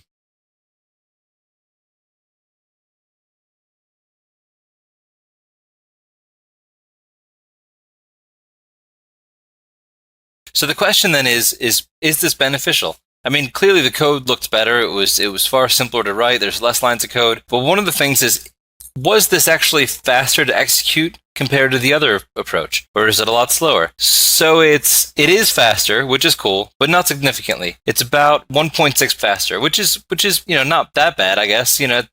It's not huge, but it's still 1.5 times faster, so that's not too bad. If the first example, for instance, ran for 1 hour, then it means that the LINQ example would take just 37.5 minutes to perform the same amount of work. So it's really not that bad. So if it's not that much faster, we're not getting that much benefit, although you could kind of argue that is a good bit faster. Another reason to use it is just because this simple example isn't necessarily faster, there's a lot of other conditions that you might come across that would be way faster, more responsible with memory management, a smaller footprint. But the other thing too is just the fact that you're having code reduction is extremely valuable.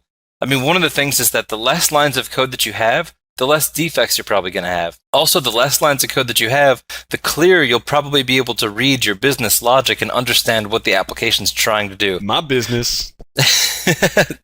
So there's still like a ton of other implementations that we haven't even discussed yet, but this is just scratching the surface of some of the crazy powerful things that LINQ can do. Yep, so we just want to emphasize here that even though if you were to run some numbers on this example and you say this isn't that much faster, we're trying to tell you that this is just one example of a billion, and it doesn't really prove that it's inefficient. It's very efficient.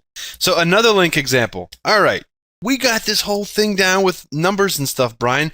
Let's talk about maybe something that's more closer to a database structure. What's this all about? So let's say instead of having a file with just some numbers, we have a file with like last name, first name, birthday. So we already have that people class method. Maybe we can use something like that, and we'll just make an array of people. Oh, cool. That's right. We can do that. Yeah, because we had that enumerable one that we made before. Okay. So now all we have to do is just write a method that returns the list of people that are over 50 years old.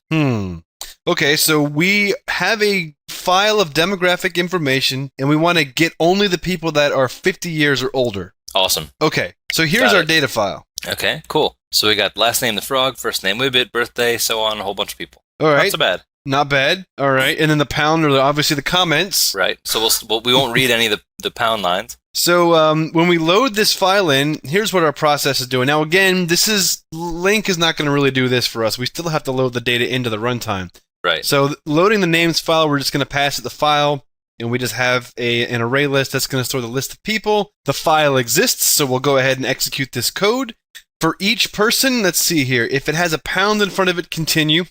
Could that be a simple way to add comments and parse comments? Absolutely. Sounds pretty simple to me. So every line that starts with a pound, we'll ignore it. Now, when we do find something that doesn't start with a pound, we'll split it on the bar or the pipe or whatever you want to call it. And each one of those fields is known. 0 is going to be last name, 1's first name, and 2 is date of birth. So our person record is going to look like this. Perfect. And if for whatever reason it doesn't equal 3, it's an invalid record and we'll ignore it. Again, like I just said, last name, first name, date of birth is going to be pulled out. And we're going to use the datetime.parseStatic method to parse that into a datetime object so that we can do math on it. Very cool. Now we have the new person, and the new person's constructor takes in last name, first name, and it has a method called setBirthDate, and we just pass the birth date, and we add that person to the list of people. So Wibbit the Frog gets added, and then Jack Smith gets added, and then Bob Allen, and then Don McBlow, and then C Sharp. SEA Sharp. Nice. And then Paul Bilson gets added. So now we have this list of people from this file. There we go. All these. Then we're going to take this array list and return the array of people back. Perfect. So now, Brian, tell me how we can find the people that are over 50 from this list of person objects. So here's how we're going to go through this using a LINQ expression or a LINQ query. So from P in list of people, so that means every person that's in the list of people we're going to call P, and then we're going to have a condition where we'll get their age, because we have the birthday in there, so we can calculate it based on the age from now. So we'll do where P.getAge, where that date is greater than 50 times the number of seconds in a year. So if that age value that we get back is greater than 50 years old, then what we're going to do is select P. So in the case of Wibbit the Frog, in the case of Jack Smith, they're not older than 50, so it's not going to select P. But with Bob Allen, he is older than 50, so he will get selected. Don McBlow, absolutely, that old fucker. C Sharp. Doesn't no. Don McBlow sound like he's over 50? Absolutely. So does Paul Bilson.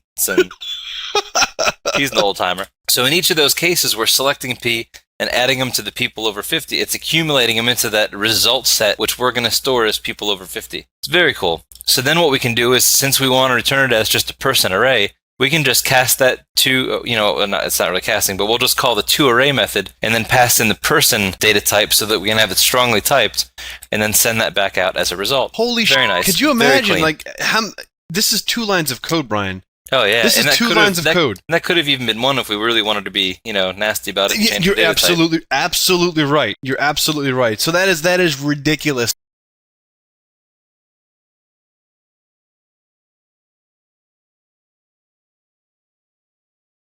And that could have even been 1 if we really wanted to be, nasty about it. And change You're the data type. absolutely right. You're absolutely right. So that is ridiculous. Now here's the calling code. So the calling code loads the names.dat file, gets the people over 50, and now we can iterate through this and we can write them out. So check That's this awesome. out. So we have the last name, comma, first name, the birth date, and then how old they are. That's pretty awesome. That's perfect. Now, let's see here. What is this doing? Oh, so now let's see. We want to sort these people. So now let's say at the same time we want to sort everybody based on their last name. Whoa. I know exactly. We can sort with LINQ. We could just be like, give me everybody over 50, and then sort them by their last name. And look how easy it is. All we had to do is just add this line. So we already had the in list of people where get age is older than 50 times the number of seconds in a year, whatever. All we have to do is just before we select them, we just say order by P.getLastName. and that will immediately just do a comparison on the string value that comes back from that, order them alphabetically. It's so cool. So all of a sudden, that 1.6 times faster doesn't sound so nitpicky, does it? Exactly. All of a sudden, it's like, holy shit, this is awesome. And you can do all kinds of stuff. Like, let's say you don't want them to be in ascending order. All you have to do is just add the word descending. Oh my god, so now we can go, instead of A to Z, Z to A, just by adding awesome. descending. And if you want to do some like really weird stuff, like let's say you want it to be, I don't know, like first order by the length of their last name and then by their first name. I don't know, whatever. So we can just do Alan has the least characters in his last name and anything that you want. There's a ton of different things that you can do. Anything you can get at, you can sort by, you can filter by, you can group by, you can whatever. It's really cool. All of a sudden, you're starting to fall in love with LINQ now, aren't you? See, LINQ was always that thing for you that when you were looking at C#, you saw LINQ and you were like, I don't want to touch that. That looks scary. And all of a sudden now it's crazy. So in this query, from P list of people where last name sub-0 is A. So what we want to do is find everybody whose last name starts with A. What? And it's that easy. It's very cool. And because these are just the classes, it's just C#, you can do anything. You can say get last name to lower starts with, you know, what you can just stack anything that you want on anything that you could do with C#, you can do right there in the LINQ query. Yep. All right, now let's do some crazy stuff here. So in LINQ, you can also create a custom data type as the result. And we can take advantage of loosely typed, if you will, using var to represent that type. We had a people instance, and what that was a person instance, and what that person instance had is it had a method called getLastName, a method called getFirstName, and a method called getAge. Now, what if we don't want to be calling methods and stuff, and we just want to just make our own data type on the fly? Well, what we can do is we're going to select everybody from that list, but we're going to select a new object, and the new object is just going to be created right now. And the object is just going to have a property called lastName, and that's going to equal the value of whatever P we're looking at dot getLastName. Same thing with first name. Now, instead of being seconds old, because, I mean, come on, that's just not valuable information to your normal person, we measure things in years, especially when it comes to age, unless you're talking about, like, micron particles, in which case those are spans of time that are so short that we can't even comprehend them. So, instead of having seconds old, we want years old. So we'll calculate that by getting how many seconds old the person is divided by the number of seconds in 1 year, and then we can iterate through that list for each var p and people result, and then we could just echo those properties out to the screen as if it was just an object that we had created. Now what's crazy is we've never defined a class with those values. That class doesn't exist. We've never declared it. It's not the same as the person class. And yet we can just use it just like we did. I mean, that's awesome. That is so amazing. It makes me want to powerful. shit myself. I think you just did. I can smell it.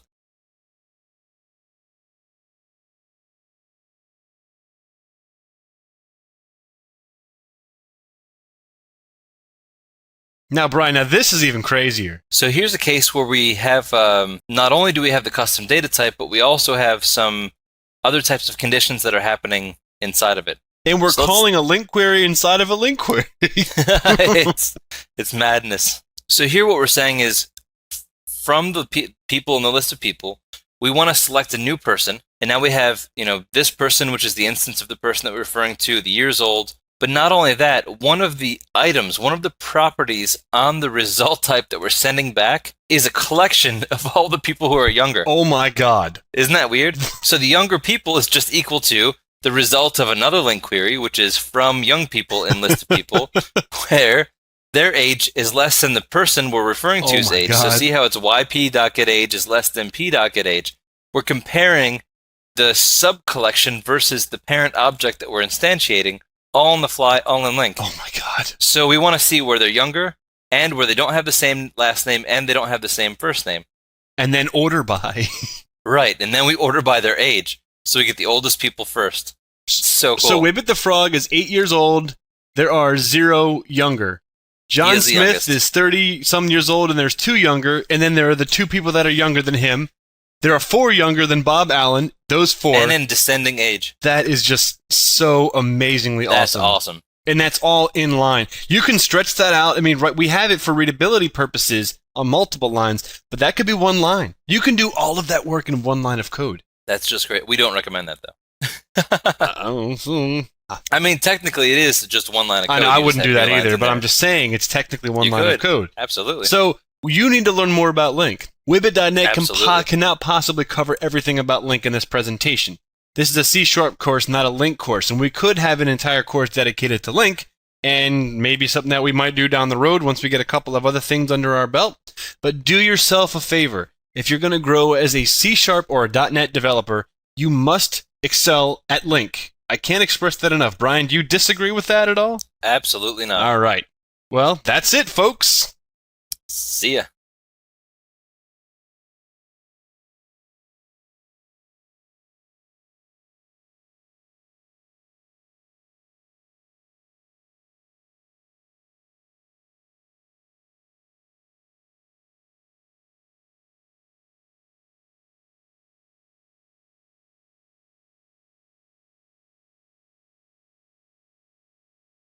Hey, Brian. Hey, What what's the up? f*** is this? Looks like somebody just. I don't even know. Looks like someone just threw up on my screen. That's what I was thinking. Yeah. So welcome to the next lab, guys. In this lab, Brian and I are going to build a very simple web service client project in C#. And this web client project is going to be using a SOAP web service API. Now, it's not really that important for you to fully comprehend exactly what's happening, but SOAP is is acronym for Simple Object Access Protocol, and it is a way of basically interacting with a web service on a server. With SOAP, you can do stuff like create complex data types on the fly during runtime based on a specific documented XML schema, and you can see an example of a SOAP schema here. Now, this is called the Web Service Description Language, also referred to as WSDL. So what this is a web service client, or something like SOAP UI, or something that understands what SOAP and WSDL is all about. It can read this, and it can construct objects and messages that can interact with this. Right, Brian? Absolutely. So in a nutshell, I mean, pretty simple. Without getting into the nitty-gritty, that pretty much covers what we're looking at here, right? Right. So it's kind of like when we serialized an object. Mhm. This instead serializes like a server. Yes. Basically. Very good point. So you can see on this WSDL, you see a couple of the things that this is offering us. And what we're going to do is we're going to connect to this web service using C#, and we're going to list out the different Wibbit.net curriculums and Wibbit.net courses. Now, this is, going to be different depending on which time you look at this. When the C# course is available, the C# course will show up here. But but for now, you're only going to see the courses that are available today. And so just whatever. So you can see that here's the URL, https wibbit.net lab web service /SOAP, and that's what we're going to be using. So I'll copy that because I'm going to need that, Brian. So let's go ahead and get started.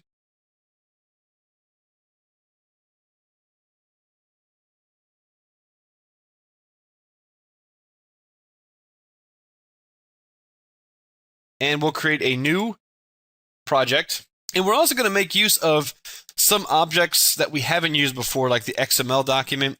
I think we may have presented that in one of the labs, but it's not that critical to be an expert with it, but you're going to see a very simple implementation of using it. Right, Brian? Yeah, that's going to be awesome. So we basically just want to connect to the web service, and the web service exposes methods that we can call and get a response from. Mm-hmm.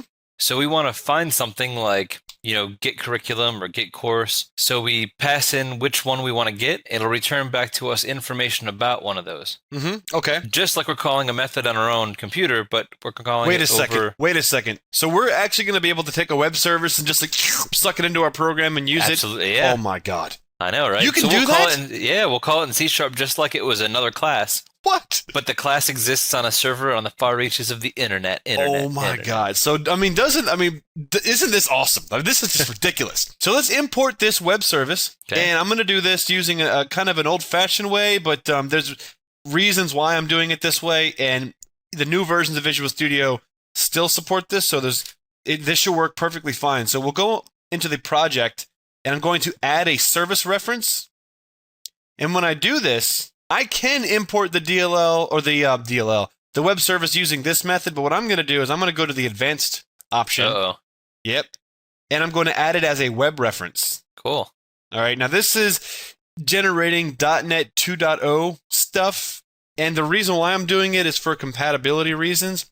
And I noticed that when a lot of developers import web services into code, they do it this way for the purpose of being compatible with more .NET implementations. So that's how I'm going to do it. So I'll paste that URL in here and just hit the little go button. So now what's basically happening is we put in the URL.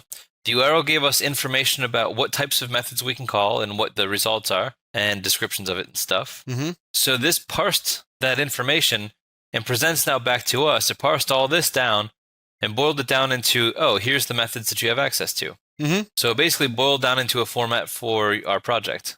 Okay. And it auto added the reference name, which is the namespace, which is net.wibbit.www. So we'll go ahead and add the reference. Cool. So that's kind of making like a shell of a class for us that represents the connectors to that web service. Yep. And if there were any classes defined in that web service, they would all be created dynamically, which is pretty awesome. That is awesome. So in order for me to access this, it's going to create a namespace called net.wibbit.www.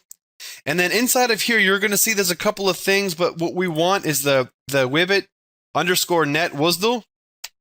And I'm just going to call this client and make that equal to a new instance of that class. Cool. All right. That seems pretty crazy. So now what we've done, Brian, is that WSDL that we were just looking at, this right here, is now slurped into our program. So now it's an object instance called client.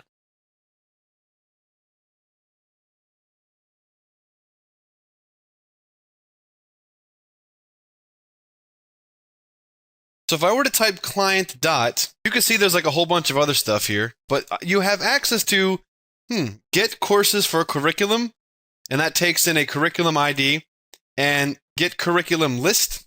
Cool. Let's see what this does. Get curriculum list. Console.writeLine. Oops. Let's run this. Holy goodness. Nice. So the web service returned me some XML. So there's a root node called wibbit.net. And inside of wibbit.net, there is a node called curriculums that has a property that equals 1. Sounds funny. What's that? Sounds funny. What's that? Curriculums. And inside of the curriculums node, there is a list of curriculums. In this case, at this time, there's only one. So there's one curriculum that has an ID of 1, that has a title of the C lineage, that has a description of the C lineage, and then ends the curriculum node, ends the curriculums node, ends the wibbit.net node. Perfect. So, Brian, I don't want to do a string get substring index of to extract this data. Let's deserialize them. Let's do that. So let's take that object and let's suck it into a XML document. Okay. So XML document, that's going to be system.xml. So we'll just call this wibbit curriculums. curriculums, yep. Maybe, equals a new XML document. And what we can do is we can just load that XML document by doing copy.load XML. And this will take in a string. So this will be our client.get curriculum list. Nice. Okay. Okay.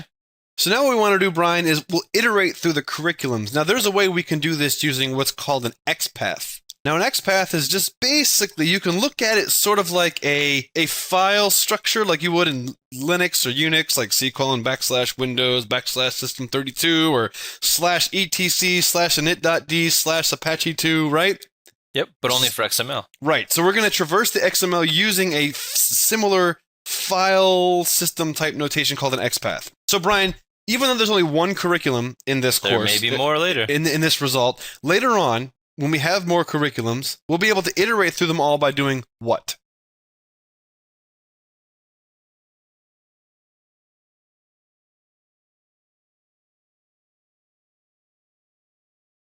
So it's going to be a bunch of XML node objects. Okay.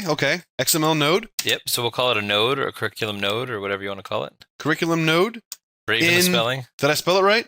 Yep. Okay. And curriculum node in what? Curriculums. Wibbit curriculums. Okay, so this is our XML document. XML document now allows us to select nodes using the XPath Kevin was talking about. Awesome. All right, Brian. So maybe you could tell me what an XPath would look like. Now, we already looked at this just now. So how do we scope in to get every single individual curriculum node? So we want to start with / because that's going to be the root. We know our outermost is wibbit.net with a capital B and yeah. Mhm. Then another / to go to the next path in. That's going to be curriculums. Okay. And then one more for curriculum. To curriculi? I don't know. Who cares? If you know what, if this is, I think you got an I in the curriculum. I think I do too. You know what? Hold on. If this is wrong, then The world ends. I'm not going to change the web service just for this. So y'all can just make fun of me. Curricula. Is that what it is? No, I don't know. It's in Webster's curriculums. Say versus curricula. I think it's okay. Do curricula. It really doesn't matter. I'm just Curricula? Like that? yeah. Without the U at the end. ULA. Like that? Yeah. Curricula. Yeah. It's really probably both, but it doesn't really matter. Who cares? Is the plural form? Okay, so it is curricula. I don't know. It really doesn't matter. It doesn't matter. I've seen people use curriculums. So, those of you guys that want to be purists and say, Kevin, you're an idiot, that's fine. I don't care. You're gonna live with my mistake for the rest of your life. Not that I'm saying that. I'm All not. Just for the record. So here we go, Brian. So at this point, I should be able to do console.exclusive pair. Console.writeLine. It's just painful when that happens. It is. So I should be able to get the outermost XML by doing this. So let's do curriculum node.outer XML. Yep. So if I run this, I should get the curriculum XML. And I do. Now, Brian, this looks damn familiar to something that we've done already, right?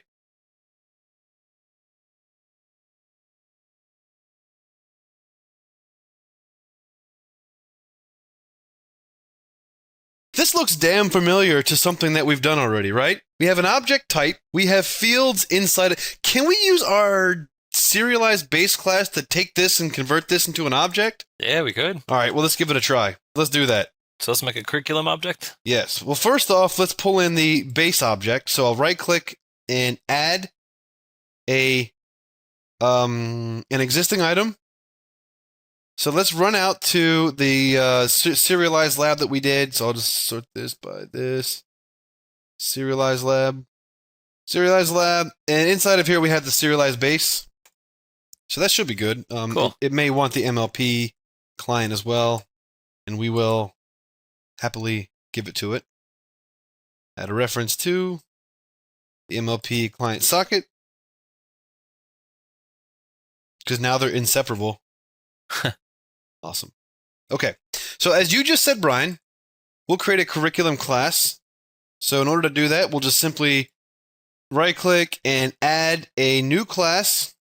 And we'll call it curriculum. All right. So now we got curriculum, which extends serialized base. We got some stuff on it. Now what we're going to do, Brian, is we'll just have like a list of courses so that we can maybe just go for each curriculum for each course. So let's make a course class. Cool. So we'll right-click on this, add a class called course.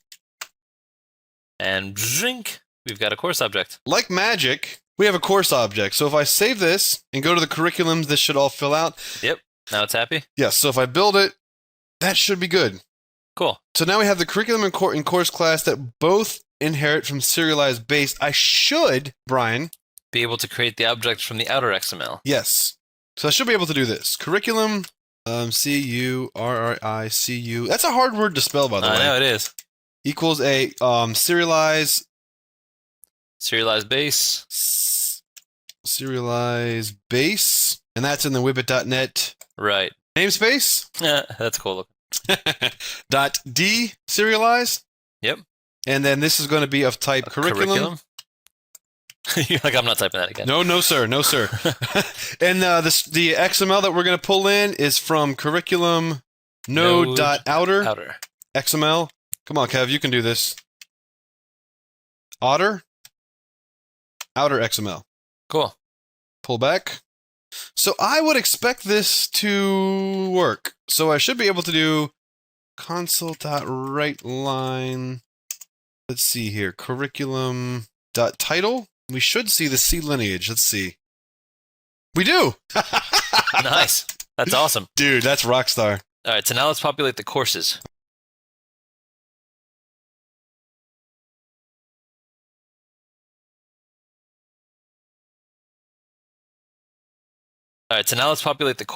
Okay, so we have the curriculum. And let's also do let's build a list of curriculums so that we can just maybe pull out all the data and then write it out at the end. So we'll just accumulate all the curriculums up here. Oh, that makes sense. So now that we have the curriculum, Brian, So we're going to want to call the web service that is called get courses for curriculum. Yep. And that's going to take load in. it So into if we another do, XML. yes, if we do client.get courses, get courses for curriculum, you'll see that this takes in an integer, which is an ID number. And we have that now. We have that inside the curriculum ID. And we can save this as a string. We can. So if I do a console.writeLine of this, you're going to see just all kinds of messy stuff here. Wow. So this is actually pulling the information about the different courses for the C lineage curriculum. And you can see that it has the wibbit.net opening node and a courses containing node. And then each course is going to have its own node. So it's going to be course, the curriculum ID, which is the ID of the curriculum, the ID of the course, the title of the course, the nickname of the course, the description. And you'll see if I scroll down, you'll see that it happens again here. So we close description, close course, open a new course. So you can see that this is a collection of different courses. Cool. Yeah. So let's Brian, maybe you could tell me how I can for each my way through this one. All right, so let's make another XML document. Okay. And we'll call it courses XML or something, or courses XDocs or whatever you want to call it, or just courses. Is a new XML document. To keep it consistent, Brian, we'll call it Wibbit courses. Okay. Equals a new XML document. XML document. Okay, then we're going to do the Wibbit courses.loadXML. Holy crap. So we can just do it like this. Yeah, that works. Oh, baby. And now we can for each the nodes on that XML document, just like we did before. Okay, so maybe, Brian, maybe you could tell us. So for each XML node, course node. So for each XML node, course node. In. Okay. The Wibbit courses. Okay. And then we'll select nodes again, just like we did before. Okay. And then the XPath for this, as we just looked at, so this will be the root path, and then WibbitNet, like we did before. Okay. So they share the same root node. But this time it'll be courses/course. What? Just like we saw on the output a minute ago. Holy crap, Brian. Holy crap. Yeah. So now what we can do is, if you want, we can jump right into course equals and set, yep.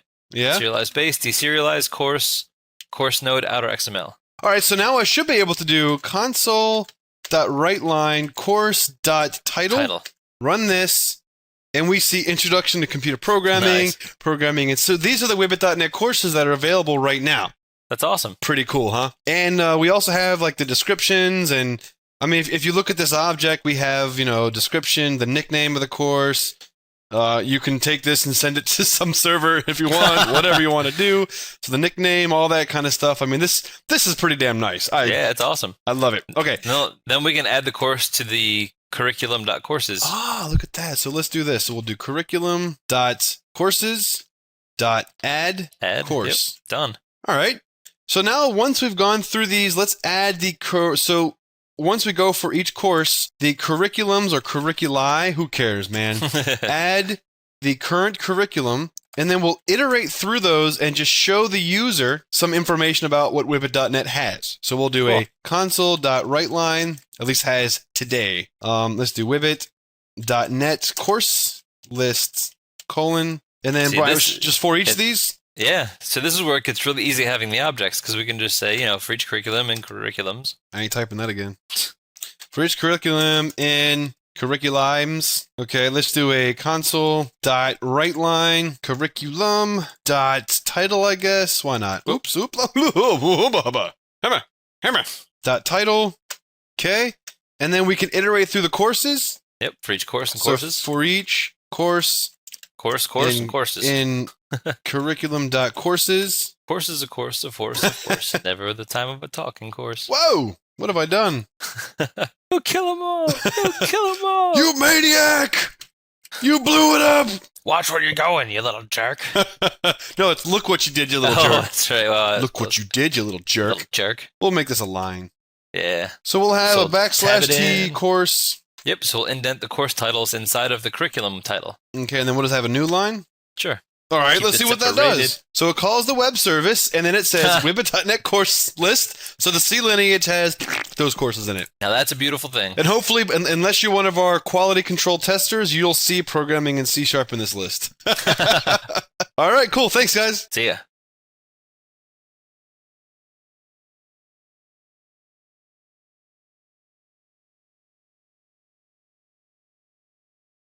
Hey everybody, Kevin here from Wibbit.net for a C# lab. In this one, I'm flying solo again, and what I want to do is a very simple REST web service client. Now, we did a SOAP web service client just in a previous lab, and I want to introduce you to another object that will allow you to do just a very, very simple HTTP GET to call a web service RESTfully.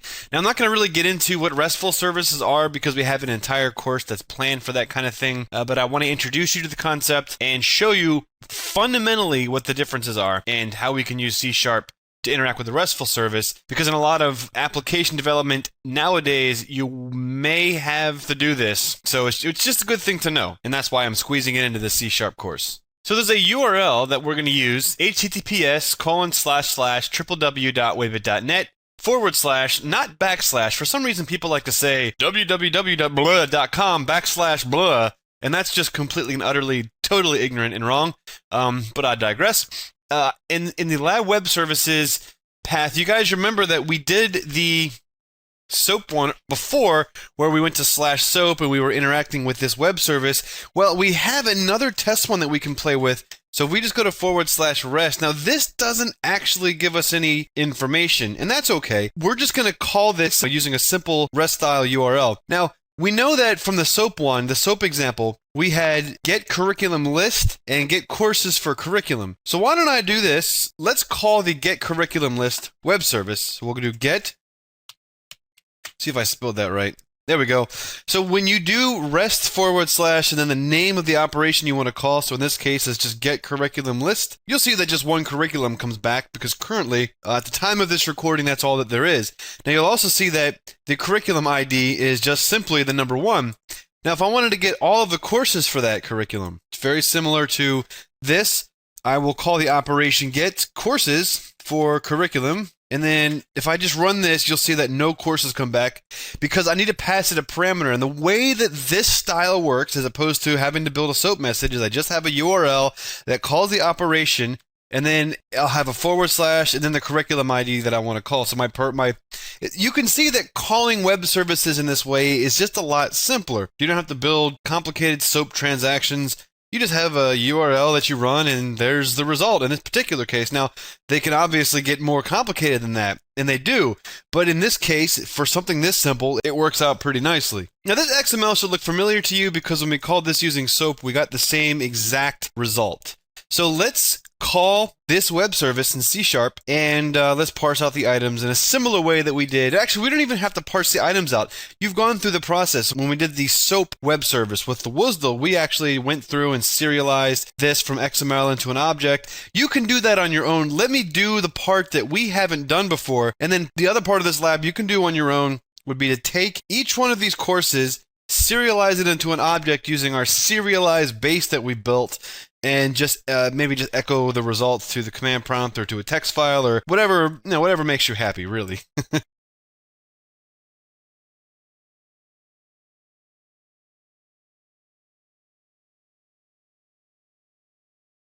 So let's do this. Let's go ahead and let's create a new Visual Studio C# project. Once Visual Studio loads, we'll just go through our whole process of creating a new, in this case, we'll do a very simple console application, and I'll just call this Web Service REST Lab. As opposed to pulling in the web services using the import web reference, I'm just going to create some simple methods that just calls the web service using a simple HTTP GET. Now, we kind of described the basic difference between GET and POST and all that kind of stuff in the HTTP server lab. We talked a little bit about SOAP in the SOAP lab. So you should at least have a basic understanding of what I'm talking about. Let's go ahead and call the get curriculum list method first. I'm going to just write a method that's just called public static string get curriculum list. And what I want to do is I'm just going to pass the base URL. So I'll call it base URL string response equals, I'll just set that to blank. Now, I'm going to introduce you to a new object here, and the object is called a web client. We're going to evoke this inside of the using statement. Now, when I try to use the web client class, it doesn't work. I have to add the reference here. So we'll go to resolve and we'll add system.net. So with the web client class, if I'm going to do a simple get, it's very easy. I'm going to make it called client and have a new web client. We're pretty much almost done. In order to do a simple HTTP get, I can do client.download string. And you'll see that this will take in a address or a URI. The address that we're going to use in this case is going to be the base URL that the user has passed. And just to make sure that we have some simpleness and that it looks good, I'm going to just trim the end of the string and remove any additional forward slashes, then append to that the method that I want to call. And the method that I want to call is getCurriculumList. Once I have this in here, so you can see that this URL, the base URL, is going to be everything up to this rest. And you can see if I go back to the getCurriculumList, you can see that I'm basically going to accept this amount of the URL and then fill in the rest of it on behalf of the user. Now, once I have this, that's going to come back as a string. As I hover over this method, I can see that it's a string. So I'm going to do response equals that, and then return response, and that's it. So let's actually make this thing go.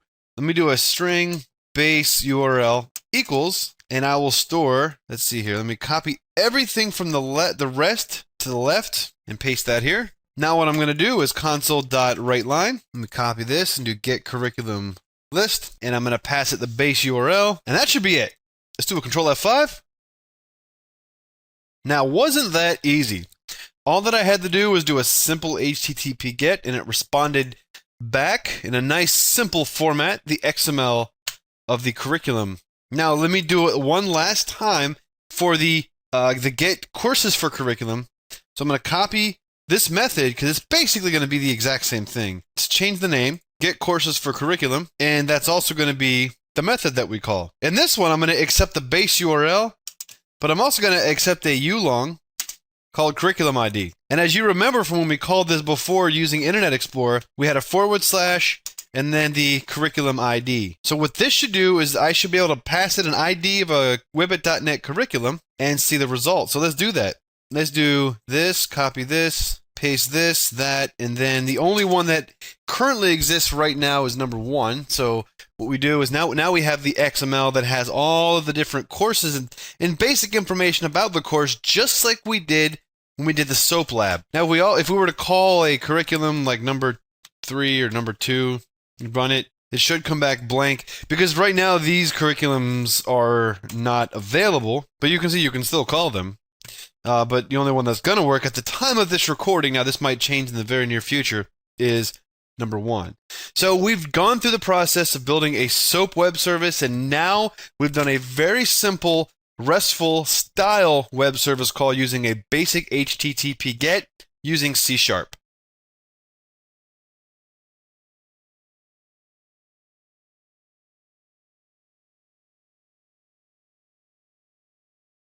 In this lesson, we're going to talk about WinForms. Now, WinForms is it's not the latest and greatest graphical user interface toolkit in .NET. We acknowledge that. But it is important to understand because it's a very simple way for you to write Windows-based or form-based applications for multiple platforms because WinForms exists for Windows, it exists for Linux, it exists for Mac. So you can have the same code base and write applications in the 3 major platforms. And that's always a good thing if you can pull off the same code base on multiple platforms. Absolutely. So let's talk about what is this whole WinForms nonsense. So WinForms is short for Windows Forms. It's a graphical API included as it's the native GUI development toolkit in .NET. It's the Microsoft's version of AWT, which we talked about when we were doing the Java course. At the ground level, it actually implements some aspects of WinAPI, which we actually played with that. Remember when we were building Windows in C++? That was crazy. Yeah, so WinAPI is basically wrapped in code, and whatever the native platform is for creating windows and buttons, WinForms will wrap it. So in Windows, it will wrap Win32 API, and Mac, it'll wrap theirs, and Linux, it'll map theirs. It's the successor of the often made fun of Microsoft Foundation or Microsoft Fried Chicken library. Remember that, Brian? Absolutely. I hated MFC. Microsoft Fried Chicken. Man, that sucked. Yeah, it does suck. Yep. And MFC was fairly complicated. And most of you guys are probably too young to know what MFC is, and you should be very thankful for that. I remember getting a book. It was like Learn Visual C++ in 21 days. It was always 21 days. Yeah, I don't everything know what the was deal with back in the 90s and early 2000s. Everything was 21 days. Yep. No matter what it was. And I remember going through that huge, like, just massive book. I could barely carry it as a small child. And you're like, I got to read this in 21 days and understand it. That's bull. And then like 4 months later, I was like, that's all it did? I clicked the button. What the hell? That was a lot of work for clicking a stupid fucking button. I'm going to look at Pamela Anderson on CompuServe. I'm done with this crap. Nice. On CompuServe. I looked up a screenshot of CompuServe this afternoon. Yeah?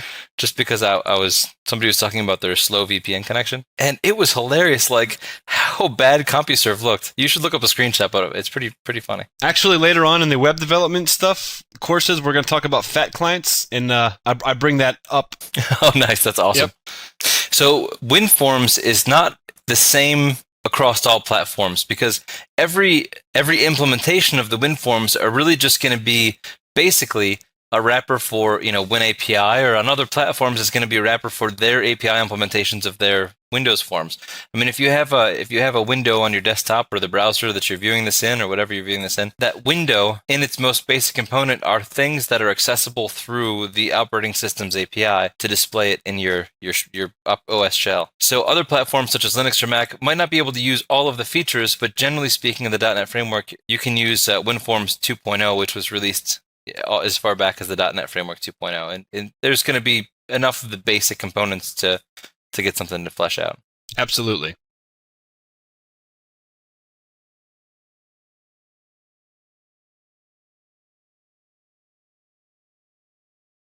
So WinForms was a cool idea, but its status as a wrapper class kind of made some developers, just like people looked at AWT and they were like, so Microsoft created a counterpart GUI API called Windows Presentation Foundation, which this tutorial does not cover, but we may cover in a second pass. WPF was not intended to be a replacement for WinForms, but a buddy to kind of work side by side with WinForms. Because WinForms, from my experience, WinForms was pretty much the de facto GUI development for Windows applications, at least for some time. Later on, more folks started using WPF. And it's still a pretty healthy mixed bag even today. Yeah, it is. So again, this course is not going to cover WPF, but after you learn WinForms and you get your feet straight with C#, you're going to create a WPF project and be like, oh, WTF, this is easy. So, in order to make use of this API, we have to import the system.windows.form. So in this example, we're using MonoDevelop. If you were using Visual Studio, it would be a very similar way to do this. All that you're doing is importing system.window.forms. And Brian, here is a window. Hey, that was easy. Doesn't it look just like that Java stuff that we did a while ago? Absolutely. So all we did here was we just created a new form instance, set the text, which is the title text, gave it a width and a height, and then call show dialog, and poof, you got a window on your window. Wow. And just like in Java, we can do something like this, where we can extend the form class into our main class. Right. And now our main class becomes the form. That's awesome. That is pretty cool. Wow. That was easy. That's why a lot of people love C#. Things are just easy. Yep. The form class has so many members that we're not going to be able to cover them all, so check the Windows documentation and take a look at some of this stuff. We'll cover some of the basics, but again, we don't have 7 hours to do this class. So let's just talk about some of the notable members of the form class. Brian, Cool. Take it away. So the first one is back color, and that's like background color. So that lets you modify whatever the background color of the form is. This does require the system.drawing reference to be able to access the colors that you'd pass into it. But all you basically do is just, your form.backcolor equals, and then, color.black, and poof, we got a black background under form. It's awesome. Similarly, we have background image. It works just the same as background color, but we're actually setting an image instance or a bitmap instance to that background image property. And once we set that thing, then that's it. So in this case, we change the width and the height to be the same dimensions as the image. And then we just create a new instance of a bitmap, and we pass it logo.png, so it reads the file, creates the instance. We set it as the background image, and there you have it. You got a Wivet.net logo on your background. Some other ones are controls. So this gives you the ability to manage controls in the forms, and we'll discuss that in a little bit. Font, sense the font. The forms border style, that's like if it's going to be the 3D border or a simple one or none at all or whatever the case is, if it's resizable. And then, height and width, of course, obviously. The icon is the icon up in the top left. The maximize box, which is that maximize icon to, resize your window to the full size of your screen.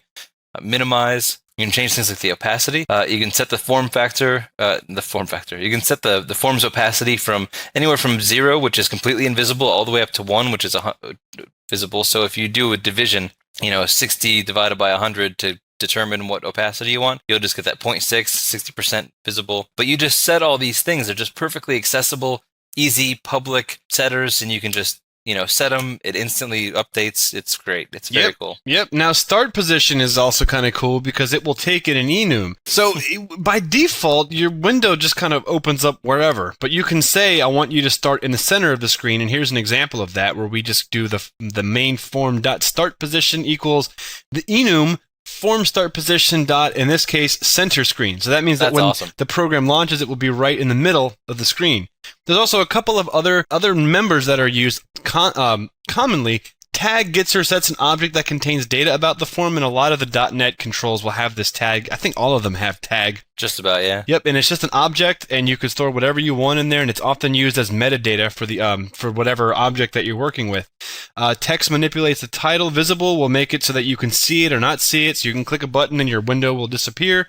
Window state is something that can be programmatically changed, so you can programmatically maximize or minimize or normalize your window very easily. So there's a ton more. And IDEs like MonoDevelop and Visual Studio make developing GUI applications really easy.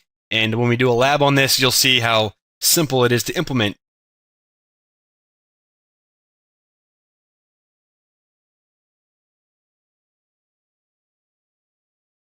We're going to talk about some of the controls, but here is some documentation where you can go and look at them in a more detailed setting. We don't want to waste your time going through all that stuff. You can read it. Yeah, so let's talk about a button. So here's a button, right? Pretty simple. Here I have a form. There's the form. Not bad. Cool. And I'm just going to set the text of the form, set the width, set the height. Then I'm going to create a button. And then the button, I'm just going to set the text to click me. And I'm setting the point, which is the position. You can see that means the starting position on top of the form, which is the parent that it's going to be set onto. It's going to be over 50 pixels and then down 10 pixels. And now we're going to subscribe look at that. to the click event. So That's on awesome. mybutton.click, we're going to subscribe to that, and when the event is triggered, we're going to call the local method inside of my program called mybutton_click, and it's just going to say, hey, buddy, and close the program. And we're going to take that button and add it to the form, and then now our program is perfect. It's running. That's cool. So when I bring my mouse over here and I go click, it's going to send a signal to my code, and it's going to say, hey, buddy. And then when I click OK, program's gone. That's awesome. Not bad. So let's say we had two buttons, for instance. So our first button, just like we had before, we'll just call MyButton1 in this case. So we've got a button instance, click me, we've set the position, and we subscribe to the MyButton click action. And then we add it to the control. And the second button, similarly speaking, MyButton2, we'll have a text say, no, click me. So they're competing with each other. Exactly. Pure capitalism. So we'll give it another location. So instead of 50 over, we'll set this 200 over to kind of space them out a little bit. Now we'll have this also subscribe to the same method as well. So now they're both subscribing to the same thing. So now you see that we're subscribing to MyButtonClick. So when that click action happens, whether it's coming from MyButton1 or MyButton2, they're both going to raise those events and send them to the MyButtonClick receiver, which is really cool. So now we'll add that to the form as well. So now we got both buttons on the form at the same time, both ready to raise events that are going to go to the same method. So let's click the first one, click me. So we get the sender in the event args. So if the type of this sender, toString toLower, is not a system Windows form button, then we'll return. So in this case, it is a button, so we pass.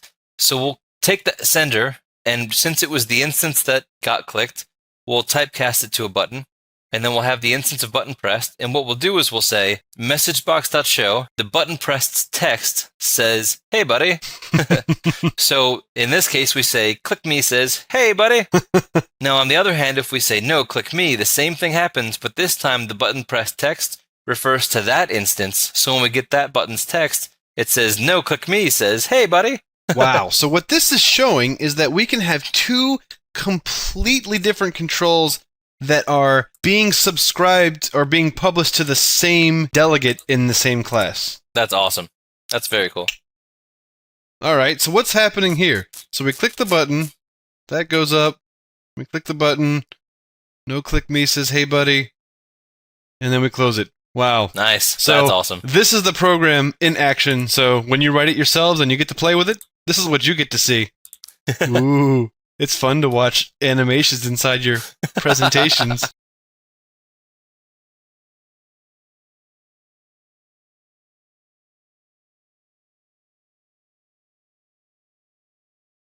All right, so here let's take a look at doing a label. A label is pretty simple. So we just have the form, and then we're just going to create a new instance of a label. We'll set it to the width of 200, set the text to Wibbit.net is the greatest website ever, and then set it to the location of down over 20, down 20, and then add it to the control. So in this case, you can see it's a pretty cut and dry, pretty So simple easy. program. Yeah, just like the button, but even easier. Yep, exactly. So now let's take a look at another type of GUI control, and this one's a checkbox. Whoa. I know, this is going to be awesome. I see these all the time. So here we create a new instance of checkbox, and we'll call it CKBox. And we'll set the text select me. Now what that'll do is it's basically like another little label control that exists inside of the checkbox control. So we're just setting that sub-label text over to the side of the checkmark to be select me. Mm-hmm. So then we set the location just like we did before, and we add it to the control component. So here's where it gets really cool. So what happens if we test this out? All right, so let's see here. The button is being subscribed to, so we are subscribing to that. And when the button is clicked, we're going to do some stuff. So let's see here, Brian. Let's see. Cool. So we click it. If the checkbox is checked, which it's not, then nothing happens. But if we check the check mark, and then we go back and say click me, this then raises the event. The checkbox is checked. The message box shows it is selected. We hit OK. Yep. We programmatically set it back to false. And then say not anymore. That's it. And then if we click it again, it won't do anything. It's so cool. That's awesome. So here's an example of using a combo box. Now, a combo box is just a selection. So we have items that we select from. So in this program, we're going to create a combo box, and we're going to add 3 elements to it. 1, 2, and 3. We're going to then subscribe to a button click event that when it is clicked, it's going to show us which one of the items we have selected in our combo box. Nice. So let's watch this code execute live. So here we go. I click me. There's nothing selected, so nothing happens. So here's my 0, 1, and 2. If I select 1, I select click me, it's going to tell me that I selected index 0, which is the value 1. Now if I select it again, we'll change this to 2. Click me is then going to say that I've selected index 1, which is value 2. And then the same thing with 3. I select 3, click it again. Now it says that I've selected index 2 and the value is 3. How about that? Isn't that something? So that's just by calling the CBox instance to a selected item. Mm-hmm. And that gives you the selected one that was added to the collection. So cool. So here in this case, we have a label that we added to the screen, and we have a text box that added to the screen. So the OK button, you see on button click, sets the text of the label from the text that the text box had, and then clears the text of the text box. So we type in C# is awesome, hit OK, and then it updates the text on the label above the text box. Click OK, and then poof, there it is. Isn't that awesome? Very cool. So that's a good example of the use of a text box control.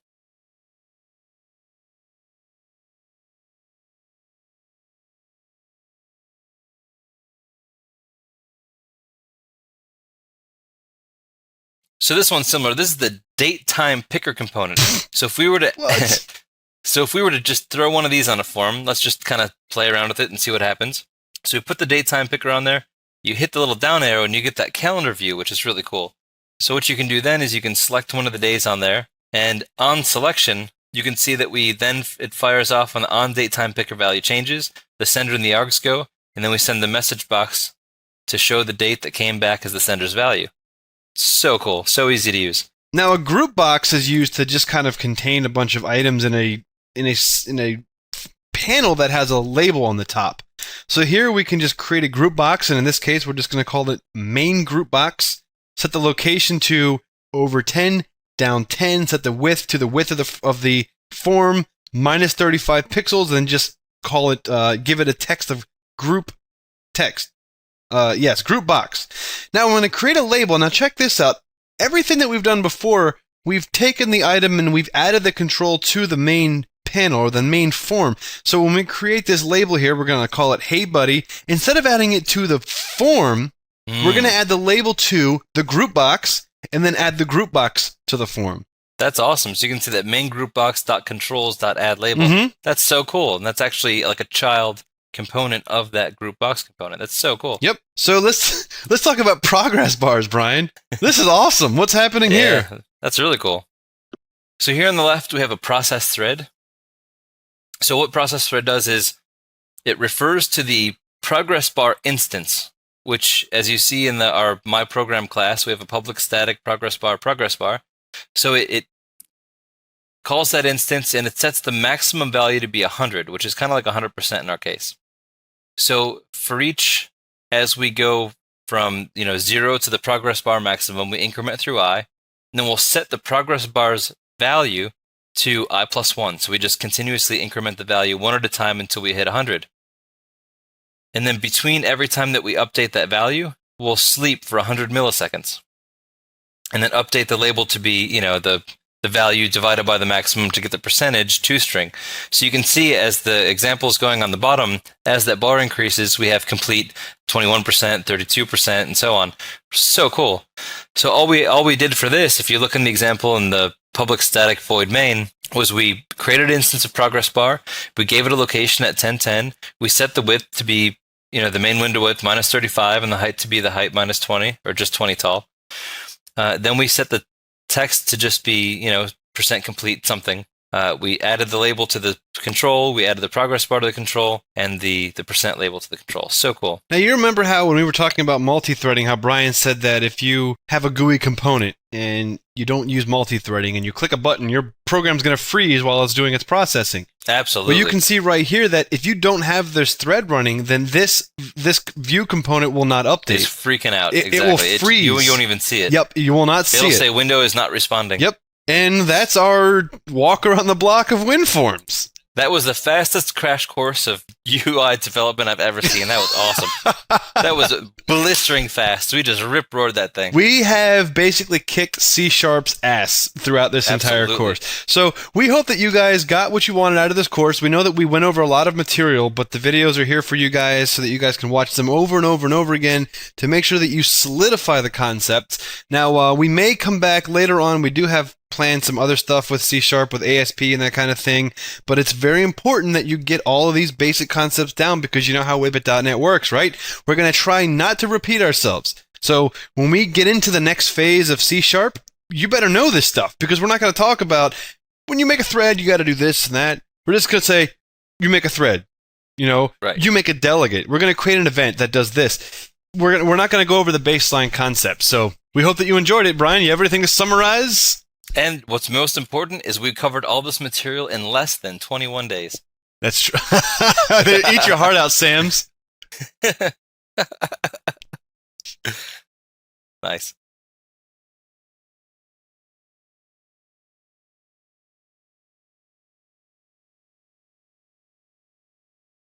Hey, buddies out there. Welcome back to Whippet.net Programming in C#. Kevin flying solo on this lab. What we're going to do in this lab is we're going to actually build a TicTacToe game using WinForms. Now, just like we did in Java when we built this, we're not going to go over the whole process of the model code, the logic, because if you follow the Programming in Objective-C course, we did a pretty in-depth explanation about that. So you can just kind of watch that course because basically the logic has been ported from Objective-C into C#, and it's pretty much the exact same logic, just a different language. So we just translated it from one language to another, so it's really no big deal. Figured that I would skip that step because it's not really that exciting and it's stuff that you've already done before. It's just tedious work, right? So we're just going to get started building our first WinForms application. So when we create our project, I'm going to make a Windows Forms application and I'll call it TicTacToe. Excellent. So here's my little Windows Forms here. So if I do a Control F5, we have a nice little form. We could maximize it. We could minimize it. We can close it. So pretty simple.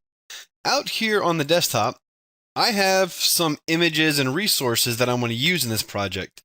Those of you guys that have followed our Wibbit classes, our previous Wibbit courses, these look familiar to you. So here's like a little icon for the app. This is going to represent a blank cell.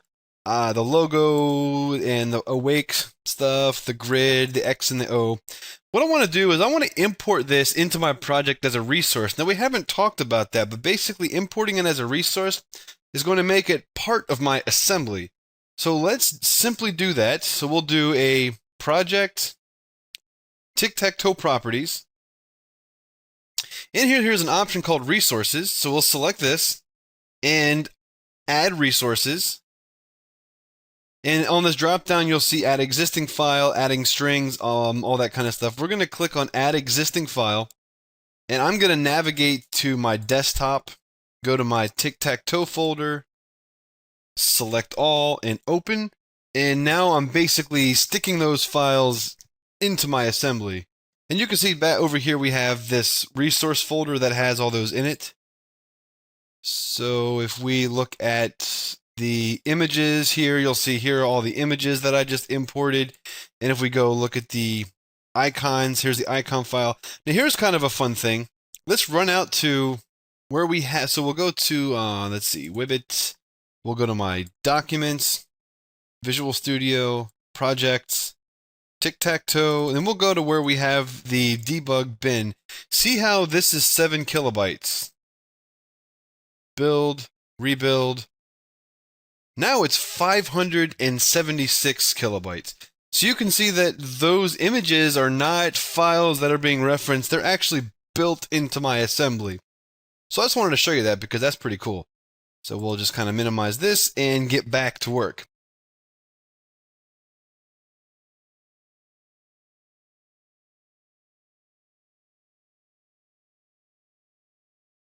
So let's close out of the stuff here and let's start working with this form box. Now, we want to have a nice, simple layout of our elements. Let's first size this window to be the size that we want. And the size that I have selected is kind of an awkward size, but it fits all of my elements cleanly. I will scroll in my properties here and look for the property called size. So we'll organize this from A to Z. That way it's easy to find stuff alphabetically. Let's see here. Size. And I'm going to set my size to be 889, which is the width, by 625, which is the height. So this is the size of my TicTacToe board. So if I run it, there it is, in all of its glory. So we'll have a nice, good size window here. And there's going to be a few other properties on this main window that we want to change around. So we'll go back to the top and let's first give it a good name. We go to the top, let's change the name to form_TicTacToe. That way it has a nice name that kind of represents what it is. Now, that doesn't change this text tray here. We're going to get there in just a little bit. The next property that I want to change, I want mine to be, let's see here. Let's go find the form border style. And I'm going to change this from sizable to fixed single. And when I run this program now, Control F5, you'll see that before, and maybe I didn't really demonstrate this before. Let me change this back real quick. Sorry about that. Let me go back to none. Oops, not none. Go back to sizable. If I go back to sizable, you see that I can grab the edge of this and I can size it. I want the users to be forced using the size of the TicTacToe board that I want. So I'm going to change that to fixed single. So now if I run this, you'll see that I cannot click and drag there. I can still maximize it, but I will remove that functionality in just a little bit.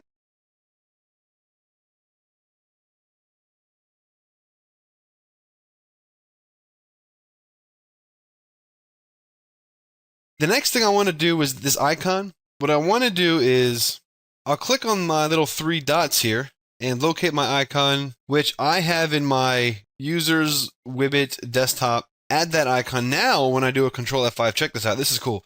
So you'll see down here, I have my little Wibbit character here on the taskbar and my little Wibbit character up here. So far, it's starting to look kind of cool. Next, let's remove those maximize and minimize boxes. We just kind of scroll down a little bit here. There's a maximize box. We'll set that to false. We don't want this maximize box here. And minimize box, we'll set that to false. So now you see all that we have is the X. So if we run this again, all that we have is this X here, which is exactly how I want it. So for right now, the last thing that I want to change is where the window starts and also what the text is on the top of it. So if I scroll down a little further, we'll see the start position.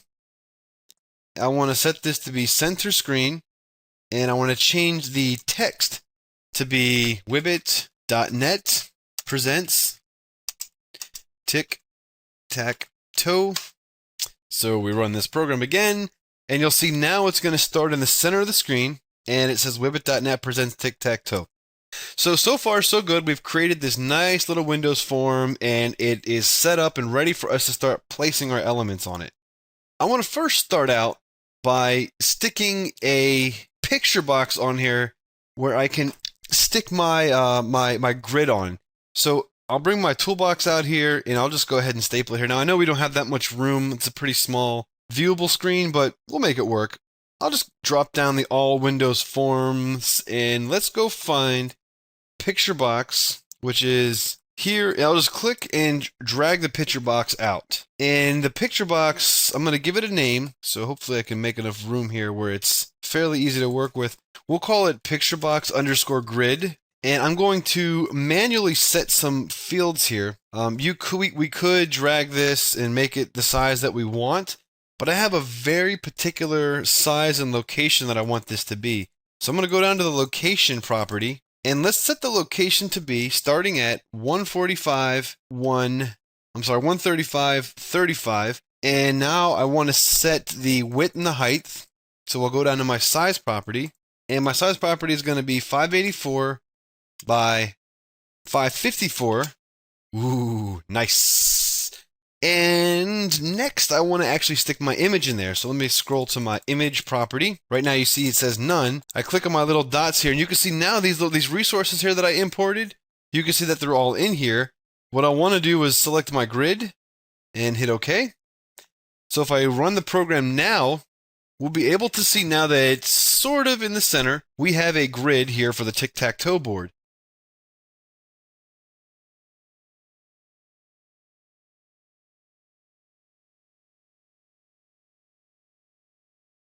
Let's see, a couple things that we want. I'm going to put the Wibbit.net logo up here. I want to put the score over here. I want to put the frog over here, the fly over here. And remember, like we did in Objective-C in Java, we're going to have a frog asleep and frog awake, and fly asleep. So the awake character is the character that's up, and the asleep character is the character that's down. Each one of these cells is going to have 3 elements that are going to be stacked on top of each other. There's going to be a blank cell, there's going to be an X cell, and there's going to be a O cell. And then based on the click, we will fill in those values based on the action and based on whose turn it is. So the next thing we'll do is let's put our Wibbit.net logo up here. So the Wibbit.net logo, just like the grid, is going to be a picture box. We grab this picture box and slide it up here. I'm going to give this a width of, let's see here. Well, first, let me set the location. Let's see, 12. That looks like a good spot, right up there on the upper left. And I'll set the width so that our image can fit in there. And the size will be 254 width and then 53 height. Now let me go to the actual image property and stick my image in there. So image, we have a button logo, which is this Wibbit.net logo. So now you see the Wibbit.net logo is there. So if I run it, we'll see the Wibbit.net logo in the upper left here, and we have the cells down here. Not bad. So let's put a score box up here, and those will just be simple labels, and we'll basically just have a character 1 will be Wibbit the frog, and character 2 will be Buzz the fly. So I'm going to take a label, and drag it out here. And we'll change some of the text on here so it looks nice and good. But first, before we do that, let's actually give it a value. So we'll go to text and we'll say Whibbit the Frog. Whibbit the Frog. Nice. But I want that to be bigger and nicer looking. So I'm going to scroll up and I'm going to find my font property, select it, and let's see here. Let's increase to 14 and make it bold. Yeah, that's pretty nice. And let's see. Let's put this in a specific location. So I'll just stick this right about here. Let's copy and paste it and kind of save ourselves a little bit of work. And we'll change the text here. So instead of saying Whibbit the Frog, we'll have it say Buzz the Fly. There we go. So there's our player 2, Buzz the Fly. And I will also take a little label, stick it right here, and just have it say versus. So we'll have it, instead of saying label 3, it'll be VS period. Here we go. Whibbit the Frog versus Buzz the Fly. Let me run this. See what it looks like. Whibbit the Frog versus Buzz the Fly. And now let's actually line up Whibbit the Frog and Buzz the Fly. So let me drag this over here. And now let's actually put a score. So we'll just have a label here, and I'm going to copy this so it has the same font and everything, and we'll give it its own label. We'll actually give it a name because we're going to actually interact with this. So here we go. So instead of label 4, we'll call it label_Whibbit score, and we'll start this off. We'll scroll down to text, and we'll start this off at the value of 0. And let's kind of stick this out here. Let it auto grab itself. About there, I guess. Does that look good? That looks okay, right, guys? All right. Let me just wiggle it a little bit. And let's see. Copy it. Let me copy and paste. Stick another one down here for Buzz. And we'll change the name of this label, and we'll call this one, scroll up to the name. So we'll call this Whibbit Buzz Score. Nice. So there we go. So now we have a little scorecard on the upper right that we will update as the game progresses. So that's pretty simple so far. Logo, grid, score. Now let's put the characters in here.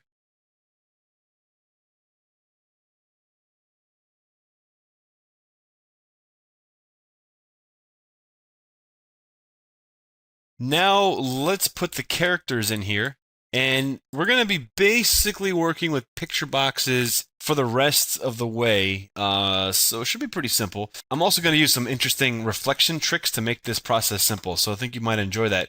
So let me pull over a picture box, and I'll pull over, let's see, this will be fine. The first one that I want to do is the awake frog. So let's actually give this a name. So picture box _ frog awake. Nice. And I have a specific size that I want this to be and a specific location that I want to put it. So the first thing I'll do is let me give it the location that I want. So scroll down to my location field, and then my location will be about 11 off from the left, and then 405. And then I have a specific size that I want it to fit my image, and the image is 189 and 164. There we go. So now let's actually stick my image there. So my image is going to be the awake frog. So if I scroll up to my image, hit my little dots here, let's go find frog awake. So there's that little rascal right there. Now you'll also notice that the frog doesn't fit inside of that picture box. So what we can do is we can change how it resizes so that it does. So if I scroll down here, there's a property called size mode, and right now it's set to normal. But we'll set this to stretch image, and now you'll see that the frog is inside of that picture box there. So if I run the program, you'll see the frog is nice and contained inside of that picture box. Now we also want to layer on top of that the sleeping frog, and then we'll basically toggle between the two during the runtime flow of the game. So let me drag a picture box on top of this picture box. And I have some specific locations, coordinates, and size, that kind of stuff that I want to attach to this. But first of all, I want to give it a name that I can use inside of the runtime. So instead of calling it picture box 2, we'll call it picture box _ frog asleep. Not bad. Now let's give it a location. The location that I want to set this guy, let me go find the location field. And we'll set this 11 and 418. So there's a, oops, I'm sorry, 4. I typed and it didn't go in. So 11, comma 418. So there's a nice little spot for it there.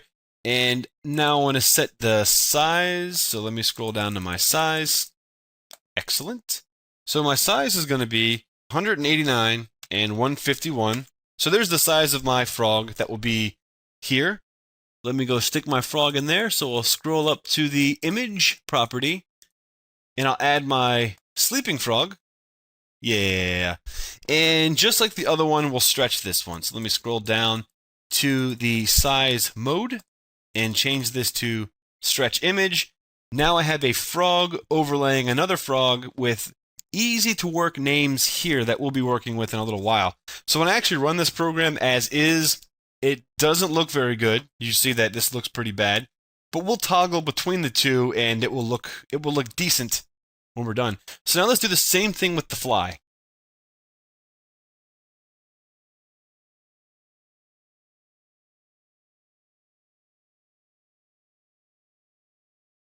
So now let's do the same thing with the fly. So we scroll to the right of this. Let's drag another picture box out. And we'll basically do the same thing with the fly. So the first one that I want to do is I want the fly that is awake. And again, I have some sizes and stuff like that that I want to add to it. But the very first thing is I want to give it a nice, easy to memorize name. So this will be picture box underscore fly awake. Nice. And we'll give it some coordinates here. We'll scroll down to the location. Location, location, location, just like in real estate. And let's see here, 669 and 386. So approximately there. We'll resize this little guy so that our image will fit in here. The size will be 192 by 182. Excellent. So there's my nice little square there for my fly. Let's go to my image property and stick him in there.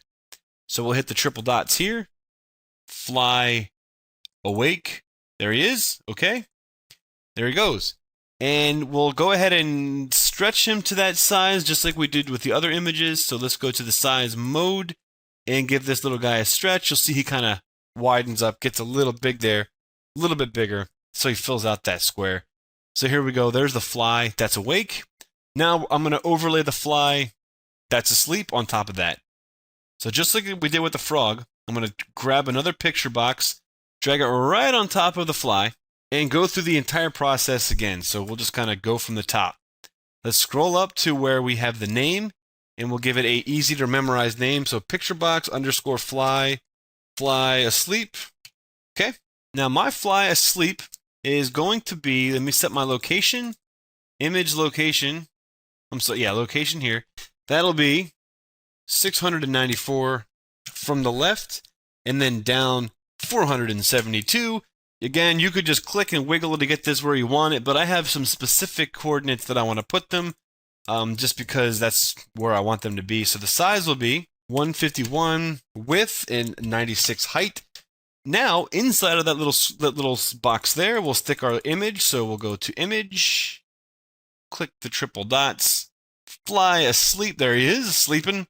Stick him in there. And the very last thing we'll do is we'll just go ahead and set that stretch to stretch image. So he kind of gets a little bit bigger there. And we run the program. You can see right now it's a bit ugly, but we have our sleeping fly, our awake fly, our sleeping frog, and behind this our awake frog. So the next user interface item we need to do is work on adding the tiles here for the different cells on the grid.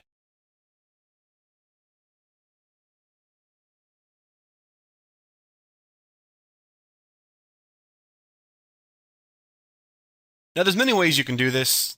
What I'm going to do is similar to how we did the iOS app. I'm going to have 3 different picture boxes in each one of these cells. I'm going to have one that's an O, one that's an X, and one that's blank.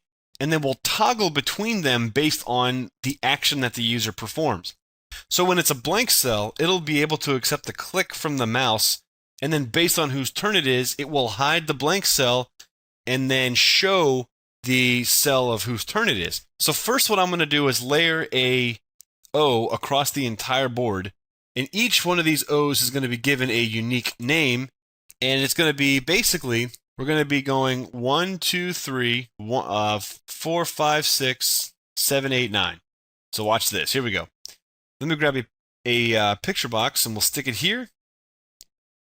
The size that I want this to be is 118 by 119. So if I go down here to my size, 118 by 119, there's the size of my O that I want, and I want to stick it on location 207 and 72. So let's go find location. I'm pretty close to where I want it, 207 by 72.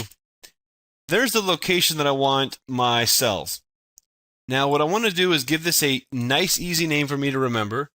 So I'm going to call this picture box 1 underscore O, and I will take my O image. So scroll down to where the image is, and I will add the O. There's my O. And we'll stretch it just like we have been with the other ones. Stretch mode. Boom. So there's my O. So what I want to do now is take an O and stick it all over the place. So let me copy my O here. And some of these are going to require me to shrink them a little bit. So let's shrink the O. Stick that about here, I guess. Doesn't have to be perfect because, you know, this is the casual game, right? So we'll call this one picture box 2 underscore O. There we go. Make sure that doesn't look completely terrible. And it's not perfect, but all right, that's fine. We'll deal with that. Copy this O and we'll stick it in this cell over here. We want it to look a little bit sloppy because it's supposed to be a casual game. And we'll call this one picture box 3 underscore O. And we'll just kind of keep moving here. Stick another O over here. Picture box 4 underscore O. And let's see. It looks okay there. Picture box 5 underscore O. Copy, paste. Picture box 6 underscore O. There's another one here. You can see this is already coming together. Picture box 7 underscore O. Copy, paste. This one, let's make this one a little bigger just because. Picture box 7, picture box 8 underscore O. And last but not least, picture box 9 underscore O. So let's actually run this and we'll see that we have all of the O's and they look so beautiful and so gorgeous. So let's go over top of these O's and let's put an X on top of them.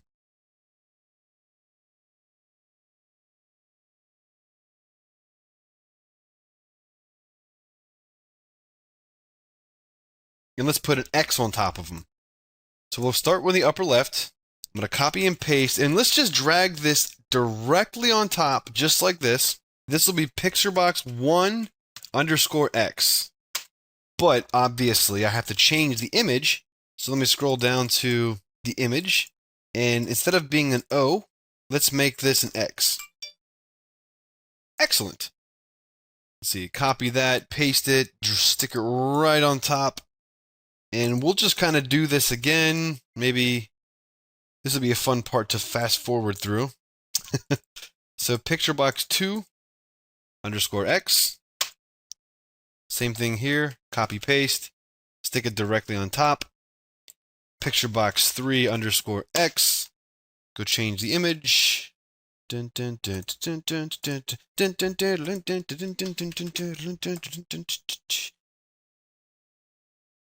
We'll make that an X. Okay, picture box 1, 2, 3, 4 X. Ooh, that already was almost right where I wanted it. Ooh. There we go. Picture box 1, 2, 3, 4, 5 underscore X. We'll change the image to an X. Copy, paste. Picture box 6 underscore X. X, okay. 3 more to go. Slide this over here. On top, looks good. This is good. This is great. This is awesome. Picture box 1, 2, 3, 4, 5, 6, 7 underscore X. Picture box 8 underscore X. And lastly,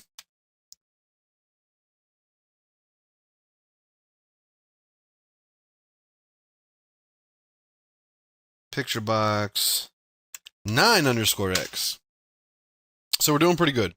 Now, if we execute the program, we'll see now we have all X's. So the very last thing I want to do, so you guys can imagine that below this X there is an O. And what I want to do is on top of the X's, I want to put a blank square. So I'm going to now show you guys a trick that would have really made the last process a lot easier. So let me just copy and paste. So I'm going to leave these as X's. So we'll do picture box underscore 1, picture box 1 underscore blank. Ooh, it's not blank, Kevin. What's the deal? You'll see. You'll see. Picture box 2 underscore blank. Picture box 3 underscore blank. Picture box 4 underscore blank. Picture box.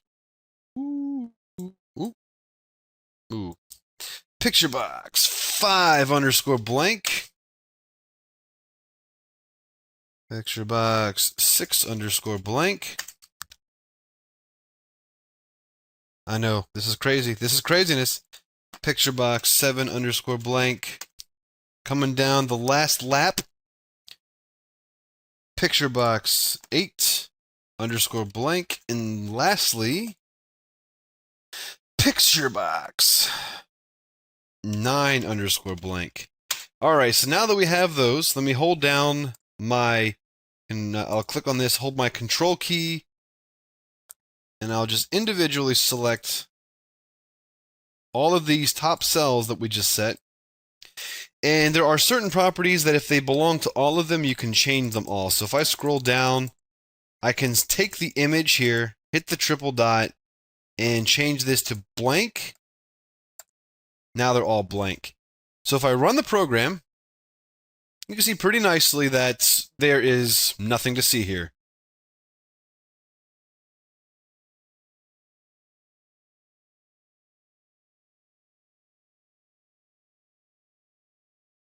Alright, so now I'm going to import my TicTacToe model code, which I've written, but again, I'm not going to bore you with this since we already went through this in the Objective-C course. You can certainly go back and kind of see how the algorithm works, and again, all that we're doing is translating it from Objective-C to C#.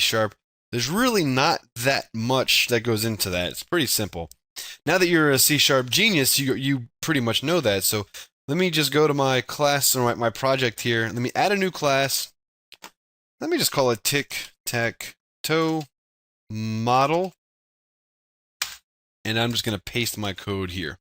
So here's the logic that will perform the TicTacToe game logic. And as you can see, it's only, what is this, 103 lines of code, and it's spread out pretty nicely. So TicTacToe is not a very complicated game. So the actual logic behind TicTacToe is pretty minimal. That's why it's a really good example for people that are just learning how to program. All right, so we have that imported. It's not that important that you see how it works. So what we want to do now is let's go ahead and let's start working on our code behind. Now, on the forms, you can see that we have events. Now, by default, there is this load event. So if I just double click on this form, I'm going to create a load event. So these are events down here. So when you're using WinForms, you can see that my form, we can subscribe to load, location changes, key up, key down, form closing. There's all kinds of stuff. Drag and drop, double click, left click. There's all kinds of events that our form can listen to. I'm going to just double click on this, and by default, it's going to create a load event. So that means that when my form loads, this will actually trigger. So to just show you, let me just launch a messagebox.show, and we'll just do, hey buddy, hey buddy. Control F5. So when the program launches, you can see that it says, hey buddy, and then presents the user interface. So we will use this event to go ahead and set up our board. Now you'll see when I run this, notice how the event triggers. So here is my Hey Buddy box. When I hit OK, my form shows up. So knowing that this code will launch before the user interface shows, that will give us an opportunity for us to then kind of refine our UI to make it look like how we want, like not having the two different characters overlapping each other and all that kind of fun stuff. Now let's kind of create a couple of public fields that we're going to use throughout the process of the game logic. We'll create a private integer, and we'll just use this to keep score. So we'll have score wibbit equals 0, and then score buzz equals 0. So we'll start the game off at 0 to 0. Private TicTacToe model, and this we're going to require, so you right click, resolve using the wibbit.net namespace. TTT, make that equal to a new instance of TicTacToe model. Excellent. Let's create a method that will reset the board.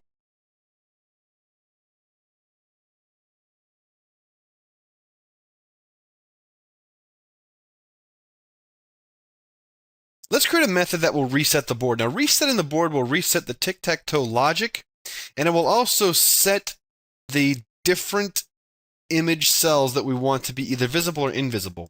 So, in the event that you're playing a game and you reset the board, you want the X and the O image that we have here, which is hidden behind this blank image, you want those to be invisible, and you want the blank cell to be visible.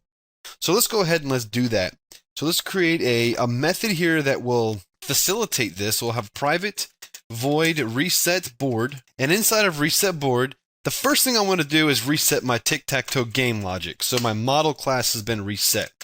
Then I'm going to have 3 sections of the cells. I mean, I could use reflection to do this. Why don't I actually use reflection to do this? So this is this is unscripted. So if I screw this up, my apologies. I want to use reflection to reduce the number of code items. So let me actually show you what I'm talking about here. So here is a section of code that will make all of my blank cells visible. Now I can also have another chunk of 9 to make my O cells invisible and my X cells visible. But for the purposes of saving lines of code, why don't we do this using reflection? Now this will be fun because I also have some reflective stuff that we want to do in just a moment. One of the downsides though are those items by default are set to be private, which means reflection can't access them. But that's no problem. We could easily change that. So inside of the form one, if you have this collapse like this, you could click on this little arrow and you'll see that there's this form1.designer.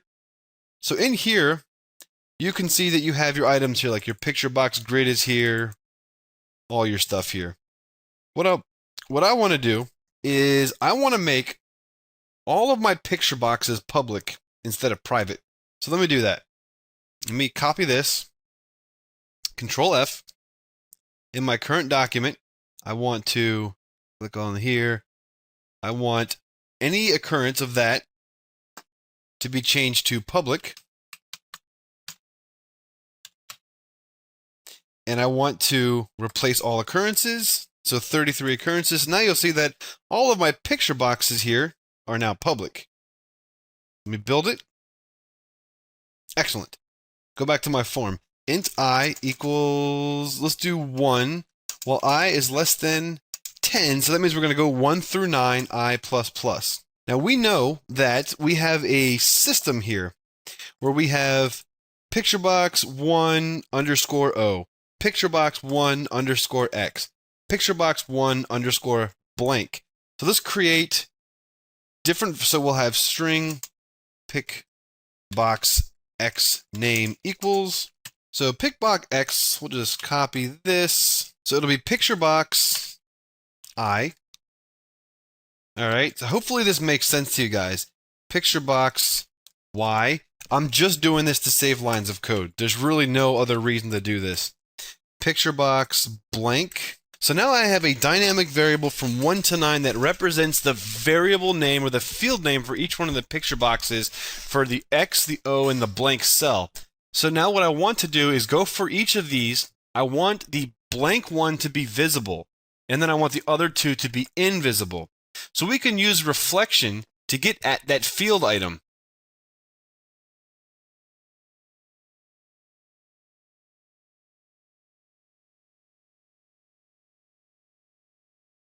So we can use reflection to get at that field item. So let's do that. So let's do a field info, which is going to require us to implement the reflection class. So we'll do resolve the system.reflection namespace. We'll call this pick box x field. We'll have that equal this.getType, and the type class is going to have a getField method. And the getField method, we'll first start with the x, so we'll stick that there. So once I have this, let's create a picture box, which will be as a holder for that pick box. So we'll do a picture box, pick box x equals picture box of pick box field dot get value from this instance. Now check this out. Now let's do a message box dot show, and I'll do a pick box x dot not do an image. Let me do a visible. So there's a visible field, and this has to be sent to a string in order for the picture box to show up. So let's see here. We have true, true, true, true, true, true, because all of those are set to be visible by default. Pretty simple, pretty easy. What I want to do is set the value. So right now I have the picture box placeholder here. So let's do this dot visible equals true. Let me copy these 3 lines of code. I guess you could argue whether this saves us lines. It does actually save us lines, and let's just say that we were actually working with hundreds of these instead of just a few. This would be a more efficient way to do it. So let's get the field for the picture box X field. So we'll copy the name here, and this will be picture box. Did I say X? I meant O. Sorry. Oh, and you know what? I have Y. This is stupid of me. This is supposed to say O. Sorry about that, guys. So that'll be O, picture box for O, and I want that picture box O to be set to false, because I don't want to see that. And then next I want to do picture box, so we have X, and actually, you know what? X is supposed to be false as well. I'm getting a little bit sloppy here. So picture box X is invisible. Picture box Y is invisible. Picture box blank is visible. So let's create picture box blank field. And this is not supposed to be Y. This is O. Picture box O field. Picture box blank field. Picture box blank. Picture box blank visible to true. So let's make sure we have this right. So picture box X, O, and blank. So I, X, I, O, I blank. Picture box X name, picture box X field, picture box X, visible false. Picture box O name, picture box O field, picture box O, visible false. Picture box blank, picture box field, picture box blank, set to invisible. So if I run this using reflection, my X and my O is hidden and my blank is visible.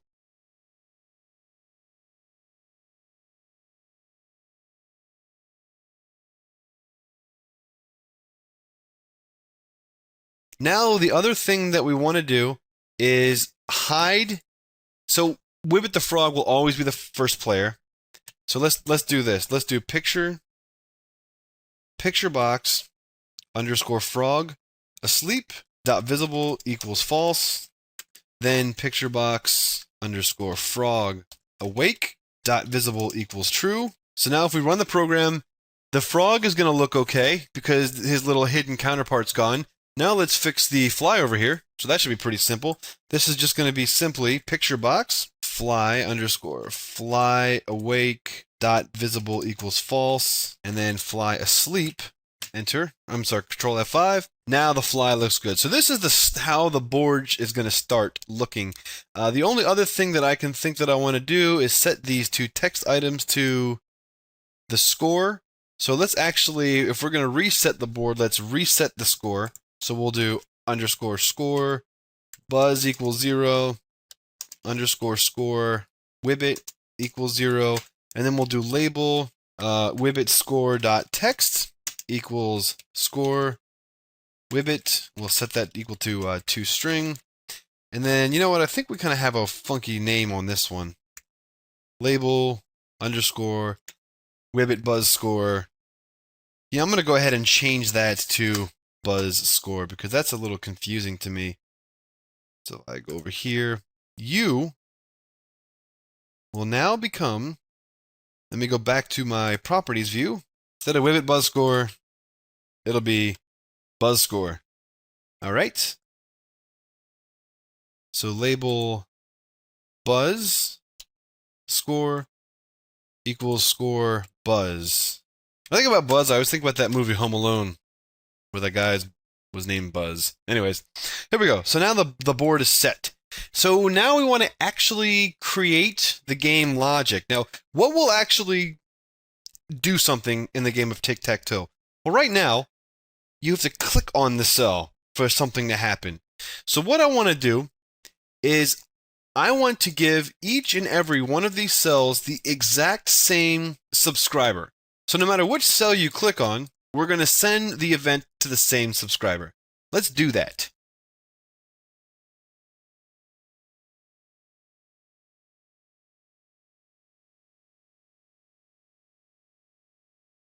Inside of my form1.cs, I could have a method that's auto-generated for me, but let's just say that I want to do this myself.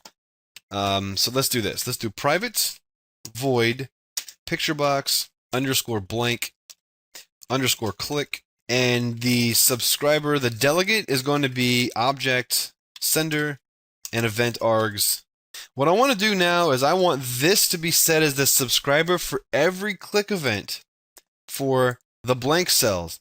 So this should be pretty simple. We've kind of gone through this before. So let me just kind of click, hold the control key, and I'm going to select all of the blank cells. And I know that I'm selecting the blank cells because the blank cell is on the topmost. I'll click on my little lightning bolt here, which is my events. Let me scroll to where the click, so this is alphabetical. So let me go to the click event and right click and paste.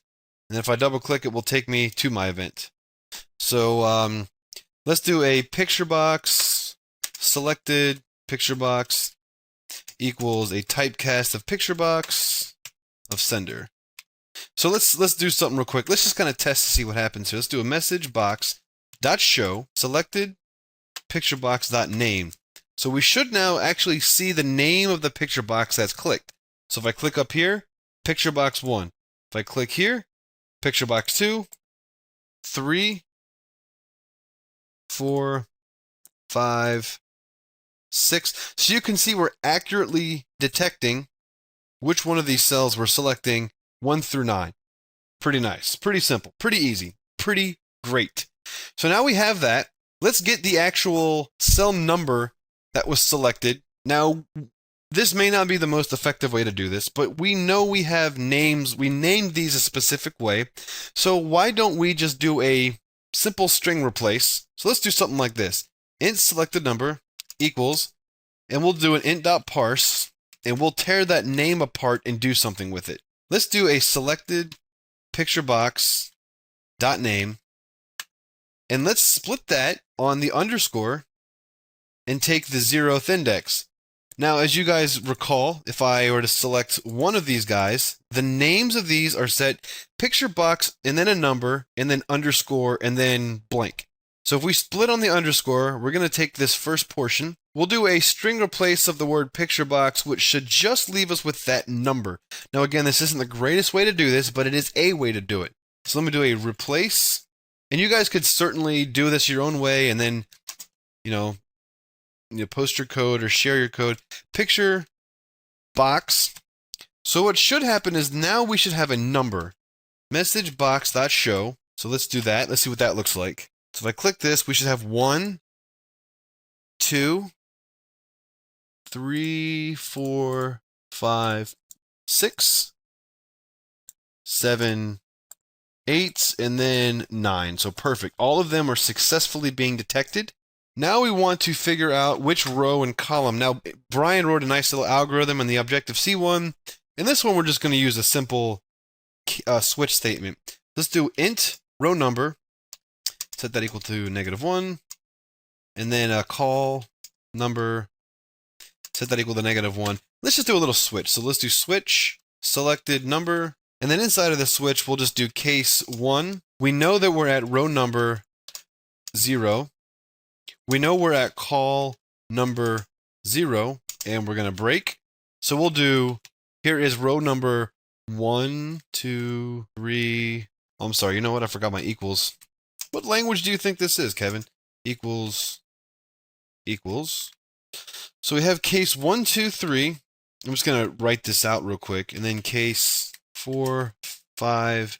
If we had more, then we definitely want to write a nice little sweet algorithm for this. But, since this is pretty simple. 7, 8, 9. Okay, so we know that if the case is 2, we're going to be at row 0, column 1.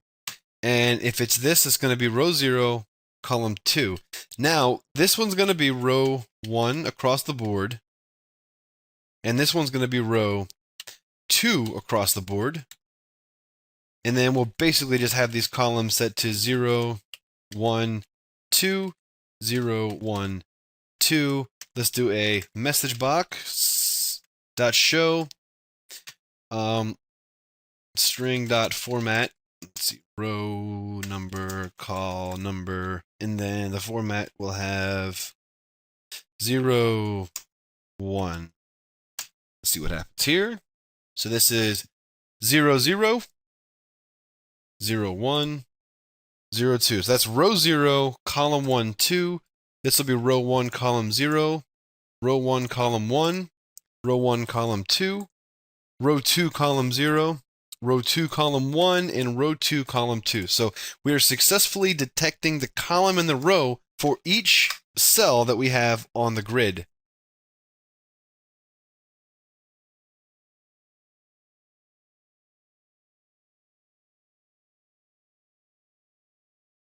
Now let's use reflection to get the picture box of whose turn it is. Now we know that when we reset the board, both the X and both the O were set to invisible. So whoever's turn it is, whoever selected that, we will be able to set that cell as visible. Also, since the only cell that is listening for a click event is the blank cell, if an X or an O is showing, we don't really have to worry about exception handling, because if an X or an O are showing, then no click event's going to be triggered. So check this out. This is pretty cool. So we're going to be using reflection again here to reduce the number of lines of code that we're going to use. So let's have a string called picture box name, and let's set that equal to picture box, and then just as we named our cells, it'll be selected number. Now this is the name of the X Y cell. So if I go here, you'll see that we have picture box, then the selected, and then whose turn, whether it's an X or an O. So when I go back here, picture box will be picture box, the selected number, plus ttt dot whose turn is it, not who is winner, whose turn is it, and we'll do a dot to string. Since those are lowercase, we'll do a dot to string, dot to lower. So that should be the name of the picture box that we're targeting. Now let's go just like we were doing before. Let's get the field info. So we'll do field info target picture box field equals this dot get type dot get fields, and the field that we're going to get is the picture box name. Now let's make sure that so far we're doing okay. So picture box dot show, we'll do this dot name. So we should have the correct picture boxes. So if I click on this, we have a crash. All right, because we have a null exception. Let's make sure that this is correct. You know what? I think I'm missing an underscore. I am. Yeah, so if I go to the designer, yeah, I'm missing my underscore there. No big deal. Let's give it another swing. Let's see what happens. Click on this. Cool. Picture box 1X, because right now it's X's turn because it's Wibbit's turn. Now if I keep clicking these, it's still going to say X because I haven't made a move to switch to O.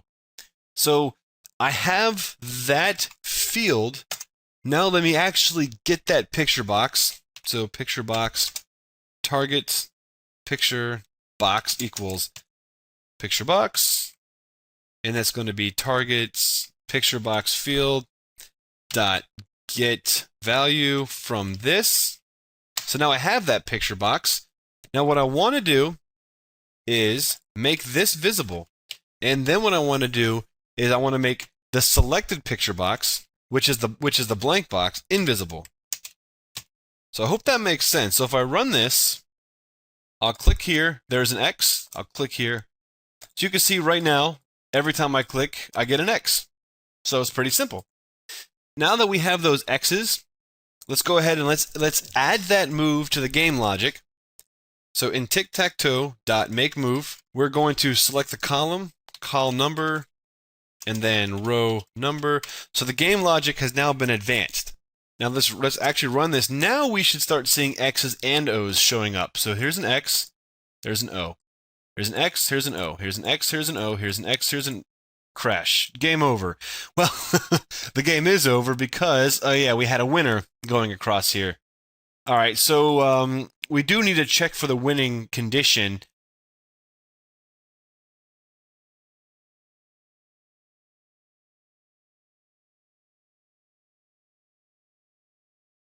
We do need to check for the winning condition.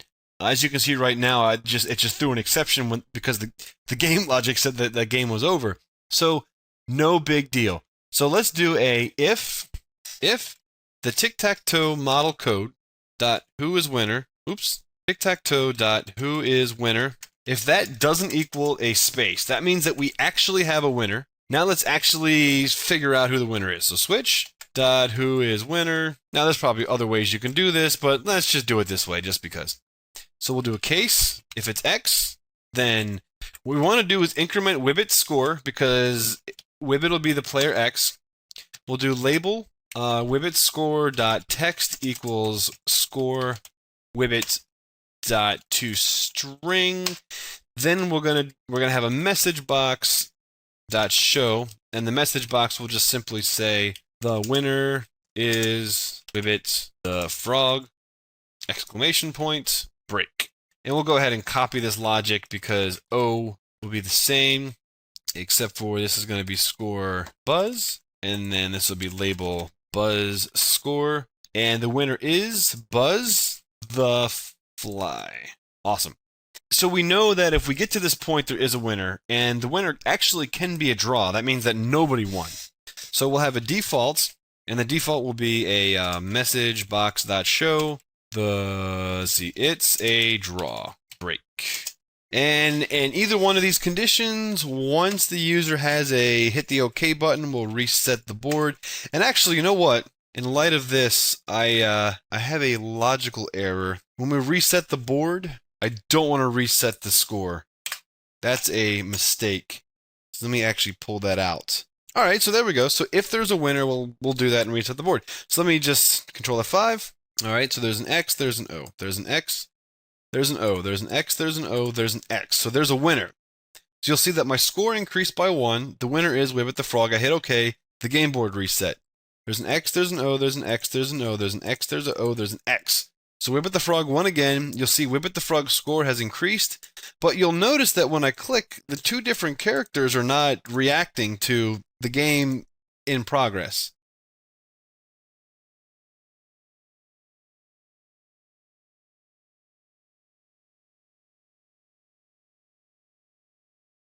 So let's go ahead and fix that. So if there is no winner, let's toggle the players back and forth. Else, so we'll do if TicTacToe dot whose turn, if that equals X, here's what we'll do. Picture box frog awake dot visible equals true, and then frog asleep visible equals false. Then we'll do picture box frog awake. I'm sorry, not frog, fly awake dot visible equals true, because we're switching. See, if it's X's turn, then I'm sorry, this is fly awake will be false. Actually, let me finish typing this and then I'll explain it. Then fly asleep will equal true. So that means that if a turn just happened and it's X's turn, we're going to take the awake picture box and show it for the frog. Take the asleep picture box for the frog and hide it. We're going to take the fly awake picture box and hide it, and the fly asleep picture box and show it. So that means that the frog will be awake and the fly will be asleep. Else, now let me just copy these because we're essentially going to reverse this logic. So this will be false, this will be true. This will be true, and this will be false, because this is just doing the exact opposite condition. So if it's the fly's turn, we want the awake frog to be missing, to be hiding. We want the asleep frog to be showing. We want the awake frog to be showing, and the awake fly. We want the awake fly to be showing, and the asleep fly to be showing. So if I run this, we actually have a functional game. So, all right, there we go. The fly is awake. Fly is asleep. The frog's awake. The fly is awake, the frog's asleep. Let me just kind of click around and whip it the frog 1. Let me get Buzz to win the game. So, Buzz the fly 1. Now let me see if I can get a draw. XO, XO, XO, XO. Ah, dang. No, XO, XO. X. So I have a draw, meaning that nobody won. So it looks like the score, so we have 2-1. Let me see if I can get a draw again. O, X, O, X. So we have another draw. You'll see the score stays 2-1. Now we'll get the frog to win. So X, X, X, the frog won. So 3-1. And let me just do one more where Buzz wins. Okay, great. The only thing that we don't have is a reset game button, but that will be your homework assignment. So we basically have written a very simple tic-tac-toe game using C# and WinForms. Thanks for watching, guys. Hope you enjoyed it.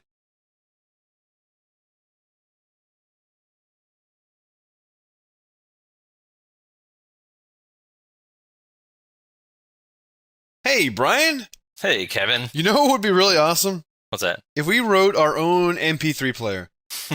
Now that Winamp's dead, I think it's a must. Because Yes. AMP isn't bad, but it's Russian.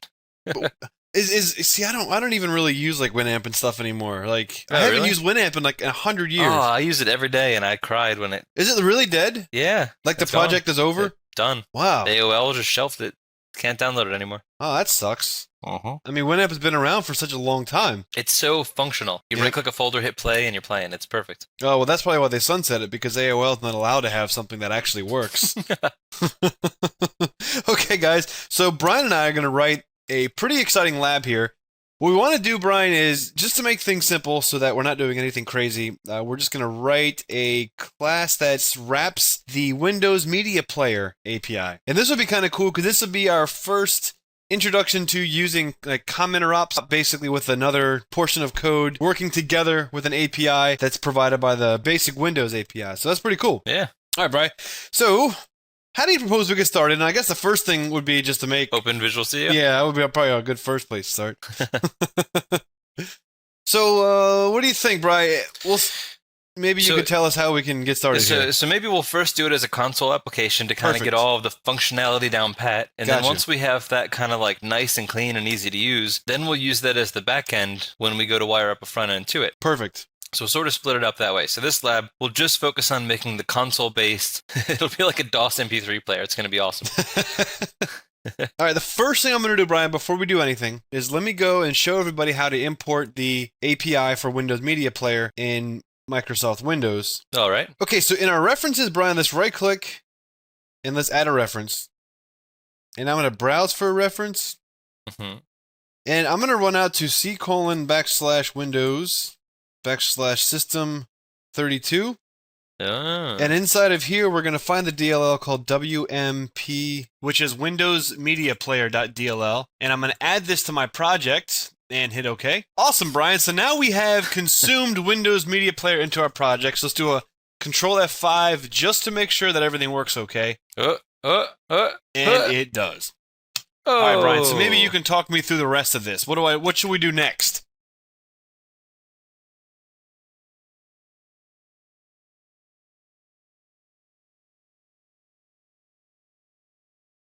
What should we do next? Okay, so now that we have that Windows Media Player library, now we want to basically make a class that will interact with it and implement some of our basic stuff like loading the MP3 file, playing it, stopping it, pausing it, that kind of stuff. Oh, cool. That's pretty awesome. Yeah. Well, let's also import that ID3 library that we wrote too. Absolutely. That'll save us some time because we already did the hard work on the ID3 tag stuff. Yes, that will help us with some of this work. So let's go to our project here, MP3 ID3 Lab, and then the MP3 ID3.cs. And I guess what would be kind of cool, Brian, is just to make a class called MP3. Yeah. That will kind of wrap and consume an MP3 as well as be able to play it, stop it. So that way our MP3 instance we can say like .play. Oh, that would be great. And if we had like a whole bunch of object. MP3s, we could just be like, go for each MP3 play.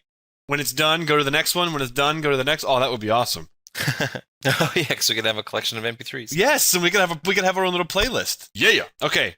So we have a public class MP3. Now let's get started maybe with some simple initialization of some things, Brian. What do you think we should do? What kind of stuff should we store? I think... Okay, so what's some stuff that we're going to want to have in here? So we imported the ID3 class, so we probably want like an ID3 object, so we can make a private MP3 ID3 object, or underscore ID3 object since it's private.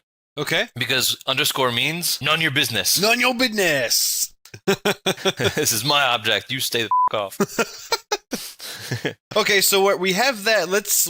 Oh, we need a URL, also known as an MP3 path. All right, so let's do a private string. Yeah. And then we'll store the path to the MP3 file. Yep. So we'll because every one of these instances will have a path. Okay, MP3 path. What else? We want so we imported the Windows Media library, the Windows Media Player library. So we want an instance to the Windows Media Player itself. Okay. So that we can then call stuff on it and subscribe stuff from it. Okay, so that's in the WMP lib namespace, and inside of here there's a class called Windows Media Player. And I guess we'll just call it player. Keep it easy. Don't hate the player, hate the game, fool. And we probably want like, let's say the whether or not the file loaded, the duration, the last position. Okay. So let's do a Boolean value for whether or not the file is loaded or not. And then we'll do and we can set it as false just to, yeah, you got it. Then we can do another one for the duration. Set it to -1. And then also with the duration, we can also get the last position. Okay. So that we kind of know, like, as we're reading along, we're like, hey, we're at the last position. The song's over. Let's do something else. Is playing and is paused. We'll want those. So is playing to false and would you say is paused? Yeah. Okay. So we're storing information about... Because not playing would be stopped, but paused means the file's still loaded and ready to go, but we're temporarily not. Right. I'm also going to add to this, Brian, a timer, which I believe we've talked about in... I think I had to add system.timers. And what this is going to do is this is going to be something that's going to run on a time interval and update this class based on, like where we are in the file. So if it's a 5-minute track and if this goes off every 1 second and we're on the 3rd second, then that means that the last position will equal that wherever we are in the file. Cool. So let's just be kind of keeping an eye on where we are. So we can have like a running time, like, yeah, cool. Position timer, and we'll just set that equal to, just set that to nothing for right now.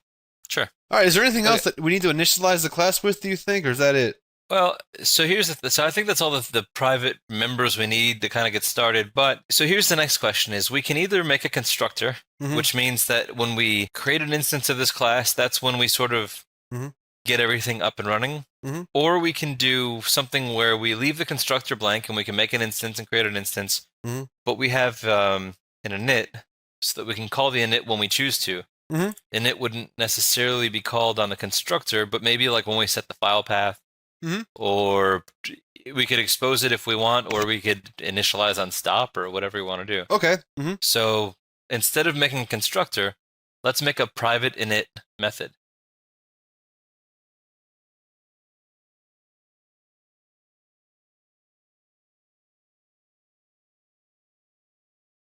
Let's make a private init method. Okay, and that will just kind of set the environment. Right. For whatever MP3 player we've loaded. Set or reset for that matter. Yeah, and that could also mean that this class can be used, if you have an MP3 and you want to change the MP3, you can just use the same object instance. Right. You just set the path again, we'll call init, and then You Okay. go to town. So we'll do like a private void. Why do I feel like we're in Objective-C right now? Oh, Okay. I like a knit. Init with stupid Init with objects coder, and this was and that fart and fluff. Colon. God, Objective-C is stupid. Definitely, in my mind, it's in that area of Visual Basic as one of the most dumbest languages ever. There's Sorry. there's nice things about it, but I think once you get into the business of saying we need to be different, Yeah, then you just start being different because you have to be, not because it makes sense. absolutely. And then you get like just stupid crap in there because you tried to, Mm-hmm. It's like David Bowie. He really tried to go out there to create something new. Mhm. And in doing so, now there's videos of him in leotards. Like, that happened. So But now here it that is. kind of 30 had to happen. You have to kind of take that with the good stuff that came out of it, I So suppose. 30 years later, he still has to live down to that image, which Exactly. Apple is kind of in the same position. Hey, Yeah. I want to add a new thread class. Oh man, we have like 30 And years of crap you have to build that on. Oh, damn.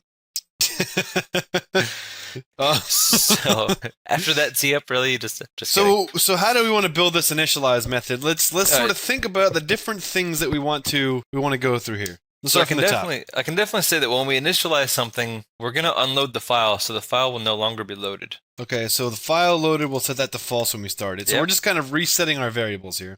So we can reset the 2 longs because the last position doesn't mean anything anymore. Duration doesn't mean anything more. We Okay. got no file. If we're in the middle of doing anything, we probably want to shut it down. So Okay. if we're playing, Okay, So so it- if is playing.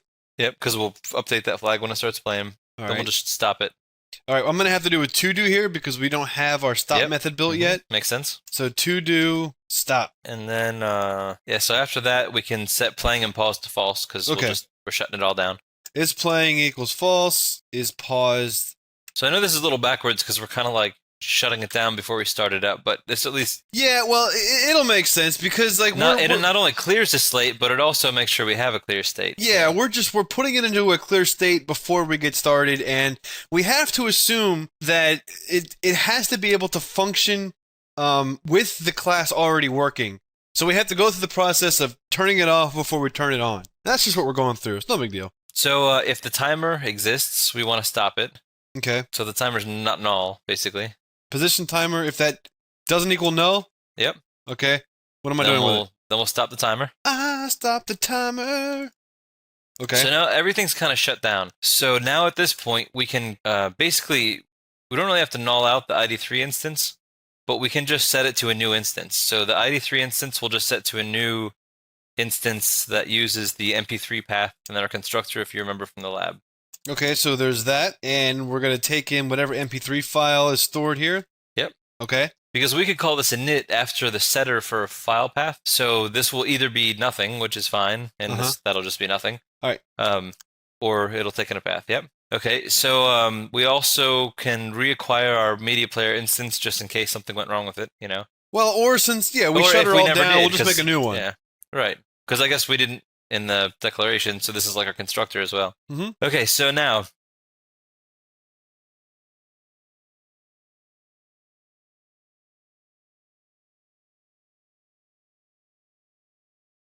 the player itself, this player instance, that has events that we can subscribe to. Okay. So we can subscribe to when it changes states, like when playing starts or when the playing state changed one way or another. Or we can also subscribe to when the open state changes. So Okay. like when a file has been opened or whatever the case is. Gotcha. Right. So let's subscribe to, so if we do _player dot like open, Okay. we should see the open event kind of Ooh, pop up. open state change. Yep. So open state change is one we'll want to subscribe to. Okay. So I think in Visual Studio there's a little shortcut thing for making it doesn't really matter. No, it's there's that, then I hit tab and hit tab again. Yeah, there you go. Nice. Okay. Um, So we want to subscribe to open state because that basically means that when we load a file, when it is open and ready to play, this event will trigger. right. So then we're also going to subscribe to the state change. So I think it's play For state. play. So that's like play, change. pause, stop, whatever. Like anything that changes with the playing state. Right. So we'll tab twice, and now we're subscribed Nice. to both of those. Check that shit out. Yeah. Okay, so now the last thing that we want to do for the player here is the setting the URL to the file path. So the player has a URL property, and we'll just set that to the MP3 path. Gotcha. Yeah, and you guys can always look up the documentation for, this is all very available. So Microsoft has documentation on their website for all these events and methods and properties and anything that you want to get at. So yeah, or you could just be cool and just take this hit dot and just look at it, because I mean you should be proficient enough in C# to know that, oh look, a playlist change event. Right. Oh look, a position change event. Oh look, something was added to the playlist. Something was removed from the playlist. Yes, the media changed. So somebody changed the, like you could see somebody pressed the key on the thing. Like it's you could look at all this stuff and figure it out. It's pretty simple. You know everything about events, delegates, and objects and stuff. So yeah. Okay, so Brian. Now, so here's the thing. So if we init over and over and over, we're gonna subscribe to these things over and over and over. Yeah. So we probably don't want to have that happen. So before we even subscribe to them... Now, technically speaking, there will be no damage, because we're not... If this wasn't here, then we'd be calling that over and over and over again. That's true. By creating a new instance, we're not doing that, but we're not doing it the right way. We're not being memory conscious. True. If we don't unsubscribe before we subscribe again. Exactly. So how do we wipe ourselves, Brian?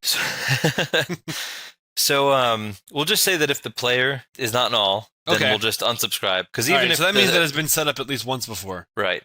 And even if the subscriptions don't exist, you can still attempt to unsubscribe, and it just, whatever, no big deal. So to unsubscribe, remember, instead of plus equals, it's minus equals. And this will be player underscore on state change. And instead of open state change, we'll do play state change. And then we'll just set the player to null. That way we're being memory conscious. Totally.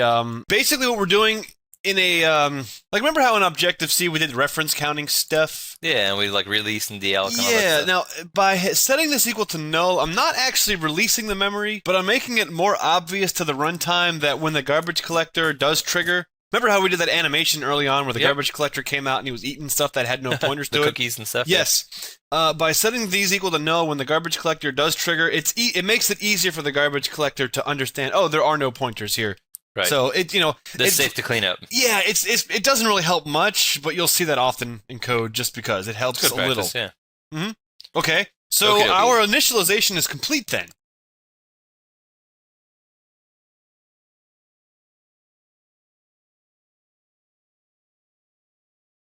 Nice. Something. The only thing that we need, Brian, we have a to-do here to stop. Now, do we have enough information to build a stop method? Or should we just kind of swing back to that later? Let's do the play method, and then I think we probably want to do play first, maybe. Okay. Now, if we're going to test this out, Brian, by default, it adds these throwing exceptions to these. Yeah, we'll just comment those I'm just going to remove those. Otherwise, when we test it, the program's just going to crash. That'd be awesome. I'm also, Brian... I'm going to set these to private. By default, it's going to be protected.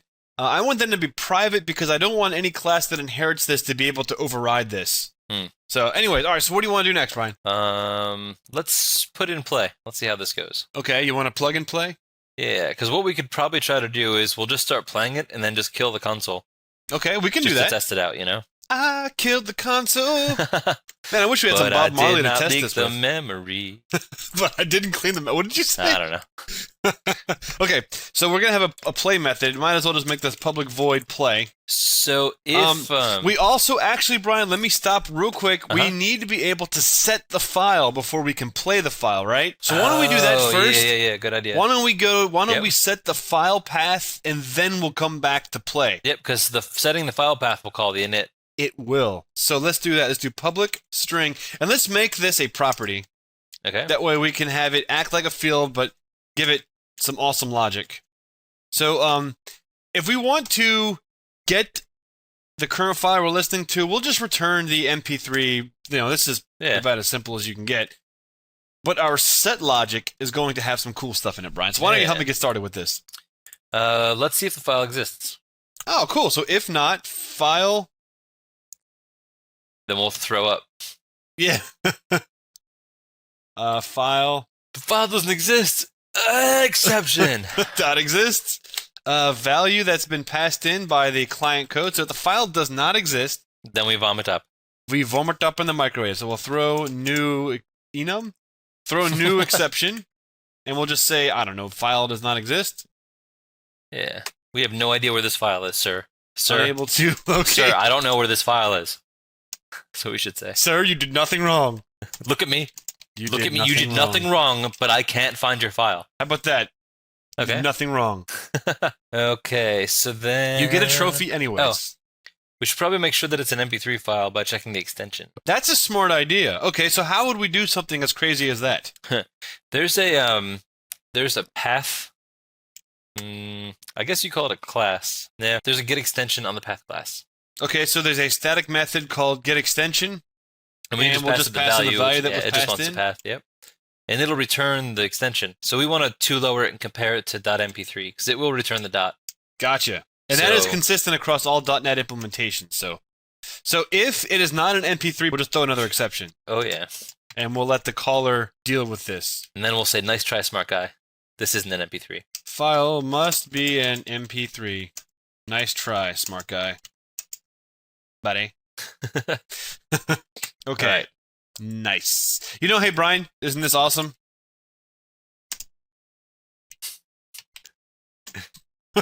we don't have to do that. I know, it isn't annoying. Man, Java annoys the hell out of me. Okay, It either anyway. throws it or it doesn't. Like, what? If you know enough to complain in the syntax highlighting, you probably know enough to realize that happens. Anyway. So once we have this, then what do we do?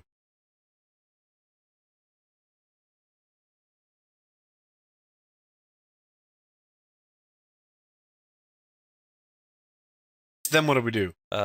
Set it, I guess. So we'll say, if it's already set to the same, so if we're trying to load the same file, Mhm. then what's the point? So we could just say, like, if the Gotcha. MP3 path is equal to the value, then we'll just kick out of here and just assume, like, nothing happened. Gotcha. We'll just act normal. Okay. Then we set the MP3 path to the value if that's not the case, and Okay. then best part of this whole thing, we call init. Okay, so it's this.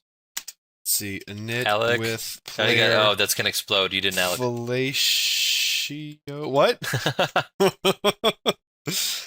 Init. Okay. So now we've actually let's real quick. Let's see where we are so far. MP3 using Whippet.net. MP3 equals a new instance of MP3, and MP3.filePath equals, and let's grab one of the wire-drawn tracks that we had on the desktop here that we did our ID3 tags with. I'll just kind of copy the file path, and you will just select some MP3 file that you want to test this with, and I don't know, just try. We'll do this one. The square one track is the one that we had on the podcast when we used to do the podcast. That's true. All right. So there's that. So if I run this, let's see if it crashes. I don't think it'll crash. I think it'll be okay. Okay, cool, Hey, I got Nice. scared for a second. cool. Yeah, no, it did scare me for a second. Okay, so we have that set up, Brian. Now let's actually see something happen. You said let's build out the play method, so let's Yep. do it. Okay, so now that we're loaded, now we can do play. Gotcha. Let's do it. If it's playing, then we'll just return. Okay, so if we're already playing it, then what's the point? Right. Because you're already playing it. If it's playing, return. If it's paused, Else then if is paused. Yep. Okay. It's paused. That's what I meant to say. If It's it's weird because paused, auto type grabs the P. You know. yeah, it does grab the P. I have a problem with that all the time. Yeah. So if it's paused, Brian, and so like imagine that you're actually using like an MP3 player. If it's paused, you hit the play button again, and what would it usually do? It would usually just basically start playing. Yeah, unpause. So let's Right. maybe that would be a good action for this. Yeah. All right. So the way that this goes is in the player. So that's the Windows Media Player library that we imported. Mhm. There's a .controls. Mhm. So controls is a subclass that has some stuff that you'd expect controls to have, like previous, next, pause, play, stop, stuff. Two-string exam. Yep. So if it's paused, we could push the pause button again, which would toggle, or we could just as well push the play button. That way we're guaranteed, like, it's playing. Yeah. So because we came in saying play, Mhm. and we know we're in the pause state, we'll just hit play and then set pause to false. Okay. So that's kind of like our way of. Okay. Now, it would be a good idea, Brian, for us to have an event that triggers so that if a graphical user interface was subscribing to the play event, it could know that it went from a pause to a play state. Yeah, that's so true. Yeah. Let's have a to-do in here to do that. Okay.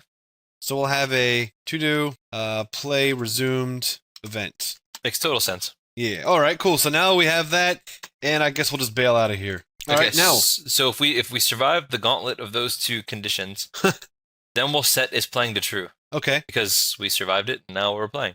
Is playing equals true? Gotcha. Okay. When you hit play, you're basically starting the track all over again. So let's set the last position equal to -1. So that basically means that the track hasn't started yet. Since the track hasn't started yet, we want to go ahead and start the timer that's going to keep an eye on where the position in the track is.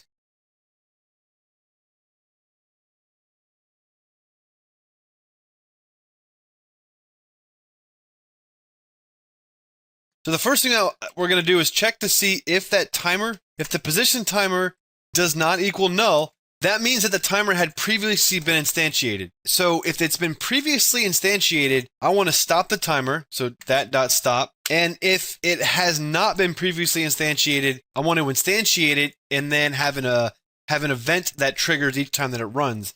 So we'll have a position timer equals a new instance of a timer, and the position timer dot interval. I'm going to have this equal to 100 milliseconds. So it's like once a second. That's usually how things display, like a. Well, timer, 100 milliseconds means it will go off 10 times in 1 second. Oh, you're right. Yeah, so that's way plenty. Yeah, that's more than plenty. So we'll do a position timer dot elapsed, and I'm going to do this inline because this is the cool kid way to do it.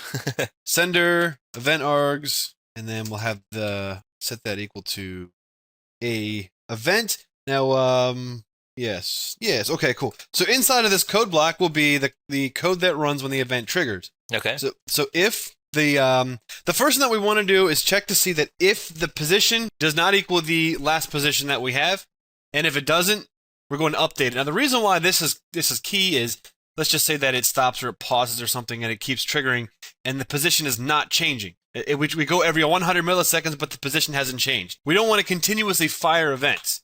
We want to protect the events from being triggered when they don't have to be triggered. So the position, which we haven't set. So just kind of type it out and then we'll define the position. Yeah. We'll need to. Let's do a to-do here. We're getting a little to-do-y here. To-do get media player position. Okay. So and I'll just say true for right now, and then we'll fill that in. We'll fill out the logic, and then we'll go build that property. So then, this is assuming that the position is not the last position. Right. So the position has changed. Then we'll do another to do and set the last position to be the position. Okay. Set last position. And we could build that position now if you want. Yeah, it's easy enough. We might as well. Yeah. Let's do it. So around where we have the file path, I'm going to put another property here, and I'm going to call this position. And what this is going to do is just basically going to wrap the Windows Media Player object that we have. So public long. So we don't lose our focus. You know what we could do is just say position get set, and then put the to do here, and then we'll implement the rest. Okay. Get set, and then for right now, get will just return. I don't know. I'll just do -1 for right now. Or yep, that's fine. And set doesn't have to do anything. And then set, I could just do nothing. Comment. That'll work.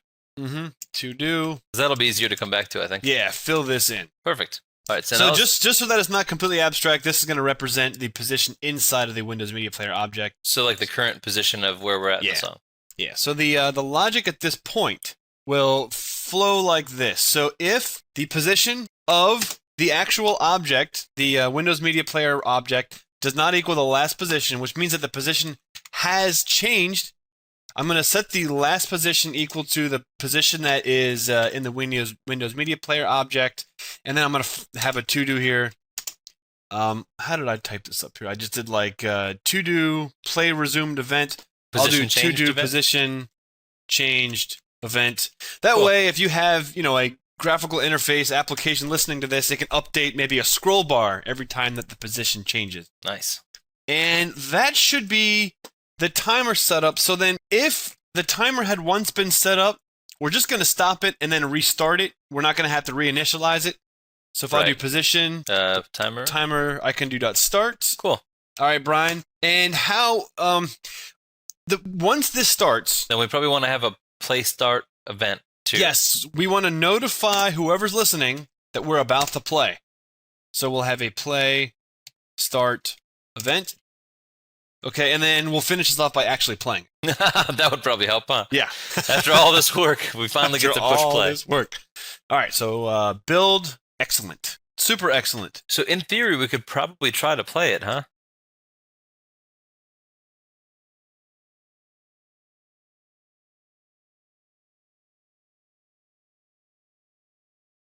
So in theory, we could probably try to play it, huh? Yes. Now, one thing that we do have to keep in mind, guys, is that when we load this MP3 file, so here we do file path, and we go to init, and init sets this, it's not going to be immediately available.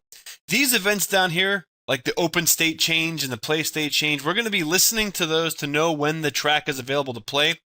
But for simplification, Brian and I will just have a little timer. We'll wait like 5 seconds, because it should definitely be ready to play in 5 seconds, right? Yeah. So we'll do thread. So we'll add system.threading. Because we just want to, I just want some gratification for sake. I mean, I just want to. I can't get no gratification. I know that's not the. They were the singing that when they words, signed the Constitution.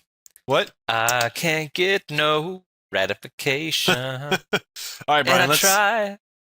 Okay. Let's see what happens. So I have a 5-second timer in between the moment that it loads and plays. And did it not play because my audio card's not working? Hold on, let me put a.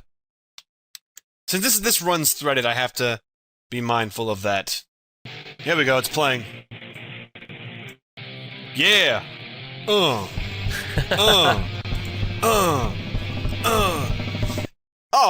the 5 seconds was up.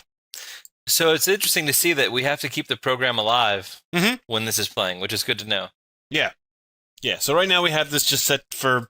It's just going to play the first 5 seconds, and just for whatever, I'll have it set to 1 second. But this little 5-second timer here is so that Windows Media Player has time to get set up. So Okay, so let's solve that problem now, so we don't have to do the sleep. okay, so in order for us to do that, Brian, we're going to have to fill in That the event. open state and the change state. Now, I have a web page that I want to show everybody real quick. Oh, and- show and tell time. This is a link to the Microsoft documentation that helps explain what the different state numbers represent. Because it's just an enumeration, so it's just going to be a number. So you can use this documentation to know what the different numbers mean. So here in the open state, you can see here are what the values are. So if it equals 0, it's undefined. If it equals 1, the playlist is changing, blah, blah, blah, blah, blah, playlist opening. We're going to be listening for number 13. Media is open. Because once the media is open, that means it's available to play, right, Brian? Yeah. So let's go ahead and fill that in and look for that value here in the open state change event.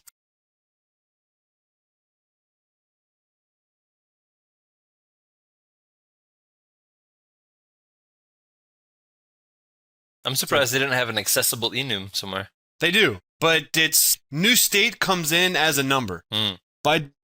You got to remember now, Brian, this API was probably written in C or C++. Probably, You know what I mean? Yeah. And the reason why you would write something like that in a low-level language is because it's something that has to perform quickly. It has to have fast execution. So when Microsoft writes a lot of these APIs, they're written in C, C++, and compiled to native machine code. That's cool. And then you use these interops, which is what we imported here. That's kind of a buffer between the low-level machine code and the higher-level languages. Very cool. Yeah. So that's why it's coming in as a number, because this was probably written in a language where that was just how it worked. Like Quenya. It was What is written in Quenya? a language a long time ago. I don't know. It's the 3rd generation Elvish language in Lord of the Rings. Doesn't matter. Okay. Well, you know what? I know I'm a big nerd, but at least I'm not that big of a nerd. All right, Brian. So let's fill this out. What are we going to do? Okay, so if the new state that came in Okay. is lucky number 13, Okay. 13. and And the file has not previously been loaded, so we'll do file loaded. So that means that the file has not been loaded yet, yeah, but sorry, we just got an yeah. event that came in that said it has been loaded. that makes sense. So then we'll basically stop the controller, say the file's loaded, set the duration. Mm-hmm. So we stop it because we're The file has newly been opened, so we want to make sure nothing's playing. Okay, so we'll do duration equals long. Yeah, we're going to stop it at first because otherwise it will just start to play. We want our users to be able to control that. Right. So we want to then convert the duration of the track into milliseconds. So we'll do player.current media, which is a field that comes along with the Windows Media Player API. It has a field on it called duration, and we're going to take that value and multiply it by 1,000. Now, this actually equals a double that represents seconds, but it's seconds with microseconds. So if it's 1.5 seconds, it would be 1.5. Gross. We're going to convert that to milliseconds. That way, it's a clean number. So instead of being 1.5 seconds, it'll be 1,500 milliseconds. That's just aesthetically more pleasing. I think so. I think so too. All right, Brian. So we have the duration of the track. Now what? So now we can say the file is loaded. Nice. The file loaded is now true. Sweet. And what do you say we have an event that we can tell a subscriber that the file is ready to go? What do you think? Yeah, like a ready event. So let's see. Ready event. So we'll trigger a ready event. Cool. All right. So in order for us to actually make use of this, Brian, we would have to create the event structure. Are we ready for that yet? Or is there still some infrastructure that you want to put in? No, let's do it. You want to do that? Because we also have stuff like volume. No, let's do it. Let's get sloppy. All right, so you want to get sloppy. That way when we go sloppy. through the volume and stuff, we have it built and we can just kind of do it all, you know what I mean? Sure. All right, so let me take a break for a moment. Okay. So we'll how about we'll all just take a nice little 5, get some tea, and come back refreshed.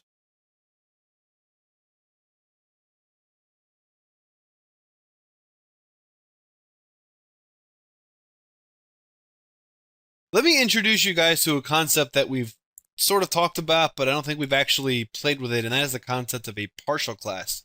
Now, partial is a keyword that you can prefix a class declaration with, and it allows you to split a class up into different sections. So that way, have you ever written a class, Brian, and there were just so many things that it just got out of hand, like the file was just gigantic? That happened this afternoon, in fact. Yes. So partial classes will allow you to do that. You can actually split a class up across multiple files. In this example, we're not going to do that, but you technically can do that. So let's change our public class to a public partial class. And you can see that I can now create another declaration above this called public partial class MP3. And actually, these will be merged in compile time and just be one class. So that's kind of cool, right? Yeah. So let's split this up so that we have our events in a different section. And this has nothing to do with function. Don't think that this is more efficient. This is more like we're introducing you to something that we haven't introduced you to yet, and we're looking for an excuse to use it. Right. we would tend to use a base class or an abstract class, but this is just a kind of another approach for how you can break a class Well, I don't up. know. For something like this, I wouldn't use an abstract class. That's a true, lot of yeah. extra work for very little benefit. I guess it just depends on the situation, Yeah, I guess. All right, so let's talk about this, Brian. So let's think about the different events that we're going to want to allow our implementing code to listen to. So we know we have a couple to-dos already. Mm-hmm. We know that we've got I think we got play resume, play start, position changed, whatever. So let's start just defining these things. So they're going to be public. Okay. They're going to be an event. Okay. And they're really going to be the event handler type. Mm-hmm. Which is just a generic event handler. Takes, you know, a generic event handler means that the delegate returns void. The two parameters are an object and a event args. So like sender event args or whatever it is, yeah. Okay, so we want to. So these are things that we might want to subscribe to. So we want to know when a position changed. Okay, that way, if you're listening to a song and as the time is progressing, you can update maybe a scroll bar or something to show that the track is almost complete or whatever. Yep. So that's we want to know when the playing started, so we could do play start. Okay, so play start. So that means that somebody hit the play button, and maybe you want to update a icon or something on the graphical interface. Okay. Playing resumed, which is the one where we were paused and then hit the play button. Okay. That was in the play function, if you remember. That we paused it. Okay. So Pause. when the pausing happens, we'll broadcast that out basically, and all the subscribers will do something. Mhm. Same with stopped. Okay. Ended for when the track completed. Nice. Ended. Ready for the one that we're actually looking to implement now. Okay. I'm going to add one more to this, and that is a volume changed event. So the volume changed event would be that when the volume is changed, if we have maybe a graphical interface, I mean, you've seen it on Winamp or whatever, you can change the volume from the graphical interface. So this would be, if the volume is changed or something, we can update the graphical interface. So Okay, so let's go back to where we left off, which is open state change. all right.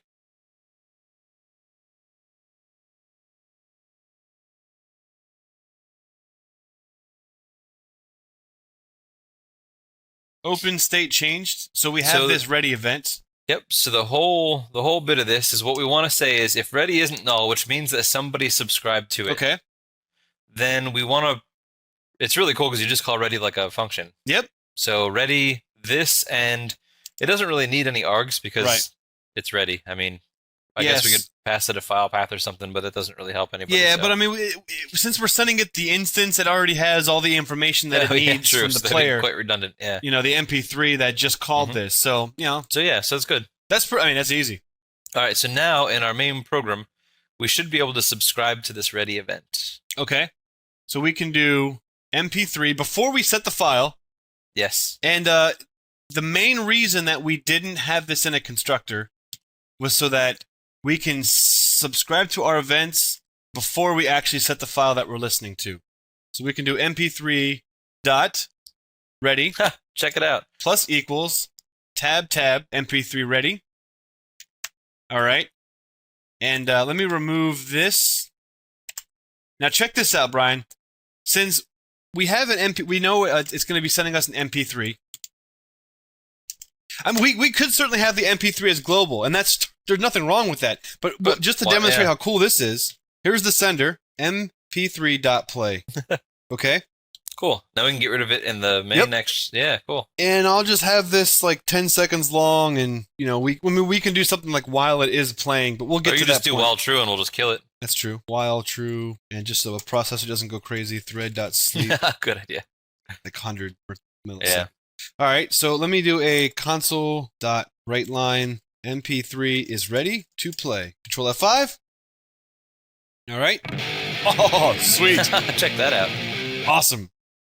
So so effectively, right now, we just made an MP3 player. Yeah, I mean, we piggybacked on Windows Media Player for simplicity's sake, but yes, we made something that will play our own MP3s, which is pretty cool. Right. And one of the things that we could have done, I mean, it's really outside the scope of this lab, so there was no point to get into this, but we could have abstracted out a media player or just a player class of our own that implements the Windows Media Player specifically, and then what we could have done is we could swap out where that's coming from, or we could swap out our own hand-created DLL that interprets a file and supports other formats or whatever the hell we wanted, But that's just not needed for this lab at all. Yeah.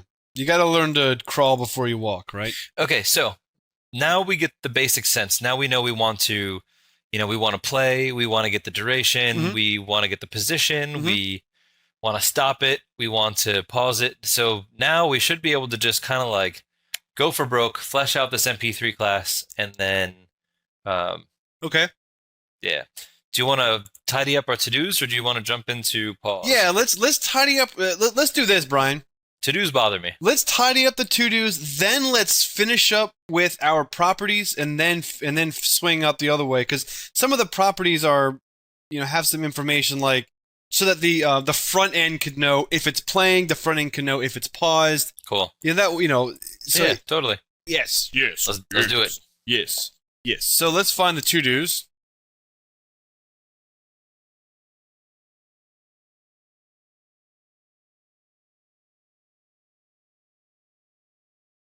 To-do. All right, so we have fill this in. So this is one of the properties that we want to fill in, Brian. So let's fill in the position property.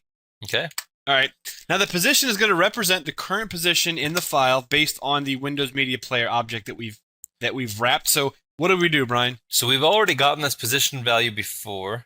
So we kind of have a sense of what we're going to do. This is going to be, we're going to cast the player's controller's current position. This is kind of similar like when we did it with the duration, but this is with the current position value now. Nice. And that's going to be times 1,000 again, so that it's not a double and we don't get the weird 1.5 junk. Exactly, right. Yes, it'll be milliseconds instead of fractions of a second. Okay, so in the setter now, Mm-hmm. if the position value Okay. is greater than the duration, so that okay, yeah, good. Yeah.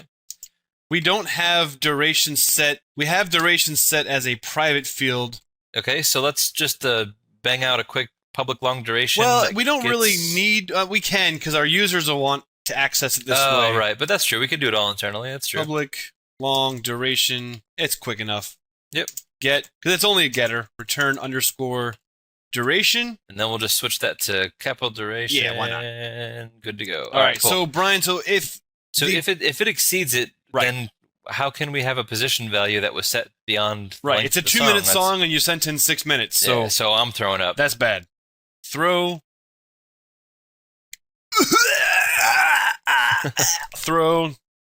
New arguments. We'll just use an argument exception Yeah, because, because it's like you put in a bad argument. position cannot exceed duration. Okay? Okay. What else do we want to check for? You got exceed, but it doesn't really matter. If the if the value is less than 0, that's not nice. So if the value is less than 0, but it can be equal to 0 because that just means go to the beginning of the track. right. Position cannot be less than 0. All right? And should we have that as a divide by 0? I'm just kidding. Okay, so we want to know. So we want to set the current position Mhm. in seconds. Right, because that's what the Windows Media Player API wants. Yes. Mhm. So we'll we can do like double seconds, which is basically the opposite Mhm. of what we're expecting. Right. You know, when we times it by 1,000, so we'll just Mhm. chop it down by 1,000, and then we'll set the player's Okay. current position equal to those seconds. Player.controls.current position equals seconds. We could have done this in one line, but we didn't because we're Yeah. crazy. Okay. Cool. All right. So that's position. So that's awesome. Right. Do you okay?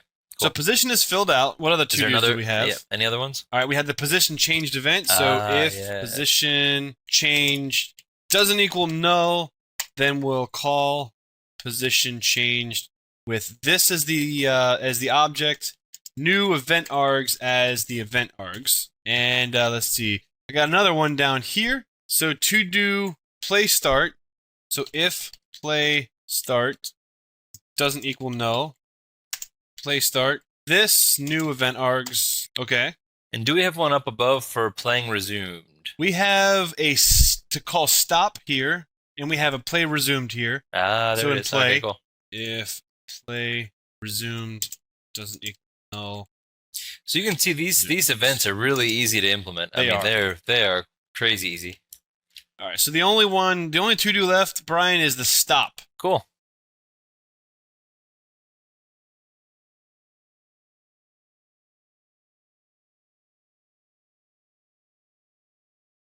Check that out. We're getting all cleaned up. Mm-hmm. So should we play with the events that we have wired up or no? Or is that too premature?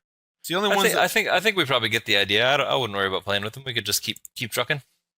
All right, because we have position changed.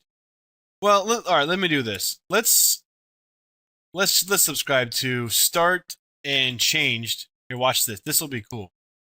So MP3 dot start play started, and then MP3 dot position changed. Oh yeah, that's true. That's a good idea. Yeah, So what we'll do is when the position is changed, we'll do like a dot to the console or something. yeah, if the position is changed, do a console dot write line MP3 dot position. Oh, that works. Yeah. And when the player has started, just do a console dot write line playing MP3 dot file path. So if we run this, all right. Hey, look at it go! Look at all those position changes that we've had. Nice. So we can see the MP3 is ready to play.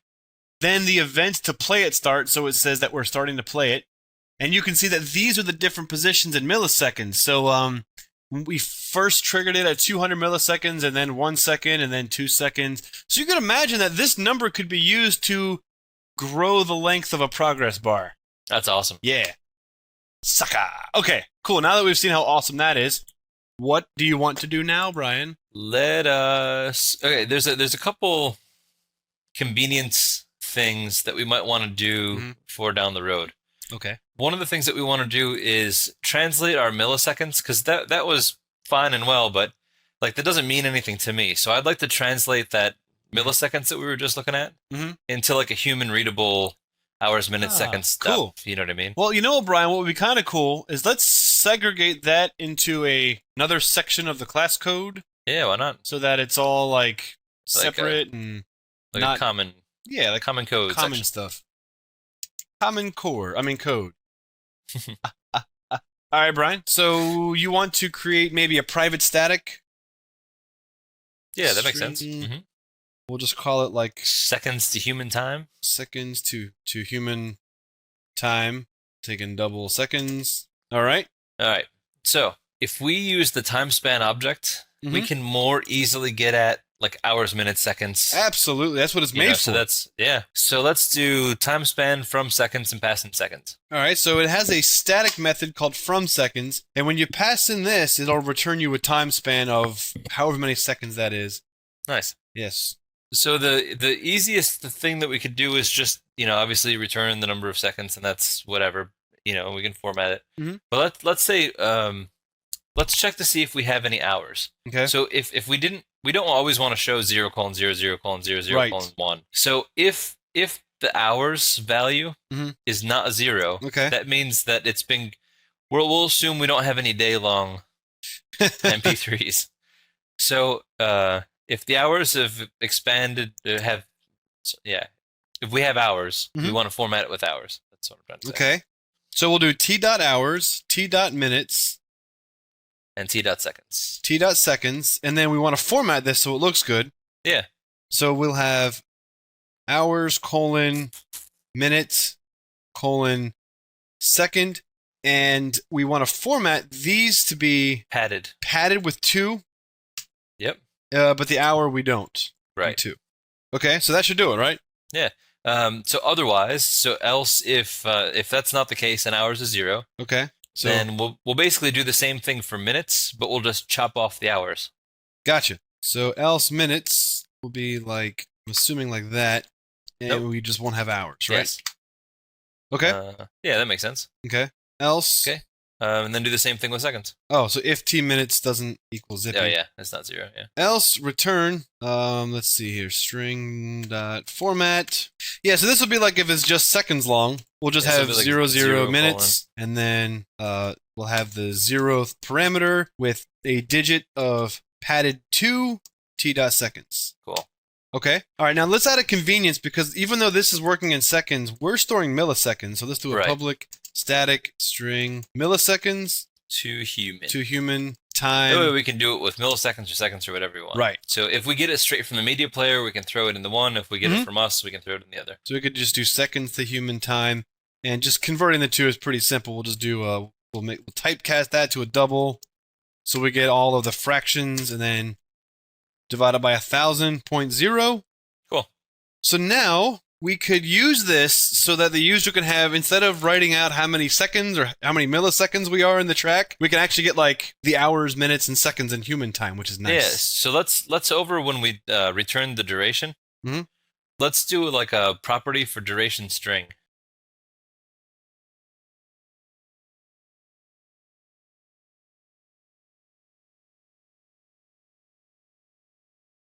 Let's do like a property for duration string. Gotcha. So one is numerical. One of them is, one's for the software, and one of them's for people. Yep. Okay. Gotcha. All right. So we'll do, So it's going to be kind of similar, but it will return a string this time. okay, string, duration string. Yep. Gotcha. And that'll just return our new result of the milliseconds to human time. Gotcha. Holy crap, Brian. Yeah, it's cool. Wait a second. Whoa. Hold on. Hold on. Should we try it out? Oh, Should we- yeah. Should we print it to the Are screen? you kidding me? Are you kidding me? Of course we're gonna try it out. So what we can do right now is when we get to the point where we're ready. Where's the ready method? I'm gonna stick this up Oh, you top. know what? You know what we should do What's that? is that was duration string. Let's also do it for position string, because I think Yes. that's what we really want to print out. We do. Duration string's nice and all, but So position string will be better. ready to play. All right. So let me also real quick, Brian. I got you, but let me do this first. just because I already got excited about doing it. So we'll do MP3 dot duration string. Oh, yeah, true. We could just So when put it it's out there, ready, yeah. let me do a control break there. 2 minutes, 50 Yep. seconds. So the track is 2 minutes and 50 seconds long. Excellent. So now let's do the same thing for the position. So after the position property, Okay. we'll just do the same thing, basically. Gotcha. So public string position string, and that'll just be a getter, and that will return what was it? Milliseconds to human time. Milliseconds to human time. It's millisecond time. And this will just be what? Position? Position, yep. Holy crap, dude. I Now, know, right? So now it's just a matter of exposing these things, you know. so now when we go to the position change, we can do position String. string. And if I run this, you can see 0, 1 that's second, way 2, That's 3, way better. 4, 5, 6. Awesome. Very cool. Nice. Yes. And the reason why, you guys may be wondering this, but I'll kind of explain it. So you can see that when you do this in like human time, it's pretty, we're not going down to the millisecond level. But let's just say that you had a progress bar that was moving as this song was progressing. If you had this going off every 1 second, and let's just say that maybe the song was a minute long, you would see it go, But if you have it going off every 100 milliseconds, it's a much smoother move across the screen. Right. Yeah. So that's the reason why we're and we can have that event triggering every 10 milliseconds if we want. We figured 100 is about usually humans. A movie is 24 to 30-ish frames a second. Yeah. So that's how fast something needs to be to kind of look like. So anything more than that, we're at 100 frames a second. We're good. Well, it'll be 10 a second actually, Brian. Oh yeah. Yeah. Oh, we See, suck. 1, 2, Ooh. 3, 4, 5, 6, 7, 8, 9. Oh, Yeah, that's horrible. Oh, I don't know about that. It'll be just fine. Well, we can always tweak the timer if it, Yeah. whatever. But anyway. Alrighty, Okay. Brian. So now what?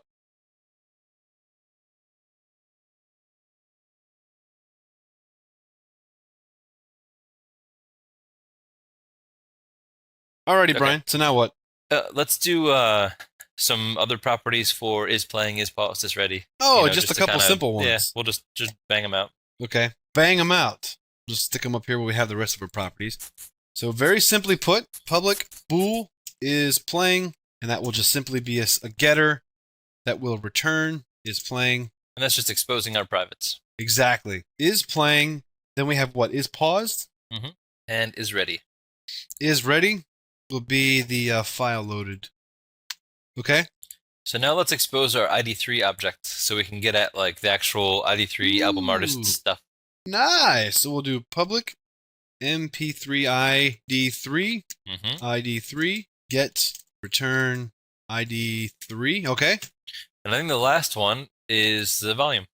The volume. Okay, now the volume is going to be a little more work because we Yep. have to actually Get be and set the able. volume. It's simple. The getter is simple. We're just going to use the wrapped Windows Media Player to reply back. But we also want to be able to set the volume, Brian.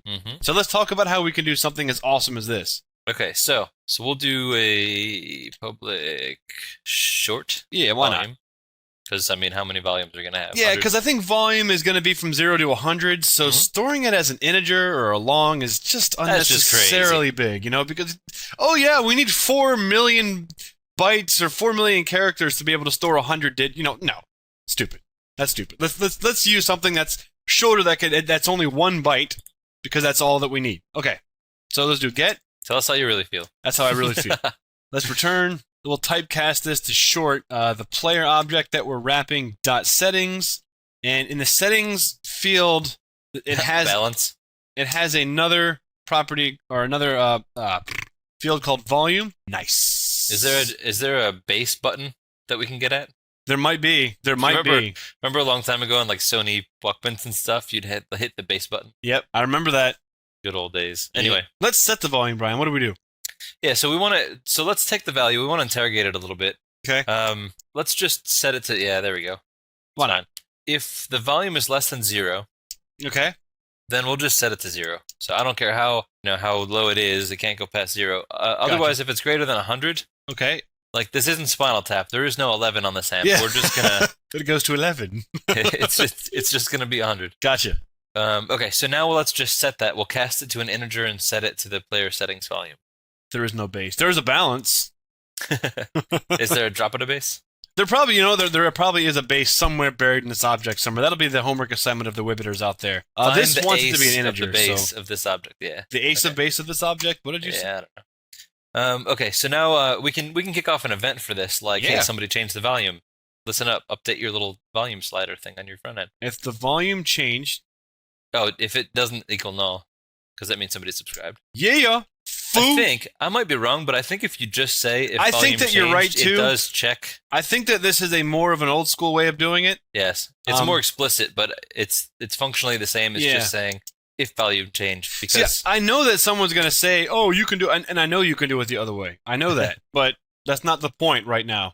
Right now, we're learning. We're learning the language. When you get to be an expert, then you could do it the more fashionable way to do shorthandy. Because I believe in the Microsoft documentation, this is how they document it. So I wanted to try to keep it close to that. Mm-hmm. Makes sense. So anyway, I feel like it's more explicit. I think it's more readable. So a lot of times, I'll do stuff when I'm reading code just because it's more readable for somebody else. Right. Because when you write code, you're really authoring a document for somebody else to interact with. It's not you're going to get hit by a bus or get another job. So. Mm-hmm. Alrighty.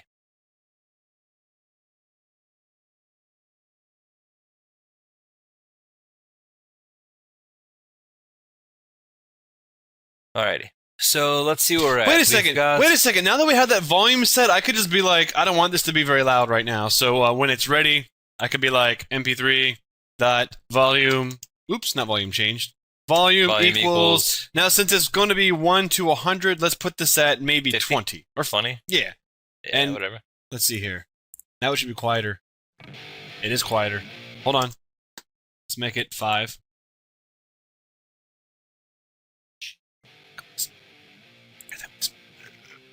That's rockin'. See, this is a lot easier for my headphones. I can barely hear this, and I can hear you at the same time. Nice. Because before, all that I heard was the music. I couldn't actually hear what you were saying. Cool. Okay. Nice. I'm going to leave that just because it's easier to record this way. There we go. All right, Brian, what's next? Okay, so let's go over what we got so far. So we have the ID3. We do? We have the file path. Oh, wait a second. Is the ID3 thing set up? Yeah. So can we, like, echo that out to the screen? Yeah, let's print the artist name or something. So when it's ready, see if we can do console.writeLine. Let's do artist. Let's see, mp3.id3.artist. id3.artist. That's awesome. Nice. So let's just do like artist and song. We don't care about it. So it's the title, and then I'll have the duration. That way we're not doing overkill. We're just kind of getting the gist of it. Cool. So we run that. Oh, baby, look at that. Nice. That's pretty badass. Yeah. Okay, now what? All right, so we got the ID3, we got the file path, get set, we got the volume. Mhm. We exposed the duration, right? We did, yes. And the duration string. Yes. We did the position and the position string. Yes. Where's the position string? I know why we did it. Got buried, maybe. Yeah, I want to put those together because they belong together. Like ebony and ivory. Okay, so we'd have plays done. Okay, plays done. I think, I might be wrong, but I think apart from the playing state changing, I think the only other thing that we have is pause and stop. I think that might be correct. We'll do an inventory here in just a moment. So let's work on the state changing. Now, there is really going to be one state that we want to listen to, and that is that the media player has stopped. It's the end of the world as we know it. It's the end of the world. So we want to know when the track has ended, and we can test this very easily. But right now, let's actually get that event, Brian. So, in the play state changed, we want to check to see if the new state, the state that we've changed to. Now there is an enumeration. There is an enum inside of the Windows Media Player library. Windows Media Player play state dot WMPPS media ended. So we're going to check to see if this equals this value. Mm-hmm. And if it does, we're going to call stop, which we don't have implemented yet, but we'll just do to do stop. And if ended. So if anybody subscribed to our ended events, yep. Then we could do if not null, just for funsies. Yeah. Okay. Okay, so that's cool. So should we put stop in there? Yeah. So we'll scroll down to where the play method is. So underneath play, public void stop. Okay. And I'm going to go remove that to-do while Brian starts to talk about what we're about to do. So we're going to set all our values to be stopped. Okay. Not playing, not paused, and stopped. It means stopped. So we're going to say if it's not playing, if playing is false, we're just going to kick out. So if not playing, return. Okay. So Because that means you're stopping something that's stopped, and that's just dumb. You're being a maniac, and you don't like the song, and you're like, stop! You just keep hitting stop over and over and over again. Exactly. You can't kill something that's already dead, so... So we'll set is playing and is paused to both false. Because if you pause a track, and then you hit stop, it actually just like resets the position and everything, and kind of... So the position timer will stop. Okay. The player controls stop will call. So player.controls. So we're actually going to go back and stop it in the API. Yep. Okay. We'll set the current position to 0 in the player controls as well. Gotcha. That way, if you hit stop and hit play again, you'll play it from the beginning of the track. Yep. And we'll switch the last position back to -1. Okay. Nice. And we can also dispatch the event, not only the stopped event, but we can actually technically dispatch the position changed event. Right. Because the last position did change. Right. So if you had a progress bar that was monitoring this, you could send the position back to 0 where it belonged. Yep. So the position change doesn't equal null. Back to your home. Where you belong. Position changed. This new event args. Okay. Do you ever smell your mustache? I am working on growing my mustache. Sometimes it just smells really good. It's weird. Because it probably has all that food left over. I think so. It smells like deviled eggs. Nice. Ew. Okay. I'm actually hungry now. I know that's disgusting, but that made me hungry. Yeah. I'm very, very, very ashamed of what I just said, but whatever.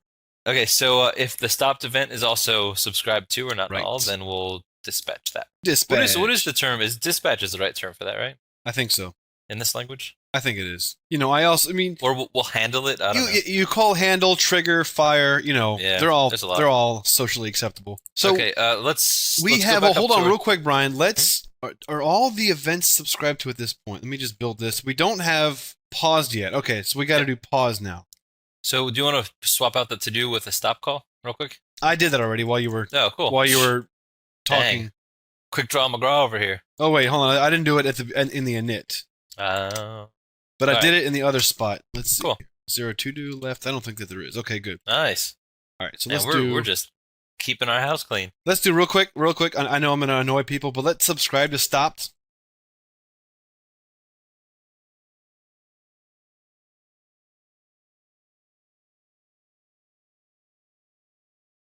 I know I'm going to annoy people, but let's subscribe to stopped. p3.stopped plus equals. So we have the stop there. So that way we can be stopped in the name of love. That's the only words I know. So we'll say stopped. So what we'll do is when we start to play the MP3, so we have play, we'll do a, thread.sleep for 2 seconds, and then mp3.stop. Collaborate and listen. Yeah, so after 2 seconds, the track will stop, and we'll see it say stop. So let's see if that works. Nice. Perfect. Yeah. I didn't see the position change, though. I didn't either. Oh, you know why? Because the program is halting here. Oh, right. Yes. Maybe. Yeah. So what we'll do is, instead of putting that there, let me stick it up here. So sleep for 2 seconds. Because it might take 2 seconds to load the file, though. Right? Yeah, mp3.stop. Then, let's see. We remove the stop right here. Run it again. 0, 1, stop. Hey, cool. And you can see the position went back to 0. Yep. Because when we have a position changed, so this position changed went to 0. Let me make this a little bit, because I think it's taken like a second or two to load the file. So we didn't actually hear it play that time. 0, 1, 2. Okay, it's playing. Cool. Nice. Cool. Alrighty. So, pause. Pause. Okay, so we'll go down to where the stop is, and we'll do pause. This would be like a public void pause. All right, nice. So we could say that if it's not playing, okay, or if it's already paused. So if it is not playing, or if it already is paused. So that means it's stopped or it's already paused, then there is no point to life. Let's just get out of here. Gotcha.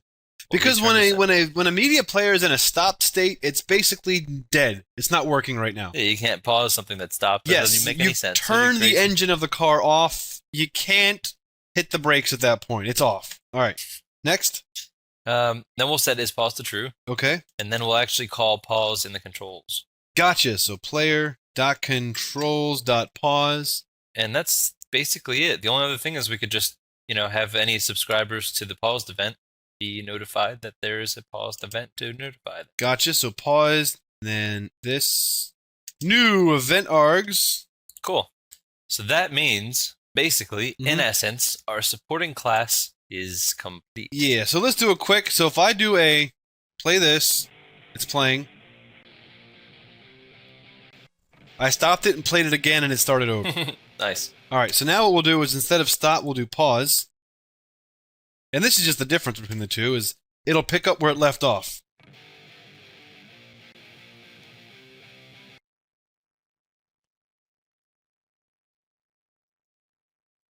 And there goes again. So we have a problem.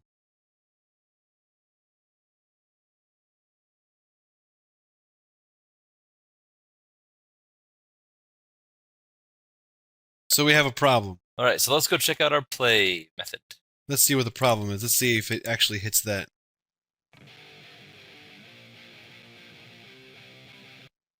Alright, yeah, so we're having an issue with our play method here. So let's go take a look at it. And also, let me just make sure. Pause, play. It might be happening.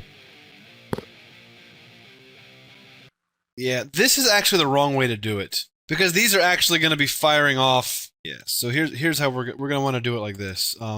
Subscribe to the pause event and then play it? Yeah, MP3 dot paused. This should fix the problem. Paused past tense. Alright, so if it's paused, then we'll sleep 2 seconds and then play. Yeah, p3.play, red.sleep 2 seconds. I think that should be good. So let's try it now. Okay. So now we're paused. Okay, so it's actually not firing. So we have a logical error somewhere. All right, so let's go take a look at play. Yeah, so let me just console.write. Just make sure this is firing. Play.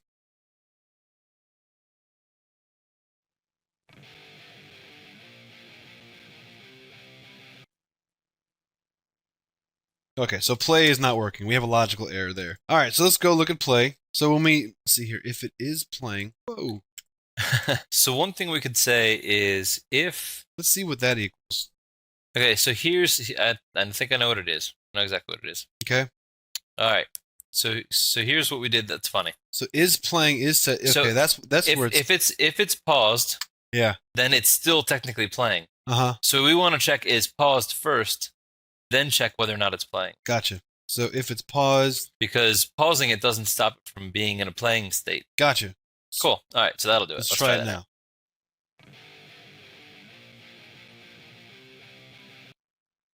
Now it's paused. Now 2 seconds. Nice, and it picked up where it left off. All right, awesome sauce. No big deal.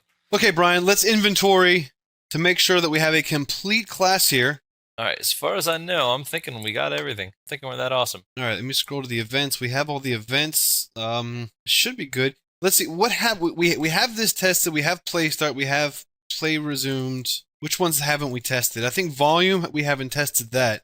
MP3.volume changed. MP3.volume. So this will actually trigger because I changed the volume down here. Oh, yeah, you're right. So we should have this say volume equals this. Let's make sure that triggers okay.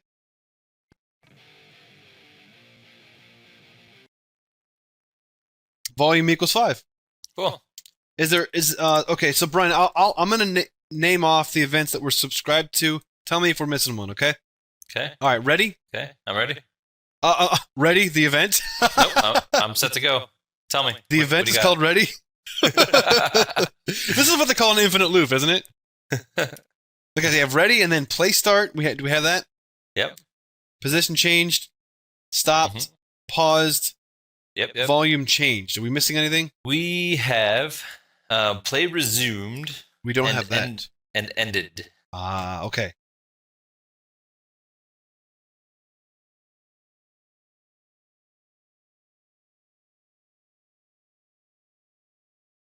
So let's do mp3.play resumed.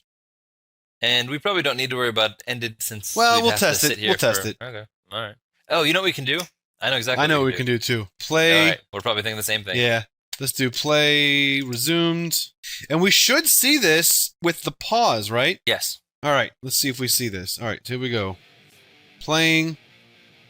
So it's going to pause and then play resumed. Hey. Cool. Cool. All right. So now we want to do stopped. Yep. Ended. That's what I meant. mp3.ended. All right. So what we can do, we have play resumed, console.write, song ended. Okay. All right. So here when we have, where do we unpause it? We have play. Yeah, there you go. So right before we play it, we could change the position. Yes. Right before we play it, we'll do mp3.position equals mp3.duration minus 2000. So that's just going 2000 That's from fine. the end. Cool. All right. Let's play it.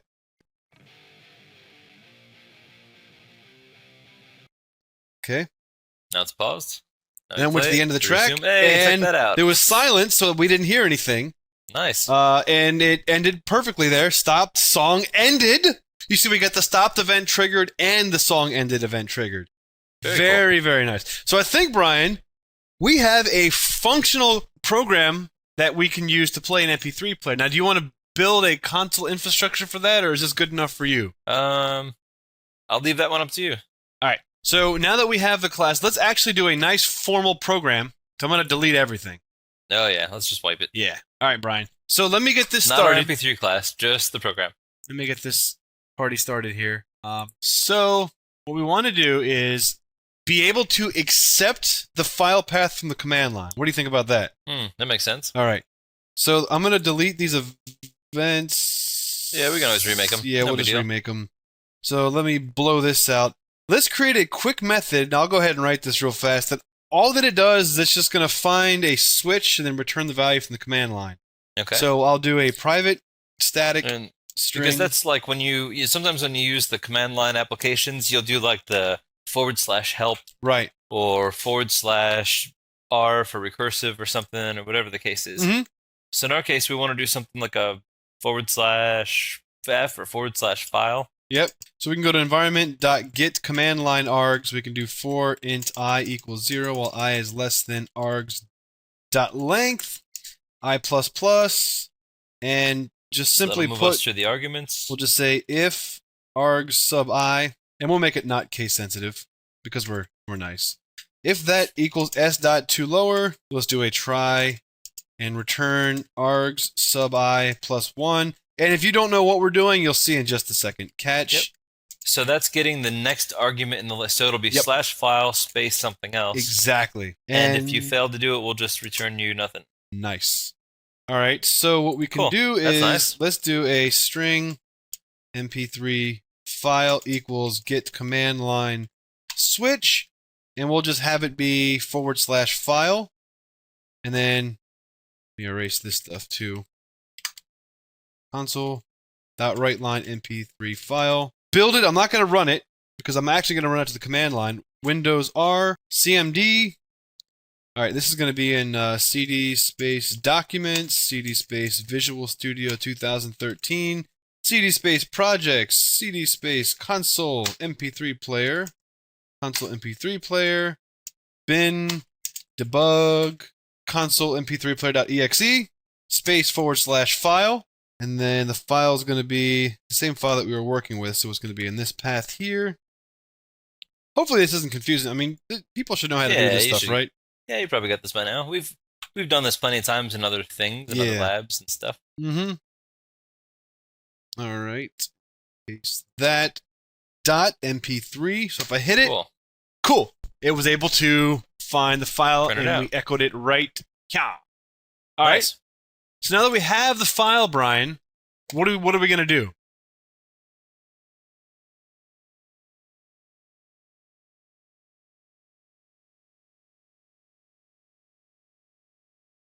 What are we going to do? Oh no. I don't even think about that. Well, we want to make an MP3 instance. Mhm. We got that. Mhm. We want to set the file path just like we did before, Okay. but only with our new MP3 file. Okay, so we'll do mp3.file path equals mp3 file. Yeah. But we're going to want to create our events first, right? So let's clean that up, and then we'll start. Okay, so now we'll start just building out all of. So we'll go from the top. If you want, I can list them off, and we'll just start subscribing. Let's do it. Like banshees. Gotcha. Ready? Okay, so mp3.ready. Okay, next. Play start. mp3.play start. All right. Play resumed. Play resumed. mp3 dot Paused. paused. Okay. Position changed. mp3 dot position changed. Stopped. In the name of love. Dot stopped. Okay. Ended. And that's it. Okay. mp3 dot ended. All right. So we'll just subscribe to these, and that'll be that. And then we'll set the file, and That's about it, right? that's about it. Since the program will just end, we should probably do is we'll Just like a while true or something? Or? for the purposes of this. Yep. While true, thread.sleep 100 milliseconds. Cool. All right. All right. Okay, Brian. So when we actually right now, if I run this, it's gonna crash. Check this out. Whoop. Come on, crash. Wait, why'd it crash? Because we have the throw not implemented exception. Oh, yeah. What's it doing? What you doing, fool? Well, that's awkward. That is awkward. Did the loading not trigger? Let's see here. Should be what? File. Do a console write line to ready. Ready? You know what? I may have saved it and not built it. Oh, I'll bet you that's what I did. So oh, well, anyway. Okay. Control Shift B. No. Alrighty, it's not throwing, but maybe that's by design. You know, I'd never noticed that before. But Maybe anyways, there's another argument for running in debug. it doesn't matter. So let's do some stuff on Ready, Brian. Let's get some user interface design set up. All right. What should we do? So when it's well, ready, yeah. So we want to cast sender to MP3 because we know we're gonna get some stuff from there. okay, equals Probably ID3 stuff. MP3 sender. Okay, we could just console that out, Brian, and we could do that listener next. Okay. So let's do. Let's just write to the console artist, title, genre, album, year. Okay. Okay. Voila. We could do like a new line, Mhm. or if you want, we could make a little helper thing Let's do it. to write out like a horizontal line ashy thing. Okay, let's do it. Let's do it like this. So, Since we're kicking it old school, we might as well make it look all nice and DOS ASCII arted. all right. So what we'll do is we'll go from 0 to 79 and just have a dash, and then when we're done, Okay. have a new line. So if I just stick this here, let's run the program. Oh crap! Not Control F5. Unable to locate MP3 file. All right. See, now it throws an exception. Ooh. Got that There we nice go, line cool. there. Let's Oh, also, that's great. Brian, let's clear the screen when the program starts Oh too. yeah, good idea. Yeah. Let's do a console.clear, Control Shift B, and run it again. Nice. Okay. There we go. Cool, Brian. So look at that. let's give our users like a simple, basic DOS-like command line user interface. So what do we do?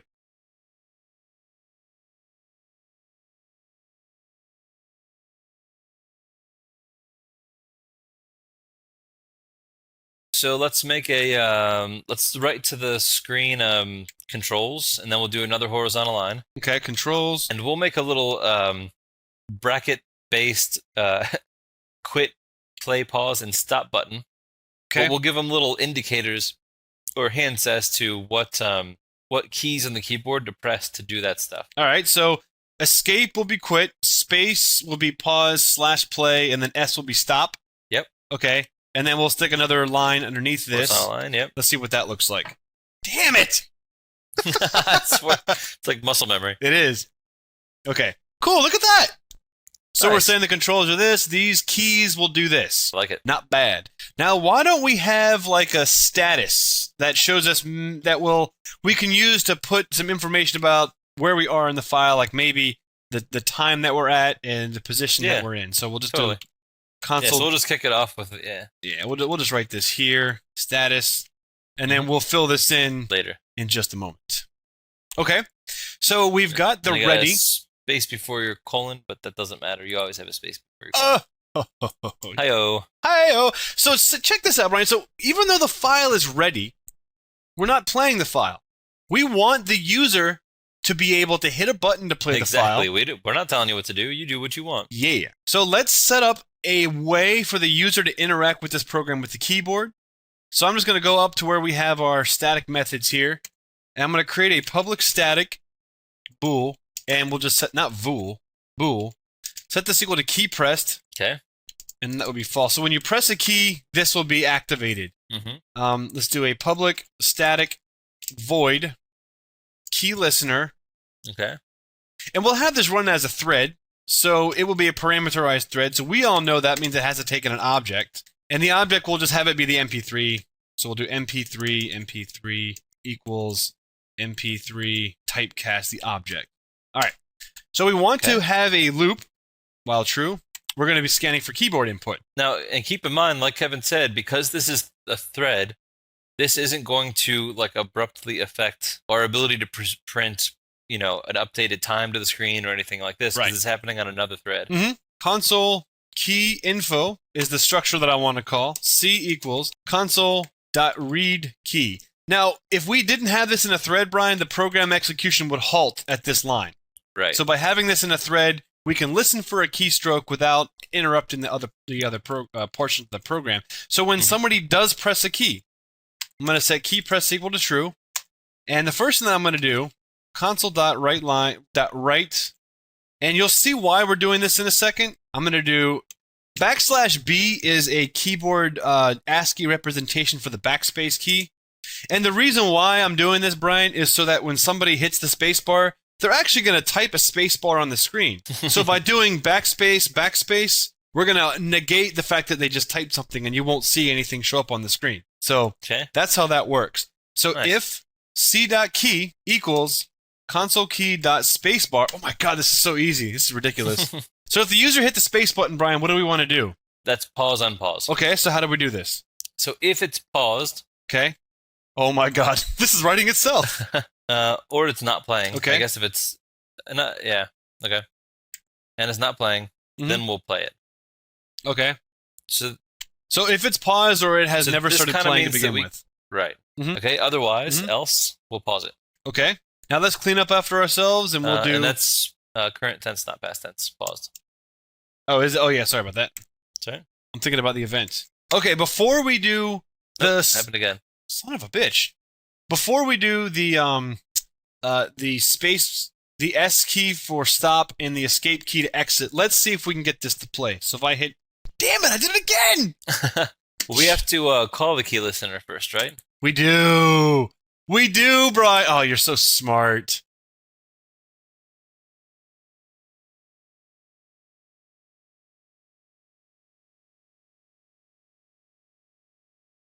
We have to call the key listener first, right?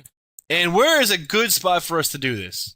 Probably when we're damn well ready to do it. That's right. So how about like right about here? Yeah, that works. Yeah, so we'll do a new because we do need the MP3 instance to pass it along. And this will take in the delegate for new parameterized thread. There we go. Parameterized thread start. This will be taking in as a delegate key listener. Yeah, that's the one we just wrote. Yep. And then start.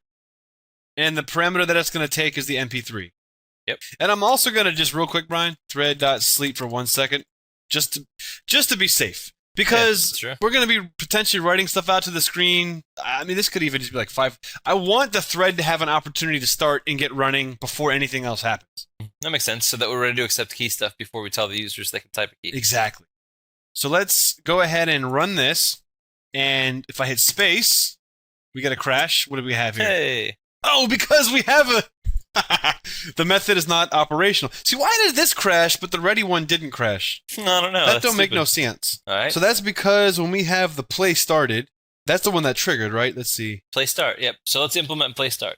Okay. And just for now, we'll just, Okay, that's cool. Because this is proof of concept right now. Did you just control F5? Cool, it's playing. Awesome. Nice. So Control C because I have no other way to exit. So let's fill in the rest of those keystrokes, Brian. So we want to be able to hit the S key to stop and the escape key to exit. Yep, that makes sense. All right, so talk me through this.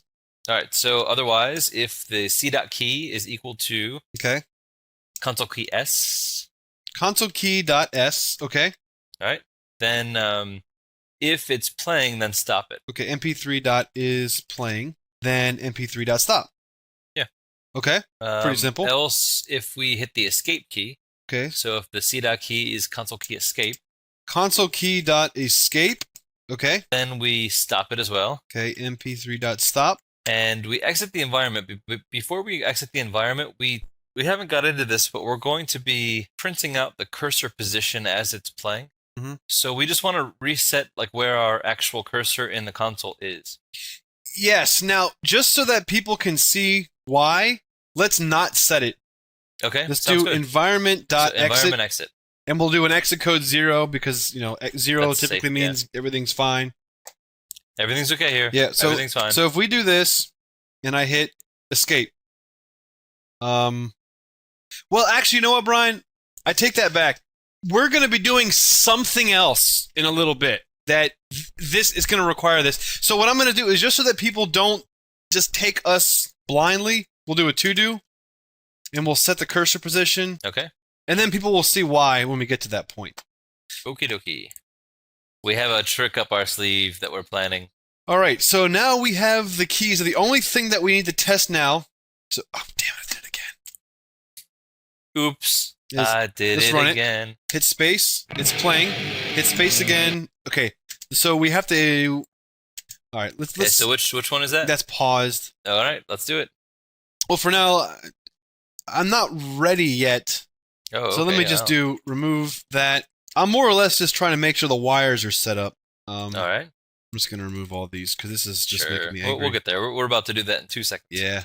So Control Shift B. I just want to make sure that the logic upstairs is fine. So Yeah, if that I makes do, sense. Make sure we have all of our eggs in the pick basket. all right. So it's playing. It's okay. Now it's paused. Hit space again. It's picking up where it's left off. Hit S. Hit S. Hit play again. It started over. Hit S. Hit play again. Hit space. Hit S. Hit play again. Okay, good. And then Now escape. Awesome. Nice. So everything worked perfectly. I was able Cool. to pause it and play it. I was able to pause it, stop it, and play it. I was able to stop it. Well, I think I don't remember exactly what I did, but I tried all the different combinations. There we go. All right, cool. Okay, Brian. So now let's implement some of the other fun stuff.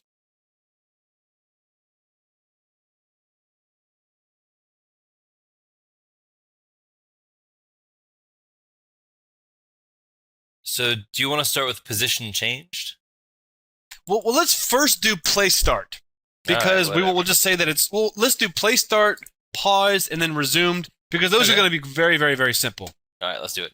All right. So tell me what I'm going to do with play start. So play start, all we're gonna do really is just set the cursor position Mm-hmm. to and I don't even know if we need that, but it doesn't matter. Don't even need We're what? just the MP3. We're just We gonna don't need set that. You're right. We're just gonna set the cursor position to. We're gonna go down 8 and over 11. I think is what we want to do. All right. So we'll set the cursor position. So 8 from the left, 11 down.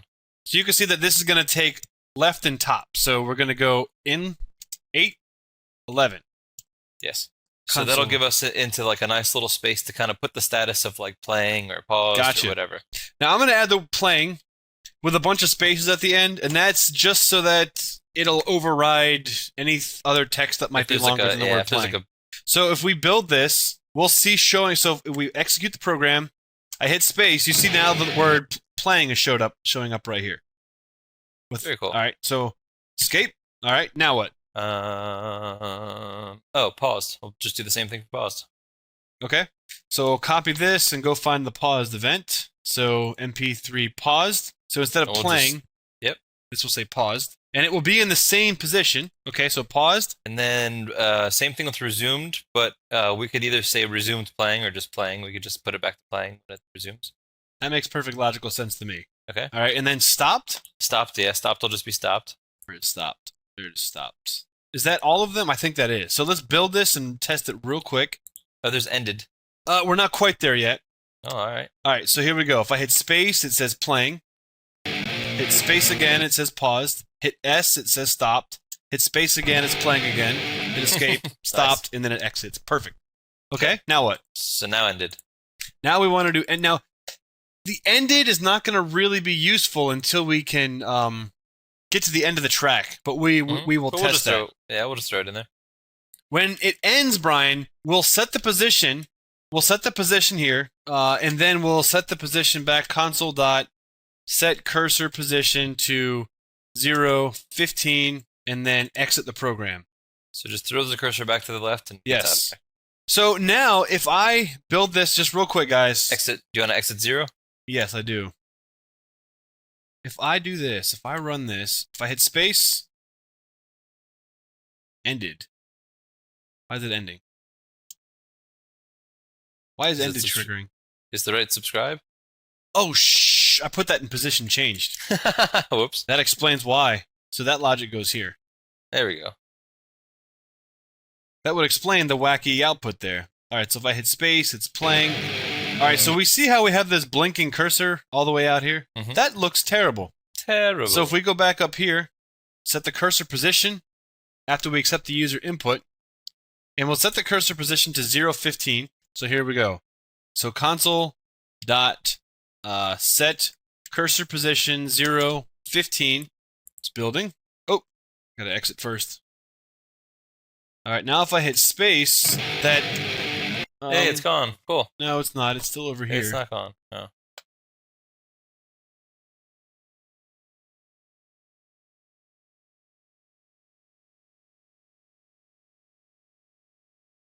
It might not have had enough time to get the new builded file to be the one that launched, maybe. Oh, that's escaped. You know what? I don't remember why we did that then. Why did we do that? I figured it was for that exact reason. It makes sense. Well, then maybe it needs to be put instead of here. We need to stick it Yeah. out here, maybe. Yeah, just anytime you finish. There we go. Oh, you know what that's doing, Brian? It's setting the position, That's nice. out of the way. That's cool. All right. That works. All right. But so now, I think the last thing we got is position change. Okay, now with position change, we could do something really cool. We'll basically just draw a thing moving across the screen as the track is playing. First, we want to check to see if a key is currently being worked on, and if it is, we don't want to do. Yeah, let's not interrupt it. We don't want to do anything to screw that up. And Would you say that means that's acting as a semaphore? what's semaphore? Yeah, a semaphore. Isn't that the term for using this Boolean value to say that it's locked for some span of time? Sure, why not? Anyway. All right, so we have that. Now, Brian, what do we want to do with this little thing here? All right, so we're going to do this on line 13, 14, something in there. Okay. So right now, we're writing the stuff to line 11, right? Okay. So if we go down 2 to 13, and then we just kind of put some space in there. Okay. What is that space for? It's just because we're working with a console program. Position string. No, I'm just Yeah, being stupid. if a string Right, goes I'm from with you. longer to shorter, it doesn't erase the stuff at the end. My brain was ignoring the position string part. Yeah. So Okay, so we're just gonna- oftentimes in console style programs, you'll see stuff like the position string, and then the developer will just put like a bunch of spaces at the end, just in case there was a string that was longer before it that was on that So if space. you went from 1 hour and 5 minutes down to 2 seconds. Yes, exactly. It'll clear out the Right. line. Yep. Okay, so let's get the percent complete, basically. Okay. So that's going to be the position over duration. Yeah, we'll store it as a double. Okay. So mp3.position divided by mp3.duration. Okay. Yep. So that gives us our percent complete. Okay. Good. Awesome. So we know that the console's default, and we'll just use the default for now. Okay. But we know that the default number of characters is 80. Yep. 0 to 79. Yep.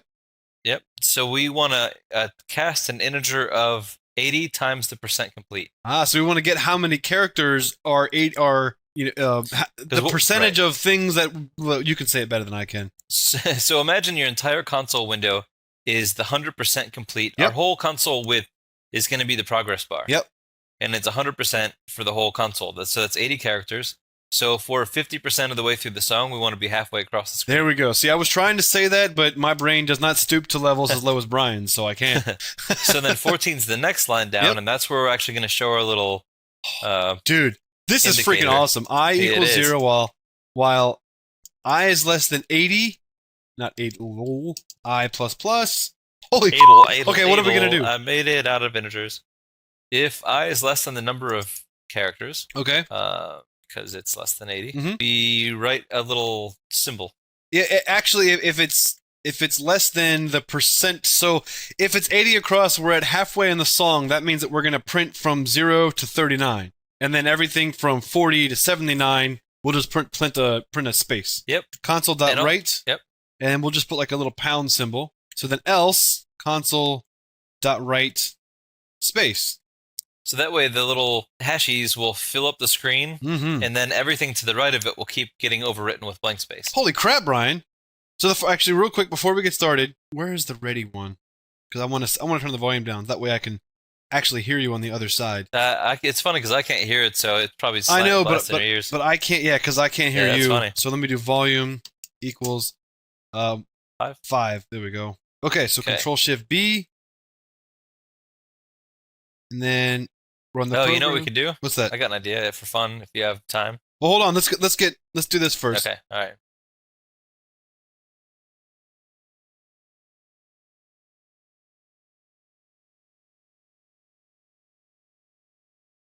Let's do this first. Okay. All right. So here we go.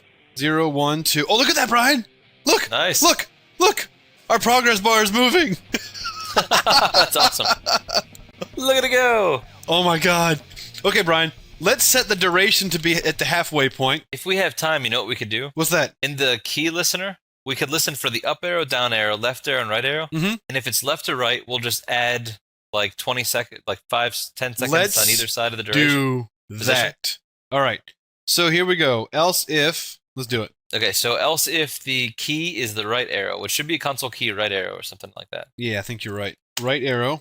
Okay, so then all we're going to say is mp3.position, basically plus equal, I don't know, it's in milliseconds, right? Well, remember, because do we have an exception that throws? So we want to make sure that that number is less than, so we have... Oh, right. It's going to throw an exception. So if the duration minus position is, if the mp3.duration... mp3.position plus, how many seconds did you say? 50? 50 seconds? No, I'm sorry. Like, I don't know, 10, 20? 10? So there's 20 seconds. Okay, let's do 10 seconds so we can, like, arrow. Okay, so 10 seconds. So this will be New position. long new position equals that. If mp3 dot duration Greater than new position. is greater than new position, then mp3 dot position equals new position. Does that look okay? Yep, and yeah. All right, before we continue, let's test to make sure that works. Alrighty. See, it's cool because we can just put that stuff there. We don't have to do anything else. Yep. All right, so here it's space to play. Hit right. Look at that. We're jumping 10 seconds at a time. You know, one thing I do want to put there, Brian, is yeah, we want to make sure it's playing for that to actually work, or not. Do we not care? No, because you could pause it and then so long as it's not stopped, because we do want to change it when it's paused. All right, so we want it to be if it's stopped. We don't want to do that. So if not playing or not, if not, basically if it's how am I trying to say that? Here, actually, Brian. If it's not playing, return. This position, what we meant to do was put this line over top of this. See how ugly this looks? This is what we meant to do. We actually meant this to be right before the exit. So now, when I run the program, hit space, go right a bunch of times, hit space again, hit escape. Now we're below all that. Gotcha. Okay, cool. All right. Sorry. Wrong. Okay, so let's okay, so yeah, all we'll do is if left arrow? Wait, what were we just talking about a second ago?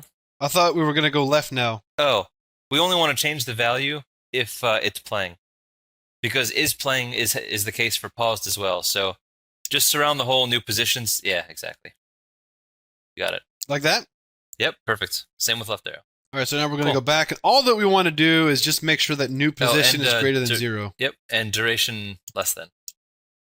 Oh, yeah, that works. It doesn't matter. That should be good enough. If it's greater than or equal to, because it technically can be 0, and that should be that. Cool. All right, so let's do... So now we can fast forward and rewind. All right. Man, we're not joking around here. Awesome.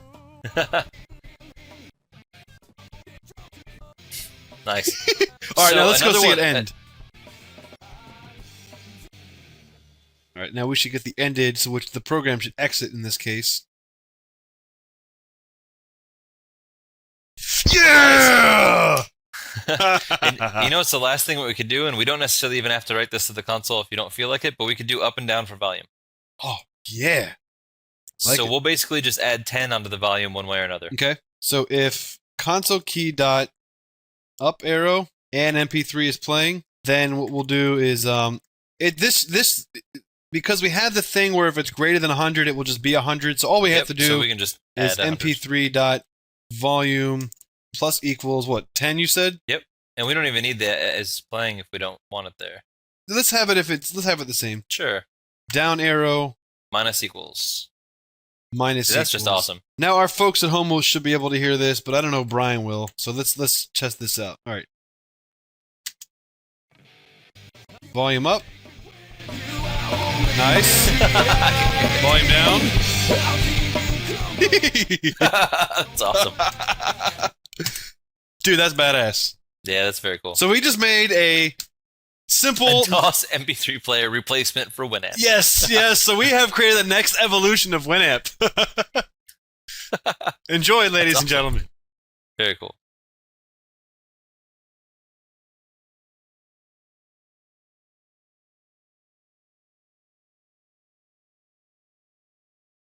Welcome, ladies and gentlemen, to the final lab on the C# MP3 player that's going to take the future by storm. What? So this is the C# finale? This is bullshit, man. I know, right?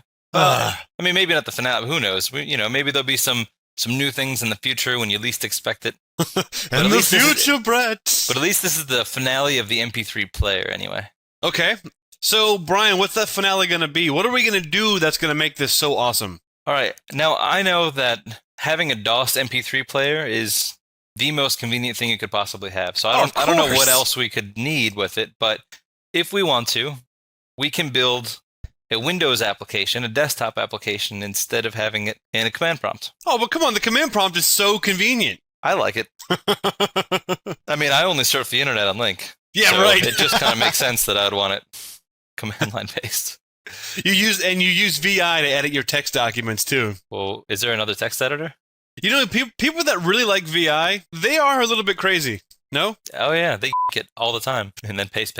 Yeah, I don't understand why all those character keys are so convenient and why people, like something like Nano, where you can just do stuff like, I don't know, up, down, left, right, backspace, tab. That's how that's normal. VI is not normal. That's for mental patients. I know I used VI for a while, and I was forced to use VI for a while, and I remember seeing somebody who was supposedly a proficient professional at VI, and he'd be editing stuff, and you know him too, you probably saw the same thing. He'd be cruising and stuff's moving on the screen, and there was like 2 keystrokes wrong, and then like poof, half the document disappears, but he wouldn't notice. And he'd be like, I think, can you undo that? Because I think you just like deleted half the document. No, I don't think so. Yes, you did. Why isn't this running? What the hell? Because you deleted half the document like 5 keystrokes ago. And then one day I had an FTP set up, and then I copied the file over to Windows that I would typically edit in Unix and VI, and I opened a Notepad because I just wanted to change like 2 characters, and it's going to throw it back on there, and I was in a rush. And I opened a Notepad++, and I took the mouse, and I clicked, and I dragged an area, and then I typed 2 characters, and it blew my mind. I was like, holy shit, this is revolutionary. I forgot. This is amazing. That wasn't Notepad++. That was just notepad.exe. Wow. I'm sure you've had the same experience. All right, Brian, so let's get started. Let's create a new project.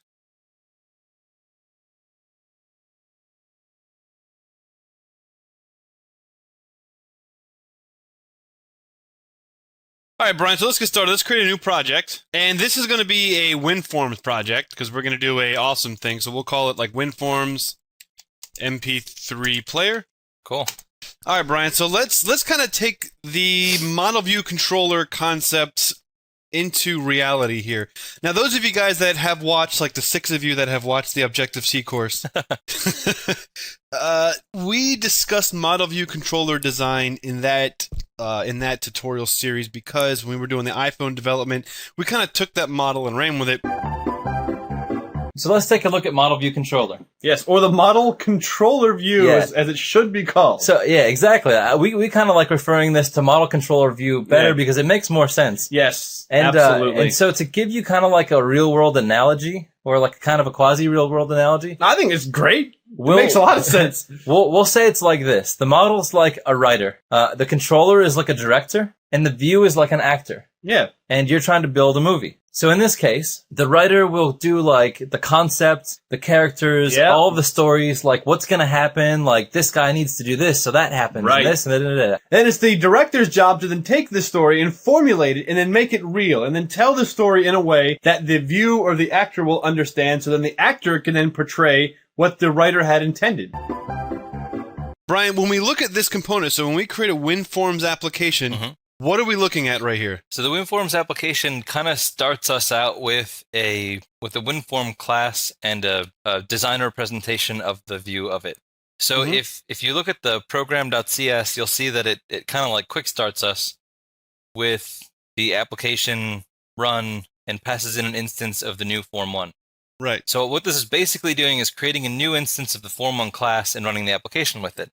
Right. So that's all well and good. So the form1 class is kind of comprised of two halves. There's the visual aspect of it, which is the view, and then there's the code behind page, which is like the controller. So you can see by expanding form1.cs, you have the form itself, and then you also have the form1.designer.cs. Right. Now this is the actual class, and the reason why, like as Brian was saying, when you go here to the program.cs, you're like, why the hell would they call the class form1? Well, they don't call the class form1. We are calling it form1. And you can see that this is a partial class because this is actually spread across. We have the designer component and we have the view component, and they're separated. When I go down here, we have the form designer view. If I expand this region will eventually contain our form components. So I guess maybe later on we can come back and take a look at that. But just so you can kind of see, we have a presentation layer. Yep, which is the design. Which is the design. Then we have and that's the view. Yep, that's the view.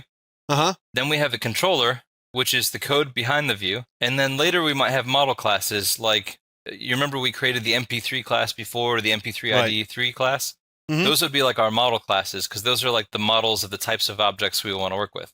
Right. Now, we know that model view controller kind of has like a nice snappy ring to it, but Brian and I believe more in the model controller view of this, because the model controller view is the build-up. We have our baseline classes that work as the model. We have our controller classes that implement the model classes. And then the view, which is being controlled by the controller. Like layers of a cake. Exactly. A delicious cake. So when you look at it as a model view controller, that doesn't really express exactly how it functions. I don't know. Maybe that's just me. I hear you. I think it's just more snappy sounding. It is, yeah, and that's why they use it.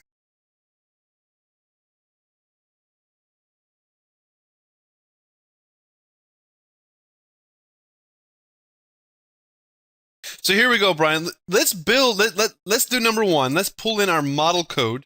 Absolutely. So that's going to be our code from our prior labs, where we built not only the MP3 ID3 class, but the MP3 class as well. Now, if I had to guess, the reason why you would call it model view controller is because of exactly how we're going to do this. We're going to pull our model code in.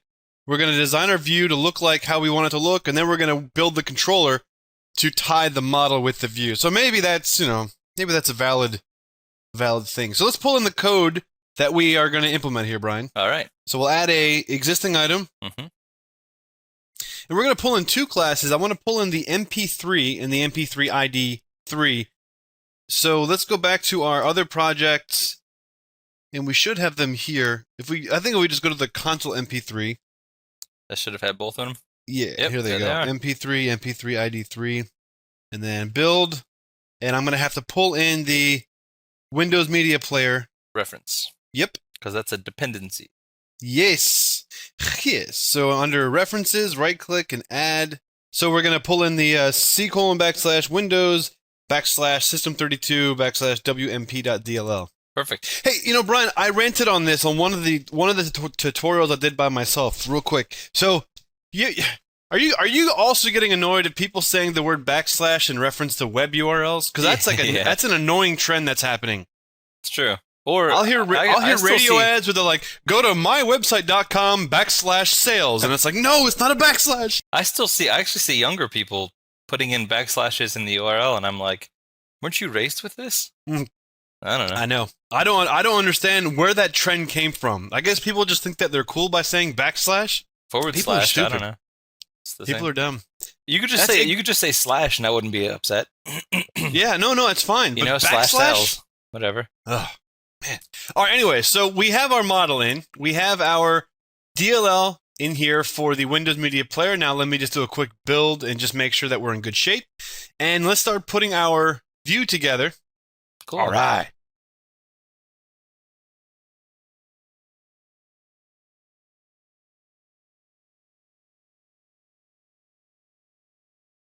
So I guess number one, Brian, is we want to size this to be sort of maybe the dimensions of like Winamp 1.0. Sure. What would be a good size? Let's see. Let me actually. So on the form1.cs, I can right click and go to properties.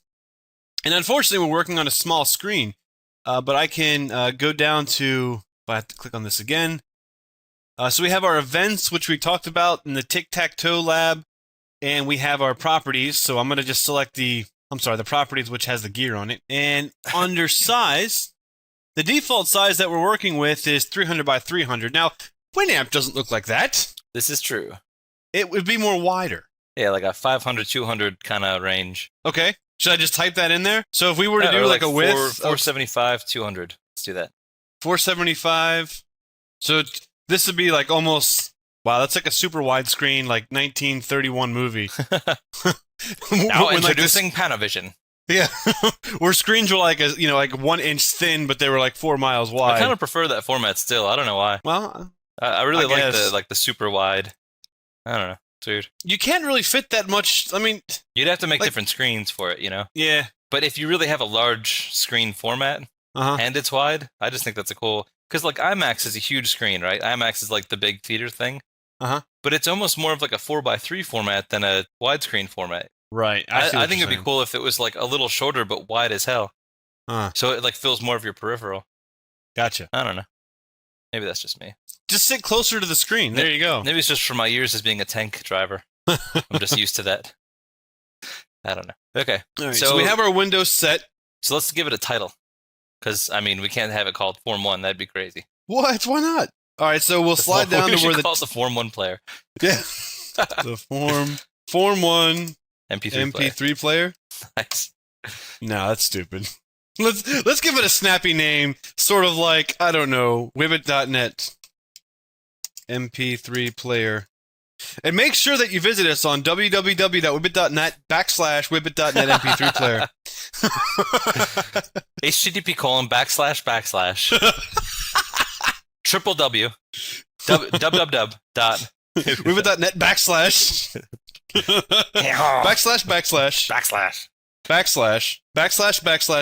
Okay, so on another tangent. So have you ever listened to radio commercials where they say the phone number like 6 times in a row? Where they're like, Yes. "That's 1-800-395-6945." And you're That's like, if you 1-800 said blah, it blah, blah. slower in the first place, I could have written it down.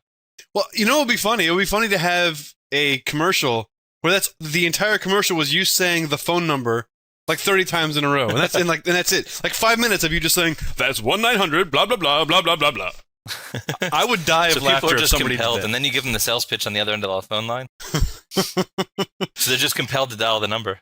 Wasn't there was the one guy that was selling like the magical water on like late night TV that you bought or something when we yeah, were the in holy college? water. Remember that? It was like some magical good luck water, and they had like It is magical good luck water, but it's they had testimonials where there's, I mean, it was ridiculous. These people were like, my mom died and my brother just committed suicide, and I called the number and I got the water, and ever since then I got a promotion, I got married, and now I have a house. Well, because of this one water. lady was like, I got my bottle of water in the mail, and the next day I found a check on the ground for $50,000. Really? And you're like, isn't that fraudulent? Was it Oh. addressed to you? How did you cash it? The name on it said cash, so anyways, back to programming.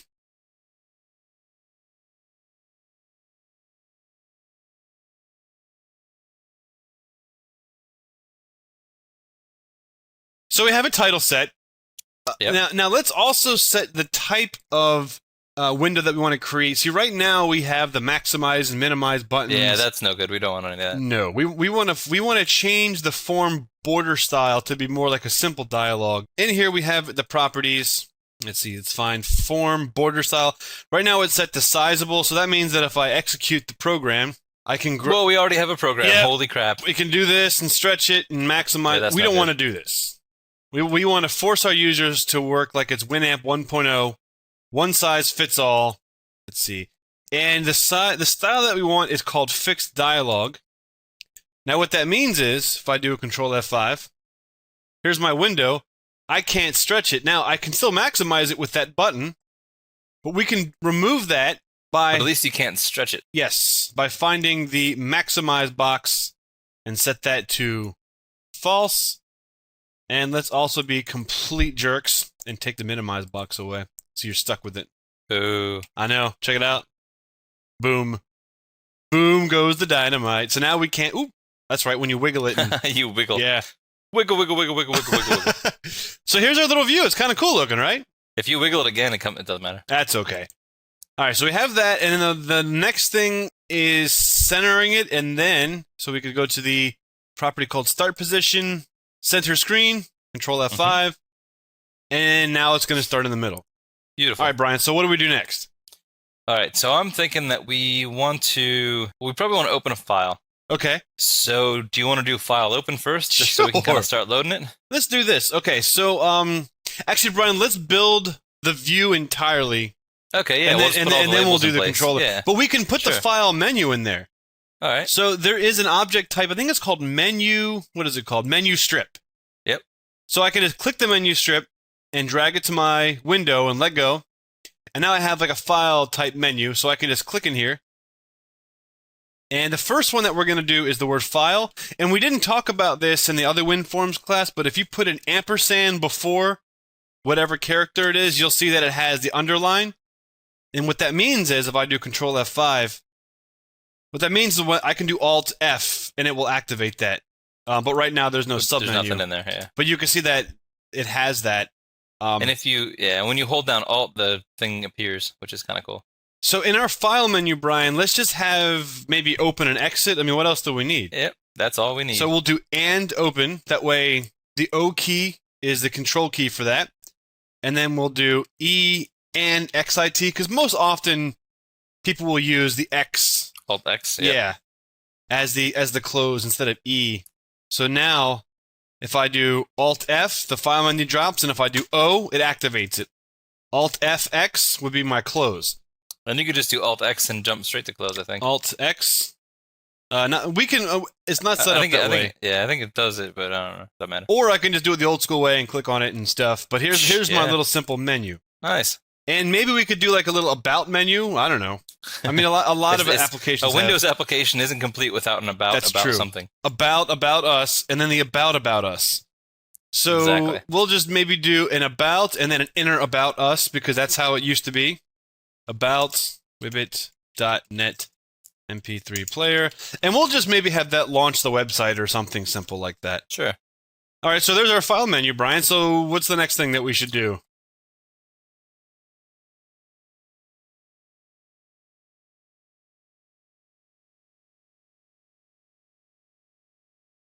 So what's the next thing that we should do? All right, so we want some labels for stuff. Okay. So maybe let's put like artist, album, genre, title, year. Oh, I like it. I like it. And that'll be of type label. Mm-hmm. And we'll drag that out here. And we can do this nice and proper. The name. And actually, we haven't done this yet on the forum. Let me backtrack for a second. I don't like having the default names. The style that I like is the name of the type, so like form and then underscore and then the name you want to call it. That's how I do it. Same here. Okay. Yeah, that's what I do too. Because that way I can say like LBL for label and see all my labels. Yes. So this is the naming convention that I would use, something like this. So this is so by naming this ID, when we then go back into the controller class, you can access this object by using this name. Yep. So the variable name in the controller class is going to equal this name. Yep. Just so you know, just so the listeners know. So here we go on the menu strip. I'll change this to menu strip, main, menu, and then label, label underscore, and then we'll call this maybe artist label. Artist, yep. Or just artist. Well, because we have like the label that says that it's an artist, and then the one that's going to be edited. We need a label that's the actual artist name. So is artist label? Is that okay? Yeah, that makes sense. Okay. Yeah. So artist label, and then let me scroll down to the text, and we want to change this to be like maybe artist colon or something. Yep. All right. So we have artist. Maybe we should make it bold or something. Yeah, that makes sense. All right. So how do I make it bold? You set it to bold. So if you go down to the text, there's like a font section here. Yeah. Font. Go down to font. Hit the triple dots. You can expand it or hit the triple dot. The ellipses work too. The triple dot. So we got to go font backslash. Backslash. Backslash.com backslash. The URL is bold. There you go. Should we change the font size, or is the font size good? I don't really care either way. That's perfect. All right. Okay. All right. So we have artist. We'll see how much space it fills out, and then we can always tweak things if we feel the need. Okay. So let's copy and paste the artist label, and we'll change this from label 1 underscore title label, and we'll stick this underneath artists. Maybe we'll change the text to title, and that'll be the name of the track. Yep. Where's title? I lost it. There it is. Hey. Title. And then we want album. All right. Let's give a little bit of space here, so we'll stick it, I don't know, somewhere. Let's stick it right there for right now. Album. And label underscore album label. Yep. Okay. And then 2 more, genre and the year, and we can put those on the right somewhere. Okay. All right. Let me give the album a little bit more room. Stick it like maybe, yeah. Genre shouldn't be too long, so we don't have to give it that much space. This will be label underscore GENRE. Label text will be GENRE. Okay, we'll kind of slide that over a little bit. That's good. And then year, you said, right? Yep. All right. Easy enough. Oops, not semicolon, backslash. Wah, wah. Semicolon, backslash. Label, year, label. Okay.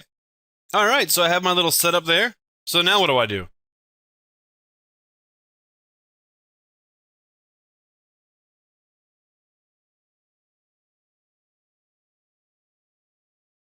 So now what do I do? So now we basically want to select all the labels and copy and paste them. Okay. Shift them to the right, and then we'll turn them into not labels, but the actual text. Gotcha. So let's see here. Maybe we could just do a drag select, copy, paste, and stick them over here. Now, while they're all highlighted, you might be able to change their bold to not bold. I can do that. I can do that. Because if they're highlighted and they have the same property, they're all listed down here. Yeah. So we can select the backslash back. I'm sorry, I can't get that out of my head. Cool. Okay, cool. Nice. I like it. I like it too. Now let's straighten this up. Maybe left justify these a little bit. And we could leave the text like that and just maybe change it. Yeah, we're gonna swap the text later. Yeah, so. if we could maybe leave it like that so we can see it. Yeah. Instead of having it blank. Yep. So label underscore artist. Mm-hmm. And then title. Label underscore title. Label underscore album. Label underscore genre. And lastly, label underscore year. Nice. All right, Brian, now what do we do? Cool. So we could either do our play stop controls, or we could go on to opening a file and filling out these labels. Well, I mean, we've gotten to a point now where it might be fun to, maybe do something with it. See the fruits of our labor. Yeah. All right. So what we're gonna do next is on the form, we hit our lightning bolt and we go to the events. There is this loaded event. You could either double click here to create your delegate, or by default, if you double click on the form, that will be the default event that's created. So watch this. We double click on the form, and we've automatically created our delegate. Nice. Now, one of the things that Brian we were talking about a little bit ago about the design class. So we have this form underscore MP3. So remember how I was saying that it's a partial class because it's split up? Yep. Well, we have this form.cs, which contains the initializing in the constructor and then our delegates. But if we go to the form1.designer, notice how this is also a partial class of the same type. So this is actually the same class as this, but it's just spread across 2 different files. Now, in this file, look at this. Our objects are being automatically added here. Right. So there's all the labels we made. There's the tool strip menus. Yes. So the reason why the guy, I mean, you could have this all in one class, but the reason why when we auto-generate this code, it's in 2 different classes is for code cleanliness, because there's a lot of stuff here, and if I were to hit this, you'll even get more stuff, you know? Right. So it would suck to have this clutter up what you're trying to actually do with your business logic. Exactly. So the form 1 is basically just the constructor and your delegates, and then whatever other stuff you want to add. So here we have our delegates on load. So, and these delegates subscribe basically to the events that we were showing you before in the properties. And we can see that here. If I go, if I lower this, you'll see that in the initialize component, which is actually called here. See how this calls initialize component in the constructor? You'll see stuff like, all right, we're going to create new instances for all of our stuff, and then we're going to add, you know, our text and the location. So you see how this is like, I'm sticking this menu item here. I am sticking it at this location. All this stuff is being auto-generated for us. And then we go to the bottom here. Keep scrolling. See all of our different cool stuff here. We should see our subscriptions. So we're adding the stuff to the form. And check it out. We have a subscriber here. Yeah, load plus equals new event handler. Yep. Check that out. So the cool thing is you guys are proficient enough in C# that you could do this by hand. You don't need auto-generated code. But this is just where it is. And if you have to modify stuff and you want to customize it, you guys are smart enough to know how to do this. So it's pretty badass. Yeah, Love so your forms can be very dynamically generated if you choose to. Yes. Yes. Okay, there we go. So close that out. And now we're here with the delegate on load.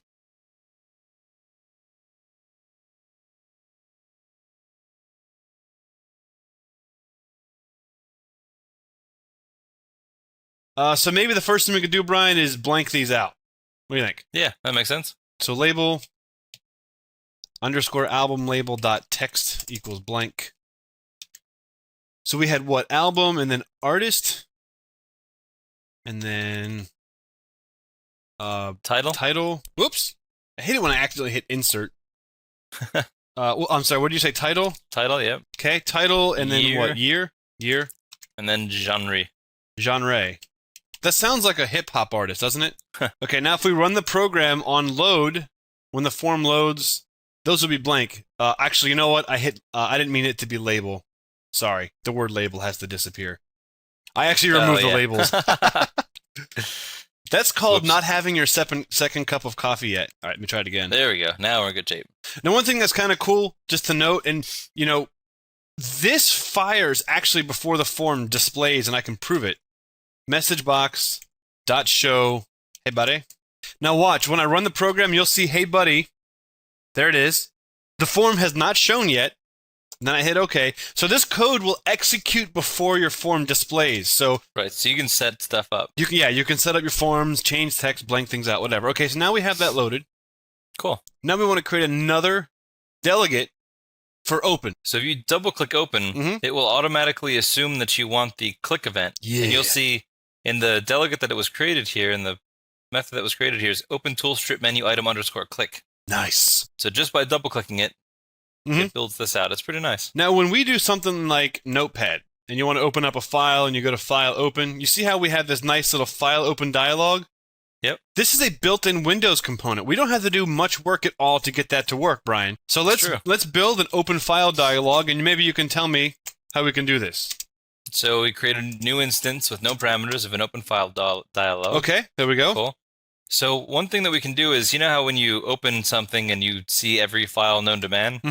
Well, we kind of need so this shows you text files. Right. So this is restricting to text and then all files. We kind of only want to limit the user to seeing MP3 files. Okay. So we can add a filter property to our open file dialog to do just that. Sorry, I was drinking. Got to keep my vocal cords lubricated. All right, so we have filter. Yep, so .filter is equal to, and it's a string. So the string is separated by a vertical bar. The left side is the display. Okay. The right side of the vertical bar is the actual wildcard value. Gotcha. Okay, that's cool. That's all. See, and some people get kind of confused by this, but, you know, you get used to it. And I think you can just say start at MP3 and it would work. It just wouldn't look as nice. Yeah, we wanted to be able to say MP3, and then have the vertical bar, and this will say like star.mp3. And I think a lot of people will put a star here as well, so we'll do that. But this is, the first portion of this is simply label text. Yep. And the second portion is actually what we're filtering, and we'll see that in a second in action. So, okay, we had the filter set up, now what? So there's a method on the open file dialog called show dialog. Whoa, hold on a second. Hold on. So wait a second. And it shows the dialog. Wait a second. So now if I were to go to File, Open, oh baby, there it is. And and it you has get a file. MP3 file. Oh, this is nice. Oh, it's gorgeous. Okay, so here's the thing. So the show dialog method is synchronous. Okay. So what that means is no lines of code are going to execute until the dialog is no longer showing. Gotcha. So that until means you that either if I close it have a message box dot show here, and I have this here, and if I run this, you shouldn't see that until you either open a file or close or just kill it. Or all right. cancel. So if I hit cancel, then it says that. Yep. Okay. So we're familiar with this concept, right, guys? So the actual execution is halting on this line of code until it's complete. Right. So show dialog, it executes synchronously and it returns a return code. Okay, and the return is a enum. Yep. And you can see that it's a dialog result. Yep. So we can check to see if the result of this is equal to something else. Oh, awesome! So if Right. that is equal to dialog result dot something. Oh, so we can check to see if it was canceled or aborted for some reason, or yes or no, or okay. So what are we looking for? Okay, right? Okay. Nice. Okie dokie. All right, so that means that if we do a message box dot show, okay. So if you cancel it, you won't see it. Okay, so if I do open, hit the X button, doesn't show. Open, hit the cancel button, doesn't show. Open, hit the open button. Yeah, you gotta find. I gotta find a file. So desktop, wire drawn, square one. Okay. Perfect. Love it.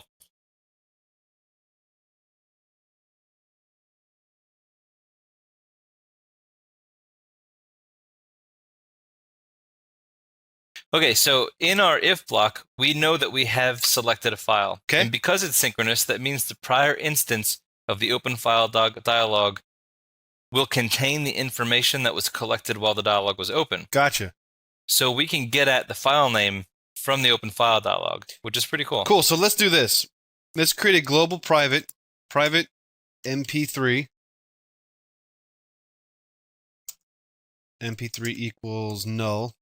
Perfect. Copy that and stick it down here. Now, in the open file dialog instance, there is a property called file name and file names. Now, there is another property here called multi-select. So if you guys wanted to modify this where you can select multiple MP3s and maybe add them to a playlist, you can go for each file and file names. But if you're only selecting one file, multi-select is set false by default. There is a property called file name, and that's the path to the file that was selected by the user. So we can do something with that property, right, Brian? Very good point. All right. We can set the file path on the MP3 object to the file name. Okay, great. Actually, in order for that to be the case, this has to be new. Sorry about that. New MP3. And we can do underscore MP3.file path equals open file dialog.file name. Okay.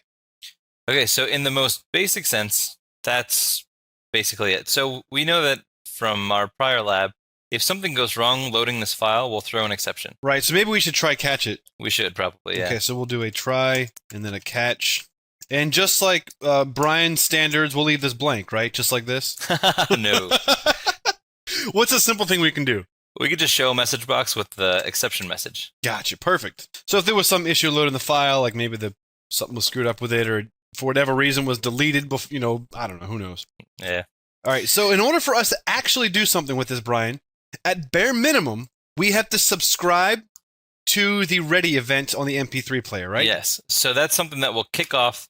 That's the event that will basically be broadcast once the file's loaded. So mp3.ready plus equals tab, something. Tab. All right. Nice. So once it's loaded, Brian, we can fill in these objects here, right? Right. So this is probably right. id3.album Oh, this is nice. So now we'll actually be able to see something. .artist, .title. And it's so easy to get the stuff now that we have our ID3 subclass. Absolutely. Absolutely. And this is abstraction, baby. This is how it works. And then we have genre. So wait a second. Hold on. Let's run the program. Let's do a file. Open. And then we'll pick square one. Look at that, Virtual Brian. machine had to wake up. Hey, that's awesome. Yeah. Nice. So we actually did something. This is great. Let's open a different file. Okay. File. Open. Oh, wait, hit cancel. Do it with Alt-O, Okay. just to test the theory. Control Curious. F, O. That works. try it. And then Control O doesn't work. Do Alt-O. That's what I meant. Alt O doesn't work. Just Alt-O doesn't work? No, we can set it. We Oh, can I set was that led up, Brian. astray. No, that's all right. For some reason, I was thinking it was part of the natural Windows business. No, I think we could set up we can set up a listener for keystrokes. That's not a big deal. That's all right. Okay. So we got that filled out. Mhm. So when we open the file, just for the sake of cleanliness, let's check to see if the MP3 is currently playing. Mhm. Because if we have another one that's in the process of playing, we probably want to stop it. Okay. MP3 is playing. Playing. Yep. If that's true. So then we'll just shut it down. MP3 stop. Okay. So easy to use. Nice.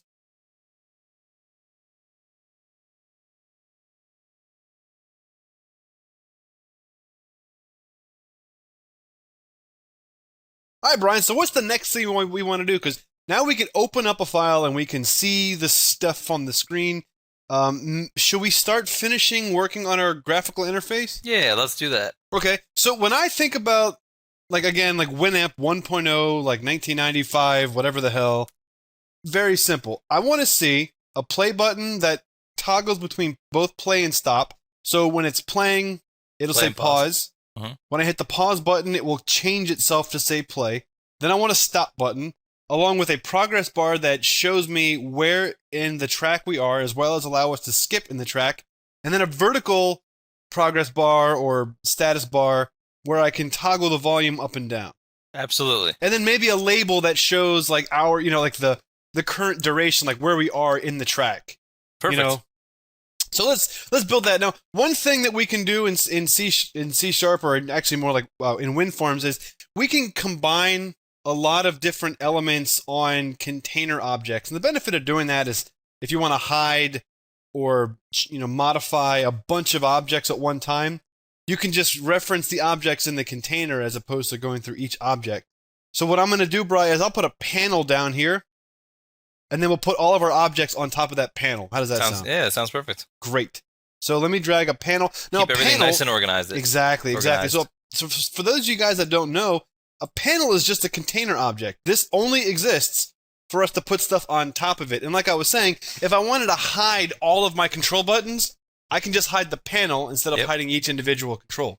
And you can also use it to put borders and background colors and junk like that too, if you wanted to. But yeah, like a picture of Brian's. I don't know what I was going to say there, but use your imagination. Basketball.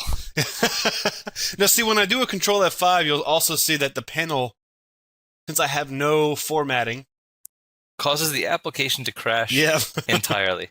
It doesn't actually show itself. So these dots are strictly for the user design. All right, Brian. So what do we do? Okay, so let's first add a button, which will be our play button. Okay. Start there, yeah. I'll just click and drag a button down here. Yep, and then we can either say play or pause on there, whatever you want to do. All right, let's start it with pause, just because, and we'll toggle it to play. Now let's get a good size for this. Click on this and hit my properties button. Change this to button underscore play pause whatever. That's good enough, right? And then maybe 42 to 45 pixels high and wide. Okay, so right now I have it at 43. 60. So 43. 43, 43. And let's change the text. Yeah, let's change the text. Oops, what did I do here? Oh, that's weird. You know what? I changed the text, not the name. Button underscore play pause. Not pals. Pause. And the text, we'll just default it to pause just so we can... Oops, what did I do? Stop. Go back to... Okay. Pause, and let's just lower the font size so that it fits. So hit my triple dots. And if you guys wanted to get fancy with this, you could always make a little play symbol and a pause symbol and swap the text out with the images and all that kind of stuff. Yes, absolutely. See, Brian and I are gonna. Ooh, that's a little small. Brian and I are gonna do this the lazy That's way. what she said. Ha ha ha ha ha. It's not what your mom said though. Okay. Now that I've insulted Brian's mother,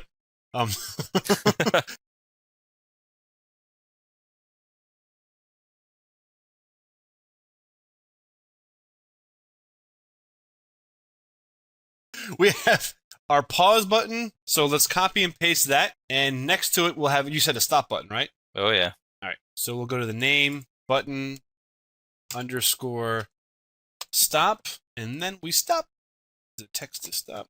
And that looks okay. Does that look good to you? It's perfect, yeah. So now we want our slider. Okay. And we have, what object is that? I think it's called the slider thingy. The slider thingy. Also Actually, known as a track bar. That's what I thought it was called. There it is, track but bar. the professional term is slider thingy. That's what they say in the hood. Yes. So I don't know. In the programmer's hood. Drag this It's a out scary place. here. There's like ICQ chats floating around and MIRC. It's a terrifying place. There's like little. There's MIRC with a little digital ASCII art of a flame and a barrel and people standing around it to keep warm. So we also want a vertical slider here, or a track bar, for the volume. Yep. All right. So by default, the track bar is horizontal. It would be. Yeah. But there is a property we can change. So what is I forget what it's called. Maybe it's like orientation or something like that. Yes, Let's orientation set the vertical. Okay, A, B, C, D, E, F, G. Orientation. So we have, all right, so now this is north and south. Cool. So that's pretty nice. And we want to name that something like track bar volume. Yeah. There you go. Track bar underscore volume. And we forgot this one. Yep. Track bar underscore Duration, song position. Position. Yep, beautiful. Okay. And now, then last but not least, okay, we want our label to show what the time is currently. perfect. Actually, you know what? I'm just going to steal one of these. Copy paste. Maybe stick it. Now we could fudge around with it. And what's interesting, as soon as you drag that label into the region of the panel, it's naturally attributing that to be one of the children of the corn. I mean, of the panel. Yes. Now check this out. Yes, Brian. So if I double click on the designer, and I go to where, if I expand the this generated code, you'll see controls.add. Here we go. Look at this. So the panel 1, which we actually have to change the name of that.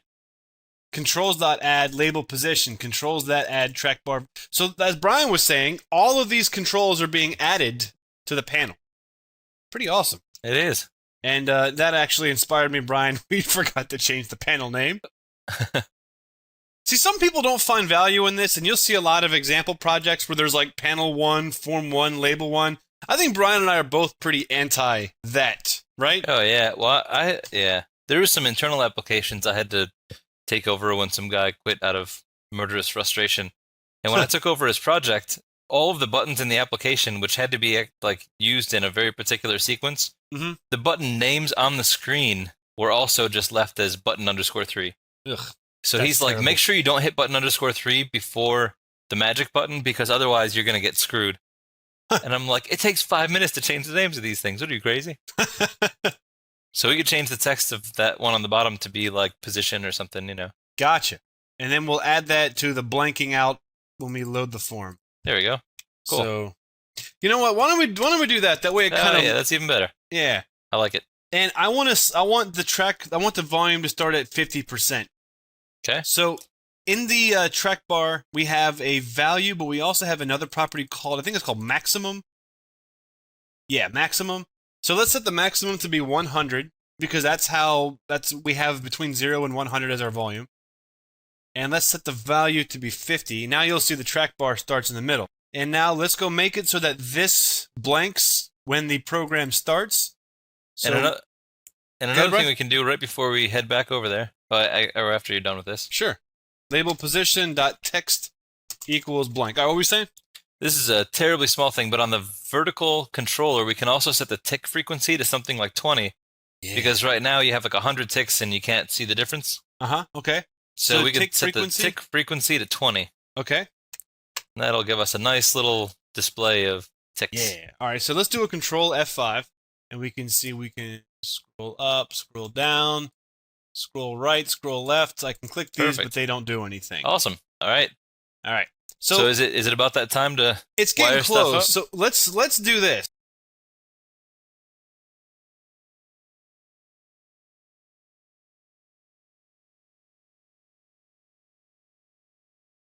So is it about that time to It's getting wire stuff up? close. So let's do this. While the program is running, I'm sorry, while we're loading the MP3 file, Okay. let's actually hide this panel. That way it reduces the chances that the user will do something that will screw up the loading process. That makes sense. So when we get to the point here where we load the file, and what we'll do is we'll stick it inside the try block. So that assumes that the MP3, the file exists and all that stuff happened properly. Panel dot controls dot, I think it's, what is it, visible equals false. So if I do a Control F5, let's do a file, open, and open a track. This disappears. So what I want to do is have it reappear once the track is loaded. Is loaded. Yep, or ready. So on ready, we'll basically just do the opposite. Panel controls dot visible equals true. So I can just do a real quick demonstration. We'll do a file open, square one, nice. Let's also do, actually, you know what? You know what, Brian? Instead of visible, let's do enabled.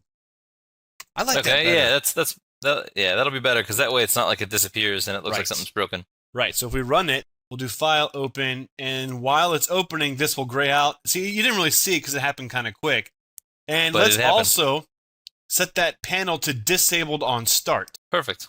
So when we start the program, enabled will be false. So when we see this, the program will load. I can't click on anything.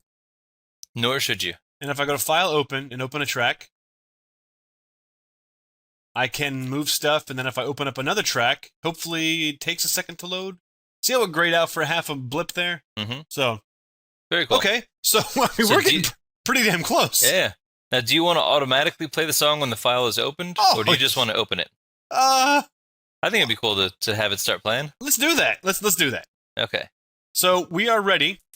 We probably, Brian, we will definitely do that, but let's subscribe. Let's create a couple of other delegates. Okay. So let's do MP3 dot. Which delegate or which event do you want to subscribe to, Brian? For the sake of the track bar, we probably want position changed. Okay. Position changed. Plus equals tab. Okay. What's another one? Ended. MP3 dot ended. And probably also volume changed. Gotcha. MP3 dot volume changed. Okay. So do you want to do the position changed first? We'll see how that looks. Now, do we need volume? Because here's the thing: we're going to be I don't think we need volume change. Okay, cool. Let's undo that. Sounds We good don't to need me. volume change. All right. So All right, Brian. So we have ready position change. Okay. So now that the track is ready, should we just play it? sure, yeah, Okay. let's do it. Why not? MP3 dot play.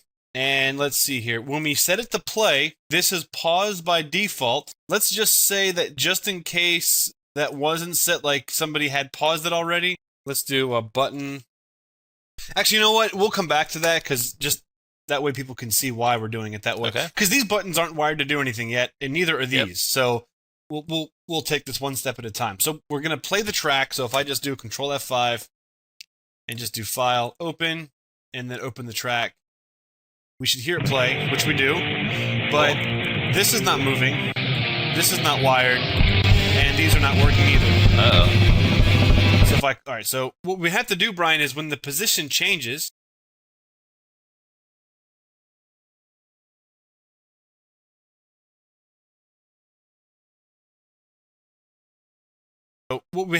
Brian, is when the position changes, track bar, well, first of all, we have to set the track bar dimensions. So check this out. Let's do, was it track bar position dot maximum, well, not margin. Maximum is going to equal how many seconds or how many milliseconds the track is. Right. So that's going to be the duration of the MP3. Okay, duration.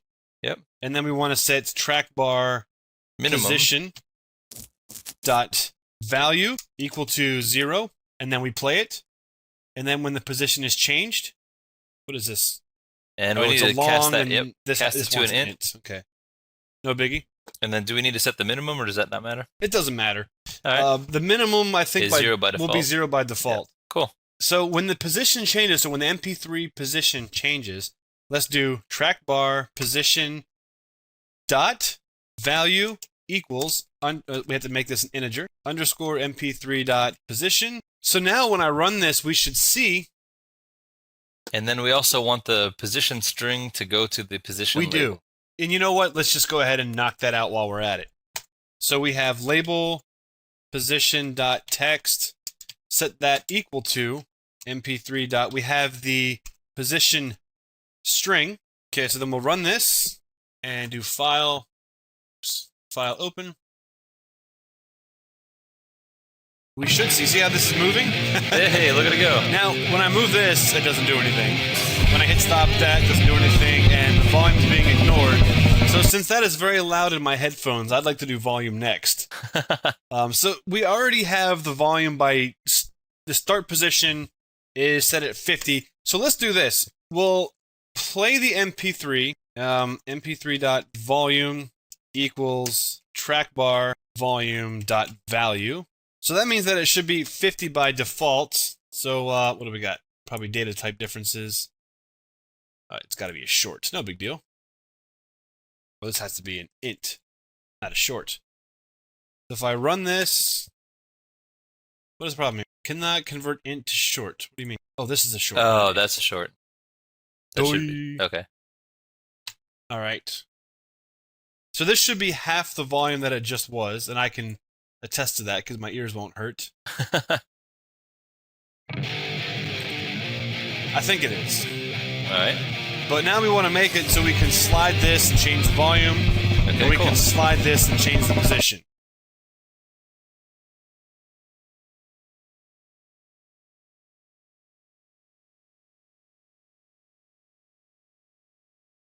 All right. So on our form, we have a series of events for the volume component. All right, so let's click on volume. That's my priority because you guys probably can't hear that, but that's very, very loud in my headphone.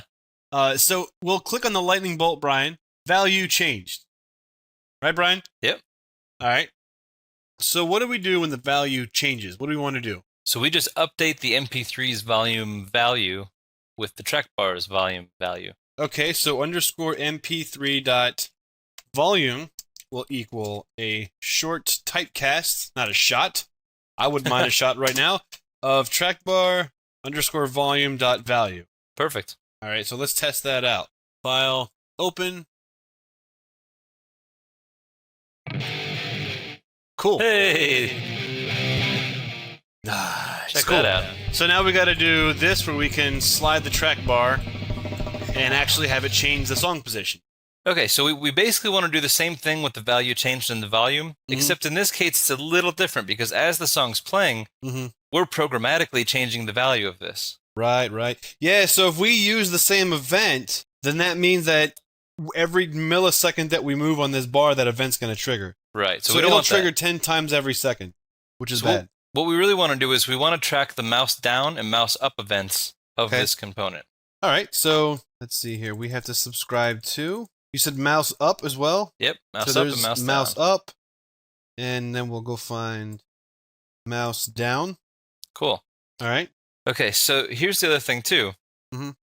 We don't necessarily want to, while the mouse is down and while we're scrolling it around, we don't want to change the value programmatically either while we're Gotcha. scrolling about because we don't want to Gotcha. have that kind of collision.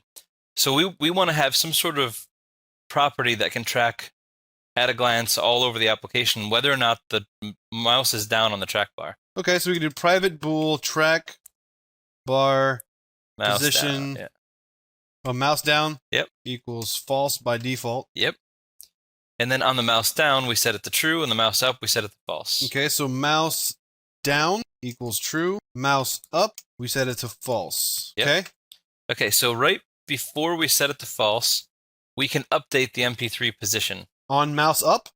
on mouse up. Yep. So that means you completed dragging, you let go of the mouse, we update the position value. All right, trackbar position dot value, like that. And and then the last piece of this is we want to go back to the position changed implementation that we did before. Right. And so we just simply don't want to update. So we basically only want to do the position changed update if the trackbar position is not down. So if not this, then that. Yep. Or if this, then return. Yeah, either way. I like that better. Okay. So if the trackbar is down, then we will ignore that. And not update it. Although... Now, we could still do the position text. Yeah, that's what I was just thinking. Stick that up here, and then there we go. Is that it? I think that's it, yeah. All right, let's try that out. File, open, take the volume down. Look, I can't take it anymore. And then scroll. Look at that. See how the as I scroll, playing. the music is playing. The time is still moving. Now let me let go. Boom. Yes. Let me drag it back. Dude, this is nice. Nice. This is nice. So let's also get a end event, Brian. So when the track is over, let's have it like maybe clean up and do some stuff. Okay. Because see, what happens by default is the position changes back to 0, which is fine. All right. Well, let's get these buttons working first. Then we'll come back to that. Yeah, that makes sense.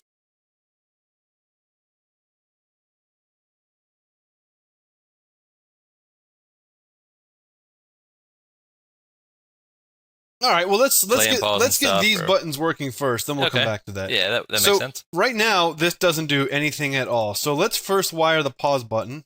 Okay. So we can click on the pause button, and if I double click by default, it will subscribe to the click event. So I'll just double click on the button. So we have pause. So Brian, what do we do when we pause the button? We go mp3.pause. Underscore mp3.pause equals true. Nope, it's just a method. Yeah, yeah, we just literally pause the MP3, which is so cool. Okay. And then the stop button is stop. Or for the stop button. Sorry, yep. It's okay. Button. Nope. So we need to double click the stop button to subscribe to it, and then we'll stop it. Oh, gotcha. Double click. So mp3.stop. So here's the thing.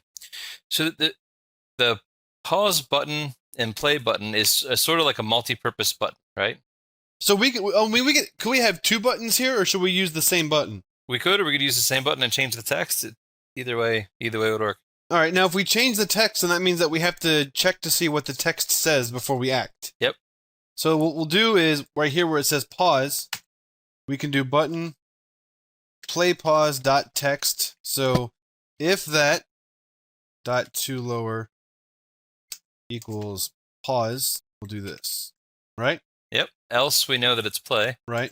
We also, Brian, we want to change the text to button play pause dot text equals play. And vice versa on the other side. Yep. So else we'll change it back to pause and mp3 dot play.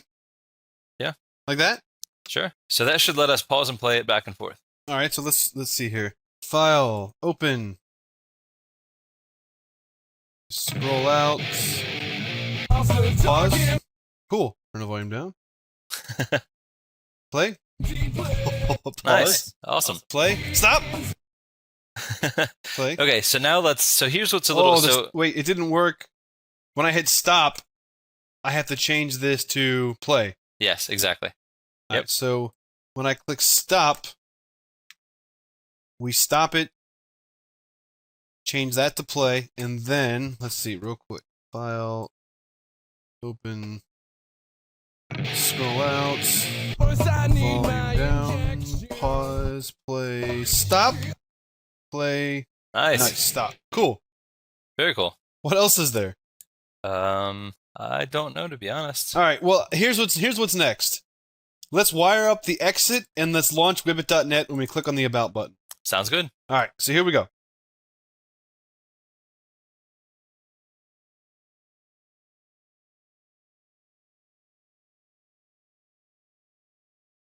Sounds good. All right. So here we go. Close out of here. We go to File and then Exit. We'll double click. All right. So when we hit the exit, there's a couple ways that we can do this, Brian. Mm-hmm. Because a person can exit the program by clicking on the X, by right-clicking and closing it in the taskbar. So what we want to do, Brian, is we want to have it so no matter what method somebody closes, we want it to run the same code. Yes. So when I click on the form, there is an event we can subscribe to called closing, right? Form closing? Form closing, okay. Form closing. So what we'll do is we'll put all of our logic here, and then we'll just have the exit button call this dot. Okay. Cool. So when we're closing the form, Brian, what do we want to do? If the song's playing, we probably just want to stop it so that we release any kind of handles on the stuff Gotcha. and exit nicely. No, stop. Oh, stop. Yeah. Is that it? That's it. Okay, so let me do Control F5. File, open, track, file, exit. Okay, then let me just try it the other two ways real quick. File, open, X. And the last one will be in the taskbar. Right click, close window. Okay, cool. And the next thing, Brian, when we click on About Wibbit.net MP3 Player, let's have it launch Wibbit.net. Yep. So we should be able to do this by starting a new process with the URL that we want. So we'll do using process.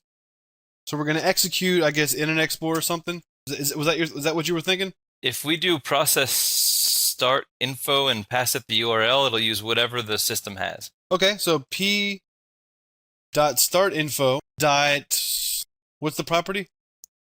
We should be able to say p.start, and then you pass in a new process start info object with the URL as a string parameter. So start, and then pass in a parameter, and that's a new. But it does have start info, which we might be able to do new. Oh, equals new. Okay. Start info. Oh, so that's just the file name. But the file name can just be HTTP. Yep. Colon / www. I'm sorry. Backslash. Yeah. It's got to be a backslash. Wibbit.net / and p.start. So that should open up whatever your default browser is and open up Wibbit.net. Mm-hmm. So let's see what happens. About. Yeah, sucker. Hey, look at that. Cool. All right. We don't have to see the page. I don't really want to wait for it to load. Is there anything else? Did we do it already?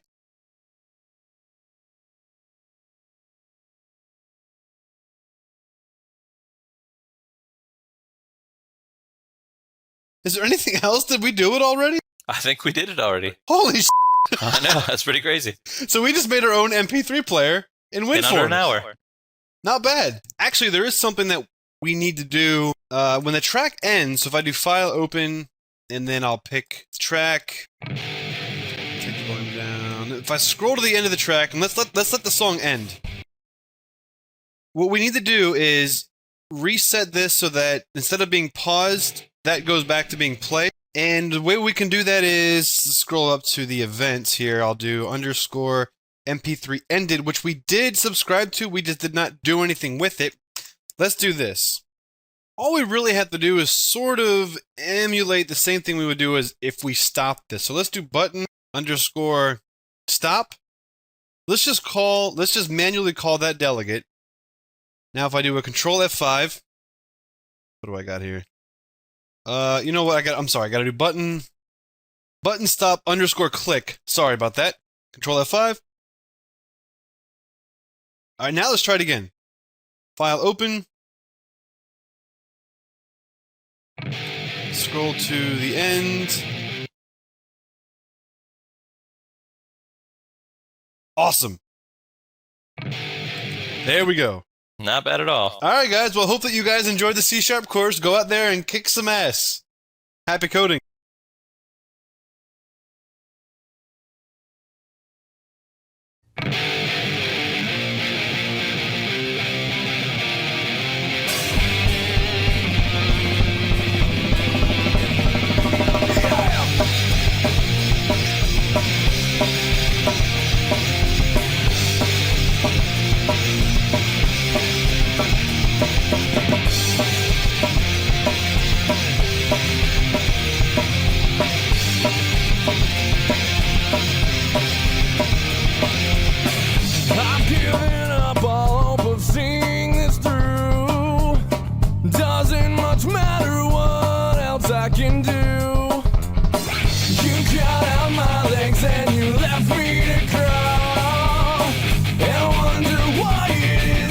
stand you up.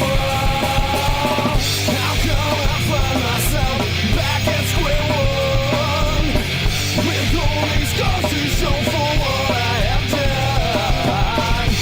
Take me with you, I won't leave you behind.